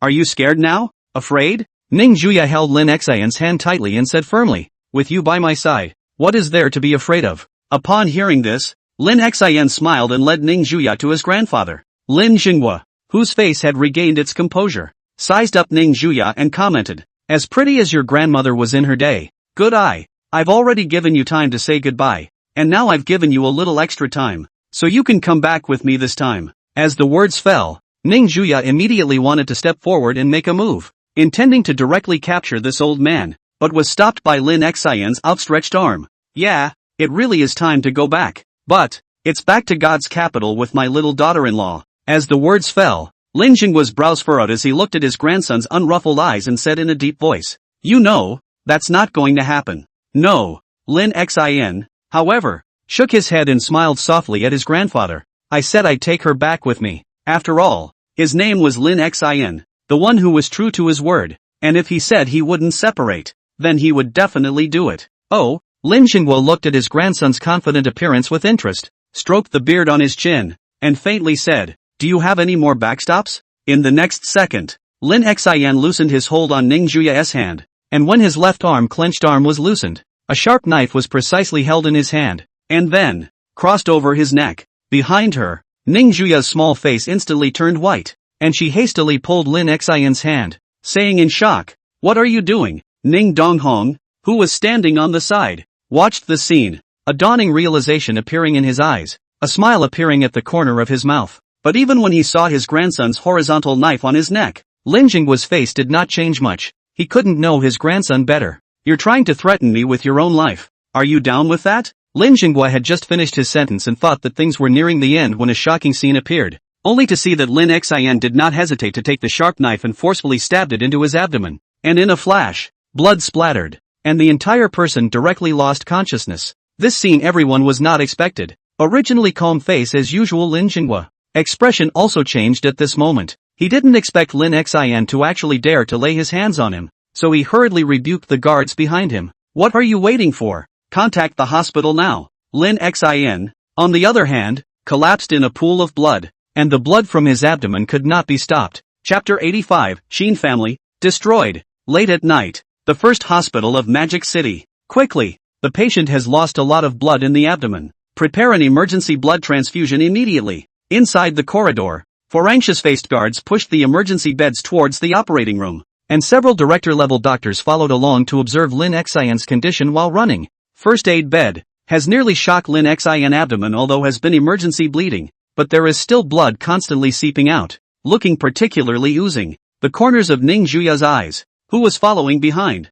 were reddened, with unprecedented fear under her eyes, and teardrops were even flowing down continuously, sliding across her delicate cheeks. Lin Jinghua, who was walking further back, was being assisted by Lu Ying, who had rushed to the scene, and in the bottom of his eyes there was likewise a hint of panic. He never expected his grandson to be so radical as to take his own life. With a bang, the door to the operating room closed. As Lin Xian entered the operating room, the originally noisy corridor quieted down almost instantly, and the atmosphere was unusually oppressive. Ning Donghong looked at his daughter, who was crying in pearly, and walked forward to sit beside her, softly comforting her. "Don't worry, Lin Xian, he's not a little cutie. That stab just now didn't hit the vitals. The Magic City Hospital has the most advanced medical technology in the country. He'll be fine." But actually, Ning Donghong didn't have a bottom in his heart at this time, even though he had already anticipated this current scene when he saw Lin Xian take out his sword. "But I didn't expect this kid to be so crazy.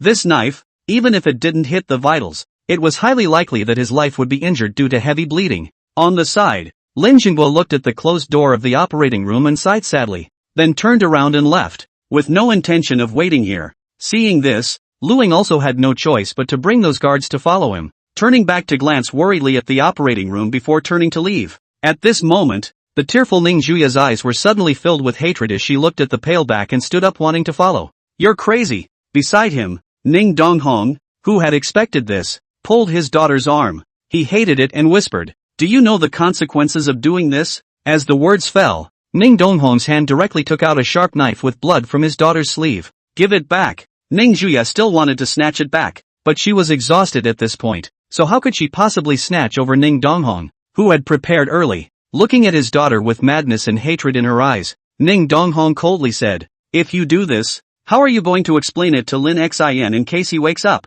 Are you going to let him wake up knowing that you killed his grandfather in order to avenge him and get sentenced to death? What do you think will become of Lin Xian when the time comes?" At those words, Ning Juya's body trembled and clenched her silver teeth. But in the end, she was forced to sit back down. Her small hands clenched tightly, her nails embedded in her flesh. Ning Donghong was relieved when he saw this. Father and daughter sat quietly in the hospital hallway, waiting for the surgery to be over. Outside the Magic City Hospital, Lu Ying sat on the car and looked at Lin Lao, who was silent and not speaking in the back seat, and inquired as he drove, "Elder Lin, what do we need to arrange next?" Upon hearing this, Lin Jinghua, whose face had regained its calmness, twisted his head to look out the window and faintly said, "Of course it's going to continue, but before that just give him a little vacation." Isn't he going to start his internship his junior year at Mordor University? Give him a full college experience. As for the aftermath of the Smokies, let those who withdrew earlier, especially the president of the University of the Smokies, make his guilt nationally known to me. After hearing this, Luing nodded and stopped talking, and Lin Jingguo looked deep into the grand night scene of Magic City and murmured in a low voice, I'm running out of time. Have to get this mess cleaned up before then. That night, Lin's father and mother, who had gotten the news, hurriedly rushed to the hospital, and Ning's mother also put down what she was doing and rushed towards the hospital. All night long, the closed door to the operating room did not open. Early the next morning, because of the return of many planes at the Magic City airport, it caused a hot debate on the internet, but it was quickly suppressed by the officials. 3 police cars out on the streets heading to an upscale villa district sped by. At this time, the Qin family, the luxurious big villa was filled with a smell of blood, and in the living room a dead body with extremely unwilling and panicked eyes fell in a pool of blood. There were bruises from beatings on various parts of his body, obviously from the abuse he had suffered before his death. A slender figure stood quietly on the second floor facing downward watching the bloody scene. The Qin family does not exist from now on. The coal-faced Xiao Jie looked at the corpse of his own father, then kicked the oil drum aside and tipped it over on the ground, the fuel clattering down from the second floor to the first floor. It didn't take more than a moment's effort to fill the villa with the stench of oil. Xiao Jie took out a match and lit it. The fire lit up, then threw it at the living room on the first floor which was already covered in fuel. When the sparks came into contact with the fuel, the searing flames blossomed instantly, and yellow flames enveloped the entire villa, igniting thick black smoke. This fire will burn everything down and end the Qin family's crimes of the past 10 years. Xiao Jie's figure broke the window from the second floor and landed firmly on the ground with relief and liberation in his eyes. A figure on a motorcycle had been waiting for a long time, and by June 1, who was wearing a helmet, handed Xiao Jie another helmet and laughed. Now that it's all taken care of, let's go. The police are already on their way here, and although I've arranged for a roadblock, I don't think it will last long. Xiao Jie, who received the helmet, nodded, and then moved quickly to sit in by Junwen's car, his hands resting on her waist. Boom! The motorcycle underneath them roared and drove away from this villa area at an extremely fast speed. Just as they left, the security guards from the neighborhood property who heard the commotion panicked and started putting out the fire with a fire extinguisher, and 3 police cars arrived at that moment, and a dozen police officers stepped out of the cars and began to assist in extinguishing the fire. Half an hour later, the fire was finally extinguished, leaving only a burnt and broken villa. Seeing this, Police Chief Chan Wei directly rushed into the villa with his men, and soon discovered the charred body in the living room, as well as the wounds on his body. A policeman came forward with gloves and examined them for a while, then turned his head to report, Bureau Chen, this is the Qin Pine we want to arrest. He seems to have been dead for a while, presumably he was killed abandoning his body here. Do we want to continue the investigation? Upon hearing this, Chen Wei frowned and pondered for a while before saying in a deep voice, there's no need to check, just make sure that Qin Peng is dead, and as for what comes after, the higher-ups won't care. And the villa had burned to the ground like this, so even if they wanted to check, they probably wouldn't be able to find out any useful information. Although it is not known who killed Qin Peng, but it is also considered to help the police department in an invisible way to reduce the trouble, and save time to also waste time to arrange a charge for Qin Peng. 9 o'clock in the morning, in front of the operating room of the Magic City Hospital. The corridors of the hospital were somewhat quiet as Mr. and Mrs. Ning Donghong and Mr. and Mrs. Lin Guodong sat on a bench waiting, while on the side, Ning Zhuya's face still had dried tear tracks. The two families waited outside the operating room for a full night, all without saying a word, and the atmosphere was heavy. Just then, the door to the operating room rattled slightly, and then it opened and the attending doctor walked out in a spirit of exhaustion. Hearing the commotion, Ning Zhuya was the first to stand up, her beautiful eyes nervous as she walked to the doctor. Worried, Doctor, Lin Xin He, how is his condition? Upon hearing this, the doctor's tone was complex as he returned. The current situation may not be too optimistic. The patient's life is in danger at any time. Prepare yourselves for the worst. He may not last the night. Chapter 86, Give another cut? Hearing this, Ning Zhuya immediately felt that the sky had collapsed, and her feet were about to fall to the ground. But fortunately, Ning's father held her in place. Her pupils were lost in thought as she muttered, how did this happen? The attending physician's mouth moved at the sight of the 5 in tears, but he stopped what he wanted to say. Then with a sigh, he headed towards the restroom. He has seen too many scenes like this. The patient needs to recuperate now, so you should not go in and disturb him, and pray for a miracle. After saying that, the male doctor turned his back to the crowd. The corner of his mouth curved up in a dark thought. That's a good $1 million to take. And even if you're found out afterward, no one can do anything to you. Meanwhile, Lin Xian's situation quickly reached Lin Jinghua's ears. Inside the military commander's office of the Magic Capital Military Region, Lin Jinghua hung up the phone, his gaze redirected to Military Commander Long, and slowly said, "Anyway, that Lin Tian kid still needs you to put in more effort. I'll personally send him to you after the new year." Long Lixing, who had a serious and respectful face, nodded and said in a serious tone, "Don't worry about it, Chief. Lin Tian, his grandfather, is also kind to me. I will definitely lead him back to the right path." Upon hearing this, Lin Jinghua nodded and stood up and walked towards the outside of the office without looking back. "Then I have some business to take care of, so I'll take my leave." Long Lixing followed and stood up, giving a standard military salute. "Take care, Chief." Magic Capital. In front of a certain cemetery surrounded by mountains, Xiaojia knelt on both knees and kowtowed 3 times to the tombstone. "Mother, I've already avenged you for your revenge back then. Those 3 old things of the Qin family were all tortured alive to death by me. You can rest in peace in the ground, next to this tombstone." At some point, there were additional deep pits that could accommodate 1 person to lie down. Then, just as Xiaojia picked up the dagger at the side and wanted to end his life, a hand suddenly grabbed his arm. Xiaojia froze, his eyes looking doubtfully at Bai Junwan standing behind him. Not understanding what the other party meant by this, Bai Junwan grabbed his wrist and laughed with a big grin. "Although my cooperation with you has been completed and I've gotten half of the Qin family's assets, I still want to ask you, sure you don't want to follow me around? Isn't it a shame to die like that when there are so many other fun things in this world that you've never experienced?" Upon hearing this, Xiaojia's face instantly turned cold and he said in a cold voice, "You'd better loosen your hands now. I don't have the patience to talk about the future with you here." "Yes?" Bai Junwan smiled mysteriously, letting go of her hand and taking out her own cell phone from her body to open up a photo and handed it to him. "Then why don't you read this first, and I'm sure you'll have the patience to talk freely with me about the future." Seeing this, Xiaojia hesitated, but still took the cell phone and looked at it. On the phone was a screenshot of a chat log, one of which featured none other than Qin Peng, only to hear Bai Junwan snap her fingers crisply, crouch down to Xiaojia's ear, and compel. Then the question arises. Your mother was Qin Peng's first love interest. Why did he do it to your mother? Was it really for the benefit of the Qin family to choose a marriage partner with a better family background? As far as I know, his second wife, whose family is only slightly rich, has been of minimal help to the Qin family, and the Qin family doesn't lack that kind of money, right? Looking at the chat record in his hand, Xiaojia's pupils shrunk. The red star car slowly stopped in front of the Magic City Hospital. The door opened, and Lin Jinghua took a step towards the hospital. Inside an intensive care ward on the 3rd floor of the hospital, Ning Zhuya sat alone in the middle of the ward, looking at the pale face lying on the hospital bed. At this moment, the door to the ward opened and Lin Jinghua, who was followed by his guards, walked in. To the men following behind him, he said, "You guys just stand guard at the door. I'll be out in a minute." Hesitation flashed across the faces of several guards, but seeing the resolute gaze of the chief, they had no choice but to follow orders. The door to the ward closed. Ning Zhuya, who heard the commotion, twisted to look at Lin Jinghua, who walked in, stood up from his chair, and faced this Chinese head of state, and said in a cold voice, "You shouldn't be here. You're the one who got Lin Xin killed." In the next second, Ning Zhuya directly took the fruit knife and the fruit basket on the side, rather like she wanted to stab the other party on the spot. Seeing this, Lin Jinghua's footsteps didn't half pause as he complimented her. "You're a bold little girl doll, daring to point a knife at me. No wonder you can rule Shin into submission." After saying that,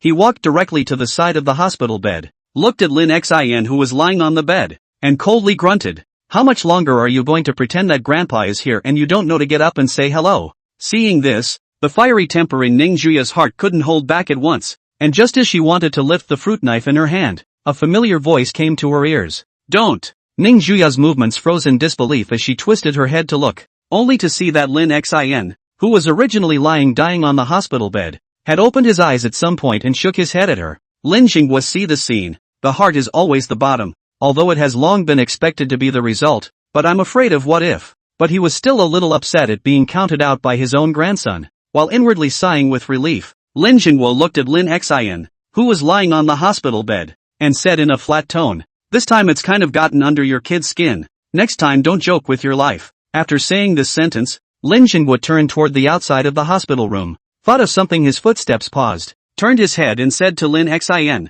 "That's a nice girl. When you're healed, Take her home to see your grandmother. Lin Xin, who was lying on the hospital bed, nodded his head, knowing that his purpose had been achieved. The corners of his mouth rose and a smile appeared on his frail face, and he didn't notice in the slightest that Ning Juya's face on the side had completely sunk, at this moment where she still couldn't realize that she was being tricked. This dog man is simply bold. Or, give him another cut? Chapter 87, Footsteps on Lin Xin, Family Status. As the door to the hospital room was closed, the atmosphere became oppressive for a moment. Lin Xin, who was lying on the hospital bed, seemed to have sensed something, and his body shivered coldly, and he hastily covered his head with the quilt, pretending to be weak. Ah, I'm so hard. But in the next second, the white quilt was directly lifted by Ning Juya, coldly looking at Lin Xin, who was curled up on the bed, and coldly said, "When did you wake up?" At those words, Lin Xin on the hospital bed scratched his head awkwardly and said with some uncertainty,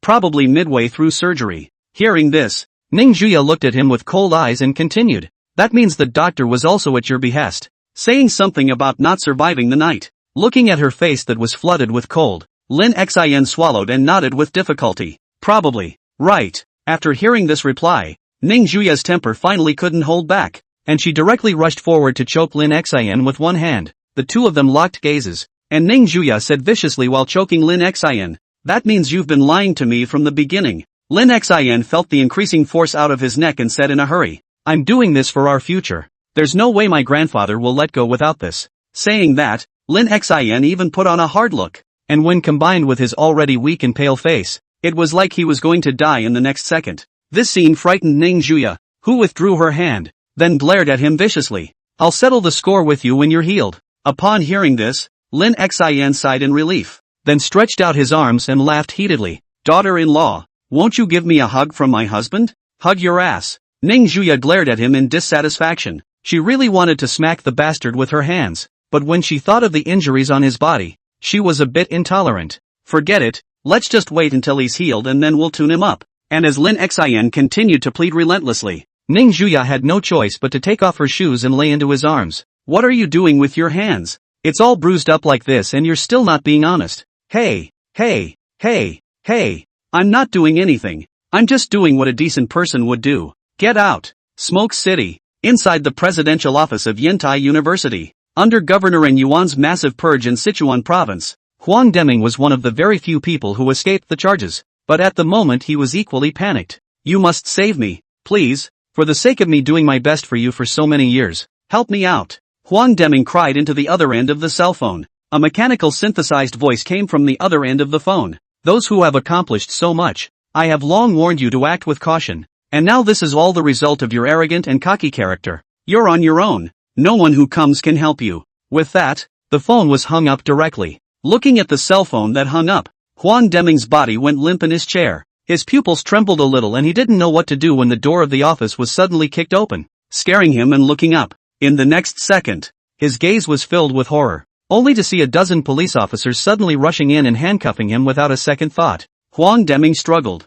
"What are you doing? I'm the president of Yantai University. How dare you arrest me?" The abrupt voice came from outside the office. That was before the cold-faced Lu Ying walked in and said in a cold voice to Huang Deming, "It has been judged that the president of Yantai University, Huang Deming, is suspected of multiple cases of corruption, and the president's position will be dismissed pending the identification of the case. Take it away." Just like that, Huang Deming was dragged away by the two policemen, causing many students and teachers to stare at the scene with wide eyes. Lu Ying looked to the Smoke City police chief on the side and faintly commanded, "You go to Huang Deming's house and bring back all the money he embezzled over the years as relief money for the Smoky University in the future. Also, I remember that he has a 3-year-old daughter, and this has nothing to do with his family. So remember to find a better excuse when you go, so you don't cast a shadow on the child." Upon hearing this, the director nodded respectfully and immediately led the people out. Lu Ying, on the other hand, picked up Huang Deming's cell phone that had landed on his desk, put it away thoughtfully, and then also walked towards the outside. Time flew by, the small half-month flew by, and the temperature gradually lowered. Inside a certain luxurious ward of the first hospital of Magic City, Lim Shin, lying on the hospital bed, opened his mouth cozily. Ning Juya, who was sitting on the side, expressionlessly picked up the dishes inside the lunchbox and sent them into his mouth. This more than 10 days, Lin Xin lived can be described as incomparably nourishing. Clothes to stretch out the hands of food, there is a beautiful little daughter-in-law eyes, is simply a heavenly life. He was also almost done with his injuries after days of big fish and meat, but he stayed in the hospital because he had to nourish his blood. Ning Juya, who was a little tired in spirit, glanced at the nutritious bento that she had personally made in her hand, and then at Lin Xin, who was waiting to be fed by herself, and suddenly felt that something was wrong. Stopping her food-pinching motion, she suddenly inquired, "Your injury seems to be in your abdomen, right? You were so weak before that you needed me to feed you, but you should be almost all recuperated now, right?" Saying that, Ning Juya expressionlessly placed the lunchbox aside and stood up, her gaze locked with Lin Xion's. At those words, Lin Xion's body stiffened, cold sweat constantly breaking out behind his back, a little weak from the unkind little stare. That should be about right." With the last word, Lin Xion paused somewhat sheepishly. "Oh yeah." Ning Juya suddenly had a smile in her eyes as she stood up and walked up to unlock the door to the hospital room. She then pulled up the sleeves on her hands, revealing her white and tender arms as she walked towards Lin Xion. Soon, Lin Xion's agonizing howls of misery and pity came from the ward. At that exact moment, Ning Donghong and the others also arrived at the entrance of the ward and were about to knock on the door when they heard voices coming from inside. The four of them looked at each other. "You looked at me and I looked at you, and then silently turned around and left." The youngsters nowadays are so playful, so impatient early in the morning. "Don't, daughter-in-law, let go. That can't bite. I'll bite you to death. Obviously you're fine. How dare you make me serve you for so long? You're just tired of living." 10 minutes later, Ning Zhua crushed the victory. So, inside the hospital room, Lin Xian glanced aggrievely at Ning Juya, who was leisurely lying on the hospital bed, and helplessly picked up a piece of meat and sent it into her mouth. "What's all this? I'm the patient." Chapter 88, Returning to the Divine Capital. "Daughter-in-law, I really know I'm wrong. Please let me go." Inside the hospital room, Lin Xin, who was wearing a hospital gown, was being stepped on by Ning Juya, constantly begging for mercy. "Spare you?" Ning Juya gazed condescendingly at Lin Xin and said in a cold voice, "Letting you go so you can stab yourself next time and then play dead to hide it from me. Is that it?" Upon hearing this, Lin Xin cried out, wrongfully accused, "I really won't dare next time. Just have mercy and take your feet off. It's going to be weirdly embarrassing to watch when my parents and them come over." "Yes?" Ning Juya looked at Lin Xin with a crooked head. The force under her feet increased by a few points,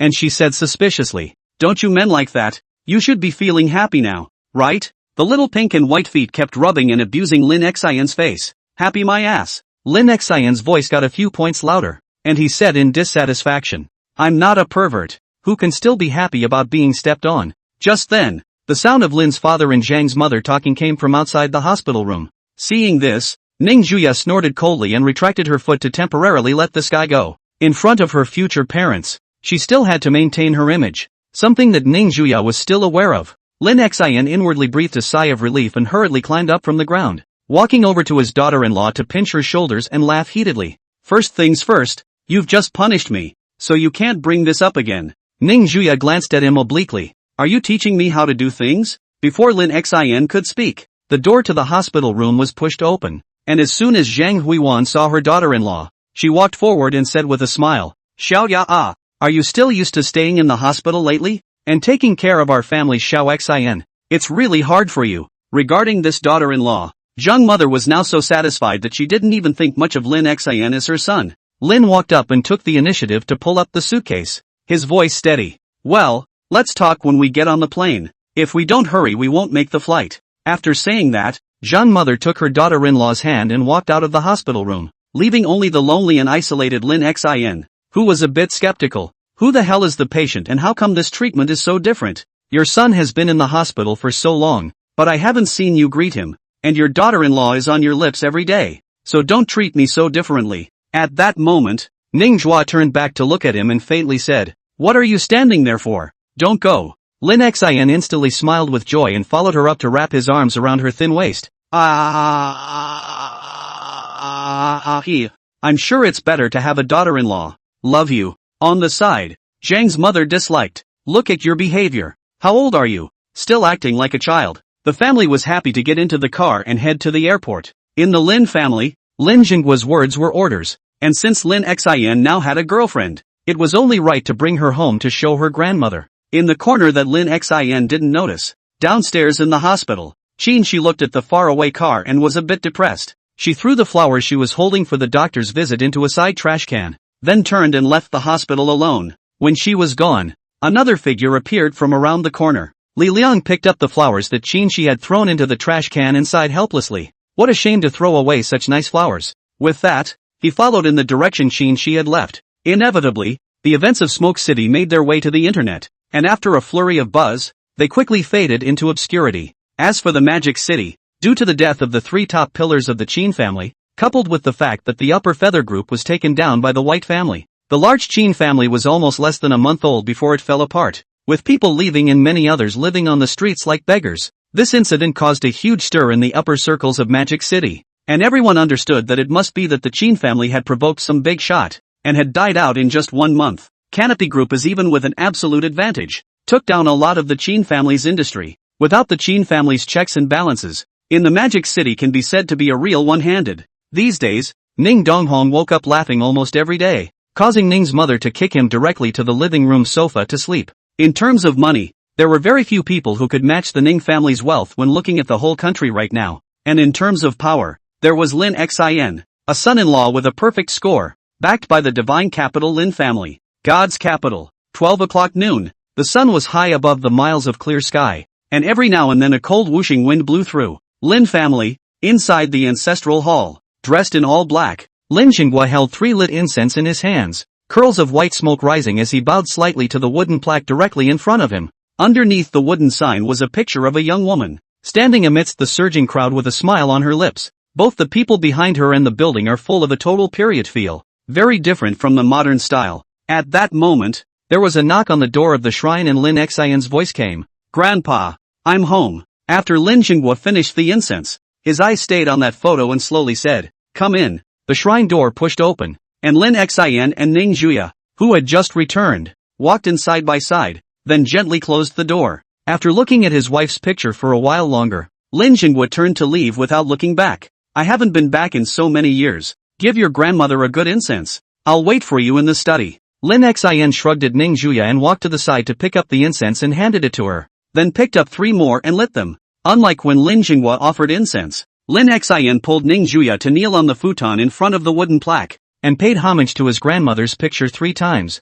Only after finishing did Lin Xian pull Ning Juya to his feet and explain, "From what my dad tells me, my grandmother went away when she was in her 30s, and it was always my grandfather who raised him alone. Of course, I was actually kind of raised by my grandfather. He can be weird. Don't mind if I do." Ning Juya nodded and didn't say anything. After paying his respects, Lin Xian held Ning Juya's hand and walked out, parting at the doorway and instructing, "Why don't you just wander around the yard for a while? I'll go to the study and come find you later." 10 minutes later, Lin Xian knocked on the door of the study, and after waiting for a while with no movement, he pushed the door open and walked in. At this time in the study, both sides are full of books. Most of them look a little years old, but they are clean, should be often tidied up. At this moment, Lin Xinghua was sitting in front of a wide desk with a pair of presbyopia glasses and was flipping through a book, opening his mouth without lifting his head. "I can agree to you marrying that doll girl, but you have to promise me a few things." Lin Xian silently walked to the chair in front of the desk and sat down, glancing at the red account book placed aside with his afterglow, and asked, "You said?" Lin Xinghua raised his head and removed his glasses. His pale but sharp eyes looked at his grandson and slowly said, "3 things. Number 1. Chapter 89, Trying to Hide the Past. God's Capital. Inside the Lin family mansion, Ning Juya, who had nothing to do, casually strolled around the courtyard, marveling at the layout of the courtyard, which had all its organs in one place, far larger than the average quadrangle. Both the gardens and the pool are all there. Of course, there are many male servants in the courtyard, who usually take care of the miscellaneous affairs in the courtyard, but their real identity is the king of soldiers carefully selected from the military camp. Just as Ning Juya wandered into a side yard, a sudden voice rang out behind her. "You're the girlfriend Lin Xian brought back. Looks like he's got a good eye after all." The cold-faced Ning Juya subconsciously turned to look, and at some point, a young man wearing a fancy studded leather jacket appeared behind her. Her willow brows subconsciously furrowed as she asked, "And you are?"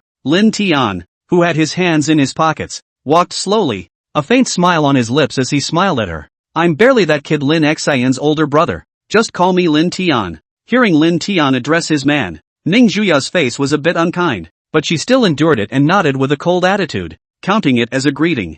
Her sixth sense as a woman told her that this one owed more than Lin Xian. Just as Ning Juya proceeded to walk outside the courtyard, Lin Tian behind him suddenly said, "Want me to show you around? I grew up with Lin Xin, but I know quite a few things about his childhood, so you should be curious. And, even if you ask him, he probably won't tell you what happened when he was a kid. I can still vouch for that." At those words, Ning Juya's footsteps paused. She really quite wanted to know about Lin Xin's past, so she had to turn her head and say in a cold voice to Lin Tian, "You'd better not have any bad thoughts, or I won't guarantee your personal safety." "That's scary." Lin Tian whistled in feigned fear and took a few steps forward to walk in front of Ning Juya, not looking back. "Come on, let's walk and talk." Ning Juya directly followed. With the mansion under full surveillance, she didn't believe that Lin Tian would dare to play any mind games. "This is the courtyard where that guy Hyashin lives. By the way, mine is right next door. When I was a kid I could often hear that guy breaking down and crying. Ha ha ha." On the other side,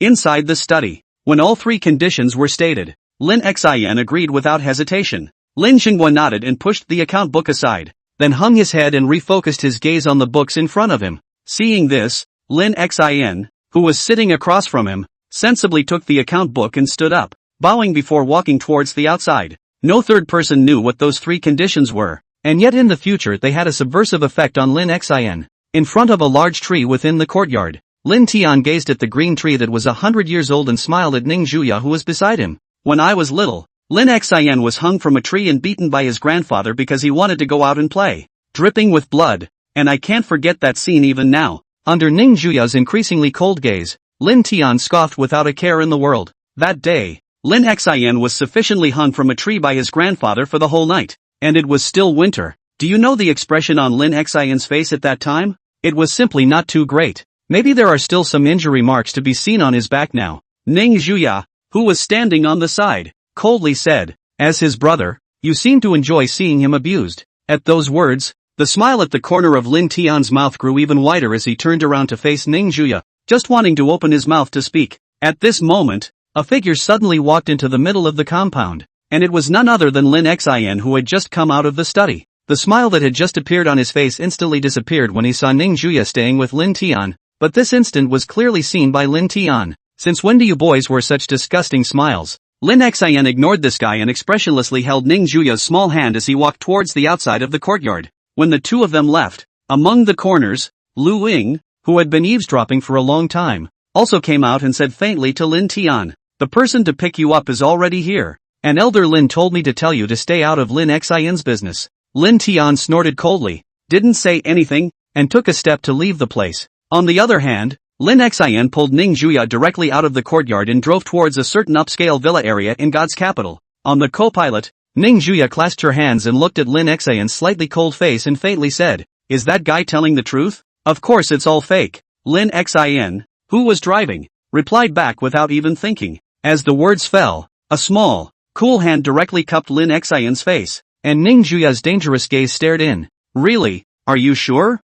Lin Xin had no choice but to nod. He himself was more evasive when he was a child. That's why he didn't want Ning Juya to know, but the other party already knew it now, so there was nothing he could do about it. Upon hearing this, Ning Juya then loosened her hand, and after letting out a cold snort, she viciously said to Lin Xin, "Don't ever lie to me again or I'll make you a guest at the hospital." "You repeat that? Going to the hospital as a guest is a way to beat yourself alive." The corners of Lin Xin's mouth twitched, so he could only say perfunctorily, Yes, I, Lin Xin, will never lie to Ning Juya for the rest of my life, so that's fine. That's more or less the same." Ning Juya withdrew her gaze in satisfaction, but in her heart at the moment she was incredibly heartbroken about what happened to Lin Xin when he was a child of a few years old, hanging from a tree in the coldest of winters, covered in wounds, is a sufficiently ominous sight alone, let alone experiencing it in person. After hesitating for a while, Ning Juya took off her shoes and sat cross-legged on the seat, suddenly saying, "I've been meaning to ask for a long time now, why is your grandfather treating you like this? And that Lin Tian grew up the same way?" Lin Xin, who held the steering wheel in his hands, shook his head, his gaze always looking straight ahead, and returned in a flat tone, "Lin Tian is different from me. He's the grandson of Grandpa's comrade in arms, and after Lin Tian's parents died in an accident, he was received by Grandpa at home. It's funny, obviously I'm the pro, but Lin Tian and I are treated worlds apart. To put it simply, when Lin Tian was a child he could play carefree and eat whatever he wanted, whereas me, when I was a child, It was good enough to have one meal of meat a day. After hearing these words, Ning Zhuya, who was sitting in the co-pilot's seat, was motherly and caring, reaching out to touch Lin Xian's head and comforting him. Don't worry, whatever you want to eat in the future, this young lady will buy it for you. We'll eat and drink every day. You just have to pay for your flesh. Lim Shin, Chapter 90, Beauty at Dusk. I don't know why Grandpa did this to me. I think he doesn't like me. Maybe he prefers Lin Tian like that. In front of the hotel in God's capital, after Lin Xian stopped the car, he walked to the passenger side and led Ning Zhuya out. Seeing that his face was a bit sad, Ning Zhuya changed the topic. We've got the account book too. When are we going back? Tomorrow, Lin Xian said as he walked. I'll take you to the God's capital this afternoon for a nice stroll. As the center of China, Chengdu had many scenic spots, so there were many outsiders who came to see the scenery every day. After having lunch at the hotel, Lin Xian brought Ning Zhuya to the most lively market in God's capital. In the midst of the influx of people, Lin Xian was casually looking around while holding Ning Zhuya, and the two of them attracted a lot of people around them with their outstanding face value. Lin Xian said as he walked, I couldn't prepare a gift for you on your birthday the other day, so I'll make up one for you today, okay? Ning Zhuya, who was walking beside her, pursed her lips. Her delicate face was like a cute porcelain doll as she softly said, yes, but not more than $100. Upon hearing this, Lin Xian was puzzled. Why? Only to hear Ning Zhuya take Lin Xian's arm and wink at him. Of course it's because I'm afraid someone will break the bank. Lin Xian burst into a bitter smile. This is looking down on him, not to mention other things, a few $1,000s he is still taking out now. After all, on the way here, he specifically went to his dad's small vault to pop some gold coins. But since this is the request of my daughter-in-law Sama, let's do it. With this in mind, Lin Xian twisted his head and carefully sized her up, then nodded thoughtfully. The two of them proceeded to walk towards the distance, while Ning Zhuya was somewhat looking forward to what kind of gift this guy would actually give himself. The afternoon passed just like that, and while waiting for dusk to appear in the sky, Lin Xian brought Ning Zhuya to a maple tree. The autumn wind is blowing down several yellowed leaves. At this point, there were no more people around, so Lin Xian turned to face her and said softly, you close your eyes. At those words, Ning Zhuya obediently closed her eyes, anticipation flooding her heart. A warm touch then nudged her forehead, and Ning Zhuya subconsciously opened her eyes just in time to see Lin Xian licking the corner of his lips with intent. He hemmed and hawed. How's that for a nice gift? I'll make an exception and reward you with a kiss for taking care of me in the hospital for so long. Don't get too obsessed with me. In a flash, the surrounding atmosphere was silent, and Ning Zhuya raised her hand expressionlessly, intending to punish this guy. In that case, I'll reward you too. Stand still. Seeing that he was about to be beaten, Lin Xian hurriedly pulled out a pink scarf and a pink butterfly hairpin from behind him in a juggling act. Just played a little joke on you. That's what I got you for your birthday. At those words, Ning Zhuya's hand paused for a moment, her icy face easing slightly as she glared disgruntledly at Lin Xian. If there's a next time, you're going to die. Don't dare, don't dare. Lin Xian sighed in relief and hurriedly put the scarf around her, followed by the hair clip. Not to mention that once you put it on, Ning Zhuya's whole temperament is a little different. After all, her character originally belonged to a somewhat sexually cold person.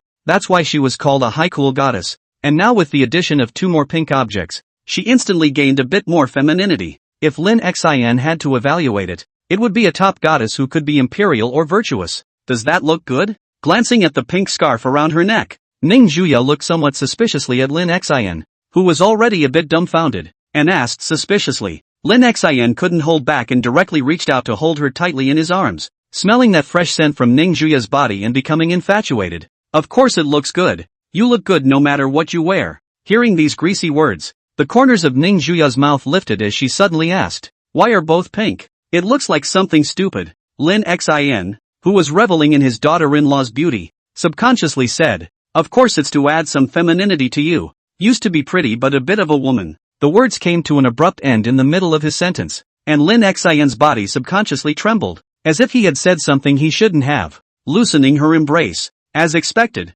at this moment, Ning Zhuya's originally smiling face became somewhat gloomy. The corner of Lin Xian's mouth, who reacted quickly, turned around and tried to slip away, but his arm was firmly grabbed by a small hand, and a voice like a demon's sounded in his ears. Are you trying to say that I was not feminine before? So that's how you looked at me before. That being with an unfeminine woman like me aggravated you, did it? Cold sweat instantly emerged from Lin Xian's back, and his entire body directly fell to the ground, constantly backing away. his gaze somewhat fearful as he looked at Ning Juya, who was walking towards him. Soon, a miserable scream came out from under the maple tree, echoing in the surrounding forest. Early the next morning, Shenandoah Airport, Ning Juya, who was wearing a pink scarf, took the first step towards the cabin, and just as Lin Xian was about to follow, he was pulled by his mother's arm. Lin Xian twisted his head in confusion. "What's wrong, Mom?" Only to see Zhang's mother pull out a bank card from her body and put it into his hand, saying in a serious tone,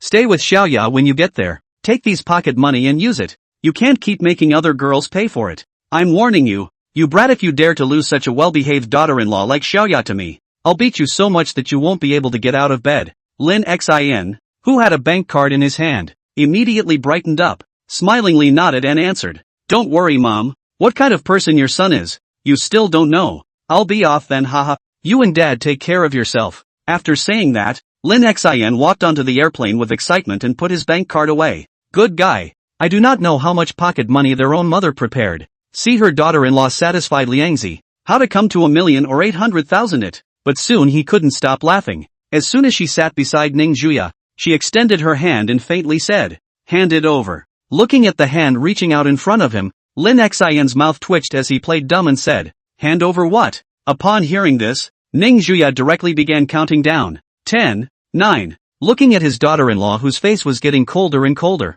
Lin Xian could only hand over the huge sum of money that had not yet been warmed up with tears. Pitifully, he said, "Daughter-in-law, leave me some, I can't afford to eat." Ning Juya took the card and glanced at him obliquely. Then as she held Lin Xian in her arms, she gently stroked his head and softly said, "Don't worry, with me, I'm sure I won't starve you. Men become bad when they have money." Ning Juya had seen it before when she swiped through short videos, so in a fit of control, she would never allow Lin Xian to carry huge sums of money on his person. But looking at Lin Xian's tearless appearance, Ning Juya sighed and said helplessly, "Then let's give you a little reward as compensation." Saying so, he grabbed Lin Xian's hand and guided him to probe into the hem of his. The Ning Juya AI portrait is available. See the comments at the end of the chapter to view it. Chapter 91, Return to University. The weather is getting colder and colder, with general temperatures dropping into the teens. As the end of the month exams approached, the atmosphere of Mordor University was obviously a bit depressing.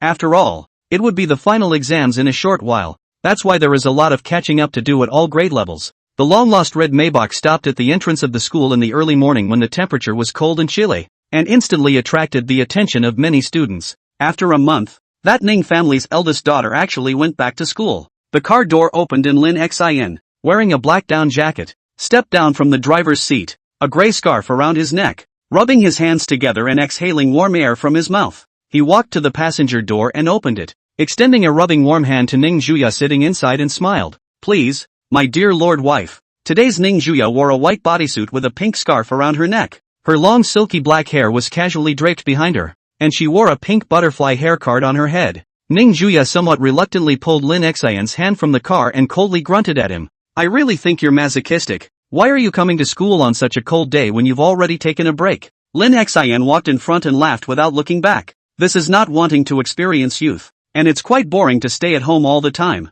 Feeling the coldness of the weather, Ning Juya sniffed her agaric nose. Her delicate and perfect face was a little reddened by the cold at the moment. Seeing this, she directly walked quickly behind Lin Xian and directly put her icy cold little hand into his back, her little face instantly revealing a relieved smile, while Lin Xian, who was caught off guard, instantly sucked in a mouthful of cold air, feeling as if his back had been thrown into a piece of ice, and was just about to break free, when he heard Ning Juya, who was warming his hands behind him, faintly say, "If you move, I'll just strip you naked and you'll be ready to run around the school naked." At those words, Lin Xian's mouth twitched and he didn't dare to make another move, so he had to let the small hand behind his back do whatever it wanted. On the path of the school's green belt, the duo of Lin Xian and Ning Juya could be said to have attracted many people. No way. Show love in public. Want to not notice it is difficult. We are all students, you guys like this. Too out of order. This scene was even photographed and posted on the school's forum, creating a furor.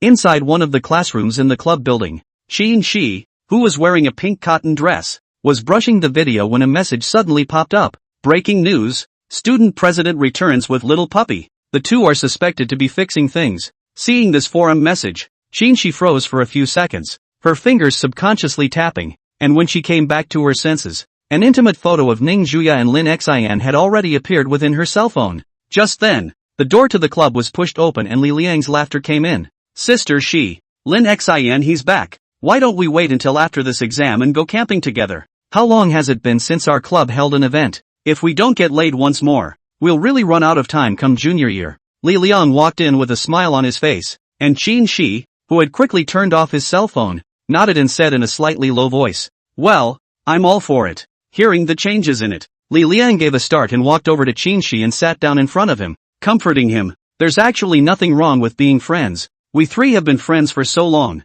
and it's actually kind of nice to keep this relationship going until the end of college. Qin Shi was silent without saying anything. Li Liang looked at her hanging head with low interest, so he could only stand up and walk towards the outside of the classroom. And as he closed the door, he turned his head with a serious gaze and said, "What I just said is the truth of my heart, so think about it. I didn't really have any real friends before, so I figured the three of us could keep it up like this." With that, the large iron door to the classroom closed. On the top floor, inside the student union classroom with the warm air conditioning on, Ning Juya was still curled up in Lin Xian's arms, refusing to leave. Maybe this is a psychological effect. Obviously the air conditioning is turned on, but still feel that it is still a little warmer in the arms of their own man. Lin Xian, whose back was frozen, was hugging her small waist tightly, his body shivering from the cold. On the side, Xiao Ting, who used his power for personal gain, hid in the corner of the office covered with a comforter, and seeing the numerous food items beside him, he was obviously already an old fart.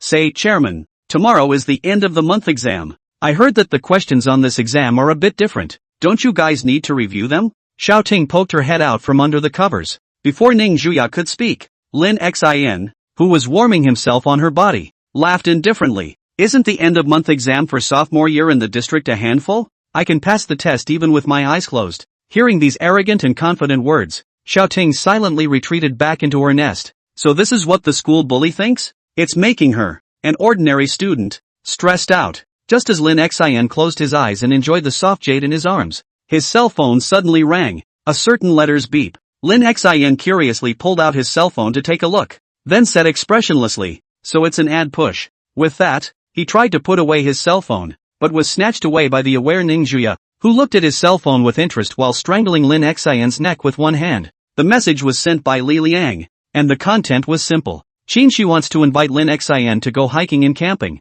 and he is expected to stay out at night for 2 days. Seeing this message, Ning Juya looked sideways at the embarrassed Lin Xian with a somber face and laughed in a friendly manner. "You just, tried to hide it from me, didn't you?" Feeling the increased force on his neck, Lin Xian's face reddened a bit as he gasped for breath and hurriedly explained. "Misunderstanding daughter-in-law Sama? I want to refuse to come." Ning Juya's cold eyes stared at Lin Xian's fluttering eyes, and without lifting her head, she shouted, "Xiao Ting, give me your pillow to use." Xiao Ting, who had heard the commotion, trembled and threw her bare pillow over, whispering, "Chairman, go easy on it. I just bought this yesterday. It's expensive." Ning Juya, who received the pillow, directly rolled over and sat on Lin Xian's body, then patted the pillow towards his head so that it wouldn't hurt too much when he hit him. "I've been giving you too many good looks lately, so you're drifting a bit, are you? You're trying to go out with that woman behind my back, aren't you?" "Injustice. I'm really not." Lin Xian, whose head was covered,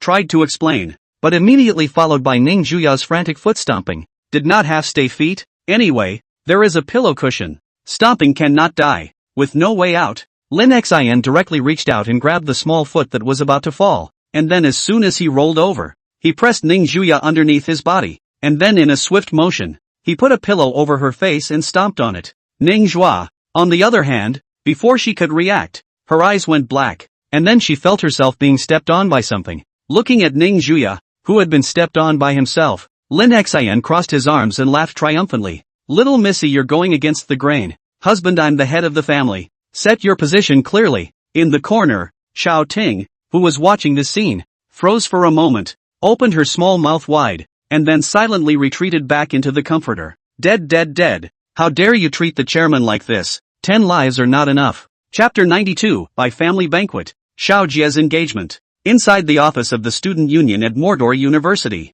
"How about you beg me? I won't let you go even if you beg me." Lin Xian restrained Ning Juya with one foot and smiled smugly. Ning Juya also reacted at this time. She was actually being stepped on by this Lin Xian fellow. An icy, piercing voice entered Lin Xian's ears. I'm going to give you 3 seconds or you're going to be in the ground. Upon hearing this, Lin Xian, who was in the midst of his complacency, pursed his lips somewhat sheepishly, then quickly leaned down to hold her in a deadly embrace, not giving her a chance to break free. At the same time, he skimmed his lips. Do you take me for a 3-year-old? Making it seem as if you won't let me go into the ground if I let you go. As soon as these words came out, Ning Zhuya, who had her face covered by a pillow, immediately struggled violently, but her hands and feet were all physically locked by Lin Credit, so she couldn't break free at all. Let go. No release. Are you going to let go or not? Fight to the death and don't let go. After messing around for a while, Lin Xian realized that Ning Zhuya, who had been struggling violently,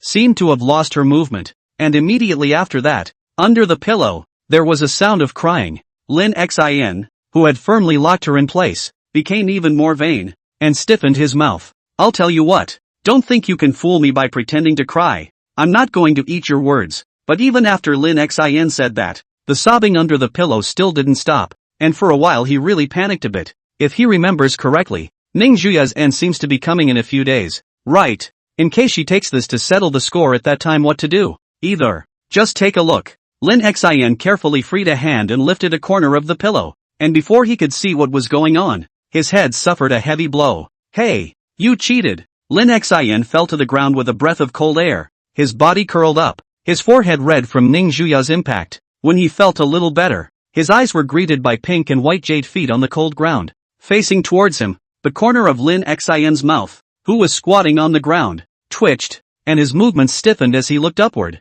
his body directly shivering with fear, only to see Ning Zhuya fumbling for a hemp rope from somewhere. Her grim gaze seemed to look at it, and then without hesitation, she threw a rope at Lin Xian's body. Ah! Crouch! Lin Xian's eyes glazed over, covering his right hand that had been whipped, crying without tears, kneeling in front of his daughter-in-law, hugging her slender jade leg, begging for mercy. Daughter-in-law, I was wrong. I won't dare next time. Oh, I really know I'm wrong. Just let me go. Release you? Ning Zhuya directly lifted one foot and stepped hard on his face, viciously waved her hand to finish off the rope, and said in a cold voice, Did you just say something about begging me and not letting you go or something like that? Okay, Lin Xian, your guts have risen. You've almost turned over as the master. No wonder you dare to step on me. Won't you have to use me like a dog next time? Lin Xian, who was kneeling on the ground, shivered and hurriedly shook his head. Dare not dare not dare. You are the master and I am the dog. The sky is the biggest. The daughter-in-law is the biggest.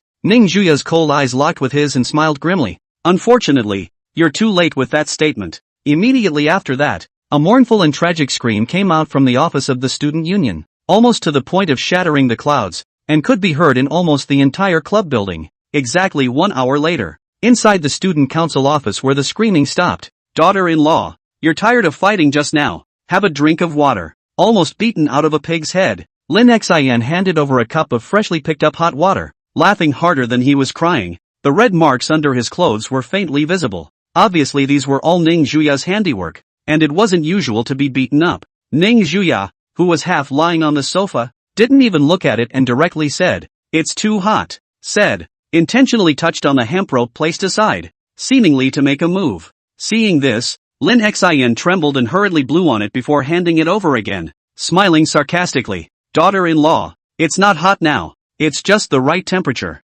Ning Zhuya still didn't move. Seeing this, Lin Xian had no choice but to take a sip before coming forward to cover the soft red lips. In the next second, Ning Zhuya's throat moved slightly. Opening her eyes and glancing obliquely at Lin Xian, she let out a cold snort. Moments later, the lips parted. Ning Zhuya clasped her hands and spoke coldly. I'll let you off the hook for now, but when you go home tonight, you'll find yourself a keyboard to kneel on. Yes, yes. How could Lin Xian dare to resist? So he could only nod his head. Meanwhile, inside the chairman's office of the Canopy Group, Mother Ning crossed her legs and sat on the sofa, looking at the invitation in her hand and inquiring towards her husband behind her. Miss Bai is getting engaged. Isn't that Xiao Jia the eldest son of the Qin family? How did he get involved with the Bai family? Ning Donghong, who was pinching her shoulders, frowned tightly and said in a deep voice, Although we snatched some of the Qin family's properties, most of them are nowhere to be found, and it is assumed that they were taken by the Xiaojia. It's just that I don't know what he wants to do.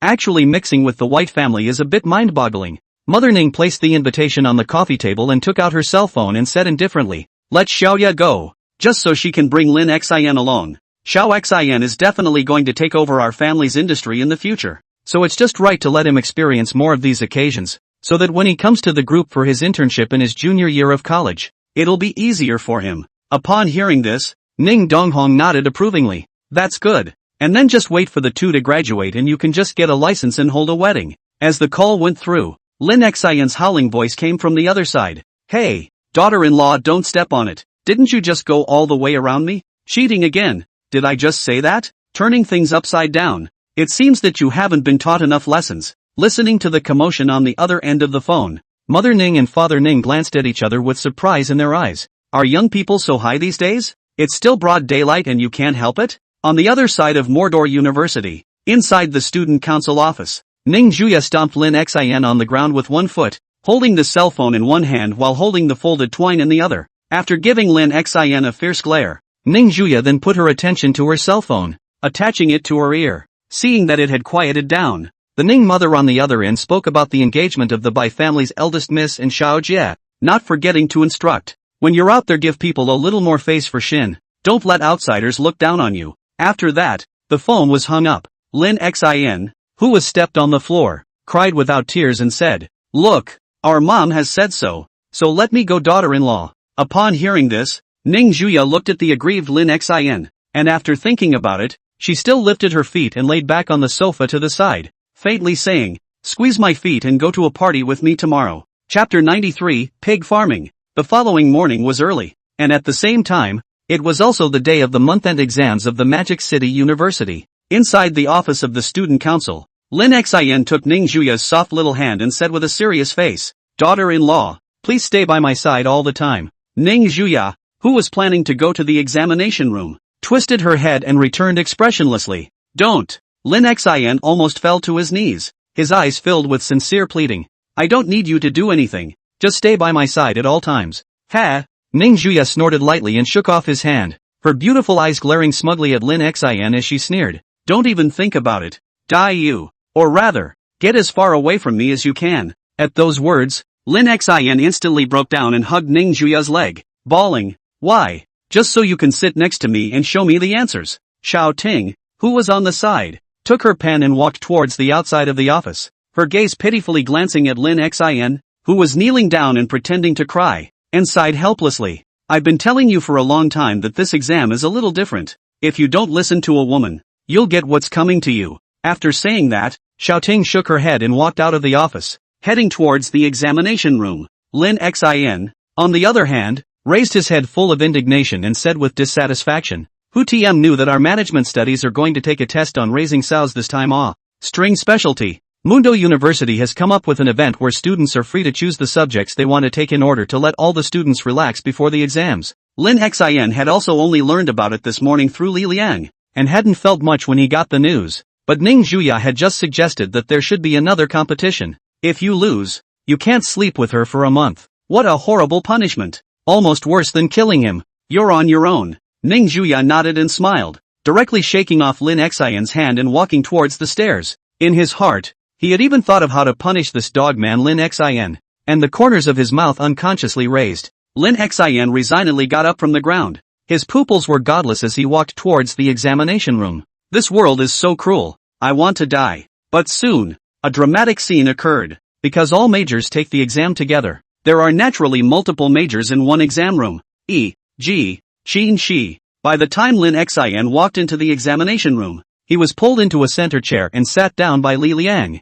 who laughed. Well, are you sure about this exam? What do you think? Lin Xion returned with a sideways glance in his seat without a good mood. It would be odd for this to be a sure thing. Li Liang smiled mysteriously, nudged his mouth at Lin Xion's side, and laughed. We've got a big killer here. Seeing this, Lin Xion twisted his head to the other side in confusion, muttering, What big killers? Do you still know how to raise pigs? The sound of words ended abruptly, and Lin Xion's gaze looked in surprise at Qin Shi, who was sitting on the other side of himself, who smiled faintly. Li Liang raised his eyebrows and laughed. How about it? This killing aura is powerful. Not to mention other things, it's definitely no problem for us to pass. Qin Shi also sat in her seat somewhat awkwardly. She was also forced to sit down by Li Liang. In principle, as long as they were not in the same specialty, they could sit side by side. which was not considered to be touching the rules. Lin Xin's face was worried. This is not good. In his heart, he was secretly glad that Ning Juya had purposely run to another examination room.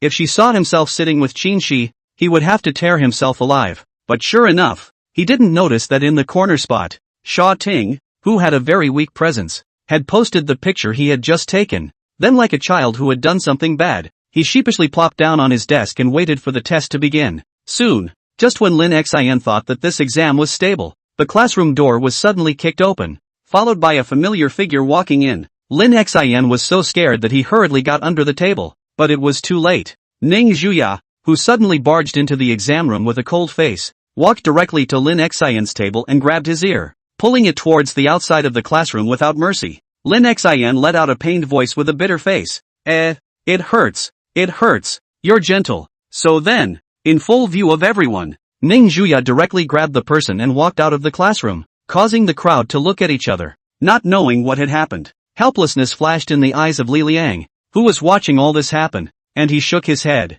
Originally, he had wanted to take advantage of this opportunity to ease the relationship between these two people, but it seems that this idea has fallen through. Outside the examination room, Ning Juya held Lin Xin's head under her arm with one hand and walked towards the examination room she was in, bowing her head in a cold voice. You've had a nice little life, left and right, haven't you? Lin Xin screamed and said with a bitter face. You're really mistaken. This is really a coincidence. It's not like you don't know where my exam room is. I don't care. Ning Juya directly and brutally glared at Lin Xin, and commanded at him, go kneel on a durian by yourself tonight. Lin Xin had no choice but to let out an "oh." After entering the examination room where Ning Juya was, Lin Xin helplessly sat next to her, and coincidentally the invigilator was still his own class teacher. Mr. Wang. Now, don't even say peeking. I guess I'll be warned all over again if I turn my head sideways. Lin Xin was immediately like a wilted eggplant, slumping lifelessly on his desk. Ning Juya,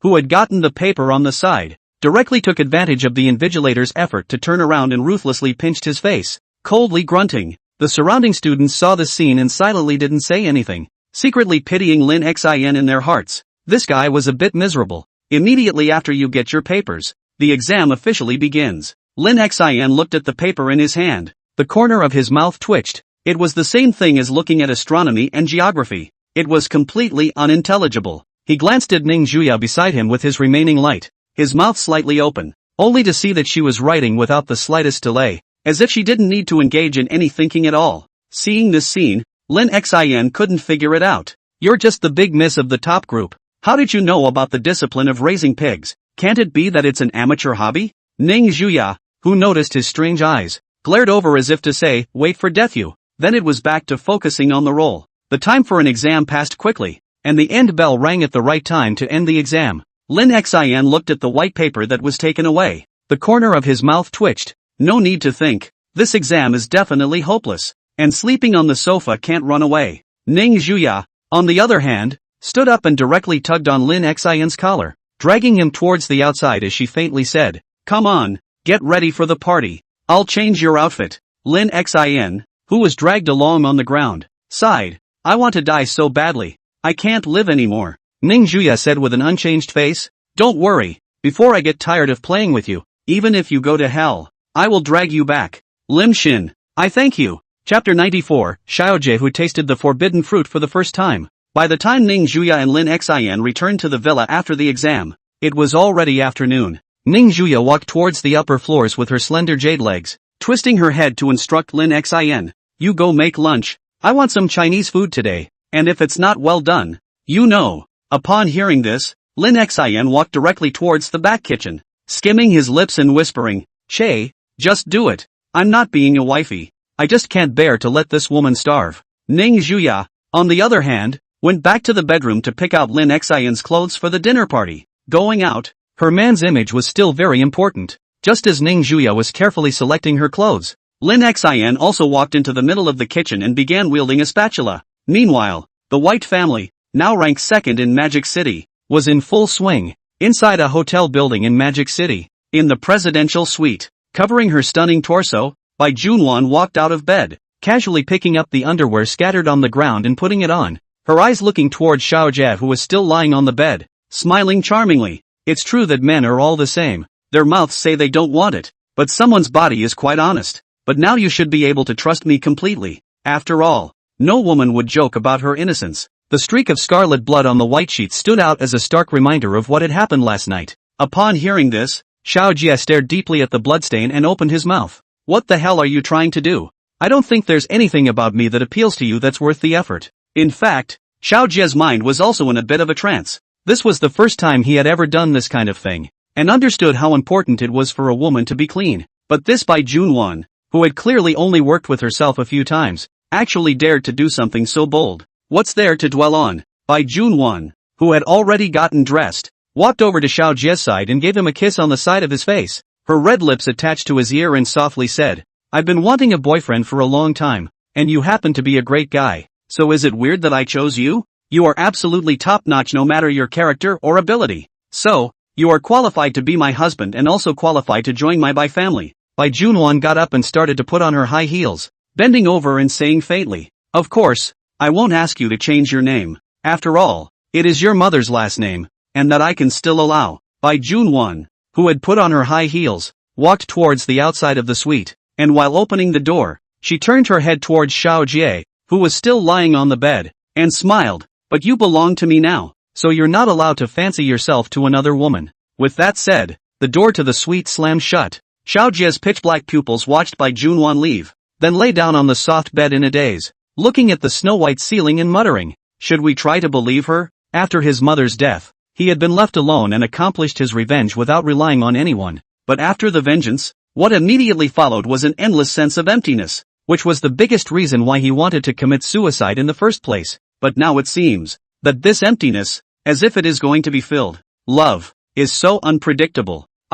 Inside Ning Zhua's large villa, Lin Xian wore an apron with a bowl in his hand and sent a spoonful of beef fried rice to her mouth. Ning Zhuya, who was sitting leisurely in a chair without having to do anything, chewed and nodded slightly. Not bad at all. Lin Xian had quite a feeling of feeding his daughter at the moment, and he couldn't stop the giggle on his face. Not to mention, when this woman is well behaved, she's downright adorable. Ning Zhuya, who had just swallowed a mouthful of rice, glanced at the silly smile on Lin Xian's face and realized that this guy's mind must be thinking of something strange again, and his face instantly turned cold. "You're smiling obtrusively and it's interfering with my dinner." At that, Lin Xian, who was wearing a pink apron, was disgruntled. "I'm just smiling, how else can I get in your way? The TV always says that it's healthier to smile. Don't you even know this common sense?" As the words fell, the atmosphere around them became oppressive all of a sudden. With a gloomy face, Ning Zhuya stood in front of Lin Xian's body, stretching out her scallion jade finger and pulling his face fiercely,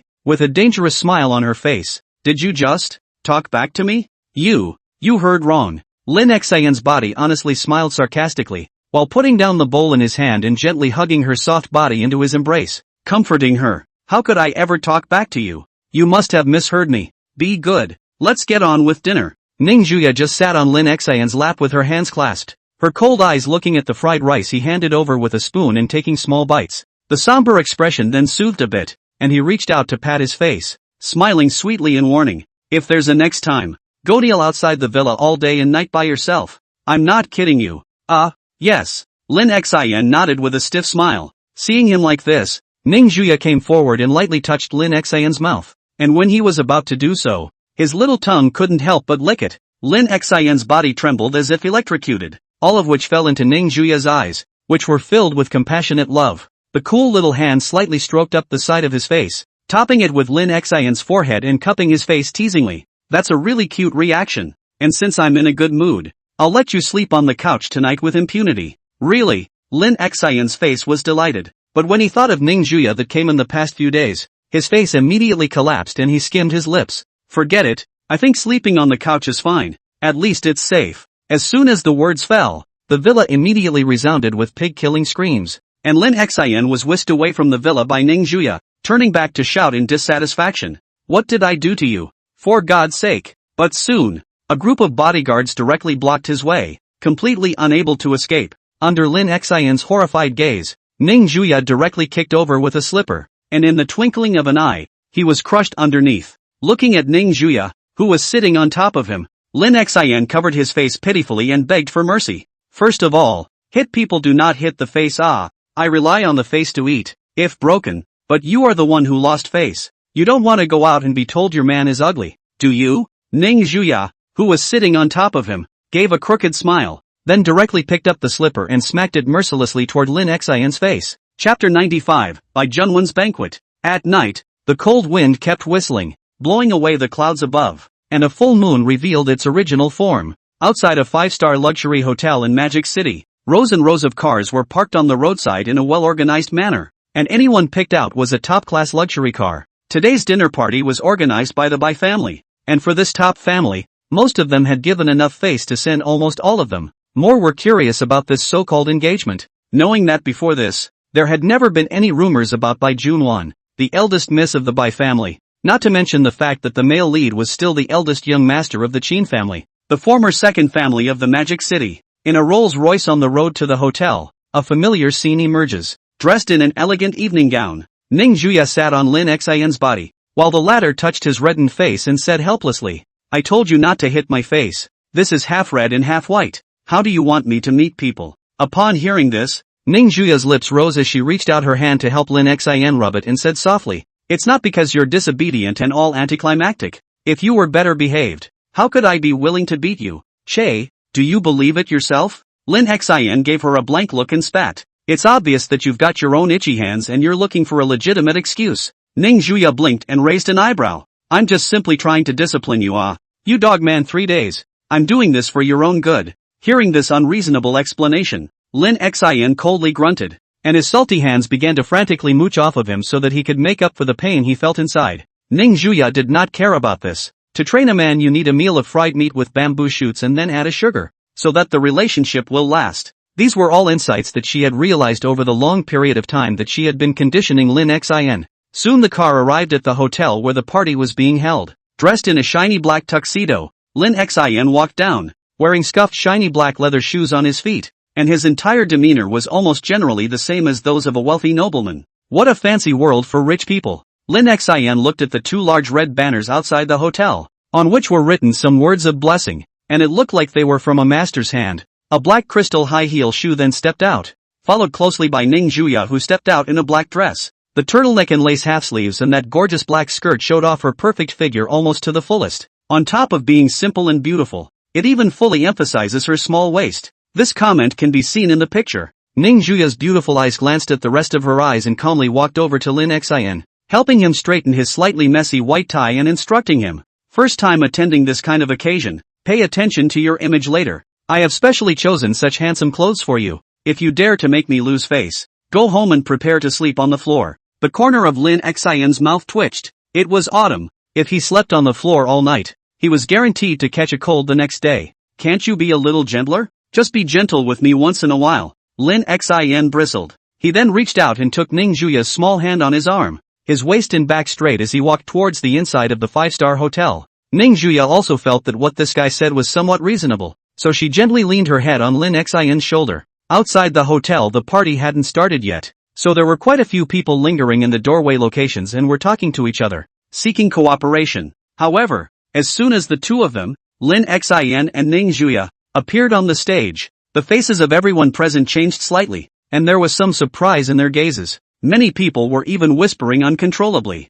"Isn't this the Ning family's eldest miss? Why is she here for the Bai family's dinner as well? Interesting. Who doesn't know that the Ning family and the Bai family are rivals in the entire Magic City right now? I didn't expect that the Bai family would actually invite someone from the Ning family to come. Is that one the rumored second son of the Lin family? The Ning family is really developed this time." The voices of discussion continued to ring out, but most of the people's gazes were focused on Lin Xian, who was wearing a tuxedo, and there was a strong thirst in his eyes. After Lin Xian had helped Ning Juya resolve the Qin family's troubles the last time, even Qin she knew his identity, not to mention all these powerful people in the Magic City. When they learned that the Ning family's eldest miss had actually taken up with the Lin family's second son, their jaws dropped to the ground. One was the richest man in the Magic City, while the other was an old man with a hand in the family. How could they not be shocked? Ning Juya looked at the surprised gazes of these people, and there was a slight little smugness in her beautiful eyes. After all, this guy was the one she found. Saying that, he couldn't help but behave a little more closely with Lin Xian, and in the eyes of outsiders was simply a divine couple. At this point, Lin Xian, whose temperament was like that of a noble gentleman, broke in a second and spat. Why are you hugging me so tight? It's not like you haven't done it before. I can't even walk well. Hearing this, the small complacency in Ning Juya's beautiful eyes instantly vanished, and the light smile on her delicate face tightened. In the next second, Lin Xin, who was walking towards the hotel's party hall, suddenly felt a sharp pain coming from his waist, and subconsciously tried to scream out. But as he looked at the respectful gazes of the people around him, he could only hold back tears of desire. Babies cry inside. Babies don't talk. What is this woman so mad about again? She didn't just spit out a sentence, and then she started to move her hands, only to hear Ning Juya beside him leaning on his shoulder, eyeing the front and saying expressionlessly, "When we get home tonight, go sleep on the main street by yourself." The corners of Lin Xin's mouth moved imperceptibly, his heart wanting to cry. As the two of them walked into the elaborately decorated party hall, the gazes of the rest of the powerful nobles who were talking all looked over, and the atmosphere instantly became much quieter. Long time no see, Ms. Ning. At this time, a raw material provider with great fame in Magic City walked over, with a somewhat plump figure. Ning Juya looked at the visitor and gently nodded after standing up straight, responding with a courteous smile. "Boss Dong. It's been a long time. The last time we were in the Canopy Group was really thanks to you." Boss Dong smiled and waved his hand indifferently. It's all a small matter. I've benefited a lot from being able to reach a cooperation with the Canopy Group. Lin Xin, who was on the side, looked incredulously at Ning Juya as she smiled and conversed, and felt that it was a bit unreal. This couldn't have been dropped. That little devil who couldn't move without a face would actually show a smile to outsiders. Could this be the top movie queen? One second she's cold and icy, the next she's all smiles. After a brief chat, Boss Dong smiled and left,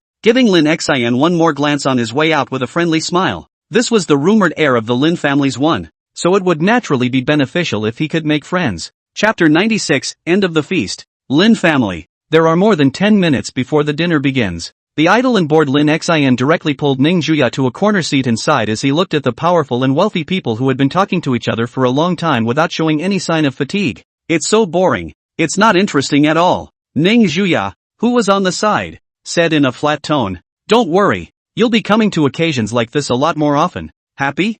Ha! Lin Xin skimmed his mouth. Just at this time, a commotion once again came from outside the door of the five-star hotel, followed by the arrival of the two protagonists of this dinner party, surrounded by a large group of people, dressed in a white dress. Bai Junwan, her face painted with light makeup, smiled and greeted the people around her, looking at ease. Beside her, Xiao Jie, who was wearing a blue suit, saw the two Lin Xin sitting in the corner position at a glance and smiled and nodded, counting it as a greeting.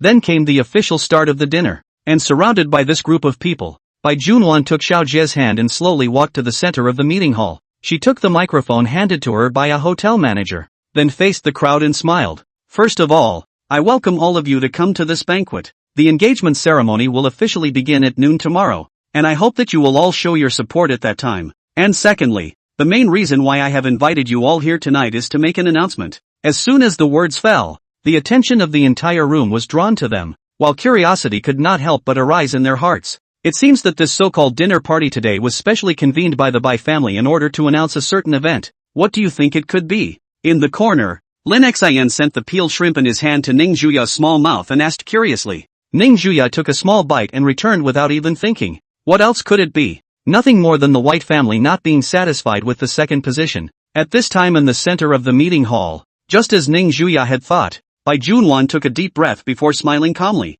My Bai family will shift the group's center of gravity to Magic City from today, and I hope that everyone here will give more support at that time. At these words, the faces of those present changed slightly. The Bai family wanted to shift the center of development to the Magic City. This thing is not funny. You have to know that the Magic City is now the world of the Ning family. The Bai family to enter the Magic City. This is tantamount to declaring war with the Ning family. For a while, murmurs arose. TSK, is the Bai family crazy? Actually wanting to arm wrestle with the Ning family in this aspect of business? Isn't this looking for death? Who says it isn't? If there was only one Ning family alone, there might be some chance of winning. But now who in the entire Mordor doesn't know that the Ning family is backed by the god's capital Lin family? Not to mention the Mordor. Even if we look at the entire country, we can't find 2 or 3 that are currently able to compete with the Ning family. Listening to the dark sarcasm in her ears, Bai Junwan's face didn't change in the slightest. She just raised the microphone, her gaze looking towards Ning Juya who was sitting in the corner,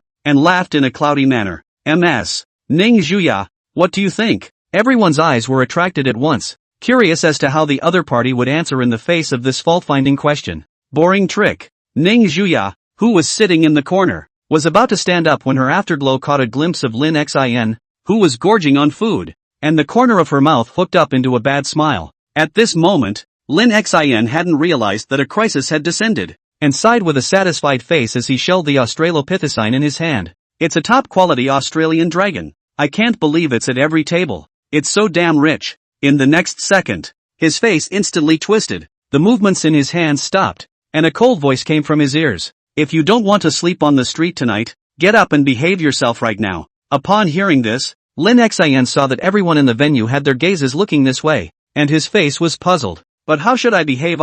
People, this big atmosphere of engagement. We use the urea bag to set people away. A little inappropriate. Ning Juya's small face darkened, and the hand that was placed on Lin Xin's waist directly came to a 180-degree rotation, hurting him so much that he subconsciously stood up. Ouch! Lin Xin yelped in pain. Looking at the eyes of the crowd focused on himself, it was a no-brainer. He had no choice but to harden his heart and say to Bai Junwan, who was not far away, with a pretense of a calm and self-assured smile, "It's rare that Ms. Bai is so motivated. We are all Chinese. If you encounter any difficulties, you can feel free to tell me. I believe my daughter-in-law won't mind helping you guys out." In the center of the meeting hall, after hearing Lin Xin finish speaking, Bai Junwan's eyebrows wrinkled slightly. Is this guy taking pity on himself? The gazes of the rest of the people also looked at Lin Xin somewhat oddly, their faces somewhat surprised. The words should be intentional, but not too revealing. At least now is still in the home of others. This is not a bit of sentiment left. Looking at the crowd's strange gazes, Lin Xin awkwardly looked at Ning Juya beside him in disbelief. Did I say anything wrong? It shouldn't be a problem to help each other. Ning Juya let out a pfft laugh. This time it wasn't a fake laugh, but she was really amused by Lin Xin's appearance. She stood up and raised her hand to touch Lin Xin's head. Satisfied. You've done a good job. I'm satisfied. I'll let you sleep in the bed tonight. Afterward, Ning Juya turned her head to look at the two of them, Bai Junwan and Xiao Jie, and said with a smile in front of the people present, "You heard what my husband said. What he means is what I mean. If Ms. Bai can't hold out any day, she can come to me. After all, I'm a person with a big heart of kindness, and I usually like to help out some cats, dogs, and whatnot." After saying that, Ning Juya took Lin Xin's hand and walked towards the outside of the hotel, only leaving the crowd with two dashing backs. Xiao Jie, who had been silently watching all of this, faintly said to Bai Junwan, whose face was a bit ugly, "It seems she doesn't have you in mind. Then or now." The only talented woman recognized by the public in the Magic City business world is Ning Juya,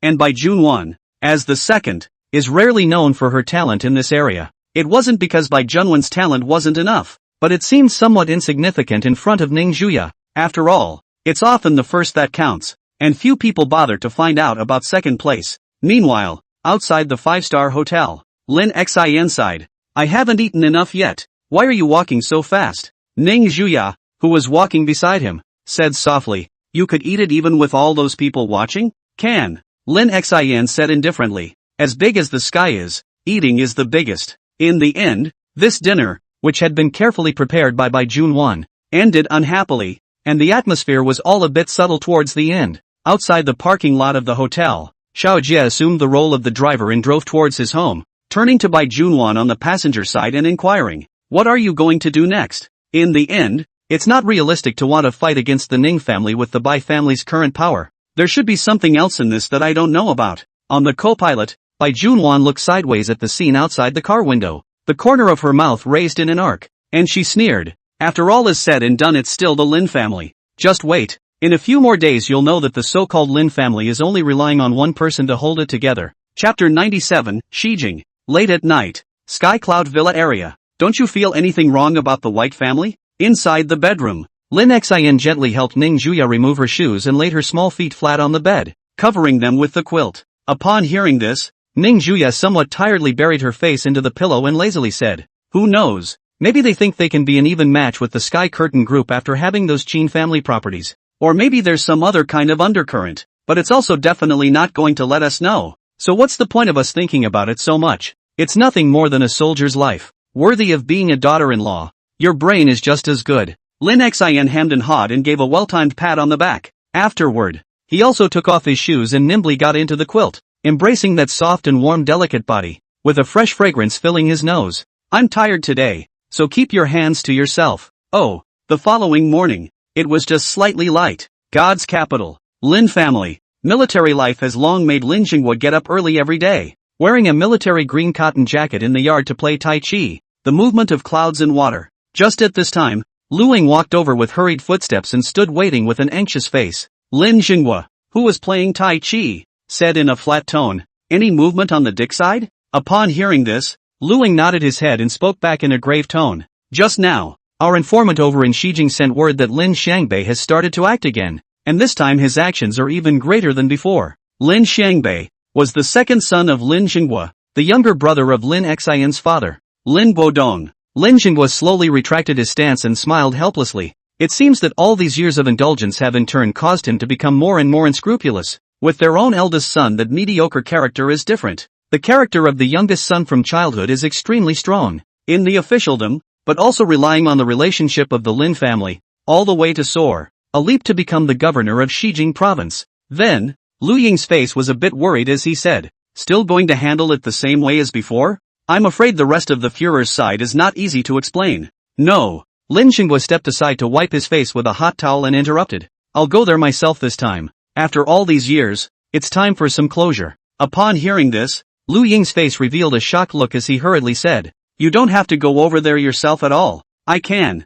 "No." Lin Xinghua put down the towel and shook his head, raising his eyes to the sunrise that had just risen in the east. "He's my child no matter what, and I have to go myself this time. I've been thinking about this for a long time, so go down and make the arrangements." Lu Ying stood still and hesitated for a moment, but still nodded his head and walked out of the small courtyard, ready to arrange the trip. Meanwhile, inside the office of the Student Union of Magic City University, "What punishment do you think I'm going to give you?" Ning Zhuya looked at the report card in her hand, her little face smug, reaching out to pinch Lin Xian's face beside her, especially the zero duck egg roll in his hand, which was extraordinarily blinding. Lin Xian never thought that he could still have a zero score in his life, and this kind of taste is really indescribable. When Ning Zhuya, who was on the side, saw him in this state, her heart was even happier. Finally, he had gotten himself the first place, and even though this first place was a bit unorthodox, it was at least something he had worked hard to obtain. "Alright, I know you're not very good at studying,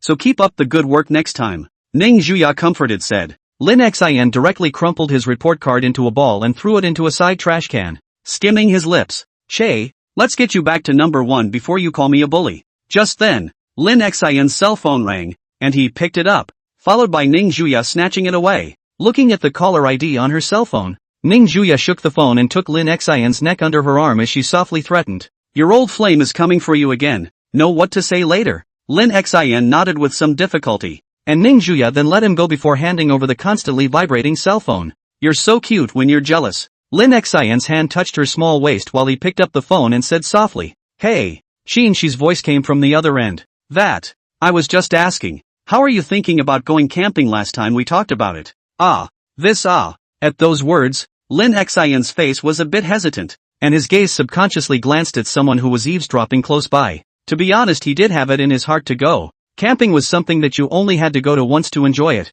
and he really hadn't been there in a while. What's more, this is the last time for college life. On the side, Ning Zhuya saw his appearance. How could she not understand what this guy was thinking? And directly snatched Lin Xian's cell phone with one hand and said faintly to the other end, "Camping is certainly no problem, but I don't suppose you'd mind an extra person." Qinshi on the other side of the phone froze for a moment when he heard Ning Zhuya's voice, then laughed. "Of course it's no problem. After all, camping is all about the more people the better. Then why don't you guys pack up what you're going to use today, and we'll leave tomorrow." After that, the phone was hung up first. On the sofa in the office, Ning Zhuya looked at the hung-up phone with an expressionless face and waved at Lin Xian beside her. "You come here." Upon hearing this, Lin Xian, for some reason, came over a bit sheepishly and smiled sarcastically. "I wanted to say no to it, but you promised yourself. You can't blame me for that." In the next second, Ning Zhuya directly rode on Lin Xian's body and rubbed madly at his face, venting her dissatisfaction.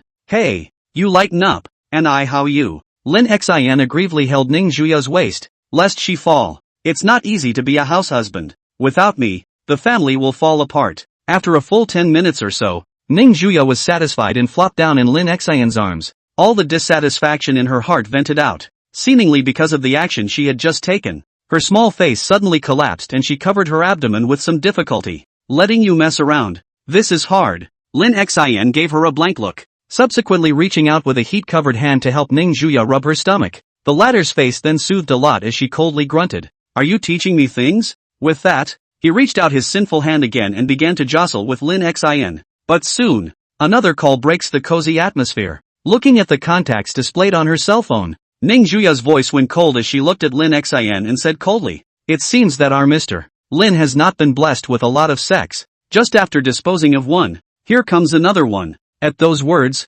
Lin Xin's mouth twitched, and he wisely didn't say anything, but instead took the cell phone and chose to connect it. Bai Junwen's voice came out from the other end, laughing, "Brother Lin Xin, you actually didn't come to my engagement ceremony today. It really makes my sister sad. My fiancé has some things he wants to talk to you about. Do you have time tonight? Of course, it's okay to bring that tigress of yours with you." Oh. Chapter 98, The Man Behind the Scenes. Hearing Bai Junwan address Ning Juya, cold sweat subconsciously broke out behind Lin Xin's back, feeling as if he was being targeted by some kind of flood beast. Tigress. Lin Xin subconsciously looked sideways, and as expected, at that moment, Ning Juya's small face had completely clouded over, and was about to explode. He hurriedly hung up the phone in his hand and rushed forward to hug his daughter-in-law and coax her gently. "Good boy. We don't talk to that woman with long hair and short knowledge." "What tigress? Our daughter-in-law is clearly the world's first great beauty, gentle and virtuous." After being so pacified for a while, Ning Juya disgruntledly wrapped her arms around Lin Xin's neck and planted a kiss on his lips, her voice slightly icy. "I thought she wanted us to go up for dinner tonight. I'd like to see what that woman can pull." Lin Xin wiped away the cold sweat on his forehead, hugged his daughter-in-law tightly and nodded. "Yes, do you need me to prepare a sack?" Time passes slowly and the sun sets in the west. Toward evening, in a small roadside restaurant in Magic City, the atmosphere in the store was a bit gloomy. Outside the store were parked two luxury cars that looked like they were worth a lot of money, and in front of the door there was a closed sign. Ning Juya clasped her hands and looked at Bai Junwan, who was sitting across from her, and said in a cold voice, "Looks like you've been living the life lately, thinking you can catch up with me by finding a man like me?" Upon hearing this, Bai Junwan's face did not change as she picked up the kettle and poured a cup of water, raising her eyes and smiling lightly. "Why yes, I'm still self-aware of myself, and today it is Xiaojia who wants to find Lin Xin to talk. There is no way I also have to reluctantly chat with you." At this time, in the hotel's box, Lin Xin and Xiaojia were sitting opposite each other, and the atmosphere was much more harmonious than the two downstairs. Lin Xin didn't put up any kind of a fight against Xiaojia. He just took a sip of tea and lifted his head to faintly say, "I haven't thanked you for what happened to the Ning family last time. If it wasn't for you, I guess the consequences would have been even worse." Xiaojia, who was leaning his back on the chair, calmly locked eyes with Lin Xin and shook his head back. "It's all just a matter of getting what you want. I'm relying on the power behind you to bring down the Qin family, and the Ning family can live in peace with each other. So this is an alternative type of cooperation." Lin Xin gave a soft hum and then said, "So you asked me to come over today?" "Nothing, just want to remind you of something." Xiaojia crossed his arms in his lap, looked straight into Lin Xin's eyes, and said indifferently, "Seeing as you helped me last time, I have to remind you that the White family's foray into the Magic City is not an empty rumor." Upon hearing this, Lin Xin smiled at each other.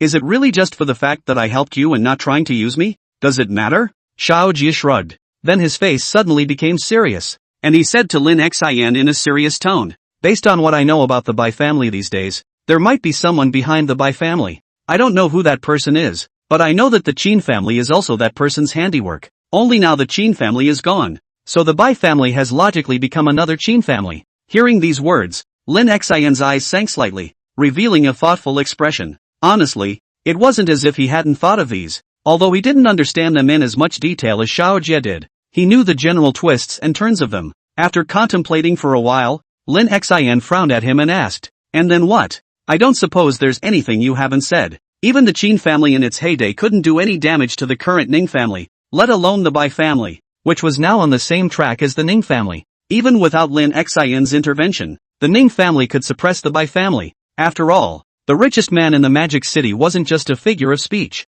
Upon hearing this, Xiaojia had a smile on his face. "I like talking to smart people." He then went on to say, "I'm an outsider after all. The White family can't tell me everything." Xiaojia and Lin Xin looked at each other and said seriously, But I can feel that Bai Junwan seems to be very confident that the Lin family can't help the Ning family, although I don't know the exact cause. I'm afraid the water here is very deep. That's why I came all the way here to warn you. Stop. Lin Xin waved his hand and casually said, I don't believe you would be so kind. Although I don't have much contact with you, the impression you give me is that it's not a matter of concern, and I can't believe that you don't have a plan in this matter. The two of them then chatted for a while until they had come to a conclusion in their minds before Lin Xin stood up and walked towards the outside of the box. On his way out, he also turned back to look at Xiao Jia one more time and spoke with deep eyes. You seem to have changed. If the previous Xiao Jia gave Lin Xin the impression that he only cared about himself, the current Xiao Jia was the opposite. After saying that, Lin Xin directly pulled open the door and walked out of the box.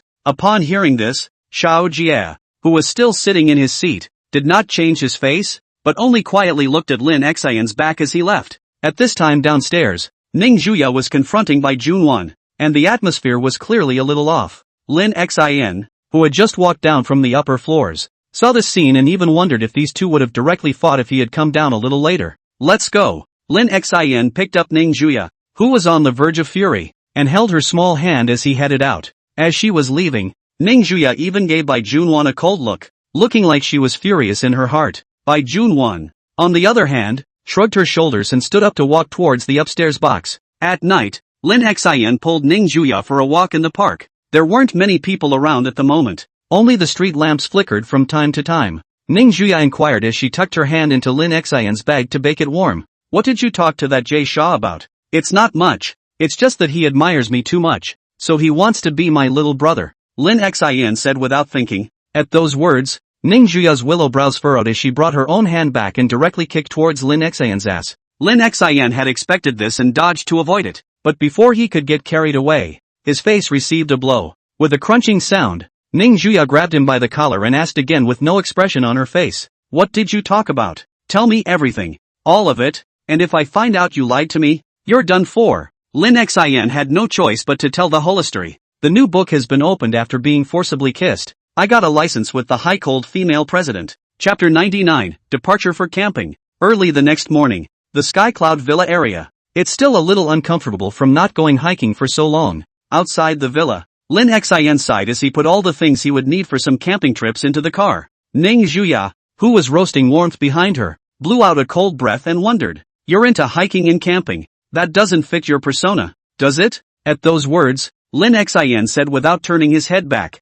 It's not really that much, but I enjoy that atmosphere of camping. The freedom of it, it's very addictive. Soon, after preparing all the things to be used, Lin Xin took Ning Zhuya in his car and rushed towards the meeting place. Since it was still early in the day, the streets were hazy and foggy, and the city was especially quiet. After another while, Lin Xin received Li Liang and Qin Shi, and the four of them headed towards the famous camping spot together. Meanwhile, in the middle of the magic capital military region, unlike the quiet atmosphere of the city, most of the soldiers were now out at this hour to gather and start a new day of morning exercises. Inside the military governor's office, Lin Tian, who had changed back into his regular clothes, walked out of the office, and at this time, he had a straight posture, and it seemed that he had already had a workout. Behind him came a reminder from Army Commander Long. Remember to come back early, even though you're not an official soldier yet. Since Elder Lin handed you over to me, it's my responsibility to keep an eye on you. And, don't let me know you're there to see Lin Xin or I'll cancel your weekly vacation.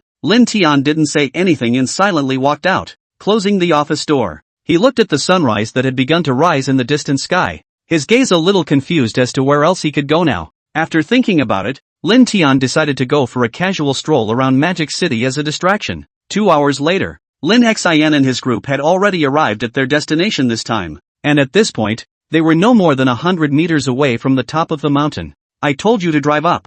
You have to show off, Lin Xin said with some reproach and dissatisfaction as he walked and carried Ning Zhuya, who had a stomachache. It's up to you, and isn't this with you behind my back? Ning Zhuya snorted coldly, then rubbed Lin Xin's face in displeasure. Now it made her look like a useless burden, and naturally her heart would not feel good if she was strong. Looking at the little hand that kept rubbing on his face, Lin Xin inwardly sighed, looked at the camping site not far away, and once again accelerated his pace. And behind them, Qin Shi and Li Liang, each carrying a small bag, unhurriedly followed behind Lin Xin, chatting one way or the other. It's so hard to drag Lin Xin, a wifely man, Out for a trip. You should have something in mind, Li Liang asked with a smile. But unexpectedly, Qin Shi shook his head, his gaze fixed on the figure in front of him, and returned flatly. What can I think when it comes down to it? I'm not as good as her. A flash of surprise appeared on Li Liang's face and he said with a slight surprise, that's not like you. According to your character, shouldn't you be as stubborn as an ox?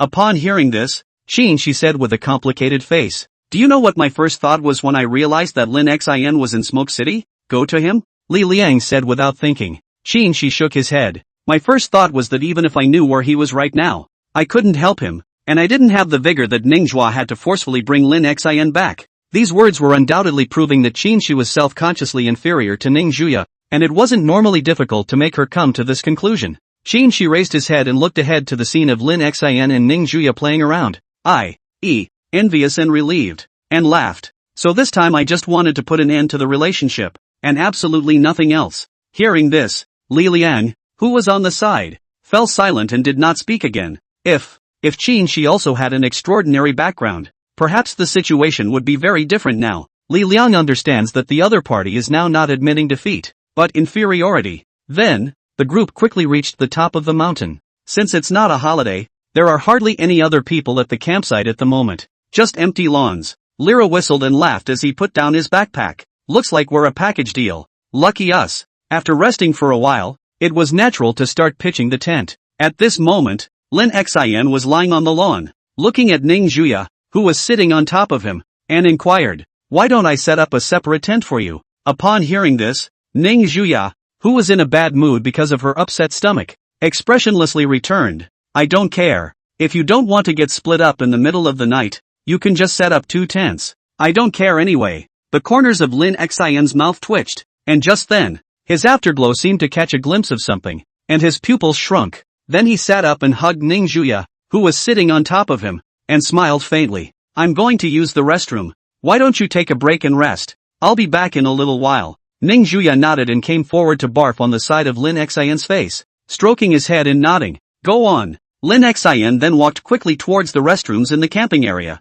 At this moment, not far from the toilet, Lin Tian, who was wearing a black jacket, walked out of the toilet, and was blocked by a figure. Lin Xin gazed into his eyes and said in a deep voice, it should just be a coincidence that you appeared here. Seeing Lin Xin appear, Lin Tian's eyes also flashed with surprise. Then glancing at Li Liang and the others who were pitching their tents not far away, he shrugged and laughed. And who knows? Maybe I came here specifically to see you. How about a nice coincidence? Want to take a walk together? Lin Tian smiled. Take a walk with me? Lin Xin's face was puzzled, wondering what exactly this guy had planned, but after thinking about it, he nodded, and then the two of them walked side by side towards a small forest not far away. Walking on the forest path, Lin Tian couldn't help but sigh. I don't know how long it's been since the last time the two of us were alone like this. In response, Lin Xin simply replied back indifferently. What do you want to talk about when you look for me? Just say it directly. Upon hearing this, Lin Tian spread his hands and smiled sideways.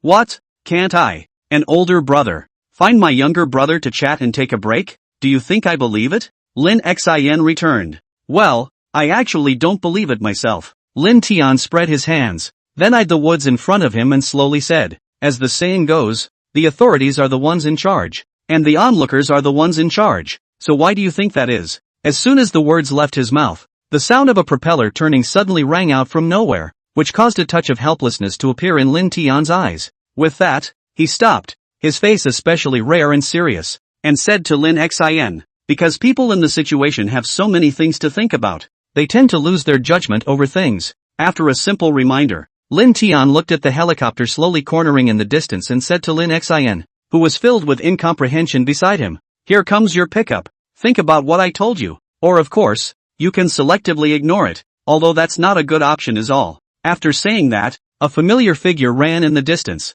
and Lin Xin, who was still in a state of confusion, became even more puzzled. Isn't that Uncle Lu? Why is he here? Chapter 100, Departure. Uncle Lu, what brings you here? Lin Xians looked at Lu Ying, who had already run close to him, in puzzlement. Lu Ying glanced at Lin Tian who was standing on the side and then said to Lin Xin, there's something going on over in Xijing. Elder Lin is going to make a trip in person and asked you to tag along. Xijing? Lin Xin froze. Wasn't that the province where his second uncle was from? Lu Ying nodded and explained. Elder Lin said that it's time for you to fulfill the third condition. Upon hearing this, Lin Xin could only nod helplessly, knowing that he had to go this time. So, he took a step and followed Lu Ying towards where the helicopter had landed, which happened to be where he was going to camp. Such a big commotion naturally startled Li Liang and the others, especially in Ning Zhuya's heart. A bad premonition surged up. As expected, she then saw Lin Xin, who was not far away following Lu Ying towards this side,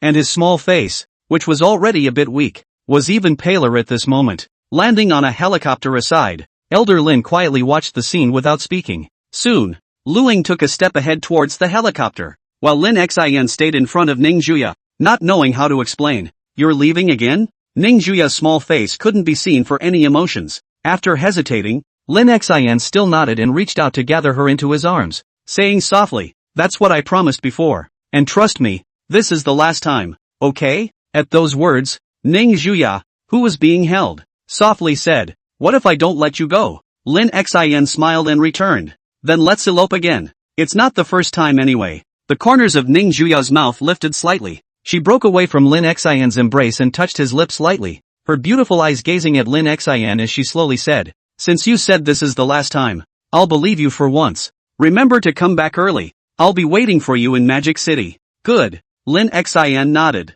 He then took a step toward the helicopter not far away. Eventually, under Ning Zhuya's gaze, the helicopter's propellers began to turn once more, lifting off and leaving the area. Li Liang's cell phone, on the other hand, vibrated gently, and he picked it up to see that it was a message sent by Lin Xin. In the distant grove, Lin Tian, who had his hands in his pockets, looked at the helicopter, which had turned into a small black dot, and muttered, let's hope you can figure it out, or fulfill the old man's wish. With that, he also turned around and left the place, intending to go straight back to the military area. On the other side of the helicopter, Lin Xin and his grandfather sat looking at each other. At this time, Lin Jingguo was looking at a document in his hand and said without lifting his head, remember the 3 conditions I told you about a while ago? Lin Xin nodded. Remember. First, don't start a conflict with Lin Tian. Second, to accompany you to a place. As for the third, you haven't told me exactly what it is. Lin Jingguo nodded and slowly said, this time it's to accompany me on a trip to Xijing, and I'll also tell you what the third condition is by the way. Hearing this, Lin Xin said in disbelief, isn't there a second uncle in Xijing? What happened that requires you to make a personal trip? You have to know that the second uncle that is the number 1 in the whole Xijing province, even if something big happens, he can still hold the top. Then what if it's your second uncle who has a problem? Lin Jingguo finally raised his head, his gaze deepened deep as he looked at his most satisfied grandson. With that, he handed over the document in his hand and said faintly, see for yourself. Lin Xin, full of doubt and incomprehension, took the document and began to look through it page by page. And at this time, Lu Ying, who was on the side, also slowly explained, ever since our country entered the internet age, scouts from all countries have started using it as a stepping stone to start a no-holds-barred war, and inciting the public is one of them. Lin Xin kept flipping through the cases in his hands, enough dozens of incidents on the internet, none of which drove the tempo to incite the people to riot. Such a thing in those old days would have been a capital offense, no doubt, and could not have gone any other way. But it's different when you put it in the internet age, where people online are unobtrusive, their thoughts are not confined, and they pretty much say whatever comes to mind. That's why even such incitement to national destabilizing discourse is rarely sanctioned. And what Lin Xin was reading in his hands at the moment was all about the internet events that had made more noise in recent years, none of which had incited the people's ideas to cause a riot. After spending a little time reading it, Lin Xin understood something and looked up at his grandfather's pale face and asked uncertainly, these shouldn't be. Grandpa nodded and said lightly, that's right, these are your second uncle's handiwork. Although he hid it well, I still found some traces after so many years, and all the fingers were all pointed at him. At these words, Lin Xion's face was stunned. I don't understand why the second uncle, who is a provincial governor, would do such a thing. Their Lin family is neither short of money nor power. There is no point at all in doing such things. Wait until the place and you'll see. With that, Grandpa slowly closed his eyes and rested. Xijing was not far from the Magic City, and with the latest model of China's helicopters, it only took half a day's work to get there. Upon hearing this, Lin Xian could only temporarily put down the doubts in his heart for the time being and took out his own cell phone to tap on Ning Zhuya's text message. Before he could edit the message and send it out, the other end was the first to send a text message. A line of words that caught Lin Xian's eye. Ning Zhua, about when will you be back? Lin Xin, with any luck. I guess I'll be able to go back in a couple days. Ning Zhuya, aha. Lin Xin, I'm not here. You need to take care of your health. Things have been bad for the past 2 days. If you get cold again, I'll be angry when I come back. Ning Zhuya, oh. Seeing this brief chat style, Lin Xin shook his head helplessly. Needless to think, this must be sulking again in her heart, so I guess I'll have to coax her for a while when I go back. Thinking so, Lin Xin also closed his eyes and rested. There was still half a day's travel to the destination, and if you slept, it would pass in a moment. Chapter 101, Weirdness. By the time Lin Xin arrived in Shijing, it was already in the afternoon, and there was still some time before evening. Lin Xiangbei, who had gotten the news long ago, waited for a long time and saw the helicopter land and smiled as he walked over. With a hint of respect in his voice, he said, "Dad, it's been so long since I've seen you, and you're still in such good spirits." Upon hearing this, Lin Jintian nodded faintly, looking at his second son, whom he hadn't seen for 3 years, and slowly said, "Why didn't Wang Li come over? That granddaughter of mine should be in elementary school by now." Lin Xiangbei smiled and responded, "Xiaoli, she just went to pick up the kids, so I'm the only one waiting for you here. Why did you suddenly remember to come to Shijing for a break? Nor did you greet me in advance. If it wasn't for Big Brother telling me, I wouldn't have known you were coming." As they spoke, the group had already gotten into the car and drove towards a certain mansion in the city center. Lin Xin didn't say anything on this journey, just silently following along. He hadn't actually met this nominal second uncle a few times, so he wasn't really familiar with him and didn't bother talking. About 10 minutes later, the car stopped in front of a mansion. Looking at the 3-story small house in front of him, Lin Jinghua spoke inexplicably to his second son and said in a flat tone, "This little townhouse cost a lot of money, didn't it? It does seem like you've had a pretty good time these past few years." Lin Xiangbei, who had a slightly serious face, scratched his head and laughed. "It's not comparable to the courtyard house you live in, which has taken all my savings over the years." At that moment, the door was pushed open and a middle-aged woman came out holding a little girl's hand. Seeing this, Lin Xin politely called out second aunt, Wang Li, who was holding her daughter, smiled and nodded, then turned to the old man and said in a respectful voice, "Dad, you're here." Lin Xiangbei also smiled and reached out his hand to touch his daughter's head, saying softly, "Xiao Ku, don't call Grandpa yet." "Good day, Grandpa." Lin Kuo shouted obediently, her cheeks slightly reddening on both sides. Lin Jinghua smiled and squatted down to hold his granddaughter in his arms, smiling kindly. "Coco, have you been good in school? Have you been disobedient?" Lin Kuo, milky and playful, "No, oh, Xiao, she is very good in school. The teacher praises me every day." On the side, Lin Xian's eyes were flashing with a doubt. Feeling a bit strange, this so-called cousin of his was brought to Shijing as soon as she was born, and seldom returned to God's capital for the festival and New Year's Eve, and she should not even have seen her grandfather's face a few times. So how did she come up to be so close? But looking at the laughing Lin Kuo, Lin Xian dispelled the doubt in his heart that he might have been overly concerned. Anymore, this is just a few years old. Soon the family entered the small house in a happy atmosphere, without half-assing it. If it wasn't for his grandfather's own words, Lin Xian couldn't even believe that the peaceful-faced elder in front of him could be a criminal. Meanwhile, Magic City Airport, an airliner bound for Shijing slowly lifted off, with only a familiar figure sitting in the empty cabin. "Eldest miss, why don't you rest for a few days before going to find young Master Lin?" Ningda looked at Missy, whose lips were a little white, and said worriedly. Ning Zhuya shook her head, her eyes gazing at the brilliant red setting sun outside the cabin, and faintly said, "No, I'm not so tender that I can't handle a plane ride." Ningda, who was well aware of his stubborn temperament, shook his head and stopped trying to persuade him, silently sitting on the sidelines and standing guard in case something unexpected happened. Night fell quickly, and a few moments of light shone through the gray misty clouds. On one of the street walks in Yunjing, there were hardly any people to be seen now due to the cooler temperatures. Lin Jinghua, who had finished dinner, walked on the edge of the road with his backhand, his eyes looking at the bustling city, and asked a question to Lin Xin, who was following behind him. "Tell me what you've been noticing all afternoon that's not right." Upon hearing this, Lin Xin pondered and then returned. "Something's not right. If Herb was really behind this, he should have covered everything up when he knew you were coming over. Whether it was the small house that looked like it was worth a lot of money, or Lin Shi who was acting a little strange, something was very wrong. Can a governor who has been in office for less than 5 years really afford to buy a small 3-story house worth at least $10 million?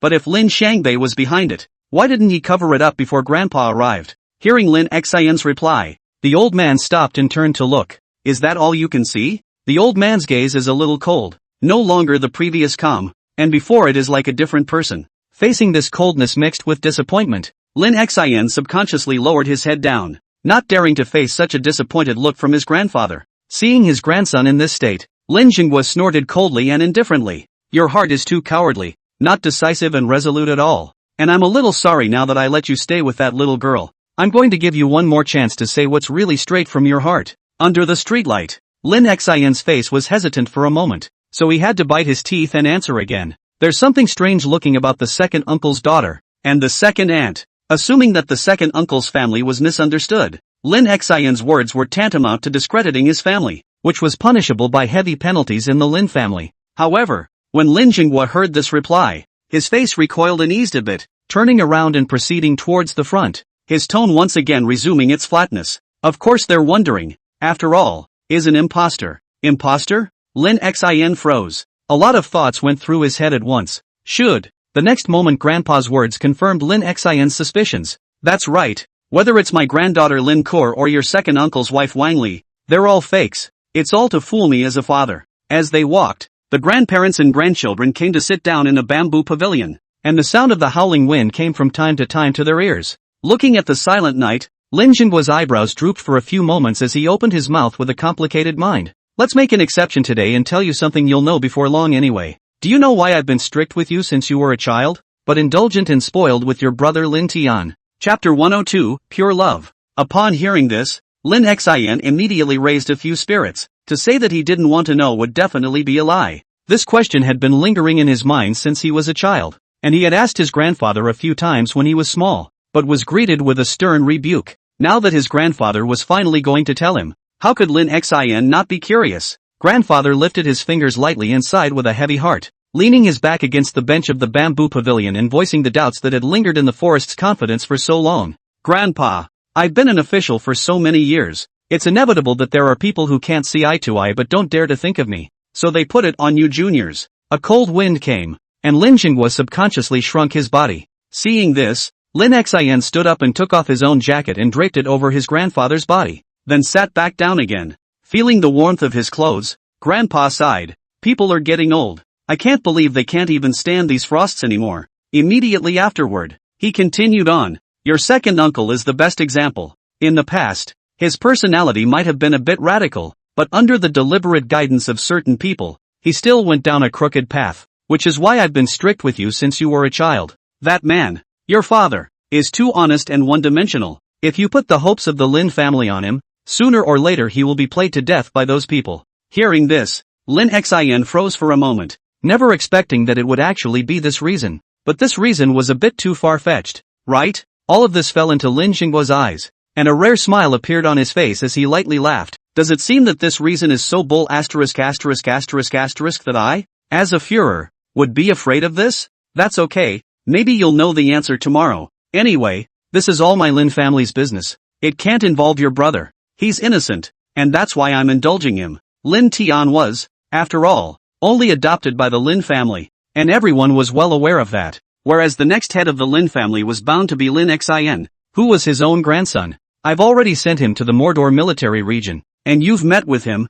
I know there's a lot of tension between the two of you, but I hope you can get along. Even if they're not biological brothers, but at least they've spent so much time together, so at least they shouldn't be at odds. Upon hearing this, Lin Xin nodded, suddenly remembering what Lin Tian had said when he came to Shijing. It seemed that he had known about this for a long time. In the end, the conflict between him and Lin Tian stemmed from mutual jealousy, but those were all things that happened when he was a child. At that moment, a dozen police cars sped by on the road not far away, startling the neighborhood. Lin Xin saw the police car speeding away and thought that Uncle Lu had not followed him tonight, and after silence, he opened his mouth. Are you going to do it tonight? Isn't it a bit too soon? Come on, go witness a farce. Grandpa stood up and walked headlong towards the black sedan that was approaching not far away. Seeing this, Lin Xin followed, his thoughts already in complete disarray. 10 minutes later, in the darkness of the night, a dozen police cars blocked the door of the small three-story house, and several gun-toting policemen guarded the entrance.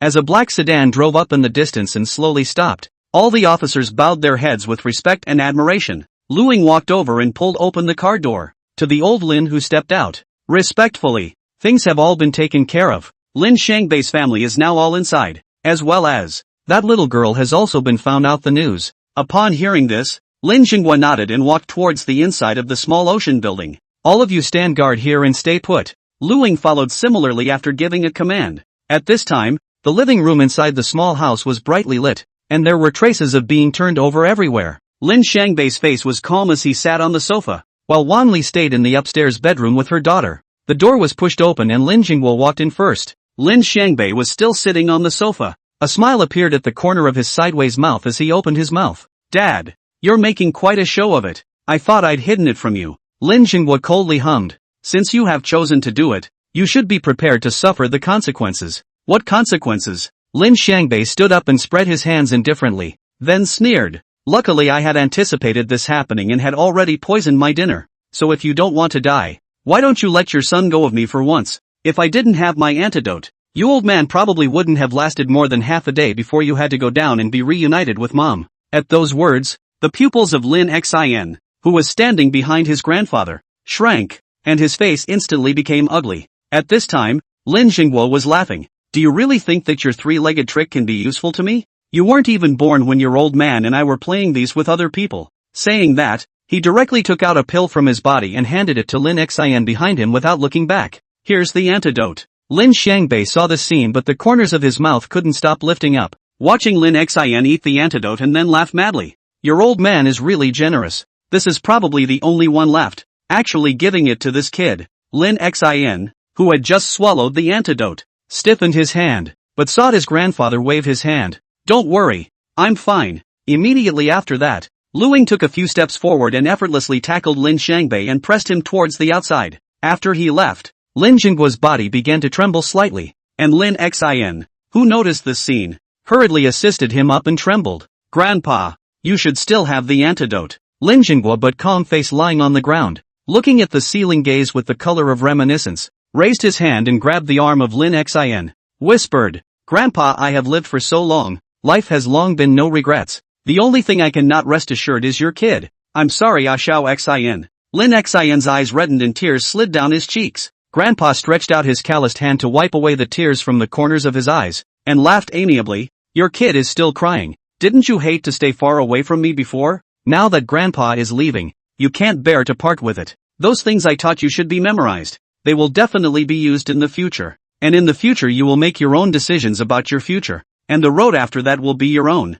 That Ning family girl doll is a nice kid. Don't let her down. You're no longer bound to me. And Grandpa didn't leave you with any good memories anyway. So people like me, just forget about them and go live the life you want to live. At this moment, Lin Xin looked at his grandfather who was explaining his last words in pain, tears slipping down his cheeks one by one, shaking his head in agony. Eventually, Grandpa's raised arm dropped naturally to the ground and he murmured in a barely audible voice, Shin, must, be happy. As the words fell, Grandpa's eyes lost their glamour, and his exposed arm meridians took on a dark color, looking extremely oozy, but a smile hung at the corner of his mouth. Maybe it's because at the last minute the words that you want to express inside are given a complete voice. The sound of Lin Xin's crumbling cries came from the living room, and Lu Ying, who stood in the doorway and watched it all, was likewise as if his heart was cut to ribbons, and muttered in disorientation, Elder Lin, why must you seek death? Chapter 103, She's Coming. Late at night, Shijing suddenly had a pounding downpour.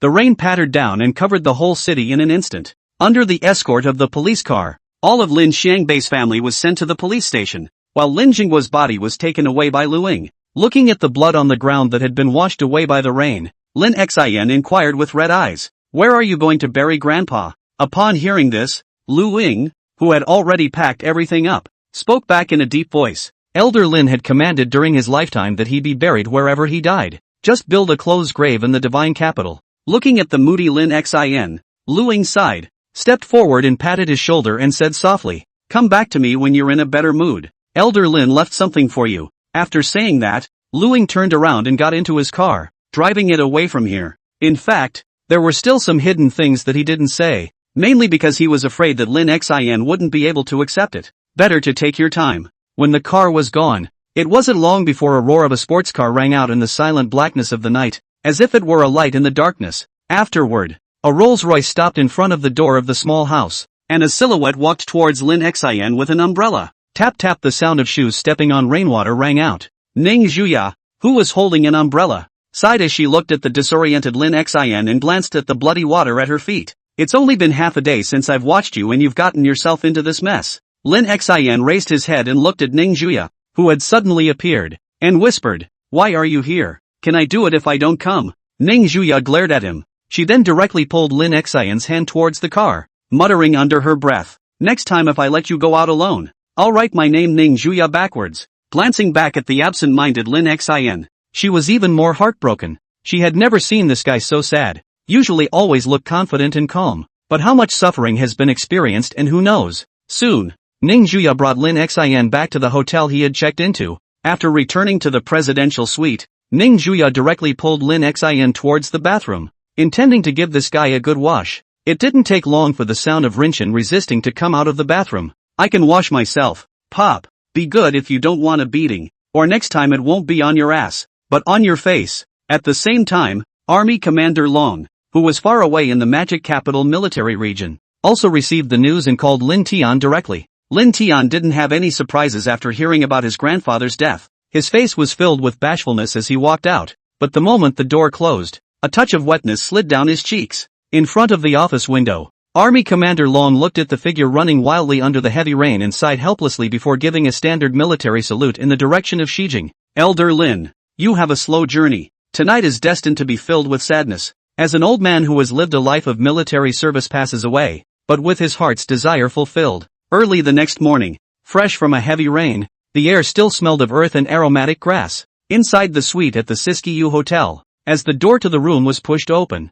Ning Juya, who was wearing a nightgown, walked in with a nutritious breakfast porridge. At this time, Lin Xian was lying on the bed in a daze, his mind constantly flashing back to the scenes of his childhood, and the sound of the stern reprimand was as if it was yesterday. Obviously, he has not yet recovered from yesterday's events. Not, I should say, no matter who, after experiencing that scene yesterday, more or less will be traumatized to the heart. This is the first time Lin Xian has encountered a family member dying. "Hey, you're not thinking of asking this young lady to feed you, are you?" Ning Juya held the kanji and opened her mouth. At those words, Lin Xian honestly sat up from the bed, his buttocks hurting a bit, and gave a far-fetched smile with a sideways glance. "No, I'll just do it myself." Ning Juya, who was standing by the bedside, stared at Lin Xian for a few seconds before handing over the kanji in his hand, which the latter reached out to take. Afterward, Ning Juya took off her shoes and burrowed into the warm comforter, and in the next instant, she was already lying in Lin Xian's arms,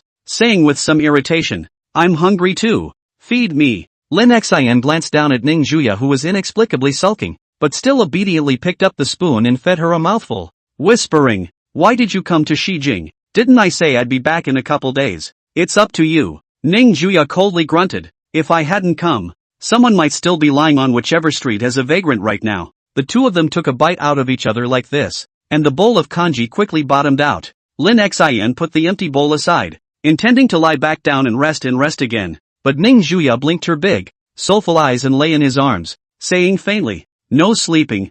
First tell me what happened yesterday or I'll kick your ass under the bed." Looking at Ning Juya with a look of wanting to get to the bottom of the matter, Lin Xian hesitated for a moment, then sighed, and took the initiative to roll toward the bottom of the bed. Frozen Ning Juya, seeing Lin Xian, who was about to roll off the bottom of the bed, her originally white and delicate face instantly turned gloomy, and she directly stretched out her small pink and white foot and viciously kicked it towards his butt. "Ah!" Lin Xian screamed miserably. His entire body rolled several times directly on the ground before stopping, rubbing his buttocks in pain, only to feel a fiery pain. Before he could regain his senses, Ning Juya directly leapt high from the bed and directly pressed down towards Lin Xian. "If you try to hide, I'll strip you naked and throw you in the parade." Lin Xian subconsciously froze when he heard this, but it was this moment that was enough. In the next second, a heavy muffled grunt sounded in the bedroom, and Lin Xian's eyes were filled with horror. "You say no." Inside the bedroom, Ning Juya condescendingly stared at Lin Xian,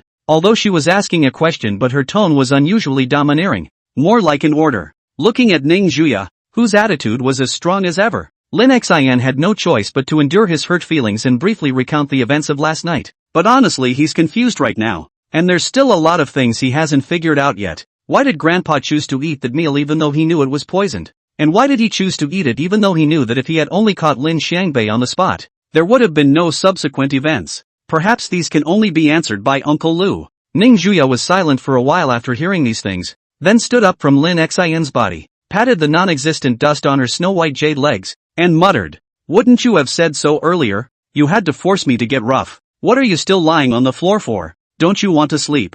I'll keep you company." A few moments later, Lin Xin sighed and lay back on the bed, and Ning Juya's soft and gentle petite body hugged him up, reaching out and burying his head in his chest, coaxing him as if he were a little baby. Sleep.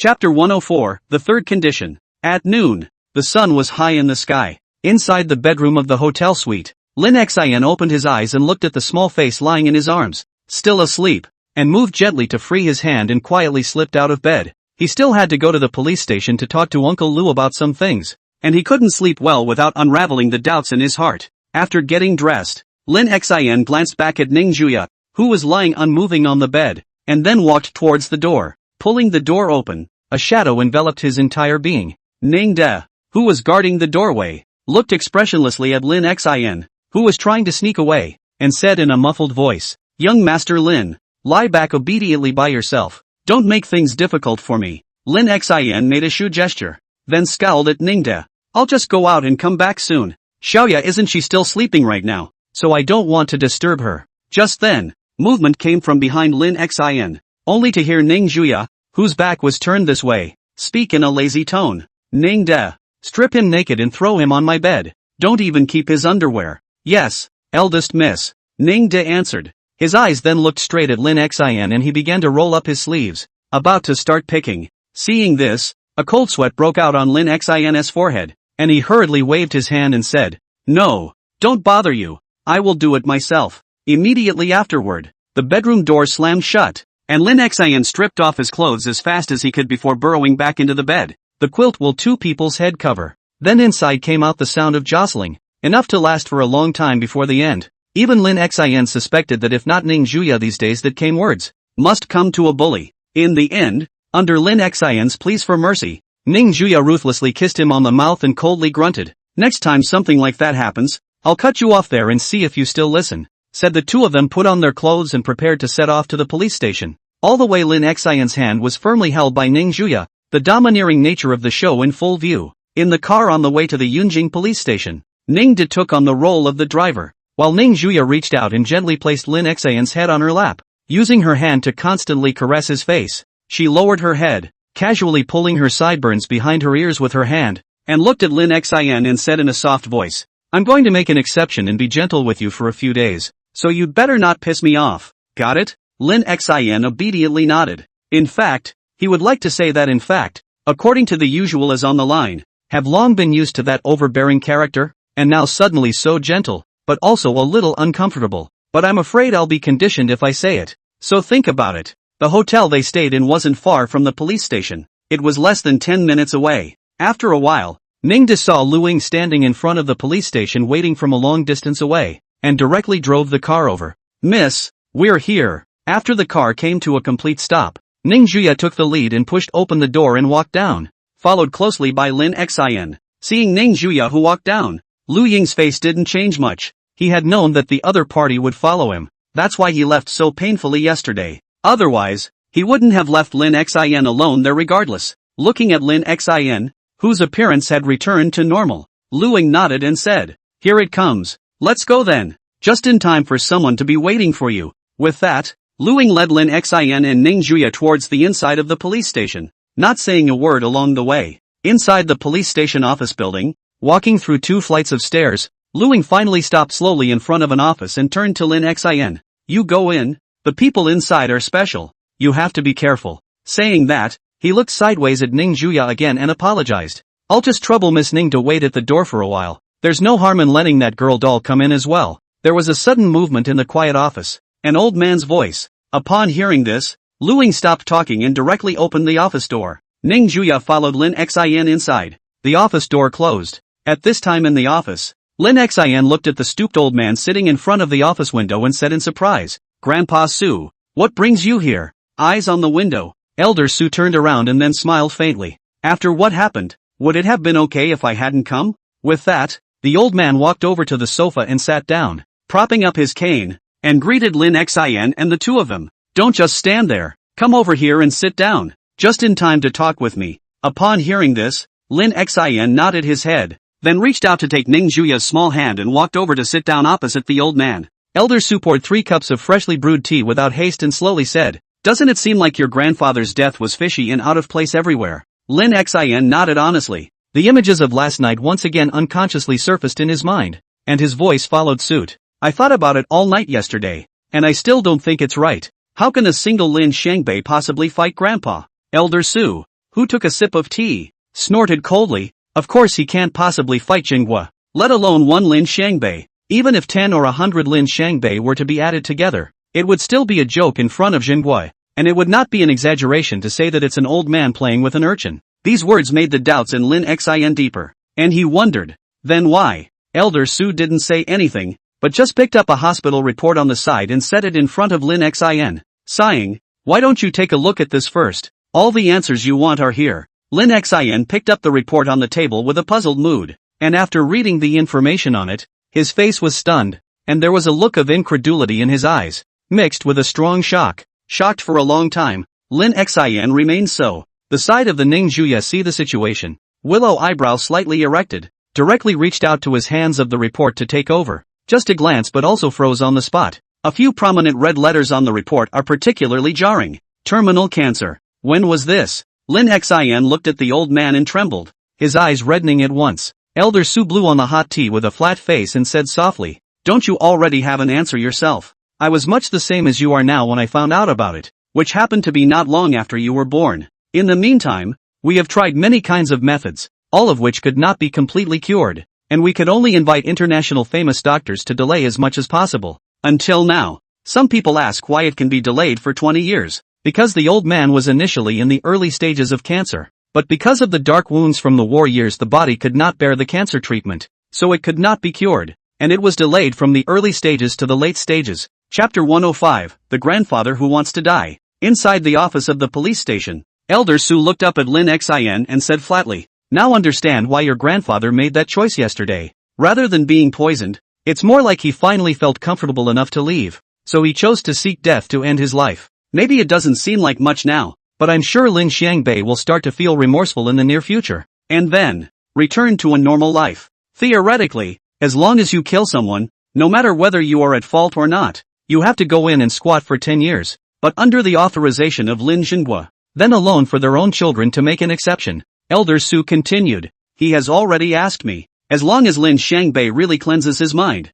he will be able to come out, but if he remains unrepentant, there is nothing I can do." After saying that, Elder Su's gaze went back to Ning Juya, who was sitting beside Lin Xin, and he smiled kindly. "Just like Jinghua told me, a nice little girl. No wonder he's always calling me to brag that he's got a very nice granddaughter-in-law." Ning Juya nodded modestly and said, "Grandpa Su is overpraised." Lin Xin heard these words, but his heart ached again. He now fully understood that his grandfather's extra harshness towards himself was actually feigned. Just ask, what old man would not like his grandchildren? After chatting briefly for a while longer, Lin Xin, whose will had fallen into a depression, took Ning Juya and got up to leave the office. When the two left, Elder Su walked back over to the window and looked at the maple forest not far from the police station, his eyes revealing unspeakable sadness. Murmuring, he said, "The scene of killing the enemy in blood together on the battlefield. Now that I think about it, there is really some nostalgia à Jinghua. In order to his grandson, strong body for more than 10 years, which if anyone else would be unable to bear the pain, but his good brother Lin Xinghua did." Looking at the yellowing maple leaves falling from the maple tree in the distance, Elder Su sighed with a reminiscent gaze. Deceased people are fading one after another, like leaves falling in the wind. After saying that, the old man faced the radiant sun, forced himself to stand up straight to his originally stooped body, and slowly performed a military salute. "Jinghua, don't go too fast, old man, I'll be there for you in a few years." And at that moment outside the police station, Ning Juya was already sitting in the car, while Luing pulled out an envelope from his pocket and handed it to Lin Xin, saying softly, "This is what Elder Lin left for you. It says the third condition to be completed by you. You can see for yourself how to choose." Lin Xin took the envelope and nodded. "Thanks, Uncle Lu." Luing gave a spontaneous smile, raised his hand and subconsciously wanted to touch Lin Xin's head, but on second thought he patted his shoulder and laughed. "Come on, don't get melodramatic with me here. You know I'm the one who can't stand that. Remember to call me if anything happens. I'll always be your uncle." Said the two hugged each other. Then under Lu Ying's gaze, Lin Xin turned around and pulled open the car door and sat in. The roar of the car rang out and headed off into the distance, disappearing at the end of the road. After that, Lin Xiangbei was sent to a prison in Yunjing, and no one told him exactly how long his sentence would be, perhaps a year or perhaps the entire rest of his life. As for his nominal wife, Wang Li, she was also incarcerated on suspicion of child abuse and other charges, while her adopted daughter, Lin Shi, became an orphan and was sent by the police to an orphanage. This incident was suppressed by Su Lao sent people, and with various reasons to convince the public. Lin Xiangbei's imprisonment is not known to the rest of the people, and the official reason is that the force is not enough, and helplessly chose to retire. On the way back to the hotel, after a long hesitation, Lin Xin opened the letter that his grandfather had left for him before he died. The contents of the letter were mostly words of concern, and Lin Xin read it word by word, unwilling to miss any details. Shin, by the time you read this letter, I'll probably be gone. Over these 10 years Grandpa knows that you have always hated Grandpa, and honestly when you chose to run away, I was relieved. As time passed, a tear dripped down onto the letter paper. These 2 days were probably the most Lin Xin had ever cried in his life. Lin Xin proceeded to look down out of the corner of his eye. As for the third condition I gave you are on your own. According to my investigation, your second uncle took a lover after marriage and gave birth to a little girl, who is now estimated to be about the same age as Lin Shi. That child is our Lin family's seed after all, so the third condition I'm giving you is to bring her back to the Lin family. As for how to arrange it later, it's up to you. In the bottom of the letter paper, also left the sorry 3 words, and clearly seen above with traces of tears. Can imagine in writing this letter? The old man is with what kind of mood? Ning Juya silently took Lin Xin into her arms, gently caressing his head and comforting him. There's still me. At the same time, far away in the magic city, in the middle of the White family, Bai Chongda, the head of the Bai family, was sitting in a quiet attic, surrounded by books full of books and cleaned very neatly. At the moment he was frowning at the phone call when a modified voice came from the other end. That old man is dead. The favor between you and I is cleared, so I hope you'll behave yourself. Hearing this, Bai Chongda gruffly said, as the saying goes, send the Buddha to the west. You want to set aside the relationship and withdraw from the scene. A little bit not very appropriate, right? The person on the other end coldly grunted. Retreat? Aren't you thinking too highly of me? In the end, this time it was that old man who begged for his own death. Or else I don't know when we'd have to wait. I've been plotting for decades for just one Lin Xiangbei. Plus the Qin family is gone. So do you think there's anything else I can do? Anyway, you take care of yourself. I don't want to get involved in this mess anymore. You can figure out how to deal with that Lin family kid on your own. With that, the phone was hung right up. Seeing this, Bai Chongda's face sank for a moment, his countenance somewhat grim as he muttered.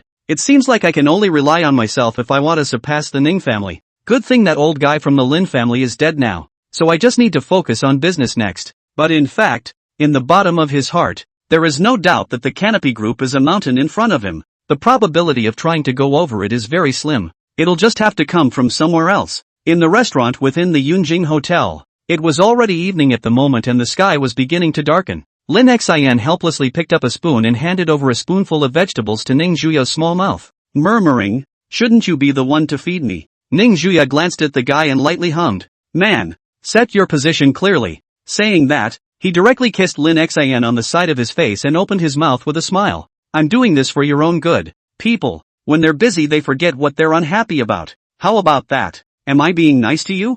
Lim Shin, Chapter 106, Sunshine Orphanage. After another night's rest at the hotel, the following morning dawned. Lin Xin, who was planning to go out, looked at Ning Juya's weak little face on the bed, sighed, and still took off his jacket and laid back down on the bed, reaching out his hand to gently rub her stomach. Ning Juya, who wasn't in the best of shape, hugged Lin Xin's arm, her forehead breaking out in a cold sweat as she said with some difficulty, aren't you going to your cousin? Lin Xin's large hand gently stroked over her small stomach, heartily wiping away the sweat from her forehead and smiling bitterly. How am I supposed to go looking for someone in peace with you looking like this? Are you women this bad when you have your period? It's okay. Ning Juya murmured with her eyes closed. It's pretty mild, and we'll be fine when we get a day's rest. While rubbing his stomach, Lin Xin took the brown sugar water that was placed at the bedside over from his other arm that he had freed up. But Ning Juya's eyebrow was slightly wrinkled and she shook her head somewhat stubbornly. I don't want to drink right now. Upon hearing this,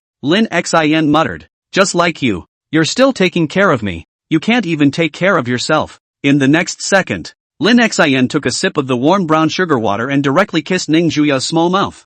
forcing her to drink it, so on and so forth. By the time the brown sugar water was finished, Ning Zhuya, who had a hard time sleeping all night, finally fell asleep. Inside the warm comforter, Lin Xian held her in his arms, feeling the aroma coming from her, and followed her to sleep. God's capital, Lin family. Inside the empty courtyard, almost most of the guards had been removed, and with Lin Lao gone, there was naturally no point in them staying here. Inside the old man's bedroom, Lin was tidying up the room as he kept putting away one piece of clothing after another into the suitcase next to him. Outside the door, Mother Zhang shook her head at the scene and turned to walk out. There were many various relatives in the Lin family, but the main vein only consisted of two people, Lin Guodong and Lin Shangbei, and now that the old man was gone, those usual flattering relatives could not even be seen. Maybe that's reality. The tree falls, the flock scatters. I'm afraid that after the old man's funeral is held, those relatives will again come up to claim the family property, and for the sake of money and power won't even leave a bit of face. Eventually, with the deliberation of the three old men in China, the intention was to have a low-key funeral, which was the idea of most people in those days. People are already rowdy when they are alive, and it's natural for them to want to be clean when they die, and there will be no shortage of ceremonies, and all the top officials of China will come. Early the next morning, Lin Xian left with peace of mind after repeatedly confirming that there was nothing seriously wrong with Ning Zhuya's body. On the way to the Sunshine Orphanage, Ning De had long ago investigated the orphanage's information. As he drove, he said, "According to my investigation yesterday, there is indeed a little girl named Lin Yu at the Sunshine Orphanage. After DNA identification, it can be determined that it is Lin Shangbei's own daughter. I learned from the director of the orphanage that this Lin Yu was sent to the orphanage not long after she was born, and left a sum of money behind." Upon hearing this, Lin Xian frowned and inquired, "Where is this child's mother?" "It's not clear yet." Ning De shook his head inside. "The hospital that delivered the baby at that time should be a private hospital, and it will take some time before we can investigate it." As the car continued to accelerate, it soon reached the fringes of the city and the roads began to be less crowded. 10 minutes later, the car stopped in front of an architecturally ancient orphanage, the walls around it covered in moss, clearly having seen many years. The entire orphanage didn't cover a large area, at best 200 or 300 square feet, and there was an open space inside. Since there was no advance notice, naturally no one came to greet them. Lin Xian directly pushed open the large rusty iron door, when a middle-aged woman with short shoulder-length hair happened to pass by. When she saw the uncharacteristically dressed Lin Xian and Ning De following him, she stopped in her tracks and was surprised. "You are?" Since Ning De had come here once yesterday, or was received by the dean himself, the woman had some impression of him. Lin Xian smiled politely. "Auntie, are you the caretaker here? We're here to adopt a child, and we're wondering what the process is?" The woman nodded in surprise and responded, "I do work as a caregiver here, but I'm going out to get groceries right now, so why don't you guys go ahead and see about picking out which child?" With that, the woman called out toward the second floor, "Ma Yu, come down here. Someone wants to adopt." With this shout, it didn't take a moment's effort for a young woman with a braided ponytail to walk out, looking about Lin Xian's age. "Ma Yu is the caretaker who just arrived. Let her show you around inside first." The middle-aged woman smiled and then walked out. Ma Yu shot a curious glance at Lin Xian and said in surprise, "Are you the ones who are going to adopt orphans?" It was no wonder she was surprised. Usually those who came to adopt orphans were basically people from ordinary families. Very few rich people came, and not to mention anything else. Lin Xian's dress alone was clearly extraordinary just by looking at his appearance. Lin Xian nodded. He then walked towards the building with Ma Yu leading the way, learning a bit about the orphanage in the process. Ma Yu explained, "The environment of our orphanage is already considered good in the city, and most of the children are quite well behaved. It's free time, so let me show you the little playground out back, and then if you fancy it, just make up some paperwork." Lin Xian, who was following behind, took the opportunity to inquire, "Then do you know a little girl named Lin Yu?" Lin Yu. Hearing this name, Ma Yu glanced back at Lin Xian in surprise before nodding. "Of course I know, but this child's situation is a bit special." The group walked through long corridors and finally arrived in front of an open field in the backyard of the orphanage, the sound of small children's giggles in their ears. Immediately after, Lin Xian followed Ma Yu to the small playground, and at a glance, there were about 20 to 30 half-meter tall children running on the lawn. After stopping, Ma Yu pointed to the little girl sitting alone under a big tree in the distance. Unlike the other children, the little girl was a bit scruffy looking, burying her head between her knees so that she couldn't see what she looked like. Then, Ma Yu spoke with a complicated face. "Most of the children who come to our orphanage have already reached the age of 2 or 3. but very few like Lin Yu have been in the orphanage situation since birth. Chapter 107, Little Share. Inside the Sunshine Orphanage, Lin Xian saw the little girl sitting alone under a tree in the distance and was about to walk up. However, not far away, 3 children a year or 2 older than Lin Yu suddenly walked up to her and jeered at her. This ugly is sitting here all alone again. Ha ha ha, so pathetic. Ha ha ha. Hearing the jeers of these people, the little girl named Lin Yu pressed her head even lower. Mayu beside Lin Xian naturally saw the scene and sighed somewhat helplessly. Here we go again. Upon hearing this, Lin Xian eyed the bullied Lin Yu in the distance and said in disbelief, "Does this sort of thing happen often?" Ma Yu nodded in embarrassment and explained, "Most of the children in the orphanage have quirky personalities, plus Lin Yu is the youngest here, so she gets bullied a lot. Even if we, the caregivers, see to stop it, it will happen again next time. As a matter of fact, not to mention these children, even some of the small-minded caretakers dislike Lin Yu." But this was something Ma Yu did not say out loud. We were all co-workers after all, and if that got out, she figured she'd be stumped the next day. After hearing this, Lin Xian took a step towards that side, with Ningde and Ma Yu following behind him. Under the tree, all kinds of mocking voices kept entering Lin Yu's ears. The little boy in the lead, 4 or 5 years old, looked at her silence and bristled. "It's boring, it's no fun." Just as the 3 little ones wanted to leave, they were suddenly enveloped by a layer of shadow, and they looked back in confusion, realizing that there were 3 more people behind them at some point. The leading boy's face changed when he saw Mayu, and he was immediately about to bolt, but he was picked up with one hand by the well-prepared Ningde. "You don't learn at a young age, and you actually bully girls younger than you." Seeing that Ningde didn't do anything excessive, Mayu didn't stop him. How could she not understand now that Lin Xian was the one who had come specifically to find Lin Yu? His background was definitely not ordinary, and it was just as well to take this opportunity to give these bare children a lesson. "You let go of me, you big bad boy." The boy kept struggling. The commotion over here quickly attracted the rest of the children who were running on the lawn, startled by the scene, and rushed to find a place to hide. After all, they were all orphans, and more fearful of life than the children of ordinary families. Lin Xian ignored this bare child's noise and walked directly to Lin Yu's front and squatted down, trying to make his voice as gentle as possible. "Keep your head up." Upon hearing this, the scruffily dressed Lin Yu fearfully revealed her small face with dirty stains, the corners of her eyes still glistening with tears, obviously having just been told to cry by those 3 children. "Is your name Lin Yu?" Lin Xian asked. Lin Yu timidly didn't say anything and looked at her big brother who suddenly appeared in front of her with some fear. Helpless, Lin Xian could only ask again, "Is your name Lin Yu?" This time Lin Yu reacted, nodding almost imperceptibly. Looking at the fear of herself in her eyes, Lin Xian stretched out his hands and whispered, "Do you want to leave from here? After you leave here, you will be my Lin Xian's own sister, and no one will bully you anymore." After hearing that she could leave from here, Lin Yu finally gathered her courage, a tremor in her tender voice.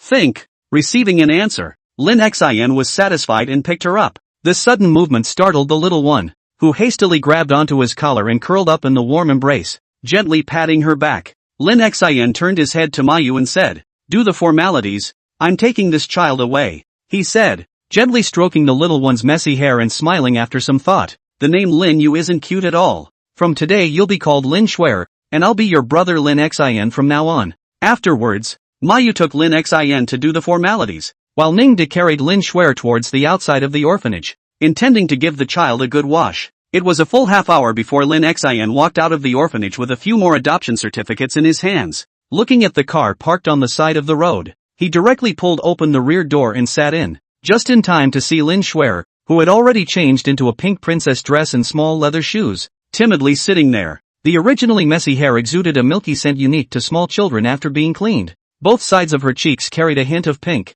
and her constantly dodging small eyes revealed her unsettled heart. As the car started, Lin Xian directly reached out and sat her down on his lap, touching her little face and smiling. "Good boy, little Snowy, call out to your brother." The watery little eyes of Lin Shuer, who was held in her arms, glanced at him and directly lowered her head without speaking. Lin Xian is not angry. Although this little Shuer's real father is the murderer of his grandfather, but the disaster is not as bad as his family. This truth he still knows. What's more, having been thrown into an orphanage not long after birth, and faced with such a grueling experience just like his own, Lin Xian couldn't hate it in any way. As he had said, Lin Shuer would be his own sister, and even without his grandfather's mandate, Lin Xian would take care of her. Soon, Lin Xian brought Lin Shuer back to the hotel where he had landed and opened the door to the suite. After changing into slippers, Lin Xin opened the bedroom door and shook his head helplessly when he saw that a certain little lazy cat was actually still sleeping on the bed. He walked over to the bed and directly tucked the cleanly washed little Schwer into the comforter, followed by laying down himself. The sleeping Ning Juya's eyes suddenly moved, and her small hand within the comforter grabbed something soft, and she subconsciously swept it into her arms. Confused, she opened her eyes and a pair of small, watery eyes filled with curiosity met her eyes. Ning Juya understood something when she saw Lin Xin lying beside the bed, and after surveying the soft and cuddly little one in her arms, she directly kissed her on the cheek and softly said, "Good boy, go to sleep." And Lin Schwer, who had never been treated like this before, felt incomparably at peace at the moment, and the warmth of the blanket caused her eyes to quickly start fighting, and she fell asleep in no time. Life at the orphanage was not easy. Even a good night's sleep was a luxury, not to mention being teased by the other children from time to time. This sleep was perhaps the most peaceful sleep Lin Schwer had ever had since she was born. Lin Xin, on the other hand, discussed the funeral with his parents before putting down his cell phone. According to the custom of God's capital, after the death of a person, he must be buried within 3 to 7 days. Allow me to make a long overdue plea for more urges and freebies. Men and women, you'd better show me some sense and don't force me to perform the 3 kowtows. Chapter 108, Arrival at the Divine Capital. The weather got colder in early November. Inside the Shijing Hotel, it was drizzling outside, and the rain continuously slapped against the windows making a slight rattling sound. Early in the morning, Lin Xin opened his eyes and saw a pair of curious little eyes staring at him. Who else could it be if not Lin Schwer? Lazy pig, waking up at this hour. Ning Juya, who had already changed her clothes, walked over and reached out to hold the soft little Schwer in her arms before sitting down in front of the dresser and starting to brush her hair. Lin Schwer didn't resist either, and seemed very close to this kind and gentle big sister. Lin Xin, who sat up from the bed, looked at this cozy scene and felt as if it was not bad. Then his gaze went to the empty bowl on the side and wondered, "Daughter-in-law, where's my breakfast?" Ning Juya, who was combing little Schwer's hair, said in a rude manner, "Hungry." Lim Shin,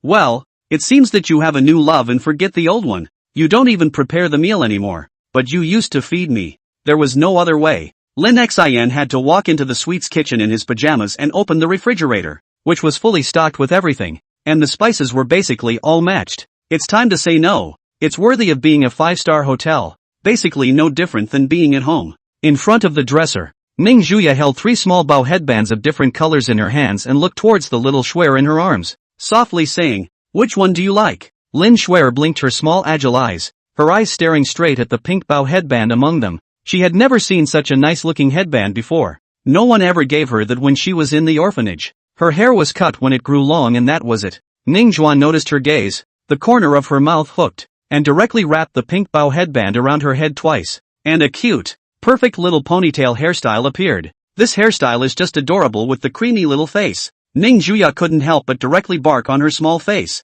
smilingly said, "Good girl, call sister to listen." Upon hearing this, Lin Schwer obediently shouted, "Sister." At this time, Lin Xin, who walked out with a serving of scrambled eggs on the side, skimmed his lips and said, "Little Schwer, you haven't called me brother yet." After a long time of personally cooking, the room was filled with a rich egg aroma, and Lin Schwer's agitated nose sniffed as her cravings were aroused. Seeing this, Ning Juya directly hugged her and stood up towards Lin Xin's breakfast, then reached out and snatched it, tenderly saying to her, "Good girl, eat when you're hungry. If you don't have enough then ask your brother to cook it." Lin Schwer nodded vigorously, then directly and skillfully picked up her chopsticks and began to eliminate the scrambled eggs in front of her. Lin Xin looked at this scene expressionlessly, and then looked at the knife and fork in his hand, only feeling that the world was so realistic. Even if you don't give me a hug, you even grab your own food. Seemingly sensing someone's dissatisfaction, Ning Juya stopped, turned her head to glance at Lin Xin, and faintly said, "What? You're not convinced? Or, you have something against me?" Upon hearing this, Lin Xin hastily changed his attitude and smiled. "How come, daughter-in-law, you care so much about little Schwer? I couldn't be happier." Seeing this, Lin Schwer, who had already eliminated half of the eggs, raised her head and inquired innocently and purely, "Why is brother afraid of sister?" Ning Juya sat down again, stroked her little head, and laughed, "Because it's a woman's prerogative. But he can only be used by me alone. If little Schwer wants it, my sister will teach you how to temper a man in the future. Okay?" Lin Schwer nodded her head obediently as she sniffed, her 2 adorable eyes filled with curiosity and anticipation. Lim Shin, "It's not necessary." After finishing breakfast, The three of them left the hotel and boarded the airplane to Magic City. After all, he had already stayed in Yunjing for several more days, and if he didn't go back, it would be too late for the funeral. These few days had also slowed down the grief in Lin Xian's heart a bit, but when he thought of his grandfather's hard work over the past 20 years, his heart grew heavy. At the same time, all of the top executives of China who were free flew to the divine capital at this moment, intending to bid the old man farewell for the last time. The name Lin Jinghua, whether in the military camp or in the political world, was undoubtedly in existence like a C-pin, which could be seen from the fact that he was sitting in the divine capital. Rather than legend, it would be more appropriate to express it as faith. Today, several warplanes from China descended on the divine capital, attracting the public's attention, and the media even took the first opportunity to report on it. Sniffing the wind. This was the newest type of fighter and the people sitting on it were all big names from all over the world, and now they were actually gathered in the god's capital. What a shocking scene! And at this moment, within the Lin family's lobby, a coffin was quietly placed in the center, with several merit medals on it, the lowest of which were all second-class merit to start with. Because of the identity of the reason, in important positions, they can only come over in advance. Each person came to the three incense. Not inevitably, there are the old man's acquaintances, at the moment in tears. Outside the lobby, Lin was dressed all in black, his face in mourning. Zhang's mother came over from the side at this time, and she said in exasperation as she had just finished answering the phone, "These white-eyed wolves are really getting more and more excessive. Dad's first 7 days haven't even passed yet, and they're already thinking of splitting the family fortune. Don't have the slightest bit of cheek." Lin shook his head inside. It can't be helped. Who let Dad and Shangbei both go away now? It would be strange if they didn't have this in mind. Let's wait for Shin to come back tomorrow and see how he handles it. Whether he fights or holds it up, we'll just support it when we all do. If we don't teach these people a lesson, they really think our family is easy to bully. Mother Zhang nodded approvingly, her heart actually already having an answer. As parents, they knew Lin Xian's own character immensely well. Don't look at the usual smiley face in front of your favorite person, but when it really comes to this kind of time, there will never be half a bit of weakness. At the Anmen Gate in the center of the divine capital, the 5-star red flag, symbolizing the supreme status of the Chinese nation, had dropped to half-mast at the moment, and most of the people were unaware of the reason for this. At noon on November 2nd, a plane landed at Shenandoah Airport. Lin Xian stepped out of the cabin, stretched against the harsh sunlight, and exhaled. Ugh, finally back. Behind, Ning Juya was holding Lin Shuer right behind her, and the little guy had a big lollipop in his hand at the moment,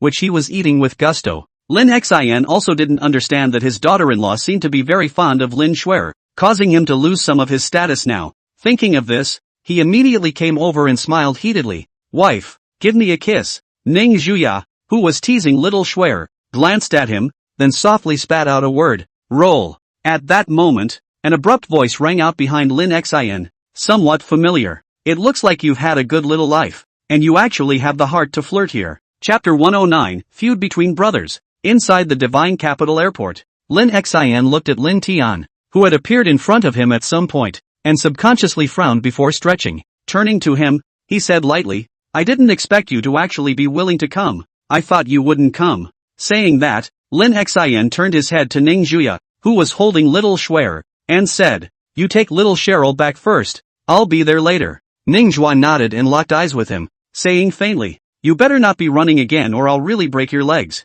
After saying that, Ning Juya hugged Lin Shuer and took the first step, and Ning Denature, who was the bodyguard, was the one who followed. Only then did Lin Xian turn around and look. "Let's talk. I happen to have something I want to ask you." "That's exactly what I want." Lin Tian nodded with his hands in his pockets. The two seemed to be filled with the smell of gunpowder in their conversation, and no one would be surprised if they suddenly fought in the next second. The two brothers just walked towards the corner of the airport. Lin Xian asked as he walked, "You've known about Grandpa for a long time?" Lin Tian nodded his head and said in a frivolous tone, "It's alright, it's only a few years before someone knew about it." Suddenly, the two said in unison, "Sometimes I really envy you." In this moment, neither was surprised by the idea of each other. As the older brother, Lin Tian grew up in fine clothes, but longed for his grandfather's expectations of his younger brother, hoping that the one who would shoulder the Lin family would be himself. As a younger brother, Haishan, on the other hand, expects a normal life and therefore envies his brother greatly.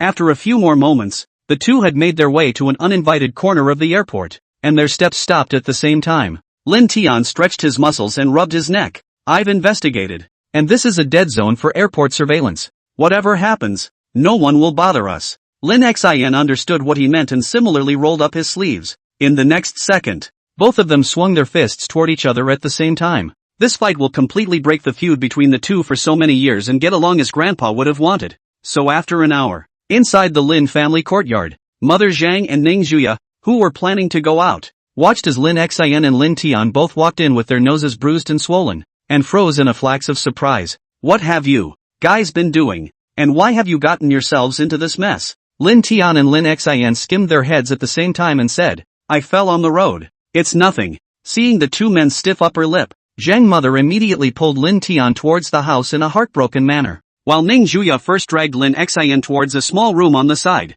Why are you?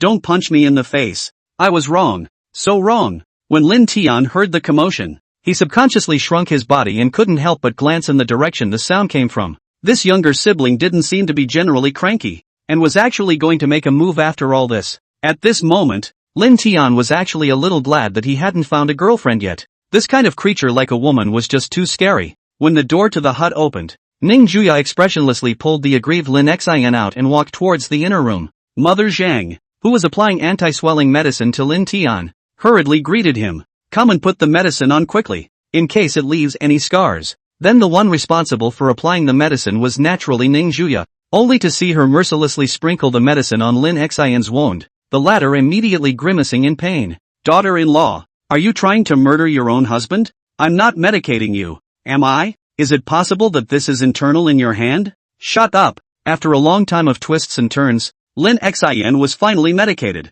and as for Lin Tian, he had already left by now. Just when Mother Zhang wanted to get to the bottom of the matter, a small figure trotted in from outside the house and jumped headfirst into Ning Juya's arms. Sis, little Snowy looked up and blinked her soulful little eyes. Today the little one is dressed in a pink lolita and looks just like a little princess.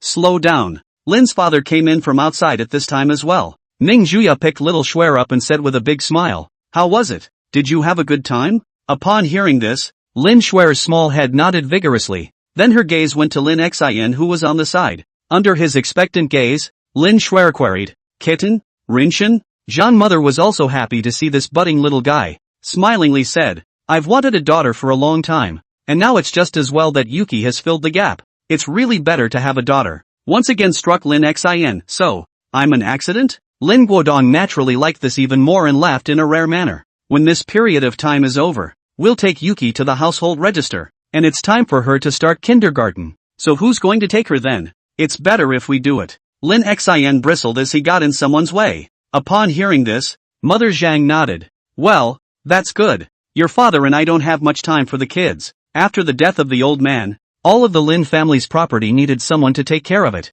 and the couple had just been so busy with this a while ago that they couldn't spare any time at all. After a brief chat, just as Lin Xin was planning to go and offer incense to his grandfather, Lin father suddenly said, Shin, wait. Saying that, under Lin Xin's puzzled gaze, Lin Guodong took out an exquisitely compact ring from his body that was expensive at first glance and explained, I rummaged this out of your grandfather's locker and left a little note inside saying it was for you. Take it and use it for your marriage to Xiaoya later. Upon hearing this, Lin Xin took it suspiciously and curiously glanced at the ring in his hand, in the very center of which was set a small oval crystal that appeared to be engraved with words. Hua. Alright. Lin Xin nodded and took the ring before walking in the direction of the lobby. Ning Juya looked down at the milky, creamy little Shuer, and dotingly took out a candy from her body and tore off the wrapping before placing it into her small, pink mouth. Is it good? Aha! Mother Zhang watched from the sidelines and sighed. Not to mention, little Shuer will definitely grow up to be just as beautiful as Xiaoya.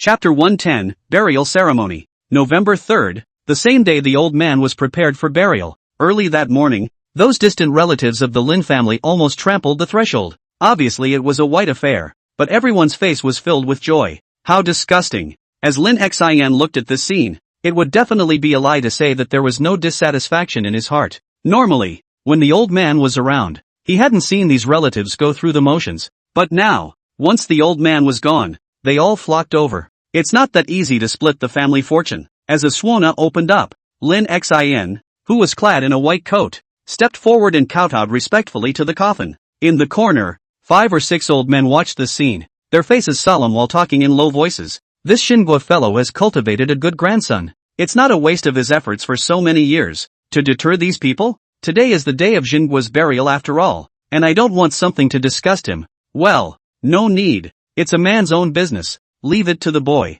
As several strong men carrying the coffin came forward, the ancient and heavy coffin was lifted up at once and carried towards the outside of the courtyard. Since it was a closed grave, the place of burial was not far from the Lin family, at most a small half-hour away. Ning Juya had already finished paying homage to the old man yesterday, so she took Lin Shuer out today. In local custom, small children and young women are best kept away from such white affairs, which are said to be unlucky. But even so, Ning Juya was still holding Lin Shuer as she followed far behind the large rear of the group, with the rushing Ning father and mother on the sidelines. In the funeral procession, two bloated middle-aged women looked at each other and nodded imperceptibly. They were after the Lin family's fortune, but they needed an excuse to claim it, so they moved to disrupt the funeral. This may be called, "There is a way to heaven you don't go, and there is no door to hell you break in." On the streets of God's capital, pedestrians who heard the commotion made way and stood on both sides of the road quietly watching. Inside a certain alley, a group of 10 people were looking at the funeral procession walking not far away and were discussing something in a low voice.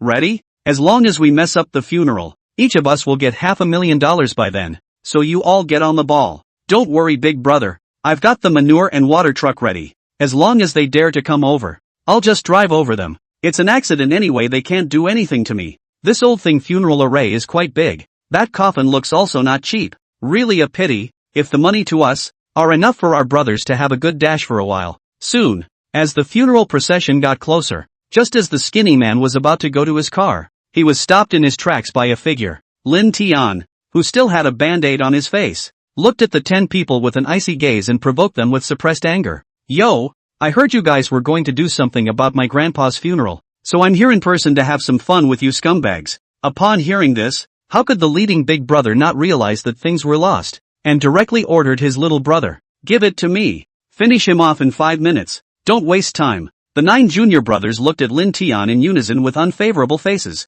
rubbed their fists, and sneered. "Kid, you asked for it." Then, the 9 of them rushed towards Lin Tian in unison, intending to directly beat this ungrateful fellow down. About 3 minutes later, Lin Tian calmly touched out a cigarette from his pants bag and lit it. As for the 10 punks, they were wounded and bruised on the ground wailing. Next to them there was a slender iron bar that was smoked because of the excessive force. After spitting out a mouthful of white smoke, Lin Tian walked to the leading punk with the cigarette in his mouth and squatted down in front of him, directly grabbing a handful of his hair and inquiring, "I'm only going to give you one chance to answer my questions if you don't want to spend the rest of your life in bed. Who paid you to come here?" Upon hearing this, the head of the gangsters trembled and uttered a name. After receiving the answer, Lin Tian nodded, letting go of the fellow and standing up again. Just when the punk thought he'd escaped, a foot stomped down unmercifully on his third leg. In a flash, severe pain that could not be described in words enveloped his body, and he cried out in pain, his wails echoing in the silent alley.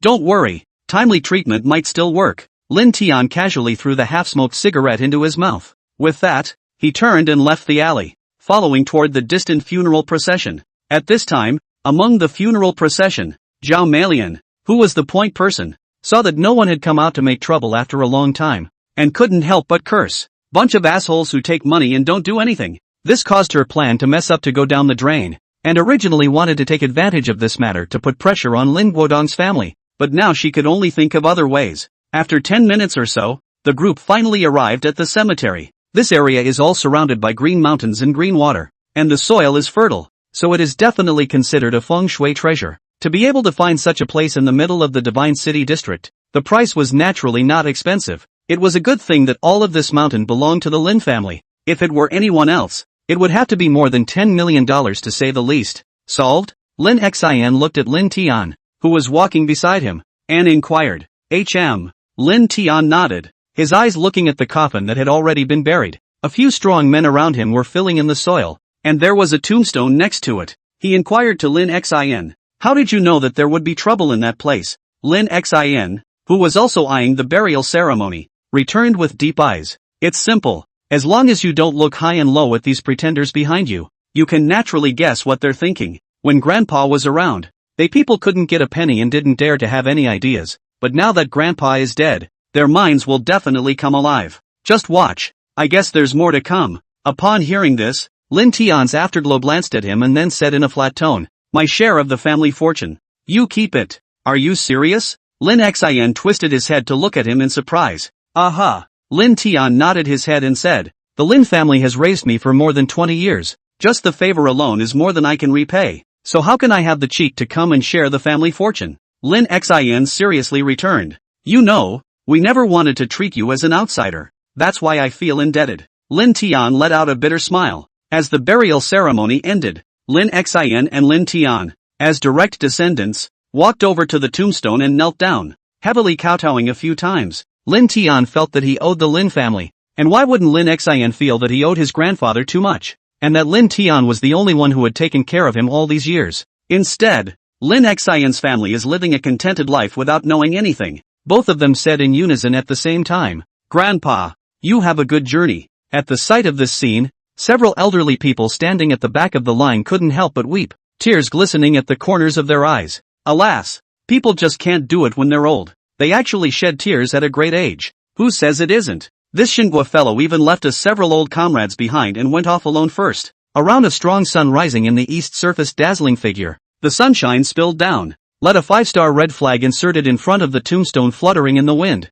Glittering. Chapter 111, Partners in Justice. Noon. The Lin family. After eating the carefully prepared lunch, the lobby was now filled with various distant relatives of the Lin family, all looking at Lin Guodong, who was sitting at the main seat, with thick smiles. Zhao Malian, who has long had a heart of gold, finally couldn't hold back, smilingly inquired towards Lin Guodong. Guodong, now that the old master is in the ground, and Lin Shangbei is now nowhere to be found, the burden of the Lin family has all fallen on you as a family. We as relatives, should help you share some pressure. You see, it's good that no one started, but when someone started, it was like a switch was flipped, and all the aunts and uncles present couldn't help themselves, and they all opened their mouths to say, yes, yes. The old man went too suddenly. We are all family. It's only right to help you guys share a little. Guodong you see your nephew will soon go to Luoyang to study at the university. Now just missing a place to live. You see our family is not in Luoyang, has a villa.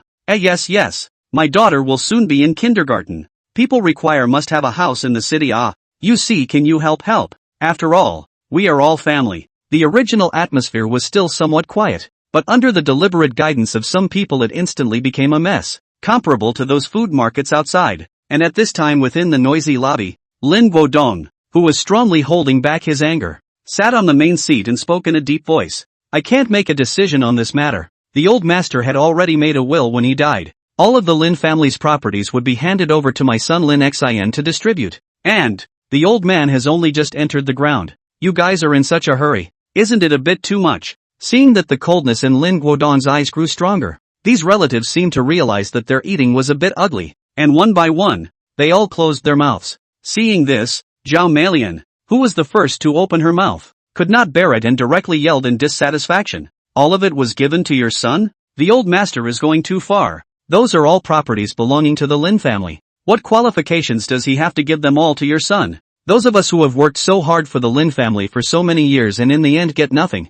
This is not bullying. The family property belongs to your son. And you say such things. This last sentence succeeded in mobilizing the crowd's emotions again, and their future riches could all depend on today. What's with the face? Is it even money? Just as the situation was about to become chaotic once more, a sudden voice came from outside the house, followed by the door being pushed open and Lin Xin walking in. What's going on that's so hilarious? Let me hear about it too. Lin Xin, who was wearing a kind smile, looked at these relatives and carried a bulging black plastic bag in his hand. Seeing that the rightful owner had finally appeared, Zhao Malian's accomplices couldn't help themselves and directly said, Lin Xin, you're just a junior. Where is your place to speak here? We just want justice today. My man has given so much to the Lin family. Shouldn't he get a share of the family fortune? And I've heard that you have a girlfriend, the eldest daughter of the Ning family, the richest family in Mordor, right? You don't like this anyway. So what's wrong with giving up the Lin family's fortune to us? Hearing these words,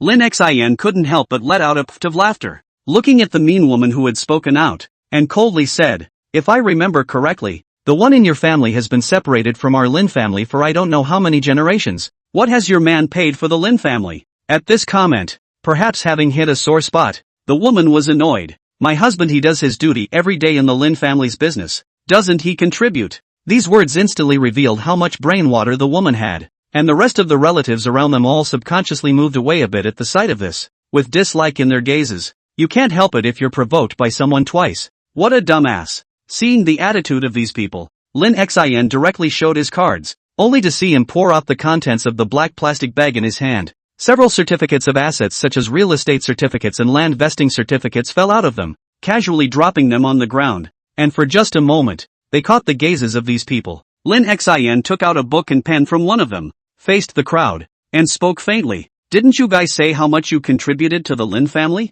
Today I put my words here, but anyone who has come within the last 10 years to specifically see my grandfather, his old man, once I give a sweet, if these properties are not enough, I Lin Xin himself out of money to put together all for you to come over. Looking at the stupid eyes of these people, Lin Xin laughed playfully. But think about it, I'll be checking and going through the surveillance cameras one by one afterward. If I know you're messing with the reports, every house here is worth at least $1 million, and with fraud, that should be enough for you to enjoy in jail. The moment these words came out, the relatives who were already about to hold back suddenly changed their faces. They weren't any cuties. How could they not understand Lin Xin's meaning? It's fine if it's true. If it's nonsense, this is a way to take yourself and others to court. For a moment, there was actually no one to speak up, and their eyes dodged, not daring to look at those real estate certificates on the ground. Joking. On the old man's clean and honest style, these relations cannot even avoid, let alone come to visit. Lin Xin watched as each of these people ran out of things to say and coldly snorted.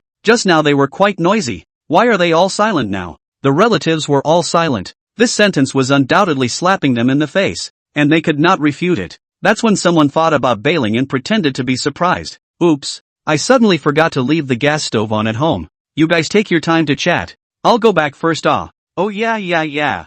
I also suddenly remembered that I left the faucet on at my house. So I'll go ahead, haha. But just as they pushed open the door, the scene in front of them startled them, and they dared not make another move, only to see a dozen or so gun-toting police officers neatly lined up in the middle of the compound, their gazes looking straight this way. Only then did Lin Xin pretend to have just remembered and said, "Oh yeah, I forgot to tell you guys something because I heard that someone was trying to sabotage Grandpa's funeral, so I contacted some of my justice partners specifically to find out who was trying to have bad intentions." Soon, the police standing in the compound moved, directly locking onto several figures in the crowd and stepping forward to take out handcuffs to arrest them all. And Zhao Malian was one of them, yelling even louder at this moment. "You guys let me go. I haven't committed any crime. What gives you the right to arrest me? I'm going to sue you in court." She was the most reactive of the group. As long as she wasn't a cutie, could all see that there was something wrong with this person. Lin Xin also walked out and smiled at the aunt. How could there be no crime? Trying to disrupt the funeral of one of the four great heads of state and desecrating the dead has seriously touched the bottom line of the country.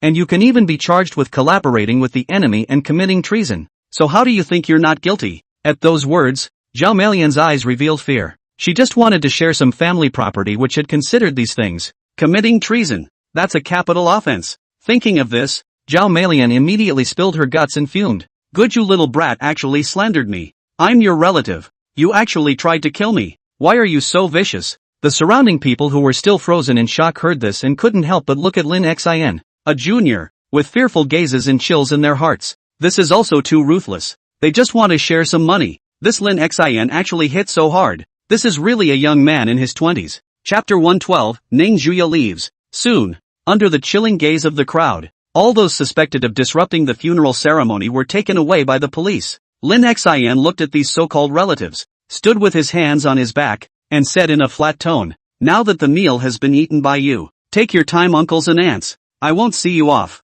With that, Lin Xin turned around and walked into the house, closing the door once again. The rest of these relatives only feel that the face was hit by the people snapping. The benefits did not get even if, but also mixed up in a mess. Soon, these rabble made birds and beasts scatter, swearing in their hearts that they would never dare to have the slightest thought about the Lin family's property again. On the main seat in the house, Lin Guodong looked at his son's handling of the situation and finally sighed helplessly. But where they waited until the old man's first 7 days had passed to talk about all this. Looking at the situation, none of them would have ended up in this situation. Lin Xin shrugged. Treating these people is to be ruthless, aiming to make them not dare to come back to offend once. At this time, Ning Juya, who had long been eavesdropping in the side room, pushed open the door and was the first to run in. A tiny figure, wearing a pink princess dress. Brother Lin Shuer trotted over and directly hugged Lin Xin's leg. After a few days together, This little guy wasn't as fearful as he was at the beginning, and although there were still some shadows from the orphanage,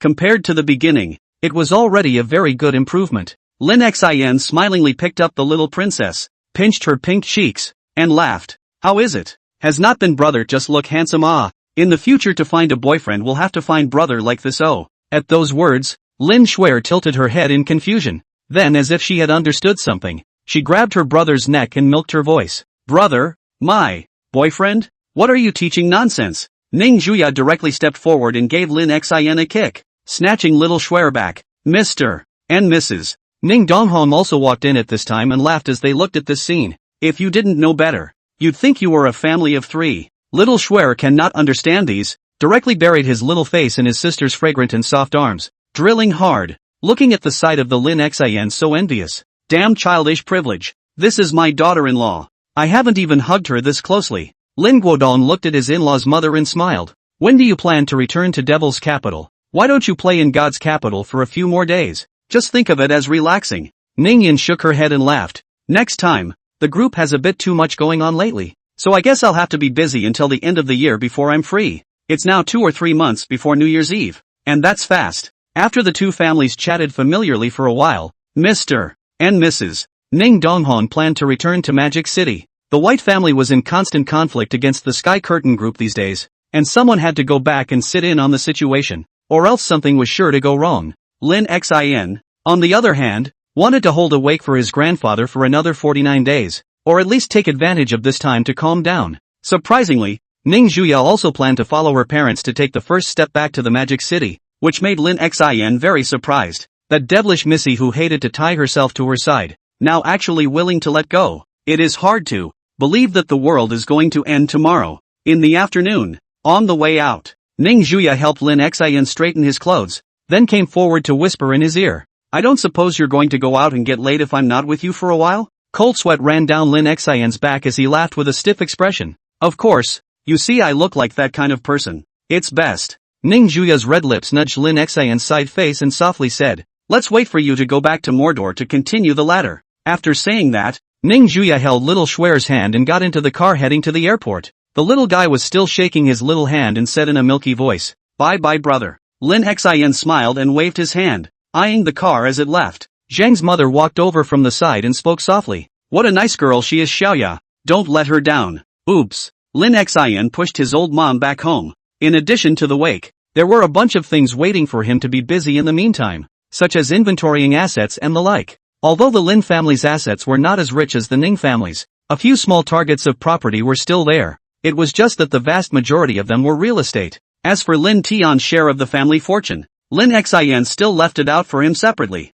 in case he could use it in the future. At the same time, far away in Magic City, in a certain villa of the Bai family, Xiao Jie walked down from the second floor of the villa and looked at Bai Junwan, who was sitting quietly on the sofa, and spoke faintly. The one from the Lin family is dead. Things are all the same as you said. Just how many unknown things is your Bai family hiding? Who knows? Bai Junwan smiled and glanced back at him, narrowing her eyes. Instead of thinking about this, why don't you think more about what you're going to arrange next? Xiao Jie walked to her side and sat down, analyzing. Even if the Lin family one falls, the Lin family's network of connections is still spread all over the country, and as long as Lin Xion's family is still around, it will always pose a threat to the Bai family. So the next estimate is that the two families will start to compete fairly and justly, and there is no role for using those small means. Hearing his analysis, Bai Junwan nodded in agreement and handed over a document on the table, slowly saying, you can't limit your sights to Mordor. It's often the unheralded details that determine victory or defeat.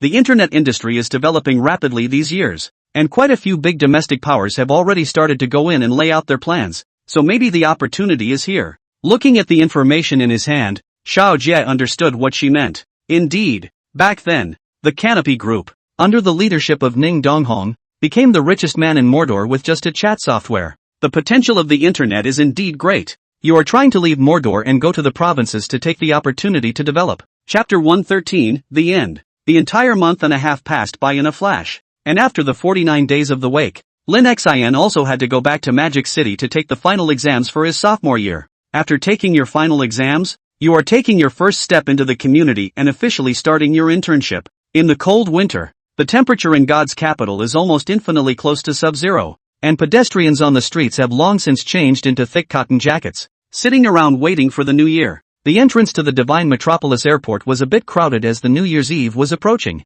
so the flow of people had become particularly large. In front of the boarding gate of the special airplane, Zhang Huiwan took her son's hand and said in a serious tone, "If you boys don't give me the top grade in the school, you'll be waiting to go home and get your ass kicked in the new year." The corner of Lin Xin's mouth, who was carrying a large bag, twitched. "If I don't get first place in the exam, you're going to whip me. And if I get first place in the exam, your daughter-in-law is going to whip me even more." Lin's father, who was on the side, smiled stoically. "Alright, hurry up and get on the airplane. Even if you don't do well in the exams, your family will still have no problem supporting you for the rest of your life, and we're not really short of money now anyway." Lin Xin nodded, and after bowing slightly to the two old men, he turned toward the boarding gate, twisting his head and waving his hand. "I'll be off then. It's getting cold. You two should take care of your health." As they watched their son leave, the couple looked at each other with a strong smile in their eyes. There was nothing for them to give up, and it was only a month or so before New Year's Eve anyway. Meanwhile, inside the Tianhua Villa area in Magic City, the weather was getting colder and colder, and inside the bedroom with the heater on, Ning Zhuo looked at the little one curled up under the covers, patted her little butt, and said softly, "Good girl, it's time to get up for breakfast. Your brother is coming home today. Haven't you missed him for a long time?" At those words, Lin Shuer, who was lying in the warm comforter, opened her eyes with difficulty and beamed. "Sister hug." Seeing this, Ning Zhuya had no choice but to pick her up from the bed and began to change the little one's clothes, giving her a loving care. If it was someone who didn't know the truth, they might think that this Oniai-chan was simply as gentle as a neighbor's big sister. After a simple wash, Ning Zhuya, who had eaten breakfast, held Lin Shuer's hand and got into the car heading to the company. Lin Xin left in the morning and wouldn't arrive until the evening at the very least. During this month or so, it was as if the Bai family had given up their intentions of targeting the Canopy Group, completely settling down and becoming incredibly low-key. For most of the entire day, Lin Shuer accompanied her sister to spend time within the company, sitting alone in front of the TV watching cartoons, looking a little bored. Night soon crept in, and the starry sky overhead had long since been shrouded in gray mist, invisible to any starlight. Above the hazy clouds, an airplane coming from God's capital began to slowly descend, landing towards the Magic City airport with the whistling of the gale. 10 minutes later, a figure walked down from the cabin dragging a suitcase. "Magic City, little master. I'm back again." Lin Xin took a deep breath. There were so many things that had happened in these days that it seemed as if years had passed when it was clear that only a few months of work had passed. Just then, in the silent darkness of the night, a small figure trotted over from a short distance away, accompanied by a familiar childish voice. "Brother," seemingly running too fast. Just when she was close to Lin Xin, Lin Shuer's small foot stepped on a small stone, and her body was about to tilt and fall backwards. Seeing this, Lin Xin hurriedly let go of the suitcase he was pulling in his hands, reacted quickly and stepped forward to pick up the little one, scolding him softly. "Run slower, what if you fall on your face? You'll be disfigured then." At those words, little Shuer rubbed her mouth towards Lin Xin's arms, showing some unhappiness at being lectured at the very first meeting. At this moment, another footstep sounded, followed by Ning Zhuya, who was wearing a white panda cotton jacket, walking over unhurriedly. The pretty face was even more snow-white in this cold temperature, and even though she was wearing a thick down jacket, she still couldn't hide her overwhelming figure. Lin Xin looked at Ning Zhuya who was walking towards him, and just as he was about to extend his hand to hug him, he was sniffed by the other party as he picked up his collar. Afterwards, Ning Zhuya said in a cold voice, "You have the smell of a woman on you, and it seems like you don't seem to be very obedient." Hearing this, Lin Xin's tiger body shook, and he hurriedly and nervously sniffed his own body, then queried, "No?" Seeing his reaction, Ning Zhuya let out a pft and laughed playfully. "Teasing you, of course, to see if someone has slacked off in my absence for the past month or so." Lin Shuer, on the other hand, was aggrieved as she broke free from Lin Xin's arms and pounced into her sister's warm embrace, complaining, "Brother is mean to me." Upon hearing this, Ning Zhuya really looked coldly at Lin Xin this time, and directly grabbed his ear with a light hum. "Growing up, learning to bully little kids are you? I guess I'm the next one you're going to bully? Misunderstanding our daughter-in-law." With this on his lips,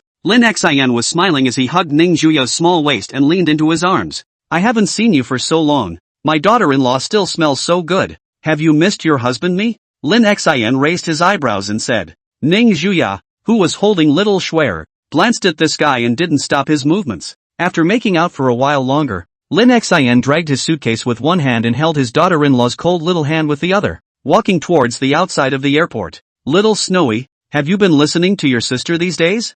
Oomph. Oops. You little guy is still having a little tantrum. Watch me tickle you. Ha ha ha. Brother, big bad. End of book. Ahem. The supreme author coughed lightly twice. His eyes looked scornfully at the readers, and spoke in a mighty and domineering manner. Volume 2, Inception. End. If you don't click on the reminder and reward, you will be subject to karmic retribution, and there will be a dragon and a yang. Popularize the information. Ning Zhuya, 21 years old, sophomore. The first talented girl in Magic City. The latest character portrait has been put in the comment section. If you don't see it, you need to restart the software. Lin Xin, 20 years old, sophomore. Prodigy of God's capital. Portrait in the comments section. Cheryl Lin, age 3. Portrait in the comments section. Author June. China's face value bearer. World-class level of influence. Relying on a face alone has become the dream lover of 900 billion young girls. Deservedly the galaxy's first handsome man. Chapter 114, Confession.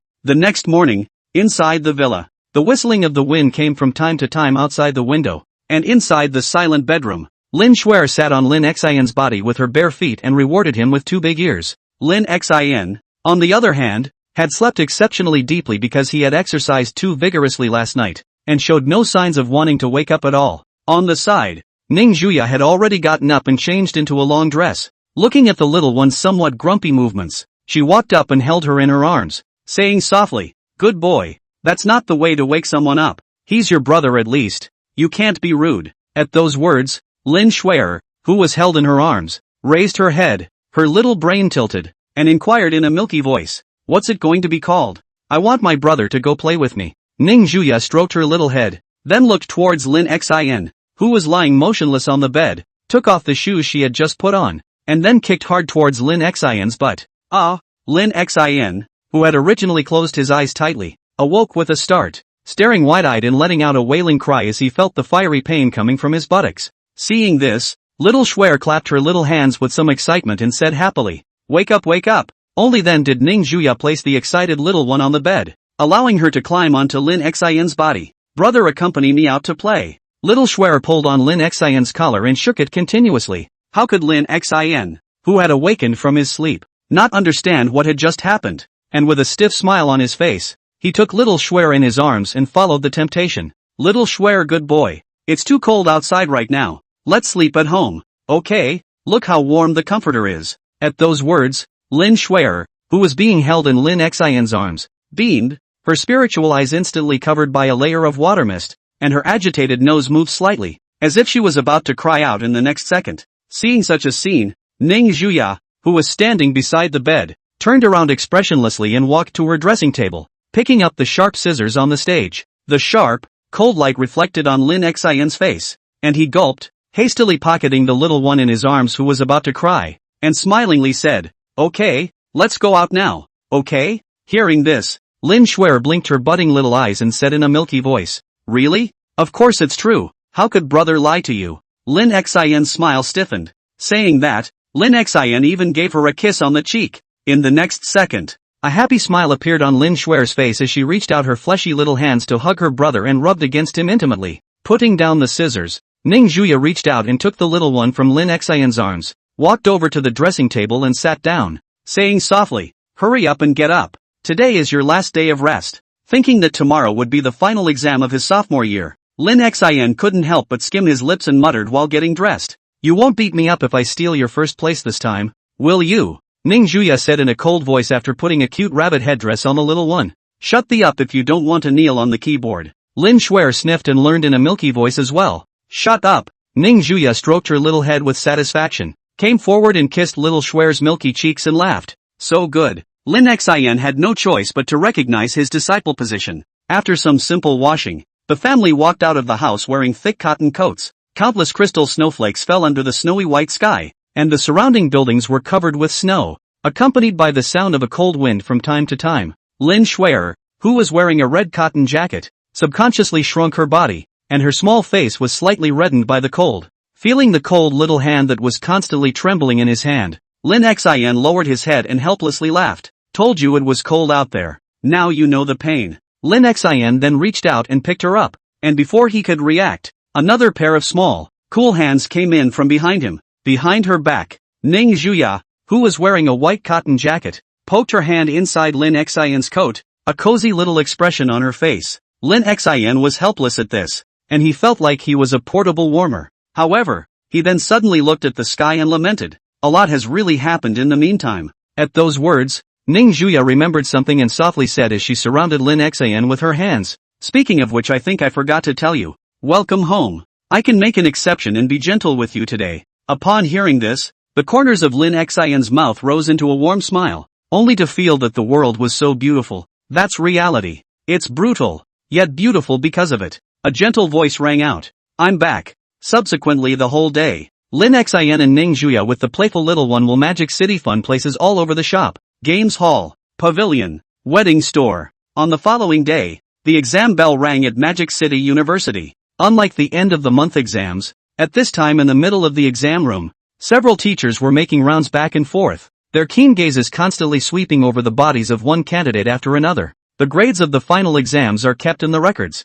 and everyone's future is at stake, so there is no room for cheating. For a full day, the atmosphere on campus was filled with a sense of total depression. The exams lasted until 4 or 5 o'clock in the afternoon. When all the subjects were finished, the students came out of the school with excited smiles on their faces, and could not be less excited and happy about the 30-day winter vacation. On the other hand, Ning Juya and Lin Xian, who were the representatives of the student council, needed to deal with the follow-up matters within the school, and were busy until the evening. In the middle of the cold snowy night, two figures walked out of the school's gate side by side, their feet making a dull sound on the snow. By my junior year I don't think I'll have the chance to hang out as much as I used to, but hopefully I'll be able to see each other more often. Li Liang and Qin Shi sighed as they held their respective luggage and gazed at the falling snowflakes. Upon hearing this, Qin Shi let out a soft hum and became somewhat silent. On the side of Li Liang naturally understand what she is thinking in her heart at this time, and think of the future of each go their own way. This may be the last chance.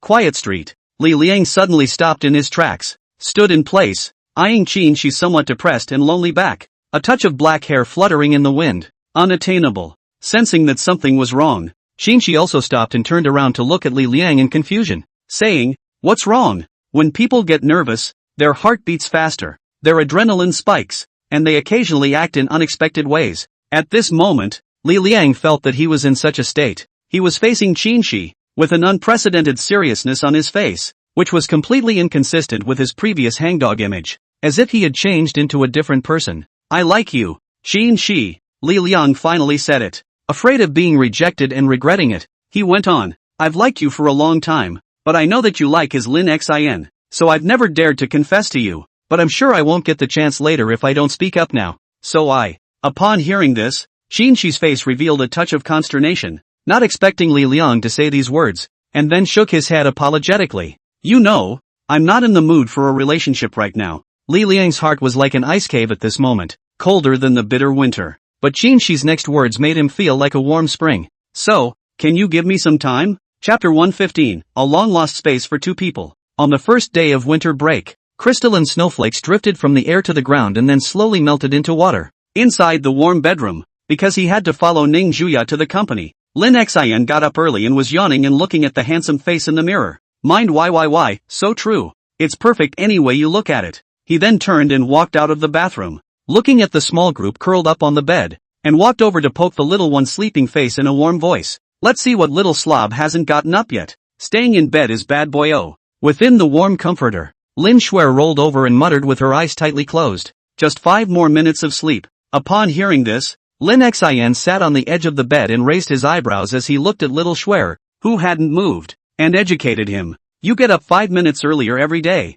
and that's 30 extra hours a year to do the things you love, and those can be a lot more rewarding than sleeping in." But the next second the little guy's words caused Lin Xian's face to darken. "But, the thing I like to do is sleep." He didn't care. He just reached out his sinful hand and forcefully pulled the little wit out of bed. At this time downstairs, Ning Juya was elegantly and tastefully dressed as she sat at the dining table to eat, occasionally glancing her eyes to the latest news on her cell phone, making a thoughtful appearance. Bai Junwan had actually gone to Deep City, which was out of her expectation. But Ning Juya quickly mapped out Bai Junwan's thoughts. The potential of the internet is huge, coupled with the fact that China is a rapidly developing country. Foreign trade and so on is even more indispensable. Nowadays, The game industry is also very developed. But it's almost like the Kome group in Deep City is the only one that dominates. And it also has cooperation with consortiums in pretty countries. Not to mention the convenient takeaway and e-commerce industries, all of which are potentially very lucrative. Although it is said that the Canopy Group's Canopy app chat software is on fire in the country.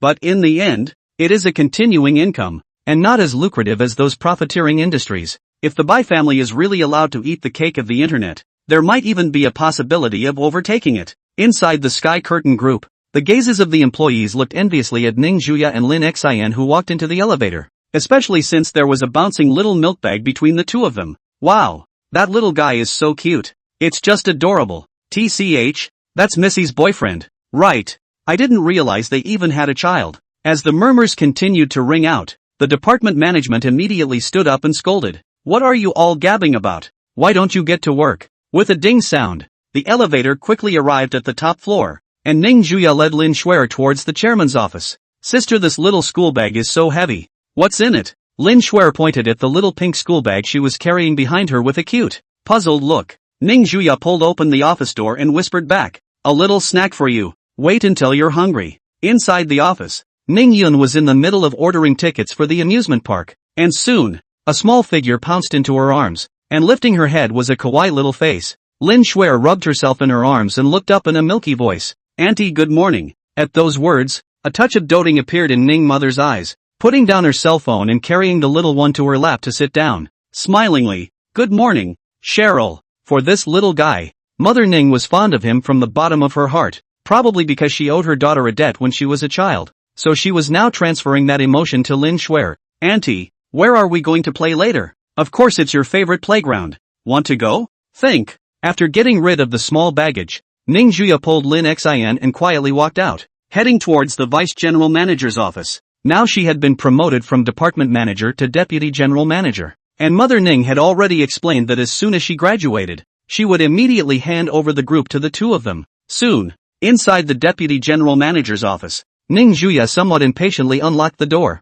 then forced Lin Xian into a corner, the corner of her mouth raised in a smile. The next thing you know, it's a long overdue time alone for the two of you. Hubby, if you want to do something about it, do it while you can. You're really in a hurry, Lin Xian muttered, but his body honestly moved. It had been a long time since the two had made out, not to mention that they were still in the heat of the moment, and it was strange that they didn't have needs. It's just that it's usually inconvenient because of Cheryl. A few moments later, a snowy white light appeared in the unlocked office, clothes slipping casually to the floor, and the sound of muffled grunts coming from time to time. The flushed face, the exposed long and slender legs were all indicative of what was happening at this moment. Luckily, this office was specially soundproofed, so no one knew about the commotion inside. It was a little secret that belonged only to the two of them to each other. A full 2 hours passed before the commotion in the office stopped a bit. Rao is as tough as Lin Xian at the moment, have some tired lying on the sofa. Looking at the still full of spirit Ning Juya is wearing clothes. Admiration.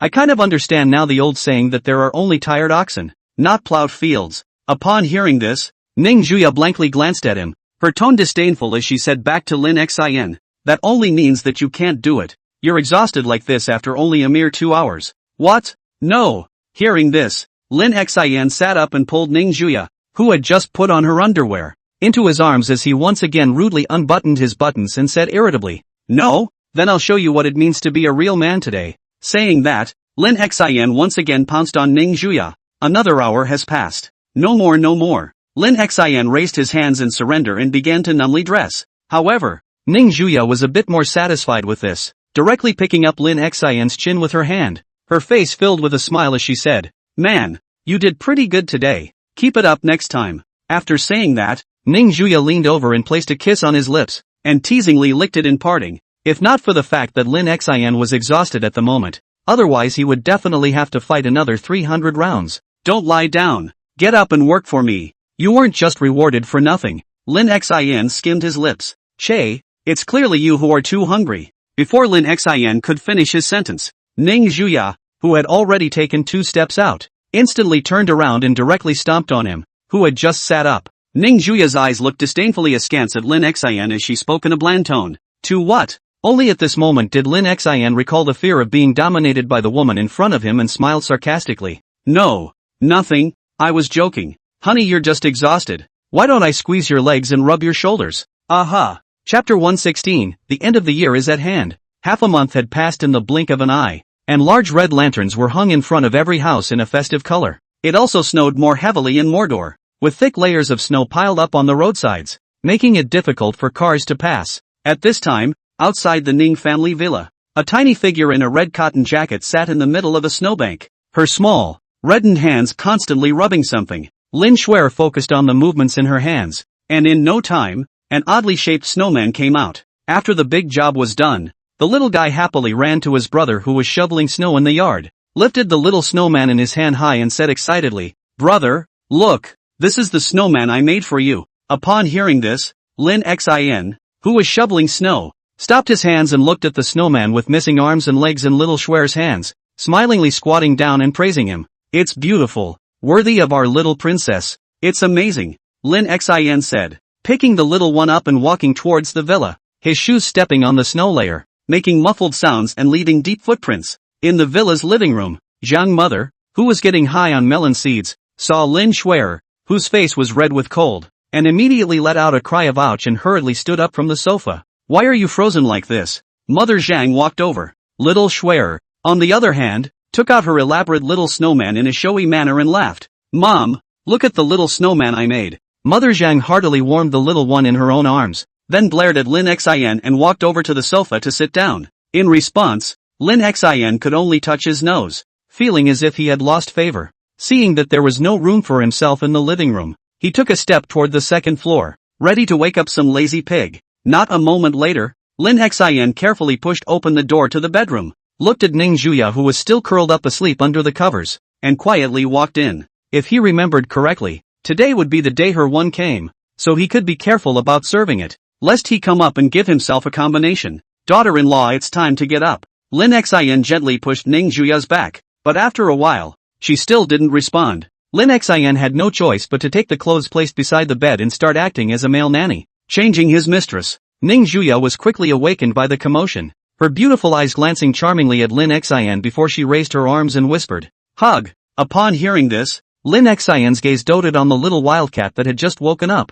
then walked towards the bathroom. Today is the New Year's Day, so Lin Xin let his parents come to Mordor early. Anyway, their family now has no relatives. Simply come to Mordor directly for the new year. It's just the right time for the two families to get together, so it's a little more lively. Reunion dinner, pressing money, chattering. At night, the family sat in the villa courtyard. The dark night sky from time to time resounded with a roar, followed by colorful fireworks bursting, blooming a whisker of beauty. Lin Xin handily taught little Shuer to light the fireworks, then quickly withdrew to the side with her in his arms. As the fuse continued to ignite, a fire burst shot up into the sky, followed by a brilliant firework explosion as a loud sound like thunder rang out overhead. "Wow! What beautiful fireworks!" Lin Shuer, who was setting off fireworks for the first time, looked at this scene, her soulful little eyes full of excitement and thrill, which she had never experienced before. In the past, at the orphanage, she had to sit alone in a dark corner while others set off fireworks,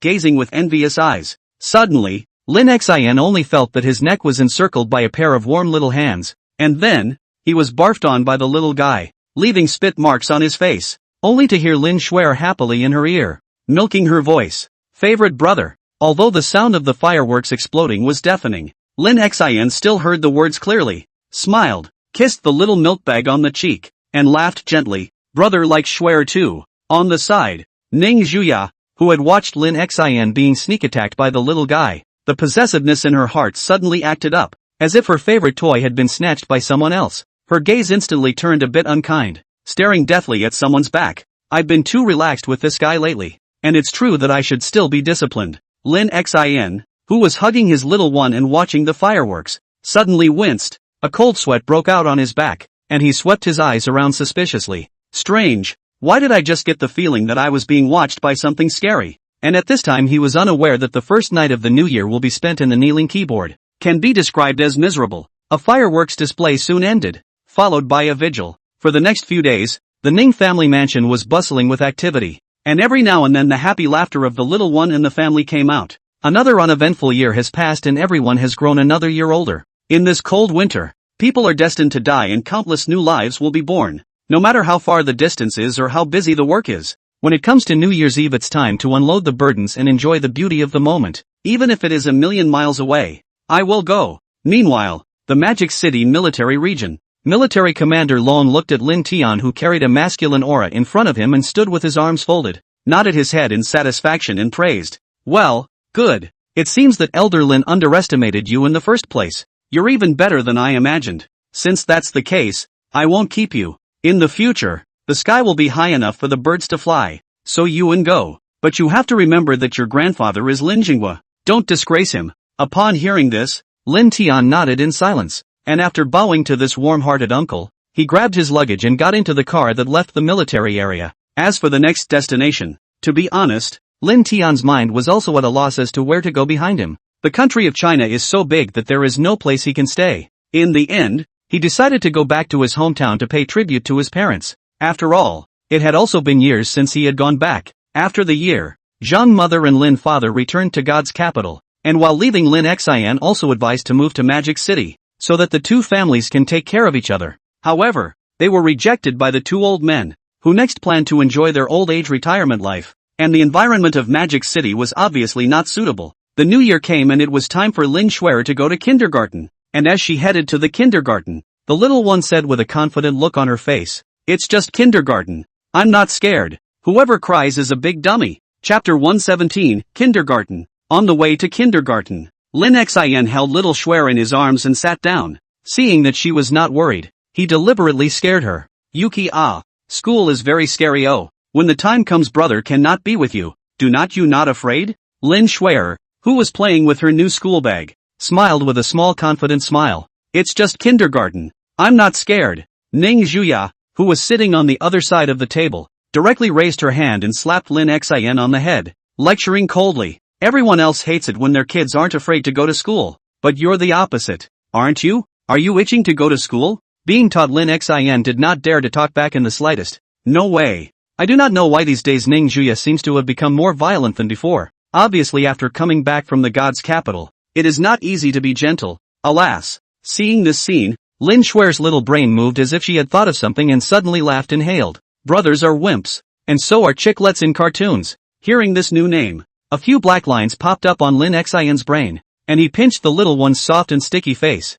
"Educating. No more cartoons. It's all learning." Upon hearing this, Lin Shuer blinked, revealing an innocent little look, and beamed, "But it's not like I said anything wrong. Lim Xin, it's hard to control the kids when they're older." Ning Zhuya instead raised the corners of her mouth and carried the little one into her arms, gently caressing her little head and agreeing, "That's right. Your brother is a wimp." Kindergarten is the mother of Ning, since to this little daughter selected is a rich kindergarten in Magic City. Both education and management are first-class top. The saying that you want your child to win is not just a saying. The tuition fees alone amount to hundreds of thousands of dollars a year, which is a very appalling price. Keep in mind that the average family kindergarten tuition per semester is a few $1,000s at most, and probably not even that. Soon, the car stopped in front of a kindergarten with Chinese decorative style, because it was just after the new year. So there were quite a few people whose parents came to bring their children to enroll. Judging from the size alone, it's already comparable to some top elementary schools,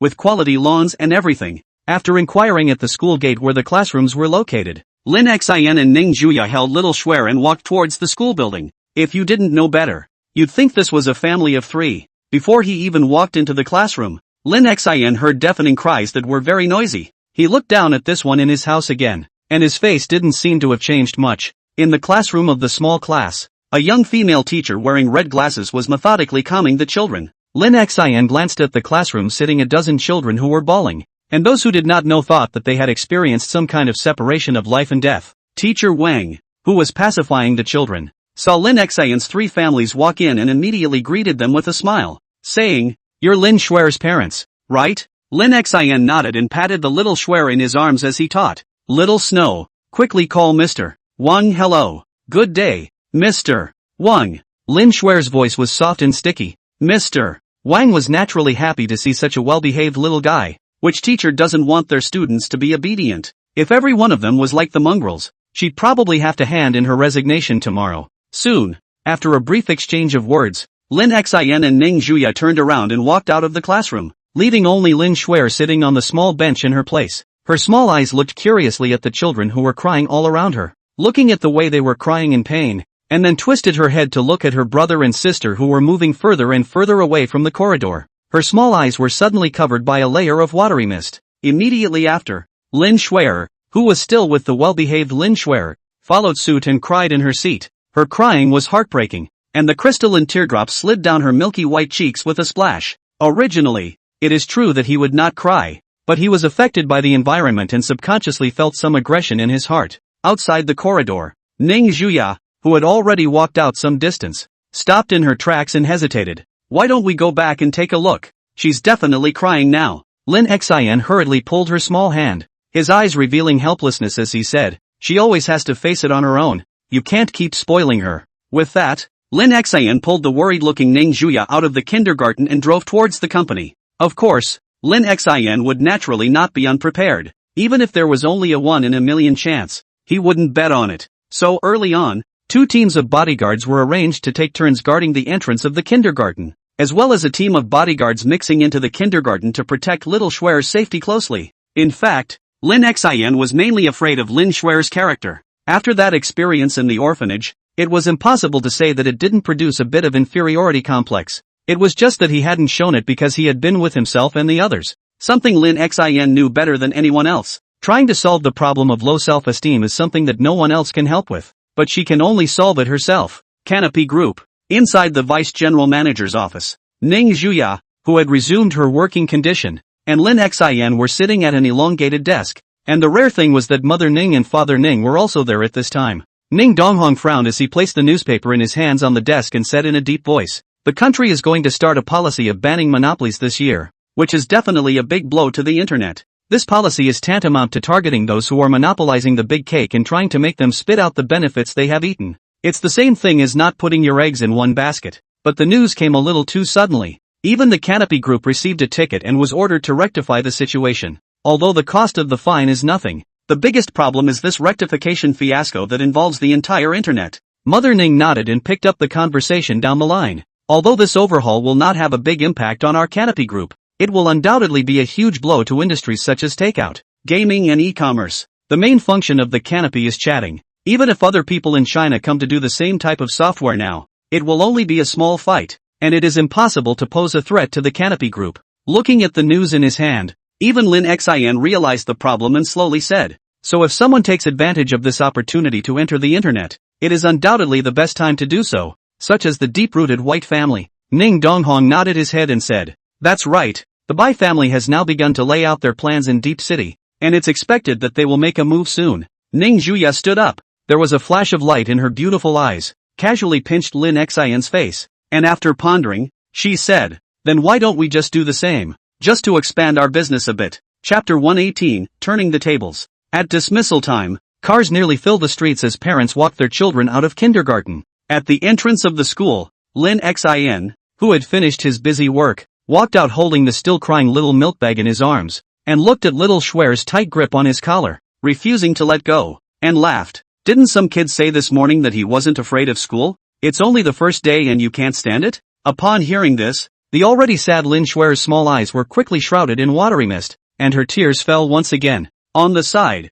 Ning Zhuya, who had seen this scene, gave Lin Xian a slap in the face without any good humor, and snatched the little snowman in her arms before coldly grunting, I see someone wants to experience what it's like to cry today. 2. How old to make little children cry? These words even caused Lin Shuer to jump into Ning Zhuya's arms and cry, oh sister, brother bullied me. Looking at little Shuer, who seemed to be aggrieved, Ning Zhuya glared fiercely at Lin Xian, who was a little hairy in his heart, and then patted the little one's back, softly comforting him. Good girl, when we get home, my sister will help you clean up this asshole brother, and we'll ride him like a horse, okay? Lin Shuer, who was bawling her eyes out, nodded her little head. The aggression in her heart dissipated a bit, and she vigorously burrowed into her sister's arms. Lin Xian beside him scratched his head awkwardly and consciously pulled open the car door and sat in the driver's seat. At the same time, a debriefing message was sent to his cell phone right on time, from the bodyguard who was responsible for protecting little Cheryl inside the kindergarten. Above are Lin Shuer's state of the day in kindergarten today. Everything is reported over, summarized in 2 points. Just as Lin Xian thought, that experience in the orphanage still had a great impact on little Shuer, while all the other kids were playing in a pile. Just little Cher sat alone in the classroom for the whole day. and even the teacher couldn't do anything about it. Mr. Wang really couldn't figure out that there were actually children of this age who didn't want to play. And in contrast to those normal children, Lin Shuer was revealed to be a bit of a freak. On the way home, Lin Xin glanced at Lin Shuer, who had stopped crying in the rearview mirror, and at the moment, the little guy was lying in his sister's arms looking at his cell phone, so he spoke out and asked, "Cheryl, how many friends did you make in kindergarten today?" Once these words came out, the atmosphere in the car instantly quieted down, and in the next second, crystallized tears once again appeared in the corners of Lin Shuer's eyes. Seeing this, taking advantage of the effort of waiting for the traffic light, Ning Juya directly picked up the brown bear doll on the side and smashed it towards Lin Xian's head, saying in a cold voice, "I think you're really tired of living, taking my words for granted, aren't you? Go home later and go kneel on the durian in the yard by yourself." Lim Shin, do not be so cruel, he is also for the good of the child. How suddenly have to kneel on the durian? That thing can be more difficult than kneeling on the keyboard. In the end, in order to coax the little one to be happy, Lin Xin had no choice but to take her to the night market. Before he managed to coax the moody little Shuer, but there's a big one at home to coax. And so, at night, in the middle of the Ning family's master bedroom, tonight, Lin Shuer followed Mother Ning and the others to bed, so the next was a rare time for two. Ning Juya, who had just finished her bath, was sitting on the edge of the bed with her bare feet, and her snow-white thighs were a source of reverie, not to mention the color of the flesh that was revealed, and at a glance, it looked like she had come out wearing only a shirt, and in front of her, Lin Xin was kneeling aggressively on half of the durian. His feet were shaking at this point, but he didn't dare to be lazy. He could only look at Ning Juya with a pitiful gaze. Ning Juya, however, directly raised her foot and stepped on Lin Xian's face, her hands propped up on the bed as support, her tone flat. "So let's begin. The long overdue tuning and conditioning of you." Lin Xian reached out and pulled the still water droplet pink and white little feet off his face, looking up with a resigned face. "Daughter-in-law, you listened to my explanation, and I did not mean to cause little Shuer to cry. Why don't you give it a chance? A little bit more ladylike?" Upon hearing this, Ning Juya's face gained a bit more coldness and the corners of her mouth rose. "You mean to say that I'm not ladylike enough? Okay, Lin Xin, now you dare to change the pattern of scolding me. The dog's guts to see the growth of eat bear heart leopard gall?" Just after the words were said, Ning Juya directly took the small leather whip that was placed aside, and the force was not too light but not too heavy as it landed on Lin Xian's body. Pia! The sound of the whip slash rang out in the bedroom, and Rinchin yelled in time with it. "Agu, pain pain pain, daughter-in-law take it easy." Ning Juya reached out and grabbed his ear, a cold aura spreading in her eyes. "If you don't want to suffer more, keep your mouth shut. You should be happy now that I'm willing to take care of you, you know?" "Oh," Lin Xin skimmed his lips.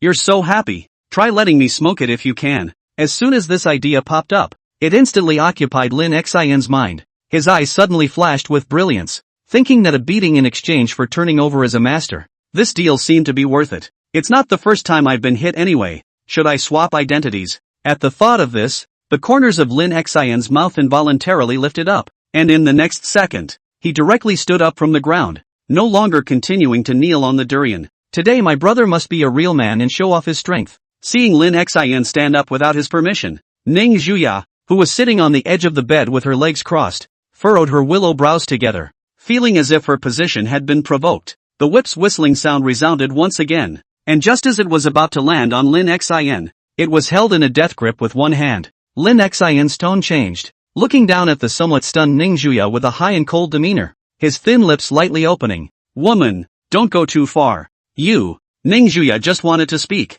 However, he saw Lin Xin tugging on the whip at this time, forcing Ning Juya into his arms, and after throwing away the whip, he picked up his white chin with his hand and smiled charmingly. "Woman, kiss me." Saying that, the playful Lin Xin made a gesture to kiss, while secretly feeling pleased in his heart. Hey, I'm not ashamed to say that I took this woman down with ease. Times have changed, and the time has come to turn the tables. But the next second, just when Lin Xin thought he had it in his grasp, Ning Juya's face turned completely icy cold, and her calf violently pushed upwards. Crap! Lin Xian's eyes instantly widened as he hastily released his hold on Ning Juya's waist, covering his crotch with a face full of pain as he continuously rolled on the ground. You're too hard. In case the kick breaks, I'll see what you use in the future." Miserable howls echoed inside the villa, and even outside the villa some movement could be heard. Ruthlessly Ning Juya directly dragged Lin Xin, who was rolling in place, towards the bathroom. his voice so cold that it made people's hearts tremble. It seems I was wrong. What you need is not conditioning, but a complete makeover. Don't worry, I'll take care of you tonight. Chapter 119, Goodbye Lin Shangbei. Early the next morning, a drop of crystalline morning dew slipped off a green leaf and fell to the ground as even tinier droplets of water splashed away. At the dinner table, Lin Shuer,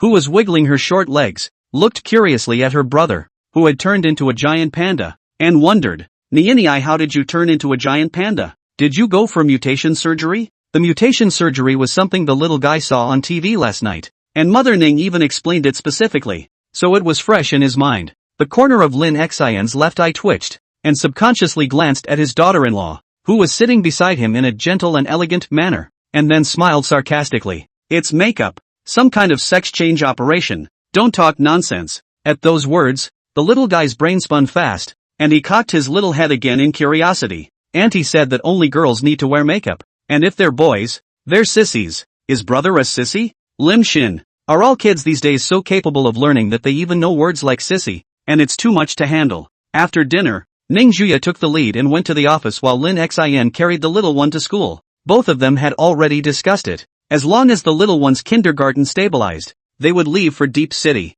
and Lin Shuer would be handed over to Mother Ning at that time. At the entrance of the kindergarten, Lin Xin squatted down and instructed Lin Shuer, who was carrying a small pink school bag. When you get into kindergarten you have to get along with other kids, even if it's just one, okay? Upon hearing this, Lin Shuer nodded her head while saying sullenly, Then how many friends do you have, brother? Me? Hearing this, Lin Xin proudly raised his head. This friend thing, I have as many as 2. Upon hearing this, Lin Shuer muttered, What a stupid look, and then walked alone towards the kindergarten grounds. Lin Xin watched her enter the school building before he turned around and got into his car, driving towards the Magic City police station. It's about time that the matter of Cher's father came to an end. Because of Lin Shangbei's relationship as a person from God's capital, he would be transferred from Shijing to God's capital prison. And Lin Xin had purposely entrusted some connections to allow Lin Shangbei to specifically stay in Magic City for one day on the way to transferring to the prison. 20 minutes later, at the entrance of the Magic City police station, Shen Wei, who was the director, heard that Lin Xin was coming and even came out to greet him personally. Even if the one from the Lin family was gone now, instead of disappearing, his influence would be even higher, so that people would not dare to offend him. After all, the other 3 were Lin Lao's closest friends. So to say that they wouldn't take care of Lin Xin as a junior would be unbelievable. After parking the car in front of the police station, Lin Xin pushed open the door and walked down, and when he saw Chen Wei walking towards him, a humble smile immediately appeared on his face as he laughed. Director Chen, it's been a long time, you still look so fit. Upon hearing this, Chen Wei, who was wearing a police uniform, laughed and waved his hand. Alas, old age is old age, which is not as hard as the body and bones of such a young man. You're here to visit Lin Shangbei, aren't you? It's all been prepared in advance, so come with me, then I'll trouble Director Chen. Then, Lin Xin followed behind Chen Wei and walked straight towards the holding cell. At this time, in the holding room, Lin Xiang, who had already heard that Lin Xin wanted to see him, was sitting despondently on a chair, his limbs handcuffed. These days of experience, both physical and mental torture, had made his entire person emaciated a lot, obviously just barely 40 years old. But like an old man in his twilight years. At that moment, the large iron door of the holding cell made a creak, followed by Lin Xin walking in alone and closing the door with a bang. Afterward, Lin Xin walked over to the chair at the isolation window and sat down, his face uncontrollably cold as he said indifferently, It's been a long time, second uncle. Lin Shangbei raised his eyes slightly, his face unchanged as he murmured, What do you want to find me for? To avenge your grandfather? If I wanted to avenge my grandfather, you would have died on the way here. Lin Xion's face was as calm as water. He said indifferently, Your daughter Lin Yu, who should now be called Lin Shuer, has been adopted by my family and is now attending kindergarten in Magic City. Hearing these words, ripples arose in the eyes of Lin Shangbei, who had his head lowered, and then calmed down again. So what? Do you want me to thank you? Seeing his look, Lin Xian continued on. You sent your own daughter to an orphanage specifically, and gave a large sum of money to ensure that she wouldn't starve to death, and adopted an orphan girl specifically to confuse the public. That way, even if your affairs fall apart someday, it won't involve your daughter, right? Lin Shangbei bowed his head in silence. Because of some things, I'm going to Deep City soon. Those bodyguards are outsiders after all. There's no guarantee that there won't be any accidents, so I'm very uneasy. You should understand what I mean. Lin Xian's eyes stared straight at Lin Shangbei. The latter finally raised his head that had been lowered, and to his eyes was a scruffy face, full of beard, with a bitter mouth. Do you expect me, a murderer, to protect the boy?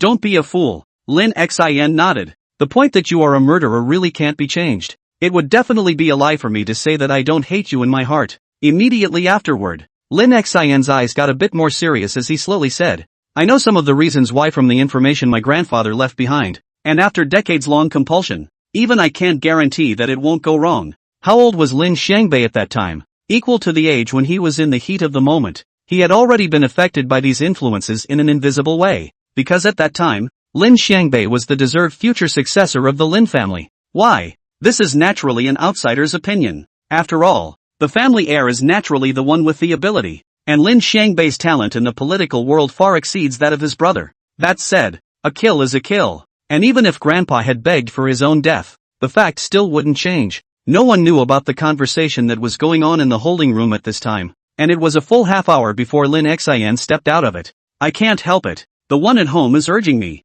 If I chat for a while longer I'll probably just come over with a whip. As for Chen Wei, after Lin Xian's conversation ended, he directly notified the SWAT team specializing in guarding Lin Shangbei and left Magic City. After all, this is also a hot potato. In case Lin Shangbei escapes or has an accident in the territory of Magic City, he, the police chief, will definitely not be able to escape the responsibility. Chapter 120, Calm Down This Parent. During the lunch break, inside the office of the Deputy General Manager of the Canopy Group, Lin Xian, who had already finished his work, had his hands propped up on his chin, foolishly looking at Ning Juya, who was trimming her fingernails, who said without lifting her head, While I don't mind the fact that you're staring at me, you're looking like a pervert right now. A pervert is a pervert. If men aren't perverted, wouldn't it be pointless for women to dress themselves up so beautifully? Lin Xian said back with a straight face. After trimming her nails, Ning Juya got up and walked to the bathroom to wash up, then walked behind Lin Xian, who opened his arms. Ning Juya then lay directly in Lin Xian's arms, sniffing the hormonal odor of his body while sleepily whispering, "Suddenly I feel a little sorry for you, doing a job I don't like." At these words, Lin Xian's eyes were surprised, not expecting that his strong daughter-in-law would also say these words. Lifting his hand and gently stroking Ning Juya's soft long hair, his voice softly and gently laughed softly. "It's okay, I own you anyway. It's okay to do something you don't like, and it's okay to use me as an underling." Ning Juya nodded. "That's what I did. Lim Shin, I'm just being polite. You really treat me like a servant in your heart." Just when the atmosphere was peaceful, a phone call shattered the calm. "Hey, is this Lin Shuer's parent? She just got into a fight with another kid, and now the other parent is making a scene. So you guys hurry over here for a bit. Cheryl got into a fight in kindergarten." Hearing this news, Ning Juya's eyes immediately flashed with a cold aura as she stood up from Lin Xian's arms, directly picking up the car keys and heading out of the office. Lin Xian was heartbroken as he hurriedly followed. Little Shuer's character, both of them were incomparably clear, belonging to the kind of character that ants could not afford to step on, would actually fight with others, which made it a little hard to imagine. Inside the kindergarten's teacher's office, a middle-aged woman with a sharp-tongued face was making a fuss, and a group of teachers around her were being scolded so much that they didn't dare to raise their heads. This woman's husband is a famous tycoon in Magic City, and is also a shareholder of the kindergarten. It is simply not something that they, the teachers, can mess with. "What kind of teachers are you? You actually let my Chen be beaten by such a little bastard," and even scratched her face. "Can you afford to pay for it?" In the corner, Lin Shuer, wearing a small flower-colored dress, was standing there with red eyes, tears flowing in her eyes, as if she was about to cry out in the next second. Beside the mean woman stood the little boy about Lin Shuer's age, bawling with 2 band-aids on his face. The woman glared at her son and shouted, "Cry, cry, cry, cry, cry, cry, cry, cry, cry, cry, cry, cry, cry, cry, cry, cry, cry, cry. You're a male, but you can't even beat a female. Aren't you ashamed enough you even have the face to cry?" Teacher Wang, who was the class teacher, also smiled apologetically at this time and said, "Don't be angry for now. This matter is definitely Lin Shuer's fault. I've already called her parents to come over, so you guys can discuss how to solve it at that time." In just 2 short sentences, the shrewd Mr. Wang took off his own responsibility and shifted it all to a 3-year-old child. After the mean woman glared at her son again, she immediately scolded Lin Shuer, who was standing in the corner, to be punished. when she saw that there were tears welling up in her eyes. You little good for crying. I don't know what your parents taught you. There's no quality in moving your hands. Smiling, Mr. Wang took the opportunity to take advantage of this again. Lin Shuer is always sent to school by her brother and has never seen her parents make a trip. The woman listened and scoffed even more with words full of sarcasm. So it's a little wild seed born of a mother but not raised by a mother. No wonder it's so savage and rough. I guess that brother and sister of hers aren't good people either. The teachers on the side subconsciously frowned at Mr. Wang's actions, and a sense of detachment was born in their hearts. Obviously, even if this time the matter was resolved perfectly, this teacher Wang, who had not been on the job for long, had lost the trust of the rest of the teachers. No one likes dealing with someone who badmouths people behind their backs, especially in front of so many people. Hearing her brother and sister being insulted, Lin Shuer forced herself not to cry out and exclaimed, "Brother and sister aren't the bad guys. You are. Hey, how dare you little thing talk back." The woman immediately walked over and wanted to raise her hand to strike down. At this time, the teacher's office into the two figures. Ning Juya see that the slap is about to fall on the face of their own little baby. The beautiful eyes burst out of the unprecedented coldness. Directly help run forward a kick in the woman's butt. With an ouch, the woman fell to the ground in agony. Ning Juya heartbreakingly held little Shuer who was about to cry out in her arms, gently patted her back and softly said, "Sister is here. It's okay." When the surrounding teachers saw Ning Juya's such a violent kick, shock appeared on their faces, and as they looked at the woman who fell to the ground and wailed, they inwardly smacked their lips. It seems that this little girl's parents aren't any good either. In front of so many people, he actually kicked it straight up. Is there any king's law left? How dare you beat people in broad daylight? The woman who was covering her but struggled to stand up and shouted. Just then, Lin Xin, who was slightly slower, saw the situation and kicked up viciously again. The woman who had just assisted the desk to her feet wailed and fell to the floor again. The little boy beside him cried even louder at the sight. Lin Xin glared fiercely at the little boy, who was instantly too frightened to cry and could only shed helpless tears. Beside her, little Shuer had already jumped into her sister's arms and cried out, her voice aggrieved. He's the one who badmouthed his brother. Little Snowy is not a wild child. Hearing these words, Ning Juya already had the heart to kill in her heart at this point, her icy gaze sweeping towards the woman who had fallen to the ground. It just so happened that there was a fruit knife on a side table at that moment, and just as Ning Juya was about to pick up the knife, she was snatched first by the sharp-eyed Lin Xin. Seeing this, she frowned and chided. "You give it to me." "No." Lin Xin put away his sword. The rest of the teachers who were watching from the sidelines could no longer sit still when they saw that they were actually going to move the knife, and rushed forward to persuade them bitterly. "This parent, you have to calm down. Is a little conflict between children. There is no need to use the knife.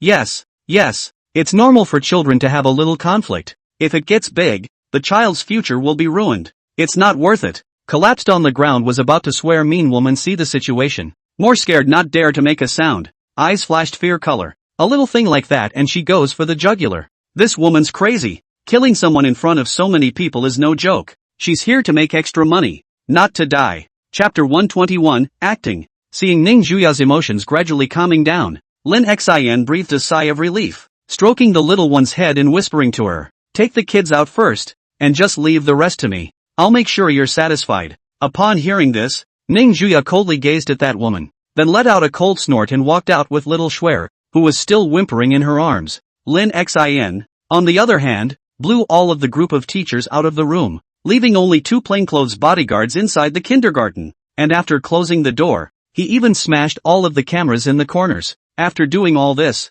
under the woman's terrified and frightened gaze, Lin Xin faintly said to the two bodyguards, "Do it." Yes, the two bodyguards walked towards the woman. In the hallway outside the office, a bodyguard turned to the many teachers and said with an expressionless face, "Nothing happened today and no one will come after you. Know what I mean?" How could the many teachers who had been around this rich kindergarten for a long time not understand? And they nodded in a hurry. It seems that this little girl's family has an all-powerful background. Soon, the woman's agonized screams, harsh and tragic, came from inside the office. In order to not let little Shuer's heart leave a shadow, Ning Juya directly took her out of the kindergarten and waited in a car by the side of the road. After a full 10 minutes, Lin Xin walked out of the office fully clothed, just in time to bump into the kindergarten principal who had come face to face. Inside the office, on the other hand, the woman didn't seem to be any different from what she had been 10 minutes ago, and there was absolutely no sign of any serious injuries on her body. Lin Xin turned to Principal Li in front of him and smiled lightly. "Then I'll leave the rest to you, Headmaster." You won't let me down, will you? Upon hearing this, Principal Lee hastily nodded his head, revealing a shrewd look in his eyes and smilingly said, "Don't worry, Mr. Lin, that boy was poorly liked in class. And even more so, he often bullied his classmates based on his family's connections. And now that he's been forced to transfer to a different school because of classmate Lin Shuer, I'm sure he'll soon be able to mingle with the other kids." Hearing this answer, Lin Xin nodded with a satisfied face. "Then I'm relieved. As for your school's grant, it will be credited to the account tomorrow." After saying that, Lin Xin walked out towards the outside of the kindergarten, taking one step out into the corridor without looking back. That teacher Wang's character doesn't seem to be very good. Sack her so as not to jeopardize the morale of your school. "Don't worry, Mr. Lin, I'll be sure to handle it properly," Principal Lee would say. When Lin Xin left, Principal Lee was the only one left in the corridor, and the woman in the office walked out,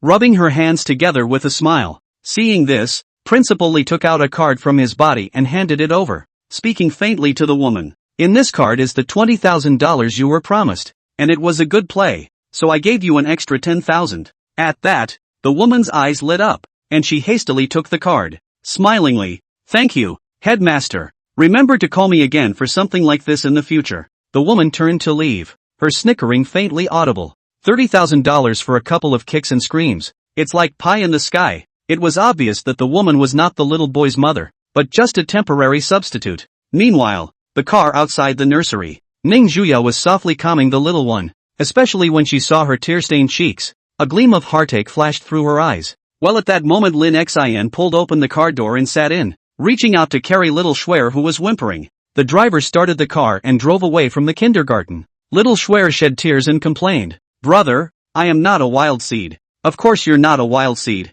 Lin Xin smiled and stroked her head, then came forward and kissed her, smiling gently. "How could our little Shuer be a wild seed? If anyone dares to talk about you like that in the future, you can just whip his mouth." After pacifying her for a while, Lin Shuer, who was tired of crying, lay down in Lin Xin's arms and fell into a deep sleep, the corners of her eyes still glistening with crystallized teardrops. Ning Juya, on the other hand, was sitting with her legs crossed, her face cold to the core as she looked out the window, and one sentence caused Lin Xin's body bones to tremble. "Go home later and find yourself a keyboard to kneel on." The more Ning Juya thought about things, the more wrong they became, and she quickly figured out the real reason for things. Little Shuer is in a private kindergarten, and those who can send their children to this kindergarten are either rich or wealthy. But that shrew just now obviously can't relate to the 4 words. And she and Lin Xin had just decided to leave the magic city, and then this kind of thing happened in the turn of the head. Little cutie, all knew something was wrong. Hearing this, Lin Xin inwardly mourned at the moment. It seemed that he couldn't make good tonight, but hopefully he could survive. Meanwhile, inside the kindergarten principal's office, Principal Lee sat in his chair and said lightly to the apprehensive teacher Wang Xiao in front of him, "Ms. Wang, you are dismissed from now on. Our kindergarten doesn't need teachers like you who have no teacher's morals and whose affairs have no bottom line. And this will go into your file, so do yourself a favor." At those words, Wang Xiao was inwardly fearful and hurriedly bowed and begged, "Headmaster, I know I'm wrong, just spare me this time. I've realized my mistake. This job is the envy of others cannot envy, but also her usual bragging capital in front of those relatives. If the loss of this job, Wang Xiao do not dare to think of what will be waiting for her later. After all, no school would need a teacher of a moral character." Principal Lee waved his hand impatiently. "Hurry up and leave, don't force me to call security to blow you away." Eventually, the dismissed Ms. Wang packed up and left the kindergarten, becoming an amateur joke among the other teachers. And after such a thing had happened, the rest of the teachers had a new perception in their minds about Lin Shuer as a student, and that was that she should never be messed with. As for those individual classmates, after hearing that the classmates who usually bullied them had transferred to another school because of Lin Shuer, they would naturally develop good feelings. In the evening, the Ning family villa. At this time, the family had already eaten dinner. Little Shuer was taken out for an after-dinner walk by Ning's mother and father, and naturally Lin Xin and Ning Juya were left in the villa. Inside the somewhat dimly lit bedroom, Ning Juya casually drew the curtains and turned on the room's heating lamp, her face always frosty. For his part, Rinchen was trembling and kneeling on a brand new keyboard, with the remains of his old buddy, the old keyboard, beside him. "Little wild seed, brother and sister are bad people." Ning Juya sneered at Lin Xin and walked over to the chair to sit down. Facing him, "Lin Xin, you've got a lot of guts, because you're not happy with me, you're changing your ways to scold me. Chapter 122, Internet Fraud. Lin Xin, you've got a lot of guts. Because you're upset with me? You're turning tricks to scold me. At those words, Lin Xin looked up with a sarcastic smile and explained, misunderstanding our daughter-in-law. This is not for the sake of our sister's consideration. I have no choice but to take this measure. In that case, it's still my fault that I misjudged you. Ning Zhuya said in a salty tone. It's my fault. I didn't give you advance notice. Kneel down. Ning Zhuya snorted coldly. Obviously just these two sentences from Lin Xin were not enough to eliminate the dissatisfaction in her heart. Lin Xin sniffed and didn't do as he was told, but instead gently hugged her from behind and pampered her. I'm really wrong. Your honor wife. Please spare me this time. Ning Zhuya didn't say anything. Seeing this, Lin Xin gritted his teeth and had no choice but to perform an advanced version of last night's tactic, the first style of his self-created secret method of coaxing his daughter-in-law. In the next second, Lin Xin violently pushed Ning Zhuya back onto the bed, forcibly chiding, Woman, don't go too far. Looking at this familiar attitude, Ning Zhuya, who had been pushed back onto the bed, froze slightly and gritted her teeth. Lin Xin, you're looking for death. Before she could sit up from the bed, Lin Xin hurriedly squatted down and fished out the prepared stack of thick envelopes from the bottom of the bed, threw them into her arms, and then said, This is my farewell love letter for you, and my entire fortune. I advise you not to be ungrateful. Seeing the thick stack of envelopes in her hands, Ning Zhuya froze for a moment, raised an eyebrow and glanced at the pretentious Lin Xin, and opened the envelope after some thought. She wanted to see what made this man so cocky. A couple of black cards were the first to fall out of the envelope, followed by a folded piece of letterhead with writing all over it. Ning Zhuya merely glanced a few times, her originally snow-white face reddened a bit, and before she could react, she saw Lin Xin add, How about it? Is my gift still satisfactory? Lin Xin was a bit smug. These can be what he learned from the internet. No matter how high and cold a woman is, she will have a pure young girl's heart, even if it is Ning Zhuya. The same is true. Not bad. Ning Zhuya put away the letter paper and bank card, her inner desire for control satisfied. After saying that, she wanted to extend her small white hand to Lin Xin, her red lips slowly coming over. Lin Xin thought darkly as he looked at the soft lips that were getting closer and closer to him. I didn't realize that what was taught online was so reliable, so the next part of the process certainly can't be missing. One of the quotes from an author, the more she wants you, the less you can let her have you, so that she will want you even more, and thus fulfill all your needs. This is the desire to capture you. From the author's 108 Styles of Taking a Beautiful President. Thinking so, Lin Xin looked at the soft lips that had already come up, and directly smacked a big mouth over, with the sound of a crisp slap resounding in the quiet bedroom. Lin Xin looked at the dumbfounded Ning Zhuya and said in a high and cold tone, Woman, you don't get too far ahead of yourself. Before Lin Xin could finish his lines, Ning Zhuya, who had fallen into a state of rage, directly slammed his fist into his face. Ah! Lin Xin lay on the ground covering his reddened face and screaming miserably. Ning Zhuya directly leapt up from the bed barefoot, gritting her teeth in anger. Lin Xin, you're dead today. Lin Xion's tragic and unearthly howl resounded within the silent villa, and even the bodyguards in the hands outside the villa couldn't help but marvel. This time the commotion is probably the biggest ever. I, Roadrunner, would like to call it the strongest. Early the next morning, at the Ning family's dinner table. What happened to your face, brother? Lin Shuer sat on the children's chair, her small eyes filled with curiosity as she stared across the room at her snotty brother. No, nothing. The corner of Lin Xion's mouth twitched. It's just that I accidentally fell yesterday. I'll be fine in a couple days. Hurry up and eat so I can take you to kindergarten. You're sure to make friends today. Upon hearing this, Lin Shuer gave a milky hum and began to concentrate on the small dumplings in the bowl. Lin Xin, on the other hand, glanced with some trepidation at Ning Zhuya, who was eating beside him, swallowed his saliva,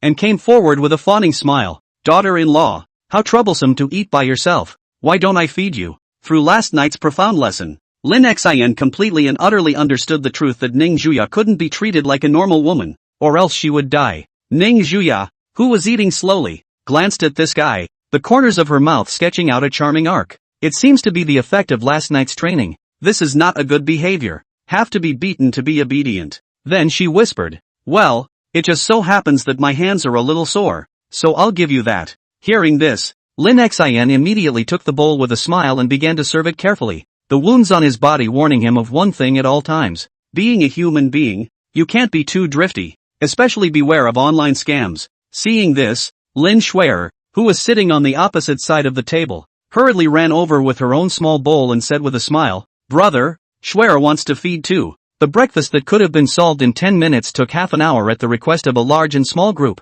On the way to the kindergarten, Lin Xin explained to little Schwer that he was going to go out of town. And at first the little guy refused until Lin Xin promised a whole lot of benefits. And only then did he enter the kindergarten contentedly. After all, they're still kids, and they'll behave themselves with just a few random favors. Because they were going to Deep City, Lin Xin and Ning Zhuya hadn't been very busy in the past 2 days. And at this time, they were strolling along the street in the early morning, walking in the direction of the Civil Affairs Bureau. After considering it for a while, the two of them still decided to get the license first. But of course, the main thing was that Ning Zhuya wanted that little red book. In the absence of a marriage license, teaching Lin Xin always feels like something is missing, like eating instant noodles without seasoning. My youth is still really confusing. On the side of the road, Lin Xin looked at the sky and sighed. Ning Zhuya, who was wearing that pink scarf, kicked the guy directly and said faintly, "What? Are you dissatisfied with me again?" As soon as this was mentioned, the pain that Lin Xin had already subsided resurfaced again,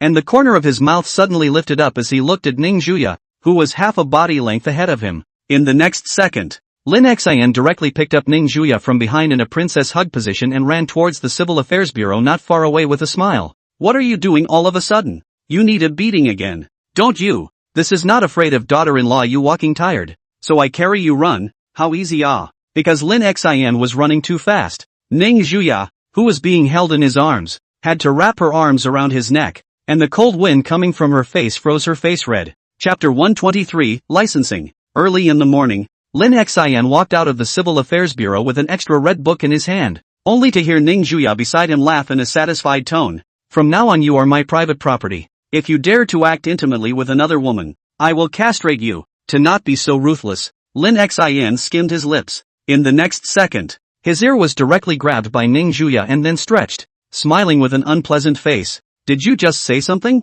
"No, no." Ning Zhuya grabbed Lin Xin's collar and laughed domineeringly. "Man, next time use your head before you speak or you'll be waiting to go home and be punished." Saying that, she greedily stamped on Lin Xin's lips and licked her lips with intent. For this little devil's overbearing behavior from time to time, Lin Xin had already gotten a little used to it. Who asked for it to be his own family? What else could he do but spoil it? Just as the two were standing on the side of the road waiting for the driver to pick them up, Lin Xin's cell phone rang, and he took it out to see that it was his mom calling. The phone picks up and mom's voice comes out. "Son of A, I heard from the in-laws and the others that you're going to Deep City?" "Yeah mom, what's wrong?" Lin Xin wondered as he reached for his cell phone. At the same time, he glanced at Ning Zhuya, who was almost putting her ear to his face, and directly peeled her away with one hand. Ning Zhuya. Soon, the sound of her son's screams came out of Zhang's mother's phone. "Ah, it hurts, you let go." Zhang mother, who was enjoying sunbathing, cannot help but raise the corners of her mouth.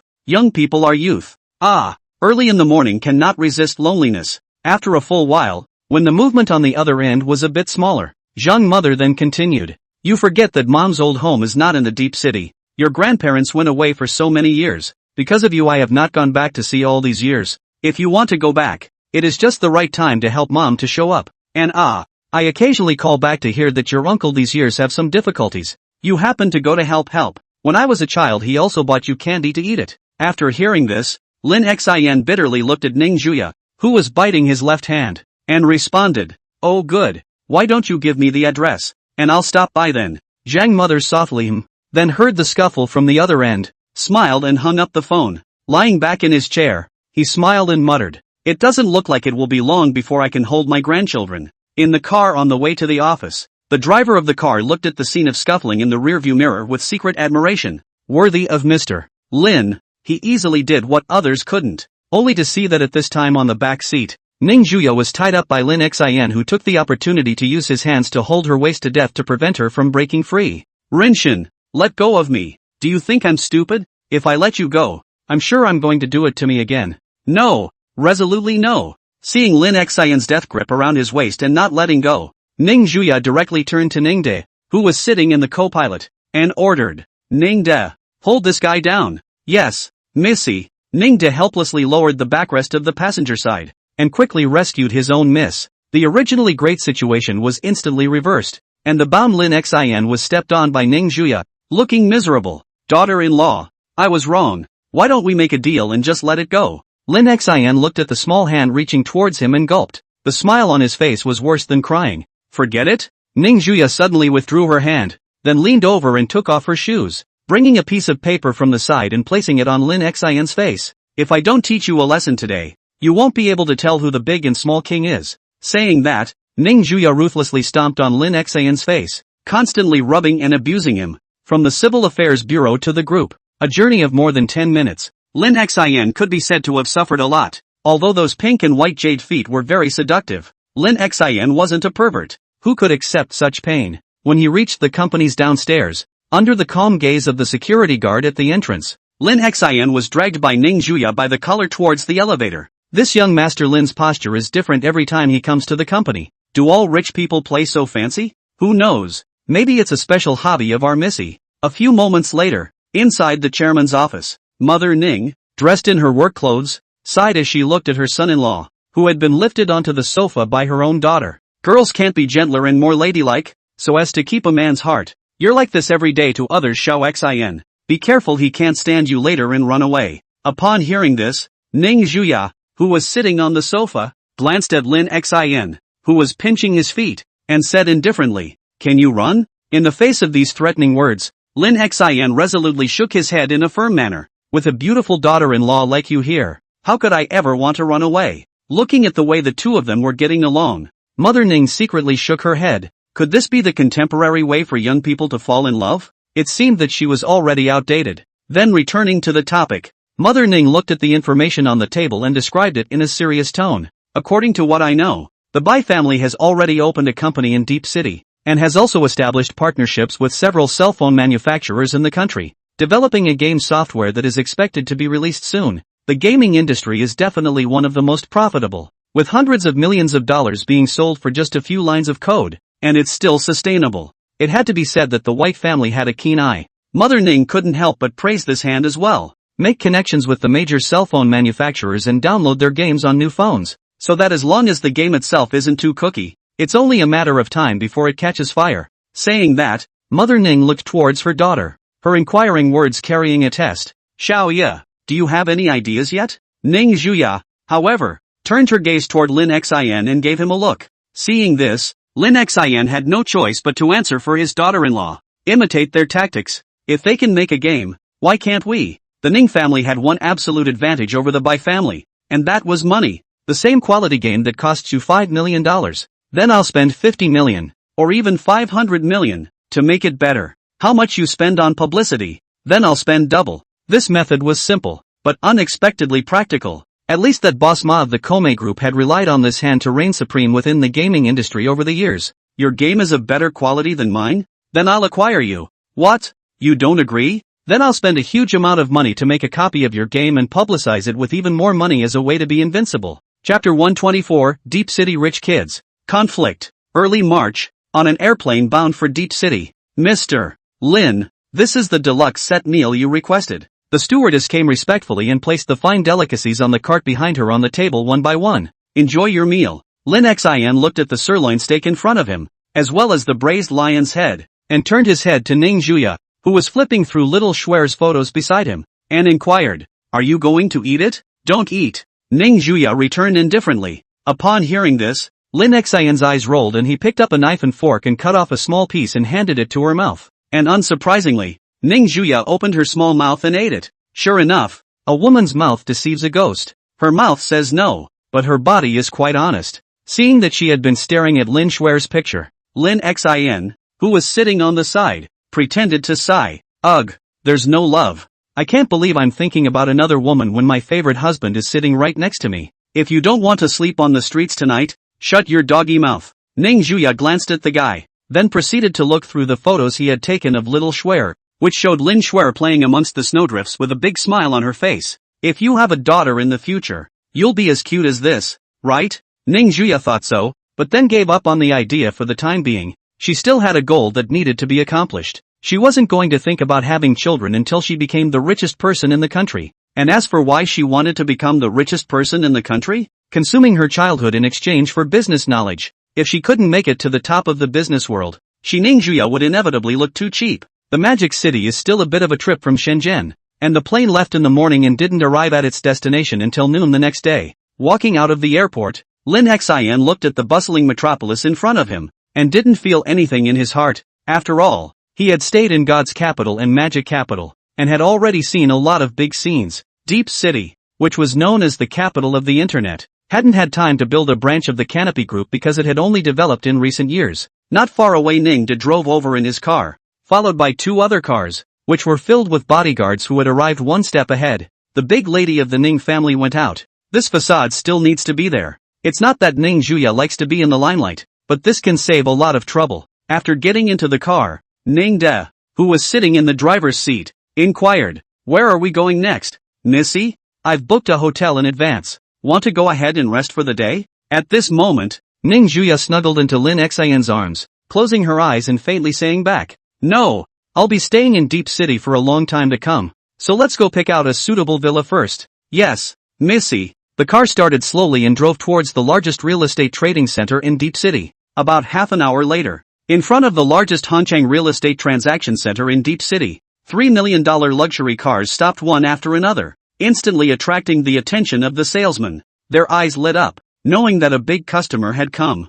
$3 million luxury cars, which indicated that the economic strength of the car owner was at least $10 million, and to have $10 million of assets in the Deep City was already considered a tycoon. When Lin Xin and Ning Juya stepped out of the car, a bunch of real estate salesmen immediately came over with smiling faces. "Buying a home, sir? I'm the gold salesman here and I guarantee you the best experience." Go, don't listen to this gentleman. I'm the platinum salesman here. I'm sure it's okay to trust me." Looking at the group of salesmen who were stopped by the bodyguards, Lin Xin shrugged his shoulders. It seemed that these people were treating him like a rich second generation. Well, it seems like in a sense he is really a rich kid too. Ning Juya directly spoke in a cold voice. "Do you think you can eat a list of hundreds of millions of dollars? Call your manager over." When these words came out, the salesman's eyes instantly showed shock. Their faces changed at the same time, secretly thought, it seems that this single is hopeless. Hundreds of millions of dollars of orders. Only their managers are qualified to receive.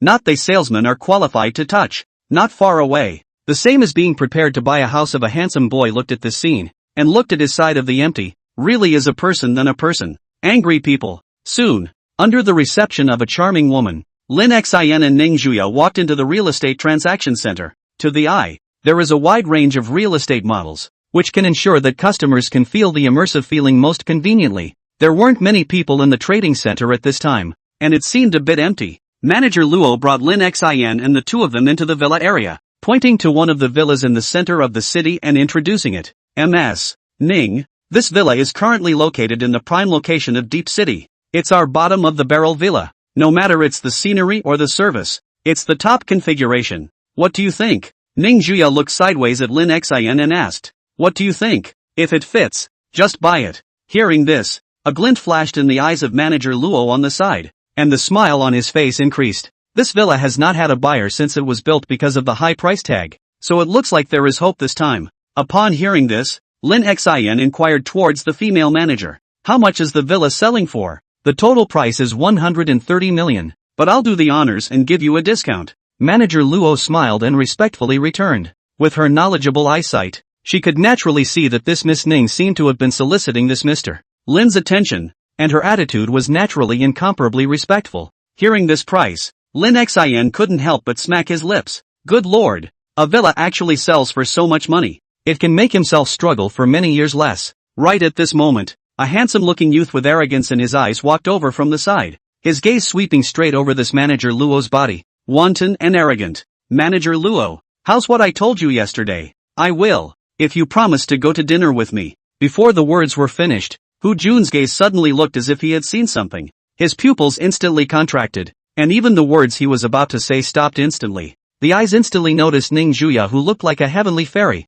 like a fairy who descended to the earth. Her beauty was unbelievable. Just as Hu Jun's eyes were looking straight, Lin Xin, who was on the side, frowned and blocked in front of his daughter-in-law, his eyes staring at this guy with some mischief. "You're a good dog, staring at my daughter-in-law like that in front of me." Hu Jun looked at Lin Xin, who suddenly blocked in front of him. His brows furrowed, and he just wanted to chide out, but he was preempted by Manager Luo, who saw the situation from the side. Smiling at Hu Jun, he introduced himself. "Young Master Hu, These two are from out of town and are planning to auction off our #1 villa here. When he heard that Lin Xin and the two of them were going to buy this villa worth more than $100 million, the lust in Jun's eyes tightened a bit and he looked at Lin Xin and said irritably, "What's the point of buying it? Anyway, it's only over 100 million. My father is the chairman of Tianxiang Group. I can still get this money out." Chapter 125, You Are Just False. Looking at Jun's upset appearance, Lin Xin blocked Ning Juya behind him and smiled at him.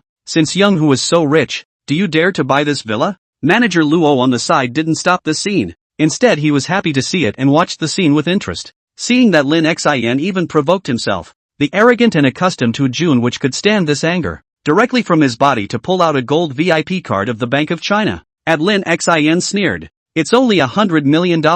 I can still take it out. Unlike some little white boys who only pretend to be something they're not, who just play it safe with their mouths." Manager Luo explained at this timely moment. Young Master Jun is the first eldest son of the Hu family in Deep City, and his father runs a $10 billion market value Tianxiang Group, which is not bad in the entire Deep City. Jun even straightened his chest at this time, staring proudly at Lin Xin who always remained calm, while being somewhat distressed. "Spending so much money on a villa. I guess I'll have to eat a meal of 7 wolves when I get back." But when I think of Ning Juya's absolutely beautiful face, even international superstars can't compare to her. Being able to pretend to be AB in front of such a beautiful woman, it's great to think about it. But before he could be happy for long, the calm-faced Lin Xin said indifferently, "I'll offer $200 million. Jun's smiling face froze, disbelief welling up in his eyes as he gritted his teeth. "Who the hell are you? That is a full $200 million of liquidity." Even Jun also realized that the young man in front of him is not simple. "Who do you care who I am? Are you still buying this villa?" Lin Xin raised his eyebrows while reaching out to put his arm around his daughter-in-law's thin waist. Ning Juya never opened her mouth. She didn't even look at Jun squarely. She didn't even bother to open her mouth for this kind of clown. Seeing that Jun was somewhat unable to get off the stage, Manager Luo also knew that this drama had come to an end. Smiling, he took a step forward. "Why don't the two of you give me a face, and let this matter come to an end?" Somewhat furious, Jun snorted coldly at Lin Xin. "Today, for the sake of Manager Luo's face, I won't bother with you. We'll see, we'll see." After letting out some harsh words, Jun walked towards the outside of the store in a grayish manner. At this moment, his face was red hot and painful. He failed to pretend to be AB, and even lost all his face. It is estimated that tomorrow the entire circle of rich second generation in the Deep City will know about this matter. "Yo, young master who you can't do it either. Look at that poor look of yours. Next time it's better to do it with your tail between your legs." Lin Xin mocked at the right time. "How dare you stare at my daughter-in-law? If I don't teach you a lesson, you really think you're somebody. My daughter-in-law, the only one I can stare straight at." Ning Juya, on the other hand, took out her cell phone and sent a message out, then took out a card from her body and handed it over towards Manager Luo, faintly saying, "Swipe your card and get the villa packed up as soon as possible. We're staying in it tonight." Looking at the card in her hand, Manager Luo's eyes flashed with a touch of shock. It was actually the top black card of the Bank of China. Even she had never seen it before. It is said that only those with more than 10 billion real-time funds on their cards can qualify to hold this black card, and wherever they go, they are the top seed at the table of major banks. Her face became even more respectful. "Wait a moment, both of you. I'll go and do the formalities for you." At the same time, he instructed the salesman at the side to hand over 2 cups of aromatic coffee, and then walked towards the counter. Ning Juya reached out and pinched Lin Xin's face, smiling. "Your reaction just now was so cute. It's all because my daughter-in-law is well-trained." Lin Xin appropriately kissed his ass and lowered his head to place a kiss on his daughter-in-law's cheek. This satisfied Ning Juya's desire for control, and the corners of her mouth rose. Meanwhile, outside the real estate trading center, Jun, who was holding a bellyful of fire and had nowhere to vent it, walked out. And in his mind he was thinking about how to get back at Lin Xin, but he didn't realize that there were a few more hooded people behind him. In a flash, he felt a blackness in his eyes, and it was as if his whole body had been lifted by something. "Who are you guys? Quickly let go of me. I'm the first son of the Hu family." Nymphets. Soon, Jun, whose head was covered, was thrown into the trunk of the car, and his mouth was blocked by a ball of stinky socks, emitting the stench of rotten salted fish, and just by smelling the smell, he was going to spit out his overnight meal. "Boss, how do we fix this?" the bodyguard who made the move inquired. Missy ordered that this guy be stripped naked and thrown out onto the street. Ningde looked at the message on his cell phone and said indifferently, "Understood." Just like that, the car drove straight away from here. As for the surrounding surveillance equipment had long been hacked when Ning De and the others made their move. Soon, Lin Xin and Ning Juya, who were holding the real estate license, walked out from the trading center, and manager Luo respectfully said, "Take care, both of you, and welcome to your next visit." Lin Xin, who walked out of the trading center, wondered, where's Ning De and the others? Probably went to take out the trash. Ning Juya beside her casually said, listening to this far-fetched reason. The corner of Lin Xin's mouth twitched, and something had already occurred to his mind, but he didn't say it out loud. Instead, he just got in the car. "Where are we going next?" Lin Xin asked as he got into the car. Ning Juya, who was sitting in his arms, directly addressed the bodyguard in charge of the car and instructed, "Go to the nearest Ford store in the neighborhood and let's get a better car." "Yes, Missy." Looking at Lin Xin's puzzled eyes,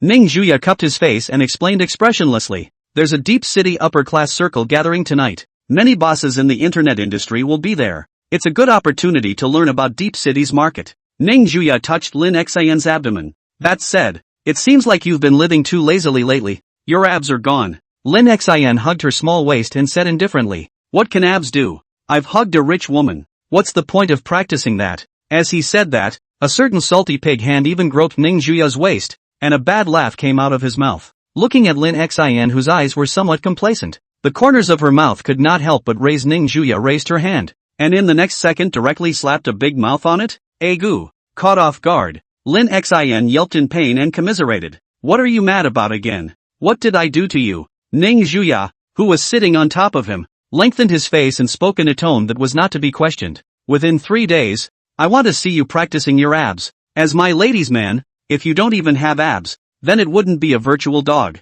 You're the one who's vain. I belong to the standard of normal people." Lin Xin returned with indignant dissatisfaction. "If I say you're vain, you're vain. Wait until the night and you'll see if I'm vain." Talking back. You owe me. Pop. After spending 10 minutes arriving at the Ford store, it didn't take more than half an hour for Lin Xin to come out in a brand new red Ferrari with the attached sunglasses on his forehead. It was the 5-finger print on the left side of his face that was a bit conspicuous. Chapter 126, Attending a Banquet. Meeting by June 1. "Woman, I really can't stand you. You hit me in the face every time. Next time if you're like this, I'll divorce you." Inside the Golden River Villa worth 100 million Chinese dollars in the center of Shenzhen City, Lin Xin said in dissatisfaction to Ning Juya, who was lying on the bed leisurely applying a face mask. In the face of Lin Xin's dissatisfied accusation, Ning Juya, who was only wearing a thin dress, unhurriedly took off her mask, glanced at Lin Xin with slanted eyes, and spat out 2 words with her soft red lips, "Come here." "What for?" Lin Xin moved a little closer somewhat sheepishly. Seeing Lin Xin really stupidly come up, a playful smile appeared at the corner of Ning Juya's mouth, and in the next second, she directly kicked towards Lin Xin's face. Feeling the wind in his ears, Lin Xin reacted quickly and grabbed the small pinkish-white foot that was still in midair, firmly grasping it in his hand with a smug look on his face. "That's it? That's all you've got? Surname Ning? You can't do it, but I've practiced martial arts. I know what this is not." Lin Xin stretched out a finger toward Ning Juya triumphantly and laughed. Someone Lin, can beat 100 of you with one hand? Ha ha ha." Listening to Lin Xin's wantonly open-mouthed laughter, Ning Juya sighed as she was grabbed by one foot. "It's really every day that you owe it to yourself." Then, a small, bright knife displayed its sharpness, causing Lin Xin's smile to instantly freeze, and he had a bad feeling inside. Ning Juya, who had a playful smile on her face, held the sharp knife and said with a smiling face, "This knife has an aphrodisiac on it that I've specially developed for you. Why don't you try it now?" Hearing the word aphrodisiac, Lin Xin's expression stiffened even more. "Who are you fooling? I don't believe it." But at the moment Lin Xin also some bottomless, heard to the knife coated with poison, have not heard to the knife coated with aphrodisiacs, but to Ning Juya this tigress character, seems to be really dry out of this kind of thing. Just as Lin Xin was thinking randomly, Ning Juya, who was lying on the luxurious soft bed, was slowly making a throwing motion. Seeing this scene, Lin Xin suddenly remembered something and couldn't help but break into a cold sweat behind his back. "I think this woman is an archery champion." Ning Juya smiled harmlessly and said, "Don't move, or I can't guarantee that this knife will be inserted into any part of your body next." At those words, Lin Xin subconsciously let go of his hand, revealing a smile that was worse than tears. "Daughter-in-law." Before he could finish his sentence, he only heard a whoo sound. The sharp knife was thrown out by Ning Juya, and with unparalleled precision, It scraped against Lin Xin's skin and was inserted into the wall of the bedroom. The atmosphere in the bedroom was instantly silent as a drop of crimson blood fell onto the floor, and Lin Xin felt the slightest bit of coolness on his cheeks, his legs softening as he nearly fell to the floor without standing still. You come for real. Ningxua just sat on the bed and started counting down in her mouth. 10, 9, 8. As time passed by bit, Lin Xin felt a surge of heat in his body, and his face changed. Good lord, there really was an aphrodisiac on that knife, and it was so potent that it kicked in within seconds. Seeing Lin Xin's reaction,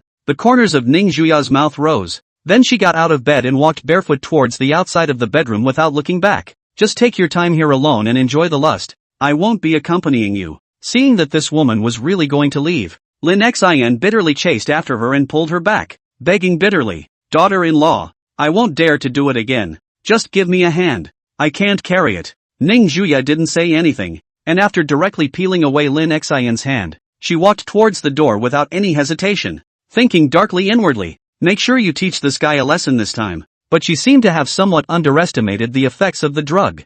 Eyes overflowing red blood, Lin Xin looked at already half a foot out of the door Ning Juya, can no longer stand the heart of that hot burning feeling. Directly like a wolf, like a tiger, towards Ning Juya pounced over. In the evening, inside the Golden River Villa, Lin Xin lay naked on the bed and opened his eyes in a daze, and Ning Juya's muttering voice came vaguely from his ears. The effect is really still too big? Next time, we need to reduce the ratio a little bit. Ning Juya, who was only wearing a blouse, glanced at Lin Xin, who was pretending to be asleep, and kicked him directly, coldly saying, "Why don't you get changed and get ready for the dinner?" "Okay." Lin Xin, who had released the pressure, hemmed and hawed, climbed up from the bed and began to change his clothes. Ning Juya looked at this guy's joyful appearance and hummed lightly, also getting up to change into the dress to be worn for the dinner party. After being well prepared, Lin Xin put on a black tuxedo for the first time in a long time and took his daughter-in-law's small hand in his newly purchased Ferrari. The engine roared to life and headed towards the most famous Imperial Hotel in Deep City.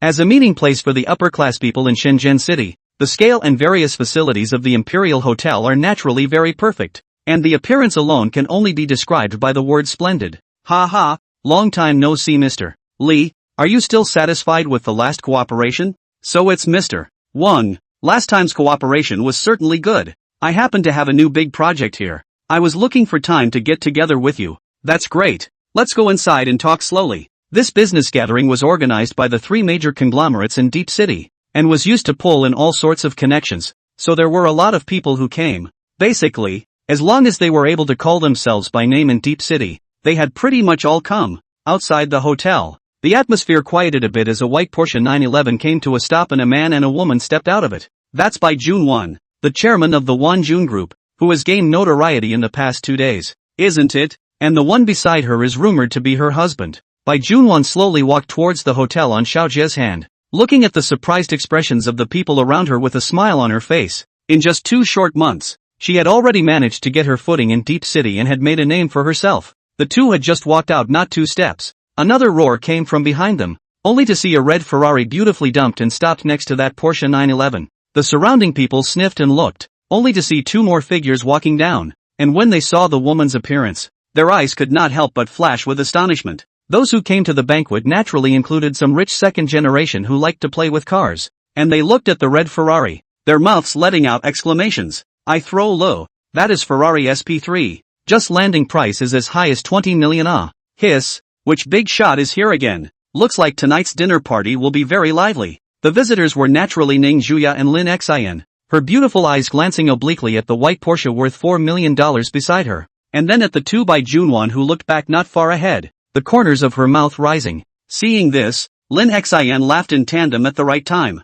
Yo, if I'm not mistaken, this would be the latest Porsche 911, TSK. Hearing Lin Xin's cheap laugh, Bai Junwan's face instead revealed a smile, her gaze locking with Ning Juya's. It seems like you guys came a little late. Chapter 127, Ning Juya has friends. Outside the Golden River Hotel, the atmosphere was a bit depressing, with most people's gazes on the 4 figures in the center of the road. Hearing Bai Junwan's words of implied mockery, Ning Juya held Lin Xin's hand and smiled back. Came late? How so? I rather think that I came at the right time to be able to crush you when you were most confident, so that you can reacquaint yourself with the gap between the two of us. Ha! Bai Junwan laughed out. Then let me wait and see. Hopefully you're not talking big. Beside him, Lin Xin looked at the atmosphere of the two as if they were on fire, and doubted that if this was not a public place, these two would have fought directly. The bosses of the major companies that had gathered around also noticed that something was wrong, and a thoughtful look flashed in their eyes. Looks like these two young men have a grudge against each other.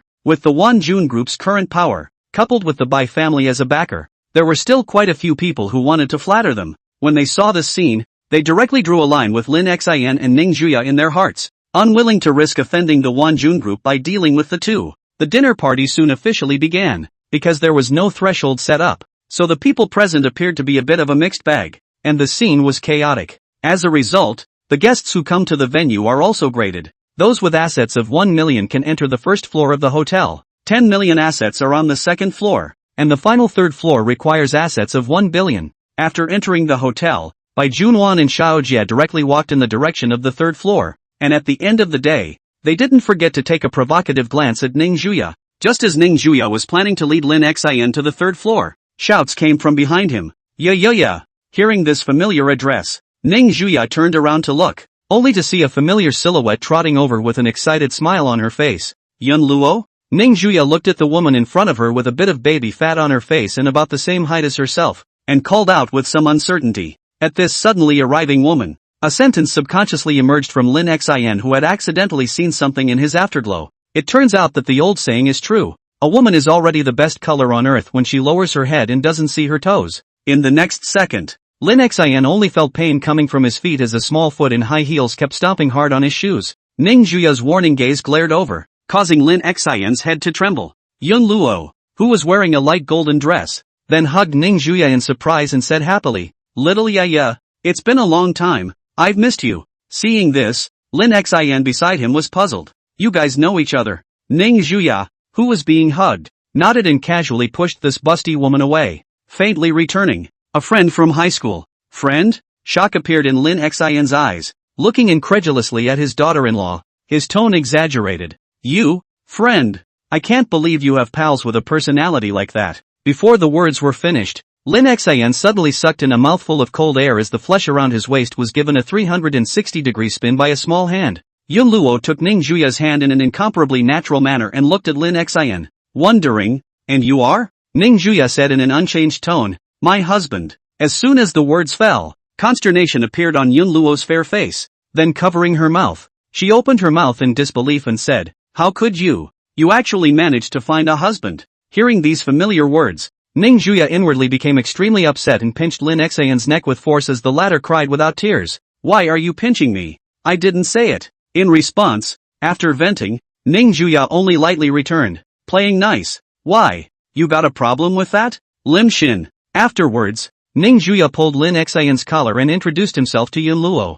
"He's my man, Lin Shin, the licensed kind." Then he turned his head to introduce himself to Lin Xin. "Her name is Yun Luo. Her family is in the entertainment business, and she's quite famous in this area." After a brief introduction, Yun Luo pulled Ning Juya towards the upper floors, while Lin Xin found an excuse to go to the restroom. It was so hard to have a chance to get rid of the little witch's control. Lin Xin naturally wouldn't let go of this opportunity, and inwardly, for Yun Luo, it was a grateful awe. "Hey, it's so cozy." In the bathroom on the first floor of the hotel, Lin Xin cozily walked out. "That's what freedom feels like. This brother, get acquainted." Movement came from behind him. Lin Xin turned around to look in confusion, and a fat man appeared behind him at an unknown time, stretching out his hand. "My name is Zhang Hai, from the deep city Zhang family." Zhang Hai greatly extended his hand to Lin Xin. Although he didn't recognize this guy, Lin Xin still stretched out his hand and shook it. After all, stretching his hand doesn't hit a smiling person. This is a rule he still understands. Hello, my name is Lin Xin. Zhang Hai smiled as he rubbed his stomach familiarly. "You look older than me, so I'll call you Brother Xin. Brother Xin. Looking at you like this you should have just come to Deep City. I just watched you clash with your girlfriend and those two from Wanjun Group outside." "Recognize? Do you know those two well?" Lin Xin nodded. He and Ning Juya had just come to Deep City. They didn't really know the situation over here, and the fat man in front of them looked very knowledgeable, so it was a good time to take advantage of the opportunity to get to know them. And Zhang Hai, who wanted to strike up a relationship with Lin Xin, was naturally happy to do so, and almost knew everything and answered every question. After all, This is a character who can drive tens of millions of Ferraris, and the benefits of making more friends are sure to be great. The two of them walked and chatted, and were in no hurry to head upstairs, casually finding a corner seat. Jung Hai gnawed on a large chicken leg in his hand and laughed. Now Wonjun Group's biggest project is the Apocalypse game, which is actually an imitation of Kome's hottest 5v5 tower defense game right now. It's nothing new. If there's anything else, I guess it's a new takeout software developed by Wonjun Group, and the number of daily active people is quite large. Hearing this, Lin Xin inquired doubtfully. You said you came from the Zhang family in Deep City, so what does your family do? At the mention of this, a flash of embarrassment appeared on Zhang Hai's face as he took a look around, then whispered something in Lin Xin's ear. At those words, Lin Xin's face suddenly turned a little odd, but it was actually selling Auntie's napkins, just as the two of them were chatting. Hu Jun, who had followed his father to arrive late, caught a glimpse of Lin Xin and Zhang Hai sitting in the corner, and the corners of his mouth hooked up. It was really a narrow road, actually letting him run into that little white boy who caused him to lose face here. Hu Jun is now almost already famous in the circle of second generation in the Deep City, being stripped naked and thrown to the commercial street in broad daylight, teasing birds in broad daylight. Bull asterisk bad. Hu Jun gritted his teeth and looked at Lin Xin in the corner. He was being stripped naked. Surely this kid let someone do it. He couldn't even raise his head when he saw people now, so he had to take revenge. But when he thought of Lin Xin's previous outburst, Hu Jun was a little difficult. The backer behind this kid should not be small, and he was afraid that it would be a little wrong if he was the only one. Seemingly thinking of something, Hu Jun's eyes lit up, and then his feet flew towards the third floor of the hotel with a sinister smile on his face. That kid's girlfriend looks so beautiful. If let those few top 2 generations know about it, surely less festive. Chapter 128, Go completely crazy. Brother Shin, you have to cover me more in the future. On a table in the corner of the first floor of the Jinjiang Hotel, Zhang Hai laughingly raised a glass of wine. Lin Xin saw this and hemmed and hawed. Don't worry, you're a brother I Lin Xin recognized. After saying that, Lin Xin picked up the wine on the table and directly drank it freely, followed by a bitter look on his face as he looked at the empty wineglass and frowned. What is this wine? Why does it taste weird? Zhang Hai responded with a satisfied smile on his face after similarly drinking it all. Oh, this one. It's my homemade oolong. It's only about 70 or 80 degrees. I this usually accept for beautiful women. Only this mouthful. How is it, brother Xin? Taste good. Others want to drink it have no chance. What? Hearing that the degree of this wine was actually so high, Lin Xin was dumbfounded, knowing that the medical alcohol normally used was only more than 50 degrees. I'm with you from the heart. You're playing with my brain, right? Seeing this, Zhang Hai cautiously said, Brother Xin, you, 1T be able to do it, right? Hearing this, Lin Xin inwardly cursed, and for the sake of face superficially feigned composure and coldly grunted, You're the one who can't. It's just a glass of wine. I usually drink vodka, 96 degrees, like water. Brother Shin. Upon hearing this, Zhang Hai breathed a sigh of relief and patted his chest. Oh, that's good. It's one I took from the family cellar, and it has a strong aftertaste, so it might be a little hard to swallow if you're not a person who's used to drinking. Lim Shin. Just as the two of them were chatting, a familiar figure hurriedly ran down from upstairs, and it was none other than Yun Luo, whom Lin Xin had just met. After anxiously scanning the first floor with her gaze, she finally saw Lin Xin, whose cheeks were slightly red, in the corner and hurriedly ran over. Lin Xin, who was a little drunk on his face, spotted Yun Luo, who had run in, not noticing his daughter-in-law's figure, and after burping, he was puzzled. Why are you alone? Where's my daughter-in-law? After jogging over with a somewhat anxious face, Yun Luo gasped for breath and said with some effort, holding his knees, Yeah, she fought with someone on the third floor. What the hell? Originally the brain is still a little chaotic. Lin Xin instantly awake, heard his daughter-in-law and other people fighting which can still endure, directly in the surrounding people puzzled under the gaze, towards the third floor to run. Brother Xin, wait for me. Zhang Hai hurriedly followed, his face revealing a trace of excitement. Mom, this trip is not in vain.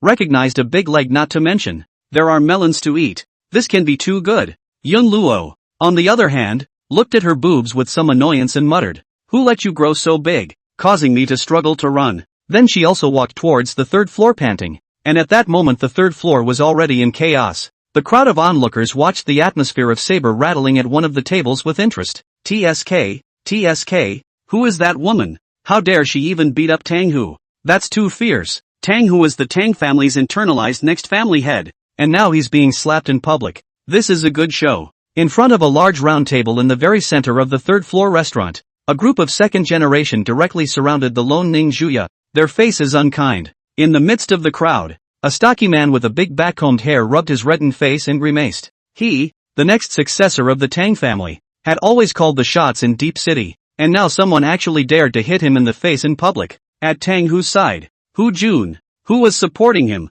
had a twinkle in his eye and directly chided Ning Juya, who was surrounded by the crowd. You stinking! It's your honor that Tang Xiao is willing to know you. And even if you don't accept it, you actually dare to hit Tang Xiao with your hands. The surrounding rich second-generation people who were attached to Tang Hu were even staring at the cold-faced Ning Juya with burning eyes, stunned and more surprised at the same time. This was a good opportunity to flatter the Tang family. They couldn't miss it. If they could get funding from the Tang group, they might be able to skyrocket. And for all of this, Ning Juya looked in her eyes, casually pulling out a tissue from the side and wiping her hands. She opened her mouth coldly to these people. Next time before you strike up a conversation, you'd better take a mirror to see what you look like. Slapping you all is too dirty for me. At those words, Tang Hu's face became even more ugly. Wasn't this a disguised way of saying that he was ugly? No one had dared to talk to him like this in Deep City. In the corner, Bai Junwan watched the scene with interest as Xiao Jia beside her faintly said, "Want to go help?" "No need." Bai Junwan smiled, her gaze looking in the direction of the stairs. "The men are here. Why are we still going up to join in the fun? Just coming to Deep City and inviting the Tang clan. It's really getting interesting." And in the box on the third floor where the group's bosses were, the atmosphere was still hot, and they hadn't realized that the door to the box had been unlocked. As for the hands of courses by Junwan, it is not easy to watch a good show. If let a person stir up the situation that is not fun and Tang Hu couldn't hold back any longer, and directly commanded to the minions beside him, "Give it to me." Just as the crowd was about to make their move, an abrupt voice rang out behind Tang Hu, followed by a figure leaping up. "Nima, dare to bully my daughter-in-law. Look at my goddess of mercy." The voice had just fallen, followed by an agonizing wail that resounded through the hall, and the minions who were planning to make a move twisted their heads in confusion to look, only to see that they want to flatter the Tang who has now been a strange youth sitting on the ground, but also non-stop slap ears. Mouth words are even more unpleasant to the ear. Pop! Lin Xian slapped the dumbfounded Tang whose face fiercely and cursed angrily. "Just you kid bullying my daughter-in-law, is it? You! Look at you, this kind of false dog, with a thin toothpick and still dare to learn people to accost. Even if you hit on me, you even hit on Shin." One after another mouth. Directly Tang who slapped confused. See the surrounding people still froze. Fuming roar. Still looking at Nima. Put. Ouch. Give me this crazy. Get me out of the way. Hu Jun, who was on the side, was the first to react and immediately wanted to go up and help. 3 seconds later, there was an extra person underneath Lin Xian. His hands shared and his mouth cursed. "You're the only kid who's going to do it, aren't you?" Splat. The sound of a crisp slap landed on Hu Jun's face, instantly red and swollen. Visible force. The surrounding rich daughters looked at Lin Xian, who had descended like a god of war, and couldn't help but swallow their saliva. This one seemed a bit fierce. Looking at the miserable state of Tang Hu and Hu Jun, no one dared to take a step forward for a while, before they could ponder what to do. Lin Xian, who was tired of smoking, staggered to his feet, swept his gaze across the crowd present, and then rushed toward the crowd like a madman, shouting excitedly, "Go completely crazy!" Chapter 129, The Great Killing. "You just looked at my daughter-in-law, right? I'll let your eyes wander. Dog eyes for you to burst. Watch my old man's 18 palms of milk fall. The black tiger's heart. I'll let you bully my daughter-in-law. I'll let you not study hard and pretend to be here every day." At night, the third floor of the Jinjiang Hotel. From time to time, the sound of miserable screams. Let a person listen to the chills. ********. Big Brother Bull, Zhang Hai, who was watching from the corner, couldn't help but burst out, and looking at the 7 and 7 figures not far away, he couldn't help but clap his hands and roar. Yes, the roar came out and the people around him looked at the guy strangely. "They're getting beat up and you're screaming about it. Is that really a good idea?" Surrounded by more than 10 people, Lin Xian was on the rise at this time. His body inexplicably felt hot and dry, and he felt that he had inexhaustible strength, and he became more and more courageous. Both sides of his face were beaten red and swollen. Tang who angrily stood up from the ground. Coincidentally at this time the hotel security guards rushed over. His eyes lit up, and he hurriedly shouted orders. "What are you waiting for? Why don't you stop this madman?" The 10 hotel security guards knew Tang whose identity and nodded hurriedly before rushing towards Lin Xian who was abusing the food.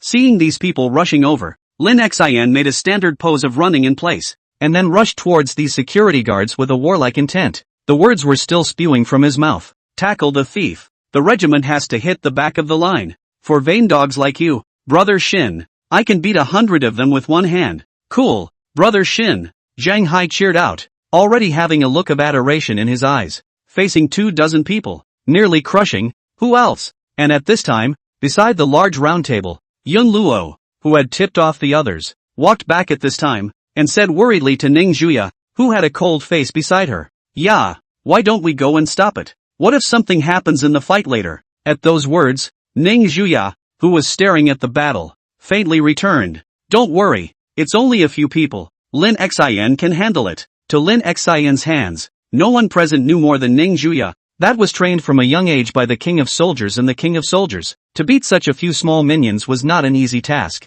But, why is this guy staggering? Is he drinking? This huge commotion soon attracted the people downstairs as well, and the chairman of the major conglomerates and the boxes on the third floor all sensed something was wrong. What's going on? What's all the noise out there? I can hear it through the door. The one who spoke was Akito, the chairman of the big-name Kome group in Deep City. As soon as he opened his mouth, the entire atmosphere inside the box quieted down a bit, and it made the movement outside the box even more noisy to the ears. Someone tried to pull the box open and go out to see what was going on, but realized that the box door was not moving and could not be opened at all. What's going on? What lackluster bastard locked the door to the box? No one knew about the movement inside the box, but at this time, in the parlor outside the box, the group of rich second-generation sons were all wailing and lying on the ground. Rushed to help the hotel security guards are no better. Body bruises and purple. Looks a little oozing. And Lin Xin still stood upright in the center of the group, looking at them who could no longer climb up, hiccuping, his eyes a little misty.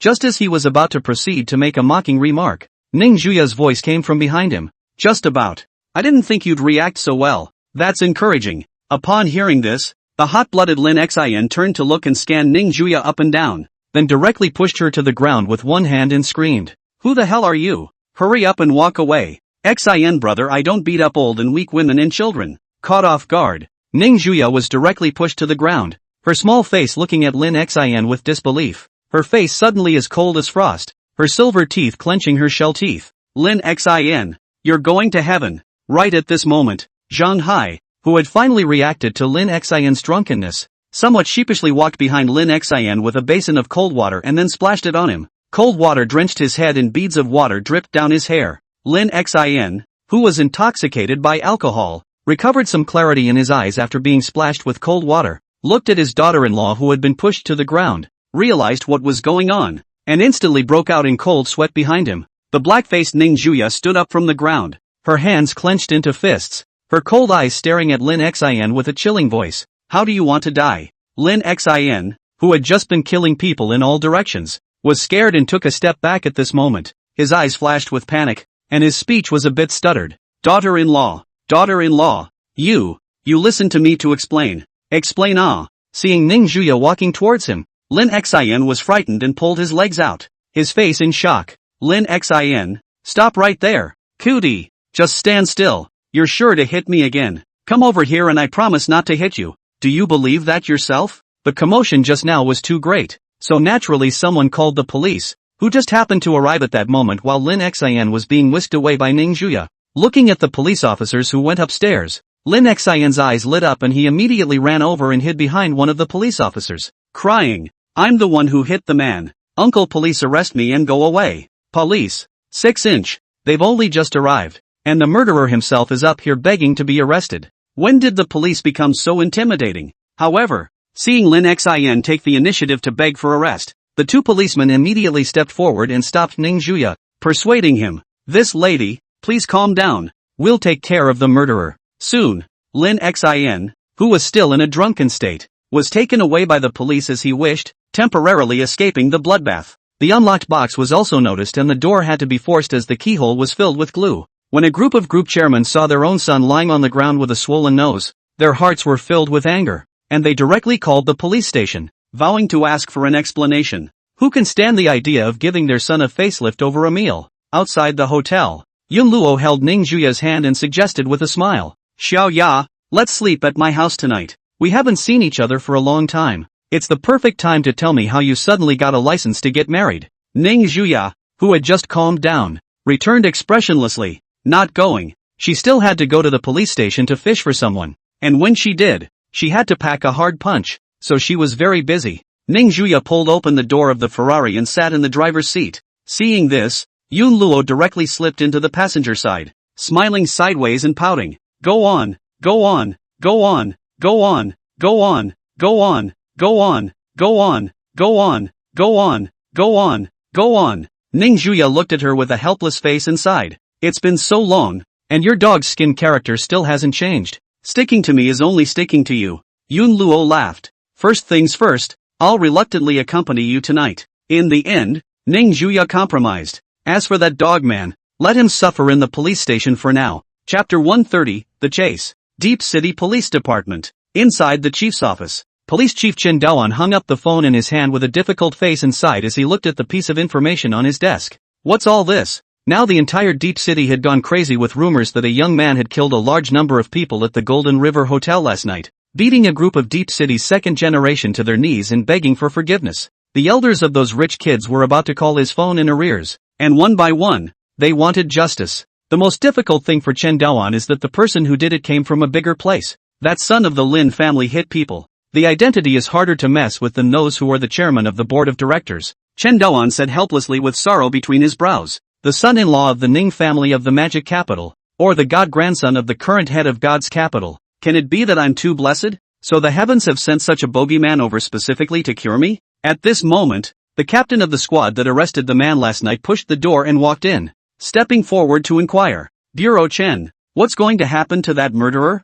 Go go go. Chen Daoming waved his hand with some annoyance and commanded, dispose of your head. Hurry up and go release the people. I'll take care of anything that happens. At that, the squad leader nodded sagely and bowed before walking out of the office, not surprised by the disposition. Last night when the kid turned himself in, he knew its identity is extraordinary. Otherwise how willing to obediently submit. And that body hand is not to say. Even a person knocked over dozens of people. I have to say, what a god of war. If he could, he would want to learn a couple of tricks, and the position of director would be within his reach. Soon, at the entrance of the police station, Lin Xin, who had huffed and puffed all night, yawned and walked out, rubbing his eyes and muttering under his breath. I haven't slept enough, and the service wasn't even close. A new Mercedes was parked in front of the police station, the windows slowly lowered, and the waiting Zhang Hai waved his hand at Lin Xin. Big brother, get in the car. Little brother will take you to pick up the pieces. Seeing the culprit who had embarrassed him appear,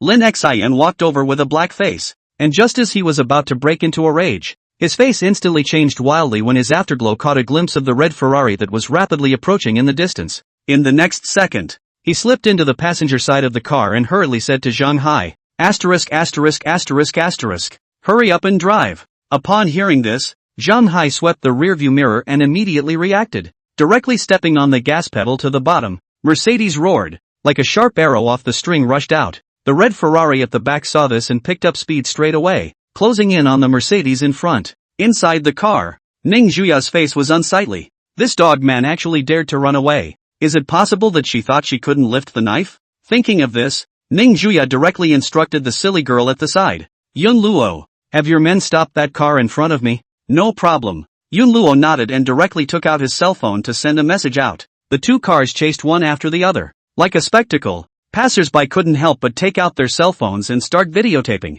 their mouths marveling, pouncing driving so fast, can't be green. The two cars at this time before and after the distance of 100 meters. If you look at it normally, the red Ferrari is certainly not able to catch up. Inside the speeding Mercedes, looking at the red Ferrari that could only eat its own exhaust, Zhang Hai palmed the steering wheel with one hand and smiled smugly. Brother Shin, don't worry with me. Betting on my title as the king of the autumn drainage cars, I'm sure I won't let them catch up. Seeing the distance with the Ferrari behind him getting farther and farther away, Lin Xin finally breathed a sigh of relief and patted his little heart. Hijacking his life. Scared the hell out of me. Looks like I get to live another day today. Upon hearing this, Zhang Hai, who was driving, queried, is it that scary? As soon as the words fell, a dozen black cars suddenly rushed out from among the corners of the street, speeding straight towards Zhang Hai's favorite car. Such a big battle. Zhang Hai was startled, being chased by a dozen cars. Those who don't know would think this is a movie.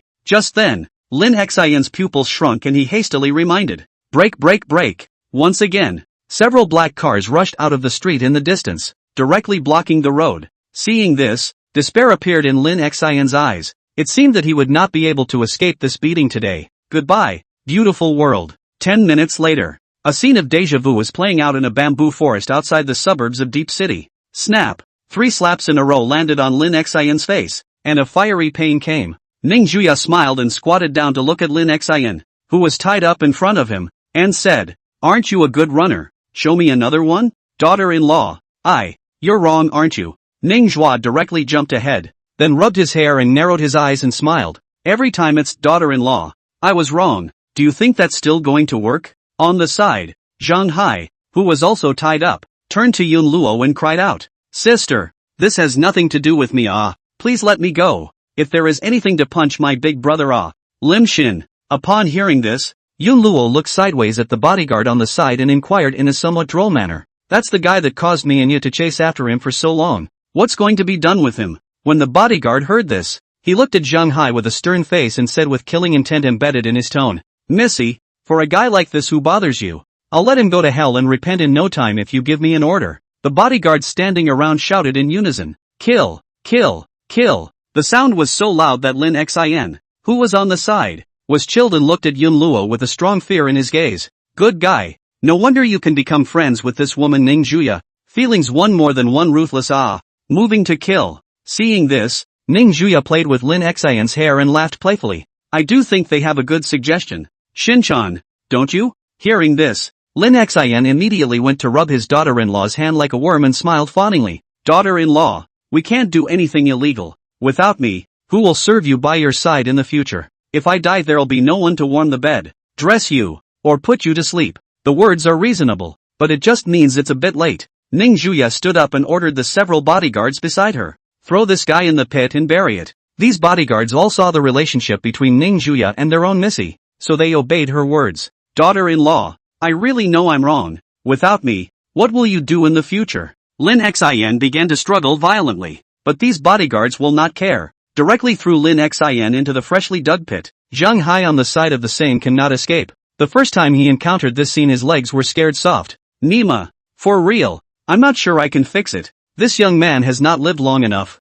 Chapter 131, Little Snow Saves the Lord. In the grove on the outskirts of the countryside, buried with only his head exposed, Lin Xin's eyes were horrified, and with an unopened bun stuffed in his mouth, he was already a little out of breath. Zhang Hai beside him was a little better. His mouth was not gagged, but the panic in his eyes was even greater. Inside the sidecar, Ning Juya watched Lin Xin struggle and took a satisfied sip of black tea. Yun Luo, who was sitting on the opposite side of the table, said with some concern, "Yeah, it's been buried for most of the day. Why don't we release them? What if they suffocate?" "Don't worry, it's not his first time," Ning Juya said calmly. At those words, even as naive as Yun Luo could not help but feel pity for Lin Xin. Just then, Ning Juya's cell phone rang, and it was her old mom calling. Putting down her teacup, she picked up the phone, and just as she wanted to open her mouth to ask about it, she heard a familiar childish, milky voice coming from across the room.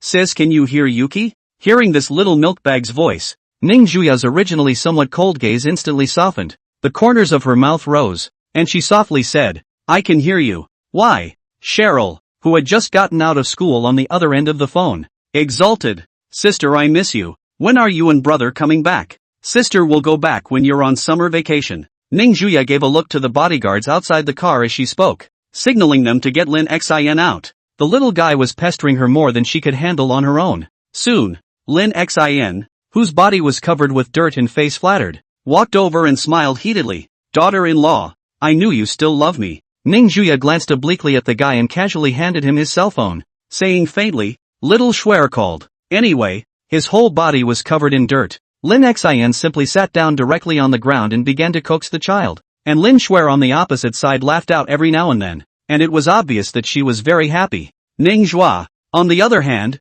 found a cloth to get the dirt off of this guy's body, rather like a virtuous wife. On the side, Zhang Hai, who was also covered in dirt, saw this scene with that envy in his heart, and inadvertently glanced at Yun Luo inside the car, and in the next second, a dozen icy cold lines of sight instantly locked onto him. Zhang Hai's body trembled in fear. and as he looked at the surrounding bodyguards gazing at him with unfavorable gazes, he scratched his head in embarrassment. Forget it. These guys don't look good. After the group simply packed up, they drove away from the place and headed towards the city. And Lin Xin, who had finished the phone call, was courteous enough to give his daughter-in-law a back rub and a shoulder pinch, compensating and smiling. Daughter-in-law, how's the force of this? Is it okay? Ning Zhuya, whose eyes were closed, casually said, it's not bad. Explain, how much did you drink last night? The more vigorous Lin Xin complained. I am innocent, daughter-in-law. Just drank a cup of that fat man's wine. Hell knows that thing is so high in degrees. A cup of it made me drunk.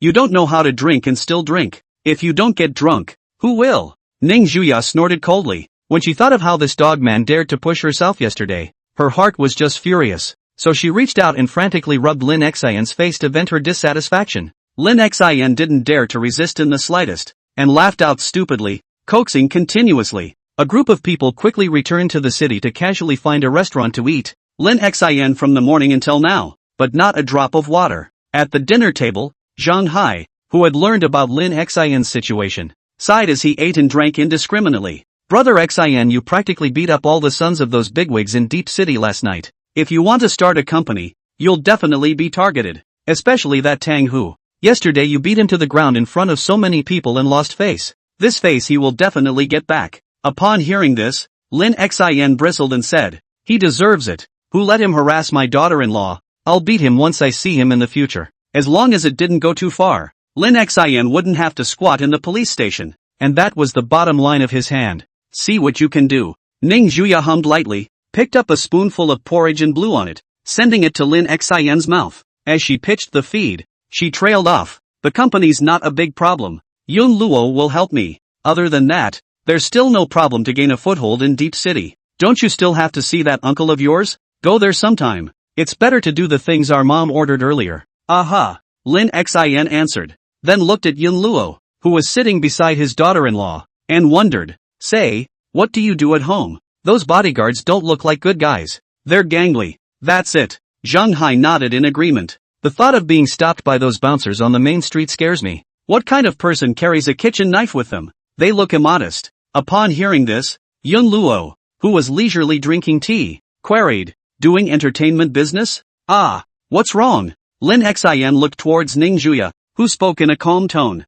The Yun family holds various gray industries in Deep City, such as bars, regular casinos, and the like, but anyone who wants to engage in these in Deep City can't get around the Yun family. Hearing this, Zhang Hai opened his mouth and looked at Yun Luo in shock. Then wouldn't you be the big lady of the mob? I Luo a good boy. This thigh has 1,000,000,000 points thick. Zhang Hai ran directly to Yun Luo and kneeled down on one knee, smiling fawningly. Sister, do you still lack a little brother? I can serve you any time. Just as the words fell, a dagger shot down from its position in the corner and plunged in front of Zhang Hai, and a few grim gazes stared at him in death. This little brother of yours doesn't have a very good brain. Ning Zhuya pinched Lin Xin's face. Deep City. In a luxury villa. Brother Tiger, I really didn't know that kid could fight that well. Please spare me. In the living room, Hu Jun, who was originally lying in the hospital, was pressed on the floor by 2 bodyguards, and his face was still wrapped in thick bandages, so the whole person looked a bit funny. On the sofa, Tang, whose face was red and swollen,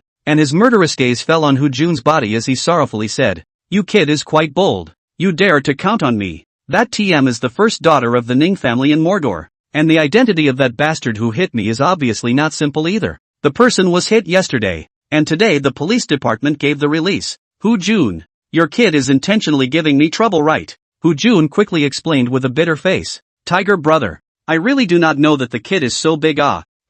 Enough." Tang Hu directly interrupted and said in a cold voice to the 2 bodyguards, "Beat the hell out of him, then strip him naked and throw him on the most crowded shopping street in Deep City. No underwear allowed." "Yes, Grand Master." Chapter 132, My name is Duck, you remember. After playing in Deep City for another afternoon, early the next morning, Lin Xin pulled his newly acquired little brother towards the address given by his mom. After all, he had only been to his mother's old house when he was very young, and had long forgotten the route and all that, so it was easier to find someone who knew the way. On the road, Zhang Hai, who was in charge of driving the car, looked at the location shown by the navigation and couldn't help but spit at Lin Xin, who was at the side. "Brother Xin, the place you're going to is too remote. What's so interesting about a broken town? It's not as comfortable as accompanying my little brother to find a place to drink a couple of cups. At those words, Lin Xian's face darkened and he gritted his teeth. You'd better not mention that wine thing to me or I'm afraid I won't be able to resist punching you in the face. Thinking of the drunken Lin Xian, Zhang Hai smiled sarcastically. It's better to forget about it then. It's good that I've already had a drink before I left the house in the morning, or else it'll be hard to go halfway to commit alcoholism. Hearing that this guy was actually drinking in the morning, Lin Xian looked at his calm face and wondered, aren't you afraid of getting a DUI? Zhang Hai waved his hand indifferently. Hey, where does anyone check for drunk driving in this Thai place? And besides, checking DUI, that also have to have a driver's license to be considered DUI. Yesterday drag racing plus retrograde. The traffic police sighed directly to me to the driver's license revoked. Last night went back to my home, that old man gave me a scolding. I guess it will take a couple of days to get a driver's license. Lin Xian silently gave a thumbs up. It's a talent. After all this time, you're still driving without a license, aren't you? If he hadn't seen this guy's car skills yesterday, Lin Xian would probably be ready to jump out of the car right now. Meanwhile, Ning Juya was relying on the influence of the silly girl's family to start creating a company. Lin Xian, the dog man, had incurred so many local forces. She had to finalize the company in these 2 days, or else she was afraid that it would not be easy to get behind. The company naturally needed projects and manpower to start up, so she went planning to seek help from the Yun family. Deep City. Yun family. Inside the lobby, Yun Luo's father, Yun Badian, was sitting on the eunuch's chair in a robe, looking at the little girl of the Ning family sitting on one side, and after taking a sip of hot tea, he slowly said, Deep City isn't like Magic City. I've heard about the dinner party, and you've incurred so many forces at once. If there isn't a tough enough local force behind you, I'm afraid that it's going to be tough for your company to make a move behind you. Ning Juya, who was dressed in formal attire, nodded calmly and opened her mouth. That's why I want to ask Uncle Yun for help. I also know that this matter is very difficult, so if there's anything that I, Ning Juya, can do to help, Uncle Yun, you can just ask. On the side, Yun Luo looked at her father and softly said, Dad, just help ya. She's my best friend. Looking at his stupid daughter, Yun Badian inwardly sighed. This stupid girl knows the elbow to turn outward. When can you consider the feelings of their own father? Cough. After coughing lightly twice, Yun Badian faintly said, There's a party led by the Kome group in 2 days. Why don't you come with me then? There are no eternal enemies in the mall. It depends on how much you're willing to give. Below, Ning Juya's eyebrows were slightly furrowed, and this answer was somewhat ambiguous. What she wanted was the support of the Yun family in Deep City, not the chance to ease her relationship with those groups. Ning Juya couldn't believe that Father Yun didn't see through this. It seemed that this time things were a little hard to solve. Yun Luo on the side didn't know anything about these things, thinking that her father had agreed and was overjoyed. Near noon, after 2 hours of traveling, Lin Xian and Zhang Hai finally arrived at the destination of the trip. Their asses were shaken numb from the journey. White Bird Town, barely considered to be in the jurisdiction of Deep City, could only be described as a very backward area. In front of the town, Zhang Hai looked at his favorite car with some heartache, the body covered with all kinds of dirt and mud. The people returning from farming around them looked at the two strangers curiously, and it was the car that attracted their attention the most. You hardly see any cars in their town. Not that no one can afford them, but those that can afford them have moved out of town. Come on, let's go into the town and check it out. It shouldn't be much farther. After arriving at the town, Lin Xian already had a vague route to his uncle's house in his head, and led Zhang Hai towards the interior of the town. His mom was the first college student to go out of this town, and then she met her dad when she went to college, and then she rarely came back. In the past, Mom did persuade Uncle to go to the city to live, but Uncle resolutely do not go. Set in the town to stay used to, not to mention his uncle. I guess that's what a lot of people in the town think. Used to living in one place, their minds are limited. Along the way, they encountered many people returning from farming, all staring at the two of them, Lin Xian and Zhang Hai,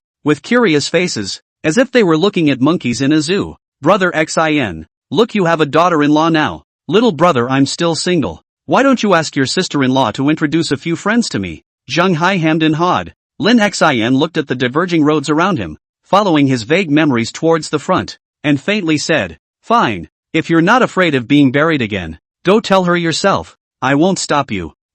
It's better to forget about it then. Zhang Hai snapped and scratched his head. Dilapidated houses, rusty street signs, and crumbling roads and overgrown weeds along the side of the road are all narratives of the town's backwardness. Through the narrow alley, not far away is a bamboo forest. Bamboo forest outside an earthen house into Lin Xian's eyes. In the small yard a few ducks are quacking, as if to say, white skin and long legs. If you don't love duck, who do you love? Come on, we're here. Looking at the familiar earthen house in his memory, Lin Xin took a step over. Zhang Hai, who hadn't been down to the countryside much, carefully stepped over the duck droppings on the ground, thinking in his heart, when he goes back should he get 2 earth flavors to go back? Those ducks seemed to fit. Just as Lin Xin was about to push open the courtyard door, there was movement from behind him. Who are you looking for? Upon hearing this, Lin Xin and Zhang Hai turned their heads to look, and an old man in rough clothing bowed behind him at some point, with a worn-out walking stick in his hand. Seeing someone coming, Lin Xin smiled.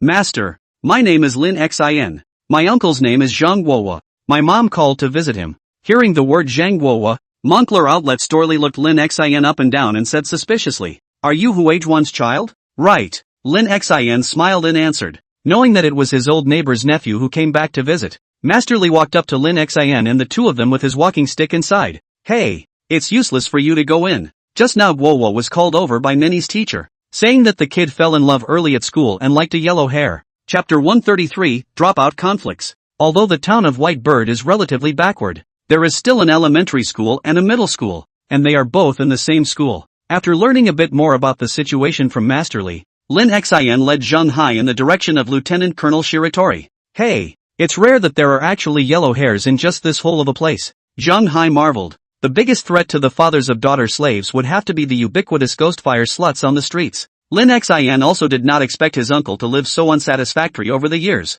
and it is estimated that even his own mother does not know. His pace quickened a bit at the thought. "All right, hurry up." Meanwhile, in the school building of White Bird Middle School, inside the teacher's office, because other teachers have gone to class, so at this time the office is a little empty. At this time a young female teacher some headache looking at the 2 students in front of them. There are also 2 parents standing on the side. "Teacher Zhang, Li Kai and I are serious, so please make us whole," Zhang Xiaoman pleaded. Before the teacher could speak, Zhang Guowa, who was on the side, scolded sternly. "What do you know about love, you little kid? Shut the up." Upon hearing this, Li Kai, the little yellow hair standing beside Zhang Xiaoman, was not happy and rolled up his sleeves to point at Zhang Guowa's nose, cursing, "Watch what you say, you old thing. Minnie is my girlfriend. No one can talk about her except me." Seeing this scene, Li Kai's mother on the side, instead of stopping it, she even smiled at Zhang Guowa and advised him, "Xiaomin's father, this is all between 2 children. We as adults should not get involved.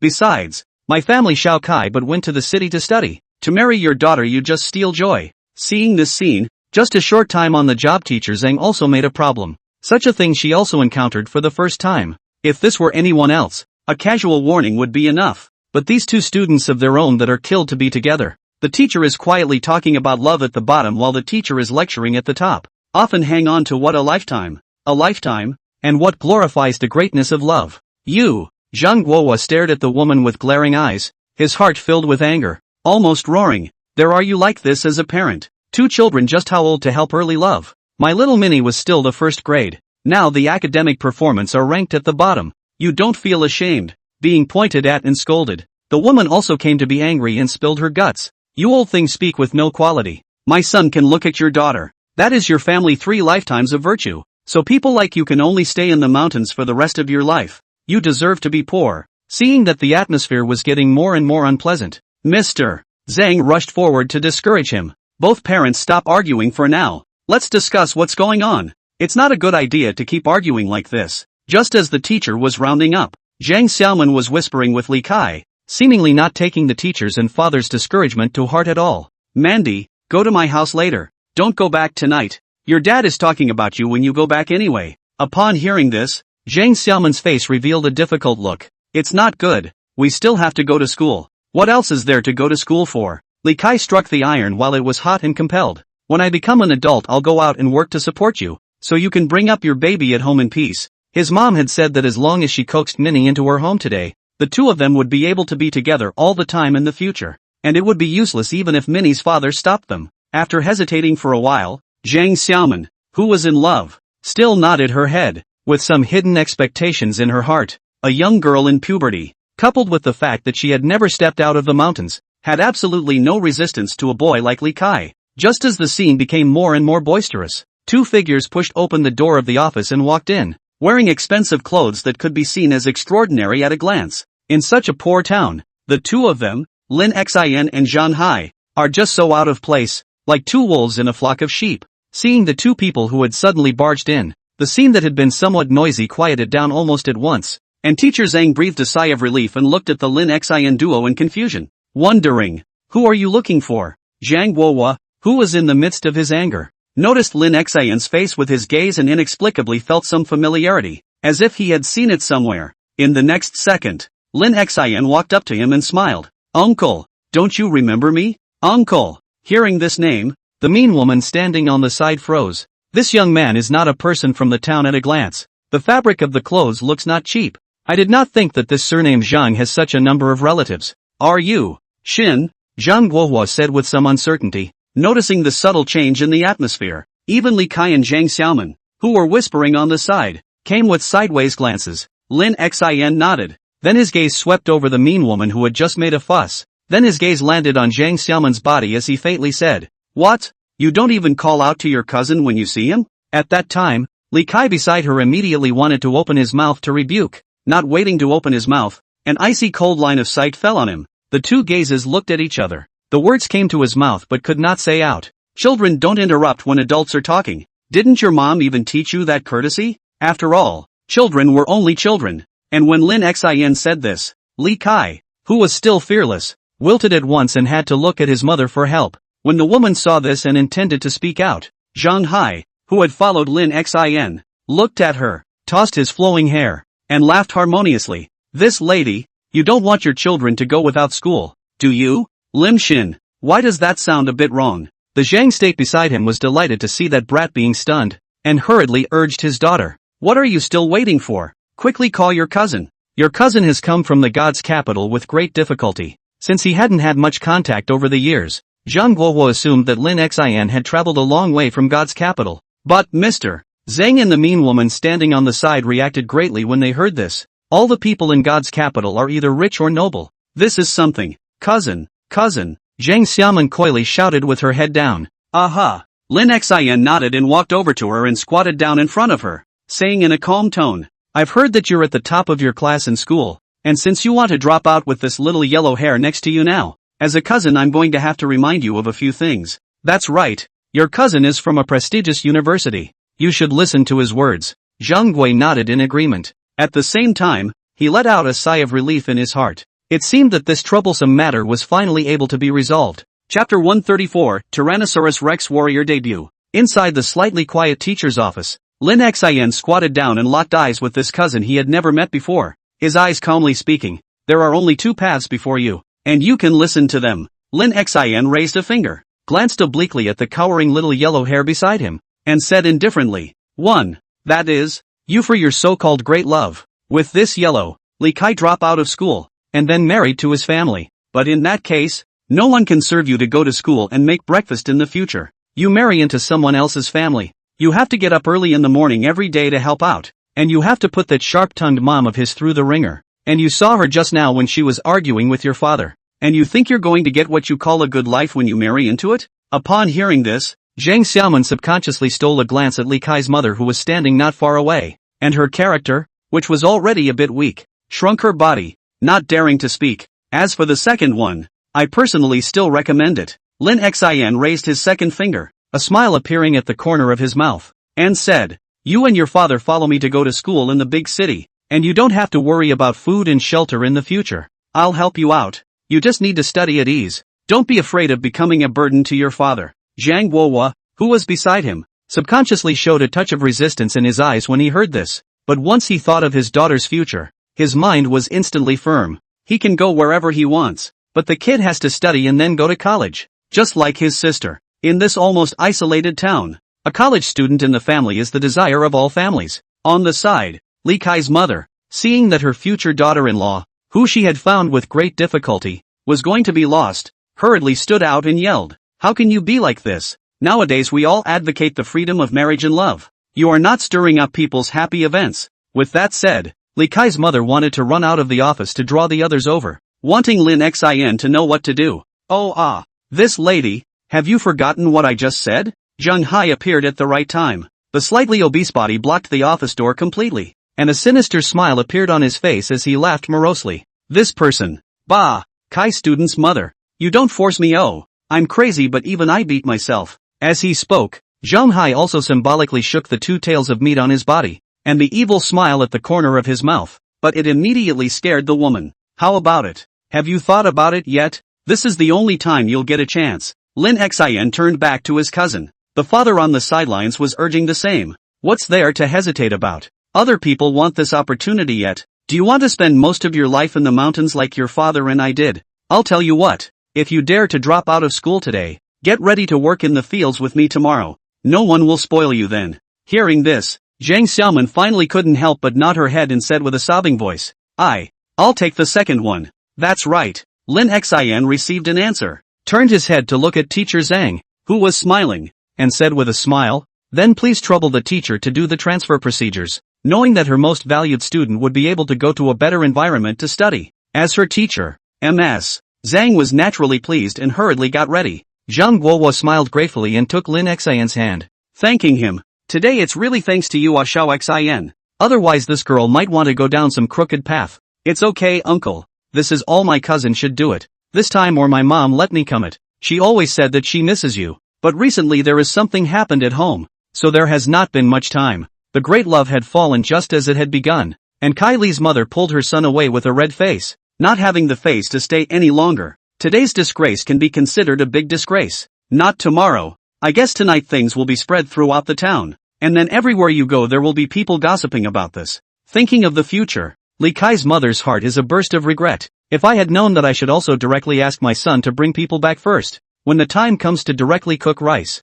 See who can say anything, maybe their old Li family can still soar. After going through the formalities of changing schools, Lin Xian simply took his uncle's family directly and left, and didn't want any luggage or anything else, so he could just buy a new one when the time came. In front of the town, Uncle Zhang Guowo was still thanking him one by one, while Zhang Xiaoman was honestly following behind, too shy to speak. Just as the car door was about to close, a big yellow dog came in from nowhere, dirty, but with a pair of doggy eyes. Zhang Hai immediately couldn't bear it anymore and said with a heartbreaking voice, Egu, my favorite car. Shingo, get this Thai dog down. The yellow dog, which probably weighed more than 10 pounds, however, was dead set on wrapping itself around Lin Xian, lying at his feet and drooling with a silly look. Zhang Guohua, who was sitting on the sidelines, recognized the dog and pointed. I don't know when this dog was in town. I guess it's been almost a year, and people passing by have given a little charity now and then, and that's how it's survived to this day. Upon hearing this,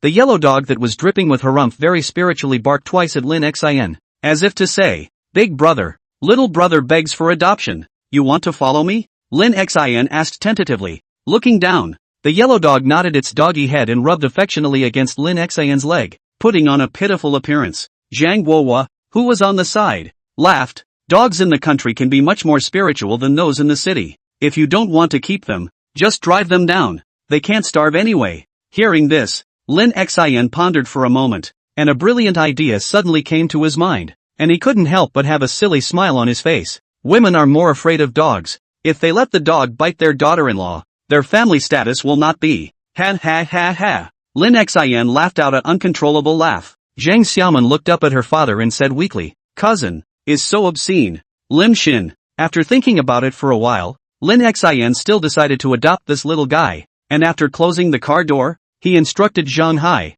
drive on, try to get back before nightfall. He said looking down at the yellow dog lying at his feet, stroking its head and smiling, as my dog, you had to be assigned a dominant and classy name today. Look at your scrawny little physique. From today on you'll be called Tyrannosaurus Rex Warrior. Hai Zhang, Guohua Zhang, Xiaoman Zhang, author. Woof, woof. The Tyrannosaurus Rex Warrior shouted twice in excitement, and it was obvious that he was happy with the name. Lin Xian lowered his head and stroked its doggy head compellingly. Remember, you're my dog from now on and you can't listen to anyone else, okay? Especially the words of pretty women. The prettier you are the less you should listen to. Chapter 135. The afternoon was spent in the car, rushing to get back to the deep city before dark. Lin Xian first found a hotel to settle his uncle's family down, then took the newly collected Tyrannosaurus Rex Warrior to get a vaccination, followed by a comfortable bath under the careful service of the two young ladies. Outside the home, Lin Xian looked at the brightly lit second-floor bedroom.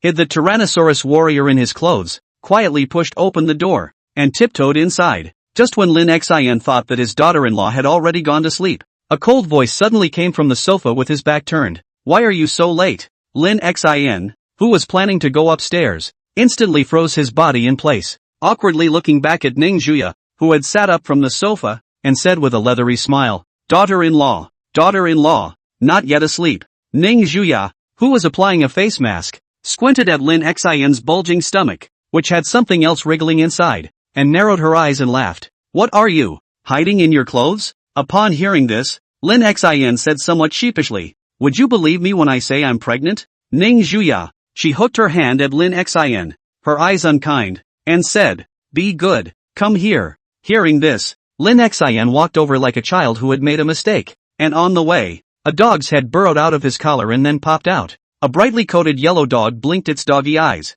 The air fell into a momentary silence, and Lin Xin hurriedly explained, "I saw it was pretty pathetic, so, seeing the dog, Ning Juya beckoned, 'Come here, little Shinzi.'" The Tyrannosaurus Rex dutifully walked over and, in a repeat of his old trick, rubbed his mistress's hand affectionately. Woof woof. Seeing that his daughter-in-law didn't seem to be angry, Lin Xin was relieved, and in the next second cold sweat broke out behind his back. Only Ning Juya stroked little Shinzi's doggy head, reached out to point at Lin Xin, and smiled. "Is this the guy trying to get you to be mean to me?" The puppy nodded its doggy head in a very humane manner, and then without hesitation turned to Lin Xin and woof woof, barking twice. It could be described as having perfected the skill of seeing the wind and making a move. "Daughter-in-law is innocent. It's this dead dog who slandered me." Seeing this, Lin Xin rushed forward to curry favor. "Really?" Ning Juya tore off the mask plastered on her face and casually threw it in the trash can on the side, the corners of her eyes carrying a bit of fatigue.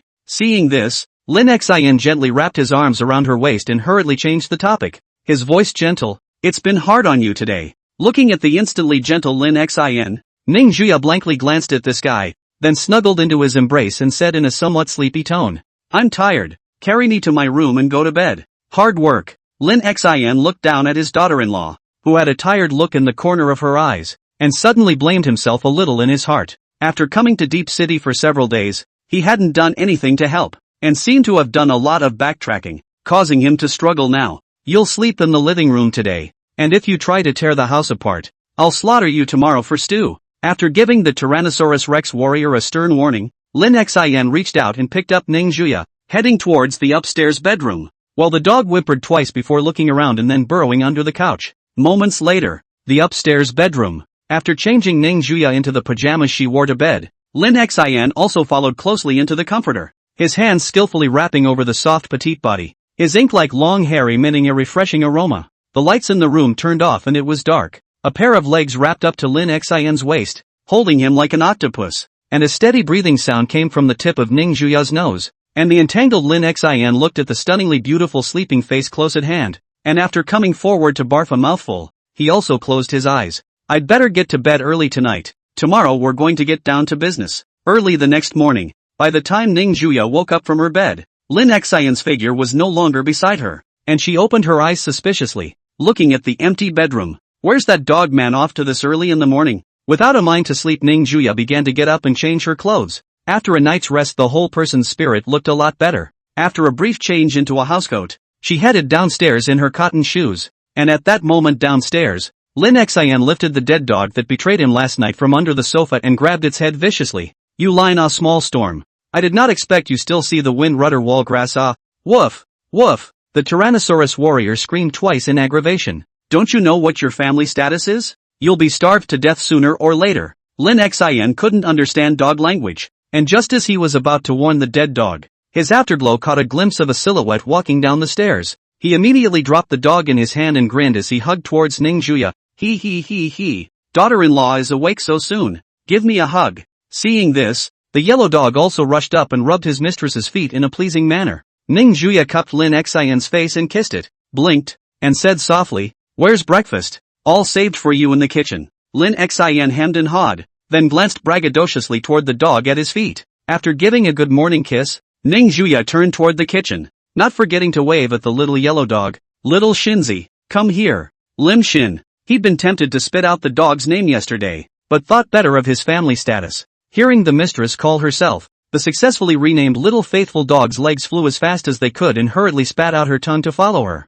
Lin Xin, who was planning to take a shower, then suddenly received a call from Zhang Hai, and the voice on the other end said with some excitement, "Brother Shin, I have a big project here. Will you do it?" "What big project?" Lin Xin skimmed his lips. "Your family just sells Auntie's napkin. Can have a what project? Is it difficult to joint do 7 degrees of space? I'm afraid people will laugh at me if I go out." The Zhang Hai on the other end, however, was excited. "Brother Shin, don't you want to make a game? I just happened to run into a gamer today who came to my dad to ask for investment. But unfortunately it's just that the initial investment is too big and there's risk, so my dad turned it down. I tried out that game, and with my more than 10 years of being an Ash-grade gamer, that game definitely has a future in the market. So I thought of you right away." Upon hearing this, Lin Xin laughed. "The initial investment is too big. How big is it?" Zhang Hai on the other end hemmed and hawed. "It's not much. The research and development costs before and after were just over 50 small targets." Hearing this number, Lin Xin hung up the phone without hesitation, not being able to believe a bit of this fatty's words. To know the initial cost of more than $5 billion of the game, even if you look at the whole world, that is a first-class level. Now a random person comes along and says the cost needs to be so much money. Cootie. Just believe it. It's hard to believe that you can still build another warm glory out. Chapter 136, The Potential of RPGs. A spoonful of hot, fresh soup entered her mouth. Ning Juya nodded in satisfaction and took another bite of the rice Lin Xin had sent. She was a pair of small hands on the other hand, hidden in Lin Xin's arms, warm and fuzzy. Sure enough, it's so cozy to have an automatic heat plus feeding tool man when it's cold. At the dining table, the Tyrannosaurus warrior looked at the sumptuous meal in his dog bowl and raised his head to growl twice towards Lin Xin. "Woof, woof. How come Master Dog doesn't have a feeding service?" Lin Xin, who was feeding his daughter-in-law, took a look at this guy, then kicked him away and waved his hand to repel him. Just as Lin Xin and Ning Juya were enjoying their cozy world of two, the doorbell outside the villa rang, the sharp ringing constantly echoing in the living room. "Who is it? Stirring up people's purity in the morning?" Lin Xin grumbled, then set the bowl aside and got up to open the door. As the door opened, a slightly obese figure rubbed his hands and walked in. Who else could it be if not Zhang Hai? He hemmed and hawed and said, "Good morning, brother and sister-in-law Shin." Lin Xin casually closed the door. Looking at this guy's dusty appearance, he was speechless. "Don't tell me you've come to my door specifically about that game.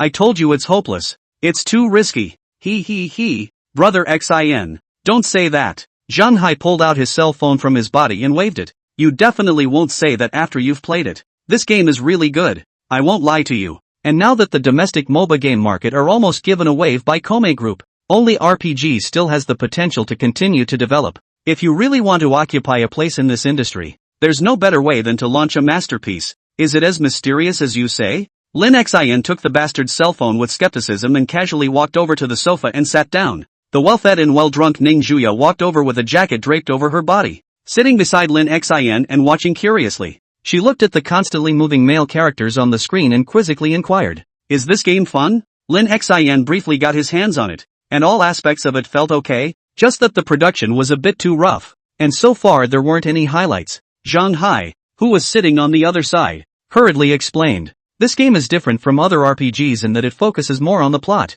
After all, modeling and special effects and such can be taken care of if you have the money, but RPG games that focus on plot are currently rare in the market. I believe that as long as the character modeling and special effects painting quality is mature, it will definitely be able to occupy a place in the country." Lin Xin spat out as he played. "Even so, the initial investment requires more than $5 billion.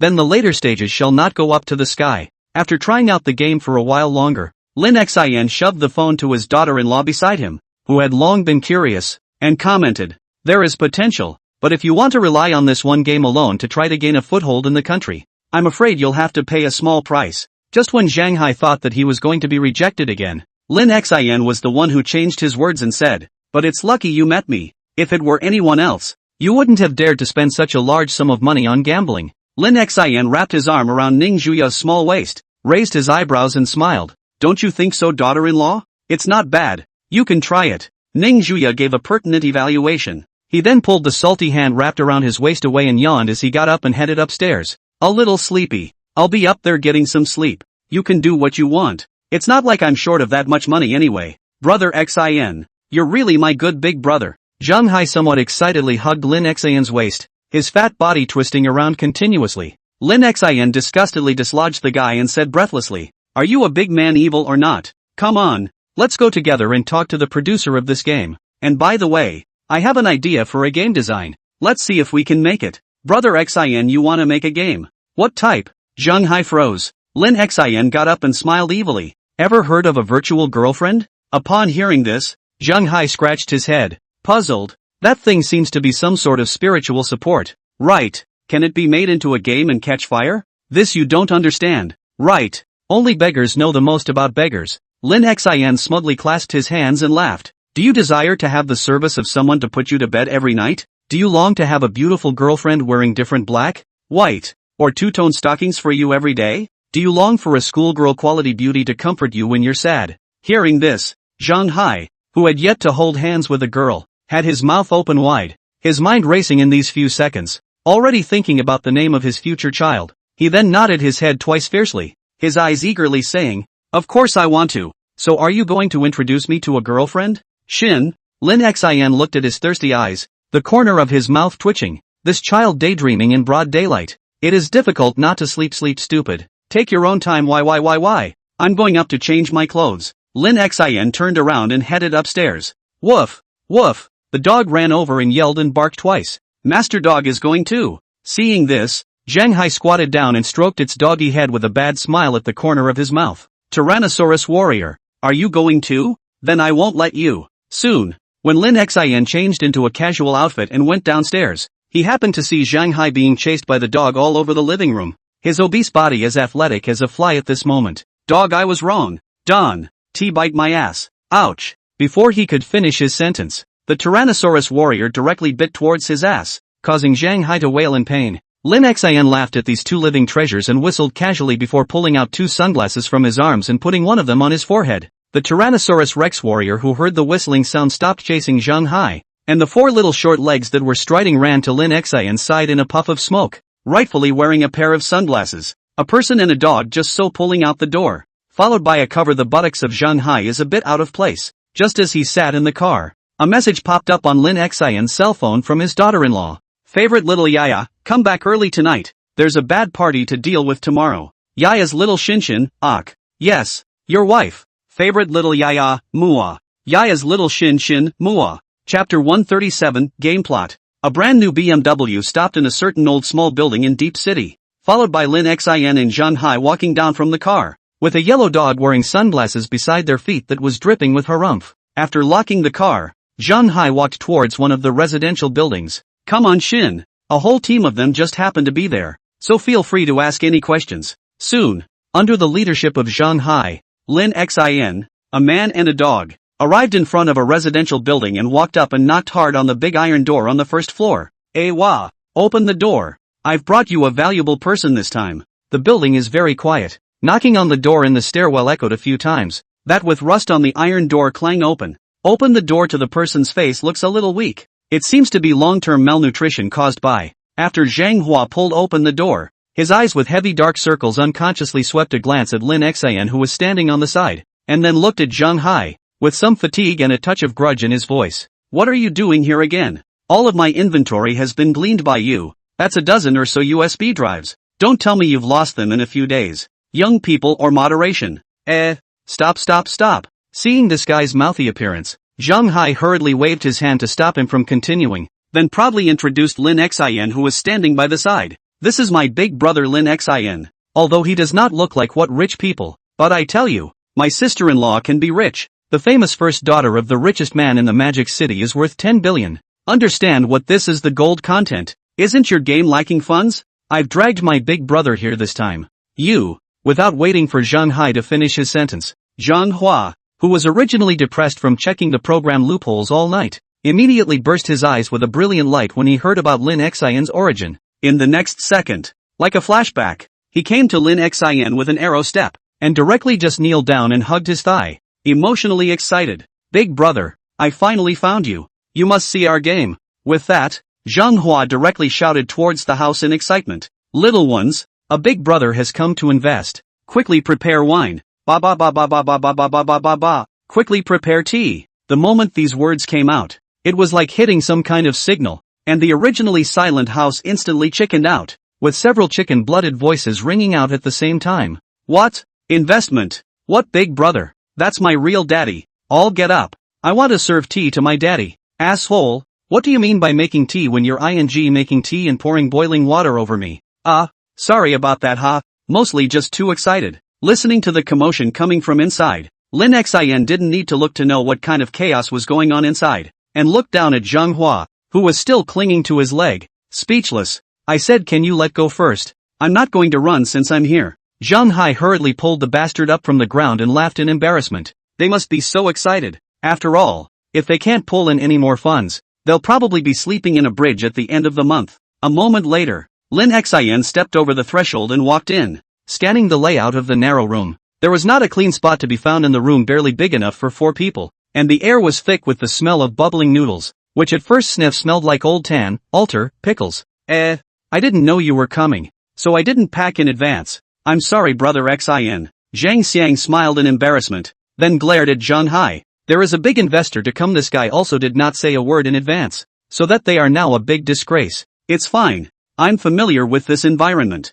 Lin Xin casually walked over to a chair and sat down, quickly getting into a state and reaching out. What about the exact plot of the game? I'll have to take a general look at it before I can do that, and if that's okay, the contract thing is all good. A 4-eyed boy stepped out of the trio standing constrainedly off to the side, both nervous and scared, and handed over a wad of paper filled with writing. Under such bad circumstances, this plot summary was not stained, which made Lin Xin somewhat surprised. He then quickly looked at it. Lines of small, neat letters came into view. The segments were concise at a glance and one could see where the focus of the plot was. Looking at Lin Xin, who was carefully reading the plot, Zhang Hai's 4 men didn't dare to gasp loudly for fear of disturbing this master and causing the investment to fail. As the paper flipped from page to page, Lin Xin roughly understood part of the plot, and satisfaction flashed in his eyes. In a nutshell, in a world of demon hunters, a young man with human and demon blood keeps gaining power, but every time he gains a share of power he loses the most important person,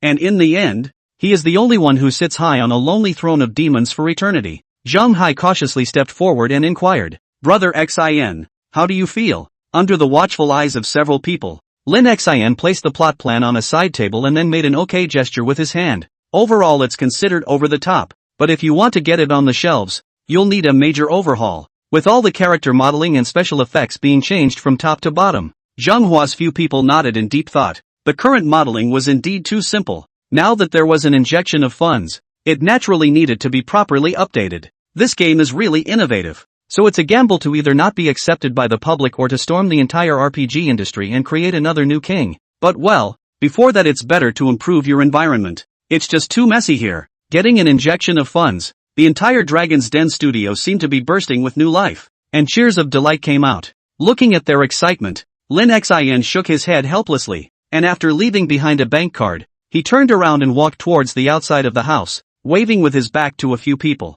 The company is still registering for the past 2 days, so you guys create a feasible update program out first, and then sign the contract directly after the company is built. As far as food, clothing, shelter, and whatever else, just take the money directly from the card. Seeing this, Zhang Hai gave Zhang Hua and the others a thumbs up before rushing to follow. Walking out of the residential building, Zhang Hai inquired to Lin Xin at his side, Shin, where are we going next? Lin Xin was playing with his cell phone and said without lifting his head, of course it's to the hotel where my uncle and the others stayed last night. Oh yeah, don't forget to mention to Zhang Hua and the others about that virtual girlfriend thing I told you about this morning. If you don't have enough manpower, get more people. It's best to have one studio in charge of one game, to ensure quality. Okay, Zhang Hai nodded. He realized that he was becoming more comfortable with the role of little brother. It was only a few bucks to inherit his family's anti-towel factory, so it was better to follow brother Shin. Chapter 138, My wife is the daughter of the richest man in Magic City. Deep City.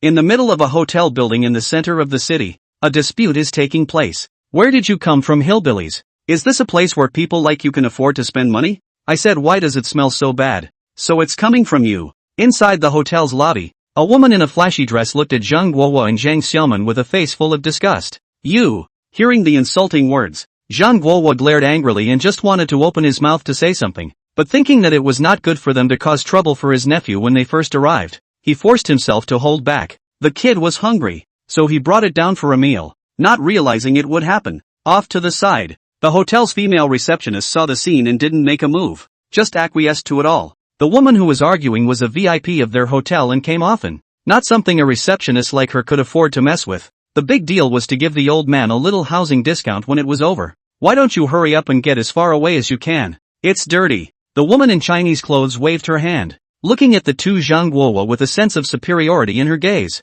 This kind of poor people who look like they are from the countryside. How can they live in the same place with people like her who are worth millions of dollars? This is not pulling down her status. Dirty? I think you're the one who's really dirty. Just as Zhang Guowa was planning to leave with his daughter, two figures walked in the doorway of the hotel. It was Lin Xian and Zhang Hai. The woman in Chinese clothes frowned at Lin Xian and Zhang Hai who were walking this way. Who are you? While at the same time a keen gaze fell on the clothes of the two. Although I do not know the brand, but the fabric looks good. It should not be ordinary people can afford to wear. As for the back of the fat man wearing is not as good as her. Directly ignored. Lin Xian coldly walked up to the woman's body, then went up and slapped her. The crisp sound resounded in the lobby. Even the female receptionist on the side looked dumbfounded. You! The woman was dumbfounded by the beating and was just about to lash out when she heard Lin Xian faintly say, I'm worth hundreds of millions. The woman's aura weakened slightly for a minute. Lin Xian, however, continued, my wife is the daughter of the richest man in Magic City.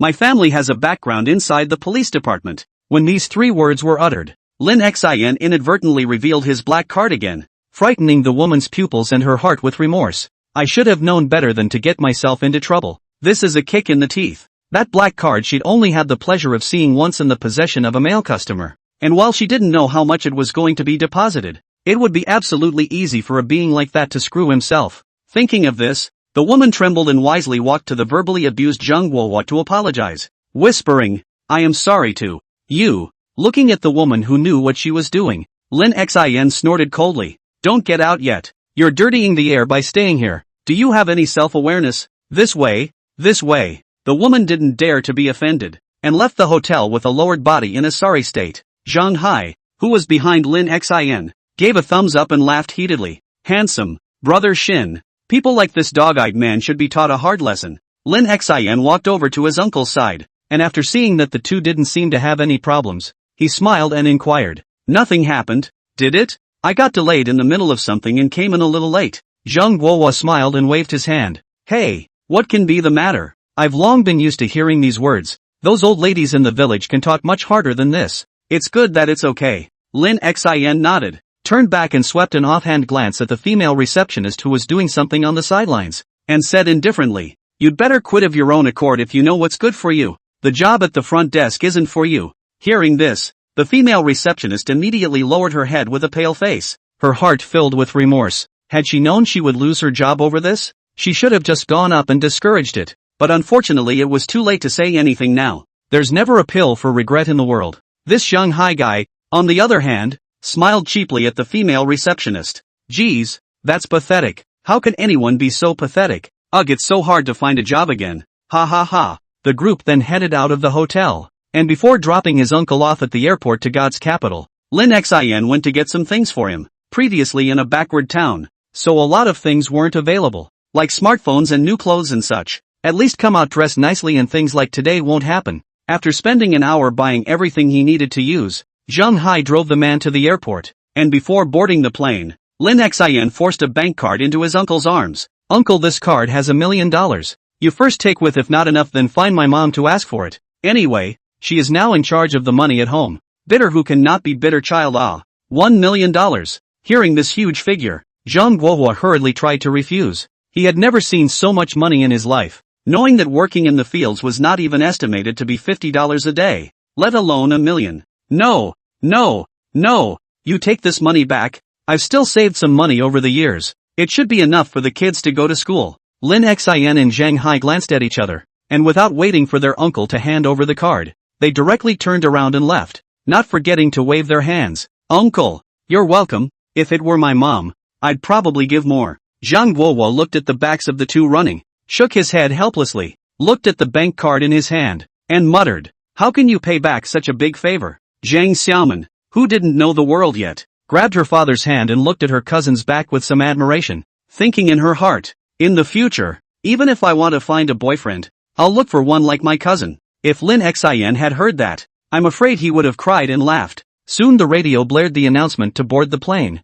and the father and daughter walked over, holding hands. Outside the airport, Lin Xin looked at Zheng Hai, who was panting after running 2 steps, and bristled. You should work out. This is too weak. Upon hearing this, Zheng Hai slapped his chest in defiance and yelled, What do you mean, Shin? When I was skinny, I was known as the man who was 16 times a night. Ha-da. Lin Xin smiled disdainfully. The two of them walked towards the car parked on the side of the road, and Lin Xin then had time to inquire about the Tang family in order to prepare for the situation, so as not to be caught off guard. Upon hearing this, Zheng Hai, who was driving the car, said what he knew. After all, he was at least a rich second generation of a deep city, and this understanding was still there. Tang family, well, the most famous is their takeaway platform. Starving to death. Xin brother, you should have heard of it, is currently the 2 hottest domestic takeaway platform. 1. The monopoly policy released earlier also made the Tang family give up a lot of benefits. Chapter 139, Moment of Conditioning. After returning home it was exactly noon. At this time Ning Zhuya had already gotten up from the bed and was lying barefoot on the sofa in the living room looking at a thick stack of information. Hearing the commotion of the door opening, she raised her eyes to look at it, then instructed Lin Xin who came along. Back so soon? How was that game? Hey, okay. Lin Xin smiled and walked over to the sofa and sat down, skillfully holding those little pink and white feet and kneading them with great skill. Then, to be honest, the setting of that game wasn't very new, but none of that mattered. After all, our goal was never to make a masterpiece. Our goal is just not to let Bai Junwan and the others swallow this piece of cake of the internet. We are not short of money, even if the game is average. As long as we invest enough money into it, we can still occupy a certain share in the market. And I have a big surprise for them. Looking at the mysterious smile on Lin Xin's face, Ning Zhuya frowned, put down the information in his hands, and directly took his piggyback in his arms, pinching his face. Nobuko can play with mystery now. What's the surprise? I'm not telling you. Lin Xin skimmed his head, intending to brew a bit more. Seeing this, Ning Zhuya narrowed her eyes, then took advantage of his inattentiveness to sit on Lin Xin, directly and viciously choking his neck, viciously saying, Say it or I'll strangle you. Watch where you're going, dogman. If you don't want to be conditioned, speak up. Lin Xin was shaken and dizzy, and hurriedly said, Oops, I said. Stop shaking. If you shake me away, I'll see where you can find a husband as good as me. Seeing Lin Xin surrender, Ning Zhuya snorted lightly, her red lips lightly opening as she snickered. If you die, I'll make a specimen of you and carry you with me day and night. After Lin Xin took 2 deep breaths to feel less dizzy, he winked at his daughter-in-law and said in a cute manner, So is there a reward for? Upon hearing this, Ning Zhuya pondered for a while, and finally lowered her head to leave a lipstick mark on Lin Xin's forehead, her silky hair tilting down to carry a scent that could seduce people's hearts. That'll do. You'd better not give an inch. Lin Xin hemmed and hawed, quickly stood up from the floor to sit back down on the sofa again. His left hand naturally wrapped around his daughter-in-law's thin waist, and then held her in his arms to lie down, lowered his head to whisper in her ear. Nothing really, just someone called me the other day and told me something. After a flurry of explanations, Ning Zhuya, who was snuggled in Lin Xin's arms, raised her eyebrows and said, Really? How can such an important matter not have a bit of news leaked out? Of course it's true. Lin Xin's hand probed inside his daughter-in-law's clothes from the bottom up while a satisfied smile appeared on his face as he said, It's mostly up in the air right now, but it should be this half of the month. Feeling the hand that was roaming recklessly within her clothes, a scarlet blush appeared uncontrollably on Ning Zhuya's cheeks, raising an eyebrow as she looked at Lin Xin and pouted. Get your filthy hands off me. Shame on you in broad daylight. But he saw Lin Xin lower his head and heave a smile. But I've worked so hard for us. It's only reasonable if I want some rewards. Saying that, a black underwear slipped out of Ning Zhuya's clothes and landed on the ground especially conspicuous. Lin Xin squeezed and raised an eyebrow. Daughter-in-law, haven't you gotten a bit bigger recently? In the next second, Ning Zhuya directly got up and kicked towards Lin Xin with great force. The huge force even the sofa was kicked over together. Bigger you are. I think you're just undertrained.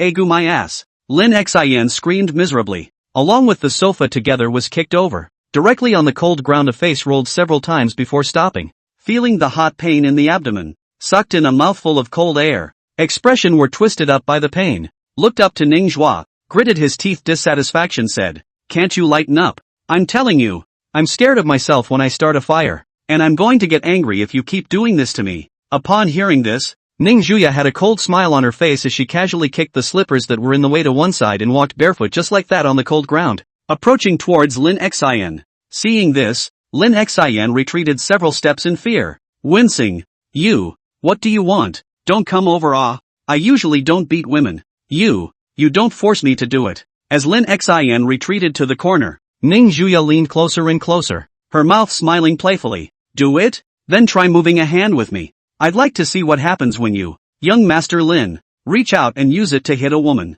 Seeing that there was only 1 meter left, Lin Xin, who had fallen to the ground with his back against the wall, gritted his teeth. No, it seems that he must be tough today. He must find his dignity as a man. Standing up from the ground, probably cheering himself up, Lin Xion's stubborn eyes looked towards Ning Juya, who had walked in front of him, and his voice got a few points louder. I am a 7-foot man, born in heaven and earth. How can I be depressed and live under people for a long time? Today, I'll give you a little face. Before the words were finished, Ning Juya directly kicked over, mercilessly kicking Lin Xian in the stomach in a cold voice. What did you just say? Again? Lin Xian suffered a heavy blow and felt the pain in his abdomen intensify, as if he had been cut in the stomach. Even so, he still looked up unyielding and gritted his teeth. Bang! Another kick came. Lin Xian's body trembled. Cold sweat broke out from his back. His eyes uncontrollably looked towards his right. A foot stepping on the wall was reflected in his eyes, only a fraction of a millimeter away from his face.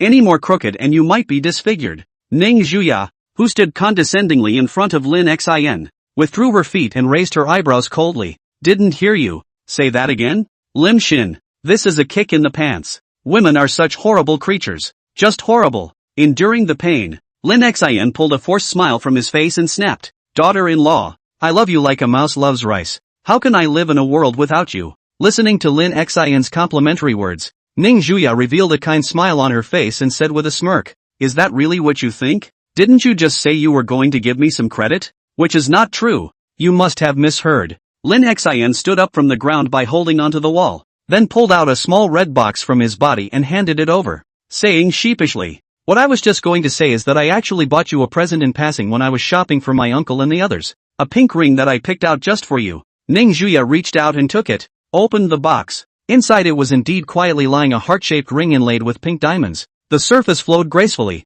At first glance it was made by the hand of a master carver. Satisfied, she slipped the ring on her left hand, spread it out and looked at it front and back, nodding. Not bad. For the sake of the ring, let's just brutalize you for 10 minutes this time. A relieved Lin Shin, after half a day or to fight. This not only body, even the heart of the devil woman. Really, too perfect. Chapter 140, all of you who are sitting here are brothers. The following afternoon, the thick-skinned Lin Xian walked out of the villa in one piece and stretched out leisurely and cozy. It's a beautiful day. Don't hurry up and get the car. Behind her, Ning Juya, who was stepping on a pair of high heels and wearing a stunning black dress, walked up. Today there was a party among the big shots of Deep City, not far from the city center, in a prestigious restaurant.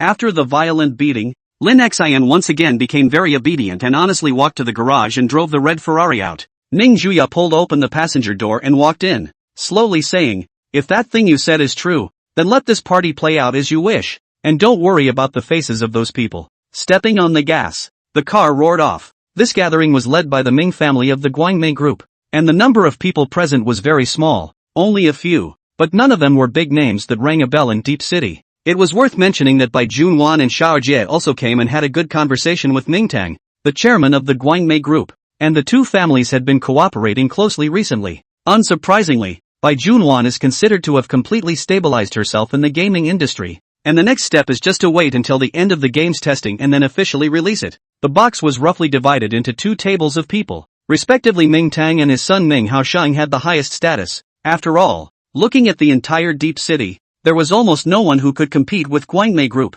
There was even no doubt that the Ming family was the richest family in Deep City, just like the Ning family in Magic City. As the person in charge of the biggest gray industry in Deep City, Yin Badian naturally came and was talking and laughing with Ming Tang, looking like they were on good terms. On the other table, Bai Junwan sat alone next to the second generation while Xiao Jie went to the other table. Ming Haosheng raised his hand to raise a glass of wine, his demeanor humble and courteous as he smiled at Bai Junwan.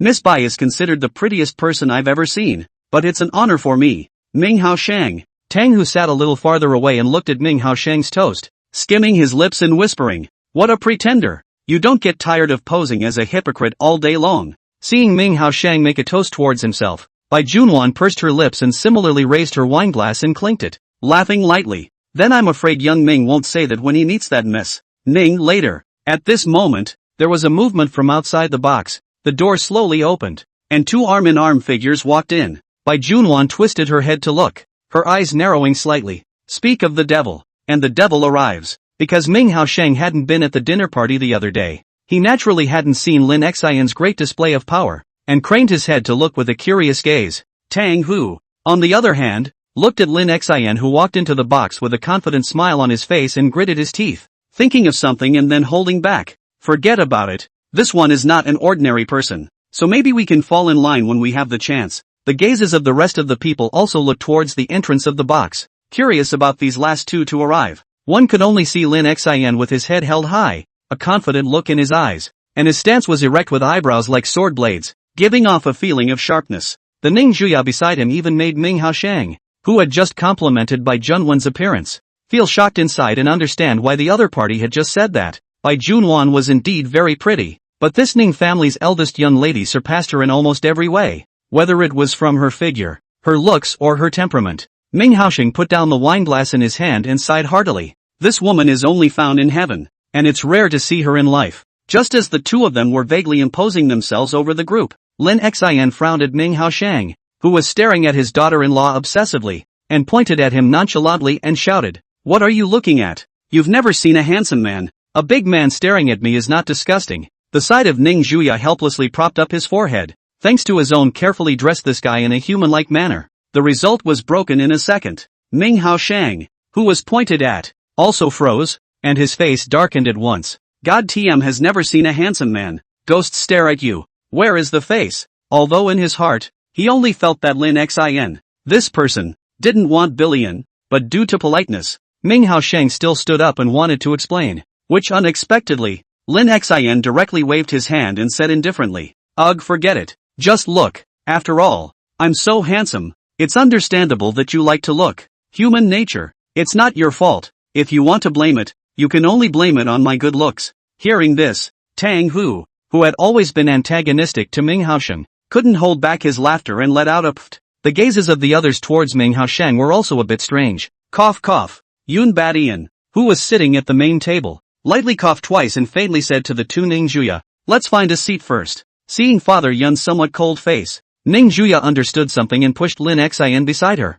whispering, "It's your turn to perform. Show them your talent, Nobuko." Upon hearing this, Lin Xian looked at the gazes of the crowd all converging on him, and suddenly felt a bit weak and whispered in his daughter-in-law's ear, "I'd rather not. There are so many people. It's not a good idea to be too flashy." Another voice rang out, "Brother Shin, would you like a drink of water to calm your nerves?" Oh, good. Lin Xian's brain hadn't reacted yet, and he subconsciously took a sip of the water handed to him by his side, and then his entire body instantly froze in place. The taste buds were wildly stimulated and an indescribable flavor entered the mouth. Realizing something, Lin Xian turned his head with an ugly face to look at Zheng Hai, who had appeared behind him at some point, and gritted his teeth. "What did you give me to drink?" Zheng Hai took a step back, his eyes averted. "You can't blame me, Brother Xin. This is sister-in-law's request. It's just a little bit of water of life, just a bit higher than the degree of the oolong wine you drank last time. A sip won't do any harm."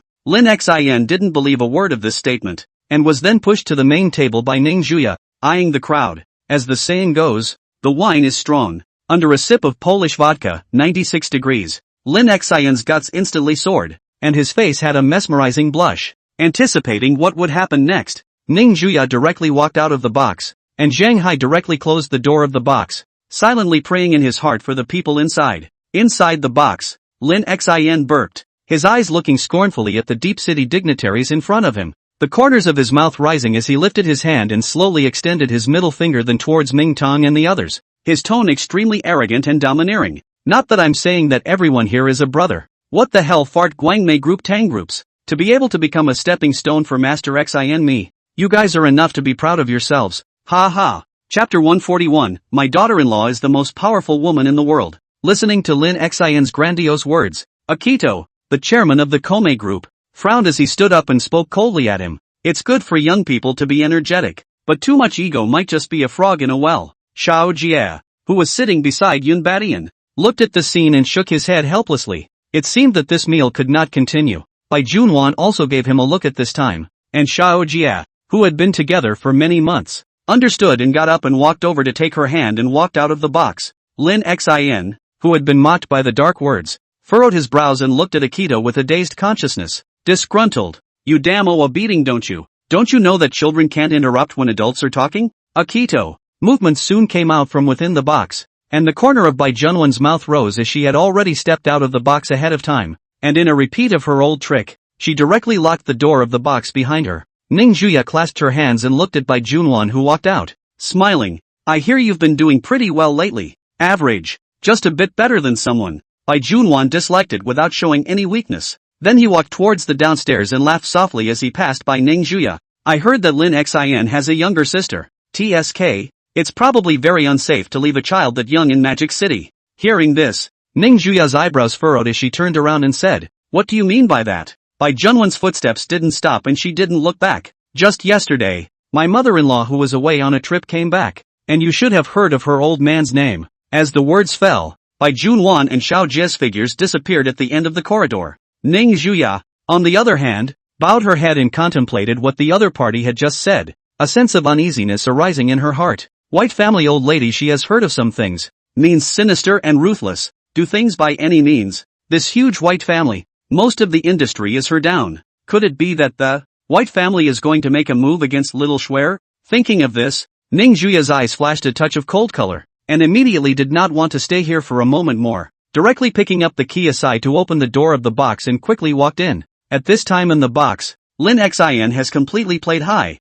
in front of several big group bosses kneeling on one knee on the dining table, holding an empty plate as a musical instrument, roared. Just like that, you've conquered and cut off all retreat. Akito and the rest of the group's faces darkened, but after realizing Lin Xion's extraordinary skill, they didn't dare to go forward to stop him without authorization, so they could only bitterly endure it. The compartment door opened at this time. Ning Juya walked in with a cold face, seeing Lin Xian having fun on the dining table. Her eyebrows frowned tightly, and she immediately rebuked in a cold voice. Lin Xin, get your ass over here. This icy cold tone, so that wife's cells have been deep into the DNA of Lin Xian subconsciously body trembled, consciousness instantly awake, looking at the daughter-in-law on the verge of anger, immediately fearful of jumping from the dining table. Let's go. Ning Jua took his hand and turned to leave the box, which made the crowd sigh in relief. Daughter-in-law. Daughter-in-law. What? We don't pretend asterisk anymore? Looking at the cold-faced Ning Juya, Lin Xin,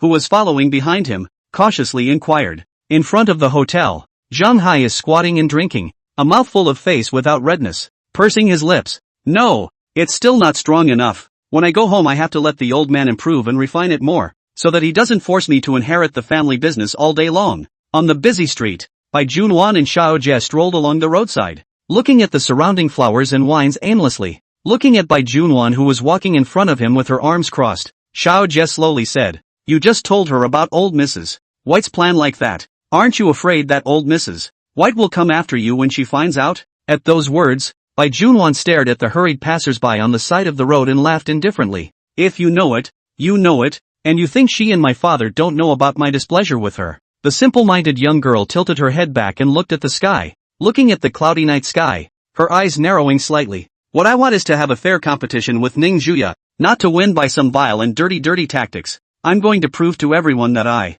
Bai Junwan, am even better than her. Ning Juya, so persistent. Xiao Jie let out a light laugh, his gaze always calm. After so many months of spending time together, he had completely understood Bai Junwan as a person. Or maybe this was what the other party wanted him to see. Although her attitude wasn't very good, her heart wasn't bad. She did things with integrity. And if she had to say the only thing she was pursuing, it would definitely be better than the Ning family's eldest young lady. Seeing through all of this, Sha Kid leaves no stone unturned to help her, using busyness to cloud an already hole-ridden heart. Just as the two of them fell into silence, Xiao Jie's cell phone suddenly rang. Opening the screen, a message from Lin Xian came into his eyes. Not many words but containing a lot of information. Who sent this? Bai Junwan stopped and looked at Xiao Jie's serious appearance and curiously said. After reading it, Xiao Jie handed his cell phone over and smiled faintly towards her. It seems that the Ning family's eldest miss doesn't like owing favors either, so we've escaped by mistake? After reading the message,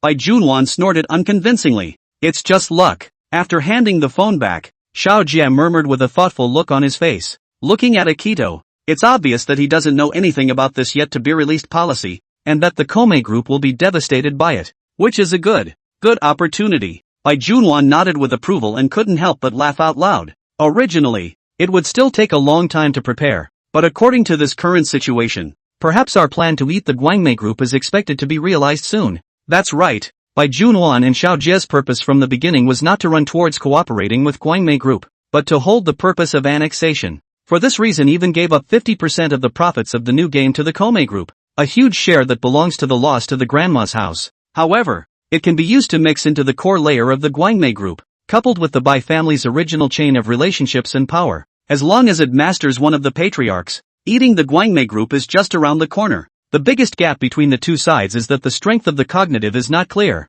Bai Junwan enough to understand the Light Beauty group, but the Light Beauty group is not enough to understand the White family, but also think that they can be comparable to the Magic City Ning family. This is the biggest failure of the Ming tongue.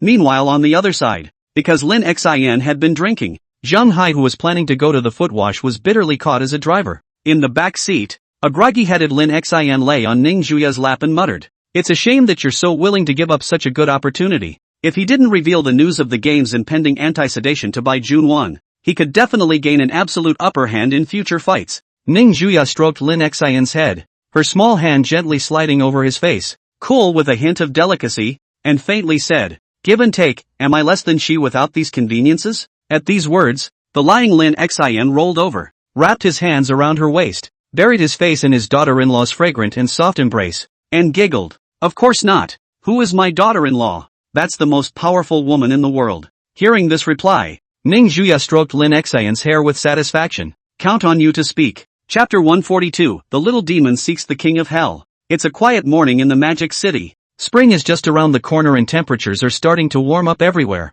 Far away from the city center, in the lobby inside the old White House, inside the age-filled lobby, Bai Chongda, the head of the Bai family, dutifully served the white-haired old man sitting on the eunuch's chair, who was also his real mother. In the Bai family, this old lady's words were much better than those of him, the head of the family, and her prestige was not on the same level at all. "Mom, I have already ordered what you asked me to do, and I guess we will have the result soon. Just that we do so, will there be any risk? Whether it's the Lin family or the Ning family, they both value that little girl. I'm afraid that if we take a chance on her, we'll cause a backlash from these two families." Upon hearing this, old Mrs. Bai, who had taken a sip of hot tea, snorted coldly and rebuked her son without mercy. "Womanizer, how can you stand firm in this world if you're not ruthless? The more important that Lin Shuer is, the better. Get her in our hands and I'll see what the Lin and Ning families can do to my Bai family." In the face of this kind of chiding, Bai Chongda, who had his head lowered, flashed a sinister color in his eyes, and then quickly disappeared, revealing a smile and nodding repeatedly to his mother. "Yes, Mom, you have a point. Then once this side is won, what are we going to do about the scheming on the Deep City side? Should we call Junwan and the girls back? If it was possible to bring down the Ning family through Lin Shuer as a breakthrough point, then Deep City's layout would seem somewhat redundant. No need." Old Mrs. White waved her hand, her face covered with the marks of age, her forehead wrinkled, and her smile more ominous than a ghost. The old man sneered, "You have to plan for both sides of everything. You secretly send some people to Deep City, in case the plan on the Magic City side fails. Get rid of the daughter born to that, and then take over all the industries in her hands." Hearing this, Bai Chongda couldn't help but feel a chill in his heart. His eyes clouded for a few moments, and after hesitating, he gritted his teeth and said, "Mom, even if Junwan she..." Not waiting for him to finish his sentence, old Mrs. Bai's eyes stared over with indifference, directly interrupting her son's words that were about to come out of his mouth, and said in a chilling voice, "Don't think I don't know that daughter of yours has secretly enlisted many of the Bai family's industries, and yet you, as the Bai family's head of household, represent the collective interests of the Bai family, yet you still condone her doing so. To put it bluntly, it's still the seed born from a mistress, born with a rebel bone. It's better to get rid of it as early as possible. Otherwise, with her talent and learning, in time after accumulating enough power, she will inevitably come and subvert my Bai family, destroying the foundation that I've worked hard for most of my life to build up." Old Mrs. Bai stared at her son with cold eyes, her attitude indifferent. "Boss, if you don't want to sit in the position of family head, I don't mind letting the second one come back to replace you. I'm sure he'll be happy to do so." Hearing this, Bai Chongda's body trembled and he hurriedly changed his words. I understand. Mother. Old Mrs. Bai gave her son a satisfied look, waved her hand somewhat sleepily, and faintly said, I'm tired. Go back. As long as you do what I tell you to do, no one will be able to shake your position as the head of the family. Yes. Bai Chongda respectfully answered and silently walked out,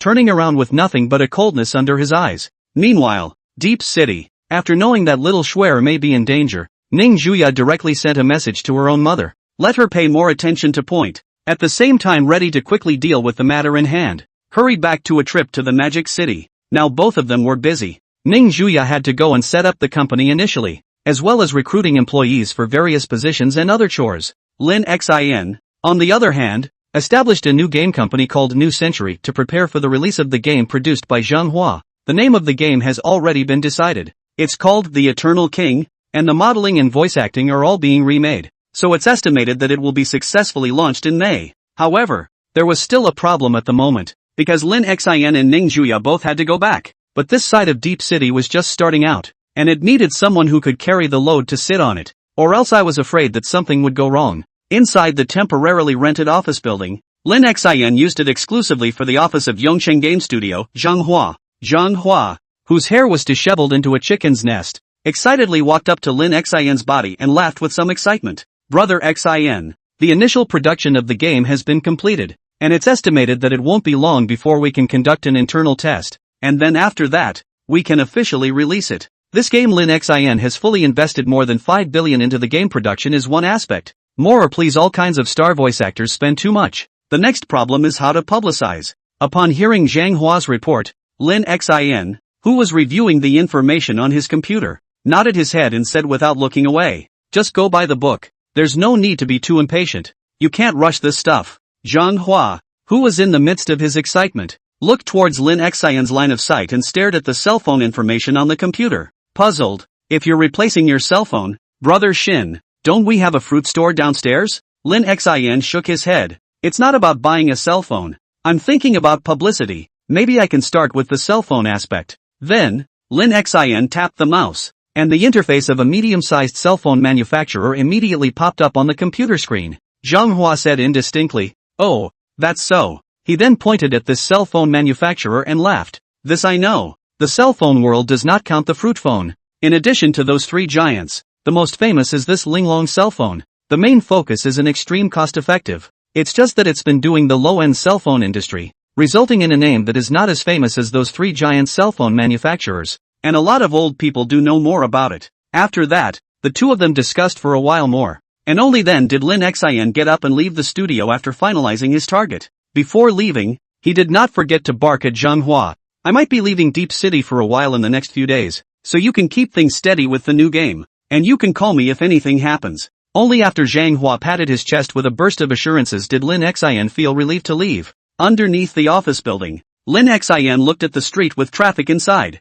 Where the hell do you find an all-around talent, and a trusted personality to boot? It's so hard to get. Just then, in the shadowy alley on the opposite side of the road, Lin Xin glimpsed a familiar figure in his afterglow, thought of something, and immediately jogged towards the opposite side of the street after seeing no cars coming from either side. At this time, in the dark alley across the street, several gangsters were laughing and surrounding a pair of men and women in the center, their eyes full of greed. This brother, a few brothers recently a little tight, or you give a bit of sucker, or this girl beside you to accompany us to drink a cup of wine is also okay. Lin Tan in a black jacket. There are people who owe a beating every year, but this year there are especially a lot of them. Chapter 143, Lin Tian being held by a woman. Inside the dark and damp alley, Lin Tian and a woman wearing cheap jeans were surrounded by several punks. Hearing that these scum of society dared to ask for money from him, Lin Tian's eyes flashed with a touch of disdain, but the woman beside him didn't see it the same way and grabbed his arm with a death grip. Huang Yao looked at the small punk holding a spring knife.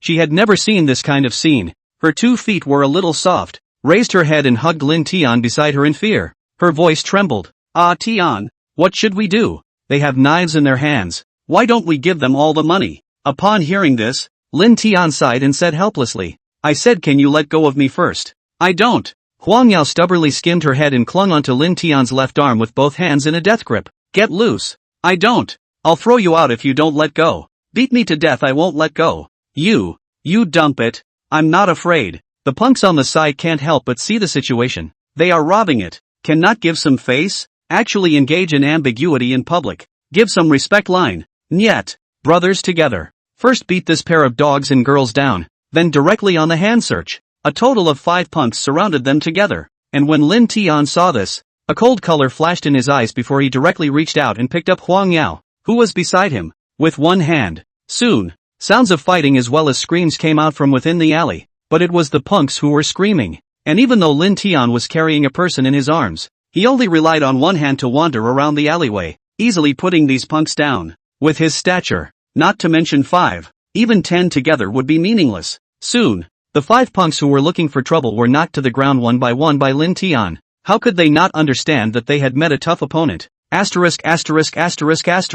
Brothers, the point is solid. Retreat first. Watching the 5 people being beaten and fleeing, Lin Tian didn't chase after them. Instead, after placing Huang Yao back on the ground, he turned his head to the empty alleyway behind him without looking back and faintly said, "Seen enough? Who are you talking about?" Ah Tian? Huang Yao, whose little heart was pounding, wondered. In the next second, Lin Xin, who had his hands in his pockets, walked out from a corner with a thick smile on his face, looking at Lin Tian as if he was looking at a nest of rich leeks. Lin Tian turned around and frowned when he saw Lin Xin's eyes staring straight at him. "What's that look you're giving me? It's disgusting." "It's nothing." Lin Xin waved his hand, the smile at the corner of his mouth like an AK-47 that he couldn't suppress at all, and smiled. "What a coincidence. Do you have time to talk?" "No." Lin Tian refused without hesitation and directly turned around. With his understanding of Lin Xin as a person, looking for himself was definitely a weasel paying homage to a chicken without good intentions. Huang Yao, however, pulled him back and said to Lin Xin in confusion, "And you are?" Lin Xin smiled back. "I'm his younger brother. Just call me Lin Xin. Are you my sister-in-law? It's hard to run into my dear brother.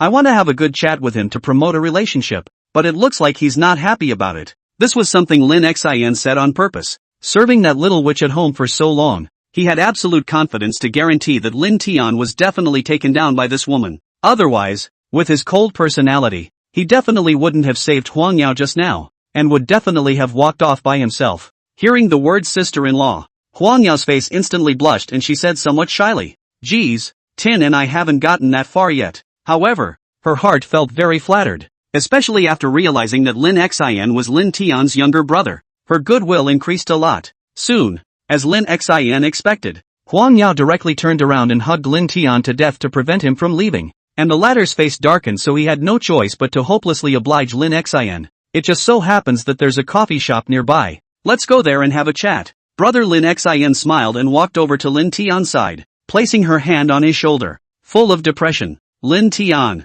Huang Yao, who was holding his hand beside him, smiled and said, "Tian, what's with the cold face all the time? You and your brother haven't seen each other for so long. Be good. Smile." Looking at Lin Tian's silence without uttering a word, Lin Xin suddenly felt a little free in his heart. Why was that? Probably because he had met a kindred spirit. This Huang Yao was quite different from the character of the one at home, somewhat naturally dull, and completely different from Ning Zhuya, but on the stalking point, it's not close. A few moments later, inside a high-class coffee shop in Deep City, Western-style decoration style, the sound of the piano playing music in the ear, ethereal and gentle, so that people can completely relax. "What do you three need to order?" The smiling waiter handed over a menu. The menu includes a variety of expensive snacks in addition to assorted coffees, each of which is priced at an exorbitant 4-figure sum or more. Huang Yao, who was sitting next to Lin Tian, had obviously become much more formal since entering the store, and couldn't help but mutter inwardly when she saw the expensive prices on the menu. "This is too expensive. A cup of coffee will cost me 2 months' salary. If I can't pay later, I won't be left to scrub dishes. Will I?" Lin Xin, who had keenly noticed this, smiled, picked up a pen and calmly ticked a few times on the menu before handing it all to the waiter and laughing. 3 of each of these and 1 more to pack." "Yes, please wait." The waiter took the menu and retreated. Only after the waiter left did Lin Tian look at Lin Xin, who was sitting across from him, and spoke in a cold tone. "Say, what's the trouble with finding me?" "How could it be trouble? I must have something good in mind when I look for you," Lin Xin said smilingly. He then briefly talked about New Century Games and the upcoming Yashin Group, as well as the lack of a talent, the meaning of which was self-evident. With Lin Tian's ability, it definitely fit Lin Xin's needs, so he had to glean this fat sheep to his side today no matter what he said. After knowing the cause and effect of the matter, Lin Tian clasped his hands and coldly hummed. Trying to get me to help you run your company means you want me to work under your hand. Ha, do you think that's possible?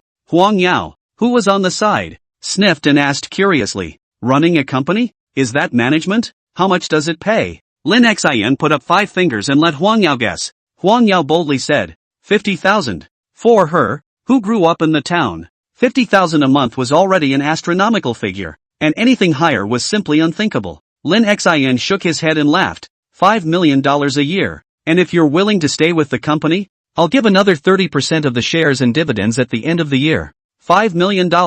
Hearing this figure, Huang Yao exclaimed out in shock, a look of shock filling her small face. Chapter 144, White Family Moves. Lin Shuer's Accident. Inside the cafe surrounded by piano sounds. On a table, Huang Yao blinked at Lin Tian beside her, her voice surprised. Ah Tian, that's $5 million.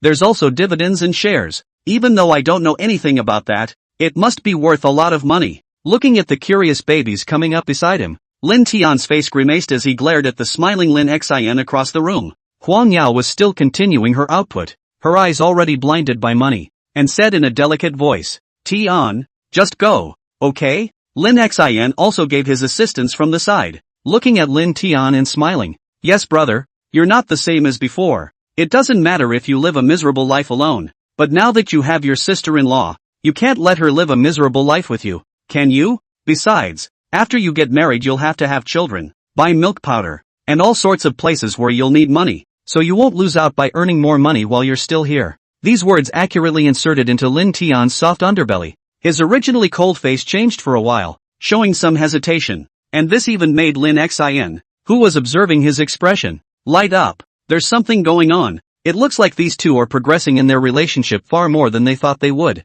Thinking of this, Lin Xian hurriedly struck the iron while it was hot. And as long as you go to take over the new company, you are the boss of the company. I certainly do not interfere with your decisions. And your status is not lower than mine. Even if we work together, how about it? Hearing this, Lin Tian hesitated. But in the end, he couldn't argue with Huang Yao's insistence. So he could only sigh. Alright then, for Huang Yao's sake, I'll help you this once. Then he put on his cold face again and grunted. But remember, there will be absolutely no next time. All well and good. Receiving a satisfactory reply, the smile on Lin Xian's face suddenly grew even wider as he secretly thought. I know your weakness, I can't pin you down. In the area of wife control, no one dares to call me first if I, Lin Xian, call me second. Soon the cafe attendant came pushing a cart over with a variety of snacks and 3 cups of coffee with milk. Wow, it looks so delicious. Huang Yao clapped her hands in delight. After serving all the snacks on the table, the waiter respectfully said to Lin Xian, Sir, the one you requested to be packed is already over at the register. Feel free to take it. Lin Xian nodded and casually handed over a card. After that, Lin Xian briefly explained to Lin Tian the current direction of development of the 2 new games from New Century Games so that he could understand the situation more quickly. It was naturally not difficult for Lin Tian's mind to understand this, and almost the instant Lin Xian's words fell, several marketing methods came to mind. Only after finishing his business did Lin Xian curiously inquire about the relationship between the two. Lin Tian said with a hint of helplessness in his tone, Huang Yao was my playmate when I was a child. Then I went to the Lin family, and I never contacted them again until I came home some time ago. After a brief understanding, Lin Xian sort of understood why the other party was so spoiled with Huang Yao. So it was a drunken one-night stand. Coupled with that clingy personality, it was no wonder that Lin Tian was being held. After a quick meal of refreshments, Lin Tian directly took Huang Yao to the office building where New Century Corporation was located, while Lin Xian drove towards the core business circle in the city center. After the company was established, Ning Zhuya directly and ostentatiously chartered a 50-story building in the core circle to be used as the office. Inside the redecorated chairman's office at Yashin Group's Deep City headquarters, Ning Zhuya, who was wearing a long pink dress, was looking down at the information. In these days she acquired several companies in the internet industry. After all, it was better to just buy ready-made and save a lot of time than to build a branch from scratch. Now Yashin Group is gradually on the right track, although it is said that the reputation is not obvious now, but I believe that in the near future, the name of this group will resound in the country. Thunk thunk, the knock on the office door sounded. Ning Zhuya did not raise her head and said in a cold voice, Enter. The office door pushed open, and Lin Xian, who was carrying a delicate box in his hand, walked in with a smile and a good mood. Ning Juya raised her head and looked at the somewhat disgusting smile on his face and said in disgust, "Can you be normal? What's happened to you that you're so happy? Brought you a snack." Lin Xin placed the box on the table, casually found a stool to sit down beside his daughter-in-law, and laughed. "This is not to find a management talent. The game company side does not need me to worry about for the time being. Your side?" Placing the information on the table, Ning Juya rubbed her eyes and said with some sleepiness, "It's also almost done. Today I guess I can finish all the arrangements. Tomorrow I can go back to Magic City." Looking at his daughter-in-law's tired appearance, Lin Xin took out a slightly sweet tea snack and handed it to her mouth, and Ning Juya took a small bite. While feeding, Lin Xin even smiled. "I'm telling you, I just met Lin Tian. TSK. I didn't expect someone like him to be taken by a woman. It's true, wifey is the ultimate destination." Ning Juya just lay on the table and listened to Lin Xin, then just sat back and waited for the food to be fed to her mouth. Such a rather cozy scene. How I wish this moment could last forever. But just then, a sharp phone ring rang. It was Ning Juya's cell phone. She looked at the phone call from her mother and a sudden uneasiness grew in her heart. It wasn't even time for little Schwer to get out of school at this point, and her mom was basically busy working at this time, so she definitely wouldn't call herself if it wasn't necessary. The cell phone was connected, and under Ning Juya's apprehensive mood, the anxious voice of Ning's mother came from the other end. "It's not good, Xiaoya. Something has happened to little Schwer. I just received a call from the kindergarten saying that little Cher has inexplicably disappeared within the kindergarten and can't be found." Upon hearing this, Ning Juya stood up with a brush, the uneasiness in her heart gradually transforming into panic, and her face instantly turned ugly before she gritted her teeth and said, "I'll go back immediately." After that, she simply hung up. Lin Xin, who was sitting right next to her, naturally heard the conversation between the two, and the smile on his face disappeared in an instant, his fists immediately clenching. "I'll arrange the plane. I'll go home and take little Faith with me." After a simple corner, the thunderous Ning Juya directly arranged it, while Lin Xin ran out of the office and drove towards his home. Nobuko's got a good dog nose, so let's hope it comes in handy. The White family actually really laid hands on a few years old little girl. It was simply heartless. Thinking that little Schwer might be in great danger now, Lin Xin directly pressed the gas pedal to the bottom and rushed toward his home as fast as he could. Chapter 145, Lin Xin pursues alone. Somewhere inside an abandoned factory on the outskirts of the Magic City, there were few people. Inside one of the closed factories, the light was dim, and more than 20 figures could be vaguely seen sitting in the corners. Tied to the pole in the very center was a little girl with a pink face, now in a coma. At the entrance of the factory, a thin man looked at Lin Schwer, who was tied to a pole, and turned his head to the burly man beside him, wondering, "Big brother, this time the gold master in the end is which family? Just watch over a child. Actually give so honorarium. Should not have fraud, right? I've done so many years of kidnapping. There is a time to see the employer took the initiative to send the target to the hands of. This is lying with the money. What is the difference?" The burly man took a drag on his cigarette and grunted coldly. "Don't pry into things you shouldn't. Can you just say such things? Don't worry. We won't be missing out when it's done. I can still guarantee that." Hearing this, a smile appeared in the skinny man's eyes, and his entire person looked witty. "Just watch this fart of a girl for 2 days and you'll get your hands on $5 million.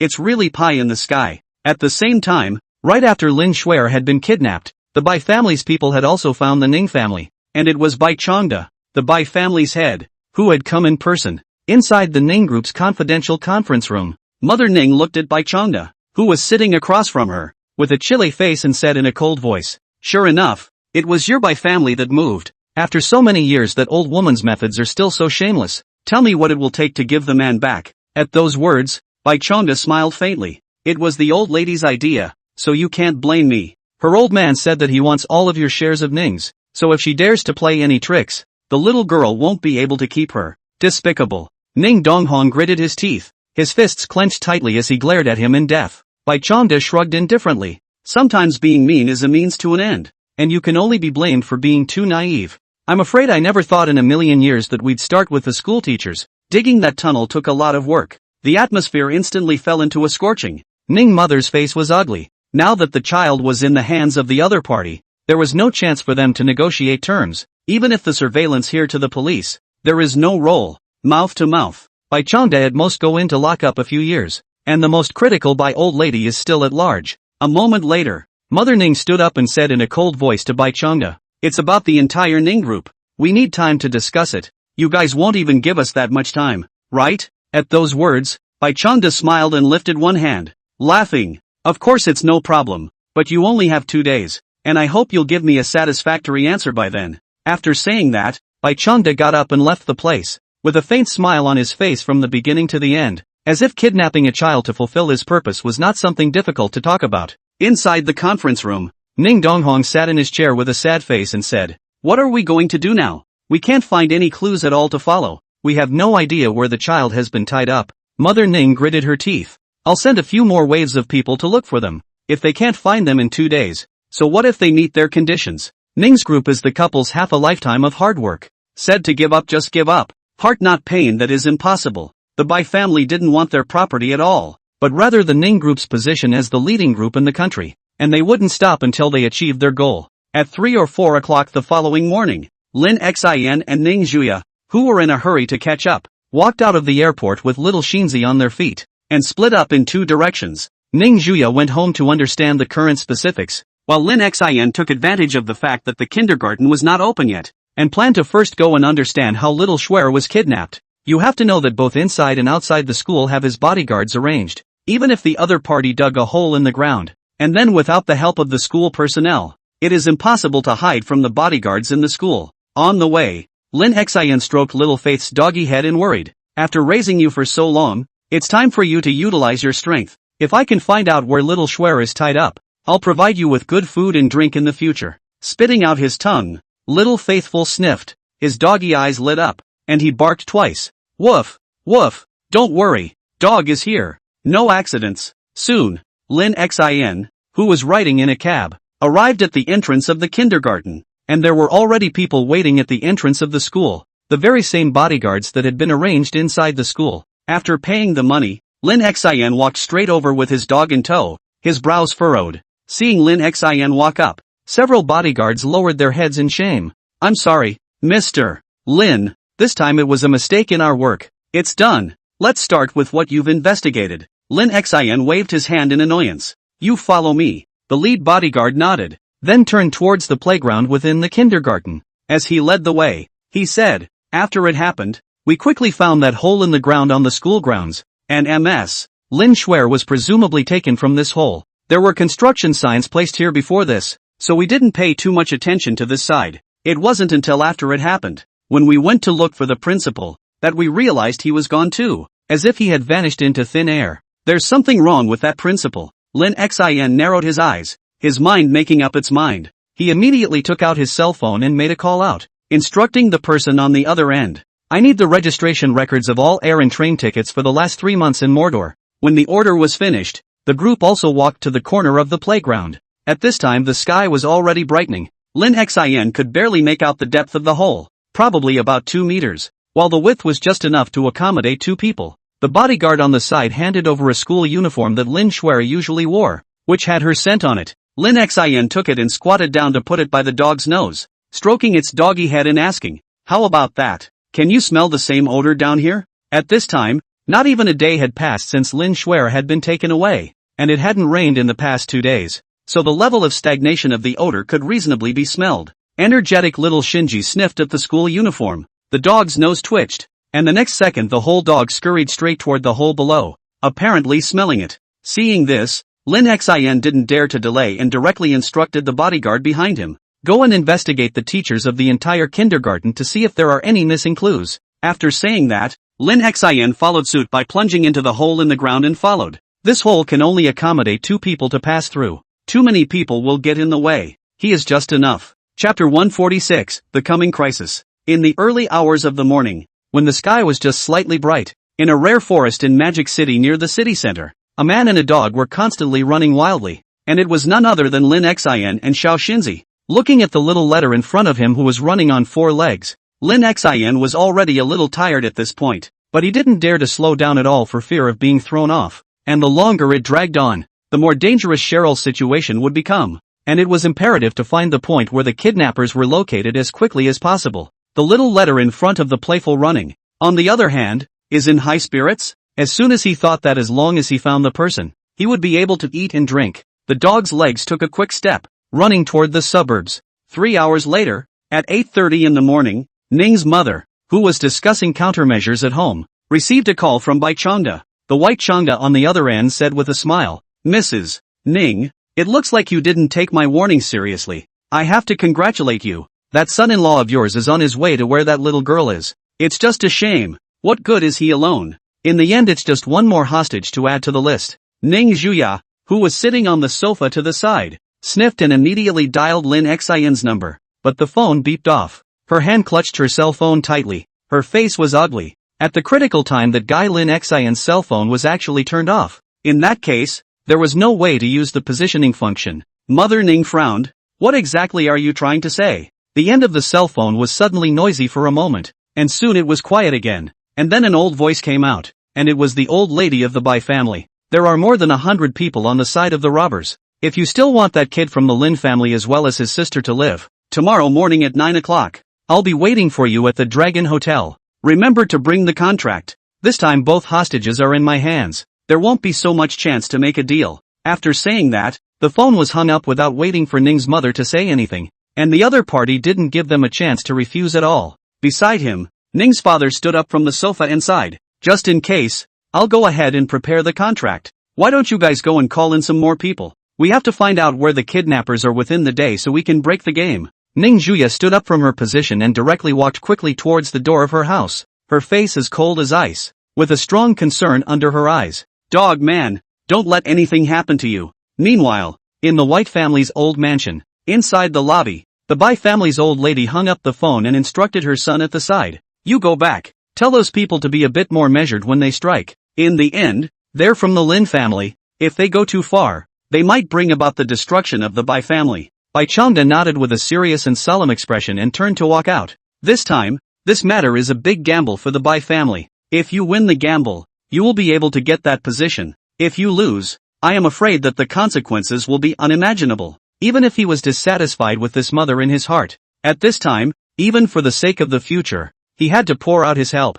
After her son left, Mrs. White fished out a special cell phone from her body and opened the address book with only one phone number inside, which she dialed. Dropping. The phone rang for more than 10 seconds before it was picked up, and the man's broken Chinese came from the other end. Oh, Mrs. White, I believe you're calling this number to bring me happy news? Upon hearing this, old Mrs. Bai's pale face showed a touch of disgust, and she said in a flat tone, Of course Mr. John, I'll have what you want ready soon, and I'll grant you all the requirements. But I want to test if that medicine is real first. Hearing this, the man on the other end of the phone was delighted and smiled without hesitation. Of course there's no problem. Someone will deliver the item to you this afternoon. I hope old Mrs. White won't let us at the Black Cross down. This phone call from across the ocean quickly hung up. The white old lady lying in the tie-shirt chair, cloudy eyes with a dead silence, giving a person a feeling that time is running out. It seems that the next second will die. God's capital, the center of power in China.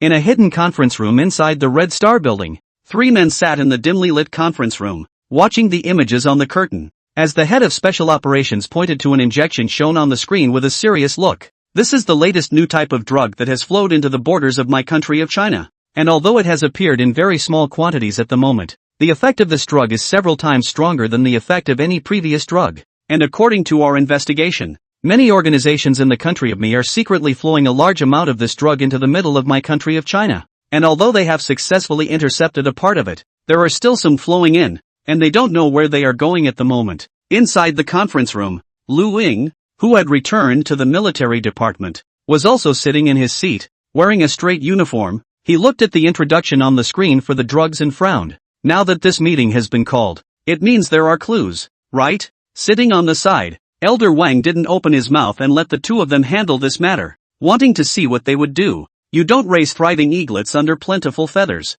The head of the Special Operations Department nodded and tapped the remote control in his hand, and a portrait instantly appeared on the screen of none other than the White family's old lady who had just returned from a trip. Explained, this is our only breakthrough at the moment. According to my men's investigation, this old man named Bai Yoying has frequently contacted forces outside of China in the past 2 years, and I estimate that she holds information that we don't know. And this old man is still relying on the name of traveling, secretly helping some offshore forces to sell drugs. Hearing this, Lu Ying sort of understood the purpose of the other party calling himself over, and directly stood up, saying in a firm tone, I'll go get this old thing now. In terms of investigation and interrogation, one cannot find a few people in China who are better than Lu Ying. and naturally, he is the best candidate for this arrest operation. Seeing that there was a result, Elder Wang also opened his mouth at this time and looked at Lu Ying and said seriously, "Be sure to proceed with caution and not to frighten the snakes." Lu Ying nodded solemnly and turned toward the outside of the conference room. The time is approaching evening.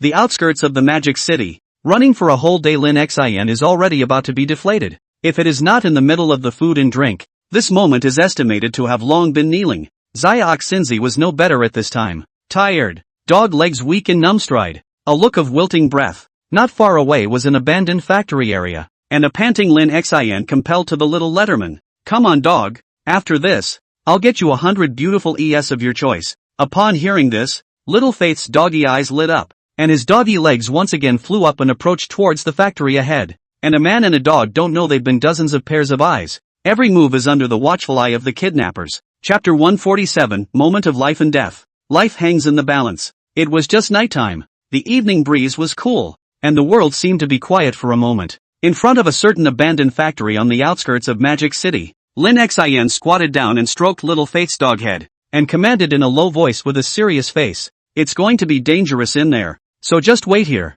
and if someone other than me comes, don't hesitate to bolt, got it?" Little Faith humanely nodded her doggy head and obediently sat down next to the large rusty iron gate. Seeing this, Lin Xin stood up and walked towards the interior of the factory, having the darkness of the night as a cover, carefully exploring each individual factory building. Soon Lin Xin had a clue. He squatted down and looked at the messy footprints on the ground with a bit of a headache. It looks like there's at least a dozen of them, so just in case it's better to make a call and get some people over here. Kidnappers who could be bought by the White family were definitely not ordinary people, so it was better to be careful. But just as Lin Xin took out his cell phone and wanted to call someone, he realized that the phone could not be pressed and did not respond in the slightest, and felt a toothache. NND. Actually, the power is gone at the critical time. This is not to kill people. This left only two options, not allowing Lin Xin to give it much thought. He looked at the footprints that kept spreading and muttered, "Either go back and call someone or go in single-handedly. What's the choice?" The thought that little Schwer was probably suffering from abuse right now was a wave of panic within Lin Xin,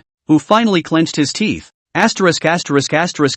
Put up a fight. After some hesitation, Lin Xin directly followed the footprints on the ground and continued to walk forward, his eyes constantly alert to the surroundings, not daring to have any carelessness. A few minutes later, Lin Xin arrived in front of a dilapidated factory building in the corner of the factory area, and he carefully glanced towards the inside with great caution. Inside the dimly lit factory building, a beam of moonlight sprinkled down from the top of the factory building and shone on a heel of iron bars in the center. And most importantly, on the iron bars was clearly tied to the unconscious Lin Schwer, with that red cotton jacket Lin Xin clearly remembered, because that was what he bought for the little one. The rusty iron door was pushed open with a squeak, especially harsh in the silent night, but there was no movement around. Are the kidnappers not here? Lin Xin gazed at the darkness around him. He couldn't see anything. He could only see some old abandoned equipment. He had to quickly walk in, wanting to save little Schwer, but the next second, the original wide-open iron door bang sound was heavily closed. The next instant,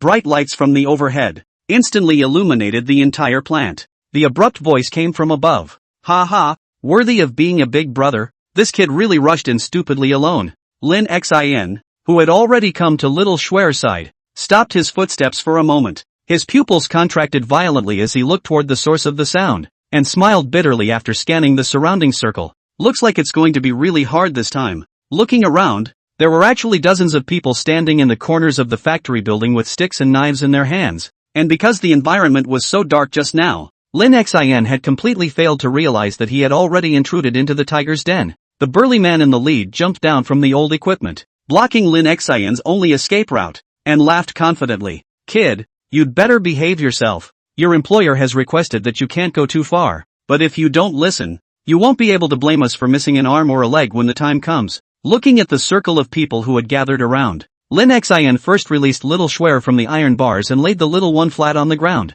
then took off his jacket and covered her body, and took out the earphones for listening to songs from his body and stuffed them into the little one's ears. Seeing this, the burly man laughed disdainfully. What a way to find death. Brothers, give him a lesson. Be careful not to get someone killed, otherwise the employer will have to deduct money. A group of junior brothers cheerfully walked towards Lin Xin, their eyes filled with disdain and mockery, not taking him seriously at all. Their side has more than 60 people, 60 to 1. If this is still lost, Simply find a piece of tofu to crash themselves to death. To save the kidnappers this industry shame. Let's hope we can still see tomorrow's sun. If we go back late, our daughter-in-law will be angry. Lin Xin sighed as he looked at the group of tigers. Then his eyes were instantly covered by seriousness. And in the next second, he unexpectedly rushed towards the crowd first, not very fast, but without the slightest bit of fear on his face. Seeing this scene, the burly man who retreated to the back to watch the show laughed. This kid has some guts. It looks like that little girl is very important to him.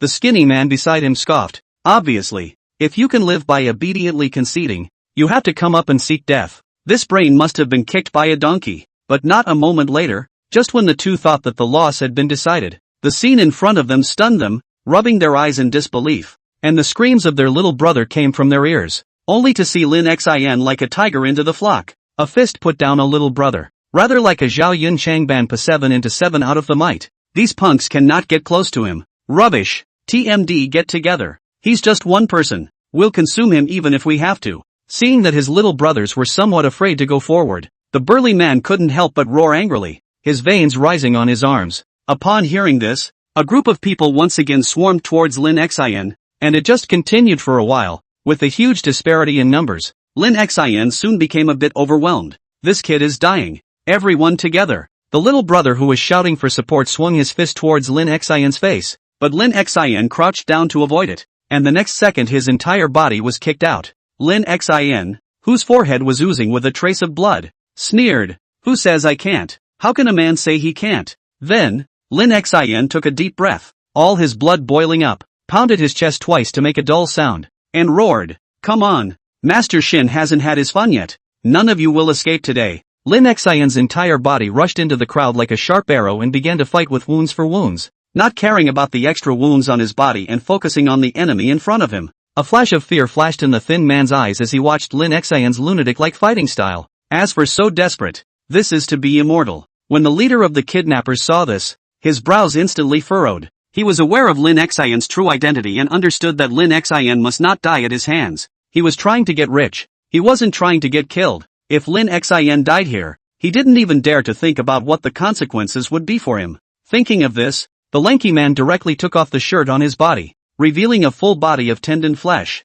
and walked towards Lin Xin in the crowd. "Brother Nung, you want to personally go on ah?" The thin man was shocked and took the clothes in a panic, while secretly saying that Lin Xin was dead. Brother Nung used to be a veteran, but he was expelled from the barracks because of his offense, but his fighting skills were definitely top-notch. Lu Nung coldly grunted without looking back. "Or what? If this kid dies here, none of us can escape. All of us will be buried with him." Then, Lu Nang was a sprint, violently kicked Lin Xin, who was swinging his fist in the crowd, out a few meters away, ruthlessly crashing into the metal steel plate. His mouth stifled as scarlet blood flowed out from the corner of his mouth. Looking at the heavily injured Lin Xin, Lu Nang hooked his hand at him as he walked away, his tone not bearing the slightest hint of pity as he coldly said, "Come on kid, I'll play with you myself." Chapter 148, 1 verses 60. Lin Xin's backbone. Decommissioned site. In the middle of the silent night, the atmosphere in a factory in the suburbs of Magic City was unusually hot.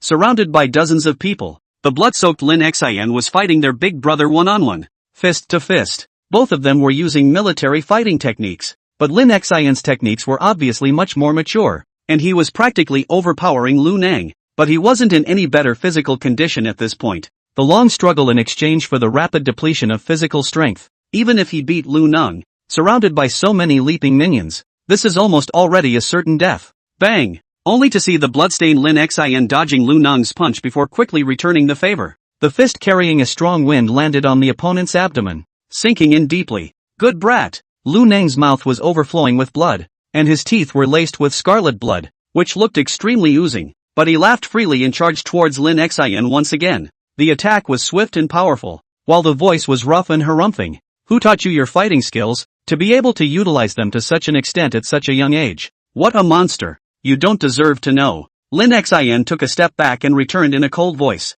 The two fought back and forth. A time actually cannot help each other, but as long as the discerning can see, compared to Lin Xin, Lu Nang suffered more injuries. If the fight continues like this, Lu Nang will definitely lose. Seeing this, the thin man standing at the entrance of the factory building's face clouded over, then slowly pulled out a pistol from his body. quietly aiming it at Lin Xin, who was not far away. Lin Xin and Lu Nang, who were in the midst of a high-intensity exchange of blows, didn't notice the scene, just as the two gave each other a punch and once again pulled apart. Just in the moment Lin Xin stood firmly on his feet. An ear-piercing gunshot sounded. His abdomen instantly erupted with blood. His pupils contracted instantly in agony. The whole person did not stand still, fell to sit on the ground to cover the wound that was being abdominal. Lu Nung, who was planning to rush up, did not expect this scene either, and angrily glared in the direction of the skinny man, then glanced at the location where Lin Xin was injured. Fortunately it was not a fatal injury.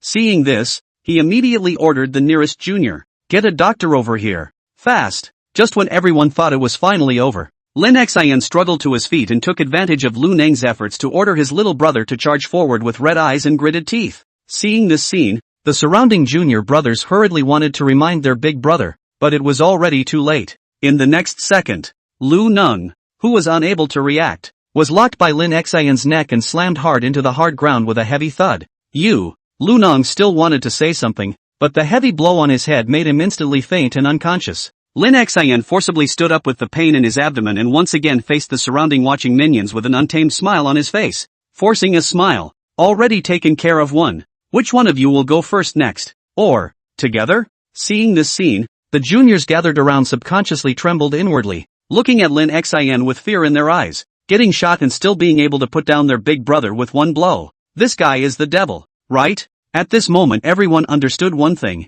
Lin Xin had truly come with the intention of fighting for his life. It turns out there really are people in the world who are not afraid of death. The night passed slowly, and at 8 o'clock the next morning, in the box inside the Dragon Hotel in the western district of Magic City, the people from the Bai family and the Ning family had all arrived. And today, the Bai family's old lady even came in person. Sitting on the main seat, glancing at the ugly-faced Ning family couple and faintly saying, "Bring the contract, if it's any later, the lives of your son-in-law and the little girl may be in danger." The threatening words fell into Mother Ning's ears, and she gritted her teeth and threw the prepared contract over, coldly saying, "You better pray that those two kids are okay." "Humph, do you think the current you is still qualified to say that to me?" Old Mrs. Bai snorted coldly and just wanted to pick up the contract to check it out. But in the next second, a sudden change occurred. Boom! The door of the box was kicked open. A dozen heavily armed soldiers rushed in. A figure was even faster, and almost the instant he entered the box, he pressed Old Lady Bai onto the table.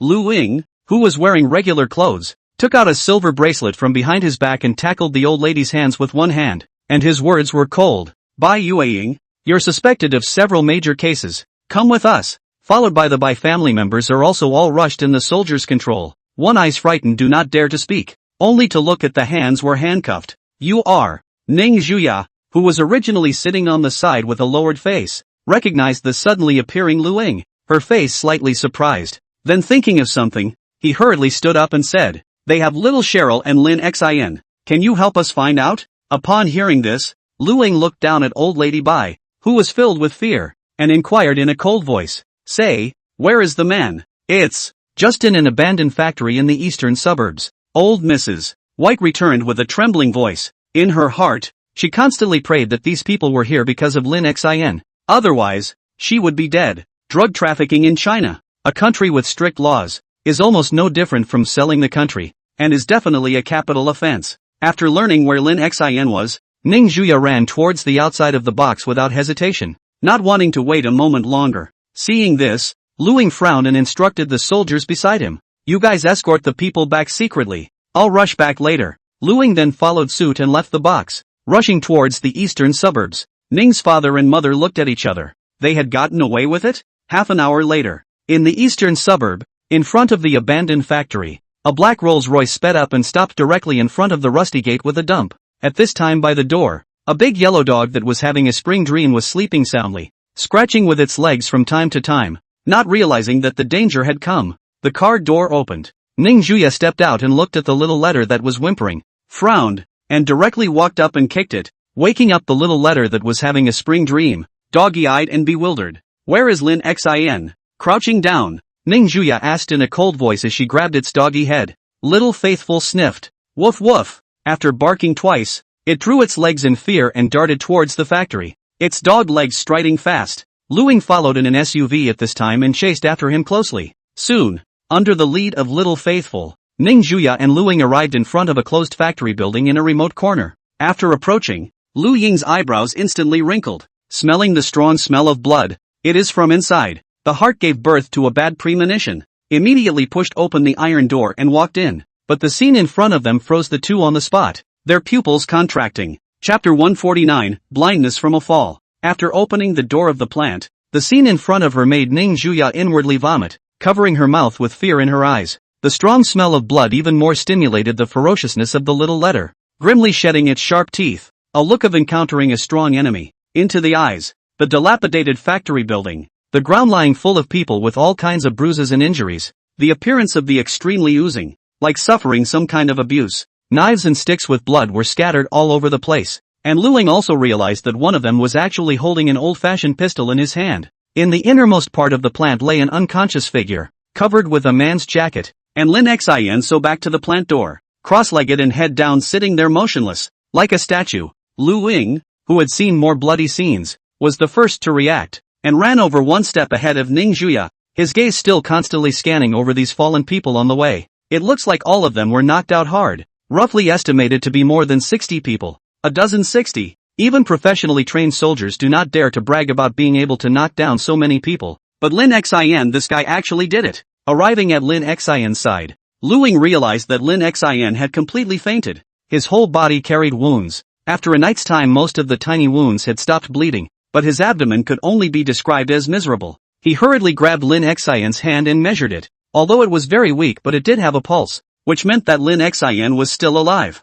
I'll take him to the hospital first, and you can follow me with this little girl. Not daring to waste a second of time, after instructing Ning Juya behind him, Lu Ying hurriedly picked up Lin Xian and ran towards the outside, not even daring to have too large a range of motion. With a worried face, Ning Juya ran to little Schwerer and squatted down in front of her, her taut heart slightly relieved after examining her. Nothing serious, just cold hands and feet, definitely a fever. Just as Ning Juya was planning to pick up little Schwerer and leave, the thin man who had collapsed to the side opened his eyes in a daze. Compared to the injuries of the others, he was the first to wake up as he had much fewer injuries on his body and only took a punch in the face. What's happening to me? The thin man looked at the roof of the plant in confusion, his mind seemingly still reeling from last night's panic. Hearing the commotion, Ning Juya stopped the movement in her hand and quickly turned her head to look at the skinny man who had woken up behind her, and after seeing the gun that had fallen in his hand, she immediately associated it with the wound in Lin Xian's abdomen just now. Thinking of this, her face was instantly covered by a layer of frost. Picking up the knife that had fallen on the ground and flinging it towards the thin man's brow without hesitation, the dagger carrying the infinite killing opportunity flashed coldly, and did not directly pierce the man's temple, but cut through his eyes. The blood light appeared, and the mournful screams resounded in the silent factory area. Ah, my eyes! The man who hadn't had time to react covered his eyes in agony, blood clattering down the cracks of his fingers as he continued to flop around on the ground screaming in agony. Without hesitation, Ning Juya directly walked over and picked up the pistol on the ground, coldly looked at the man struggling on the ground, and pulled the trigger without hesitation. There was a click, and there was no imagined blood splattering. The magazine had long since been emptied of bullets. Just when Ning Juya wanted to go up and make up for it, the sound of a police car honking came from outside. She stopped her steps and after hesitating for a moment, she turned around and picked up the unconscious little Schwerer and headed outside. As for this man, without his eyes, I guess even death is a luxury. If it wasn't for the fact that she was worried about something happening to little Schwerer's body, Ning Juya would have had to go up and ruthlessly torture him to death. Daring to hurt her man like that was a death wish. Soon, the police who got the news rubbed shoulders with Ning Juya, and no one went up to stop them, but took the lead in tying up all those who had fallen to the ground. Captain, here's another one awake. Only his eyes. What eye or no eye? All I saw was that he accidentally fell and happened to blind himself. Know what I mean? Got it. Got it. The corners of the mouths of the surrounding colleagues twitched when they heard this far-fetched explanation. A fall that blinded his eyes would surely make the headlines. Magic City. The emergency doctors inside the Second People's Hospital were checking Lin Xian's condition while pushing the hospital bed towards the operating room. The patient has a gunshot wound to the abdomen that needs to be immediately sterilized and the bullet removed, and a dozen stab wounds to the body with a weak pulse. Prepare for blood transfusion and resuscitation immediately. The group stormed into the operating room with great vigor. The door firmly closed and the red light at the doorway lit up at the same time. Let's hope your kid has a hard life. After registering the relevant information, Lu Ying glanced towards the operating room and then walked out of the hospital. He was still carrying a classified mission and could not stay here for long. or he was afraid that he would delay the big event. Immediately followed by Ning Juya, who walked in holding Lin Shuer, she directly barged into the doctor's office, startling the several doctors who were resting, and spoke in an icy tone. "See what's going on with the boy's body right away. He's been unconscious." At that, a male doctor with glasses stood up with a disgruntled look on his face. "This lady, you have to register first to see a doctor. You don't even have this common sense." "Shut up," Ning Juya chided out, placing little Shuer flat on the nearest desk, glancing at the time on the wall clock, and coldly saying, 10 minutes, I'll give you 10 minutes. If I can find out the cause, I'll contribute $30 million to invest in your hospital." Saying that, Ning Juya took out a few high-class VIP cards from the Bank of China from her body and laid them on the table, looking coldly at the several doctors. Hearing the investment of $30 million, the eyes of several doctors lit up at once. With their eyesight they could naturally tell that the bank card was real, and that the woman's origin was definitely extraordinary. Though they won't get a share of the money, they certainly won't be able to run away with a promotion or a pay rise. Thinking of this, several people hurriedly put down the things in their hands and jogged over, quickly examining Lin Shuer, who was lying on the desk. The pulse is slightly weak, the hands and feet are cold, there are traces of drugs on the tongue, but there is nothing wrong with the body. It should have been drugged with sleeping pills. Hurry up and get a lab test. Should not say, is indeed a professional. Just a few minutes of effort to check out Lin Shuer is drugged. That's why how can not wake up. Chapter 150, surgery is over. Life and death are determined by God. Inside the operating room of the Second People's Hospital of Magic City, the doctor, whose forehead was already beaded with sweat, had already treated Lin Xian's wounds and was currently stitching them up. The nurse on the sidelines took the time to look at the heart-measuring instrument and methodically handed the doctor the tool, spitting out clear and understandable words. "The patient's heart rate is currently returning." The doctor who was performing the suturing heard this and still didn't dare to be careless. It was also his first time to take over such a complicated surgery with dozens of wounds plus gunshot wounds. Until the surgery is over, any accident can happen with the patient's current physical condition. The closer you get to success, the less you can let your guard down. After all, one never knows when the unexpected will come. Meanwhile, in the interrogation room of the Magic City Police Department, the old lady of the Bai family was pulled out alone. This interrogation room was different from the rest of the rooms used to interrogate suspects. The environment could only be described as harsh, and there were various torture instruments hanging on the walls around them, bearing blood marks that had been dried for an unknown amount of time. "Tell me, who gave you this thing?" Only to see Lu Ying take out a box of injections from his body and throw it onto the table, coldly questioning the old lady by sitting in the interrogation chair. Inside the clear plastic box were 5 tubes of syringes, filled with a strange blue liquid, recovered from the old White House and one already used. Old Mrs. Bai looked at the box of injections on the desktop. Her cloudy eyes revealed awe. Her eyes fluttered and dodged, and she trembled. "I don't know, sir, you can check it out, must be someone trying to set me up. See, this old thing is still sophistry." Lu Ying, directly a fist smashed on the table, issued bang, a loud sound. Cold snort. "This is called holy water. It's something that flows in from foreign countries. It's said to be able to help people renew their lives, but the side effects are just as huge. Once used, it will be addictive, and taking too much of it will cause people to become mentally unstable, and eventually turn into a complete vegetable. And you were diagnosed with a serious illness 6 months ago and you're not going to live long. But you have this in your house. Do you think there's such a thing as coincidence in the world?" At these words, Mrs. Bai's body trembled. All she could do now was to refuse to admit it. This kind of crime would definitely be a death sentence if it was established. Seeing this scene, Lu Ying's eyes narrowed slightly as he gave a look to the soldier behind him, who understood and walked directly to old lady Bai with the box of potion.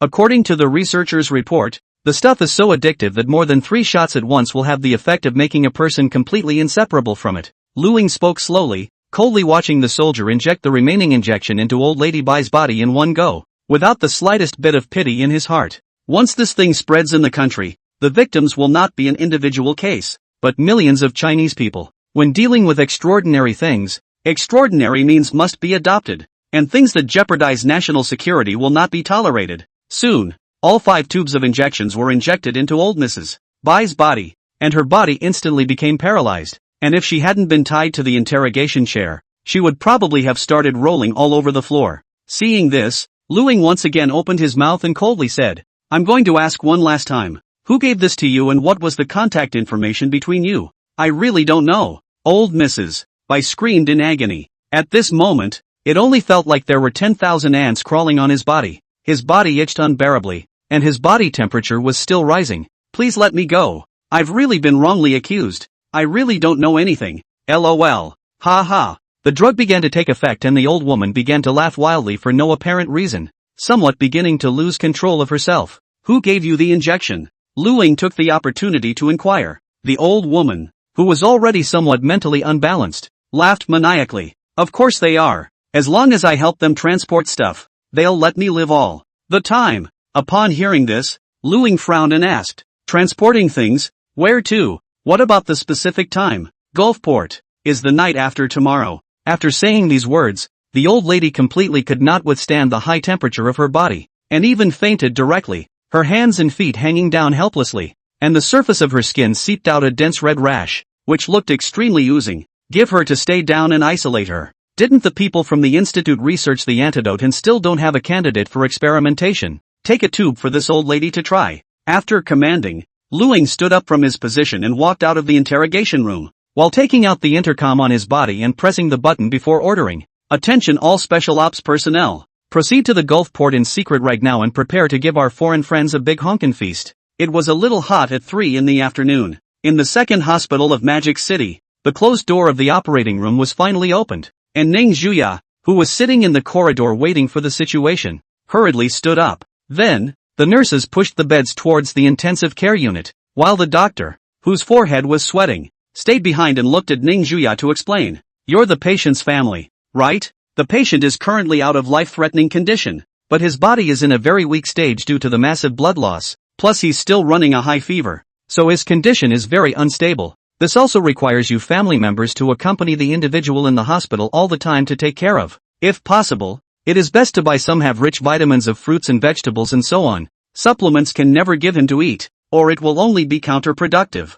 Hearing the doctor's detailed explanation, Ning Zhuya nodded. She wasn't very good at communicating with outsiders, so she said directly, "Tough on you, doctor. I'll apply to the dean to promote you to vice dean. Triple your salary bonus every month. You go down and rest first." Hearing this, the male doctor froze, and before his brain could react to what was happening, he saw Ning Zhuya turn around and walk quickly towards the ward. A moment later, the doctor looked at his hands and froze. Did I just save some big shot? This is considered gold falling from the sky? On the other side, the already treated Lin Shuer woke up in an unfamiliar hospital room, and several doctors beside her were looking left and right for fear of any accidents. At this moment, one of the doctors pointed at Lin Shuer, whose eyes were squinting open a slit, and said in surprise, "Wake up, you guys, the kid's awake." Upon hearing this, the remaining few doctors also looked over in surprise, rushing forward to inquire kindly, "How's it going, kid? Is there anything wrong? Good boy. Uncle here has candies. Do you eat them? You shameless ones. It's obvious that I found it first. All of you go aside. Can you have some face?" The quarrel of the few people in front of her quickly affected Lin Shuer, who had just woken up. Being in an unfamiliar environment and seeing strangers arguing, her eyes were immediately covered by a layer of water mist. The next second, bawling sounds came out of the ward and could be heard throughout the corridor. Chapter 151, Affinity Built on Benefits. I don't know whether it's been 2 or 3 days, but in the second hospital of the Magic City, in a certain ward, "Sister, why isn't brother awake yet?" "Because he's a big lazy pig." "A lazy pig is a sleepy pig." "Oh." On the hospital bed, wearing a hospital gown, Lin Xin woke up leisurely. The sound in the ear is a little noisy. The sound of conversation. The sound of cartoons. Just as Ning Zhuya was sitting by the hospital bed holding little Shuer and watching the pink pig, a low murmur reached her ears. "Water." Hearing the commotion, Ning Zhuya realized that Lin Xin had woken up, and hurriedly placed little Shuer on the other hospital bed and poured a cup of hot water and fed it to Lin Xin's mouth.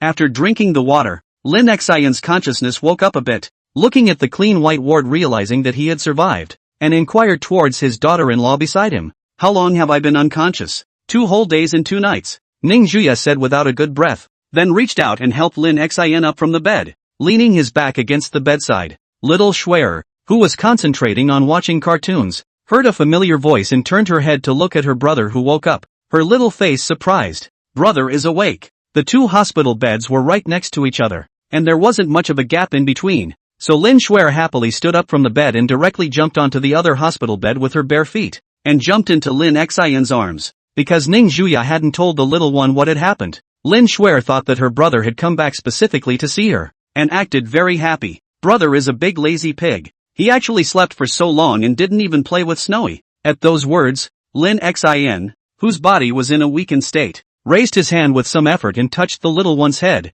smilingly saying, "Well, it's brother who is wrong, so will little Schwer forgive brother? No good." Lin Schwer skimmed her head and grunted in dissatisfaction. "Xiao Shui is angry. Unless brother takes me out to play. Otherwise I'll ignore brother." Looking at the little guy's temper tantrum, Lin Xin's mouth revealed a smile and said with some bitterness, "Ugh, that would be a shame about the gift I prepared especially for Yuki. Since you're ignoring brother, forget it." "Gift?" Lin Schwer's eyes immediately lit up and she said with a bit of a twist, "In fact, it's not actually impossible to forgive brother-in-law." Seeing that the little one was being fooled into finding her way around, Ning Zhuya helplessly picked her up from the bed and placed her on another hospital bed, coaxing her, "Xiao Shui, play by herself first, okay? Sister will help you punish your brother so hard that he won't play with you." "Aha, yes." The little guy nodded vigorously, focusing on the cartoon once again. Ning Zhuya, on the other hand, turned around and found a hot towel to wipe Lin Xin's face, and just as Lin Xin was enjoying himself,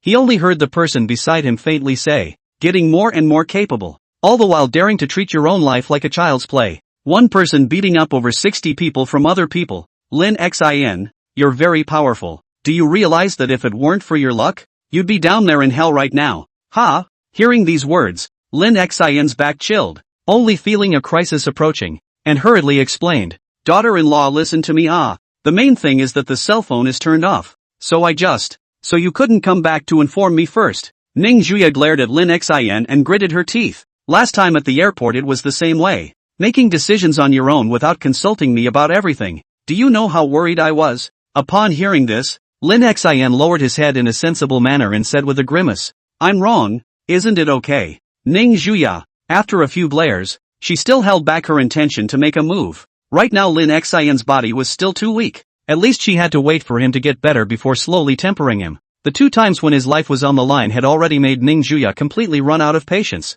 and inwardly resolved that he must properly punish this guy before he could do anything about it. Otherwise, hell knows if there will be a next time. It's like not taking your life seriously. This time, he didn't tell Lin's father and the others who were far away in God's capital so that they wouldn't have to worry about it. So he didn't come to visit. During his coma Lin Xin had been relying on nutrient solutions to maintain his body's basic consumption, but since he was awake now, he definitely couldn't do that anymore. After Ning Zhuya borrowed the hospital's kitchen to cook an all-natural healthy dish, she returned to the hospital room, and the mountain-high rice made Lin Xin gulp.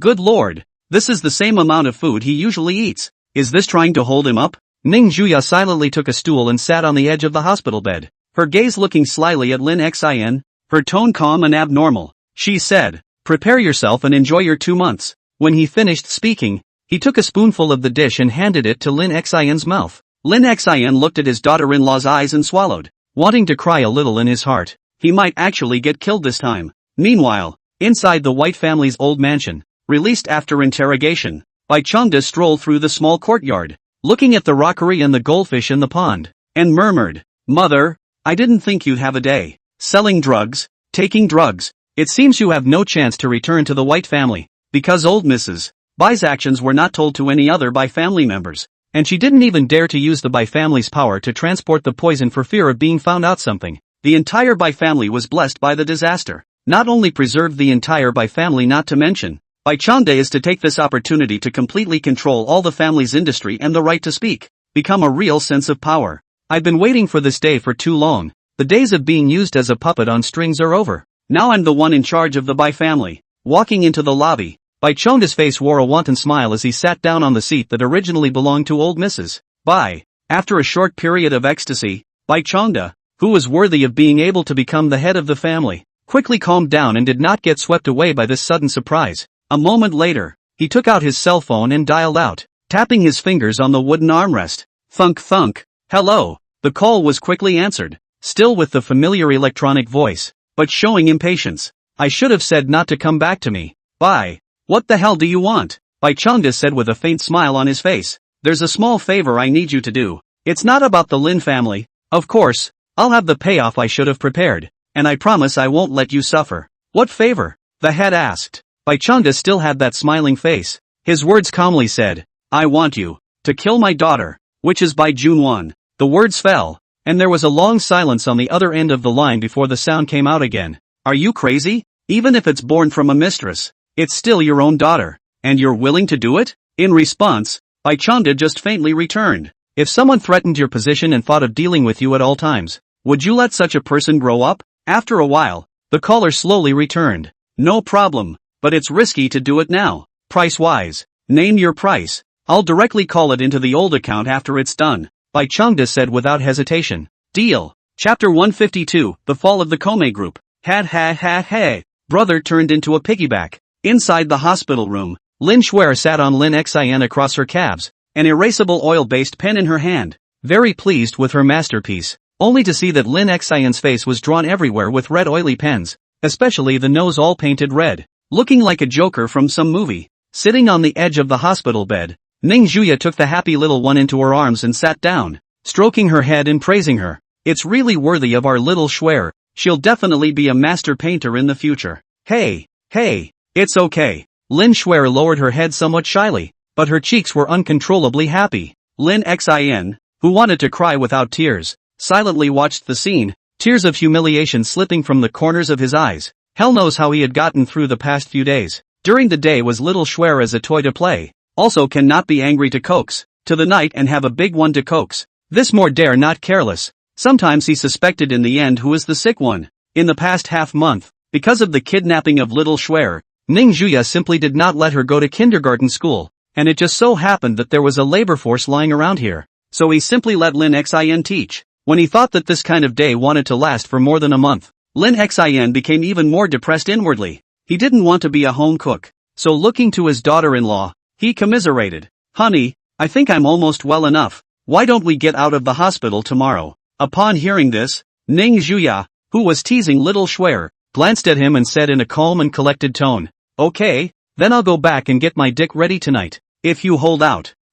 Then I'd better lie down for a while longer. Lin Xin scowled. There's a tiger in the house. The throne is in danger. Sooner or later, one day he, Lin Xin, was going to be above this crazy and achieve a generation of greatness and move towards the road to success. Just as Lin Xin was hospitalized, a furor over the policy prevailed in the country. Since April, all games, whether domestic or circulating in from abroad, have been required to strictly comply with the new rules on anti-obsession in games. Minors are not allowed to play the game Monday through Friday, and can only play for 2 hours on Saturday and Sunday at 6 p.m. This newly released regulation has instantly dealt a huge blow to the country's fledgling gaming industry, and all the companies that depend on gaming for their livelihoods have been left reeling. And as the domestic game leader of the Light Beauty Group is caused by an unprecedented huge blow, the original flourishing daily active volume is now almost showing a precipitous fall. Bang! A fist slammed into the conference room's desktop with a loud thud. Inside the conference room, all the top executives of Guangmei Group were all present, sitting upright, not daring to look at the chairman in front of them who was having a fit of rage, their backs already drenched in cold sweat. Someone please tell me why I didn't get any wind of this policy before it came out. Akito stood up from his position in a violent rage, red blood spreading within his eyes. Those below were stumped and pressed for words. Logically, for such a big move, the state would at least notify them, the giants of the gaming industry, so as not to cause local economic losses. But not now. And as for the answer, I'm afraid that anyone who isn't a fool has the answer in his or her mind, and it's too obvious to be true. Someone is targeting the Kome Group, and it's still directly from amongst the top echelons of the government. Almost a one-hit wonder. But who is it? This was equally troubling to Akito now. When this news first came out, he called the mayor a dozen times, but there was never an answer. It was obvious that the other party was deliberately not picking up. It was clear that they, Guangmei Group, had contributed so much to Deep City, allowing more people to have employment opportunities, but at this moment, they were being unloaded. Meanwhile, in the Deep City government building, inside the mayor's office, the secretary looked at Mayor Yu, who was sitting behind his desk in disbelief, and unable to resist the doubt in his heart. He asked out loud, Mayor, Guangmei Group is a local enterprise. Why don't we tell him about the anti-addiction in advance? With advance measures, the loss will definitely be greatly reduced. Upon hearing this, Yu Yuan, who was sitting at the table drinking hot tea, shook his head. It's not up to me to decide this. And this kind of self-amputation is something that anyone who isn't a cutie, none of them would do it. There's no harm in telling you now. Do you know how much Kome Group's annual net profit is now? I think I remember it being $50 billion, the secretary said with some uncertainty. That's already a thing of the past. Mayor Yu calmly took a sip of tea, clearly a matter within his jurisdiction, but he acted calm and collected. Then as the secretary looked on, he slowly stretched out 5 fingers, his eyes narrowing slightly as he said, "The various subsidiaries under the Kome Group, including those physical industries, together have exceeded $100 billion in net profit per year, and over $500 billion in annual water flow, and the money that was earned did not go into the pockets of our countrymen. Most of it instead went into the pockets of those foreign capitals, which then used that money to suppress us. Do you think the people up there will allow this to go on forever?" It was only at this point that the secretary said in a moment of hindsight, "That's why the above is thinking of taking this opportunity to completely reshuffle the gaming industry, as a way to completely control this profiteering industry, and clutch the money in our own hands." Seeing that his men understood at a single point, Mayor Yu nodded in satisfaction and smiled mysteriously. "And that's not all. Someone got through to the top to cultivate a power beyond the Kome Group, and gave up the big head, not to mention anything else. That alone is enough to declare the end of the Kome Group, and that replacement will still be a local business in our deep city. So we've lost nothing, and on the contrary, we've grabbed a stable money tree." On the following day, just when everyone thought that domestic games had completely fallen into decline, the 2 games came out of nowhere, and their extreme experience instantly exploded across the country, attracting away users that originally belonged to the Guangmei Group. Deep City. Inside the New Century Game Company, Zhang Hua's group of people were staring intently at a computer in front of them. Their faces were uncontrollably excited, their eyes wide. 10 million, 3 million, 5 million. Inside the general manager's office, Lin Tian looked at the daily active data displayed on the computer screen and was quite satisfied. It looks like it can barely break the 100 million mark, and it's really thanks to those cell phone manufacturers that there are such numbers, forcing the game into the phones as a way to increase the number of users. On the other hand, inside the luxurious mansion whereby Junwan was located, it was also the headquarters of Tianjun Game Company. The data is not as good as the one from New Century Games, but it's still a good start, and the quality side is clearly superior to ours. So it's not like there's no chance of catching up later. Hearing Xiao Jie's return, Bai Junwan's face however showed a touch of dissatisfaction, but looking at the data in front of her, she couldn't say anything, so she could only stand up and walk towards the office without looking back. Let's go and collect our partner's body.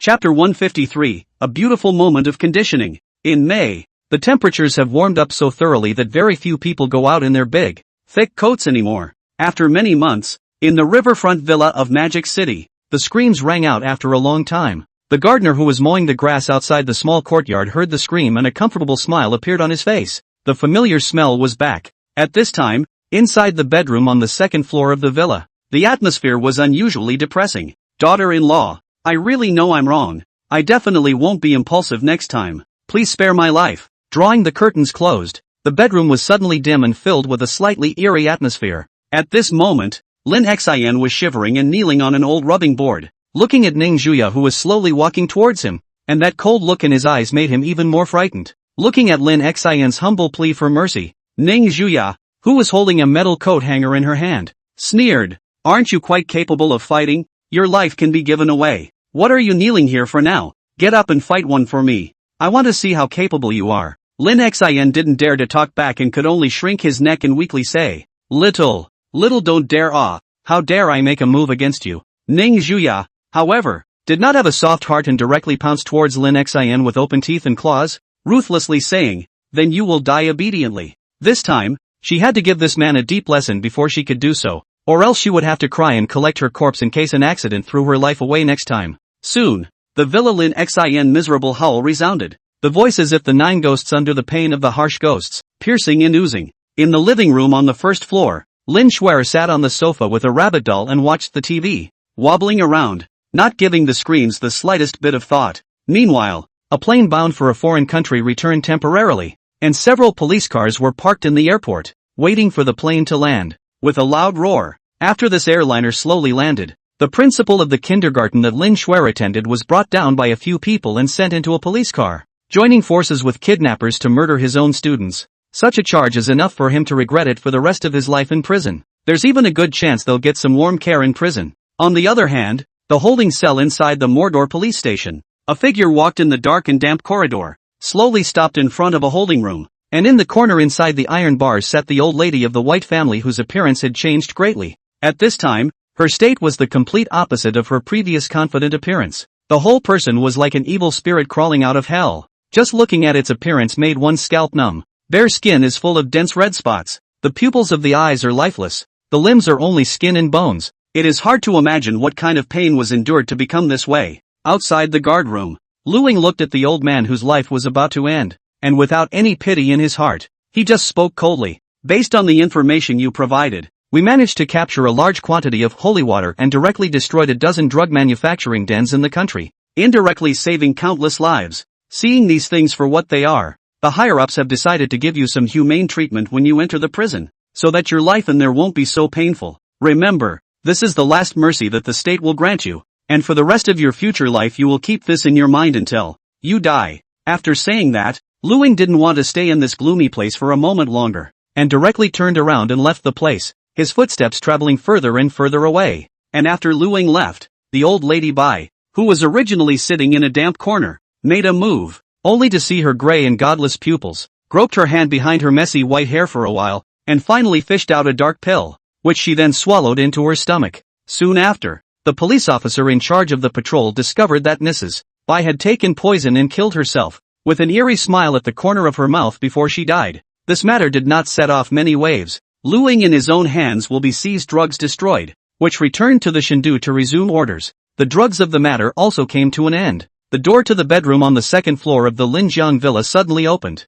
only to see Lin Xian tearfully trying to climb out and seek a ray of hope. But soon, before he climbed out a few steps, his feet were grabbed by a pair of hands and dragged back to the bedroom. The door of the room closed with a bang. "Oh, daughter-in-law, you've gone too far. This has been cleaned up from the morning to the afternoon. How can you treat your husband like this?" Pop! The sound of a crisp slap rang out, and Ning Juya's slightly out-of-breath voice was heard from within the bedroom. "Cut the crap. We must give you a lesson engraved in your heart today."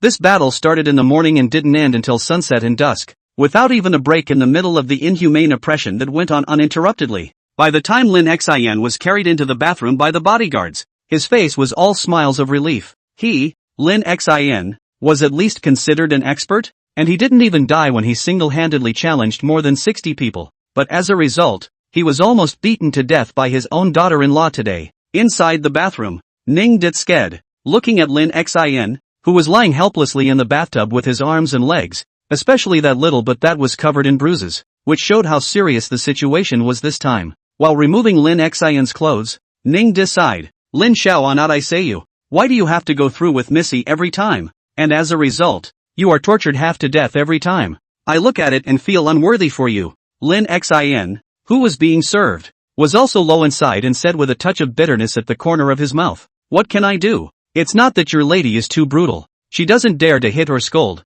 I'm not a match at all." Upon hearing this, Ning tried to propose. "Why don't you take advantage of these few days in Magic City and take Missy out for a good stroll to switch her mood, and maybe she'll get better? I tell you women are to rely on coaxing. As long as the coaxing is good, Missy shall not everything to comply with you, then want to do what you do what?" Hearing these words, Lin Xian's eyes lit up and felt as if it was so reasonable, and he hurriedly inquired with a sideways glance, "So how do I coax it? Are there any quick tips or reliable methods?" To Ning Juya, that character, to hard certainly not work, may also be beaten all over the place, that if you come to the soft it. Seeing this, Ning came over to Lin Xian's ear and whispered, "I heard that there is a village attraction open tomorrow in Mordor. That scenery is said to be the heaven on earth. If I can take Missy there to relax." Lin Xian's eyes lit up at once. A picture instantly surfaced in his mind, and the corners of his mouth subconsciously lifted up as he laughed out joyfully. In the flower-filled wilderness, daughter-in-law Bertie fluttered in his arms, a mouthful of a letter brother so not shy. Since the bathroom didn't have any soundproof walls installed, and Lin Xian didn't hide his laughter, it was instantly heard by Ning Juya, who was resting in the bedroom. She gritted her teeth and looked in the direction of the bathroom. After cleaning up for so long, that dog man actually laughs out loud. It seems that the hand is still too light. Chapter 154. Early in the morning, the sun was warm and warm. Inside the riverside villa, on the sofa in the living room, Ning Juya hugged the little one and pointed to a question on the paper. Speaking warmly, "I danced, too, and principal, peacock dance, brother, branch." How should I read it in a sentence? At those words, Lin Shuer's little face flushed red as she said with milky confidence, "This I know. Grandpa Principal gave my brother and I a peacock dance." When Lin Xian, who was sweeping the floor, heard little Shuer's reply, he couldn't hold back his laughter and let out a pft. An icy line of sight was directed towards him, and he immediately collected himself in fear. Ning Juya's gaze returned to little Shuer's body and touched her little head, shaking her head and whispering, "No, think again. How should it be pronounced when joined into a sentence?" Well, Lin Shuer's little face pondered seriously before she was struck by a bright idea and hurriedly said, "I know. My brother did a peacock dance for me and Grandpa Principal, Lim Shin." Upon hearing this reply, Ning Juya's face suddenly sank, and her heart had begun to freak out a bit. Seeing this, Lin Shuer thought of something and laughed again. "No, no, no, it should be." The principal and brother gave Grandpa me a jump. The voice gradually lowered. Lin Shuer was inexplicably a little weak, and her neck couldn't help but shrink when she thought of the kids who were spanked for doing their homework wrong. Ning Juya, on the other hand, beckoned to Lin Xian with a gloomy face and said with a leathery smile, "Little Shinzi, come over here." Upon hearing this, Lin Xian hurriedly put down his broom and walked over, a fawning smile on his face as he said, "Daughter-in-law, the child is still small." Later, ouch. Before Lin Xian could finish his sentence, a loud slap landed directly on his ass, which reached Ning Juya's ears, and her little face instantly soothed. Beside her, Lin Xian covered his still swollen buttocks and looked at her with grudging indignation. "If she's not doing well, you clean her up. What are you hitting me for?" Ning Juya, whose eyes returned to the workbook, returned in a cloudy manner. "The child is too young to fight. A son doesn't teach his father. An elder brother is like a father. There's nothing wrong with me hitting you, is there?" Lim Shin. This crooked reasoning actually left him speechless, as if it was indeed such a reasoning, but it always felt that something was not right. The dumbfounded Lin Xian glanced at the spinning clock on the wall and twisted his head to skim at his daughter-in-law.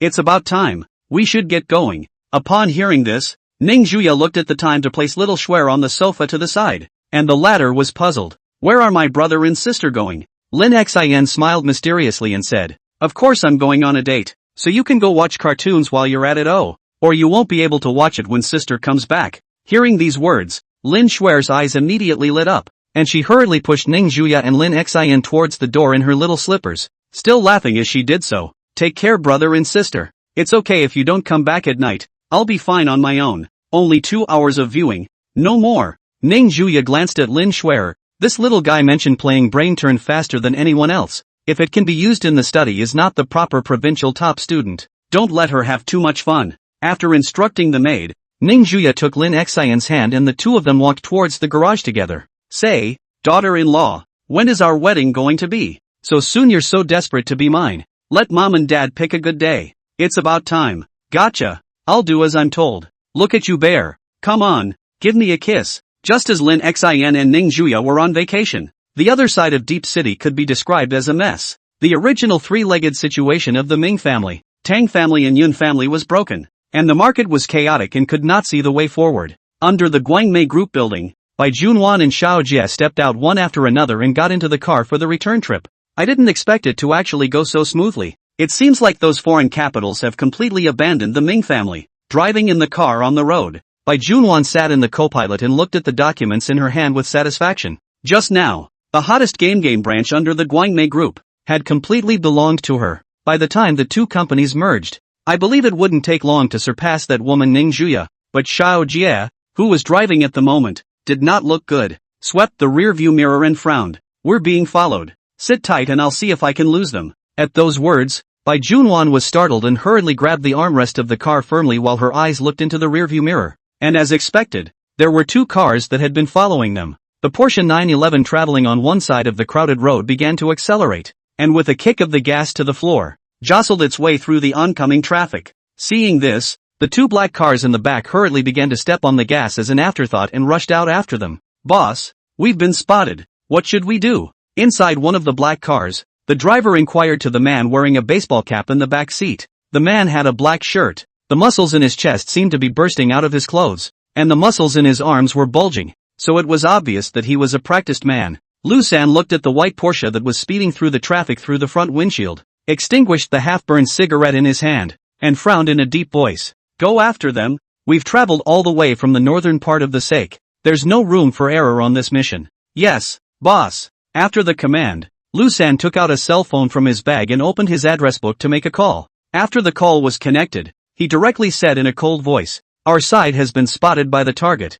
You guys stand guard at Bai Junwan's home and company. As long as there's an opportunity, just do it." "Good." In the traffic ahead, because of the difference in the car's performance, The black car was gradually thrown off, while the white Porsche rode away and quickly disappeared from the crowd's view. After a full half hour, on the road near the Deep City police station, Xiaojie was relieved to see that no one was following behind him late. Bai Junwan murmured with an ugly face as her brows furrowed. Who could it be? That old lady is dead now, so the only person who still wishes me dead is, could it be Ning Zhuya? Xiaojie, who was driving the car, said indifferently. As far as he was concerned, if there was even the slightest hint of a motive, then it was all a matter of suspicion. Impossible. Bai Junwan, however, shook her head decisively and said in a cold voice, with her pride it's impossible for her to do such a thing. I'd rather suspect that Lin Xin of buying a murderer than Ning Zhuya, and since there's no great enmity between us, it shouldn't be her. One by one, individuals flashed through Bai Junwan's mind, and eventually a set of faces emerged, and she couldn't help but murmur, can it really be you, father? Chapter 155, Lin Tian, MMP. Inside the Magic City's Wasabi Village, after a series of renovations, the already scenic village became even more beautiful. The vast fields of rapeseed flowers are brilliant as far as the eye can see, and the air is filled with a fresh fragrance. Under a clear sky, Lin Xin held Ning Zhuya's hand as he walked slowly through the flower fields, smiling at her. How's that? You've seen the bustling stuff. I think it's the first time you've been to a flower field in the country like this one. Isn't it beautiful? Not bad. Ning Zhuya murmured softly, her gaze constantly scanning among the surrounding flower fields. Growing up in a big city, she felt new to everything here. Such a beautiful scene. Must take a picture to record it. Lin Xin suddenly took out his cell phone and took a few quick steps forward. Ning Zhuya subconsciously stopped and watched as he pointed his cell phone at himself. Click. Let me see how the shot goes. Ning Zhuya walked over and directly took Lin Xin's cell phone, only to see a picture of Lin Xin in the flower field behind him. Not a picture of her. How about it? Am I talented in photography? Lin Xin raised his eyebrows and laughed. Ning Zhuya raised her hand expressionlessly and was about to make a move. And seeing this, Lin Xin hurriedly hugged her in fear and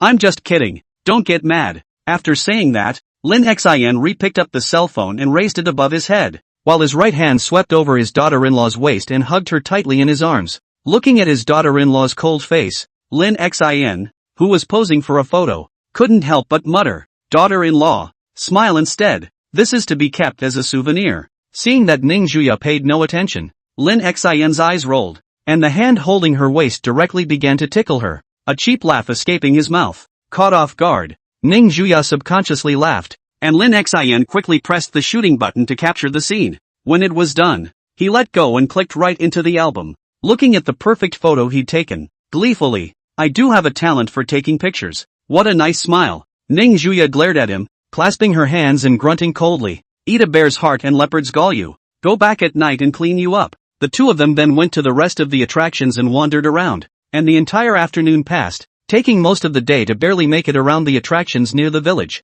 Towards evening, Ning De, who was about to go in to remind him, saw Lin Xin carrying his own young lady back, and made a hush gesture. At this time, Ning Zhuya had already fallen asleep directly from exhaustion, with a wildflower picked on the side of the road stuck between her hair, and was just lying on Lin Xin's body. After the two of them worked together to put the person into the back seat, Lin Xin was relieved and looked at the sleeping Ning Zhuya in the car and said helplessly, sleeping after playing, like a pig, can be exhausting. Ning De raised his eyebrows and laughed. You're still not satisfied with this. If it were usual, at this point Missy would have already started torturing you. Lin Xin nodded after hearing this, as if it was so reasonable, and then went to the passenger side and sat in it. The car, which had been stalled for a day, started up again, and Lin Xin looked down at the various photos taken today in the photo album, the corners of his mouth lifting slightly in a soothing mood. I didn't see a birdie daughter-in-law, but youthful and lively seems to be pretty good. Meanwhile, the remote outskirts of Deep City.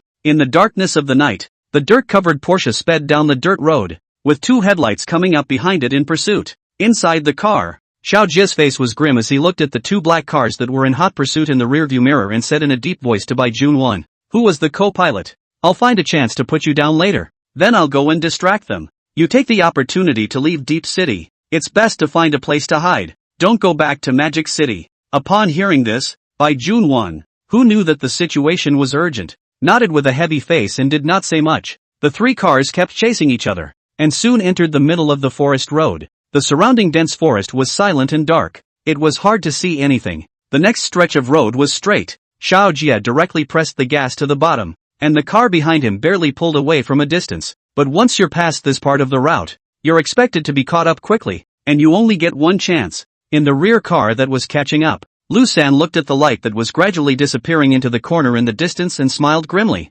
I've investigated this section of the road, and there's only one exit, so I've arranged for someone to stand guard over there early on, to see where you cunning loach will run to when the time comes. A few minutes later, after shaking those people off for some distance, Xiao Jie made a decisive decision to park the car on the side of the road and immediately said to Bai Junwan, who was beside him, "Right now, after I lure them away, you run straight for the hills." Until this moment, Bai Junwan flashed hesitation in her eyes, then unbuckled her seatbelt and hugged Xiao Jie, whispering in his ear, "Thank you. I would have been a dead man without you."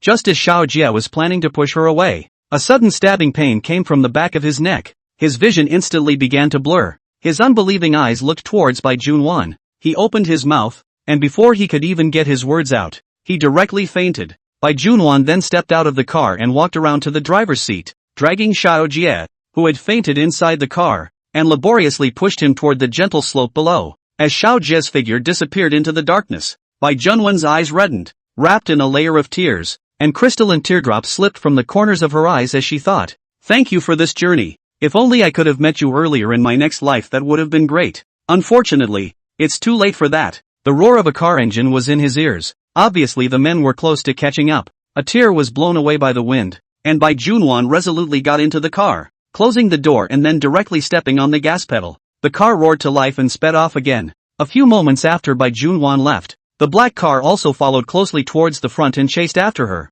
not noticing anything wrong in the slightest. 3 cars were parked quietly at the exit of the path, blocking the already narrow road completely, and a dozen masked men sat on the side of the road waiting for something. At that moment someone noticed the light at the end of the road and hastily tapped the companion beside him. Urgently, "Come on, stop gawking. The target is here. Get ready to strike." A group of a dozen people immediately acted, directly hiding behind the car, ready to wait for the car to stop, then directly move to arrest people. The distance was getting closer and closer, and the unique roar of the Porsche's engine reached the ears of these people, who couldn't help but have excited smiles on their faces. After waiting so long, it's finally time to wrap things up. Well, something doesn't seem right. Why isn't this car slowing down? Soon, someone reacted, scared, and immediately drilled towards the nearby bushes while roaring angrily. "Still looking at Nima? Ah, people press, no thought of braking. You still stand there waiting to die? Ah." The words came out, scared the rest of the face, shocked, terrified, and wanted to hide to the side.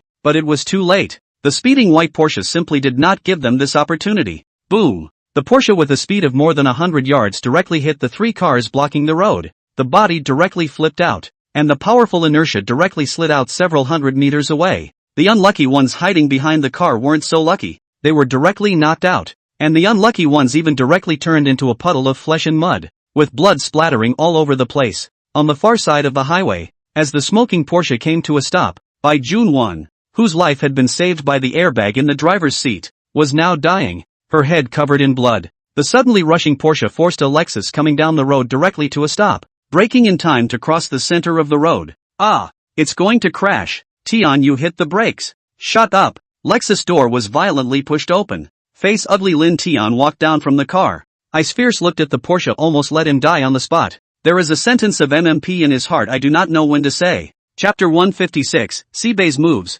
Crushing battle. Ah, Tian, is she dead? Late at night, on a certain road off the beaten track outside of Mordor, Huang Yao hid behind Lin Tian, looking fearfully at the woman lying on the ground covered in injuries. "That is, Bai Junwan." Lin Tian's eyes swept indifferently. "He hasn't broken yet, but I guess he's not far from death." "Ah." Huang Yao was startled and hurriedly said, "Then let's hurry and save her. This is a human life. Why would I save her? Fed up?" Lin Tian snorted coldly and directly turned towards the car, not intending to care about this at all. "Ah, Tian." Huang Yao stomped her foot in exasperation and hurriedly pulled Lin Tian's arm, chirping, "Grandma said that saving a life is better than building a 7-story pagoda. You won't lose a piece of meat if you save her." Lin Tian bristled. "But I won't have an extra piece of meat either. With this brain of yours you still want to morally bind me? That would have to be useful to someone with a conscience." Seeing that Lin Tian ironically didn't want to save anyone, just as Huang Yao was planning to give a good lecture, the sound of a car speeding by came to his ears.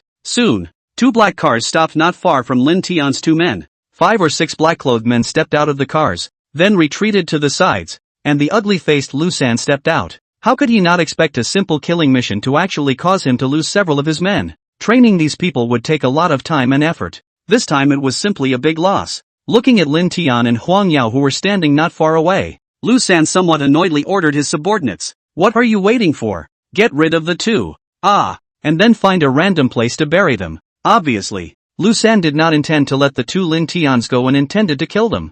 Huang Yao, who heard these words clearly into her ears, hid behind Lin Tian in fear and pulled his sleeve in fear. Tian, they said they want to dispose of us. It won TB. Lin Tian was unconcerned, nodding his head in amusement. That's right, it's to make you into a meat sauce and feed you to the fish. Huang Yao stammered and didn't dare to speak. She could only quickly duck into the car behind her and made a gas gesture at Lin Tian. Still really timid enough, Lin Tian glanced at her, then looked at the 5 black-clothed men who had already walked in front of him and sighed. It's a pain in the ass to come home and pack a bag and run into this kind of. The 5 of them did not speak nonsense, and after glancing at each other, they directly rushed up towards Lin Tian in unison, wanting to quickly resolve the battle. The sound of strong wind came from his ears. Lin Tian casually sidestepped and dodged one of the punches, and just when he wanted to make a move to settle one first, the sound of wind came from behind him once again, and he only had to take a few steps back. These 5 people are skillfully coordinated and are all practiced, so it seems like they should be professionals. Looking at the 5 people who rushed again, Lin Tian's heart was immediately set, and in the next second, he directly took the initiative to rush up. Damn for keeping your breath. Lu San walked up to the severely injured by Junwan and pulled out a shiny military dagger from his body. Just as he was planning to completely end by Junwan's life, his shoulder was suddenly tapped twice.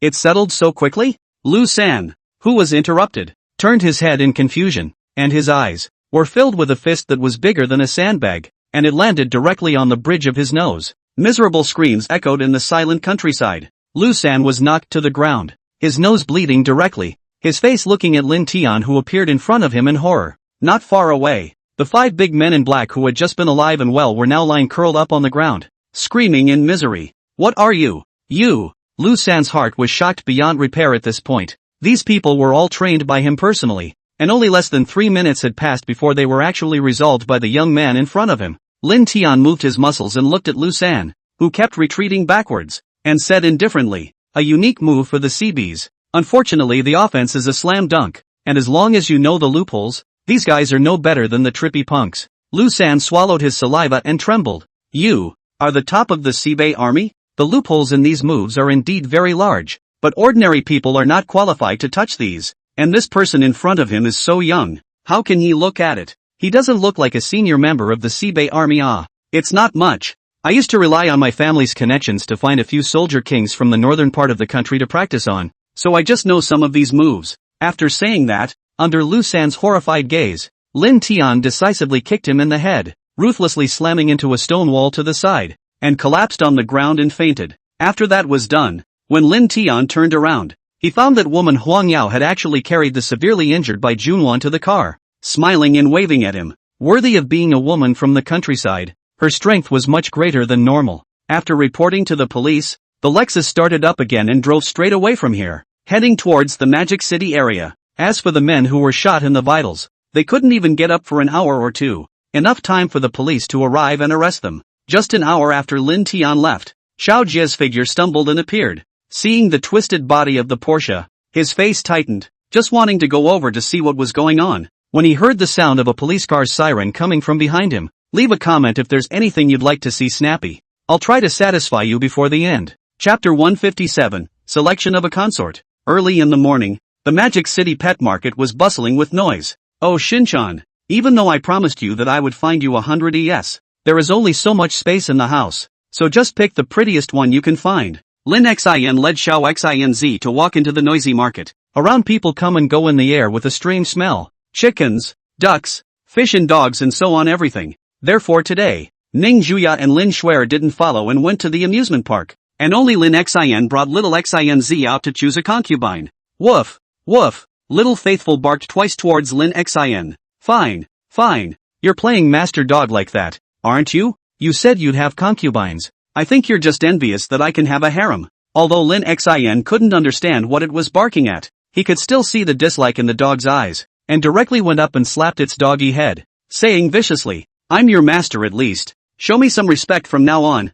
or I'll go and neuter you, so you can taste what it's like to become a eunuch dog. The behavior of one person and one dog looked a bit strange to the people around them, and they subconsciously moved away a bit. Not long after, Little Faith discovered something and directly broke away from Lin Xin and ran to the front of a boss's stall, the dog's eyes staring straight at a snow-white Samoyed inside the cage behind the boss. Yo, pretty good at choosing. Lin Xin followed. Want a dog? Little brother. I've got some fine dogs here, all healthy. The owner of the stall is a Mediterranean man, and behind him is a large cage with what I estimate to be at least a dozen dogs, the origin of which is unknown. Following Xiao Xinzi's gaze, Lin Xin pointed to the snow-white Samoyed lying in the corner of the cage surrounded by a group of dogs. Boss, carry that dog out and take a look. I want to match my dog with a daughter-in-law. Seeing this, the owner kindly reminded, this Samoyed is not easy to tame. Originally I also thought to raise it to see, but the result is that several times almost scratched by it, so I had to sell it.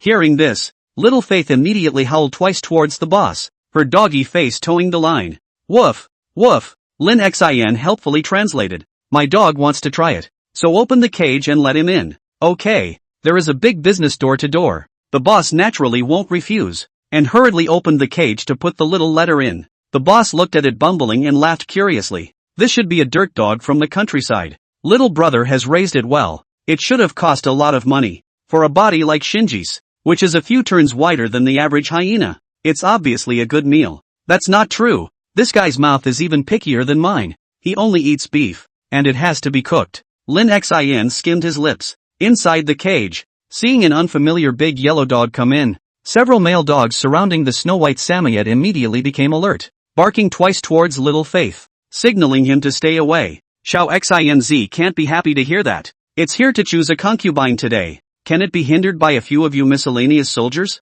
Then, Little Faithful twisted his head and barked twice toward Lin Xin, who was watching from outside the cage, his doggy eyes high and mighty. Woof, woof, still commanding me. Sooner or later I'll stew you. Lin Xin was a bit not savory as he took out from his body the high-grade beef wrapped in a plastic bag, which he had bought on the way here. After throwing the meat into the cage, the group of dogs inside were in chaos, directly rushing up to grab the meat and eat it, naturally including the few male dogs that were blocking the way. Nobuko gave them a dog-eyed disdainful look. A bunch of unseen guys. Are you good fighters? What's the use of being able to fight? You need strength and background to come out. Then, Xiao Xinzi ran to the Samoyed's body, and the two pairs of dog eyes stared at each other. One with love, one as high and cold as snow. Soon, I don't know what kind of mesmerizing soup Shinji had given that Samoyed, and obediently followed it out of the cage. Seeing this, the boss was amazed. Hey, it's really a god. This dog how tender essence. Lin Xin didn't say anything and directly left the pet market with the two dogs after paying, not wanting to stay a moment longer. I can't help it. The smell is just too pungent. I'll have to go back and take a good shower today. On the way to the amusement park, Lin Xin looked at the two dogs sitting mushy on the passenger seat and pondered, what should I name it? Or, call it Little Yaya. Thinking of this name, Lin Xin immediately nodded with satisfaction. Little Xinz and Little Yaya. How well these two names match. Soon, Lin Xin arrived at the entrance of the amusement park, and at a glance, he saw Little Schwer, who was running towards the side, and Ning Zhuya, who was unhurriedly following behind. Brother, look at my new doll. Does it look good? Lin Schwer shook the piggy peeky in her hand, the word happy written all over her little face. Aha, of course it looks good. Lin Xin squatted down, gave the little one a hard kiss on the cheek, and picked her up. Ning Zhuya also walked over it this time, looking at Samoa who was following Nobuko. It looks alright. That's true. I even gave it a name. It's called Little Yaya, Lin Xin said with a smug expression. Hearing the dogman naming a dog after himself, Ning Zhuya narrowed her eyes and pinched his face. Is it owing conditioning again? Seeing this, Lin Schwer smiled and pinched the other side of her brother's face. Oh tuning. Geez, it's just a name. Come on. Lin Xin quickly gave his daughter-in-law a kiss on the cheek to show his loyalty. At the same time, the White family villa in Magic City. Inside the quiet study, Bai Chongda frowned as he typed on the phone. No body found? A mechanical synthesized voice came out of the phone. Don't worry, the body should have been thrown off and just not found at the moment. Anyway, I've already taken care of things for you, and I've taken care of the police station side, plus that forged will. Your daughter's estate naturally belongs to you, and the payoff remembers to call in. The phone was hung up. Bai Chongda's face was cloudy, and finally opened the company's finance and gave the other party 100 million. On the border of China, In a certain officer's office in the Sibei military region, an inch-haired man in his 40s sat in his office, looking at the report coming from the deep city side, and coldly grunted, "Really useless waste, killed a woman actually lost so much. Fortunately, the white changda to muddle through. The money in hand, the things behind cannot be my business." At that moment, there was a knock on the office door. "Instructor Luo, the new batch of soldiers has been assembled and is waiting for your speech." At those words, Luo Shan nodded and said in a deep voice, "Got it. I'll be right there." After destroying all the report cards in front of him, Luo Shan stood up, picked up the military cap on the table and put it on, straightened his straight uniform and walked toward the outside of the office. Chapter 158, I'll wait for you at home. On the second day, inside the Riverside Villa, "You saved by Junwon?" Inside the bedroom, Lin Xin, who had just gotten up from his bed, frowned as he typed the phone call, which was from Lin Tian. Lin Tian on the other end said in a cold voice, "Guru sent her to the operating room, but the injuries are too severe. The probability of saving her life is not high." Hearing all of this, Lin Xin thought of many things in just a moment. The old lady of the Bai family had just died, and Bai Junwan, who was far away in the deep city, was assassinated. Could this be a coincidence? Recalling Xiao Jie's earlier statement about the Bai family's uncomplicated nature, Lin Xian's eyes revealed a few shades of gravity. When the Qin family and the second uncle's things have a big hand behind the manipulation, the Bai family and it certainly have a connection. But why do Bai Junwan hands? Thinking of this, Lin Xin inquired, "Was Bai Junwan alone in the car at that time?" "Well, it's just her." "I know. Do your best to revive her. Maybe she'll know something about the person behind the brainwashing of Uncle Tu in the first place." Well, the phone hung up, and Lin Xin sighed inwardly. For the sake of so-called interests, even family members can be counted on. Such a person still deserved to be called human. But he couldn't just sit back and do nothing about this matter. And he might even be able to use this as an opportunity to get Bai Junwan to reveal the person behind the Bai family. But only if she makes it out of the operating room alive. Each one of them is not letting go. Lin Xin scratched his head and stood up and went out of the bedroom towards the stairs. At this moment, downstairs in the living room, Ning Zhuya, who was wearing a snow-white strapless dress, was holding little Shuer and lying on the sofa watching cartoons. At first glance, it really looks like a mother and daughter, virtuous and tender. Tap. The sound of going downstairs came. Ning Zhuya turned around to look, and saw Lin Xin coming down from upstairs, fully dressed as if he was about to go out. "I'm going back to Deep City. There's a problem with the game that requires me to go over there." With a bland face, Lin Xin said that he wanted to walk towards the outside of the villa. His face was not red, and he could not tell that he was lying in the slightest, and he behaved in a natural way. But Ning Zhuya to this guy is how the understanding. Originally lazy face all of a sudden cooled down. Red lips lightly opened, coldly spit out two words, "Come over." Lin Xin, who was heading out, froze, the muscles on his face subconsciously twitching, turning his head with a slightly raw smile and said, "How? What happened?" Ning Zhuya just waved and looked on with cold eyes without speaking, but the calmer she acted, the more timid Lin Xin became inwardly, and he swallowed and walked over. "It's really the game that's gone wrong. I'm not lying to you, daughter-in-law.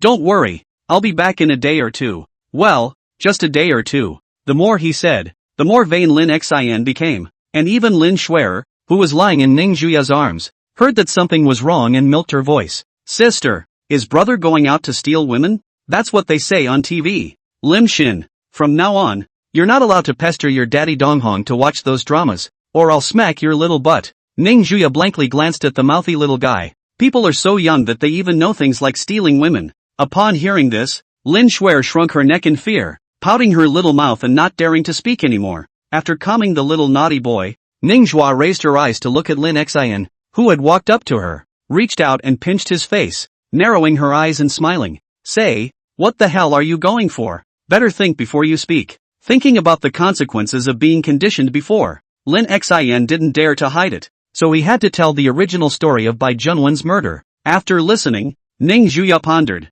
Since the target is Bai Junwan, there's no danger, right? Lin Xin compensated with a smile. "Don't worry, it'll be fine. Just stay home and take care of the kids before there's an accident like the last one, and I'll go back to Deep City and deal with this." Ning Zhuya glanced obliquely at Lin Xin, then came forward and kissed him on the cheek in a soft voice. "Come back early then. I'll be waiting for you at home." Lin Xin immediately felt a warmth in his heart and nodded, pushing the little one aside, gently hugging his daughter-in-law and whispering in her ear, "Well, I'll be right back. And when this is settled, We'll have the wedding. Lin Shuier, who had been pushed aside for no reason and tumbled a few times, looked at the scene with dull eyes, then beamed in exasperation. Stinky brother, you know how to bully kids. After checking in with his daughter-in-law, Lin Xian turned and walked out, his obsession surrounding his heart for a long time. This time, the black hand must be uncovered, just in time to avenge the old and the new. Eyeing Lin Xian out of the doorway, Ning Juya looked at the exasperated little one beside her and unfolded her arms. Seeing this, Lin Shuier immediately redug back into her sister's warm embrace like a reptile, unhappiness written all over her small face. At the same time, in the high-level conference room of the Bai clan group, all of the top executives were present with sad faces. Chairman, at the moment, all the branches of our group are being targeted by the Sky Curtain group and are suffering heavy losses. If we don't think of a way, if we continue like this, it won't take more than a month for our Bai's group to declare bankruptcy. Yeah, the gap between us and the Canopy group is too big at the moment. Looking at the panicked appearance of the people below, Bai Chongda, who was sitting at the very front, had a calm face, and only after the conference room had quieted down a bit did he calmly open his mouth. What's the point of panicking? Even if our Bai clan group is inferior to the Sky Curtain group, it's not so easy for them to mess with us. Seeing the chairman's calm demeanor, the executives present were a bit suspicious. Could it be that there was a solution? Instantly, the conference room was quiet as a pin drop. Under the gaze of the crowd, Bai Chongda stood up and walked towards the outside of the conference room, commanding without looking back. Go gather the news reporters of Mordor. I have an announcement to make in 3 days. As the words fell, the door to the office closed with a bang, leaving the executives looking at each other, confused as to what was going on now. What could be more important now than the survival of the group? Elevator room? Out of the office of Bai Chongda made a phone call out, pressed the floor button. The phone just after the connection. He directly said, start the property transfer right away, and have that will ready. I need it in 3 days. No problem, Mr. White. Everything is as you wish. On that day, Lin Xian traveled by plane to Deep City at the fastest speed possible, while at the same time, Xiao Jie, who was far away in Deep City, traveled by the fastest plane possible and was heading towards Magic City. The police didn't find Bai Junwen's body, so Xiao Jie thought that Bai Chongda hadn't even spared her body. Chapter 159, Assassination by Xiao Jie. Inside a hospital somewhere in Deep City, within the corridors of the inpatient area, Lin Xian, who had hurriedly arrived, walked quickly towards the intensive care ward where Bai Junwen was. By the time he arrived at the ward, the door opened from the inside and a few nurses came out. Seeing Lin Xian standing in the doorway didn't say anything and left straight away. Inside the hospital room, Lin Tian, who was standing against the wall by the window, looked at Lin Xian, who had walked in, glanced at Bai Junwen, who was lying unconscious on the hospital bed, and faintly said, the doctor hasn't said exactly when she'll wake up yet, so why don't we give her some drugs to make her death worthwhile? There are strange drugs that can force a person to wake up, but they are extremely harmful, so no one would bother to use them until the very moment. For Bai Junwen, Lin Tian didn't have the slightest bit of pity in his heart, only knowing that in this woman's head, there were things he wanted to know. If sister-in-law hears this, you'll have to be lectured. Lin Xian looked at the unconscious Bai Junwen on the hospital bed and shook his head. When I came here, I heard that the Bai clan was going to call the press in 3 days to announce an event, so they shouldn't know that Bai Junwen is still alive right now. Lin Xian turned his head and asked, didn't I give you an address? Did you find Xiao Jie? Upon hearing this, Lin Tian returned in a cold tone. I didn't find it. I checked the surveillance press and no one went in. But you can be sure of one thing. When this woman was being chased by that gang during the day, the one called Xiao Jie must have been there. She should have gotten scared in the middle of the day so she ran away. To this conclusion, Lin Xian did not hesitate to retort. That's unlikely.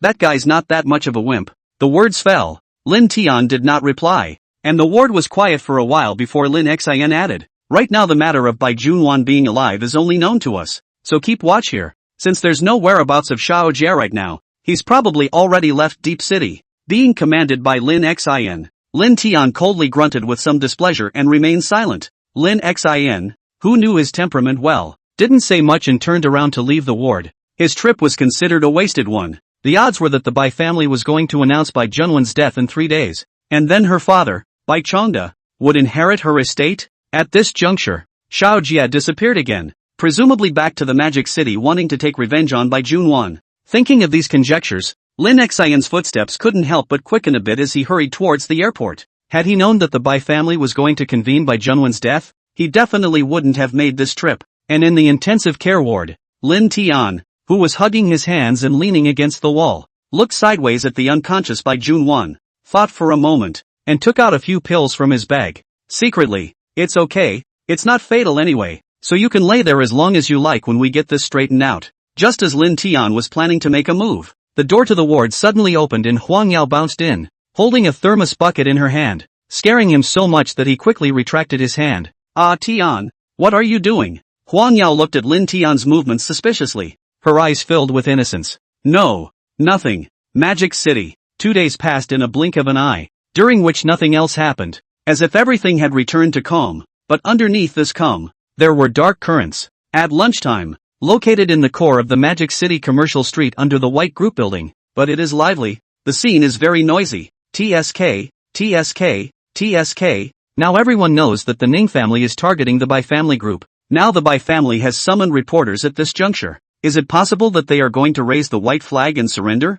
I don't know, but it seems like it shouldn't be a small thing when this battle is made so big. Can it be that the Bai family has any other cards or backers? Almost everyone from the major media outlets in Magic City had arrived, just waiting for the announcement to begin. In a residential building near the Bai group, across a window, Xiao Jie, whose face was a bit thin, was silently watching. These 2 days he felt the most tormented 2 days of his life. Bai Junwan's death was like a big hand deadening his throat, making him gasp for air. Xiao Jie raised his hand and looked at his wristwatch. There were still 10 minutes before 12 o'clock. By then Bai Changde would appear. The room was deathly silent. Even the sound of his own breathing was clear to his ears. Just as Xiao Jie was about to simulate the plan once more in his head, suddenly, a heavy knock came from outside the house. Knock knock. This voice made Xiao Jie frown at once. This house was bought by him only today. It was impossible for someone to come. Could it be someone from the property? Who? He cautiously walked to the door and opened his mouth to inquire. "Mr. Xiao, we're from the property. There's something we need to talk to you about." Upon hearing this, Xiao Jie raised his hand to look at the time while he was relieved and directly opened the door of the house, his tone indifferent. "What's up?" Not waiting for him to finish his words, Ningde, who had been preparing for a long time outside the house, directly rushed in to deadlock Xiao Jie on the ground. "TSK, how can you be so vigilant? Be careful of being abducted by a pretty big sister on the street one day." Lin Xian walked in on a cloud, holding a grilled sausage bought downstairs in his hand and eating it with gusto. "How did you know where I was?" Xiao Jie, who had broken free several times to no avail, had no choice but to look at Lin Xian, who was standing in front of him. His hands and feet were clamped down by Ningde, and he was simply unable to break free with his physical qualities. Lin Xian finished the last bite of the grilled sausage, tossed the stick aside, and said with a smile, "There's nothing in the world I don't know. I'm here specifically to stop you from doing something stupid. So you're welcome." Xiao Jie, who was pressed on the ground, looked at Lin Xian with a calm face, hatred hidden in the bottom of his eyes, and said in a cold voice, "You know that's impossible. Even if you stop me now, as long as I'm still alive, I'll keep looking for a chance to kill that old man to avenge Bai Junwan." Listening to this speech, Lin Xian applauded, causing Ningde to let go of him and raise an eyebrow. "I didn't realize you two were so in love. I thought you two were just acting." Xiao Jie stood up and walked towards the outside of the house, his gaze firm. "I will definitely help her take revenge. This is not negotiable." Lin Xian didn't stop him. Instead he looked at Xiao Jie's back as he left with a smile on his face. "Do you believe that I can make you obediently come back and call me brother with just one word?" Xiao Jie, who heard this, was inwardly disdainful and did not take it to heart as he continued to walk towards the stairs. It was only until Xiao Jie's back disappeared into the stairway that Lin Xian took out a candy in his mouth without any panic and shouted towards the outside of the house. "Bai Junwan isn't dead. She's lying in the hospital in Deep City right now." On the side, Ningde held his forehead, already anticipating the next scene. As expected, just after Lin Xian's words fell, the sound of a sharp climbing sound instantly rang out from outside the house, and in the next second, only Xiao Jie ran in with a shocked expression on his face. "Shin, are you serious?" "Of course it's true. Why would I lie to you?" Lin Xian shrugged. "Jay Shah, there is a sentence MMP do not know when to speak or not. You said this sentence cannot have to look at their own look to death. She's still in a coma. So go see her at the hospital yourself and hope the love thing works. Maybe if you give her a kiss she'll wake up." The three of them left the residential building for the time being, while the Bai group's announcement was held as normal. In the many media cameras, White Changde red eyes described the daughter's reluctance. At first glance, really like a good father who cannot afford to give up his daughter. Naturally, when the atmosphere was at its hottest, Bai Changde took out the forged will and a series of certificates to obtain all of his daughter's property. leaving not a single cent for Xiao Jie, her husband. Unbeknownst to him, all this action is a useless exercise. Chapter 160, Little Schwer wants to wear a wedding dress. At night, the moonlight was pale, and the trees rustled in the cold wind. Lin Xin, who had returned home with a weary feeling, opened the door and muttered as the living room was so dim that he couldn't see anything. Sleeping in so early today, relying on the light from his cell phone, Lin Xin walked towards the upstairs bedroom, pushed open the bedroom door and quietly walked in without making a single sound. At this time on the bed, Ning Juya was hugging little Schwer as she slept, when she suddenly felt her waist being hugged by a pair of hands, followed by a familiar laughter coming from her ears. Daughter-in-law, I'm back, on time enough. Lying under the covers, Ning Juya didn't say anything, just loosened her hold on Lin Schwer and rolled over into Lin Xin's embrace, their bodies fitting together and falling into dreamland. Early the next morning, the cries of the birds of prey were heard outside the window, accompanied by the greetings of the morning breeze. Brother, get up and play with me. Inside the bedroom, Lin Schwer sat on Lin Xin's body with her bare feet, shaking his neck in a deadly manner. Aya, stop it. Let brother sleep a little longer. Lin Xin pulled the quilt over his head and hid his entire body under the cozy comforter. Lin Schwer looked at her sister who was changing clothes with a look of help, her cheeks puffed up blinking her soulful little eyes, looking pathetic. Seeing this, Ning Juya pulled up the zipper of her skirt, hiding her stunningly beautiful figure, and faintly opened her mouth. Nobuko, get up. When Lin Xin, who was originally lying soundly asleep under the covers, heard this, he sat up reflexively, almost sending Lin Schwer, who was sitting on top of him, under the bed. She was instantly upset and said, brother treats you differently, you don't wake up no matter how much I call you, and you got up after only one call from sister. Looking at the unhappy little Schwer, Lin Xin reached out and hugged her over and kissed her, coaxing her with a smile. Good boy, don't be angry, brother will accompany you out to play, okay? Ning Juya said at this time.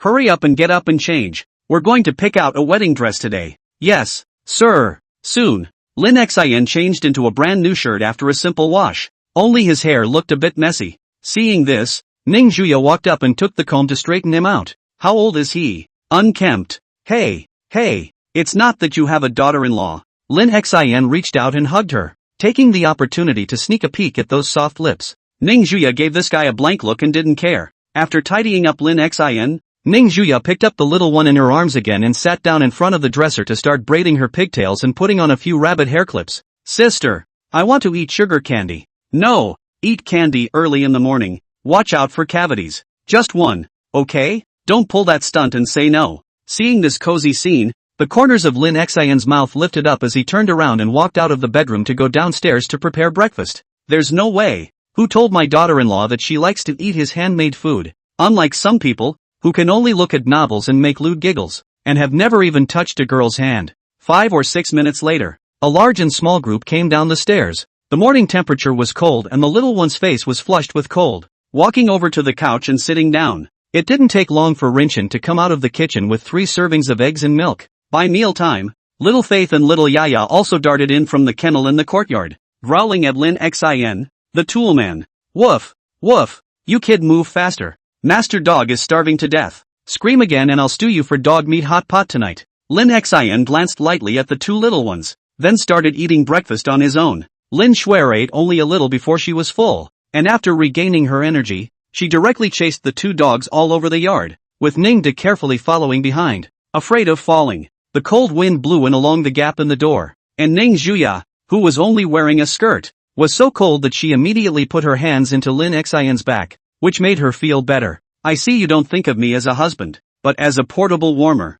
This sudden, cold Lin Xin shivered, skimmed his lips and put down the chopsticks in his hands, taking her into his arms. Ning Juya rubbed herself into his arms, blew out a breath, and grunted coldly. What? You have a problem with that? You're my man. I'll use you however I want, and if you don't behave I'll punish you severely. Watching her put in harsh words while enjoying her warmth, Lin Xin helplessly nodded his head in agreement. Yes, I'm your man, okay. Saying that, Lin Xion's hand climbed onto the soft and enchanting willow waist, picked up his daughter-in-law, and walked towards the upper floor. It's cold and you don't know to add clothes. Your kind is called wanting poise but not temperature. Ning Juya was lying peacefully in Lin Xion's arms, and when she heard him say that, she raised her eyebrows but didn't say anything. For the sake of being in a good mood today, let's go around the sky once. A few moments later, Back in the bedroom, Lin Xin opened the closet and started rummaging through the clothes, constantly putting them on his daughter-in-law. Here,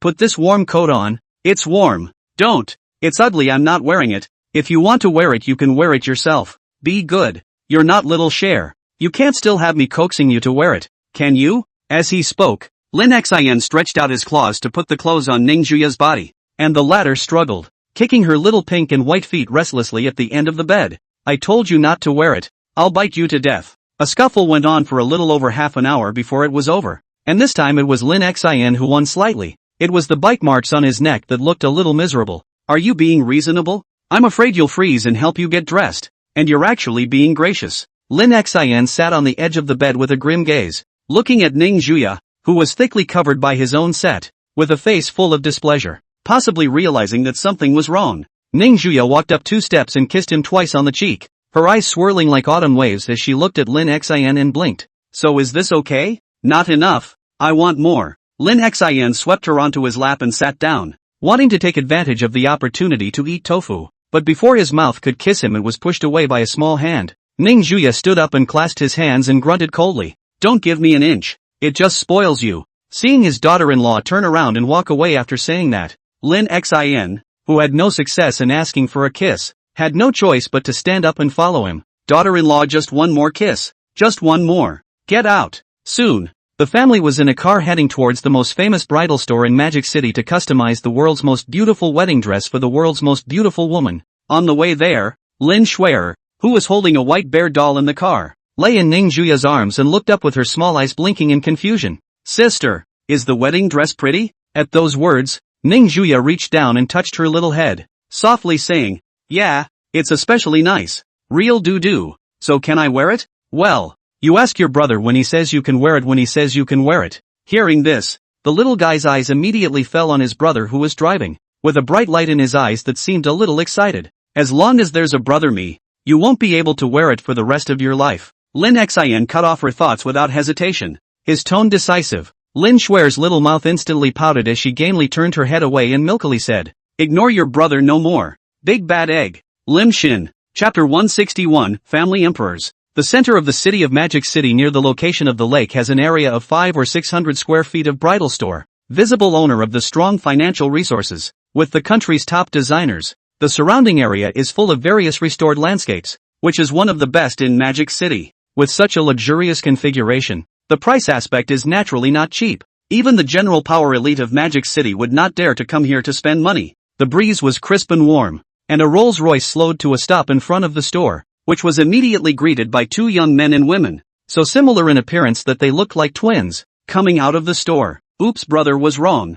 Forgive brother, okay. Ning Juya walked in front, her body wrapped thickly, completely covering up her originally enchanting figure, leaving only a stunningly beautiful face for people to marvel at. The glowing white cheeks were tinged with a slight redness that couldn't help but make people want to kiss them. And in the back, Lin Xin, dressed in a white shirt, hugged the angry little one and coaxed him softly, with a gentle smile on his face. Don't be angry, okay? Brother really knows it's wrong. At this time, Ning Juya had already arrived in front of the store and greeted the young woman. Sister Zoe, customize a wedding dress for me. Wedding dress? Yang Ro froze at her words. Wasn't she here to customize her dress? Ning Juya nodded with a calm face and introduced Lin Xin behind him. My man, Rinshin, this is Yang Ro, the daughter of the famous Shang Group, an internationally renowned clothing design master. Those dresses of mine are basically all from her hands. The young man on the side also introduced himself and smiled humbly. My name is Yang Hao, a younger brother.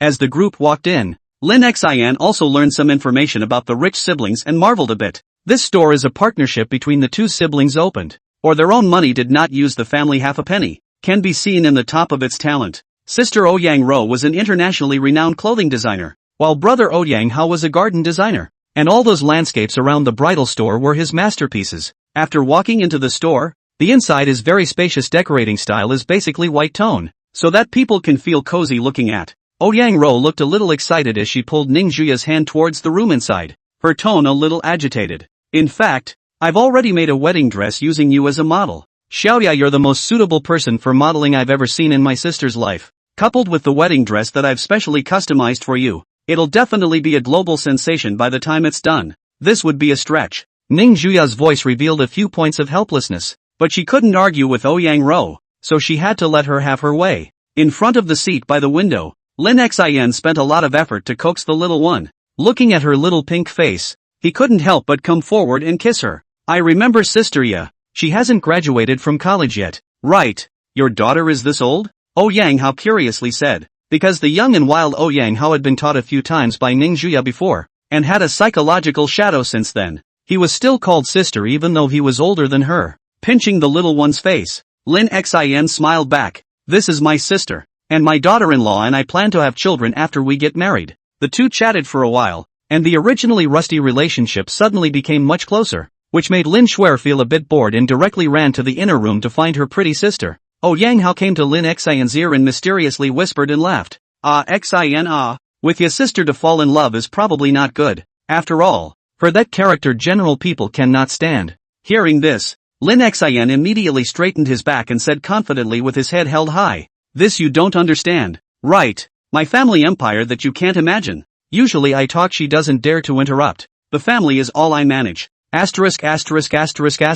hung. Ouyang Hao was shocked to hear this and directly gave a thumbs up in admiration. Regarding Sister Ya's harsh and delicate character, there was actually someone who could subdue it. No wonder these two could come together. Lin Xin said smugly. That's true. Women should be self-aware. Just stay at home honestly and take care of the household chores. Men, if we are pressed by a woman, is it not an empty burden of an 8-foot body? We have to show our status to be able to do so. Ouyang Hao nodded with an educated look. Just as Lin Xin was bragging, the door to the inner room opened and a figure in a fluffy wedding dress silently walked behind him. Since his back was turned, Lin Xin didn't notice it the first time and was still laughing happily. I tell you think of when my daughter-in-law chasing me attitude that is called a humble. I have refused several times. She is still dead pursuit of me. And finally I cannot resist her persistence. It is reluctantly agreed to. Yeah. Upon hearing this, Lin Xin confidently patted his chest. That's for sure. At home I'm the sky. Ouyang Hao, who was sitting on the opposite side of the table,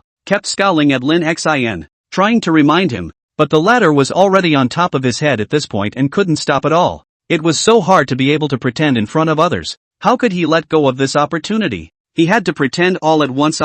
Yeah, so you're that good. Shinchan. Originally, Lin Xin was in the middle of talking, when a sudden voice rang out from behind. Without any warning, his expression immediately stiffened. This voice seems to be so billion points familiar. Gulp. Lin Xin gulped, his legs going weak at once, mechanically turning his head, bitterly looking at his daughter-in-law who had stood behind him at some point. Fluffy wedding dress made just right, snow-white skin and shoulders exposed, vaguely visible a touch of the bottomless gully. This is a delicate face at the moment is painted some light makeup, although it is the icing on the cake, but undoubtedly adds a few points of temptation. The end of her long black hair, like ink, was slightly curled, and although it was a small change, it added a bit of mature charm to Ning Juya. For a while Lin Xin actually looked a little dumbfounded, his eyes staring straight at his renewed daughter-in-law, and the fear in his heart was suppressed. Daughter-in-law, you are so beautiful. Looking at Lin Xin, who had even begun to stutter as he spoke,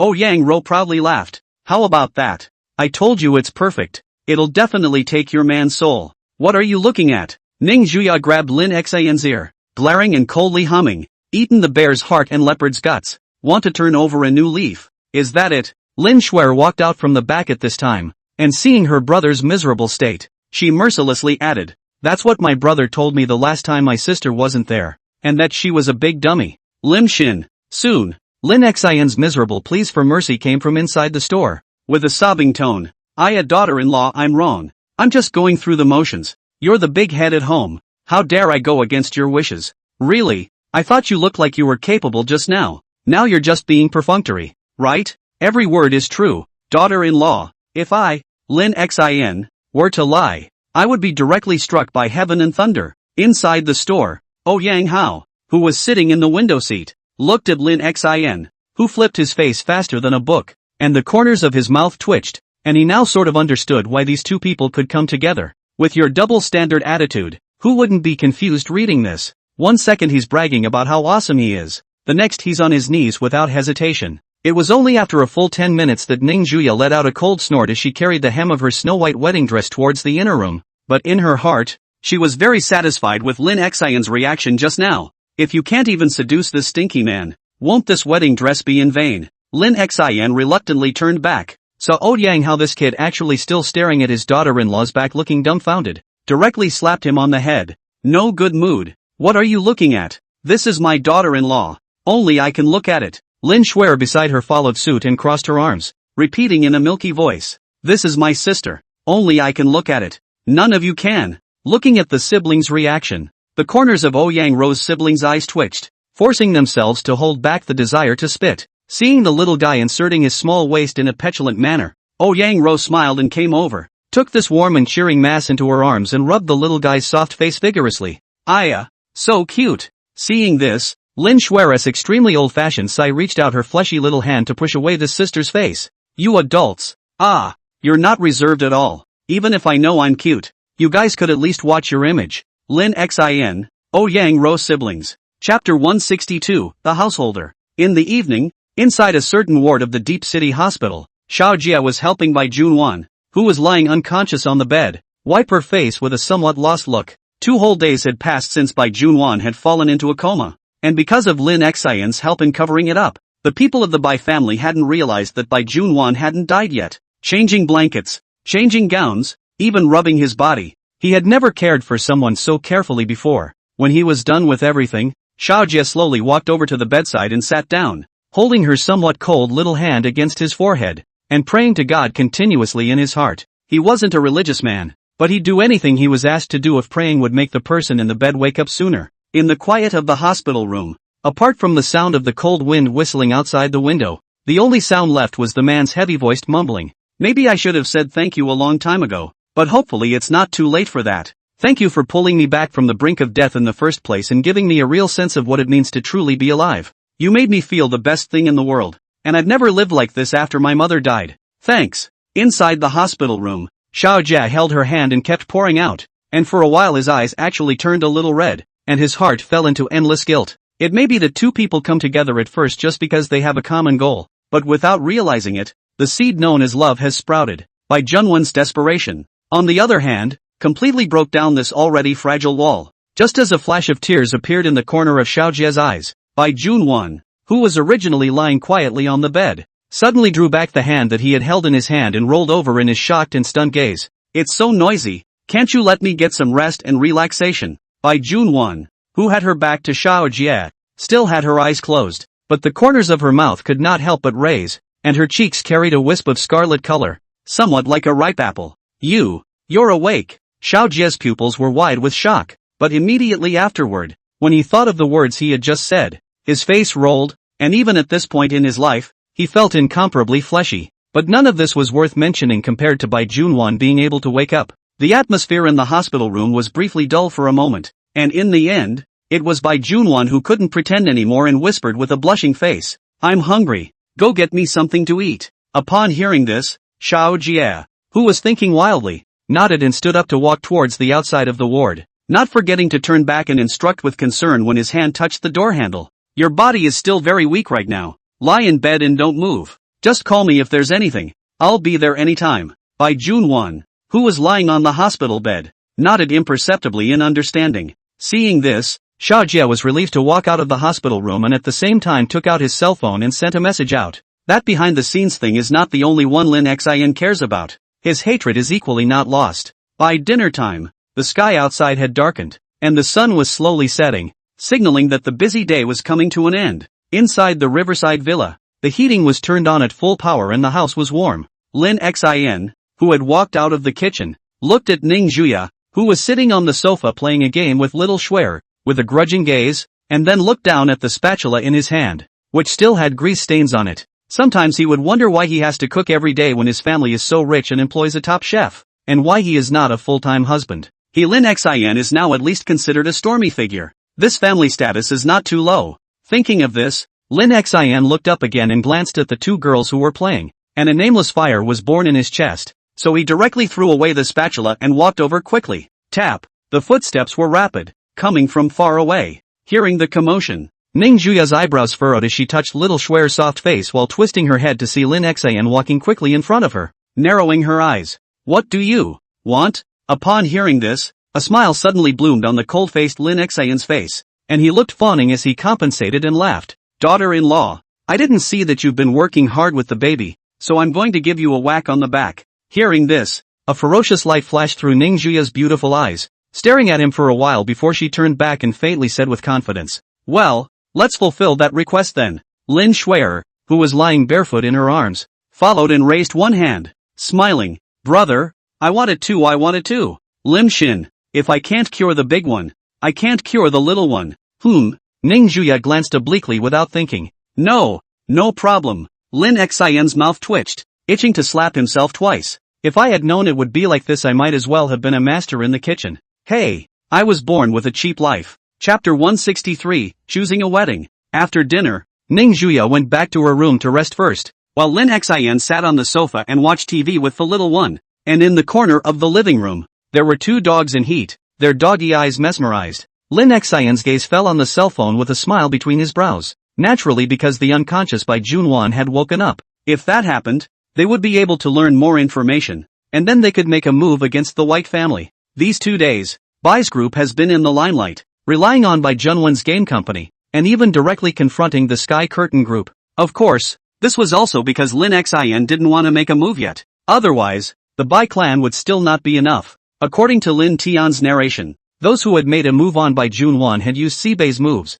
so it was highly likely that the masterminds behind the scenes were Sibei's military officers or top brass. Just as Lin Xian was contemplating, he suddenly felt a weight on his legs and raised his eyes to see that Lin Shuer was currently leaning on his legs and falling asleep, seemingly tired of playing. Or a little cuter when you're asleep. Lin Xian reached out and pinched her fleshy face, and with gentle movements, he picked up the little one and walked towards the upper floor, her little feet just swaying in mid-air. Upstairs in the bedroom, Ning Juya was remotely processing documents at the moment, and when she saw Lin Xian walk in with the child in his arms, she closed the computer and lifted the corner of the quilt. Seeing her take the little one into her arms, Lin Xian had some taste. Is that a child's privilege? How long has it been since you've hugged me? Still competing with little kids. Ning Juya rolled her eyes, and after tucking the little one in, she saw that Lin Xian stood by without responding, and helplessly unfolded her arms. Come on, little friend Lin. Seeing this, Lin Xian hemmed and hawed and directly jumped into his daughter-in-law's embrace,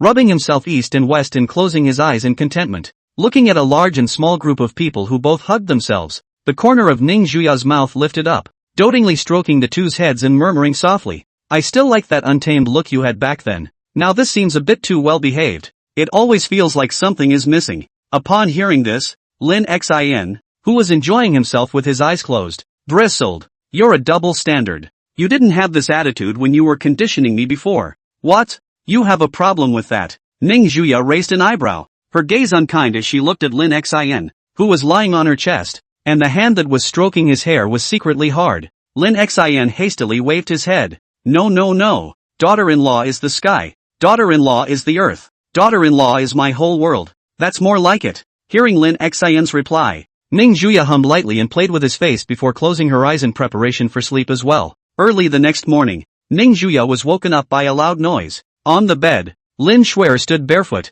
beeping discontentedly at her brother who was confronting her, and said in a milky voice, Don't. My sister is mine. Brother sleeps alone." Looking at the little guy's justified appearance, Lin Xian raised an eyebrow. "What you? This is my daughter-in-law. You are already in kindergarten. You need to learn to sleep by yourself, go to school and wash by yourself. Didn't your kindergarten teacher teach you that?" Upon hearing this, Lin Shuer crossed her small waist and said in a brutal tone, "I don't care. I want to sleep with my sister." Seeing that her sister had woken up from her nap, Lin Shuer immediately pounced on her, crying and pointing to her brother on the side to complain. "Lim Shin, this little milkbag ghost idea is really much. Have learned to sue for forgiveness, not just let her sleep alone." The whole suffered a great deal of aggression. Ning Juya looked at little Shuer who was fluttering in her arms, lightly glanced at Lin Xian beside her, and then very counterintuitively hugged little Shuer and softly said, "Good boy. You're the one who's going to learn to sleep and sleep alone now, and we're so good at it, Cher.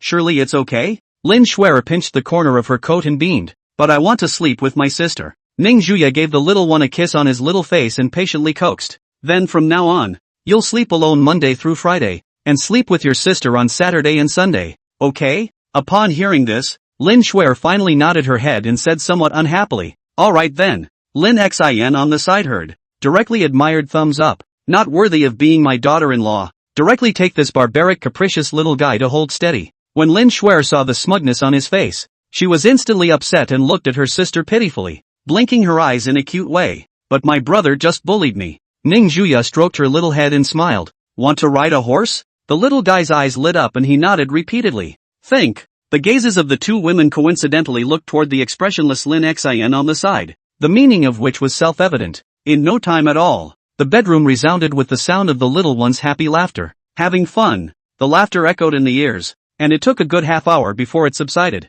Ouch! My back! Lin Xian walked down the stairs holding his waist with a bitter look on his face, while Lin Shuer, who was bouncing and following behind him, was full of joy, obviously having a good time. Who told you to bully her early in the morning? Ning Juya blankly glanced at this guy and faintly said, come over here and I'll rub it for you. Lin Xian instantly grinned and obediently walked over to the sofa to lie down. It's still good to have a daughter-in-law, but how come you've been so gentle with me lately? You didn't get this treatment before. If you were in the past, not to mention the daughter-in-law to rub the waist, she did not do it to you even good. And now compared to that treatment is simply a heaven and earth, completely incomparable. Ning Juya sat on the sofa and rubbed his waist, her long hair hanging over her shoulders, hair hanging in front of her forehead, and faintly said, what? You don't feel comfortable with me being nice to you? You're just you keep trying to make me angry and beat you up, temper you, and you cry foul. Hearing this, Lin Xian whistled falsely, as if it was indeed the case, so he hurriedly changed the subject and said,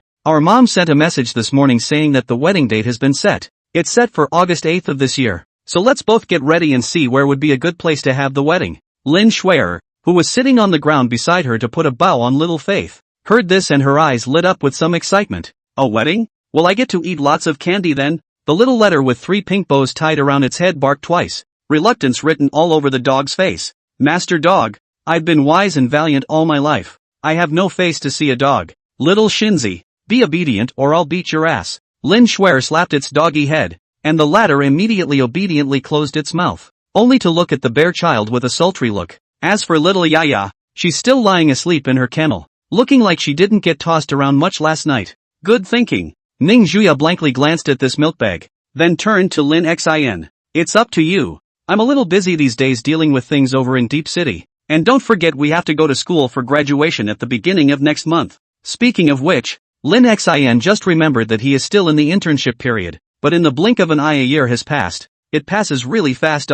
Chapter 164, The Decline of the Sun Family. After lunch, Ning Juya carried the naughty little milk bag to the company, and incidentally brought the little Yaya lying in the kennel to give the little one company. Inside the living room, Lin Xian stroked little Faithful's doggy head and admonished, I'll leave the task of looking after the house to you, but don't take advantage of little Yaya's absence to steal food. Little Faith shook her doggy head and growled twice toward Lin Xian. Woof woof, the one who wants to go out and steal food is clearly you. Return me to Yafei. Lin Xian didn't care about this. After instructing him, he stood up and walked towards the outside of the villa. He still had to go and choose the wedding venue, which was a top priority. Our daughter-in-law is so beautiful, the wedding can't be simple. It has to be grand, so that the whole world will be envious. On the way, Lin Xian drove and pondered how the wedding would be stunning enough. Weddings in general is to find a famous hotel, and then is to invite relatives and friends to what? Too old-fashioned. After thinking fruitlessly, Lin Xian decisively gave Ouyang Hao,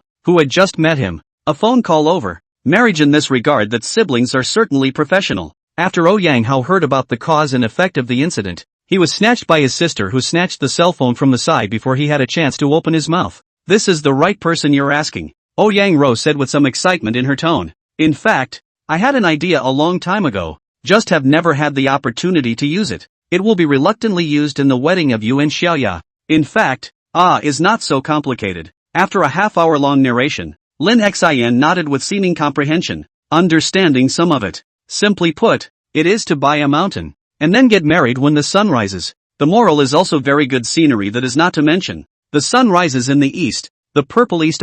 When the time comes to get a couple of helicopters to hang banners or something, the best of the best on earth. Thinking of that scene, Lin Xian's heart burst with excitement and hurriedly inquired. Then, Sister Ro, which mountain do you think is more suitable around Mordor? It should be too late if we start building now, right? There must have been quite a few people coming to the wedding, so naturally the selection of the mountain had to be carefully chosen, and after it was chosen it had to be finally remodeled once more. The Ouyang Ro on the other end had obviously expected this, and without thinking, she smiled back. 3 months is only enough time to barely remodel the mountain, and there are a lot of complicated procedures to go through to buy a mountain, so it's best to just buy it off the shelf to save time. It just so happens that I know of a suitable mountain in the hands of an individual, the Sun family of Mordor. Have you heard of them? Lin Xian shook his head as he recalled. Never heard of it. Is it famous? Ouyang Ro patiently explained. It used to be quite famous, but then it fell out, leaving only an old man to carry the beam. That mountain is the old man of the Sun family used to use the old.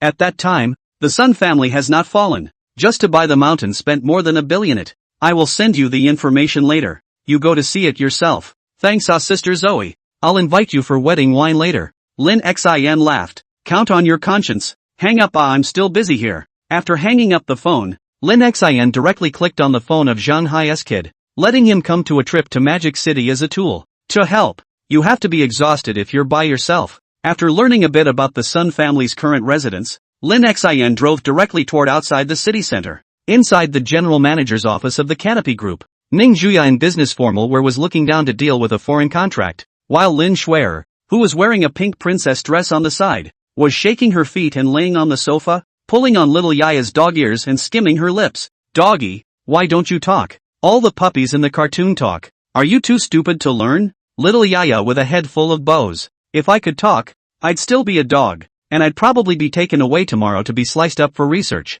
Watching little Yaha not speak, Lin Shuer shook her short legs in boredom, barred her mouth afterglow glimpsed the bag full of candy canes on the coffee table and thought to herself, there are so many candies that if you eat 1 or 2, you shouldn't be caught. Hey, I'm a little genius. Thinking of this, Lin Shuer secretly glanced at her sister who was working, and inadvertently stretched out her small fleshy hand towards the candy cane on the table, her eyes darting around a bit vainly. After touching a candy, seeing that her sister didn't notice, Lin Shuer immediately retracted her hand and sneakily tore open the bag to eat the milk candy into her mouth, her little face chewing with enjoyment. Sugar candy is positively delicious. If only I could have an endless supply of it every day. A milk candy was quickly eaten, and just when Lin Shuer was planning to repeat the same trick, she only heard a calm voice coming from the side, frightening her small hands. 1 is enough. If you take any more you're going to get a spanking. The little guy resentfully withdrew his hand, stood up from the sofa, and ran barefoot to the desk and hugged his sister's leg in a cute way. Sister, just 1 more, okay? Looking at the little one fiddling, Ning Zhuya put down her pen and turned to pinch her little face, coldly grunting. When I say no, I mean no, and if you don't behave, you won't get any candy bars from now on. Ah, Lin Shuer's little face collapsed, so she nodded her head and returned to the sofa to lie down, and proceeded to fiddle with little Yaya. See little Shuer sitting alone on the sofa to play. Ning Zhuya face pondering color. Self-study is certainly good, but this is also very difficult to make friends, not conducive to the child's physical and mental growth. This cannot go on. On the other hand, the outskirts of the Magic City. It was only after most of an hour's journey that Lin Xian arrived at the current address of the Sun family, and he looked at the dilapidated compound not far away with some surprise. According to what Sister Zoe said, the Sun family used to have a total asset of more than $100 billion, but I didn't expect that they would have fallen to this level in just 10 years. Here is the Magic City close to the suburbs. The Sun family actually live in such a place. Is really mind-boggling. It was surrounded by dilapidated neighborhoods and the ground was pitted with potholes, and it looked like it was in a state of disrepair. After casually parking the car on the side of the road, Lin Xian walked directly toward the Sun family yard, and before he got close, he heard the sound of quarrels coming from inside. Chapter 165, Zedong Mountain. I say Dad, you just hand over the ownership of that mountain. John is a high achiever from the United States of America, is even your granddaughter-in-law. As long as you give us that mountain, I guarantee that I will be able to bring our Sun family back to the east. Get the hell out of here. I don't have an ungrateful daughter like you. Get the hell out of here. Lin Xian had just walked up to the door of the Sun family's mansion when he saw the iron door push open from the inside, followed by 2 women and a man walking out, their faces not looking good. But what made Lin Xian more curious was the young man with a Western face among them. After all, he hadn't seen many foreigners yet. A cursing voice came out from the mouth of the middle-aged woman in the lead with a look of disgust and impatience. Damn thing. Sooner or later I'm going to make him give up that mountain. As the group brushed past Lin Xian, they subconsciously looked at the young man twice more before withdrawing their gazes and heading towards the small sedan parked on the side of the road. This is a fight for the family fortune, Lin Xian muttered as he looked at the backs of a few people, not realizing that this kind of thing could also be encountered by him. Then he turned around and walked into the dilapidated mansion just in time to see a white-haired old man in a Chinese mountain suit slowly standing up with the help of a teenage boy. Seeing someone come in, Sun Debong subconsciously looked over and saw that it was an unfamiliar young man and frowned. "Who are you looking for?" The mansion was in the middle of nowhere, and it was still rare for unfamiliar faces to come. Today's Lin Xin before going out, but specially by Ning Juya to build some 3-7 hairstyle in a straight suit. Temperament outstanding. Face clear. To say is not a rich son of others do not believe. Lin Xin swept a glance at the teenage boy, his mind racing, while smiling with a smile on his face. He smiled at the Sun family's old man and said, "I've heard of Elder Sun's great name. The latecomer is here for that Zedong mountain. If the price is what you want to offer, I'll never return the favor." Hearing Lin Xin's confident tone, Sun Debang's eyes looked at him in astonishment before he narrowed his eyes and stroked his beard. "A random bid? That old man I want $1 trillion. Can you kid afford it?" Lin Xin's confident smile froze and he was speechless for a moment. Damn, the script is not so acting. This old man is not even according to the rules. How can I repair? Seeing this, Sun Debong coldly grunted. "No money and still pretending to be a big head of garlic. I thought how capable," said the grandparents and grandchildren to turn around and go back to the house. Lin Xin hurriedly walked up to stop, scratched his head and laughed a little awkwardly. "Son, old don't mediate. My girlfriend is the daughter of the richest man in Magic City. I also have some relations in the political world. This time it is to want a Purple East Mountain to organize a wedding. If you recently encountered any difficulties then feel free to mention. As for the mountain I will buy it for twice the price. What do you think?" Upon hearing this, Sun Debong stopped in his tracks and stared at Lin Xin, who was blocking his way. "The richest man in Magic City? You're the son-in-law of the Ning family that's been rumored in Magic City lately? If there isn't a second person named Lin Xin in the Magic City, then it should be me." Lin Xin rubbed his nose. The old man stared at Lin Xin for a moment, then walked around him towards the house and faintly said, "Come in and sit down. But I don't have much in the way of good wine or tea to serve you here." "It's fine. It doesn't matter." Seeing the old man's loose lips, Lin Xin knew that the matter of buying the mountain was in play and hurriedly followed. The afternoon passed quickly, and near the end of the day, all the employees of the Canopy Group went to the main conference room for a meeting under the call of Ning Juya, without any absence.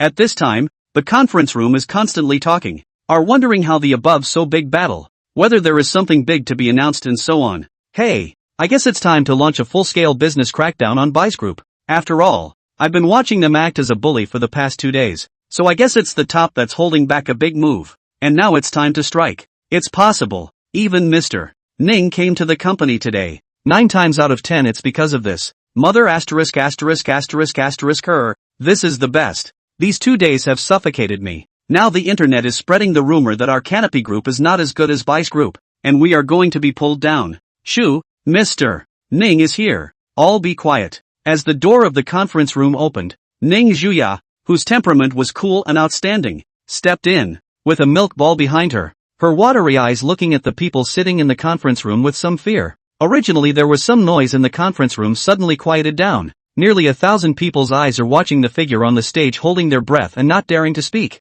This was Ning Juya's prestige within the group. Even just standing there, she had already become the center of attention in the room, a symbol of majesty. Picking up the microphone placed on the table, Ning Juya looked around at the employees and spoke directly. "The main reason for this meeting today is to add a benefit to our group's employees so that everyone's work can be more convenient in the future. With immediate effect I will take out a floor of my company to use as a kindergarten and hire specialized teachers for preschool education, so that as long as the children of our company's employees who are 6 years old or under elementary school age can be sent to the company to learn without paying any tuition fees and the rest of the miscellaneous fees." At these words, most of the employees froze, their gazes subconsciously looking at the little one beside General Manager Ning who was hugging her leg, and a look of realization flashed in their eyes. They are not little cuties. This is Mr. Ning trying to find a companion for little miss. This time many people's minds are active. This if you can let the brat at home to take the little miss, is not it. There were also those employees who had to transport their children to and from work,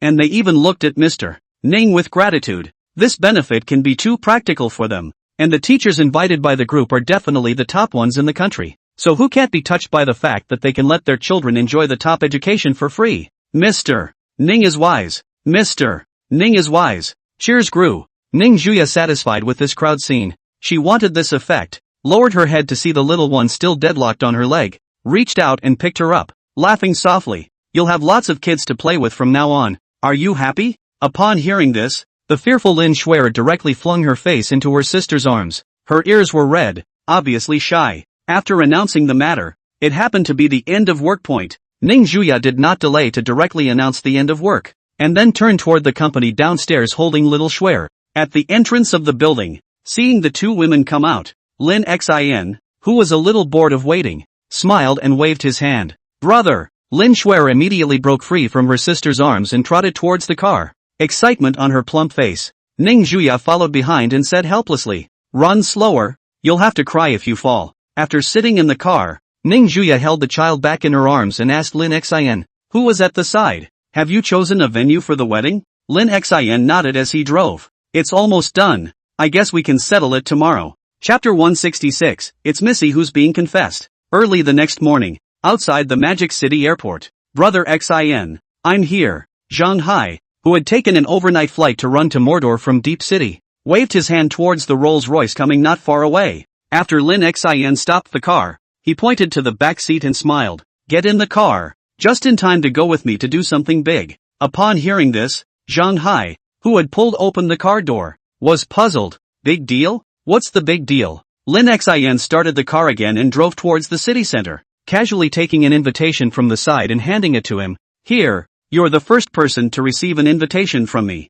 I had my eye on a mountain to use for a wedding, and I was given a deal, which is a bit complicated to say the least. Simply put, Sun Lao had been stabbed in the back by his son-in-law, leading to the decline of the entire Sun family, and now he just wanted Lin Xin to help take back some of those industries. It's a toy production factory, built by none other than the eldest son of the Sun family at the time, who wanted to give it to his son as a gift, but it didn't work out the way he wanted it to, and he died a depressed man when the Sun family fell. TSK, this matter is really dogged." Zhang Hai smacked his lips. Lin Xin nodded with approval. Just as he pulled up to the intersection and waited for the traffic light, the cell phone in his pocket rang. He picked it up and connected it without thinking, casually. "Hey, Ning, what's wrong?" The call was from Ning De, which was a bit of a rarity. It seemed to be noisy on the other end, only to hear Ning Da's voice helplessly say, "Lin, shall you quickly come to the company? Right now someone is confessing their love downstairs at the company, or a foreigner. It's affecting the traffic running."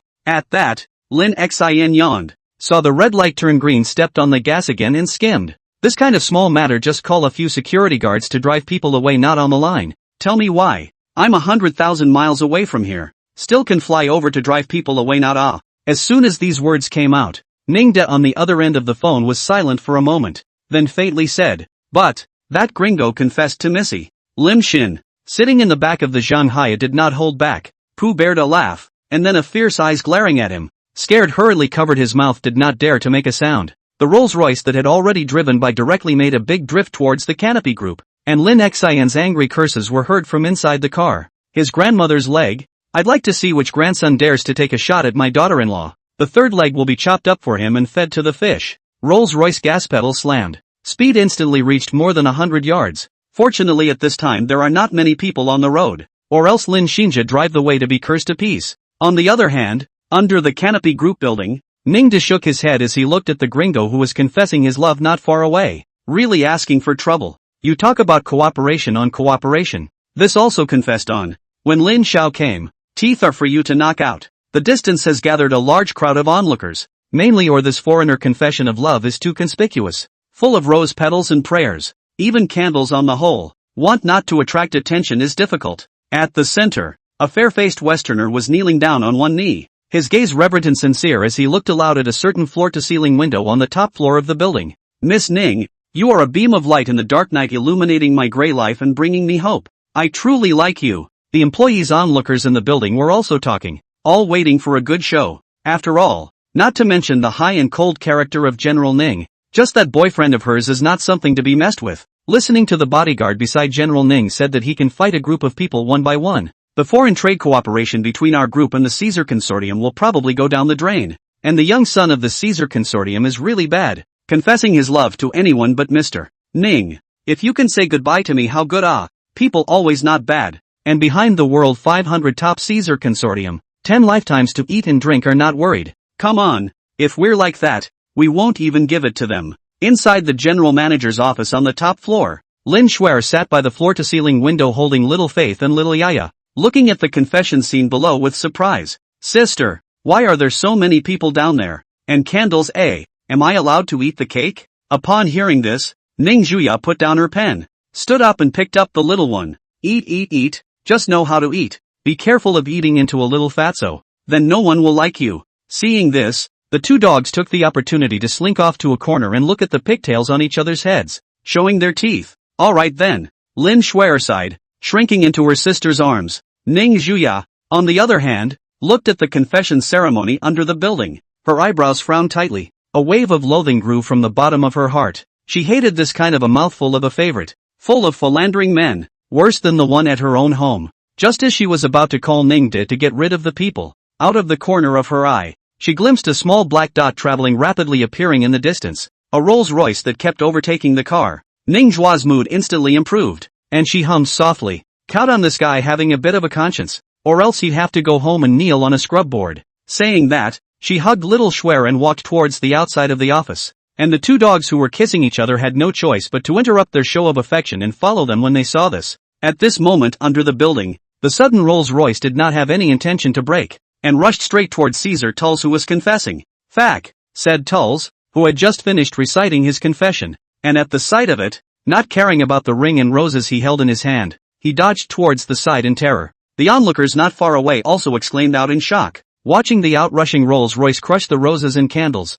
finally coming to a stop in front of the building. Seeing the carefully arranged venue being destroyed, anger welled up inside Tulls and walked straight over, angrily rebuking Lin Xin, who had stepped out of the car. In raw Mandarin, "Do you know how to drive? You asshole, if you hurt me, 10 of you won't be enough to pay for it." Behind them, 5 or 6 companions followed aggressively and walked over to surround Lin Xin and Zhang Hai firmly. Among them happened to be John, whom Lin Xin had met yesterday. Lin Xin stepped out of the car, not at all flustered after being surrounded by several people, and looked up and down at the humanoid Tulls, raising an eyebrow. "You're the one who confessed your love for my daughter-in-law in public?" Since Lin Xin was half a head taller than Tulls, he carried an intimidating presence all over his body. Hearing these words, Tulls instantly reacted, then straightened the white tie on his chest and looked at Lin Xin with a disdainful gaze as he coldly snorted. "I've investigated. You're that little white boy who only eats soft food beside Miss Ning. Right. Talking to a pariah like you will only lower my class.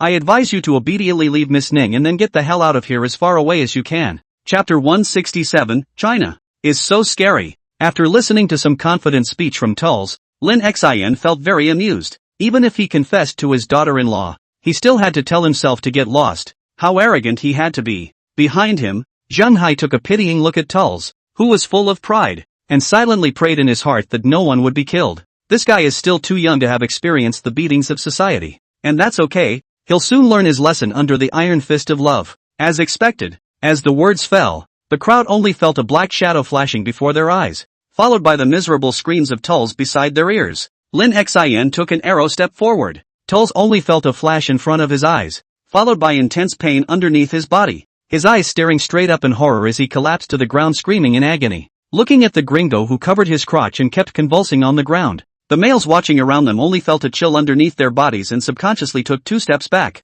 Good guy. This young man is also a tough guy. Go up to the explosion hit. The most vulnerable place suffered such a kick. How painful it must be. Lin Xin was still feeling uninspired at this point, and once again kicked towards Tulsi's crotch with great force, cursing angrily in his mouth. "You're just ing crazy, aren't you? Today I must let you know why the flowers are so red. Confessing to my daughter-in-law is fine. After all, she's so pretty. If you can't hold back, it only shows that you have a problem with your sexual function. But you actually dare to tell me to get lost. What a face you have. I'll let you pretend to be 13 day after day. I'll let you see color day after day. If I don't waste this thing of yours today, I won't be called Lin Xin." Tull's 5 companions also reacted after a brief moment of stupefaction, and hurriedly tried to rush up together to restrain Lin Xin. But the result was self-evident. These few people were the sons of the major consortiums in the country of rice, and this time they were the ones who had specifically followed Tulls to China to have fun, and their physical qualities were not even comparable to those of normal people, not to mention sparring with someone who had been professionally trained like Lin Xin. About a minute later, originally lying on the ground screaming and twitching,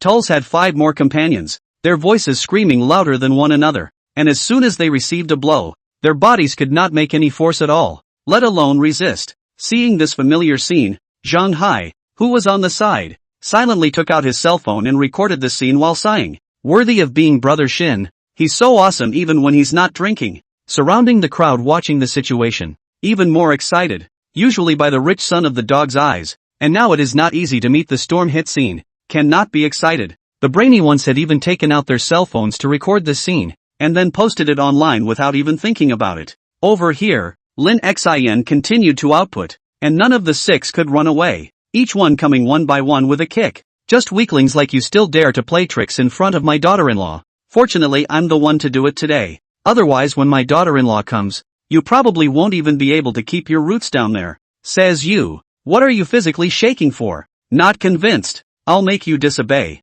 I'll make you disobey. Tulls, who had been continuously bludgeoned, finally couldn't take the pain anymore and cried out for mercy. Brother, big brother, Don, I am wrong, I will never. Again never dare again. You foot mercy The few people lying beside them also rushed to cry and beg for mercy, fearing that if they slowed down a bit, they would be kicked again. Brother. No, Dad. I really know I'm wrong. Please spare us. We won't dare next time. Woohoo. Just as Lin Xin was planning to increase his force again, a silhouette walked out of the building. Her temperament high and cold and outstanding, like a fairy descending from the 9 heavens. Ning Zhuya, who was holding little Shuer, looked at Lin Xin, who was still kicking furiously not far away, her eyebrows deeply furrowed, and she called out in a cold voice, Nobuko. As the words fell, Little Faithful, who was following behind, gave a woof.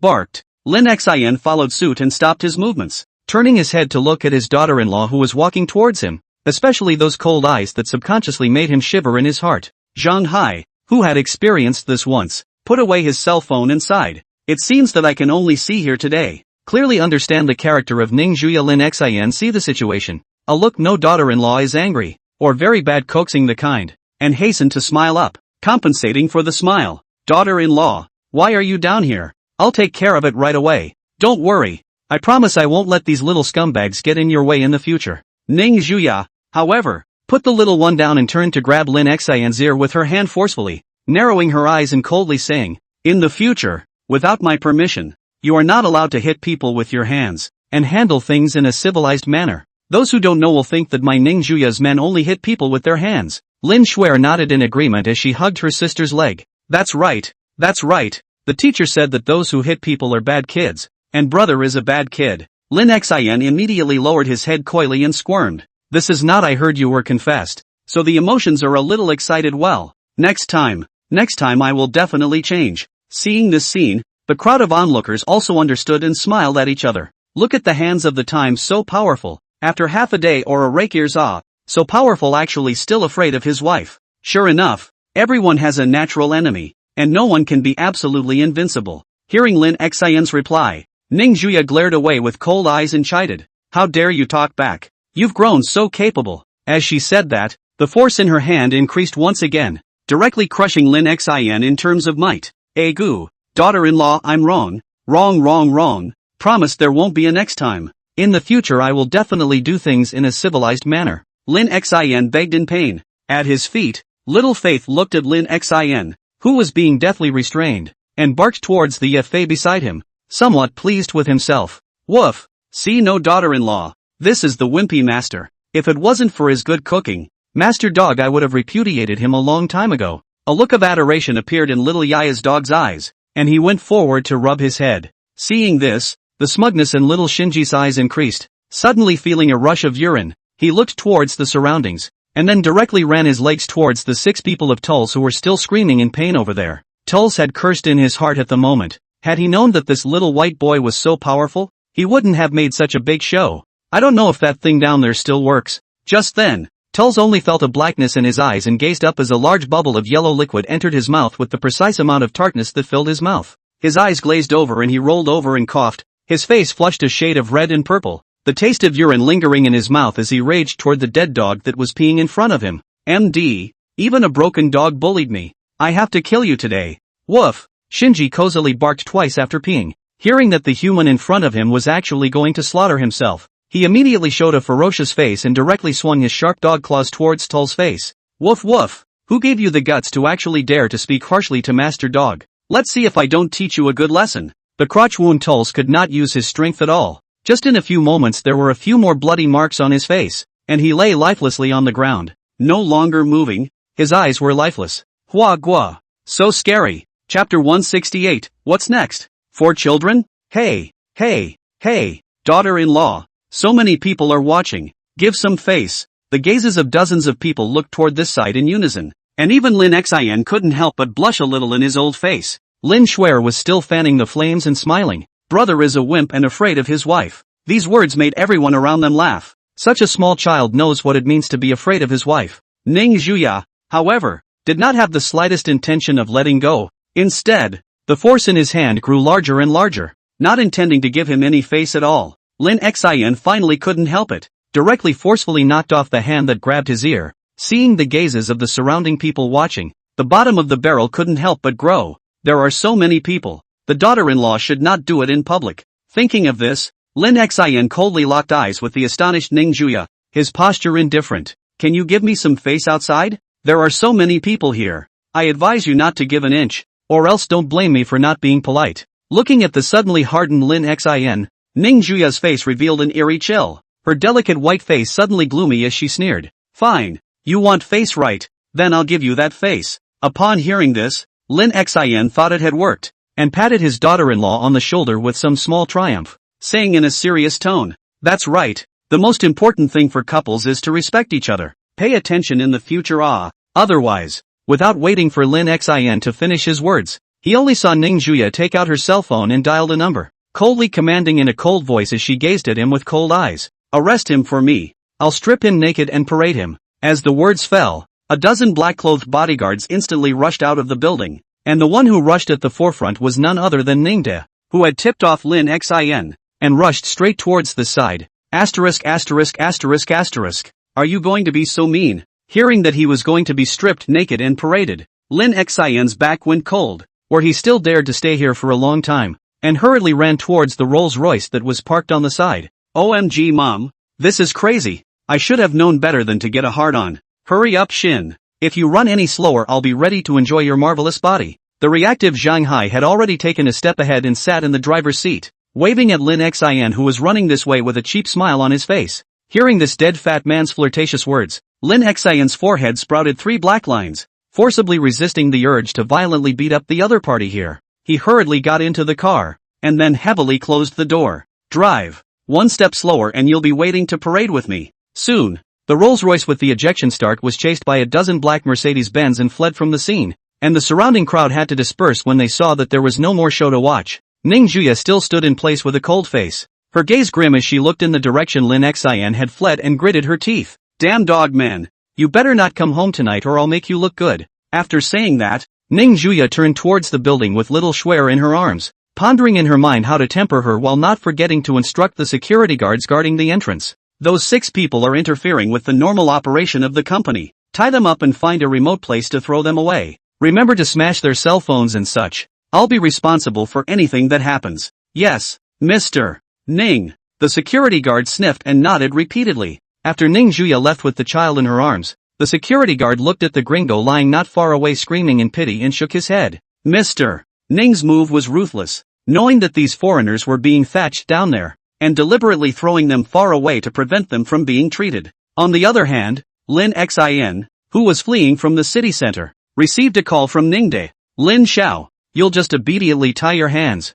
If you go back with me now, maybe Missy will still be able to strike a little lighter, and you'll be able to feel better. Looking at the dozen or so cars in hot pursuit behind him, and thinking of that little witch at home's means of conditioning people, Lin Xin was on pins and needles, and smiled sardonically at the other end of the phone. Brother Ning, you're my own brother. Why don't you go back and beg my daughter-in-law for mercy, and I'll ask her to give you a raise? The Ningde on the other end was silent for a while, and said in a calm tone, you probably don't know that as the leader of the Ning family's bodyguard team, as long as I'm still a bodyguard of the Ning family, I own 0.1% of the shares of the Canopy Group, although it was only 0.1. But don't forget how huge the industry chain of the Canopy Group was. This 0.1 share was worth at least several small targets. Lim Shin. Well, you're so rich as a bodyguard these days, aren't you? You don't get paid. You get paid in shares. Having no choice but to look at Zhang Hai, who was driving, Lin Xin asked somewhat expectantly, Fatty, can you lose the car behind you? Zhang Hai shook his head without hesitation. It's normally impossible. General situation? Lin Xin froze at his words. What did that mean? Only Zhang Hai smiled mysteriously and pulled out a palm-sized glass bottle from his bosom, which was filled with a brown liquid, and as soon as the bottle cap was opened, a strong aroma of wine emerged. Don't. It's better to forget it. Seeing that this guy was going to drink it, Lin Xin hurriedly stopped it. Kidding, that is a DUI. If you occasionally run a red light can be hidden from the sea. This is a DUI. The god of heaven to come also have to be suspended license. Soon, Zhang Hai, because he was unfamiliar with the roads of Mordor, was forced to stop in no time by Ning De with his men, and could only watch Lin Xin being hooded and taken away. Hey, Ning brother gently or let's make a negotiation. You put me to let go. I turn back to introduce you to a girlfriend. How? That kid in my house can hit the sauce. Do you think I need it? After a full half hour, the door to the general manager's office of the Canopy Group was knocked on. Ning Zhuya, who was teasing the little one with a doll, said indifferently without lifting her head, "Come in." The door to the office pushed open, and Lin Xin, who was bound and still hooded, was thrown in, and Ning De respectfully said, "Missy, the man is captured." Aha! Ning Zhuya looked towards Lin Shuer who was sitting on her lap and stroked her little head and laughed. "Snowy, sister and brother have something to talk about. Why don't you follow this uncle to the playground first?" "Okay." Lin Shuer obediently nodded and obediently walked over. When the office door closed, the smile on Ning Zhuya's face slowly disappeared, and she stood up from her position, heading towards Lin Xin, who had collapsed on the ground and was constantly struggling. The next scene, Juvenile. Chapter 169, Becoming a Pauper Once and for All. The black hood was removed, and Lin Xin looked at his daughter-in-law who was crouching in front of him in horror. Shivering, "Daughter-in-law. No, baby, I won't dare next time. I'm really wrong." Ning Zhuya ignored it, and after unlocking the office, she unhurriedly rolled up her sleeves, intending to give this guy a good shellacking. Behind Lin Xin's back, tiny blades appeared in his tight hands, and were constantly cutting the ropes while begging for mercy to buy time. "Don't you want face? If I don't beat your face up today, you'll see if I'll spare you." Saying that, Ning Zhuya was about to sit on Lin Xin with a cold face, lest he move around. Just in the nick of time, Lin Xin finally cut the rope tying his hands and directly pounced on his daughter-in-law, who was caught off guard, triumphantly. "Daughter-in-law, the situation is not the same now. Good boy, call out a couple of good words or don't blame me for not being polite." Ning Zhuya's entire body was held by Lin Xin, and she couldn't exert any force at all, so she could only glare at him and grit her teeth. "You better let me go now." Yo-ho also learned to threaten her husband. Lin Xin let out a surprised cry and directly went forward to give her a hard kiss on the face, unable to finish saying, "Not bad for my daughter-in-law. Fragrant." Ning Zhuya gave him a disgusted look, but what followed was a dense stream of kisses, whether it was on his neck or his ears that were invaded. "Come on, tell me what you're doing wrong, or I'm going to have to strip you. You're dead." Under the violent entanglement, a large area of spring light leaked out. Has not been a long time to vent. Lin Xin suddenly could not help, bad smile and pressed his daughter-in-law under the body. "You're going to get beat up afterward anyway, so you might as well be the man of the hour while you're at it." After a flap, Lin Xin, who had redressed, looked at his daughter-in-law, who was getting dressed, with a smile and a heated laugh. "Daughter-in-law, you can spare me this time." The disheveled Ning Zhuya turned around and directly kicked him in the face, her face flushed but revealing a cold color as she coldly grunted. "Nice try. Starting today all your credit cards and pocket money are confiscated, and from now on don't even think about having half a penny on you without my permission." "Ah, that doesn't really become a soft food eater." Lin Xin's face collapsed, thinking that he would have to check if there was money in his pocket before going out in the future.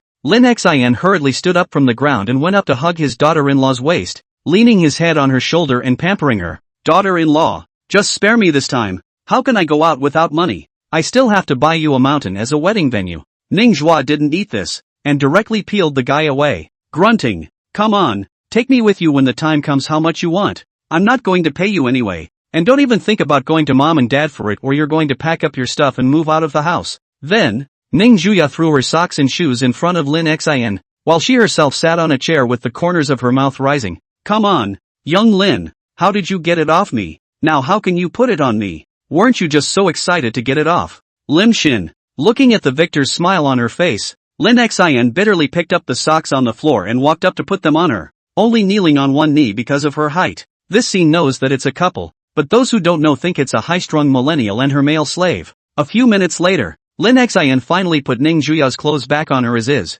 and before he could breathe a sigh of relief, a beep came from the cell phone in his pocket. Dear Mr. Lin, hello? According to the demand, all 5 bank cards under your name have been frozen. If you have any questions please call 10086. Lin Xian wanted to cry at the moment. That is a good number of small goals.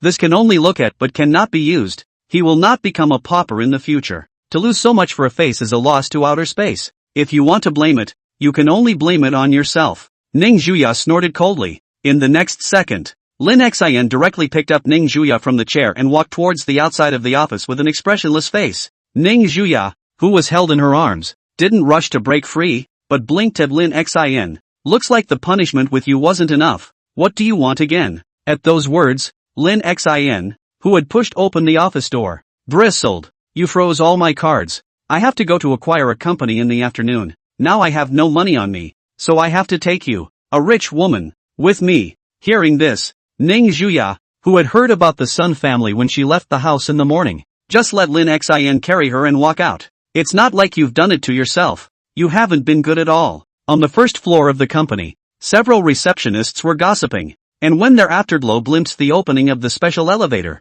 they hastily stopped their mouths and stood straight behind the counter, not daring to gossip anymore. The elevator door opened, and under the shocked gazes of a group of receptionists, Lin Xian walked out with Ning Juya in his arms, walking towards the outside of the company in a sweet manner. Ning Juya lay in her arms and pouted. There are so many people, is it a disgrace? Lin Xian, on the other hand, straightened his back and instead wrapped his arms a little tighter around him, and returned with a straight face. I'm hugging my daughter-in-law. What's there to be ashamed of? Waiting for the two to leave the company, a few female receptionists then chatted with a gossipy face and a somewhat excited demeanor.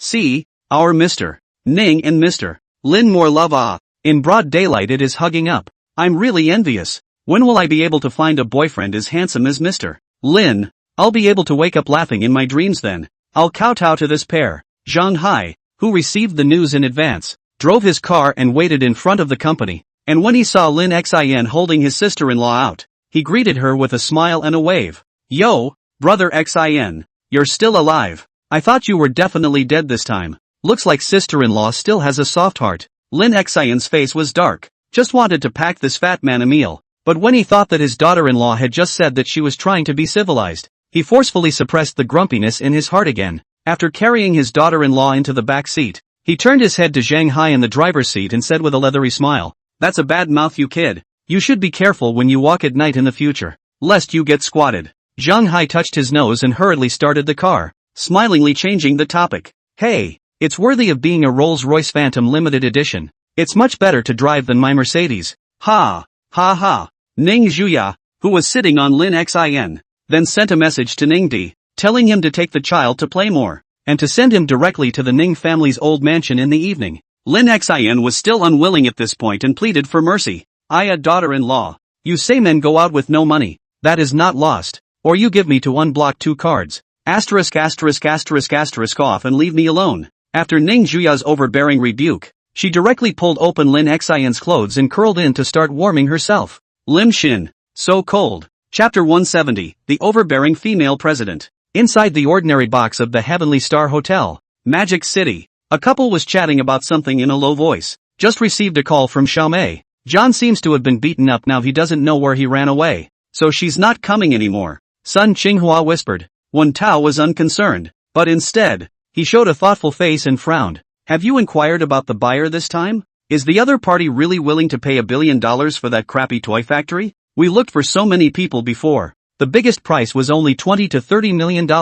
Someone is actually willing to spend $1 billion to buy it. It can't be a liar, can it? This you don't understand. Sun Qinghua laughed in disbelief. I heard that the Ning family came. That toy factory at least accounted for so big place. And the location is superior. How is not worth the price? When we sell this crappy factory, it'll be just the right time to discuss that old man at home. Just as the two were talking, a waiter's voice came from outside the door, and then the compartment door was opened. Ladies and gentlemen, inside please. Then, it was a pair of handsome men and women who walked in. Their temperament was outstanding, and they were not ordinary people at first glance, but the fat man in the back looked out of place. Zhang Hai looked at the well-presented waitress sister, rubbed his hands, and hemmed and hawed. This beautiful woman, My family is making auntie's napkins. That comfort is simply great. Why don't we get to know each other? Whenever you come, you can use any of my auntie's napkins. All for free. Lim Shin. Not to mention, this guy is not normally flirty sometimes, especially this unique way of hitting on people. Soon, Zhang Hai, who was labeled as a pervert, covered his face and walked into the box, puzzled. I'm so handsome and plump, and she's rejecting me? Sun Qinghua, who had just stood up and was ready to say hello, looked at Lin Xin, who was the first to walk into the box, and lost his voice. Why you? When Tao beside him was puzzled. Well, you guys know each other? When I went to see the old master yesterday, I met him at the door. The smile on Sun Qinghua's face tightened. She's not a cutie pie. The only thing that old man at home wants is this toy factory. Just met this young man yesterday. Today he is going to offer to buy the toy factory. If these two things are not related, the ghosts do not believe. Just as the couple froze, Lin Xin had already taken it upon himself to lead his daughter-in-law to a seat and briefly greeted her. Mrs. Sun and Mr. What? Let's talk about the acquisition. Sun Qinghua, however, asked with a gloomy face. You're here for Zidon Mountain? Did the old man ask you to buy this toy factory and then he sold you the mountain?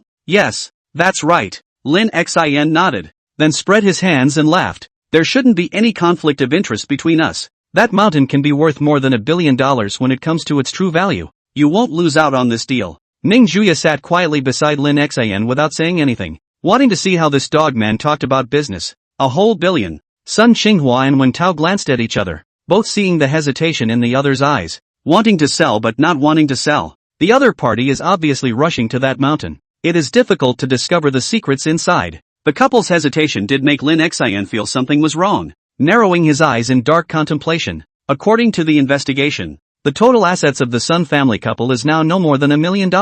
And also the toy factory is worth a little money but cannot be sold. Now their own explicitly priced $1 billion to give out. They actually hesitated. Either they don't believe in their own identity, or they don't want to get the ownership of that mountain by themselves. According to Elder Sun, these two couples had always wanted ownership of Zidong Mountain, and Lin Xin had thought that it was because the other party wanted to sell it for money, but now it seemed that there was probably something else going on. After briefly making eye contact, Wen Tao clenched his teeth, resisted the temptation of $1 billion, and shook his head to refuse. I'm sorry Mr. Lin, we suddenly don't want to sell this factory. This meal is considered an expression of apology from me. What? You guys really don't think about it anymore?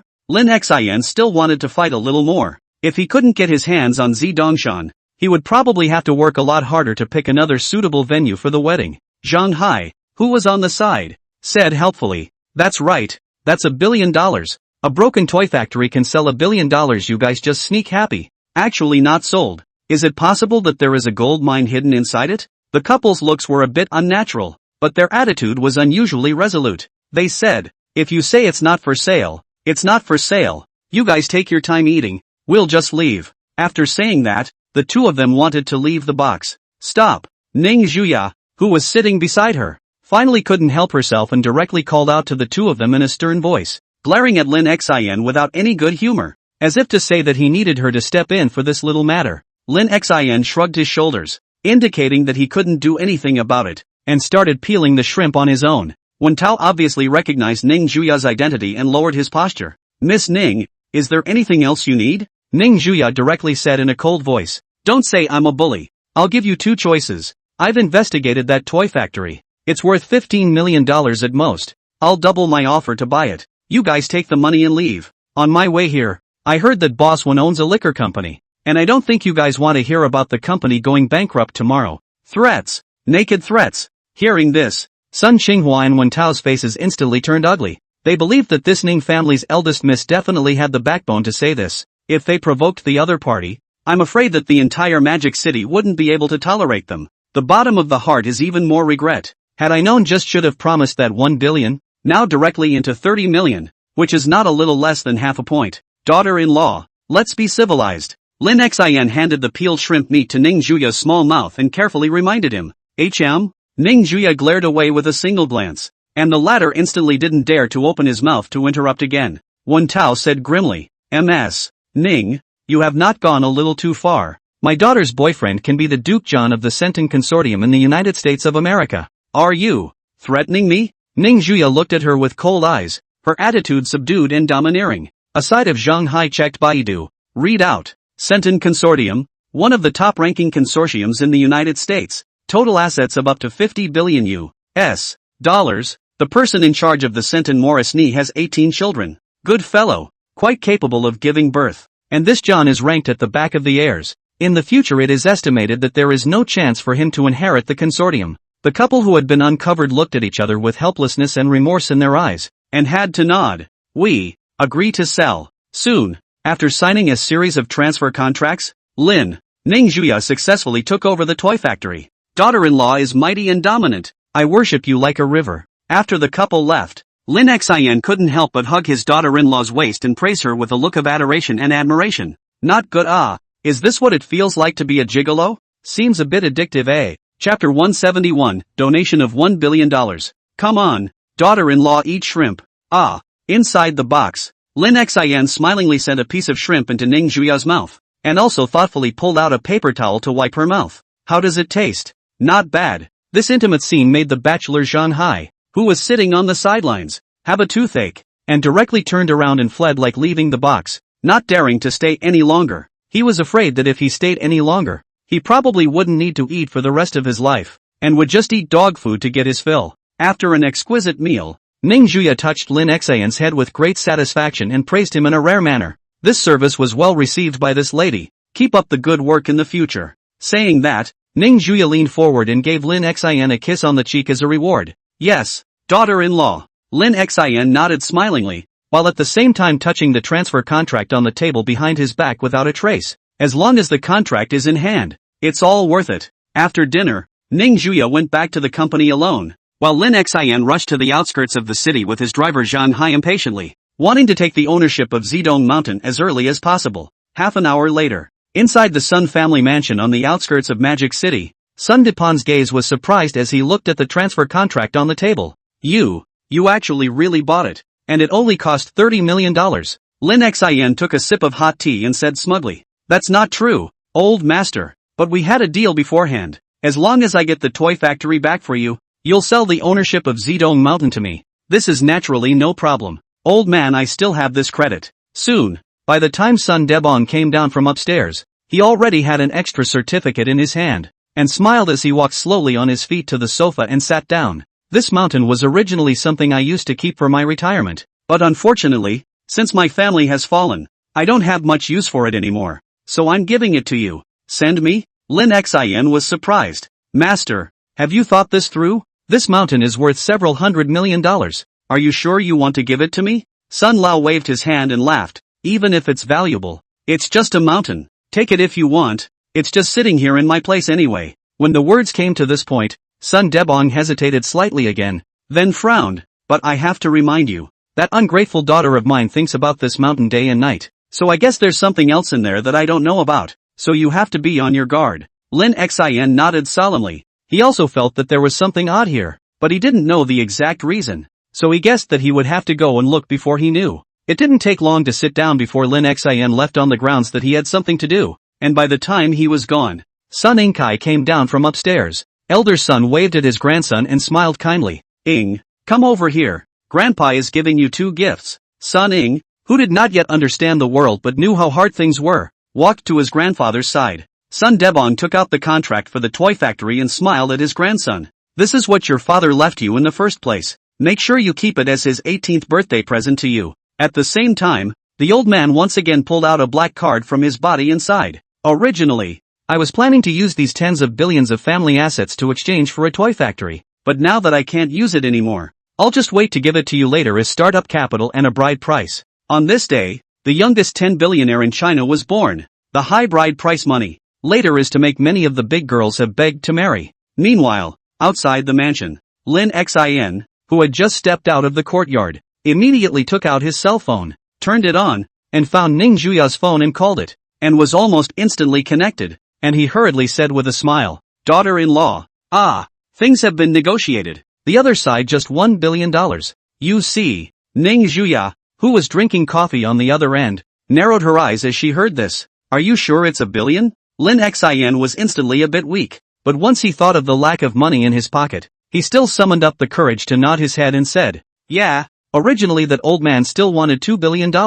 Then I cut it down hard to 1 billion. Awesome. Ning Zhuya, who took a sip of coffee, shook her cup and said in a calm tone, I forgot to tell you something. After that time you went to the factory and got into a fight. I put something small directly into your cell phone. Even if you turn it off it will function normally for 360 days. Although you can only hear the sounds around you. Lin Xin's body immediately stiffened. The cell phone is turned off can be heard. That is not to say. As expected. The next second, a cold but smiling voice came out from the cell phone. Dear husband, I'm waiting for you in the office. Oh, if you don't want to suffer, you'd better not keep me waiting. After saying that, the phone was directly hung up, not giving Lin Xin a chance to weasel out at all. Looking at the cell phone that hung up, Lin Xin's mouth slightly twitching. It seems that this time is really dead. Early the next morning, spring and sunshine. A phone call woke up Lin Xin, who was sleeping.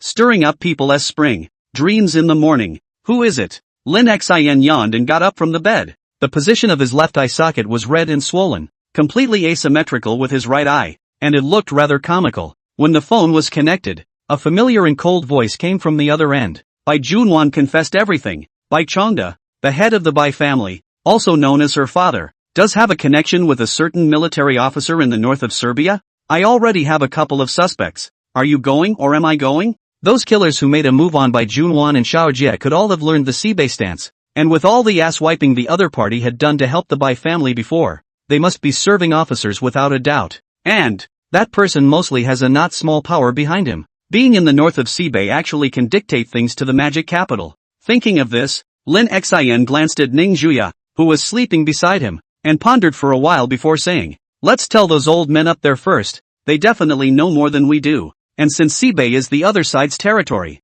it's better to be careful. Well, after a simple answer, the phone hung up. An abrupt voice rang out. It does seem like you have a long memory this time. If you had just agreed to go, I would have had no choice but to tie you up, only to see that the originally sleeping Ning Zhuya had woken up at some point. The quilt slipped off her body, revealing a large area of snow-white skin, and the magnificent cloud peaks were even more reverie-inducing, and one couldn't help but recall last night's flap. Lin Xin's tiger's body shook, looking at the satisfaction in his daughter-in-law's eyes, and said sheepishly, Daughter-in-law, you say this? The whole of China who does not know that I listen to you the most. With that he hugged up and took the snowy white body into his arms. Darkly, geez mom, it's a good thing I just saw her I move or I'd be getting another lecture early in the morning. I've been walking on thin ice my whole life. Chapter 172, Taking on the White Group. Police arrival. The morning sun was bright and the air carried an earthy fragrance. After simply washing up, Lin Xin and Ning Zhuya sat down at the dining table and opened their cell phones to swipe through today's news hotspots.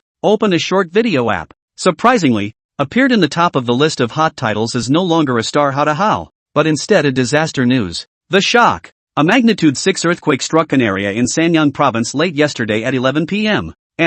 According to the current statistics, the number of casualties has reached more than 100 people. Lin Xin looked at the message on his cell phone in surprise. A magnitude 6 earthquake. It's been a long time since there was an earthquake with such a high magnitude. Shanyang province was in the great backwaters of China, built in a mountain range, very far from the magic capital. Seeing this, Lin Xin raised his head to Ning Zhuya, who was drinking soup, and smiled heatedly. Daughter-in-law, look what happened. I want to donate some love. After all, those are our compatriots. You see. Ning Zhuya smiled very calmly after drinking a mouthful of skin egg and thin meat porridge without any panic. It's okay. I don't know who you are, so I just donated all the money in your card, and the supplies are expected to arrive in the afternoon, and then you'll be the charity ambassador. Are you happy? The sweet smile, coupled with the angelic face, however, caused Lin Xin's heart to chill and immediately said with a bitter face, that's more than 10. You donated them all. Ning Zhuya nodded and smiled. Right, and it's still donated to the group in your name, and then the group takes it and donates it. Lim Shin, this is too cruel. To take my money for office work, or the kind of nothing, even the reputation is robbed. But if you resist, just put up with it for the sake of living another day. After breakfast, Ning Zhuya drove to the old mansion to pick up Naughty Bun, while Lin Xin rushed towards the Bai clan after receiving a message. Bai Chongda, the jumping clown, has bounced around long enough, and it's time to pull him down from above the clouds. Meanwhile, on the other side of the Magic City airport, an airplane slowly landed. At 9 o'clock in the morning, the crowd of executives within the Bai group were conducting a monthly summary. Inside the conference room, Each member of the management had a smile on their face, and their tone slightly contained excitement as they looked toward the chairman who was calmly in the main seat. The Minister of Finance said in an agitated tone, "By dawn, this month our group's total profit has more than doubled a few times. If it continues like this, it's not hopeless for our buy group to catch up with the Canopy group." Hearing this, the head of the planning department smiled smugly. "It's not thanks to me thinking of frantically advertising our group in the game. What can those players do if they're not happy about it? They still have to accept it." The head of the sales department, however, was a bit skeptical. "Recently, the Canopy group has suddenly given up targeting our group. There can't be a scam here, can there? What kind of scam can there be? Maybe they are afraid of us. At first I was worried that they would learn from my planning and advertise in their game as well, but now I think I'm overthinking it. Sticking to the ethics of the game and putting the player at the center. Meh, it's just stupid." Just as the crowd was talking to each other, Bai Chongda, who was sitting on the main seat, finally spoke up, smiling faintly. "Success is certainly a good thing, but it's still important not to let our guard down. After all, our goal is to trample the Canopy group under our feet." The conference room fell silent, and the executives nodded in deep thought. Just then, the closed conference room door was pushed open by a security guard, who spoke in an urgent tone. "Chairman, there's a group of police downstairs, saying you're suspected of illegal inheritance," followed by a young man claiming to be Lin Xin, saying he wants to see you. Illegal inheritance. Upon hearing these words, the executives looked at each other with some confusion. Didn't the chairman's daughter die in a car accident? And there's a will in place. So how does that involve illegal inheritance? A bad premonition welled up in Bai Chongda's heart, and after furrowing his brows in thought, he commanded the security guard in a deep voice, "Take the men to the parlor. I'll be there later." "Yes, Chairman." The security guard left in a hurry. The original atmosphere in the conference room was good at this moment is dissipated, and replaced by a depressing business to this height, more or less under the hands of some unseemly things, cannot withstand police investigation. The meeting is over. You will each do what you need to do and be dismissed. After leaving a sentence, Bai Chongda, whose face was cloudy and uncertain, stood up and walked out of the conference room, heading towards the elevator room, with a bad guess in his heart. Jun Wan's body had never been found since the accident, and he had long had some conjectures in his mind, but was somewhat afraid to believe them. That guy actually missed. Forget it, the priority is to cope with those police officers away. Even if Jun Wan isn't dead, what can she do now that the situation has been finalized? Inside the white group's parlor, Lin Xin was chatting about something with a middle-aged man in a police uniform, and just at that moment, the door to the parlor was pushed open, and Bai Chongda walked in smilingly. "I was just in a meeting. Sorry to keep you two waiting." The middle-aged man in the police uniform stood up, took out his ID, and said with a serious face, "I'm Li Long, captain of the 3rd Squad of the Magic City Police Department. Chairman Bai, we've received a report that you used a fake will to inherit your daughter by Junwan's estate. Give an explanation." Lin Xin, who was sitting beside him, waved his hand and laughed. "By the way, I'm the one who reported it." "Oh, you're welcome." Sitting down, Bai Chongda's face didn't change, looked at Captain Li, and said in a deep voice, "Police work is always about a proof. Do you have proof that the will is fake?" Li Long swept his eyes at Lin Xin beside him, then sat down and said faintly to Bai Chongda, "This is not urgent. Before that, I have a few questions I would like to ask Chairman Bai. Is it convenient?" Chongda Bai spread his hands. "Of course." Li Long then asked the first question. "According to the investigation, the will you presented when you initially inherited your daughter by Junwan's estate was one you found in her room. Is this matter true?" Bai Chongda nodded back calmly. "Well, I stumbled upon it in her locker, so that shouldn't be a problem, right?" Li Long continued. "According to my investigation, Bai Junwan does not seem to have been born to your real wife. An outsider's rumor that your father and daughter have a very good relationship. What exactly is the real situation? Regardless of who Junwan's mother is, she is my own daughter and our relationship has always been amicable." Immediately after, Li Long asked several questions. Bai Chongda answered seamlessly. Simply do not give people the opportunity to drill a hole.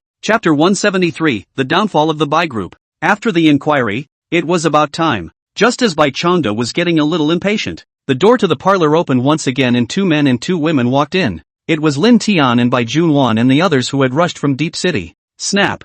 Under Bai Chongda's shocked gaze, Lin Xin smiled and applauded. "The next step is for the evidence to come out. And what explanation do you have now, Chairman Bai?" It could be said that from the moment Bai Junwan appeared, Bai Chongda had already lost half a chip, and even if he pretended to know nothing, being locked up for a few days was absolutely impossible to escape. Li Long, on the other hand, walked out at Lin Xin's eye gesture, not even having to think about what would happen next. It was not appropriate for him to stay here in his position. When this police captain left, Bai Chongda's face turned completely cold as he gazed at Lin Xin and said in a cold voice, "Even if she comes back now, what's the point? I've already gotten what I wanted. Even if I return the game company to her, it won't be able to shake the current Bai clan." "That's indeed true if you speak normally." Lin Xin nodded in agreement. He put away the cynical smile on his face and faced Bai Chongda with a calm and collected demeanor, his aura not weakening by the slightest bit, and slowly said, "These days you should have a very nourishing life, but have you forgotten that the mall is like a battlefield? Do you really think that my mother-in-law has done nothing these days?" "What do you mean?" Bai Chongda frowned. Lin Tian, who was on the side, was not used to seeing the two of them beating a dead horse here and directly coldly snorted. "What's the point of talking to him so much? First send him to the police station and lock him up. Then we won't know everything." Huang Yao, who was beside him, lectured with a serious face. "Tin, you can't interrupt when people are talking." Lin Tian let out a cut and turned his head away in displeasure, no longer speaking. Bai Junwan, who was on the side, saw that her father actually didn't even look at her for a moment, and her heart was secretly lost. She knew that she was being abandoned. "It's okay, I'm here with you." Xiao Jie hugged her and comforted her softly. The silence was broken by a sharp ringing of the phone. Bai Chongda took out his cell phone with some impatience, saw that it was someone from the board of directors calling, suppressed the impatience in his heart and spoke in a deep voice. "Hey, it's me." A moment later, Bai Chongda's face changed, unbelievingly stood up and lost his voice. "You're crazy." The other party obviously did not want to dwell with him more, directly hung up the phone, not waiting for Bai Chongda to slow down. Another call came. Within the next 10 minutes, Bai Chongda received calls from 5 or 6 board members, without exception, all of them stating that they were selling their shares. Bai's group is a family business. Bai Chongda as the head of the family owns 50% of the shares. Originally Bai Junwan also had 5% of the shares, but after the will was given, that 5% of the shares was also divided into his name. And now, I don't know who secretly acquired all the shares of the remaining members of the board of directors. If you add the 5% of shares in Bai Junwan's hands, Bai Chongda immediately looked up at Lin Xin who was sitting across from him, his arm veins rippling, his face grim. "Did you do this? How could you possibly talk those people into buying shares in just a few days, and without my knowledge?" Lin Xin stood up from the sofa, looking at Bai Chongda's loss of proportion, and coldly said, "Some things once done cannot be undone, and if you can use those unseemly tactics for profit, why can't I? You started this one, so there's nothing wrong with us hitting back with the same tactics. After all, I never thought I was a decent person. I'm only going to give you one chance. Now tell me who that person behind you is and I can spare your life." The atmosphere in the parlor fell into silence, and Bai Chongda sat in place with a gloomy face and did not hesitate to say, "What are you talking about?" "I don't know." Hearing this reply, Lin Xin knew that it would probably be difficult to gain on the other party this time. Then, Lin Tian's few people left the parlor. After all, Bai Junwan's current physical condition wasn't very good. She couldn't move for a long period of time and still needed to recuperate. Before leaving, Lin Xin didn't forget to irritate Bai Chongda and sneered, "You'd better pray that the one in Sibei doesn't end up in the net, or else you don't need me to tell you what will happen to you." When he heard the word Sibei, Bai Chongda's heart sank, but he couldn't do anything now. After Lin Xin and the others left, Li Long, who had been standing outside the door waiting, walked in with a pair of silver handcuffs and faintly said, "Chairman Bai, come with me to the police station for a cup of tea." Soon, the news that Bai Chongda had been arrested by the police spread throughout the Bai clan, and for a while people were on edge. On the other hand, inside the office of the chairman of the Canopy Group, hanging up the phone, Mother Ning glanced at her husband who was lying on the sofa with the air conditioner blowing and watching TV and drinking tea, and faintly said, "Your son-in-law called, so you'll be taking over the Bai Group side for now, so you don't have nothing to do day in and day out." Upon hearing this, Ning Donghon laughed after drinking the last mouthful of tea. "The White family is failing so quickly, and I haven't even gotten a kick out of the experience at all. I guess they still don't know where they lost. They just gave us a random financial report from 3 years ago and really thought they could arm wrestle us." Just then, the office door quietly opened, and a cute little guy probed in, then pushed the door open and trotted into Ning Donghon's arms. "Papa Donghon plays with me, and my sister ignores me. Ha ha, good, come on,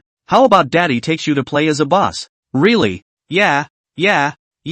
On the other hand, Lin Xin was driving to the Magic City Hospital. He looked at Xiao Jie and Bai Junwan's intimate appearance in the rearview mirror and smiled. "Speaking of which, you two are still only engaged right now, aren't you? When do you plan to get married?" Huang Yao, who was looking bored, also looked at the two with a curious sideways glance. Hearing this, Xiaojia and Bai Junwan exchanged a glance before Xiaojia shook his head. I haven't thought about it yet. Let's wait until Junwan's body recovers, and then I'll definitely send you a wedding invitation. Lin Xin smiled at his words and fished out 4 wedding invitations from his side and handed them over. Here, my baby and I's wedding is in August. Remember to come then. When he heard these 2 fleshy words baby coming out of Lin Xin's mouth, Lin Tian immediately stirred up a wave of goosebumps. Don't worry, definitely go. Remember to call me if you're short of bridesmaids. After sending Bai Junwan and the 2 of them to the hospital, Lin Xin casually found a hotel for the 2 of Lin Tian and drove towards the police station. Waiting for the White family's business to be finished,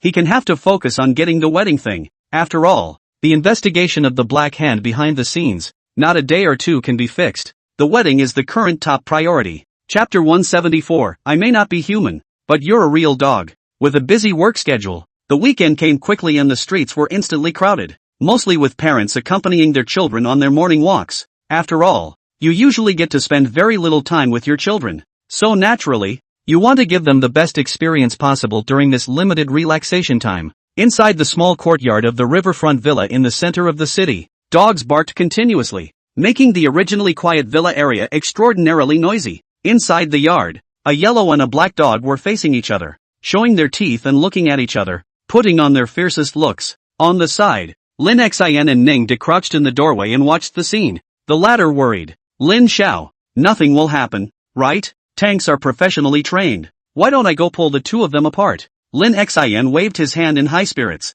Hey, what can it be? This dead dog is usually delicious and lazy. It's just right to strike it today, so that it can see the evils of society. Upon hearing this, Ning De had no choice but to stop trying to persuade him, and refocused his gaze on the 2 dogs that were confronting each other. In his opinion, the end of the fight was already predetermined. Tank was professionally trained from birth. How could he not beat a big yellow dog from a remote village? If this wins, he'll eat it upside down. Without waiting for Ning De to finish thinking about what was in his heart, he saw Little Faithful pounce the tank to the ground with extremely swift speed, and the 2 dogs began to tangle violently, their barks getting higher and higher. Woof woof. This is Master Dog's territory. You little brat don't think that just because you look black, you can do whatever you want. Tank shot back in displeasure. Woof woof. You a hybrid dog is also worthy of barking. Be sensible and obediently kowtow to this lord and apologize. Because Xiao Xinz had the upper hand, coupled with Lin Xin's good food and drink these days to raise up all the dog meat. For a time it actually pressed the tank firmly underneath, not giving it a chance to break free. Lin Xin clapped his hands in excitement. Go on tank. If you win I'll get you extra food and 2 more ES. Just then, a large and a small figure walked out of the villa. Ning Zhuya walked out of the villa holding little Shuer, who had just woken up, and seeing the violent scene of 2 dogs fighting each other in front of her, especially Lin Xin, who was still barking at the side. She couldn't hold back and went up to him and chided him with a slap on the head. The child is still here. Can you watch your influence? What if you freak out? Afterwards, Ning Zhuya even looked coldly at the 2 dogs that were still fighting, and her unkind eyes made Little Faith and Tank's dog bodies tremble, and being deterred by this powerful might, they immediately stopped their movements and didn't dare to move anymore. Woof woof. It messed with me first. Lin Xin didn't dare to resist even after taking a hit. Little Shuer, on the other hand, trotted over to Little Faith's side and grabbed its dog ears and didn't let go. Her milky white little face serious and milky voice lecturing. Anyone who fights is a bad dog, and bad dogs need to be punished. Little Faith didn't dare to resist, but could only rub her head against her little master's hand to show that she wouldn't dare to do it next time. Let's go. It's the weekend. Just to see how the mountain that Sister Zoe is talking about is really like. Just as a distraction. Yes, my daughter-in-law Sama. Moments later, a white Lamborghini pulled out of the garage and headed for the outskirts of the city. On the road, Ning Zhuya sat on the co-pilot, looked down at her cell phone, and slowly said, Bai Changde was sentenced to 4 years in prison for fraudulently claiming his inheritance, and the Bai group was given a new batch of management by my father, so the Bai family has completely become a thing of the past. Lin Xin, who was in charge of driving, raised an eyebrow. Then what are you going to do with Bai Junwan? Now is the time when she is most helpless. You and her have always been at odds. Want to take advantage of it? He. Be serious. Ning Zhuya blanked the sky and coldly grunted. I'm not really interested in her, but it's not like I can't set her up with a job if she has to beg me to give her a clear path. Lin Xin smiled knowingly. Okay, got it. In the back seat, Lin Shuer sat in Ning Da's arms, curiously tugging at his beard and not letting go, laughing mischievously. Uncle Ning, your beard is so funny. Can I pull it off? The corners of Ning Da's mouth twitched as he glanced at Little Faithful, who was lying on his feet, and a brilliant light flashed through his eyes before he leaned down and whispered a few words in the little guy's ear. In no time at all, a miserable barking dog sounded from the moving car, with a strong sense of humiliation and resignation in its voice. I may not be human, but you are a real dog. After about an hour of traversing the long forest road, the group finally arrived at their destination. In an upscale district of Magic City, Mr. and Mrs. Sun Qinghua, who had received a huge sum of $30 million, were sitting in the living room with sad faces and sighs. At that moment, the door to the house was pushed open, only to see their daughter helping John, who was reeking of a disgusting odor, walk in a state of disarray, seemingly having endured unimaginable torment and torture. Sun Qinghua stood up in shock at the sight. Oops, how did it get into this state? Father Wen frowned and subconsciously covered his nose, his eyes slightly disgusted, and hurriedly hid to the side. Sun Mei pushed her boyfriend to the bathroom and then closed the door, finally relieved. Looking at Mom and Dad blushing hard, John and those friends of his were thrown into a stinky ditch in the suburbs by Ning Zhuya of the Canopy Group. It's simply bullying. Being rich is great. Sun Mei's university is read abroad. Is in the university, almost graduated when he met John. Although the two have a long period of time after the contact has not been, but also until some time ago John said to come to China to play. The relationship between the two people only a little closer. John went to a hotel with Sun Mei the night he got off the plane and had a great night. At those words, the couple sighed, and Sun Mother said with a helpless face, the Purple East Mountain is now estimated to have fallen into their hands as well, and wanting to get it back again is probably impossible. Ah! Sun Mei was shocked at his words and froze. That gold mine under the mountain. Father Wen shook his head, his meaning self-evident. Some days ago when Sun Mei went to Zidong Mountain near the play, accidentally found some broken gold in the river. The next day to find someone to explore, and soon got confirmed. Zidong Mountain under the indeed have a gold mine, and the scale is not small. Initial estimates are that it's at least 1,000 tons as well, but the Chinese law has provisions. The gold mine is a state property, does not allow private mining, but the family agreed on the head, so there was later asked the old man to ask for the mountain thing. At least tens of billions of dollars worth of gold mines in front of but can only look at, change who are not comfortable in the heart. After Sun Mei agonized for a while, she suddenly had a flash of light in her brain and came forward to whisper beside her mom and dad, then why don't we sneak off and get some back while we can? The land isn't ours now anyway, and then frame them for it, 2 birds with 1 stone. Hearing this proposal, Father Wen and Mother Sun were instantly moved. As the saying goes,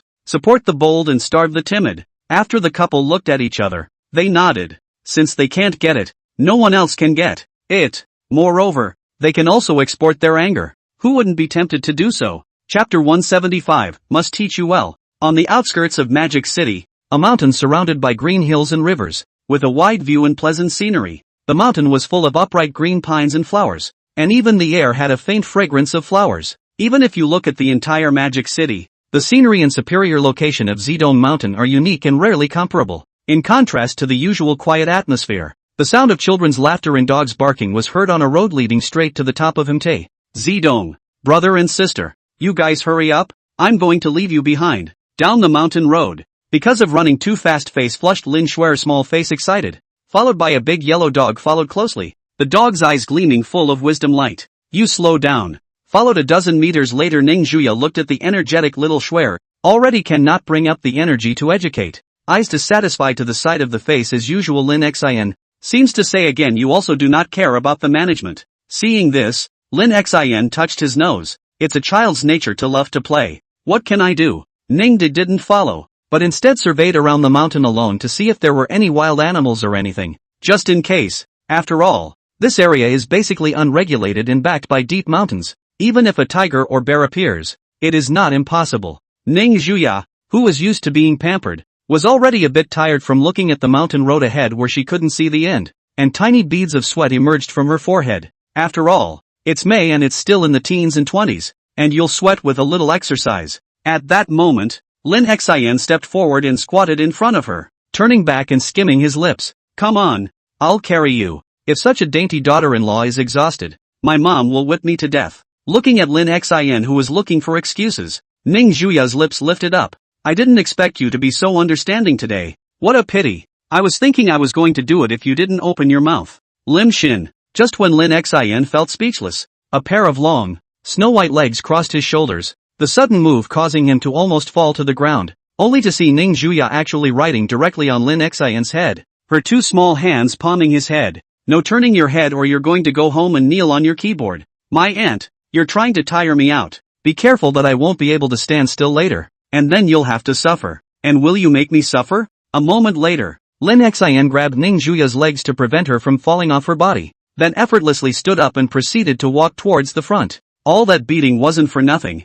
at least physically it was much better than before. Ning Jua, on the other hand, was riding on Lin Xian's shoulders, her vision becoming more open, not having to walk personally, and even her mood was much better. Nobuko did well today. I'll give you a reward when we get back. Lin Xian was a little excited inside. Really? Black or white silk? Does that mean uniforms? Pop. Dream less in broad daylight, and be quiet if you don't want to sleep on the couch. Oh. Half an hour later, the group managed to reach the top of the mountain, with green mountains and green water reflected in their eyes, and they could not help but be reminded of a saying. The climb may be long, but the view from the summit is worth it. Lin Xian put his daughter-in-law down, his chest surging as he looked at the 1,000-meter-wide lawn field, already beginning to fantasize about setting this up as a wedding venue. Rogue tiptoed over from the side and pouted. Brother, I'm so tired. Lin Xian looked down and blankly glanced at this little guy. Who let you run so fast? It's only strange if you don't get tired. With that, he reached out and beckoned the resting little faithful, directly allowing Lin Shuer to sit on it, acting as a recliner. Little Faith choked twice, not daring to resist, thinking in her mind that she would have to go back and have a good full meal before she could do so. After resting for a while, Ning De, who had finished his survey, followed him up, carrying a few wild rabbits and some seasonings and grills in his hands, and began to prepare lunch. As a qualified bodyguard with a full point of talent in all areas, cooking was naturally difficult for him. On the naturally formed lawn, Lin Xian held his daughter-in-law's hand as he idly strolled around while smiling. After the wedding, we'll both have a baby, and you'll go out and make money, and I'll stay home with the kids, and it'll just be the perfect life. In the next second, a foot stomped hard on Lin Xian's foot, and her cold words came to her ears. Mind your place, man. Oops, just kidding. Lin Xian bristled. Soon the two walked to the edge of the purple east mountain. Looking down is a green color, rolling peaks cloudy, sometimes hidden,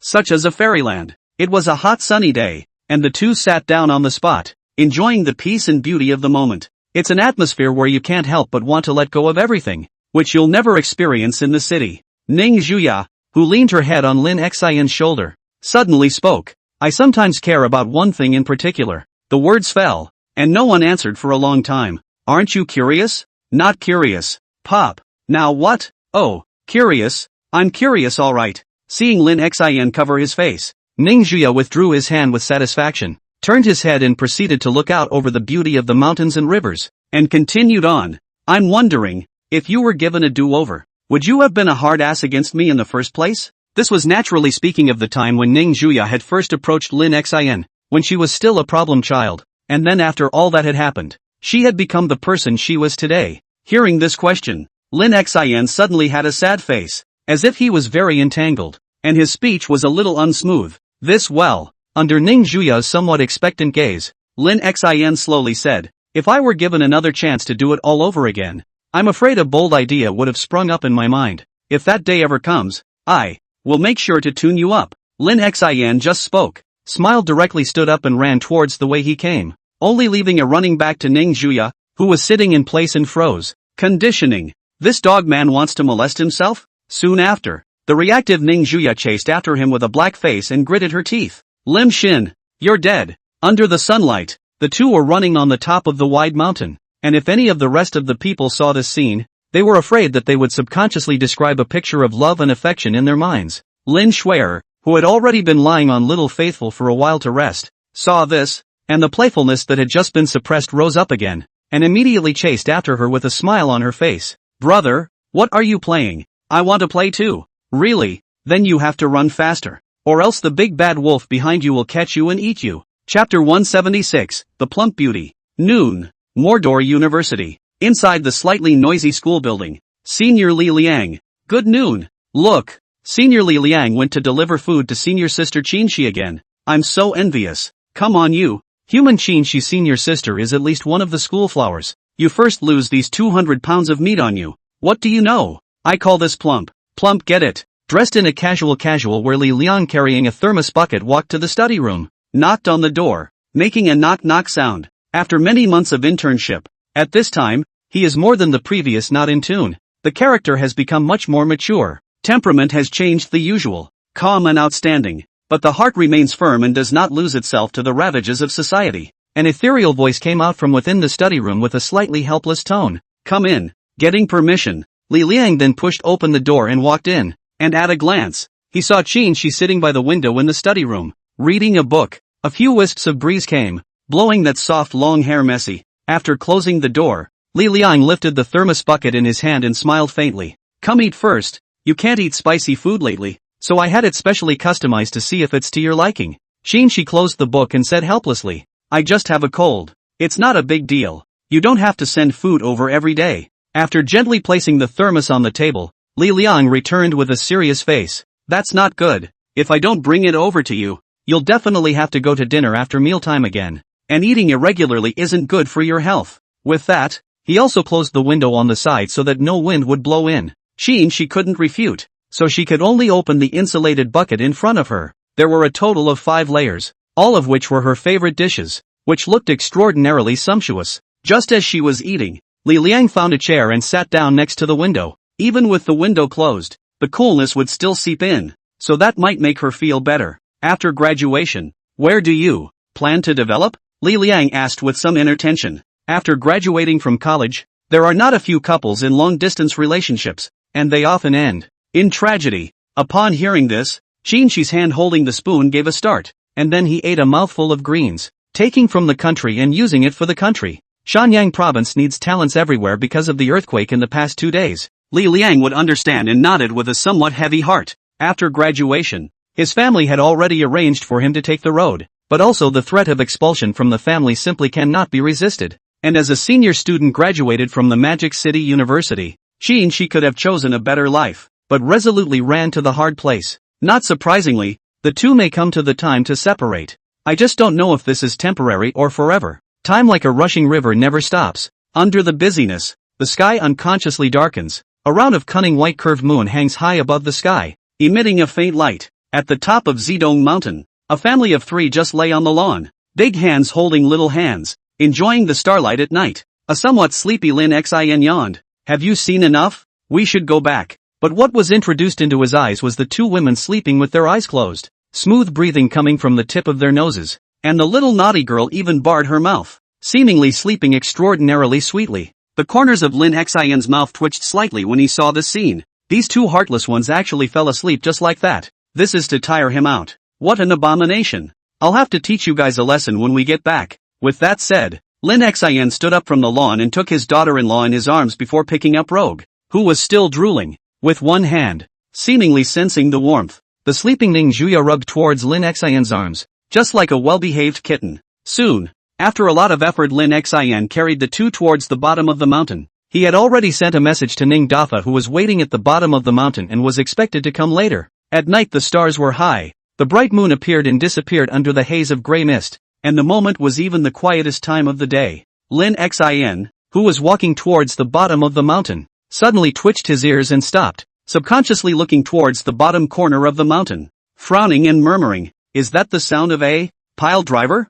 It's the middle of nowhere and it's the middle of the night. Is there construction going on in the neighborhood? Just as Lin Xin sensed that something was wrong, a robust figure ran over in the darkness of the night, and it was none other than Ning De, who had gone up the mountain. Lin Xiao, I'm late. After carrying Lin Xuer over, Ning De looked at Lin Xin, who was standing still, and queried, what's wrong? Lin Xin hugged his daughter-in-law at the same time, made a hush gesture, frowning doubtfully asked, is there any construction going on around here? Hearing this, Ning De, who had overlooked the details because he was in a hurry to get up the mountain, also realized at this moment that something was wrong, and almost instantly locked onto the source of the sound, which was exactly at the foot of the mountain, coincidentally at the back of the mountain path. At the same time, he shook his head decisively. No way. I circled the whole mountain during the day, and it's surrounded by uninhabited mountains, so it's hard to see even one person, let alone construction. The 2 men looked at each other and caught a whiff of something unusual.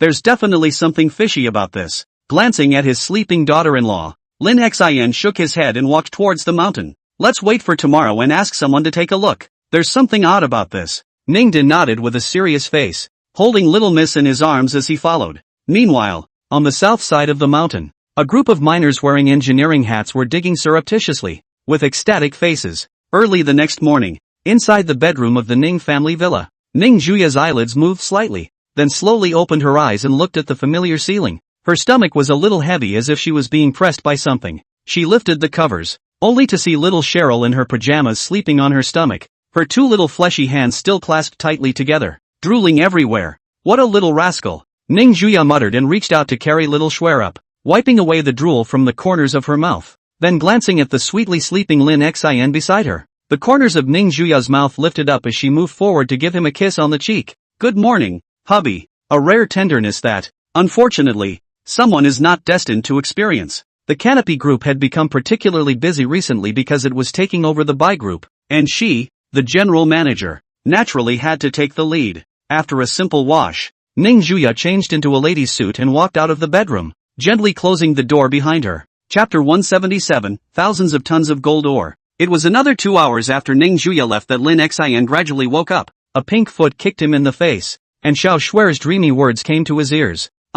Really can't eat anymore. Lin Xin peeled it aside, felt the quilt beside him was cold, and glanced at the time. It was actually almost 10 in the morning. Little lazy pig, it's time to get up. The sun is on your butt. Lin Xin pinched the sleeping Lin Schwer. The feel of her plump little face was perfect, making it impossible to let go. Lin Schwer, who hadn't yet gotten enough sleep, woke up and made a lot of noise for a while before subsiding. After a simple wash, Lin Xin changed robe into a pink princess dress and carried towards downstairs. At this time downstairs, the housekeeper who had already prepared breakfast saw the two come down and respectfully said, "Sir, breakfast is ready." Lin Xin nodded and walked towards the table. Well, hard work. As soon as he sat down at the table, an urgent phone call came in. Lin Xin picked up his cell phone to check it, and after realizing that it was Ningde calling, he immediately associated it with last night's incident. After the call was connected, an excited and thrilled voice came from the other end. Lin Xiao,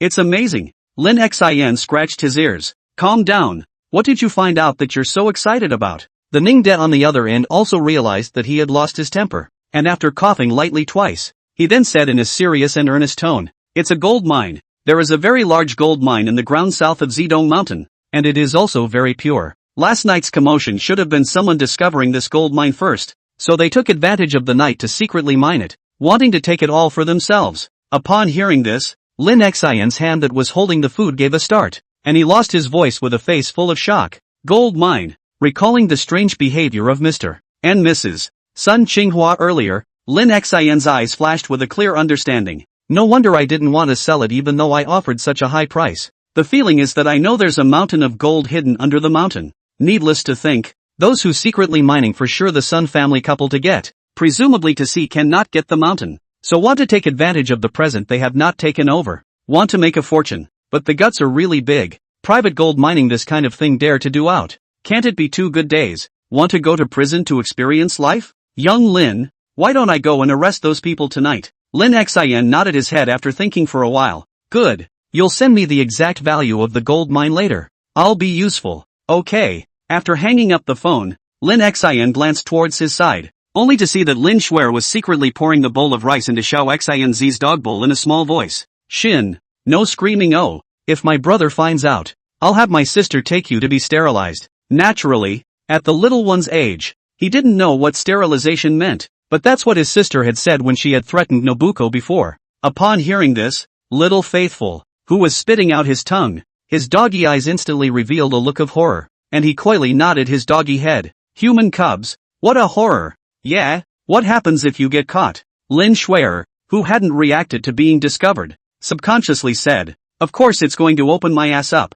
Brother is the big bad guy. In the next second, the body of the little one who was pouring the rice instantly froze, and the movement of his hand stopped. This voice seems so familiar. Lin Xin, who was full of smiles, turned her little head around and faced herself head-on, smiling with a kind face. So I'm the big bad guy in your mind. So it makes sense for the big bad guy to break your little ass, right? Upon hearing this, Lin Schwer's face showed fear, and she dropped her chopsticks and ran towards the outside of the villa in fear, her pair of short legs stepping fast, and as she ran, she also said in a voice of complaint. Oh, even no wrong, you can't hit me. Otherwise sister will help me to take revenge. Looking at the naughty boy who ran out of sight in a puff of smoke, Lin Xin shook his head helplessly. This little wit has even learned to threaten people. Saying that, he then looked at little Faith, who was eating happily at his feet, and said with a mischievous face, "Is it good?" Shinji looked up with a woof, gave a cry. "Sloppy, keep it up next time." Although he didn't understand the meaning, Lin Xin felt a strong sense of malice from the yell. Narrowing his eyes and picking up the scissors that were placed aside. "It seems like it's time to tie you up. It just so happens that I've recently learned a good hand at cutting, so I'll take you on today." In no time, in a burst of howling dogs, the originally tranquil villa was suddenly rattled. Inside the courtyard, little Faith and Lin Shuer were being chased around, but with a smile on their little faces, they saw that their brother couldn't catch up, and they even laughed out loud and said, "Brother, you're so slow, come and catch me." "You can't catch me." Slightly, Lin Xin, who was controlling his speed at the back, saw that this little naughty boy was actually spitting out his tongue to taunt himself, and immediately revealed a grim face. His speed then skyrocketed, and the distance between the two was decreasing with the naked eye. "Yeah, let's see if I don't teach you a lesson today." "Oh woo, I was wrong brother. I won't dare next time." Woof woof. If you have the ability to put down the scissors in your hand, Master Dog will definitely fight you for 300 rounds. Lin led her with the chase for a while. See, almost noon also did not wear down. Directly will be a person and a dog to pick up. Vicious after some lessons. Drive toward the company and go. Half an hour later, the Canopy Group. Inside the general manager's office, Ning Juya had just finished dealing with a contract when she saw the office door pushed open and a figure ran in, followed by a dog. "Sister, play with me." Ning Juya didn't need to think about it to know who was coming, and without lifting her head, she opened her mouth. "Play what? You're going to start studying today, and if you don't behave yourself, prepare to have your ass handed to you." Lin Shuer knew that her sister was scaring herself, and didn't show the slightest bit of fear. Instead, she jumped into her sister's fragrant and soft embrace, and looked up with a milky laugh.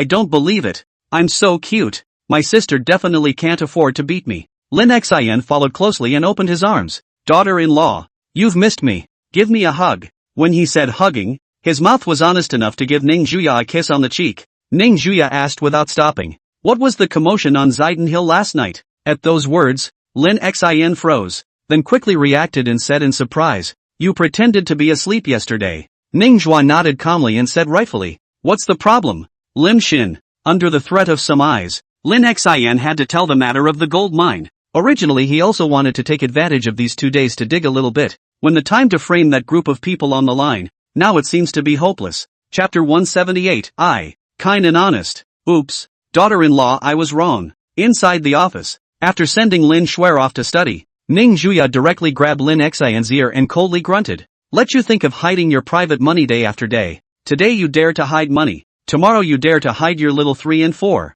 Lin Xin, who sat cross-legged on the cold ground, could not cry. He just wanted to earn extra money. How did he get involved in having an affair? Ning Juya naturally is not really angry. Just want to find a reason to bully this guy. A day without bullying. Always feel that there is something missing in the heart. After some more rubbing and abuse, Lin Xin, who had eaten some tofu by the way, covered his ears and walked out of the office, while Ning Juya was content to devote her attention to her work once again. After leaving the company, Lin Xin directly found a mysterious number and called it. Sitting in the car and waiting quietly, the phone rang for a full minute before it was answered, and an aged voice came from the other end, speaking slowly. "It's a rarity that you boys would call me. Is there something difficult going on?" Hearing the still clear voice, Lin Xin heatedly laughed. "That can't be. You still don't know my character. Kind and honest. That's me." The Sioux old man at the other end also smiled. The face ravaged by the years showed some amiable color. "Okay, what character of your kid? I can still not understand it."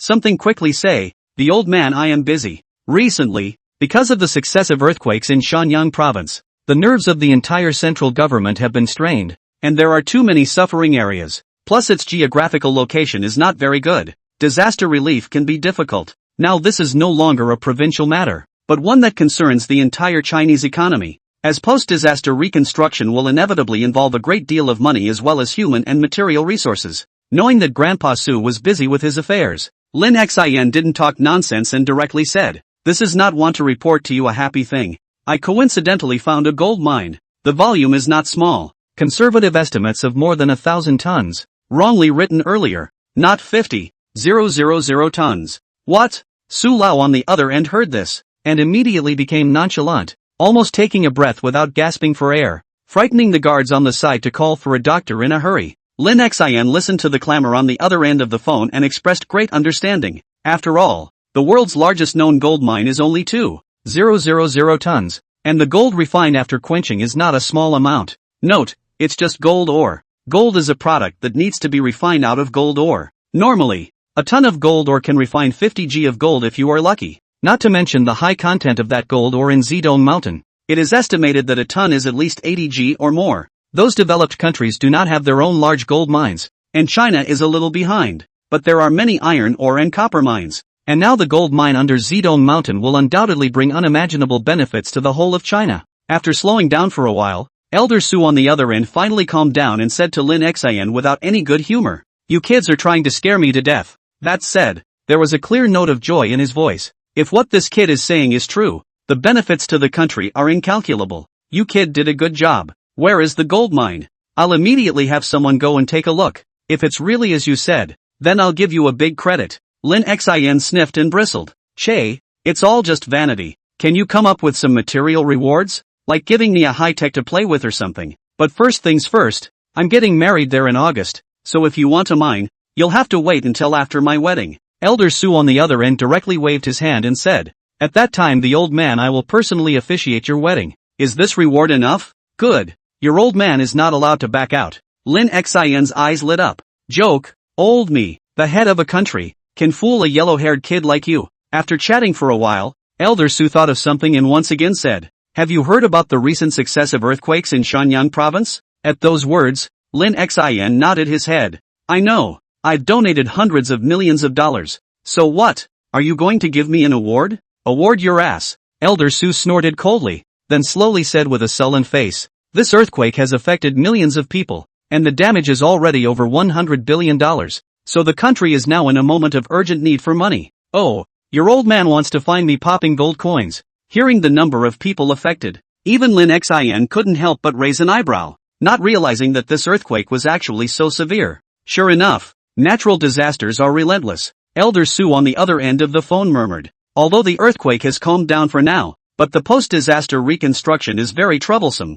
Now Shenyang side is already in a mess. Your kid's head is smart. See if there are any good ideas. I had someone do some math, and if you want to rebuild it, you'll all need at least $300 billion or more. And that's a lot of money for the country to spend. It's not that you can't get it out, but if you take out this money to provide disaster relief, China's development will come to a halt. After all, this money was originally planned to be used for research and development funding and poverty alleviation in various places." Lin Xin fell back on a lot of ideas at once, so he was a bit worried. The way is not without, just that it may be a bit detrimental. "I'm afraid that your old man will not be willing," Elder Su said directly. "What's not to like? If you have any good ideas, just tell me. The benefits will not be short of you." Lin Xin had to narrate his thoughts, and listening to the Su Lao on the other end, he froze, and was silent for a while before saying, "You kid, are pretty damaged. Then this matter will be left to you. I will transfer Luing over to assist you. That's all for now." After hanging up the phone,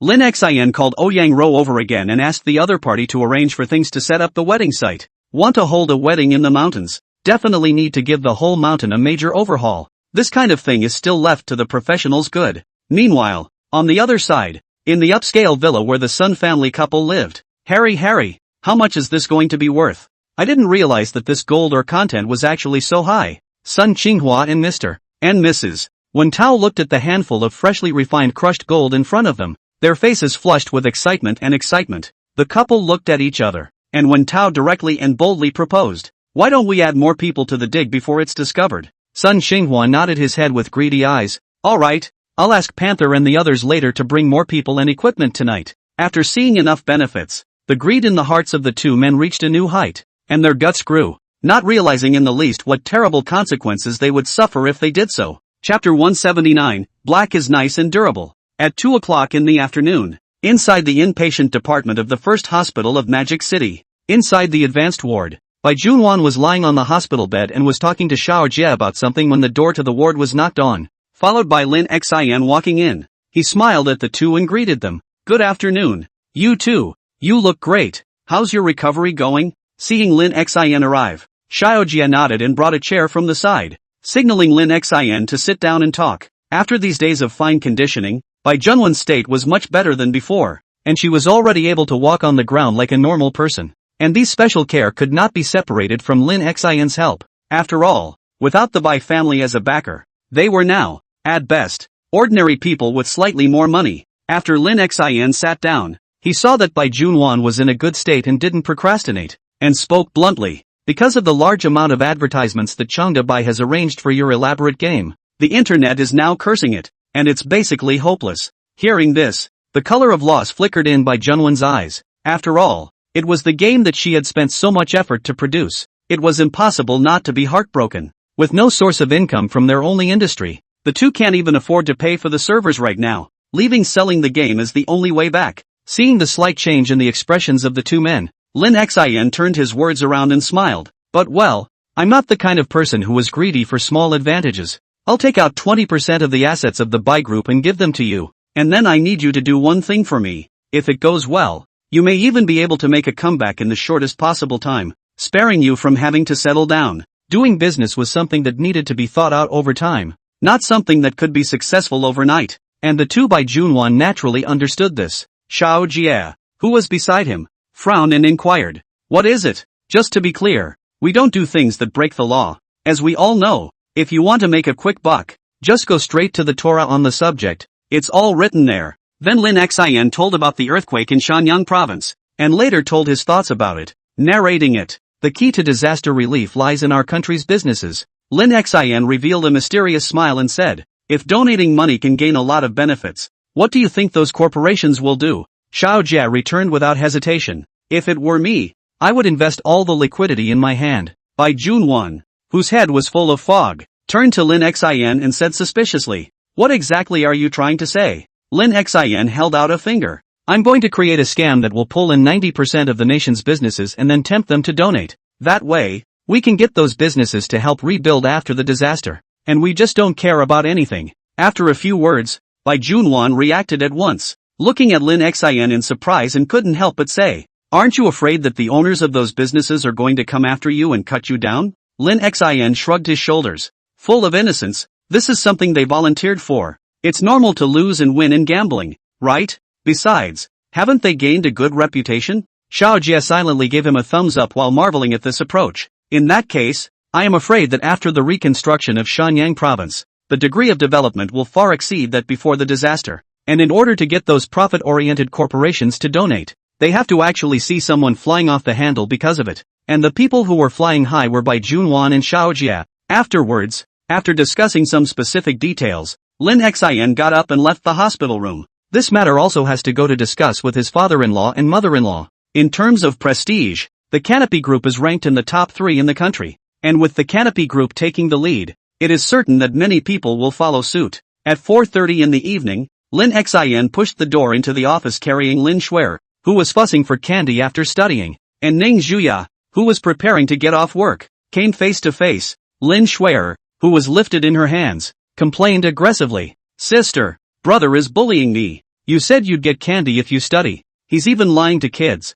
Teach him a lesson." Lin Xion's back went cold and immediately lifted the little guy up, gritting his teeth. "Don't you wrong a good man. I've given you 2 candies. I don't care. I still want to eat." Lin Shuer beamed in dissatisfaction. Ning Zhuya walked over and carried the little one over, rolling her eyes at Lin Xian. "Just like you. You're still a house husband. You can't even coax a child." Lin Xian was disliked and speechless, so he could only take his daughter-in-law's small hand and walk outside, skimming his lips. "Our mom wants us to go to their place for dinner tonight." Ning Zhuya, who was being led along, nodded and thought of something, her red lips lightly opened. "The school side notified me to go over and prepare for the graduation ceremony, so why don't you follow me tomorrow?" Thinking of the pain of waking up early, Lin Xian said without hesitation, "No go. You don't look at me like I'm idle every day." But actually, without waiting for him to finish his sentence, Ning Zhuya, who was following behind, stopped and narrowed her eyes and viciously kicked Lin Xian in the ass,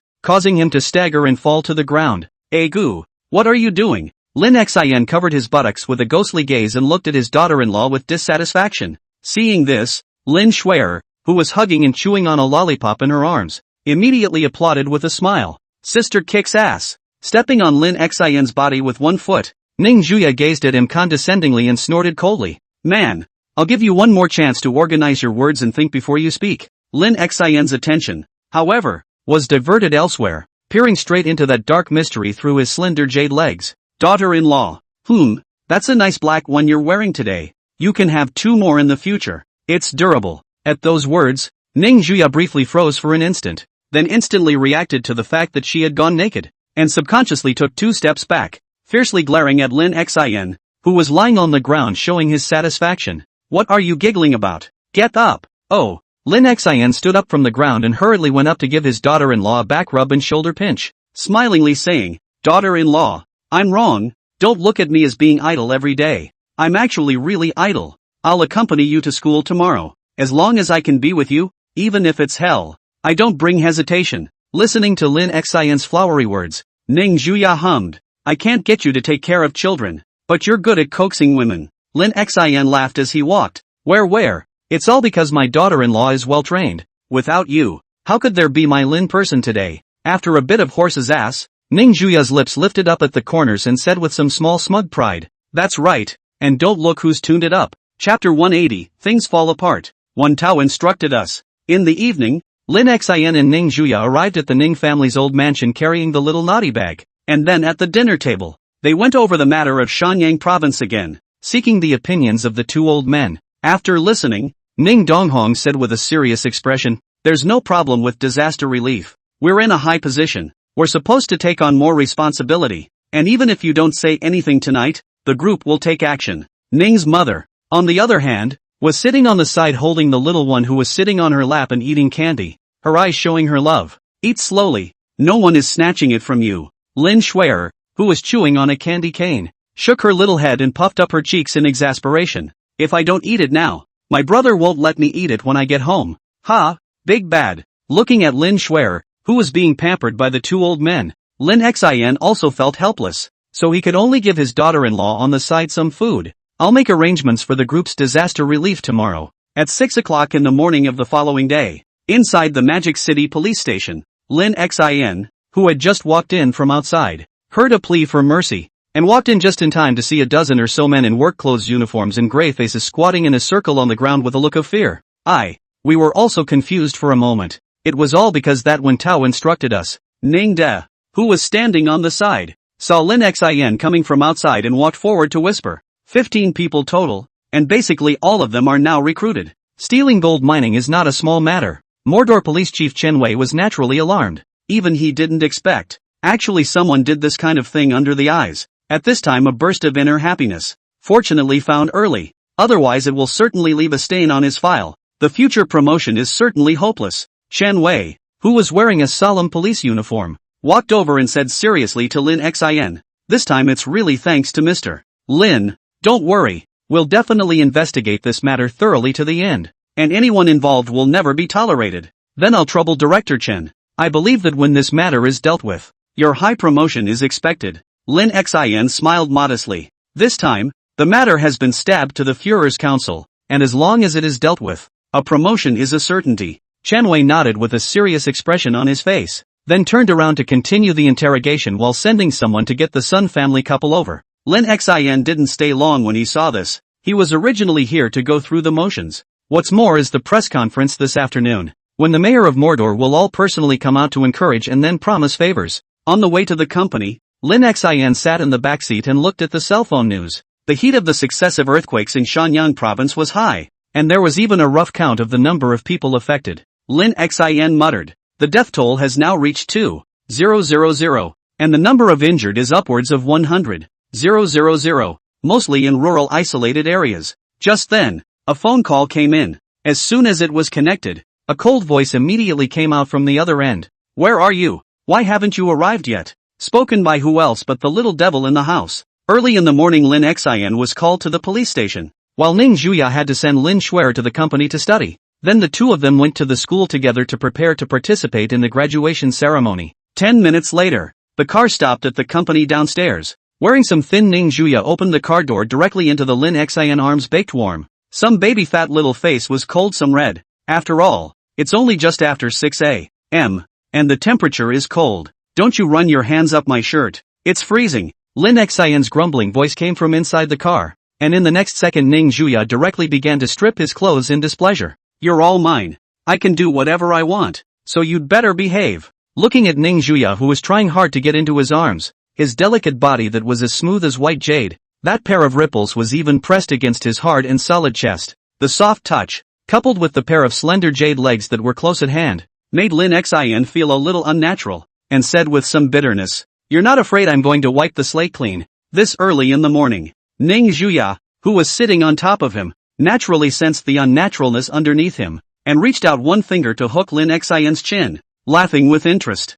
"Hubby, it looks like you don't have much self-control. You obviously helped out just a few days ago, and now you're starting to hold back." Lin Xian wrapped his arm around her waist and said in dissatisfaction, "I'm at least a bloodthirsty guy. Once every few days is not enough. I don't care. You have to help me." Ning Juya guffawed and smiled. "Then tell me, how can I help you?" At those words, the next second Lin Xian's hand went towards Ning Juya's dress. His breathing began to become ragged, and his hand subconsciously pinched harder. Ning Juya's body went limp for a moment, allowing him to do as he pleased, and the face of Ning De, who was driving the car, remained unchanged, with two earplugs in his ears and the rearview mirror broken to one side. After circling around Mordor University a full 3 times, Lin Xian was finally comfortable and contentedly leaned back in his chair. Ning Juya, on the other hand, was organizing the clothes that he had messed up, and after putting on the underwear that had fallen to the ground, her face flushed as she flopped onto Lin Xian's chest. After another 10 minutes had passed,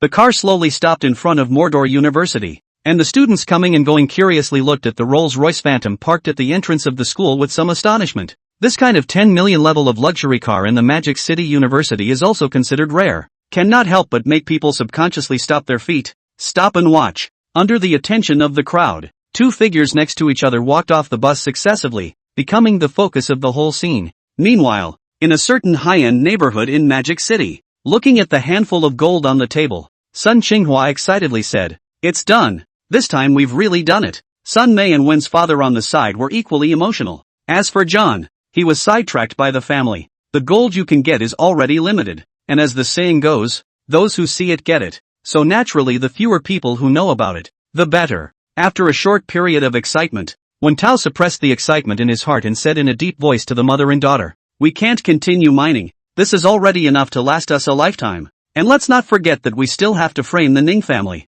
The mother and daughter were reluctant, but they had to nod their heads. Just then, there was a rumble from the door of the house being slammed, and the person knocking on the door seemed to be in a hurry. Sun Mei walked over impatiently, disgruntled as she opened the door. "Who? Why do you knock so hard? Can you afford to pay for it?" The couple's gazes also looked over, while quickly putting away the gold on the table, lest it be seen, opened the door. Before Sun Mei could react, 5 policemen rushed in directly, knocked her to the ground, holding pistols with metallic color flashing in their hands, and sternly said, "Nobody move. Police." The blackened muzzles of the guns were aimed directly at Sun Qinghua and Mr. and Mrs. Wen Tao, and even Sun Mei, who had been knocked to the ground, was pressed to the ground by one of the police officers in a cold voice. "You are suspected of illegal mining. Come with us." Chapter 181, Lin Xian, "It's been too long since I tidied up." Hearing the words illegal mining, Wen Tao's feet immediately trembled a little, his face showing fear. How could he not understand what was happening?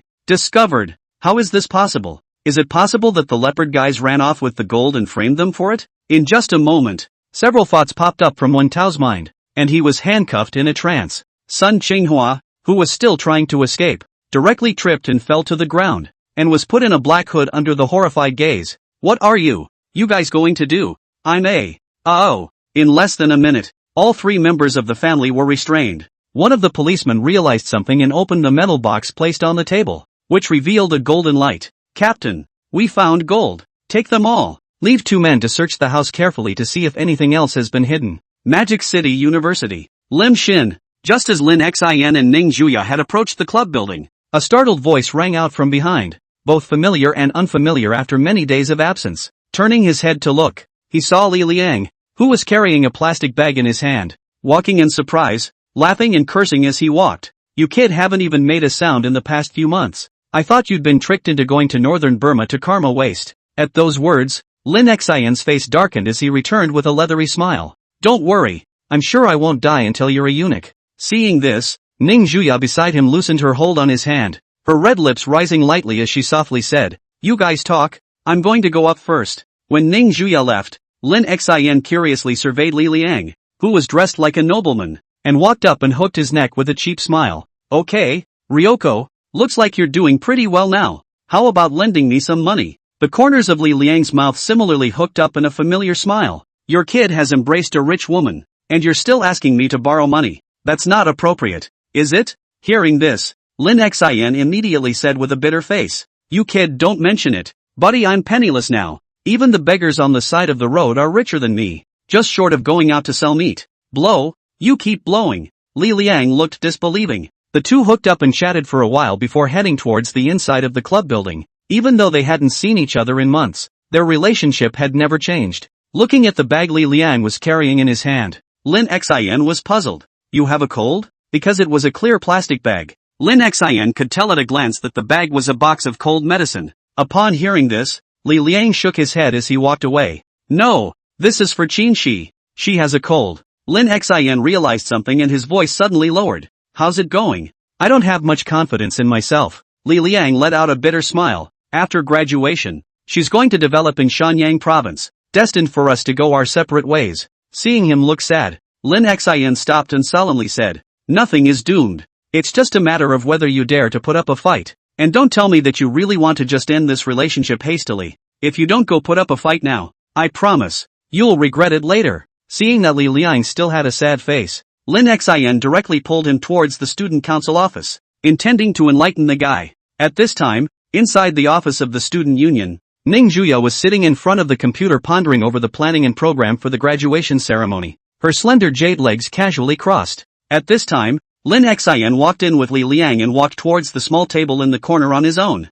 directly ignoring Ning Juya. "I'm telling you, you can't put this relationship stuff off. It has to be quick and fast like taking a. If you wait any longer, the yellow flowers will get cold, and you'll have even less chance in the future." As they spoke, the two sat down at a corner table, and Lin Xin fished out a couple bottles of beer and peanuts from a nearby cabinet, intending to get drunk. Seeing this, Ning Juya frowned tightly, feeling as if this man had somewhat disregarded himself, and actually drank wine in front of him. But thinking of the presence of outsiders, she held back her displeasure and coldly grunted at the two. "Drink less." Upon hearing this, Li Liang, who had just taken a sip of his harbinger, scowled at Lin Xin. "Is your daughter-in-law okay? Or should we stop drinking?" Lin Xin, who had taken a hard gulp, burped confidently. "What could it be? It's been too long since I cleaned up." Saying that, Lin Xin stood up and walked directly towards Ning Juya's side, his expression bland, not showing the slightest bit of fear. Li Liang wanted to stop it,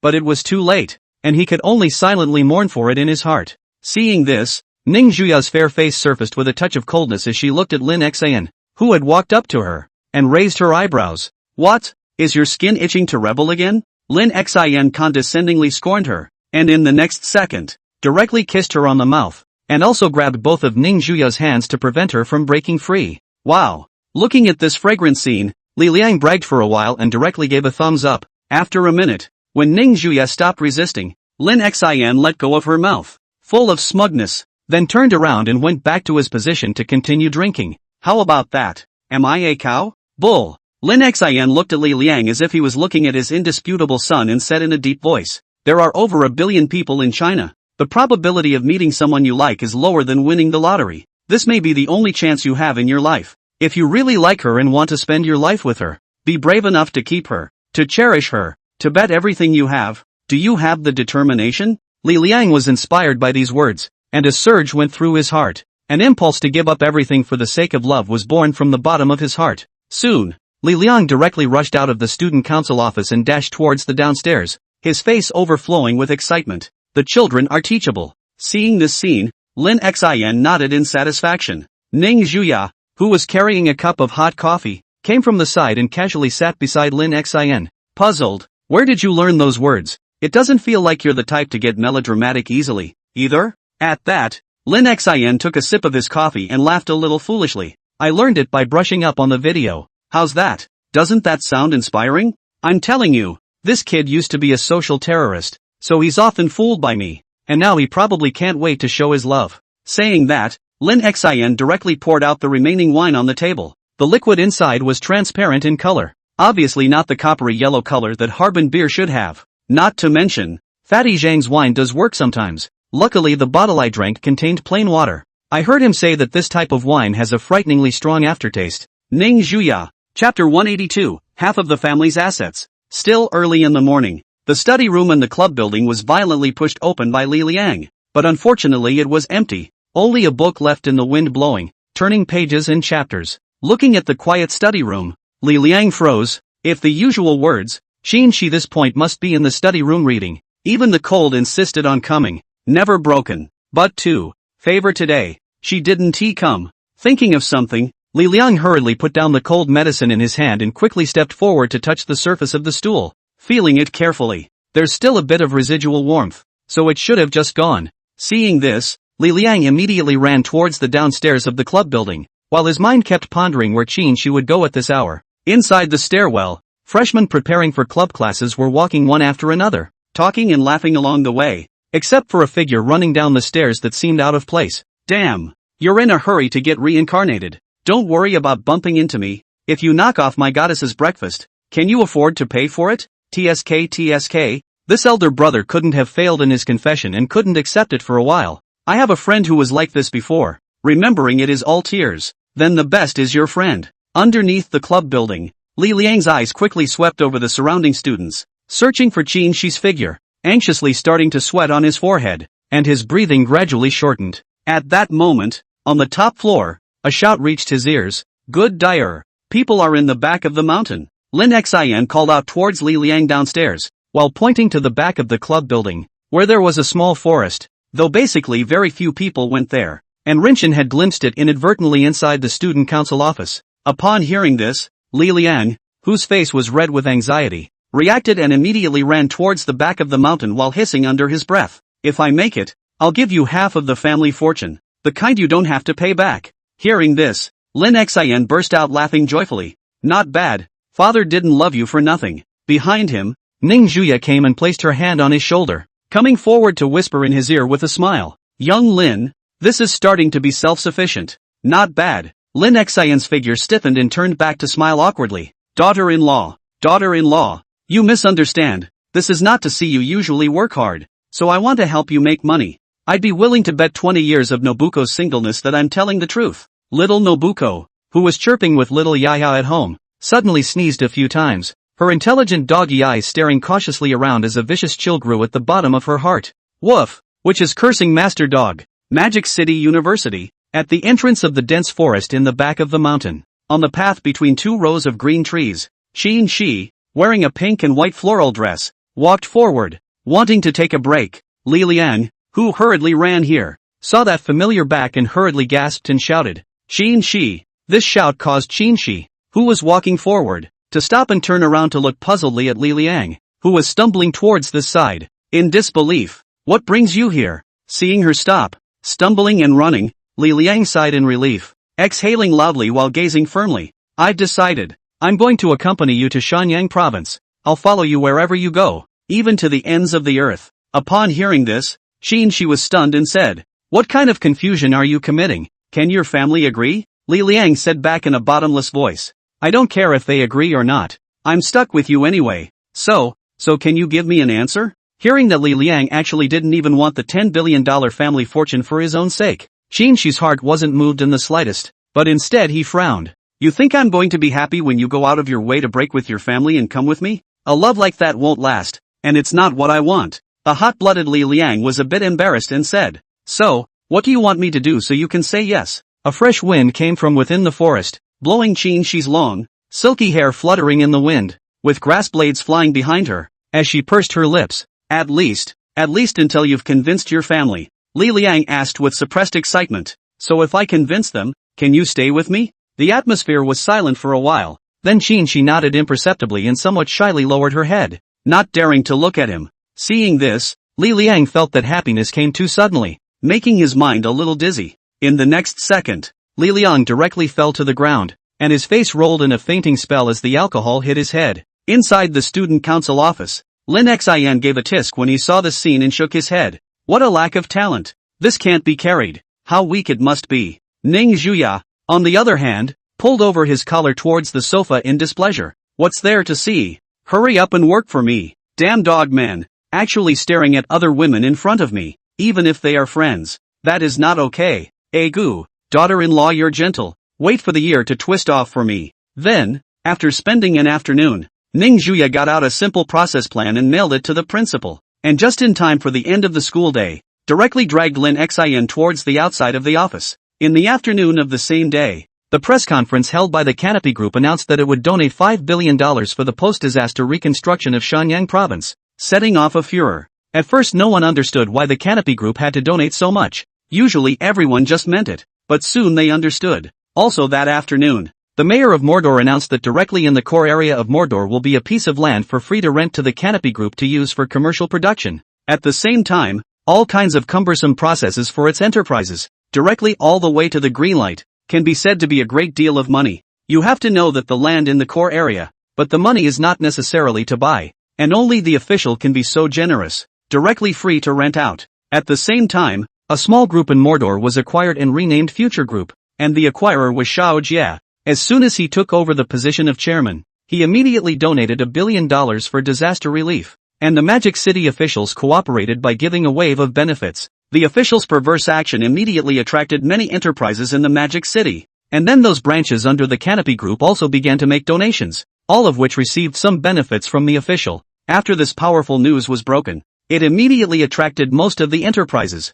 and the hot-eyed ones did not hesitate to choose to follow the trend. The big deal is to lose some money, even if there is no benefit. You can get a lot of fame on the internet. This deal, as long as it is not a little cute, all will not miss. Chapter 183, Giving Lin Shangbei a Chance. June is just around the corner and the heat is creeping in. People shed their heavy cotton coats and started wearing jackets and long shirts, and every now and then you can see beautiful women on the side of the road in ultra-short skirts showing off their long legs. Summer can be a favorite season for men. Early morning, Riverside Villa. Hurry up and get up. Don't you have to go play with the kids today? On the bed, Lin Xin was dressing the sleepy Lin Shuer, while Ning Juya took the lead and went down for breakfast. Just as Lin Xin was about to get out of bed, Lin Shuer, who had changed her clothes, was the one who pulled him from behind and then took out a test paper from her body that had been folded up. The little guy lowered his head and beeped and whispered, "Signed. Signing papers? Why are you taking them out now?" Lin Xin curiously received the test paper that had been folded into a small square,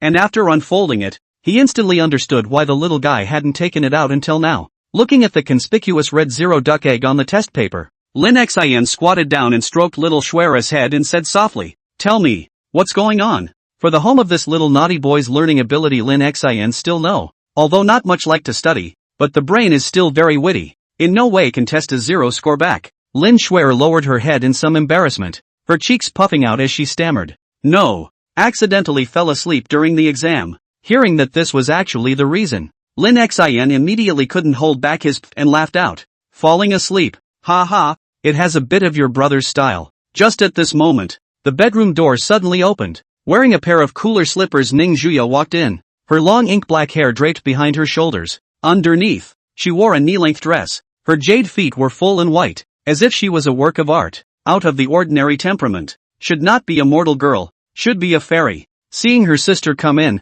little Shuer burst into a cry of surprise. "Yeah, sister is here." Ning Juya, who carried a fragrance of orchids, walked over to Lin Xin. "What were you laughing at just now? Laughing so happily?" Upon hearing this, Lin Xin stood up and smiled as he handed her the zero-mark paper in his hand. A certain little guy slept through the exam and ended up getting a zero out of it. "You're still so happy about getting a zero on a test?" Ning Juya glared fiercely at this guy and directly reached out to do a 360-degree twist around his waist. "Ai, pain pain pain." Lin Xin immediately grimaced and screamed. Lin Shuer self-consciously walked to her sister's body and hugged her legs, blinking pitifully. "Sister, I won't dare next time." Looking at the naughty boy's petulant appearance, Ning Juya coldly snorted without any good reason. "A zero is a zero. From today onwards you can only eat one candy a day." Only by making a clear distinction between reward and punishment could an excellent child be trained. This was something Ning Juya still understood. As she said that, she swept her eyes at Lin Xin, who was snickering beside her, and her dangerous gaze was like a blade thrusting into his heart, and her breath stopped. Lin Xin, who was stared at, scratched his head and said awkwardly, "That what? I'll go down to eat breakfast first, so take your time to train." As the words fell, Lin Xin fled and slipped out of the bedroom, not daring to stay for long, or else he feared a bloodbath. Ning Juya looked down at Lin Shuer, who knew she was wrong, squatted down and picked her up, walking towards the dresser as she walked. I'll spare you this time, but if you get a 0 next time, you'll be ready for cram school. After a brief wash, the family drove towards the office. The graduation ceremony of the Magic City University has already been planned, and the subsequent things do not need Ning Juya to go personally. But there is a young man who has lost his face looking for Lin Xin all over Magic City, wanting to discuss the physical supremacy with him, getting drunk in front of his favorite person. Li Liang guessed that he would never forget this embarrassing incident in his life. The one who started it all, Lin Xin, was dragged to the office as a nanny by Ning Juya, and the secretary who was originally in charge of it all was given a month's paid vacation, making the rest of the staff so envious. Inside the office, Ning Juya looked at the report sent by the people below, while Lin Xin on the side was brewing tea in an extremely professional manner. Soon, a strong aroma of tea filled the air from the calabash, refreshing the heart. Lin Xin carried a cup of brewed tea to his daughter-in-law's side and walked down, asking, "How is it? How many companies have donated to the disaster relief? The results are not bad. The total amount has exceeded $100 billion.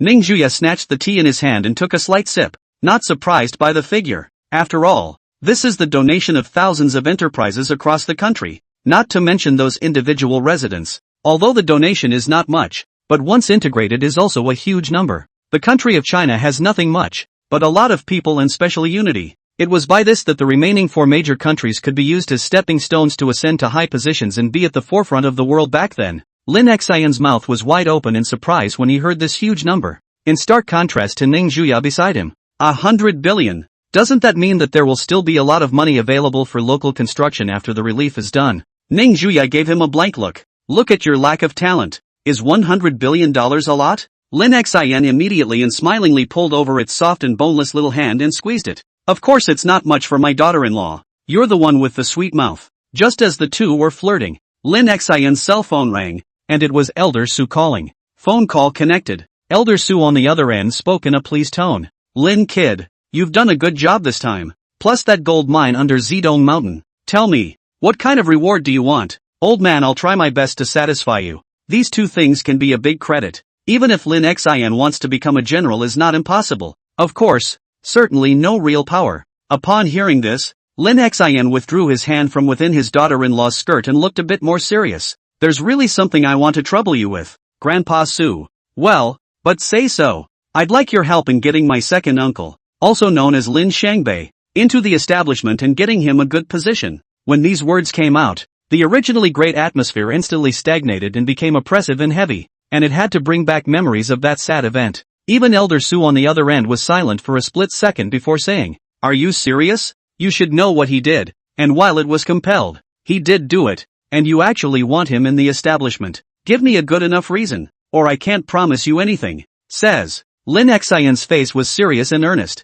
not looking like he was joking at all as he continued. "For one thing, I'm not forgiving him. I'm just trying to help my sister. Sooner or later she's going to grow up and I don't want her to know that her father is a criminal. Secondly, his heart is not bad. You should also know clearly, if not someone compulsion, he is also a good and upright official. Ask, if you and I in exchange, by someone compulsion more than 10 years, still be able to maintain the original heart? It's not him that's at fault, it's the world. So I hope you'll give him a chance to redeem himself and make amends. I'm sure that's what my grandfather would have wanted." Chapter 184, Unable Zone, Dong Family. After listening to what Lin Xian had said, Elder Su on the other end was silent for a while, seemingly weighing the pros and cons, while Lin Xian could only silently wait for an answer. Naturally, he meant what he said. In a world full of filth, everyone loses their mind at times. So are these people really guilty? Lin Xian does not think so. The ancients have said that people are good in nature. There are very few truly evil people in the world, and those who are forced to follow crooked paths are both guilty and innocent. After a long time, Elder Su sighed and slowly said, "That's just it. Seeing as you've made such a great achievement, I can make an exception and give him a chance. And let's say up front that I'm not going to set him up with any good jobs. It just so happens that Pu City, the earthquake center of Shanyang province, is now in a state of disarray and needs a capable person to manage it. But you know the situation over there. No one is willing to take it over at all. And one who screws up will also risk going to jail." Hearing this, Lin Xian immediately grinned. Wouldn't that be just the thing? I'm sure he'd love it. and I'm afraid he wouldn't go if it was too comfortable. Well, there's one more thing to tell you. The Canopy Group has made a huge contribution to the reconstruction of Shenyang province, so it's only natural for us officials to make an explicit reward. But if we part with too much power out, we're afraid that there'll be some kind of chaos behind us, so just make a trip there. This was supposed to be your credit, and dividing it up among us old men is a relief, since you're a no good anyway. Lim Shin, how does this sound so not good to my heart? What do you mean by not doing my job? I'm at least good at least. Thinking about it, Lin Xin realized that he did seem to be a bit idle lately, hanging around all day like a that sneak. Well, that's all for now. I have things to take care of on my end. After the phone hung up, Lin Xin put away his cell phone and plopped down on Ning Juya's lap, sighing, daughter-in-law. I suddenly realized that I seemed to be a bit of a loser. Looking at Lin Xin, who looked like he was begging for comfort, Ning Juya stroked his hair and smiled dotingly. Be confident. You're crap, but I'm going to feed you, so don't worry. Lim Shin. Suddenly it felt like a bigger blow. Is that comforting? After comforting her, Ning Juya looked down at Lin Xin, who was lying on her lap, and softly asked, I didn't realize you were actually a promiscuous person. Your second uncle was like that and you still pulled him around. Lin Xin, who was rubbing around on his snow-white long legs, bristled. I'm doing it for the good of that little ancestor at home. Thinking about our Lin family's generation, not a single person's childhood is intact. At the very least, we must let little Schwer have a complete childhood. At that moment, the landline on the desk rang with a shrill ring. Jingle bells. Ning Juya's eyebrows furrowed, and after picking up the phone, Lin Schwer's crying voice immediately came from the other end. Sister, I accidentally fell asleep again. Oh. At those words, Lin Xin and Ning Juya exchanged a glance, somewhat helpless. In the end, it was Lin Xin who stood up and headed out of the office. I'll go. I have to teach this little guy a lesson before I can do that. After all, no childhood is complete without a 7-pack. Time quickly came to the afternoon, and after giving the naughty little girl a hard lesson, Lin Xin sat in his office somewhat bored, idly watching his daughter-in-law as she worked. Born with a high-flying pretty face, dimpled figure, and slender jade legs hidden inside the skirt, it was simply too durable to be seen. Just as Lin Xin was looking at his legs and pondering when he would make a trip to Shenyang province, a call from Lin Tian came through. The target can basically be determined. The chief training officer of recruits in the Sibei military camp, Luo Shan. Upon hearing this, Lin Xin frowned. And, there's no way a chief recruit training officer's hands are going to reach into Mordor, is there? Lin Xin on the other end continued in a deep voice. According to my investigation, there is the support of the Dong family, the largest family in northern Sibei, behind this Luo Shan. You also know the situation in the northern part of Sibei. There is constant strife and even war at times, thus giving rise to quite a few black gangs, and the Dong family is the biggest of them all. Strictly speaking, they're not Chinese, but a mafia family that hangs out in the lawless zone, doing things like looting supplies and selling arms. Lin Xin realized that, to put it bluntly, it was that this Luo Shan was easy to deal with, but the Dong family behind him was a tough nut to crack. After thinking about it, Lin Xin mused, if the evidence is solid, let's arrest that Luo Shan, that Dong family. When I'm done with this period of time,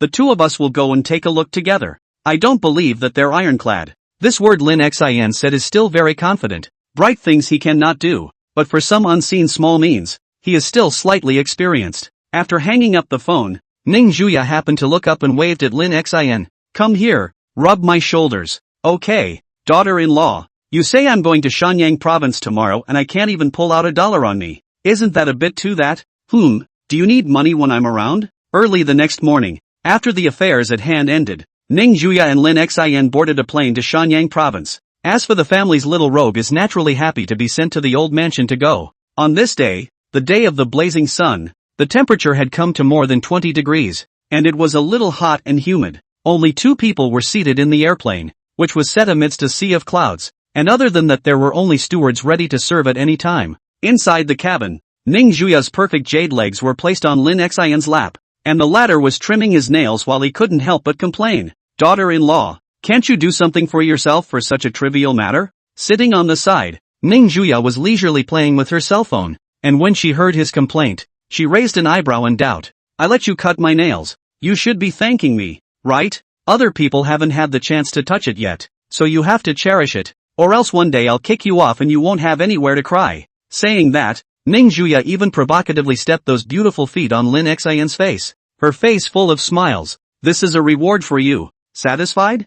Lim Shin. What should I do with such an imp of a daughter-in-law? Online for advice. Chapter 185, Liberated Island. Lin Xinghua, Shanyang Province, as one of the more backward-ranking provinces in China, focuses more on the development of agriculture, and there are very few light and heavy industrial enterprises. Perhaps that's why Sanyang is known as the most beautiful province in the country, suitable for people who want to live in peace. The sudden earthquake included all three municipalities, all of which were affected to varying degrees, but the main affected areas are still in the rural townships. Inside the Haiyang airport, it was frighteningly quiet at the moment. Inside the waiting hall, a dozen or so leaders of Haiyang City, large and small, were all present, dressed in uniform, with their eyes looking towards the outside of the apron from time to time. The mayor at the head, Huang Gang, turned to the few people around him and commanded in a low voice. This time it's someone from Mordor. Not only does he represent that Sky Curtain group, but he also represents the top. All of you don't drop the ball for me at this critical time. Put your essence out for me. At those words, the man in the back subconsciously straightened his back, trying to look as spry as possible. Just at this time, the end of the two figures came one after the other. Our outstanding temperament is like a pair of golden girls. The discerning can see extraordinary. The people who came were none other than Lin Xian and Ning Juya, who had just gotten off the plane, and since they were only staying for a few days, the two of them didn't bring any luggage with them. As he walked, Lin Xian covered his mouth and muttered, If you step on my face with your foot again, don't blame me for being rude to you. Go out and show some face, okay? Hearing this title, Ning Juya, who was walking in front of him, paused in her steps and glanced at him with an unkind gaze. You're not welcome? How do you mean you're not polite? Lin Xian looked up to see a group of people coming this way, puffed out his chest and hardened his heart. If you mess up again, I'll divorce you. Ning Juya coldly grunted. Then I'll wait.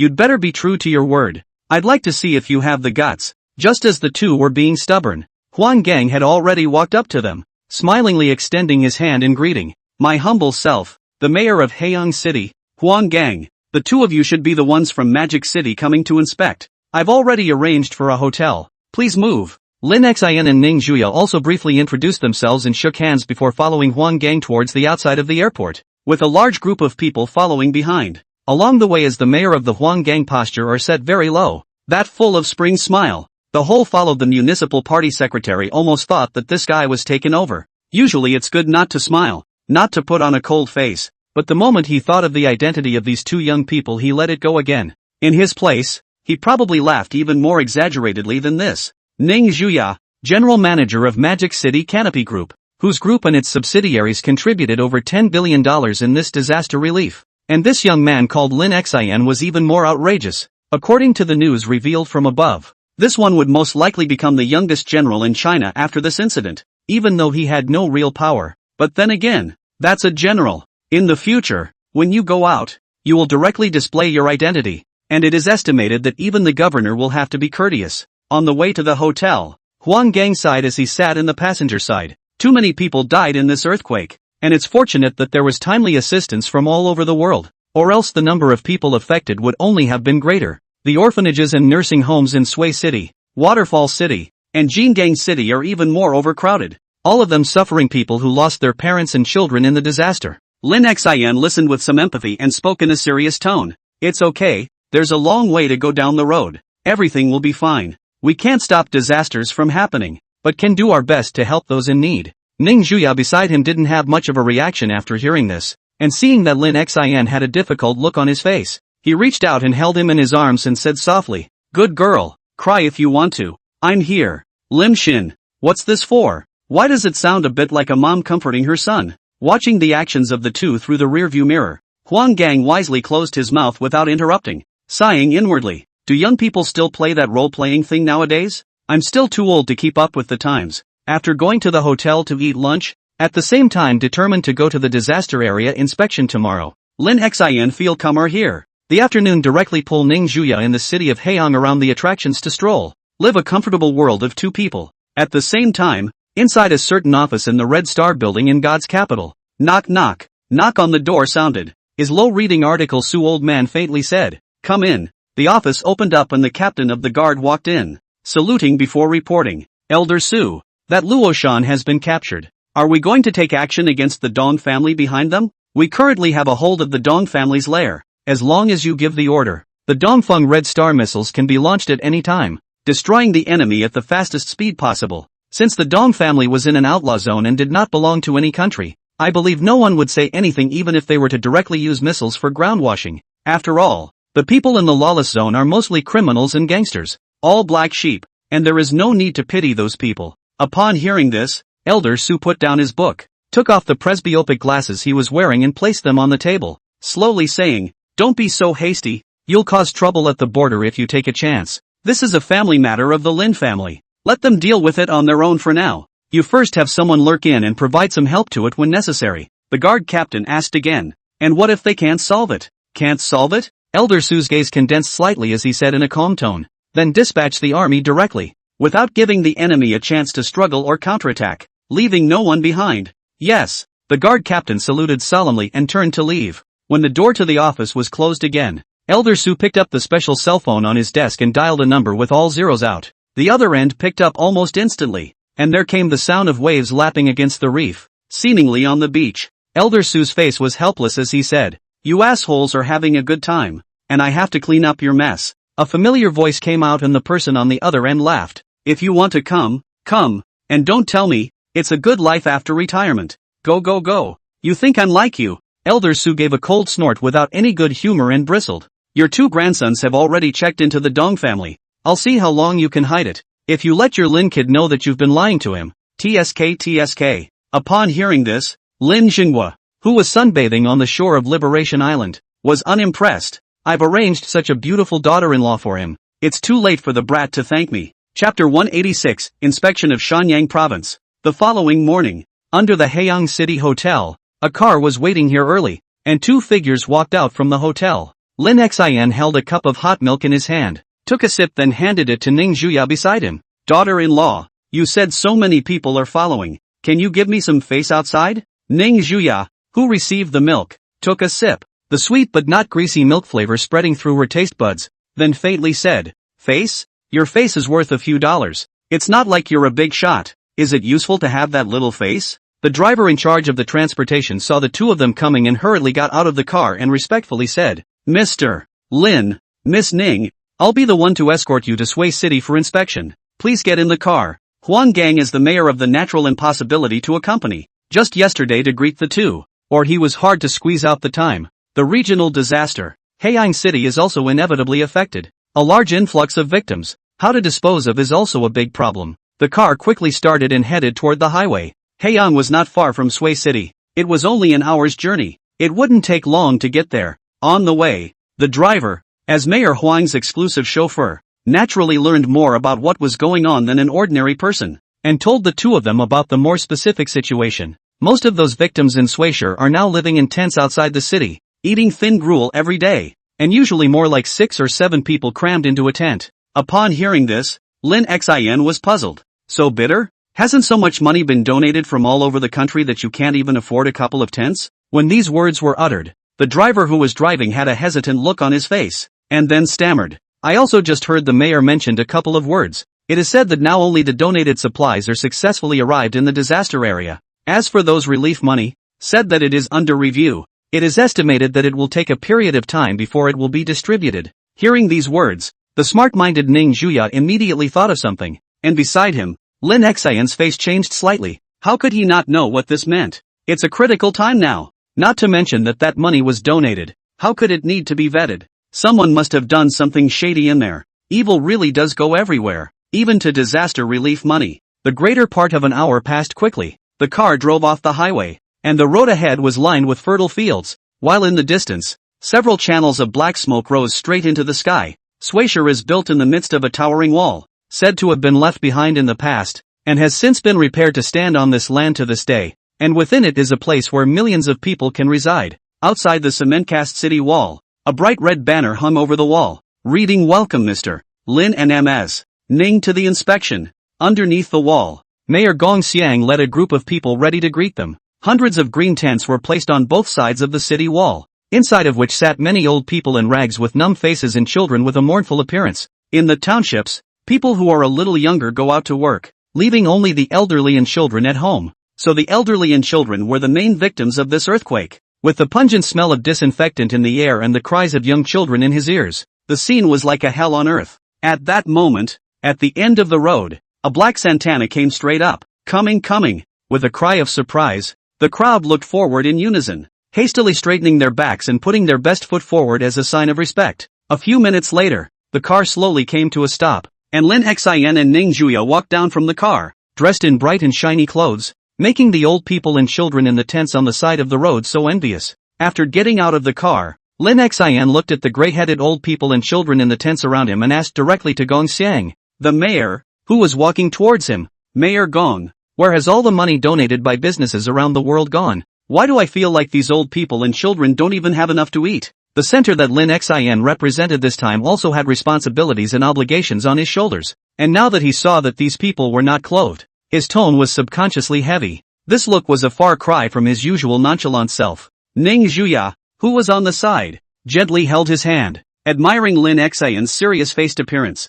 The corners of her mouth unconsciously raised. Sure enough, the man was durable even when he was serious. At that, Gong Xiang was dumbfounded and changed the topic. Mr. Lin, why don't we go inside and talk? It's not a place to talk about things with all the people here, is it? No need. Lin Xian shook his head and walked directly towards the tent area, saying indifferently, I'm here to inspect, not to enjoy myself. Tell me what's going on directly. If you can't give me a reasonable explanation, I think you're probably done as a mayor. As soon as these words came out, Gong Xiang's face changed and she gave a look to the people behind her, signaling that they didn't need to follow, then followed alone. Walking into the tent area, an unspeakable stench immediately overwhelmed the area, like a stinky fish that had been dead for 10 days or so, stinking to high heaven. Lin Xian's face did not change, and he took out a mask from his body and handed it to his daughter-in-law who was beside him with a furrowed brow. The latter originally did not want to wear it, but he directly forced it on. Inside a dilapidated green tent on the left front,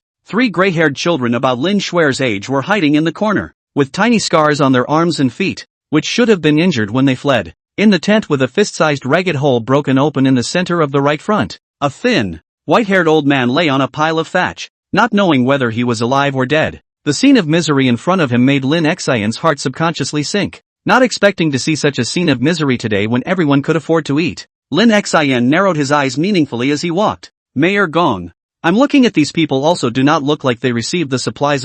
Those children even shoes are tattered. There are also the old people over there hungry. You will not be the supplies donated from all over the country to bootleg, right? Hearing this, Gong Xiang scared quickly waved his hand, swallowing relief supplies this crime but to be shot. Sighing, there are too many people affected. It's too overwhelming to divide them up, and the funds are still being reviewed, but they should be coming down today. I can guarantee that. Hearing this, Lin Xian asked rhetorically, it's been so many days since the earthquake, and the relief money hasn't come down. How come it came down as soon as I came here? Quite a coincidence, isn't it? In response, Gong Xiang could only laugh awkwardly. It's quite a coincidence. Soon, after spending another half an hour, Lin Xian finally managed to turn around the entire tent area, and the results could be described as disastrous. Well, at that moment, a dozen large trucks pulled out of the city, the driver in the driver's seat shouting excitedly to the people in the tent, come and get your stuff. Everyone, the relief supplies have arrived.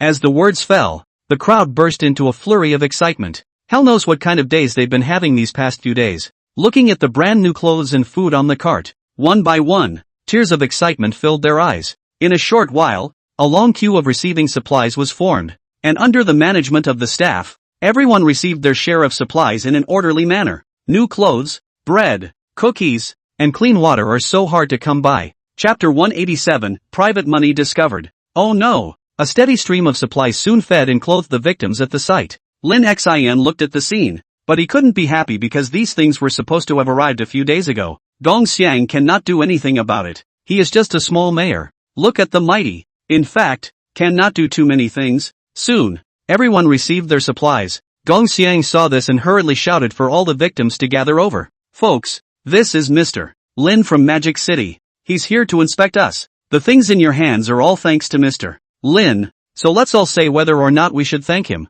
Thousands of people gathered, the corners of their eyes reddening. At this moment Lin Xian was nothing less than a savior and a hero in their eyes. Soon, the crowd began to raise their arms and chant, driven by those who were interested. Hero, hero, Mr. Lin, speak a couple of uplifting words. Christina Gong handed a microphone from the side. Lin Xian took it, watched the people call him hero, put the microphone to his mouth, and slowly said, by hero, I mean carrying everyone as far as the eye can see, and I'm not that great. The crowd quieted down and looked uncertainly at the speaking Lin Xin, not understanding what he wanted to say. Under the attention of the crowd, Lin Xin continued with a serious face. There's something I don't think I can hide from you all. In fact, you should have gotten the supplies in your hands a long time ago, but there's a bunch of assholes up there who want to take advantage of the opportunity to eat the money. So you're only getting it so far. As soon as these words came out, Gong Xiang's face on the side immediately changed. He naturally knew the inner workings of the matter and what consequences Lin Xin would incur if he spoke these words.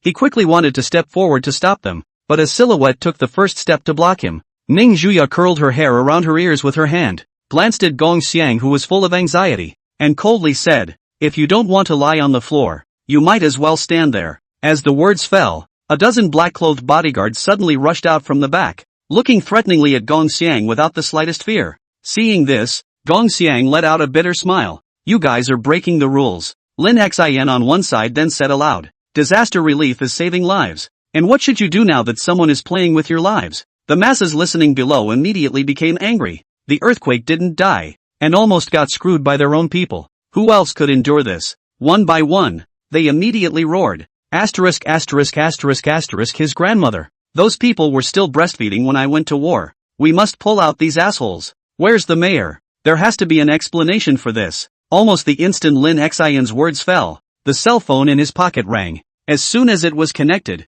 the sound of Su Lao cursing angrily immediately came from the other end. You brat! I asked you to go on an inspection. Are you trying to revolt by giving me all this? Lin Xian snapped his nose and snorted. Your old man don't pretend. I don't believe that you don't know the situation over here. What command? Hurry up and say it. Otherwise I can hang up. A smile appeared on the corners of Su Lao's mouth inside the office of the Red Star building in God's capital. I'll give you an address. It's just on the outskirts of Sui City. Remember, you only have half an hour. And in half an hour the police could be coming to keep the peace. Lin Xian nodded at his words, then said with some curiosity. That said, who exactly is the person behind this matter that makes it inconvenient for you old man to do anything about it? Don't worry about that. It's a bit involved. You'll find out later. After saying that, without waiting for Lin Xian to speak, the phone simply hung up. Having no choice, Lin Xian directly read out the address he had just received, which was a manor, not far from here. After getting the residence of the person who had harmed them,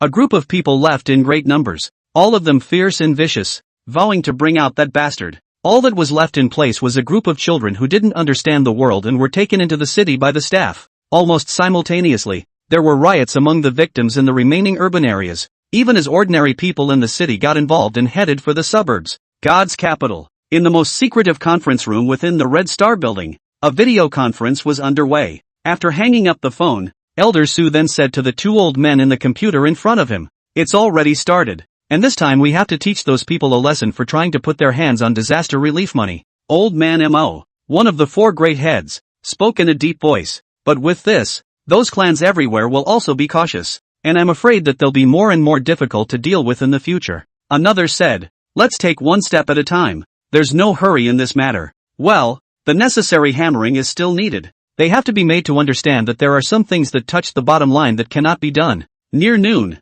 the city of Sui. Just as Lin Xian wanted to follow him, Lu Ying, who had been following in the shadows, stopped in front of him and calmly said, you've done what you had to do. Go back to Mordor and leave the rest to me. But Lin Xian's curiosity has been seduced at this time, which cannot stop. Immediately replaced with a smiling look, want to play the emotional card. Uncle Lu, I won't ask too many questions. Just let me go and look around for a couple of moments and you'll pretend you don't know. What do you say? Upon hearing this, Lu Ying directly delivered a hand slash to his neck, and then fatally said to Ning Zhuya, who was standing on the side, take him back. If I remember correctly, there should be a bank card hidden in the bottom of his shoe. Originally was calm and self-contained Ning Zhuya heard this, his face immediately cold, nodded, directly walked forward to drag Lin Xian away. After fainting, Lin Xian didn't slowly wake up until noon the next day, and at that moment, he was sitting on the airplane flying to Magic City. Beside him, Ning Zhuya casually played with a high-class bank card in her hand,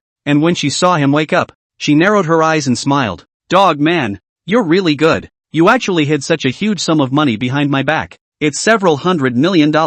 Say, where did that come from? How could Lin Xian not understand what was happening? He was being sold. Seeing his daughter-in-law's tendency to become angry, Lin Xian compensated with a smile and pushed the bank card into her arms, squeezing his eyebrows. What my? This is not your money, well, daughter-in-law. Ning Juya reached out and pinned Lin Xian's head under his arm. I don't care, now that I'm angry. Hurry up and find a way to coax me. Otherwise, I'm. Lin Xian was momentarily in trouble, then thought of something and made an ear shape with both hands and said with a smile, two tigers, riding fast, one skirt flying up, one bauble flinging up, mouth crooked. Listening to the wickedly altered nursery rhyme, Ning Juya was somewhat amused by this guy and glared away with a blank stare. How old is he? And he doesn't mind being shy. Lin Xian cheekily laughed. This is what? Face and cannot eat. Coax daughter-in-law is the most important thing. You're the one who talks too much. Let's see if I don't teach you a lesson. Hey, I'll duck. Can't hit it. Pop. Chapter 188, Chicken Bully. After returning from Shanyang province, Lin Xian didn't know what happened after that. As if there was someone who didn't want him to know. After returning to normal life, May passed by in a flash, and on the first day of June, the temperature had soared to 29 degrees, with cicadas chirping in the woods, adding a bit of irritation to one's insides. Inside the villa, compared to the heat outside, the bedroom was cool, with 3 air conditioners releasing cold air without any dead angle. On the bed, Lin Xian, who was only wearing a large pair of pants, yawned and sat up from the bed, and in the next second, a small, snow-white foot kicked across the room, directly kicking him down. Wearing a thin nightgown, Ning Juya went up and tightly wrapped her arms around his neck, closing her eyes in a lazy tone. Sleep. The scented air came to his face. Lin Xian was a little breathless from the hug. Daughter-in-law, it's getting late. Get up. The struggling motion caused the huge object hidden in the nightgown to quiver twice, inadvertently revealing a large expanse of snow-white skin. Sleep. Ning Juya repeated once again, looking at his daughter-in-law who was reluctant to get up. Lin Xian helplessly peeled the hands off his neck, but it was followed by a heavier blow. Ouch. In the next second, Lin Xian's ass was traumatized and he was kicked straight off the bed. He covered his ass and stood up from the floor, muttering disgruntledly, "You're committing domestic violence. It's against the law." Ning Juya's delicate little feet retracted back into the comforter, and her mouth lightly spat out a single word, "Get lost." When he finished speaking, he once again hid his head under the covers, with absolutely no intention of getting up. How unreasonable. There was no way out. Lin Xian had to grayly take his clothes and walk towards the bathroom, just like a male consort after being pampered by the female emperor, waving it around and calling it out. After simply washing up, the fully dressed Lin Xian took out and drove towards the Ning family's old mansion. It's Children's Day, and it's only fair to go and get Rogue back. Midway, Lin Xian received an unfamiliar caller. At first thought it was a harassing phone call, so he gave a direct hang-up, until the other party repeatedly dialed several times before connecting. A vicissitude and calm voice came out from the other end. Do you have time to come out and meet? Lin Xian heard who the owner of the voice was, and with a little more indifference in his eyes, he drove with one hand while faintly saying, "If it's a thank you, there's no need. I'm also looking out for little Schwer. You don't have to feel like you owe me anything." Who else could be on the other end of the phone but Lin Shangbei, whom the two hadn't seen even once after Lin Xian had released him? "It's not about that. I'm sending you the location now. There's something I'd like to talk to you about in person. It won't take too long." Lin Xian was silent for a moment, but finally nodded. Good. The words fell, and the phone hung up. After getting the location, Lin Xian immediately turned the car around and drove towards the entertainment street in the city center. About 10 minutes later, inside an upscale coffee shop in Magic City. "Sir, do you have an appointment?" Seeing that Lin Xian was dressed in an extraordinary outfit, the waiter in charge of receiving guests respectfully said. Lin Xian scanned around the store and soon saw a familiar figure in the corner position and walked in. "No need. I'm here to find someone. An Americano for me, please." "Okay, just a moment." Lin Xian directly walked to the corner table and sat down. Lin Shangbei, who had been keeping his head down, also raised his head at this time. His face had a few more vicissitudes, with thick dark circles under his eyes. "You came. Hurry up with what's going on.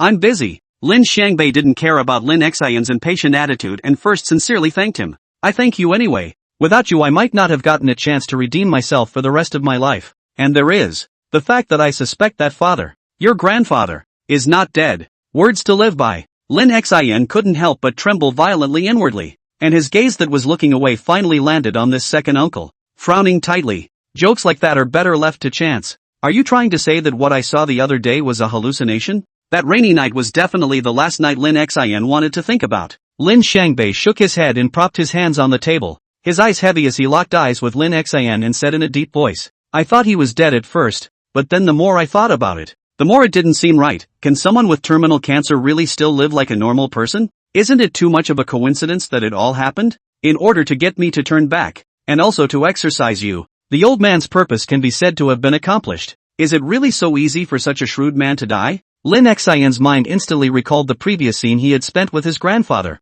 and his heart faltered as he asked, Do you have proof? Do you think I would have? Lin Shangbei asked rhetorically, then stood up from his position with a bitter smile. My pickup is here. I should go. So think about it. Outside the cafe, a black Santana was parked on the side of the road, here to assist Lin Shangbei on his way to Shenyang province, as well as to keep watch. It would be strange if someone who had committed a major crime returned to a position of power and was not watched from above. After its departure, Lin Xian sat alone on the table in the corner and contemplated. Everything that happened was too coincidental, yet he couldn't find the slightest crack. It was as if everything had been arranged in advance, and he was just a pawn in the game, following a predetermined route. After thinking for a while, Lin Xian distractedly drank the coffee in front of him, his mouth filled with a bitter taste, and then walked towards the phone. At that moment, the waiter stopped him and smiled apologetically. Sir, you haven't checked out yet. Total 2 Americanos? Need to pay 3,000. Please scan code or swipe card? At those words, Lin Xian subconsciously was about to touch the cell phone in his arms, but he paused in the next second, remembering something fatal. He seems to be penniless now. The private money that had been saved up with great difficulty was also taken away by Ning Zhuya yesterday. And now, not to mention the 3,000 on the body, even a dime can't be pulled out. Probably the beggars on the roadside who ask for food are richer than him. So about half an hour later, just when the waiter thought that Lin Xian was going to eat a king's dinner, a silhouette walked in at the entrance of the store, and her pretty face instantly drew the eyes of everyone in the store. The visitor wore a white waist-length dress, her long hair spilling behind her shoulders, and she carried a charming aroma around her. Seeing this, Lin Xian hurriedly walked over with a smile. Daughter-in-law, you're finally here. Who else could the visitor be but Ning Zhuya, who, after pulling out a bunch of banknotes, directly pulled Lin Xian's hand and walked away. The diners in the store were suddenly talking, looking at Lin Xian's back with envious gazes. After all this time, it turns out to be a soft eater, and the object is so beautiful. Angry with me. Damn it, why can't this soft food person be me?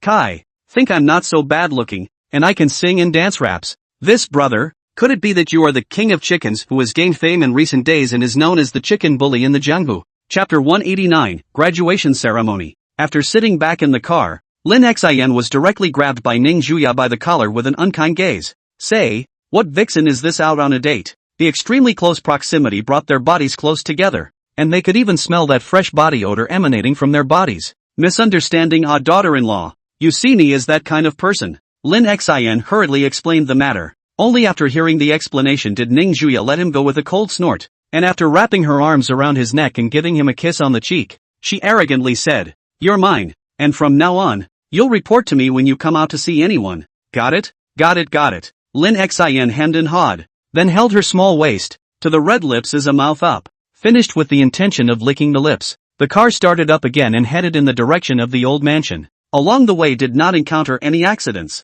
The road is smooth. After all, June 1st Children's Day is just a children's holiday. Adults should still go to work. Inside the small courtyard of the Ning family's old mansion, a cheerful and lively figure ran in the courtyard, barefoot on the artificial lawn running fast. In the back is a few nannies scared to follow. Goo, miss, slow down. What if you fall? Ha ha ha, you can't catch me. Come and catch me. Just as the little guy turned around and giggled, he didn't notice in the slightest that there were 2 more people in front of him, and was directly picked up by a pair of big hands. Lin Xian slapped her little butt. You wild girl, running around without shoes. Do you want to be scolded? Followed by the nannies to see the situation is finally a sigh of relief, and rushed up to the little naughty boy's feet with a wet cloth to wipe clean, and from the side to bring a pair of pink shoes to put on it. Sister! Lin Shuer's eyes lit up and she immediately extended her 2 small hands. Ning Zhuya laughed and took her into her arms as Lin Xian, who was on the side, was dissatisfied. What do you mean? You don't even shout when you see your brother.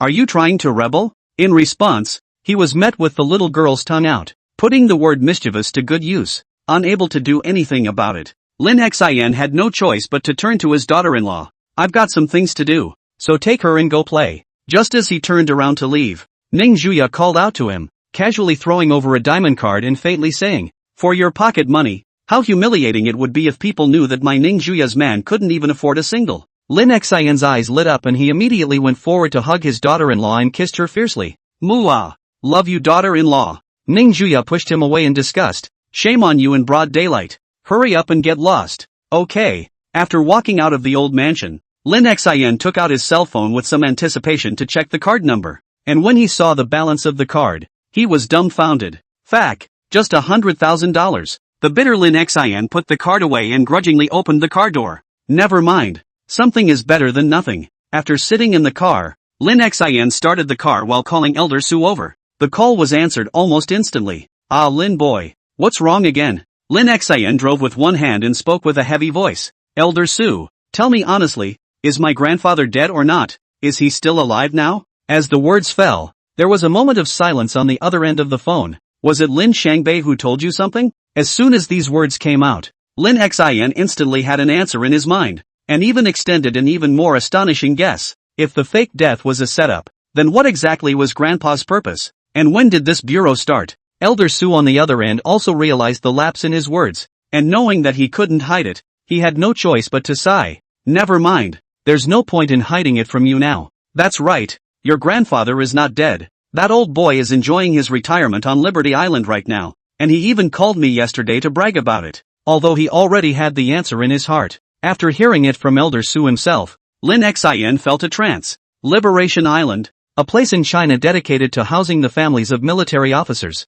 In order to avoid some of the family members being threatened, the island's defense level is one of the highest in the country. Not only that, the island will be shipped from the mainland every month a large number of supplies, all of which are free of charge. The islanders just enjoy life, can be said to be the rest of their lives are not worried. Because of this, to enter the Liberation Island life need to go through heavy checks. The general public even do not have the qualification to know. Only to reach a certain rank of officers have the authority to know. These were also fresh in Lin Xian's memory as he had heard Uncle Lu mention them by chance. Thinking that he had actually been kept in the dark, Lin Xian was a burst of depression. What he hated the most was the feeling of powerlessness when he was being deceived, and yet he didn't even know it. Elder Su seemed to have guessed his suffocation and laughed through the phone. "Well, he'll naturally be there when you get married, and then everything will be clear. But I can tell you one thing. From the very beginning when you were admitted to Mordor University, you've been following your grandfather's plan, and I only found out about it a little while ago." Surprised? Lin Xian bristled.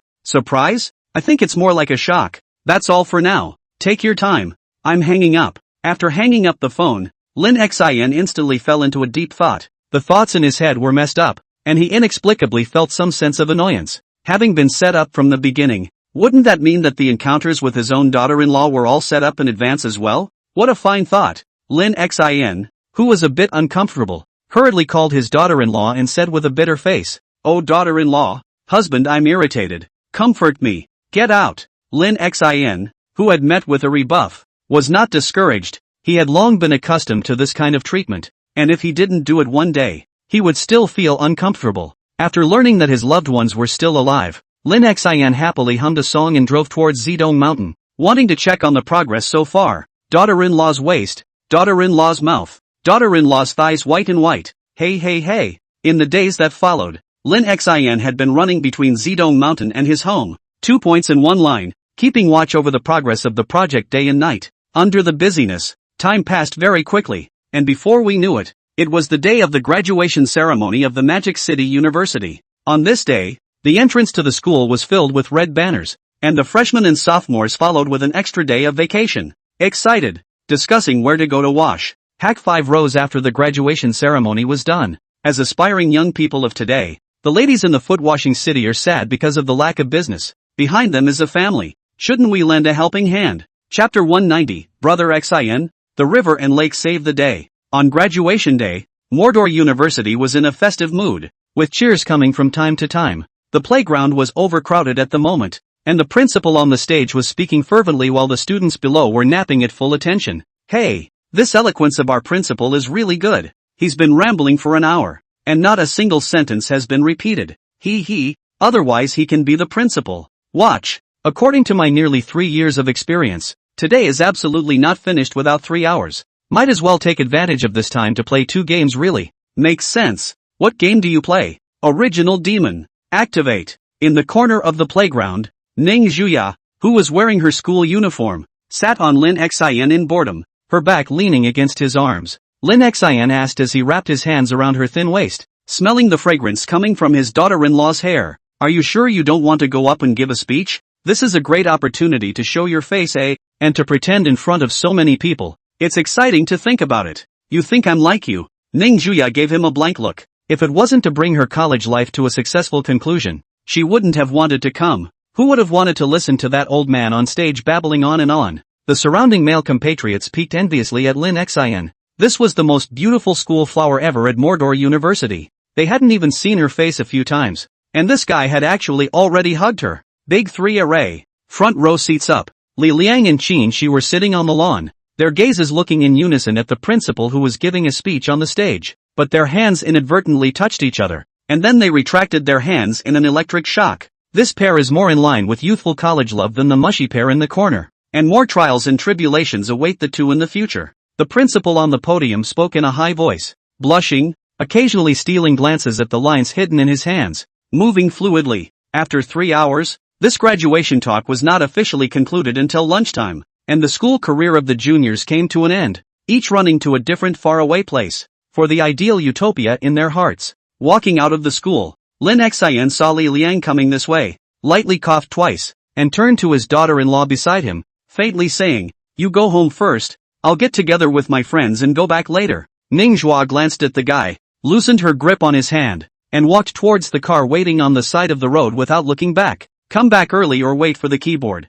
Li Liang also walked over at this time and patted Lin Xian's shoulder, smilingly saying, "Come on, let's go have a few drinks. I know a new place. Do you want to ask your daughter-in-law's permission?" Upon hearing this, Lin Xian clasped his hands and grunted coldly. "Are you kidding me? What kind of family status do I have to check in with her when I go out for dinner? Come on, let's not get drunk today." Li Liang gave him a suspicious look. Why did that sound so suspicious? The two walked and chatted their way towards the night market. "Say, where's Qin Shi? Why don't you ask her to join you? Do you think people are us two orphans?" "Ah, a bunch of friends at school. Want to say goodbye properly, which is like the two of us. Don't compare me to you. I have a whopping 4 friends at school and you only have 2. Oh duh.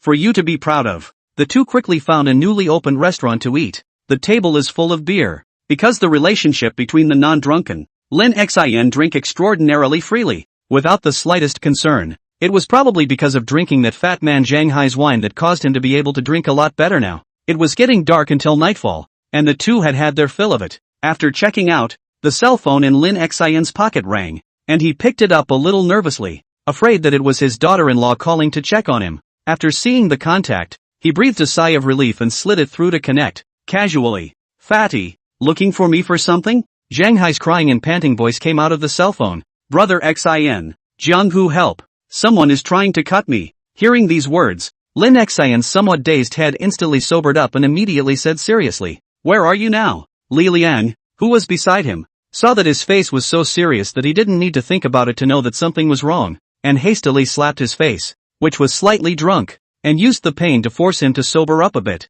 "What happened?" Lin Xian, who had briefly learned the ins and outs of the matter, put away his cell phone and said in a deep voice, "My friend is being played fairy. Gotta get over there." The two of them looked at each other without saying anything, and directly ran towards the entertainment street not far from here. At this time on one of the shadowy streets of Entertainment Street, the street lamps on the street were flickering and looked a bit eerie. At the end of the road, Zhang Hai, who was only wearing a pair of red pants, ran towards the side with a terrified face, and behind him were a dozen or so bad-looking punks with butterfly knives and sticks in their hands. The leader was a bald big man with a naked body and an over-the-shoulder dragon tattooed on his shoulder, looking at Zhang Hai, who was still running wildly in front of him, and sneered, "Brat, dare to sleep with my over-shoulder dragon king Baishan's woman. If I don't waste your thing today, I'll TM with your surname." Since the distance was not far, Zhang Hai heard this clearly, and turned back with indignation and dissatisfaction while running. "It's obvious that she took the initiative to run to my private room, came up and took off her clothes and then you guys barged in.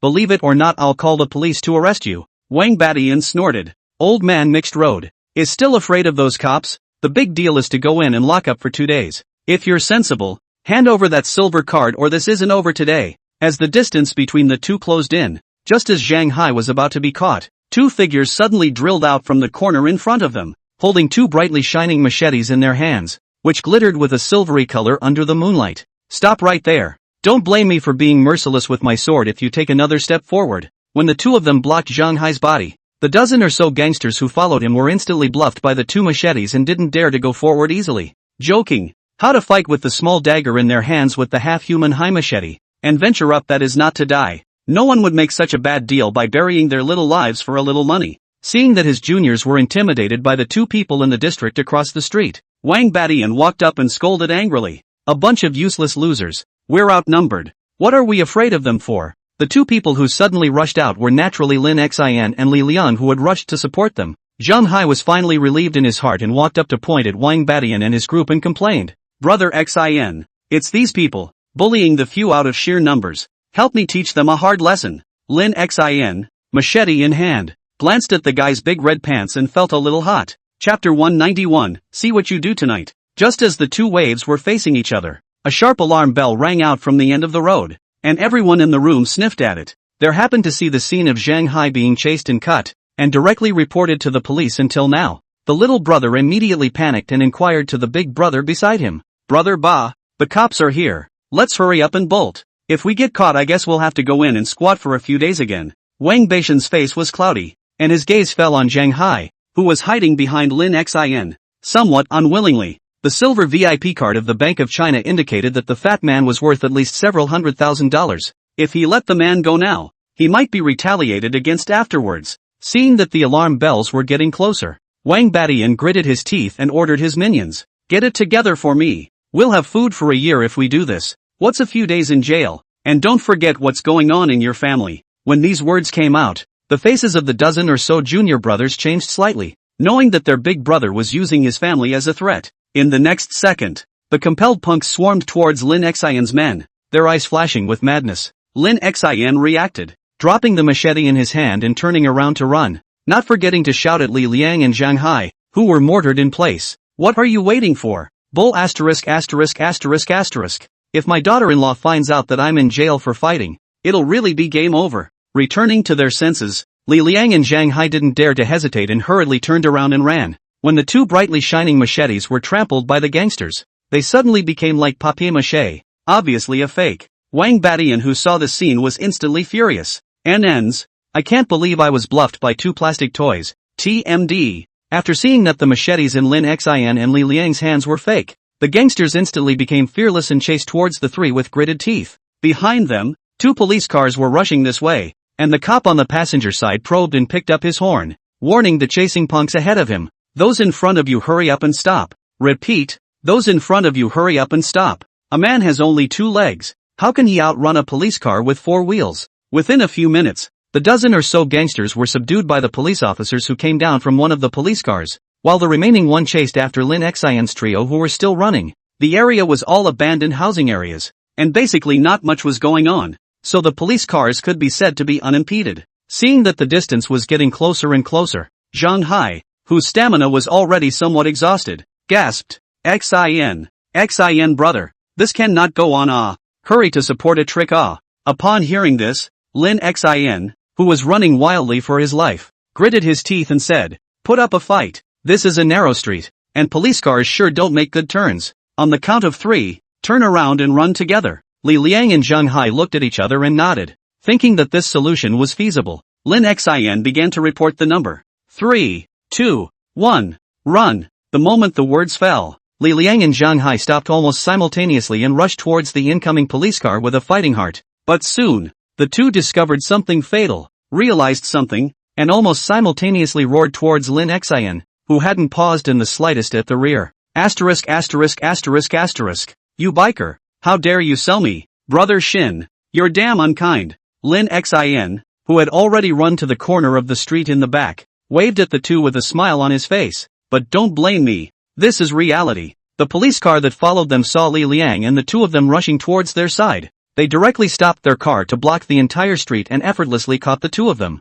Hey, you two are pretty righteous. At this time, Lin Xian's side had just escaped from life when he was blocked by a group of bodyguards at the corner, and a familiar cold voice rang out from behind the crowd. Who else could it be but Ning Zhuya? Little Shin, I should have warned you to come back early. Now what is this playing at? Ning Juya narrowed her eyes. Lin Xin cowered in the corner and smiled awkwardly at the daughter-in-law in front of him. Misunderstanding, I forgot to check the time. At this moment, Ning De walked over from around the corner and respectfully said to Ning Juya, Miss checked it out. It seems that a person wearing red pants was played a fairy jump, and a group of gangsters were chasing after him. At those words, Ning Juya glanced at Lin Xin, who was crouching in the corner and shivering, and ordered the bodyguard beside him, pull his pants down. Yes, Missy, perhaps sometimes fate is so coincidental, because today is graduation. So in the morning Lin Xin specially chose a pair of festive red panties. When the flash of red showed, Lin Xin hurriedly covered his lower body and explained,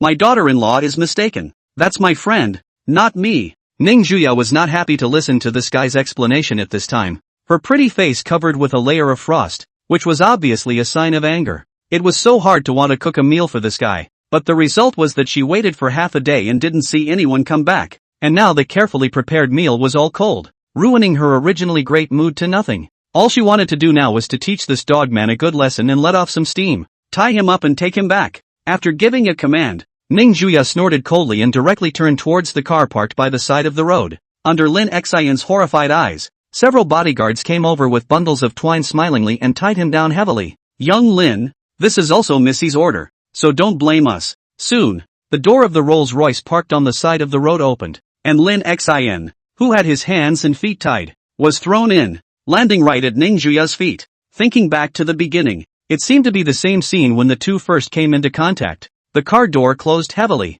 Ning Juya took off her shoes and directly stepped on Lin Xion's face and rubbed it fiercely, with when it was a landscape. Oops, daughter-in-law, I'm really wrong. Next time I promise to listen to you. You move your feet away, okay? It's too late to admit your mistake. It just so happens that I haven't taught you a lesson in a while, and now it's time to teach you a lesson and see if you dare to perfume me next time. On the way home, Lin Xion did not have a moment to spare, not understanding why his daughter-in-law was so angry tonight. Is it hard to believe that? Is the one coming? After being kidnapped home and given another hard lesson, Ning Juya sat on the sofa in the living room somewhat tiredly, while Lin Xion sat on the side without daring to breathe a word. The butler walked out of the kitchen at this time with several warmed meals, and whispered a reminder to Lin Xion. Sir, this is what Missy personally cooked for you tonight. Hurry up and eat. Hearing this, Lin Xion finally reacted to why his daughter-in-law was so grumpy tonight, and immediately sat down in front of the coffee table and ate, although he had already eaten enough before. At this moment,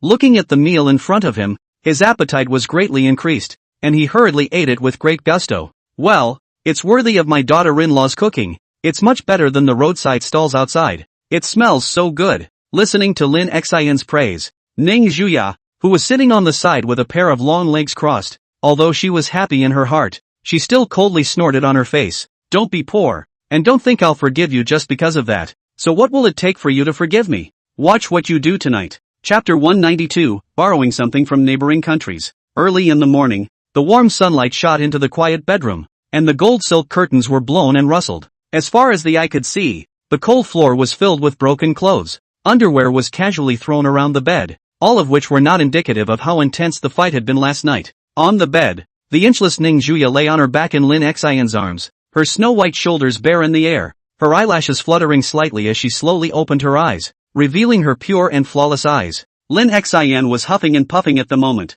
his chest rising and falling evenly, the corners of his mouth lifting up every now and then, as if he was dreaming of something beautiful. Hey, 1, 2, Ning Juya, who had just woken up, happened to hear his dreamy words, her eyebrows furrowed in darkness. This dog man has this lady and he's still not satisfied. Soon, an agonizing howl emanated from within the tranquil villa, resounding throughout the entire compound. The several nannies who were accompanying the little miss to enjoy the flowers in the garden heard the call. Their faces were expressionless, having long been accustomed to it. Lin Shuer, who was wearing a small pink short shirt, tried to pick one of the peonies that had just recently opened, and her small hand was immediately grabbed. Little miss, you can't pick them indiscriminately. These are all carefully transplanted by Missy's people. Fine. Caught red-handed. Lin Shuer beamed, but still obediently retracted her hand. At this moment, inside the bedroom, Lin Xion sat grudgingly on the bed covering his reddened ears and said helplessly to Ning Juya, who was getting dressed, "My Missy, what did I do to you, tormenting me like that so early in the morning?" Ning Juya turned her back to him, revealing her snow-white back muscles, and while putting on her black stockings, she said in a calm tone. Nothing, I just saw a mosquito on your ear, so I pinched it for you in passing. Lim Shin, I've only heard of hitting mosquitoes, but I've never heard of pinching mosquitoes, which is an insult to the intelligence of mosquitoes. Hurry up and get dressed. We're going to the temple today to burn incense and worship Buddha. My parents will be there too. Lin Xin obediently got out of bed, picking out his clothes as he did so. So you still believe in this? First of all, I'm an atheist. Wear this. Ning Juya skillfully rummaged through the closet and threw over a brand new set of white casual clothes, then proceeded to say down the line. I was told it was a rule from my grandfather's generation. So every year my parents take a day to honor the Buddha. Lin Xin bragged. So do you believe there are gods in this world? As the words fell, Ning Juya, who had already changed into a long light pink dress,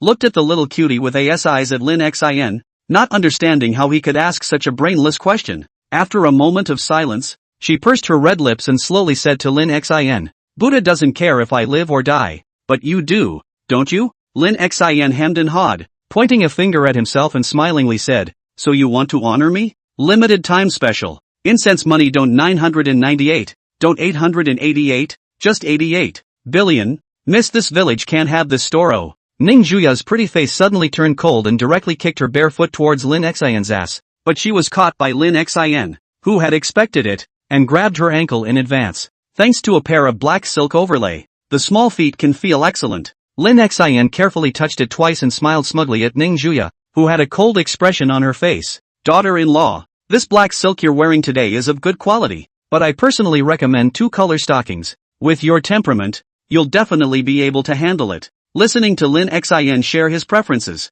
Ning Juya directly pounced on him, revealing a pair of small tiger teeth as she viciously said, I'll bite you to death. Lin Xin was so frightened that he rushed to catch her for fear of falling, but also because of this his waist was twisted so hard that he sucked in a breath of cool air in pain. You husbandicide. Ah. The two messed around in the bedroom for a while before getting dressed and heading downstairs, with a little bit of the essential daily conflict inevitably being avoided halfway through. At this time in the living room, Lin Shuer, who had just finished strolling from the garden, was flattening her mouth and looking at the textbook in front of her, while the butler on the side patiently taught her. A few moments later, the Too Big and Too Small went out of the house and drove towards the old mansion, the eastern waters of China, on the beach of Tarir Island, surrounded by the archipelago, the sea breeze. The blue sea is vast and boundless. A glance cannot be seen at the end of the year. From time to time came the sound of water waves lapping the reef, splashing up the water droplets in the sunshine glitter. On the beach covered with yellow sand, an old man in a Chinese mountain suit was lying on a beach chair,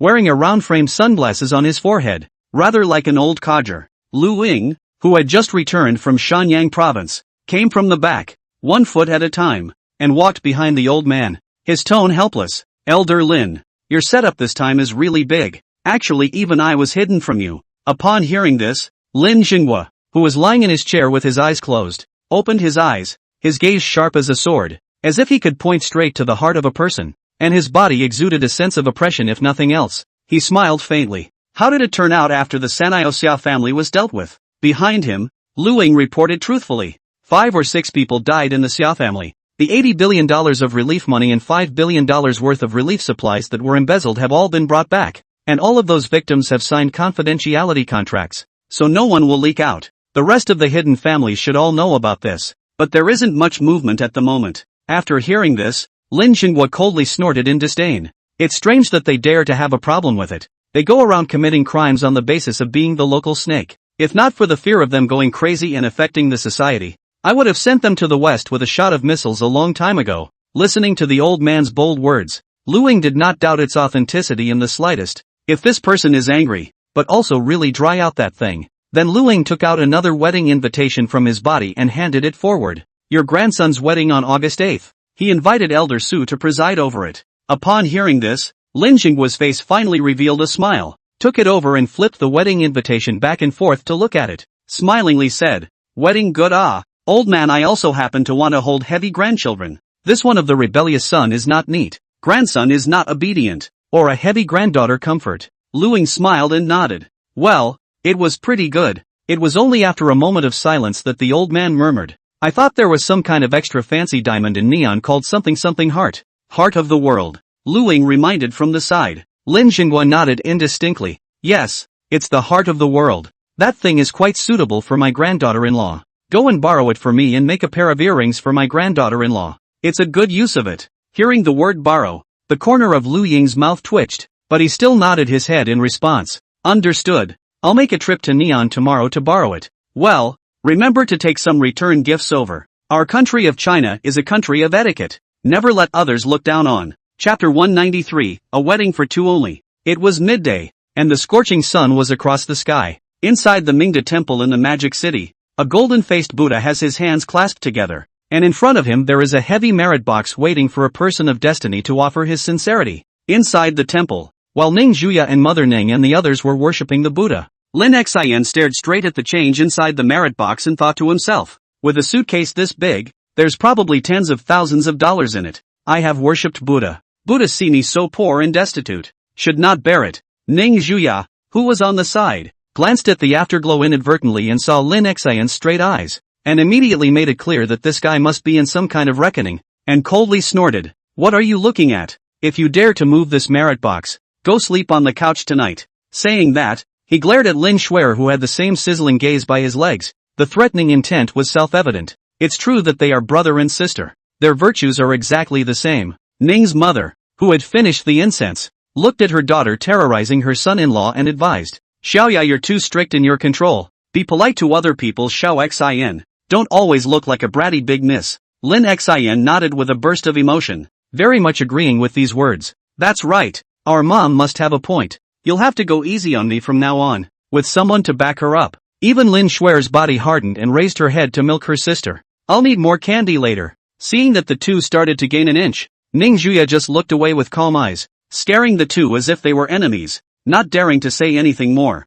Ning's mother can't do anything about it. Rakirs are rakirs, her nature can't be changed. After the family had offered incense, they walked out of the temple toward the bottom of the hill, not choosing to stay long. "Go sleep on the couch by yourself tonight, or go to the kennel and sleep with Shinji." "Ah, no daughter-in-law, how can I sleep without you?" Hey, brother is lame. What are you laughing at? You'll have to sleep in the doghouse along with it." "Ha, sis, I was wrong." The days that followed tended to be quiet, with Lin Xian and Ning Zhuya still stumbling over each other, and their feelings steadily warming up. Xiao Jian by June 1, on the other hand, relied on the green light given by the disaster relief government to successfully list their newly created company, and since then there has been no movement, as if they have been satisfied. Money is not in the more. Enough on the line. Life does not bring, death does not take away. Ordinary neglect is often able to accompany a lifetime. Time flies like an arrow. The seasons change, and summer is coming to an end. 2 months later, on this day,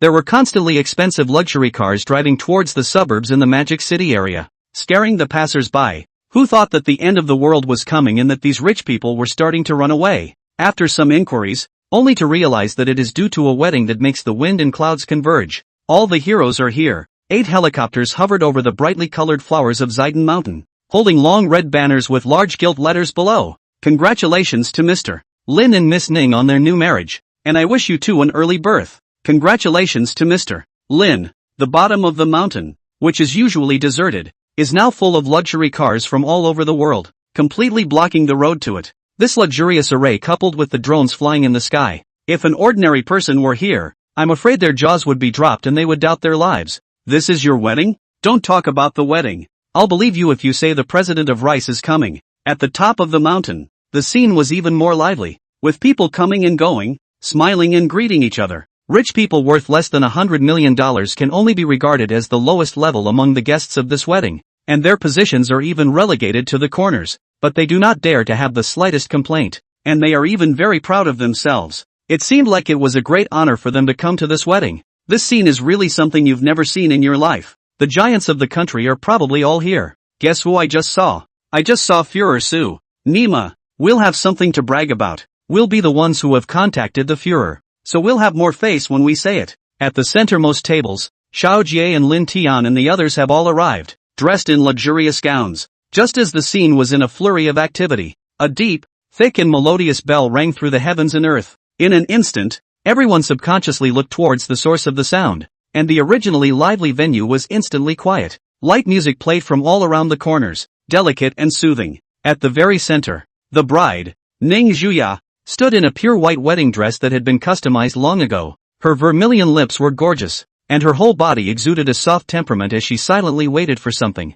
Behind her, by June 1, who was a bit uncomfortable inside, and the excited Huang Yao formed an extremely sharp contrast, both of them being bridesmaids at this time. On the side, Yang Ro said enviously, "Alas, when will I be able to have such a unique wedding in the whole world?" Beside it, Ning Yun and Ning Donghon looked at their daughter in her wedding dress with red eyes, their bodies close together trembling slightly, their moods excited and pleased. Lin father two people are also on the side, wearing a festive red dress. Lin Jinghua especially conspicuous. Old, just appeared. Lin Guodong thought it was a ghost, was a good reprimand. There was a red carpet in front of Ning Zhuya, and at the end of it, Lin Xin, who was wearing a white wedding dress and had an outstanding air of holding his head high, walked towards her. The two men looked at each other across the sky, without any distractions, only each other in their hearts at the moment, such as an invisible thin line connecting their hearts together. Today's Lin Xin's mental energy could be said to be at its peak. After all, it was the most important moment in his life,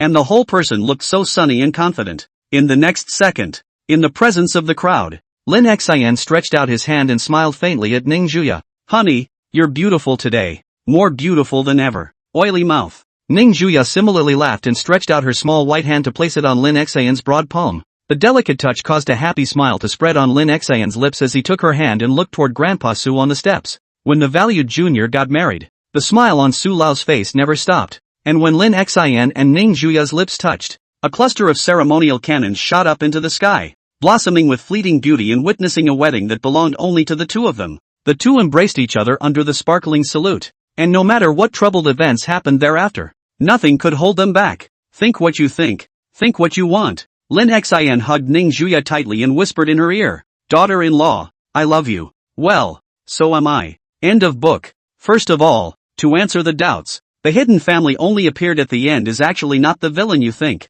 Like Mr. Mao fights the landlord, belongs to the capital, and the protagonist is not considered hostile relationship. As for why Grandpa was painstakingly cultivating Lin Xin, it was also in case there was no one left to succeed the Lin family. After all, Lin Erguo was like that and Lin father was too honest. In addition, the new book is expected to start in mid-February. Double life system love text. This will write a little longer, so the pace of the early stage is slower. Finally, I wish you all a happy New Year's Day and a great year. The following is from author Fungus talking to himself. It's not like I can't take it if you guys have to reward me with a couple of big god certifications. Ha ha ha ha. Chapter 194, Young Light, I. The years have changed and time has passed. As spring turns to fall and the seasons change, year after year passes by in a flash, like an arrow off the string, never to return. 5 years had passed in the blink of an eye, and during these 5 years China's national strength had risen day by day, and now it was the #1 ranked power on the blue planet, and held an absolute position in the international arena. The developed countries, be it rice or neon, have all become a thing of the past. While the country is growing rapidly, it is also becoming increasingly vast. Today's domestic, the Ning family has been resounding throughout the country of China's large families. Thoroughly sit in the country of China's first family name. No one has a different. Early in the morning, inside the Magic City Riverside Villa, on the large bed, Lin Xin, whose face had gained a bit more maturity, turned around and woke up leisurely. His body was empty. He yawned and started to get up and wash up, muttering under his breath, "This Xiao Ning ah. I woke up and actually didn't have breakfast delivered to my mouth. It's really a dereliction of duty. I have to turn around and coach her a little bit before I can do that." After a simple wash, Lin Xin changed into a housecoat, and as soon as he pulled open the curtains of the bedroom, the blinding sunlight immediately shone in, and he subconsciously squinted his eyes. Another beautiful day. After stretching comfortably, Lin Xin headed downstairs, and at this moment, the little girl's ethereal laughter kept coming from the downstairs living room,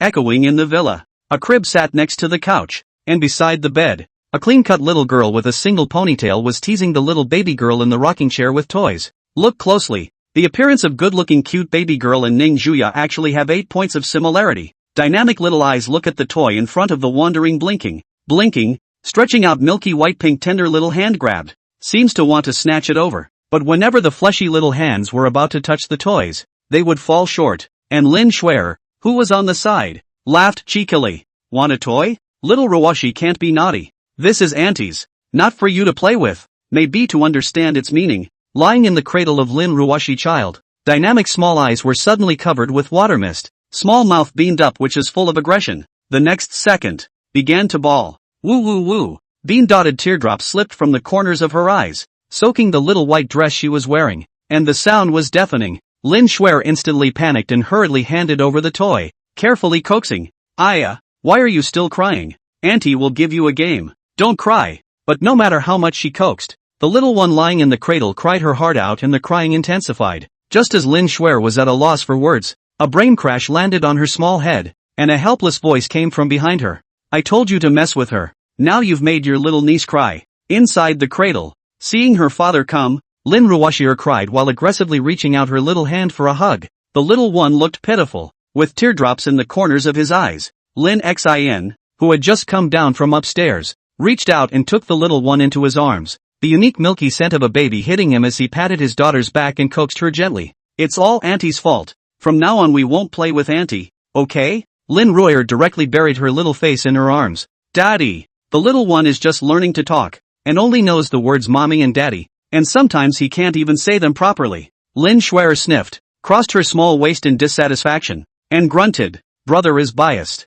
It's obvious that you're the one who slept in, and you're blaming me. Small cheeks puffed up in what seemed like defiance. Right at this moment, Ning Zhuya, who was cooking in the kitchen, heard the commotion and hurriedly walked out, smoothly throwing the apron on her body to the side. Seeing that Lin Xian had already coaxed the man into a good mood, his steps slowed down and he sighed in relief. Seeing this, Lin Shuer hurriedly ran over and hugged her sister's leg, her little face discontentedly complaining. Sister, even if brother sleeps in, he just talked about me. Teach him a lesson. At those words, Ning Zhuya's pair of beautiful eyes stared straight at Lin Xian, who was coaxing the child. After 5 years, that stunningly beautiful and pretty face not only did not regress in the slightest, but instead, it became even more charming, adding a few points of mature and sensible flavor, and the beauty was unbelievable. Lin Xin, who was holding his daughter, saw his daughter-in-law raise her eyes and instead coldly grunted. What are you looking at? Ningzi, why don't you hurry up and go cook?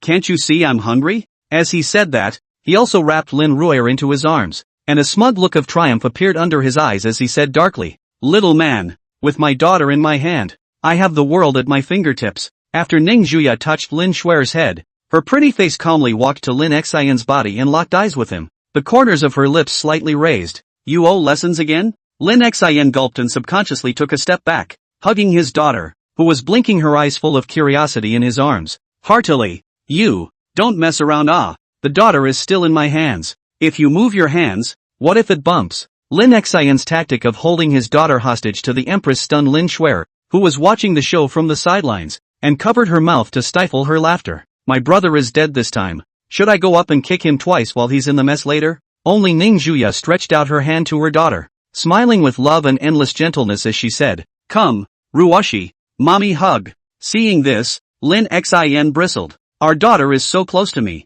how can she listen to you? Then the next second, Lin Ruoxier, who was lying in her arms with her little hand in her mouth, didn't hesitate to stretch out her fleshy little hand and squirm as she called out, Mom! Well, what a good boy. Ning Zhuya smiled and took her daughter into her arms, then narrowed her eyes at the embarrassed-looking Lin Xin and said meaningfully, I don't think I heard what you just said. Linson. He scratched his head in embarrassment and sheepishly turned and trotted towards the kitchen without looking back. I say daughter-in-law, how can you cook yourself? This kind of thing, leave it to me. Really? Seeing him slink into the kitchen, Ning Zhuya withdrew her unkind eyes and gave a light hum, then looked at her daughter in her arms and gave her a kiss on her milky cheeks. Seemingly tired of playing, Lin Ruoxier's eyelids began to fight, and in no time at all, she closed her eyes and fell asleep in her mother's arms. Ning Zhuya gently placed her back into the cradle and then covered her with a quilt, slowly walking towards the kitchen. As the stunningly beautiful back entered the kitchen, the sound of Lin Xian's humble pleas for mercy soon came from inside. Ouch! Daughter-in-law, I was wrong. Next time never. Egu. Gently You've had a day to get your ass kicked. You've even learned to threaten me, haven't you? Inside the living room, Lin Shuer sat on the couch with her little legs wobbling, listening to the wailing sounds coming from the kitchen with inner satisfaction. Probably dreaming of something delicious, the little Ruoshi lying inside the cradle showed a smile, and crystal drool flowed down the corners of her mouth. Chapter 195, Yunlight, End. At noon, the Ning family's old mansion. Inside the living room, the two families had already prepared exquisite dishes and were currently sitting on the sofa chatting. Ning Donghong smiled and handed over a cigarette. Lin Guodong took it, not waiting for him to light it was a burst of reprimand from Zhang mother beside him. Smoke. Just know how to smoke all day. What about when the kids are coming over later? You'll be satisfied with making a mess of the house. Ning's mother, with whom she was chatting, inadvertently glanced at her husband, frightening the latter into hastily putting the cigarette away, squeezing out a few awkward smiles on her face. It was at this moment that the doorbell rang. Jingle bell. It must be Shin and the others. Hearing the commotion, the four of them stood up almost simultaneously and headed for the door. With a click, the door was opened, and Lin Xin was holding his well-behaved daughter, while Ning Juya was holding Lin Shuer, whose face was red from freezing, followed by two dogs. The two mothers laughed as one of them picked up a soft little one. As for Father Ning and Father Lin, they glanced at each other and could only watch.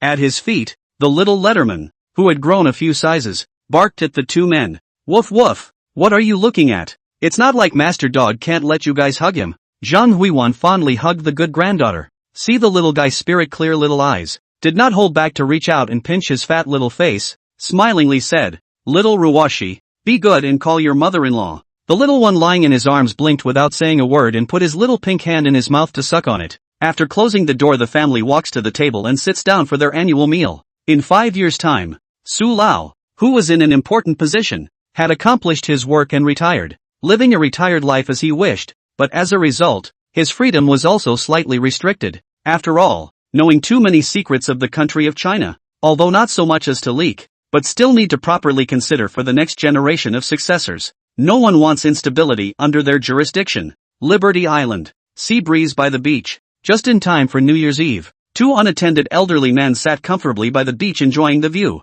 with a dozen guards standing watch behind them. I say, old Lin, don't you want to go back and see that great-granddaughter of yours? Su Lao, who was lying on a beach chair, twisted his head to look at Lin Jinghua on the side with a derisive expression. Upon hearing this, Lin Jinghua did not have the good sense to say, don't get snarky with me here. Why don't you go home and check on that grandson of yours? The two men looked at each other, then smiled in unison, each understanding. The later generation has the later generation's blessing to enjoy. This old bones should enjoy his already enjoyed. Will not bother. Magic City. Riverside Villa. Inside the living room, Lin Ruwashir was placed on the sofa and sat down, her soft little hands grasping the newly arrived pink doll bear, looking extraordinarily excited. Lin Xin, who had finished washing the dishes, walked out of the kitchen and saw his little cotton girl sitting on the sofa playing. His mood was immediately cured, and he walked over and sat beside his daughter, giggling. Good girl, call out to daddy, okay? At those words, Lin Ruayer raised her head and glanced at her foolish father,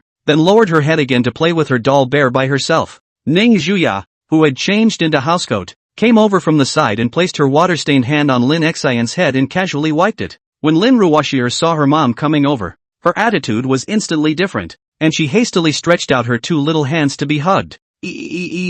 Mom! After hearing her daughter's soft cries, Ning Juya wiped her hands clean and then doted on the pestering little one as she picked her up and kissed her. Lin Xin, who stroked his hair on the side, bristled at the sight. I spend the most time with our daughter. Why is she so attached to you? Looking at little Ruwashir, who was lively and joyful in his daughter-in-law's arms, Lin Xin was a bit stifled by the huge discrepancy. At those words, Ning Juya glanced at him and lightly hummed. Of course it's because I'm her mom. What's so sticky about you being a stupid dad? As she spoke, Lin Ruwashir continued to burrow into her mother's arms, her cheeks scarlet and happy. Looking at the intimate appearance of mother and daughter, Lin Xin shrugged helplessly, having gotten used to this treatment. After playing around for a while, Lin Xin saw that it was about time and pinched his daughter's soft little face, dotingly saying, Sweetie, it's time for us to go take family pictures. At those words, Lin Ruyer tilted her little head in confusion, not understanding the meaning of the words. Without waiting for her to react, she was picked up by her foolish father,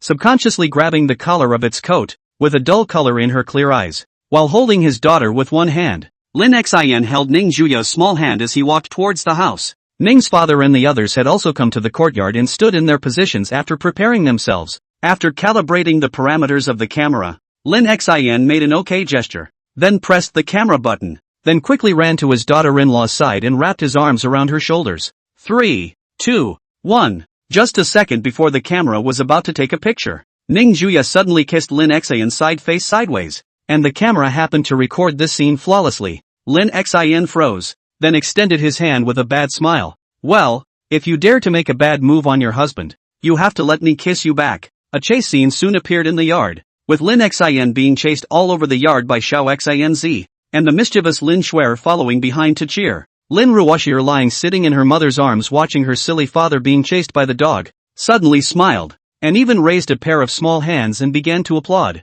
End of book. Summer Fever. Note: this chapter is a different opening chapter for Ning Juya and Lin Xin, with the same beginning and a different plot later on. Brain Depository. The heat wave rolling summer. All the time there are cicadas echoing in the ears. Listen to that kind of noise, but let Lin Xin's heart have a sense of peace. It's nice to be ordinary. He sighed. At this time, it was the lunch break. Lin Xin was sitting alone in the school's gazebo, enjoying the beauty of the moment. In the past 2 days, that crazy Ning Juya was getting more and more clingy to him, leaving him with almost no private time. Outside the gazebo is a pond. The sound of the water waves lapping is exceptionally pleasant. In the corner stands a dozen lotus leaves. Help the fish in the pond block the hot sun. At this time is lively and happy swimming. Suddenly, Lin Xin's eyes darkened as if something was blocking the light. What are you doing? Wearing a school uniform? Ning Juya stared at him with her hands clasped, her eyebrows and eyes beautiful, her white and clean face glittering in the sunlight. From Lin Xin's perspective, behind her was a round of blazing sun, and she was just like an angel who had descended to the earth, giving people a feeling of being so holy. Lin Xin gave her a helpless look, not understanding how she could find herself in the first place every time. Could it be she was a snarling dog in her last life, with an extraordinarily clever nose? Well, yes, that must be it. Master Shinji, I'm so smart. Ning Juya didn't know what he was thinking. If he did, a beating would definitely be unavoidable. Seeing Lin Xin close his eyes, Ning Juya directly reached out and pinched his face. Don't get up quickly. I think that one's coming. Accompany me to the school nurse's office. Pain. Lin Xin grimaced. I'll go okay. Can you not pinch my face? This if let others see. Let her master, my whole life reputation will be ruined. The two of them walked towards the school building together, and seeing Lin Xin's grumpy look, Ning Juya directly stamped on his face, her red lips tapping and humming lightly. You're my man.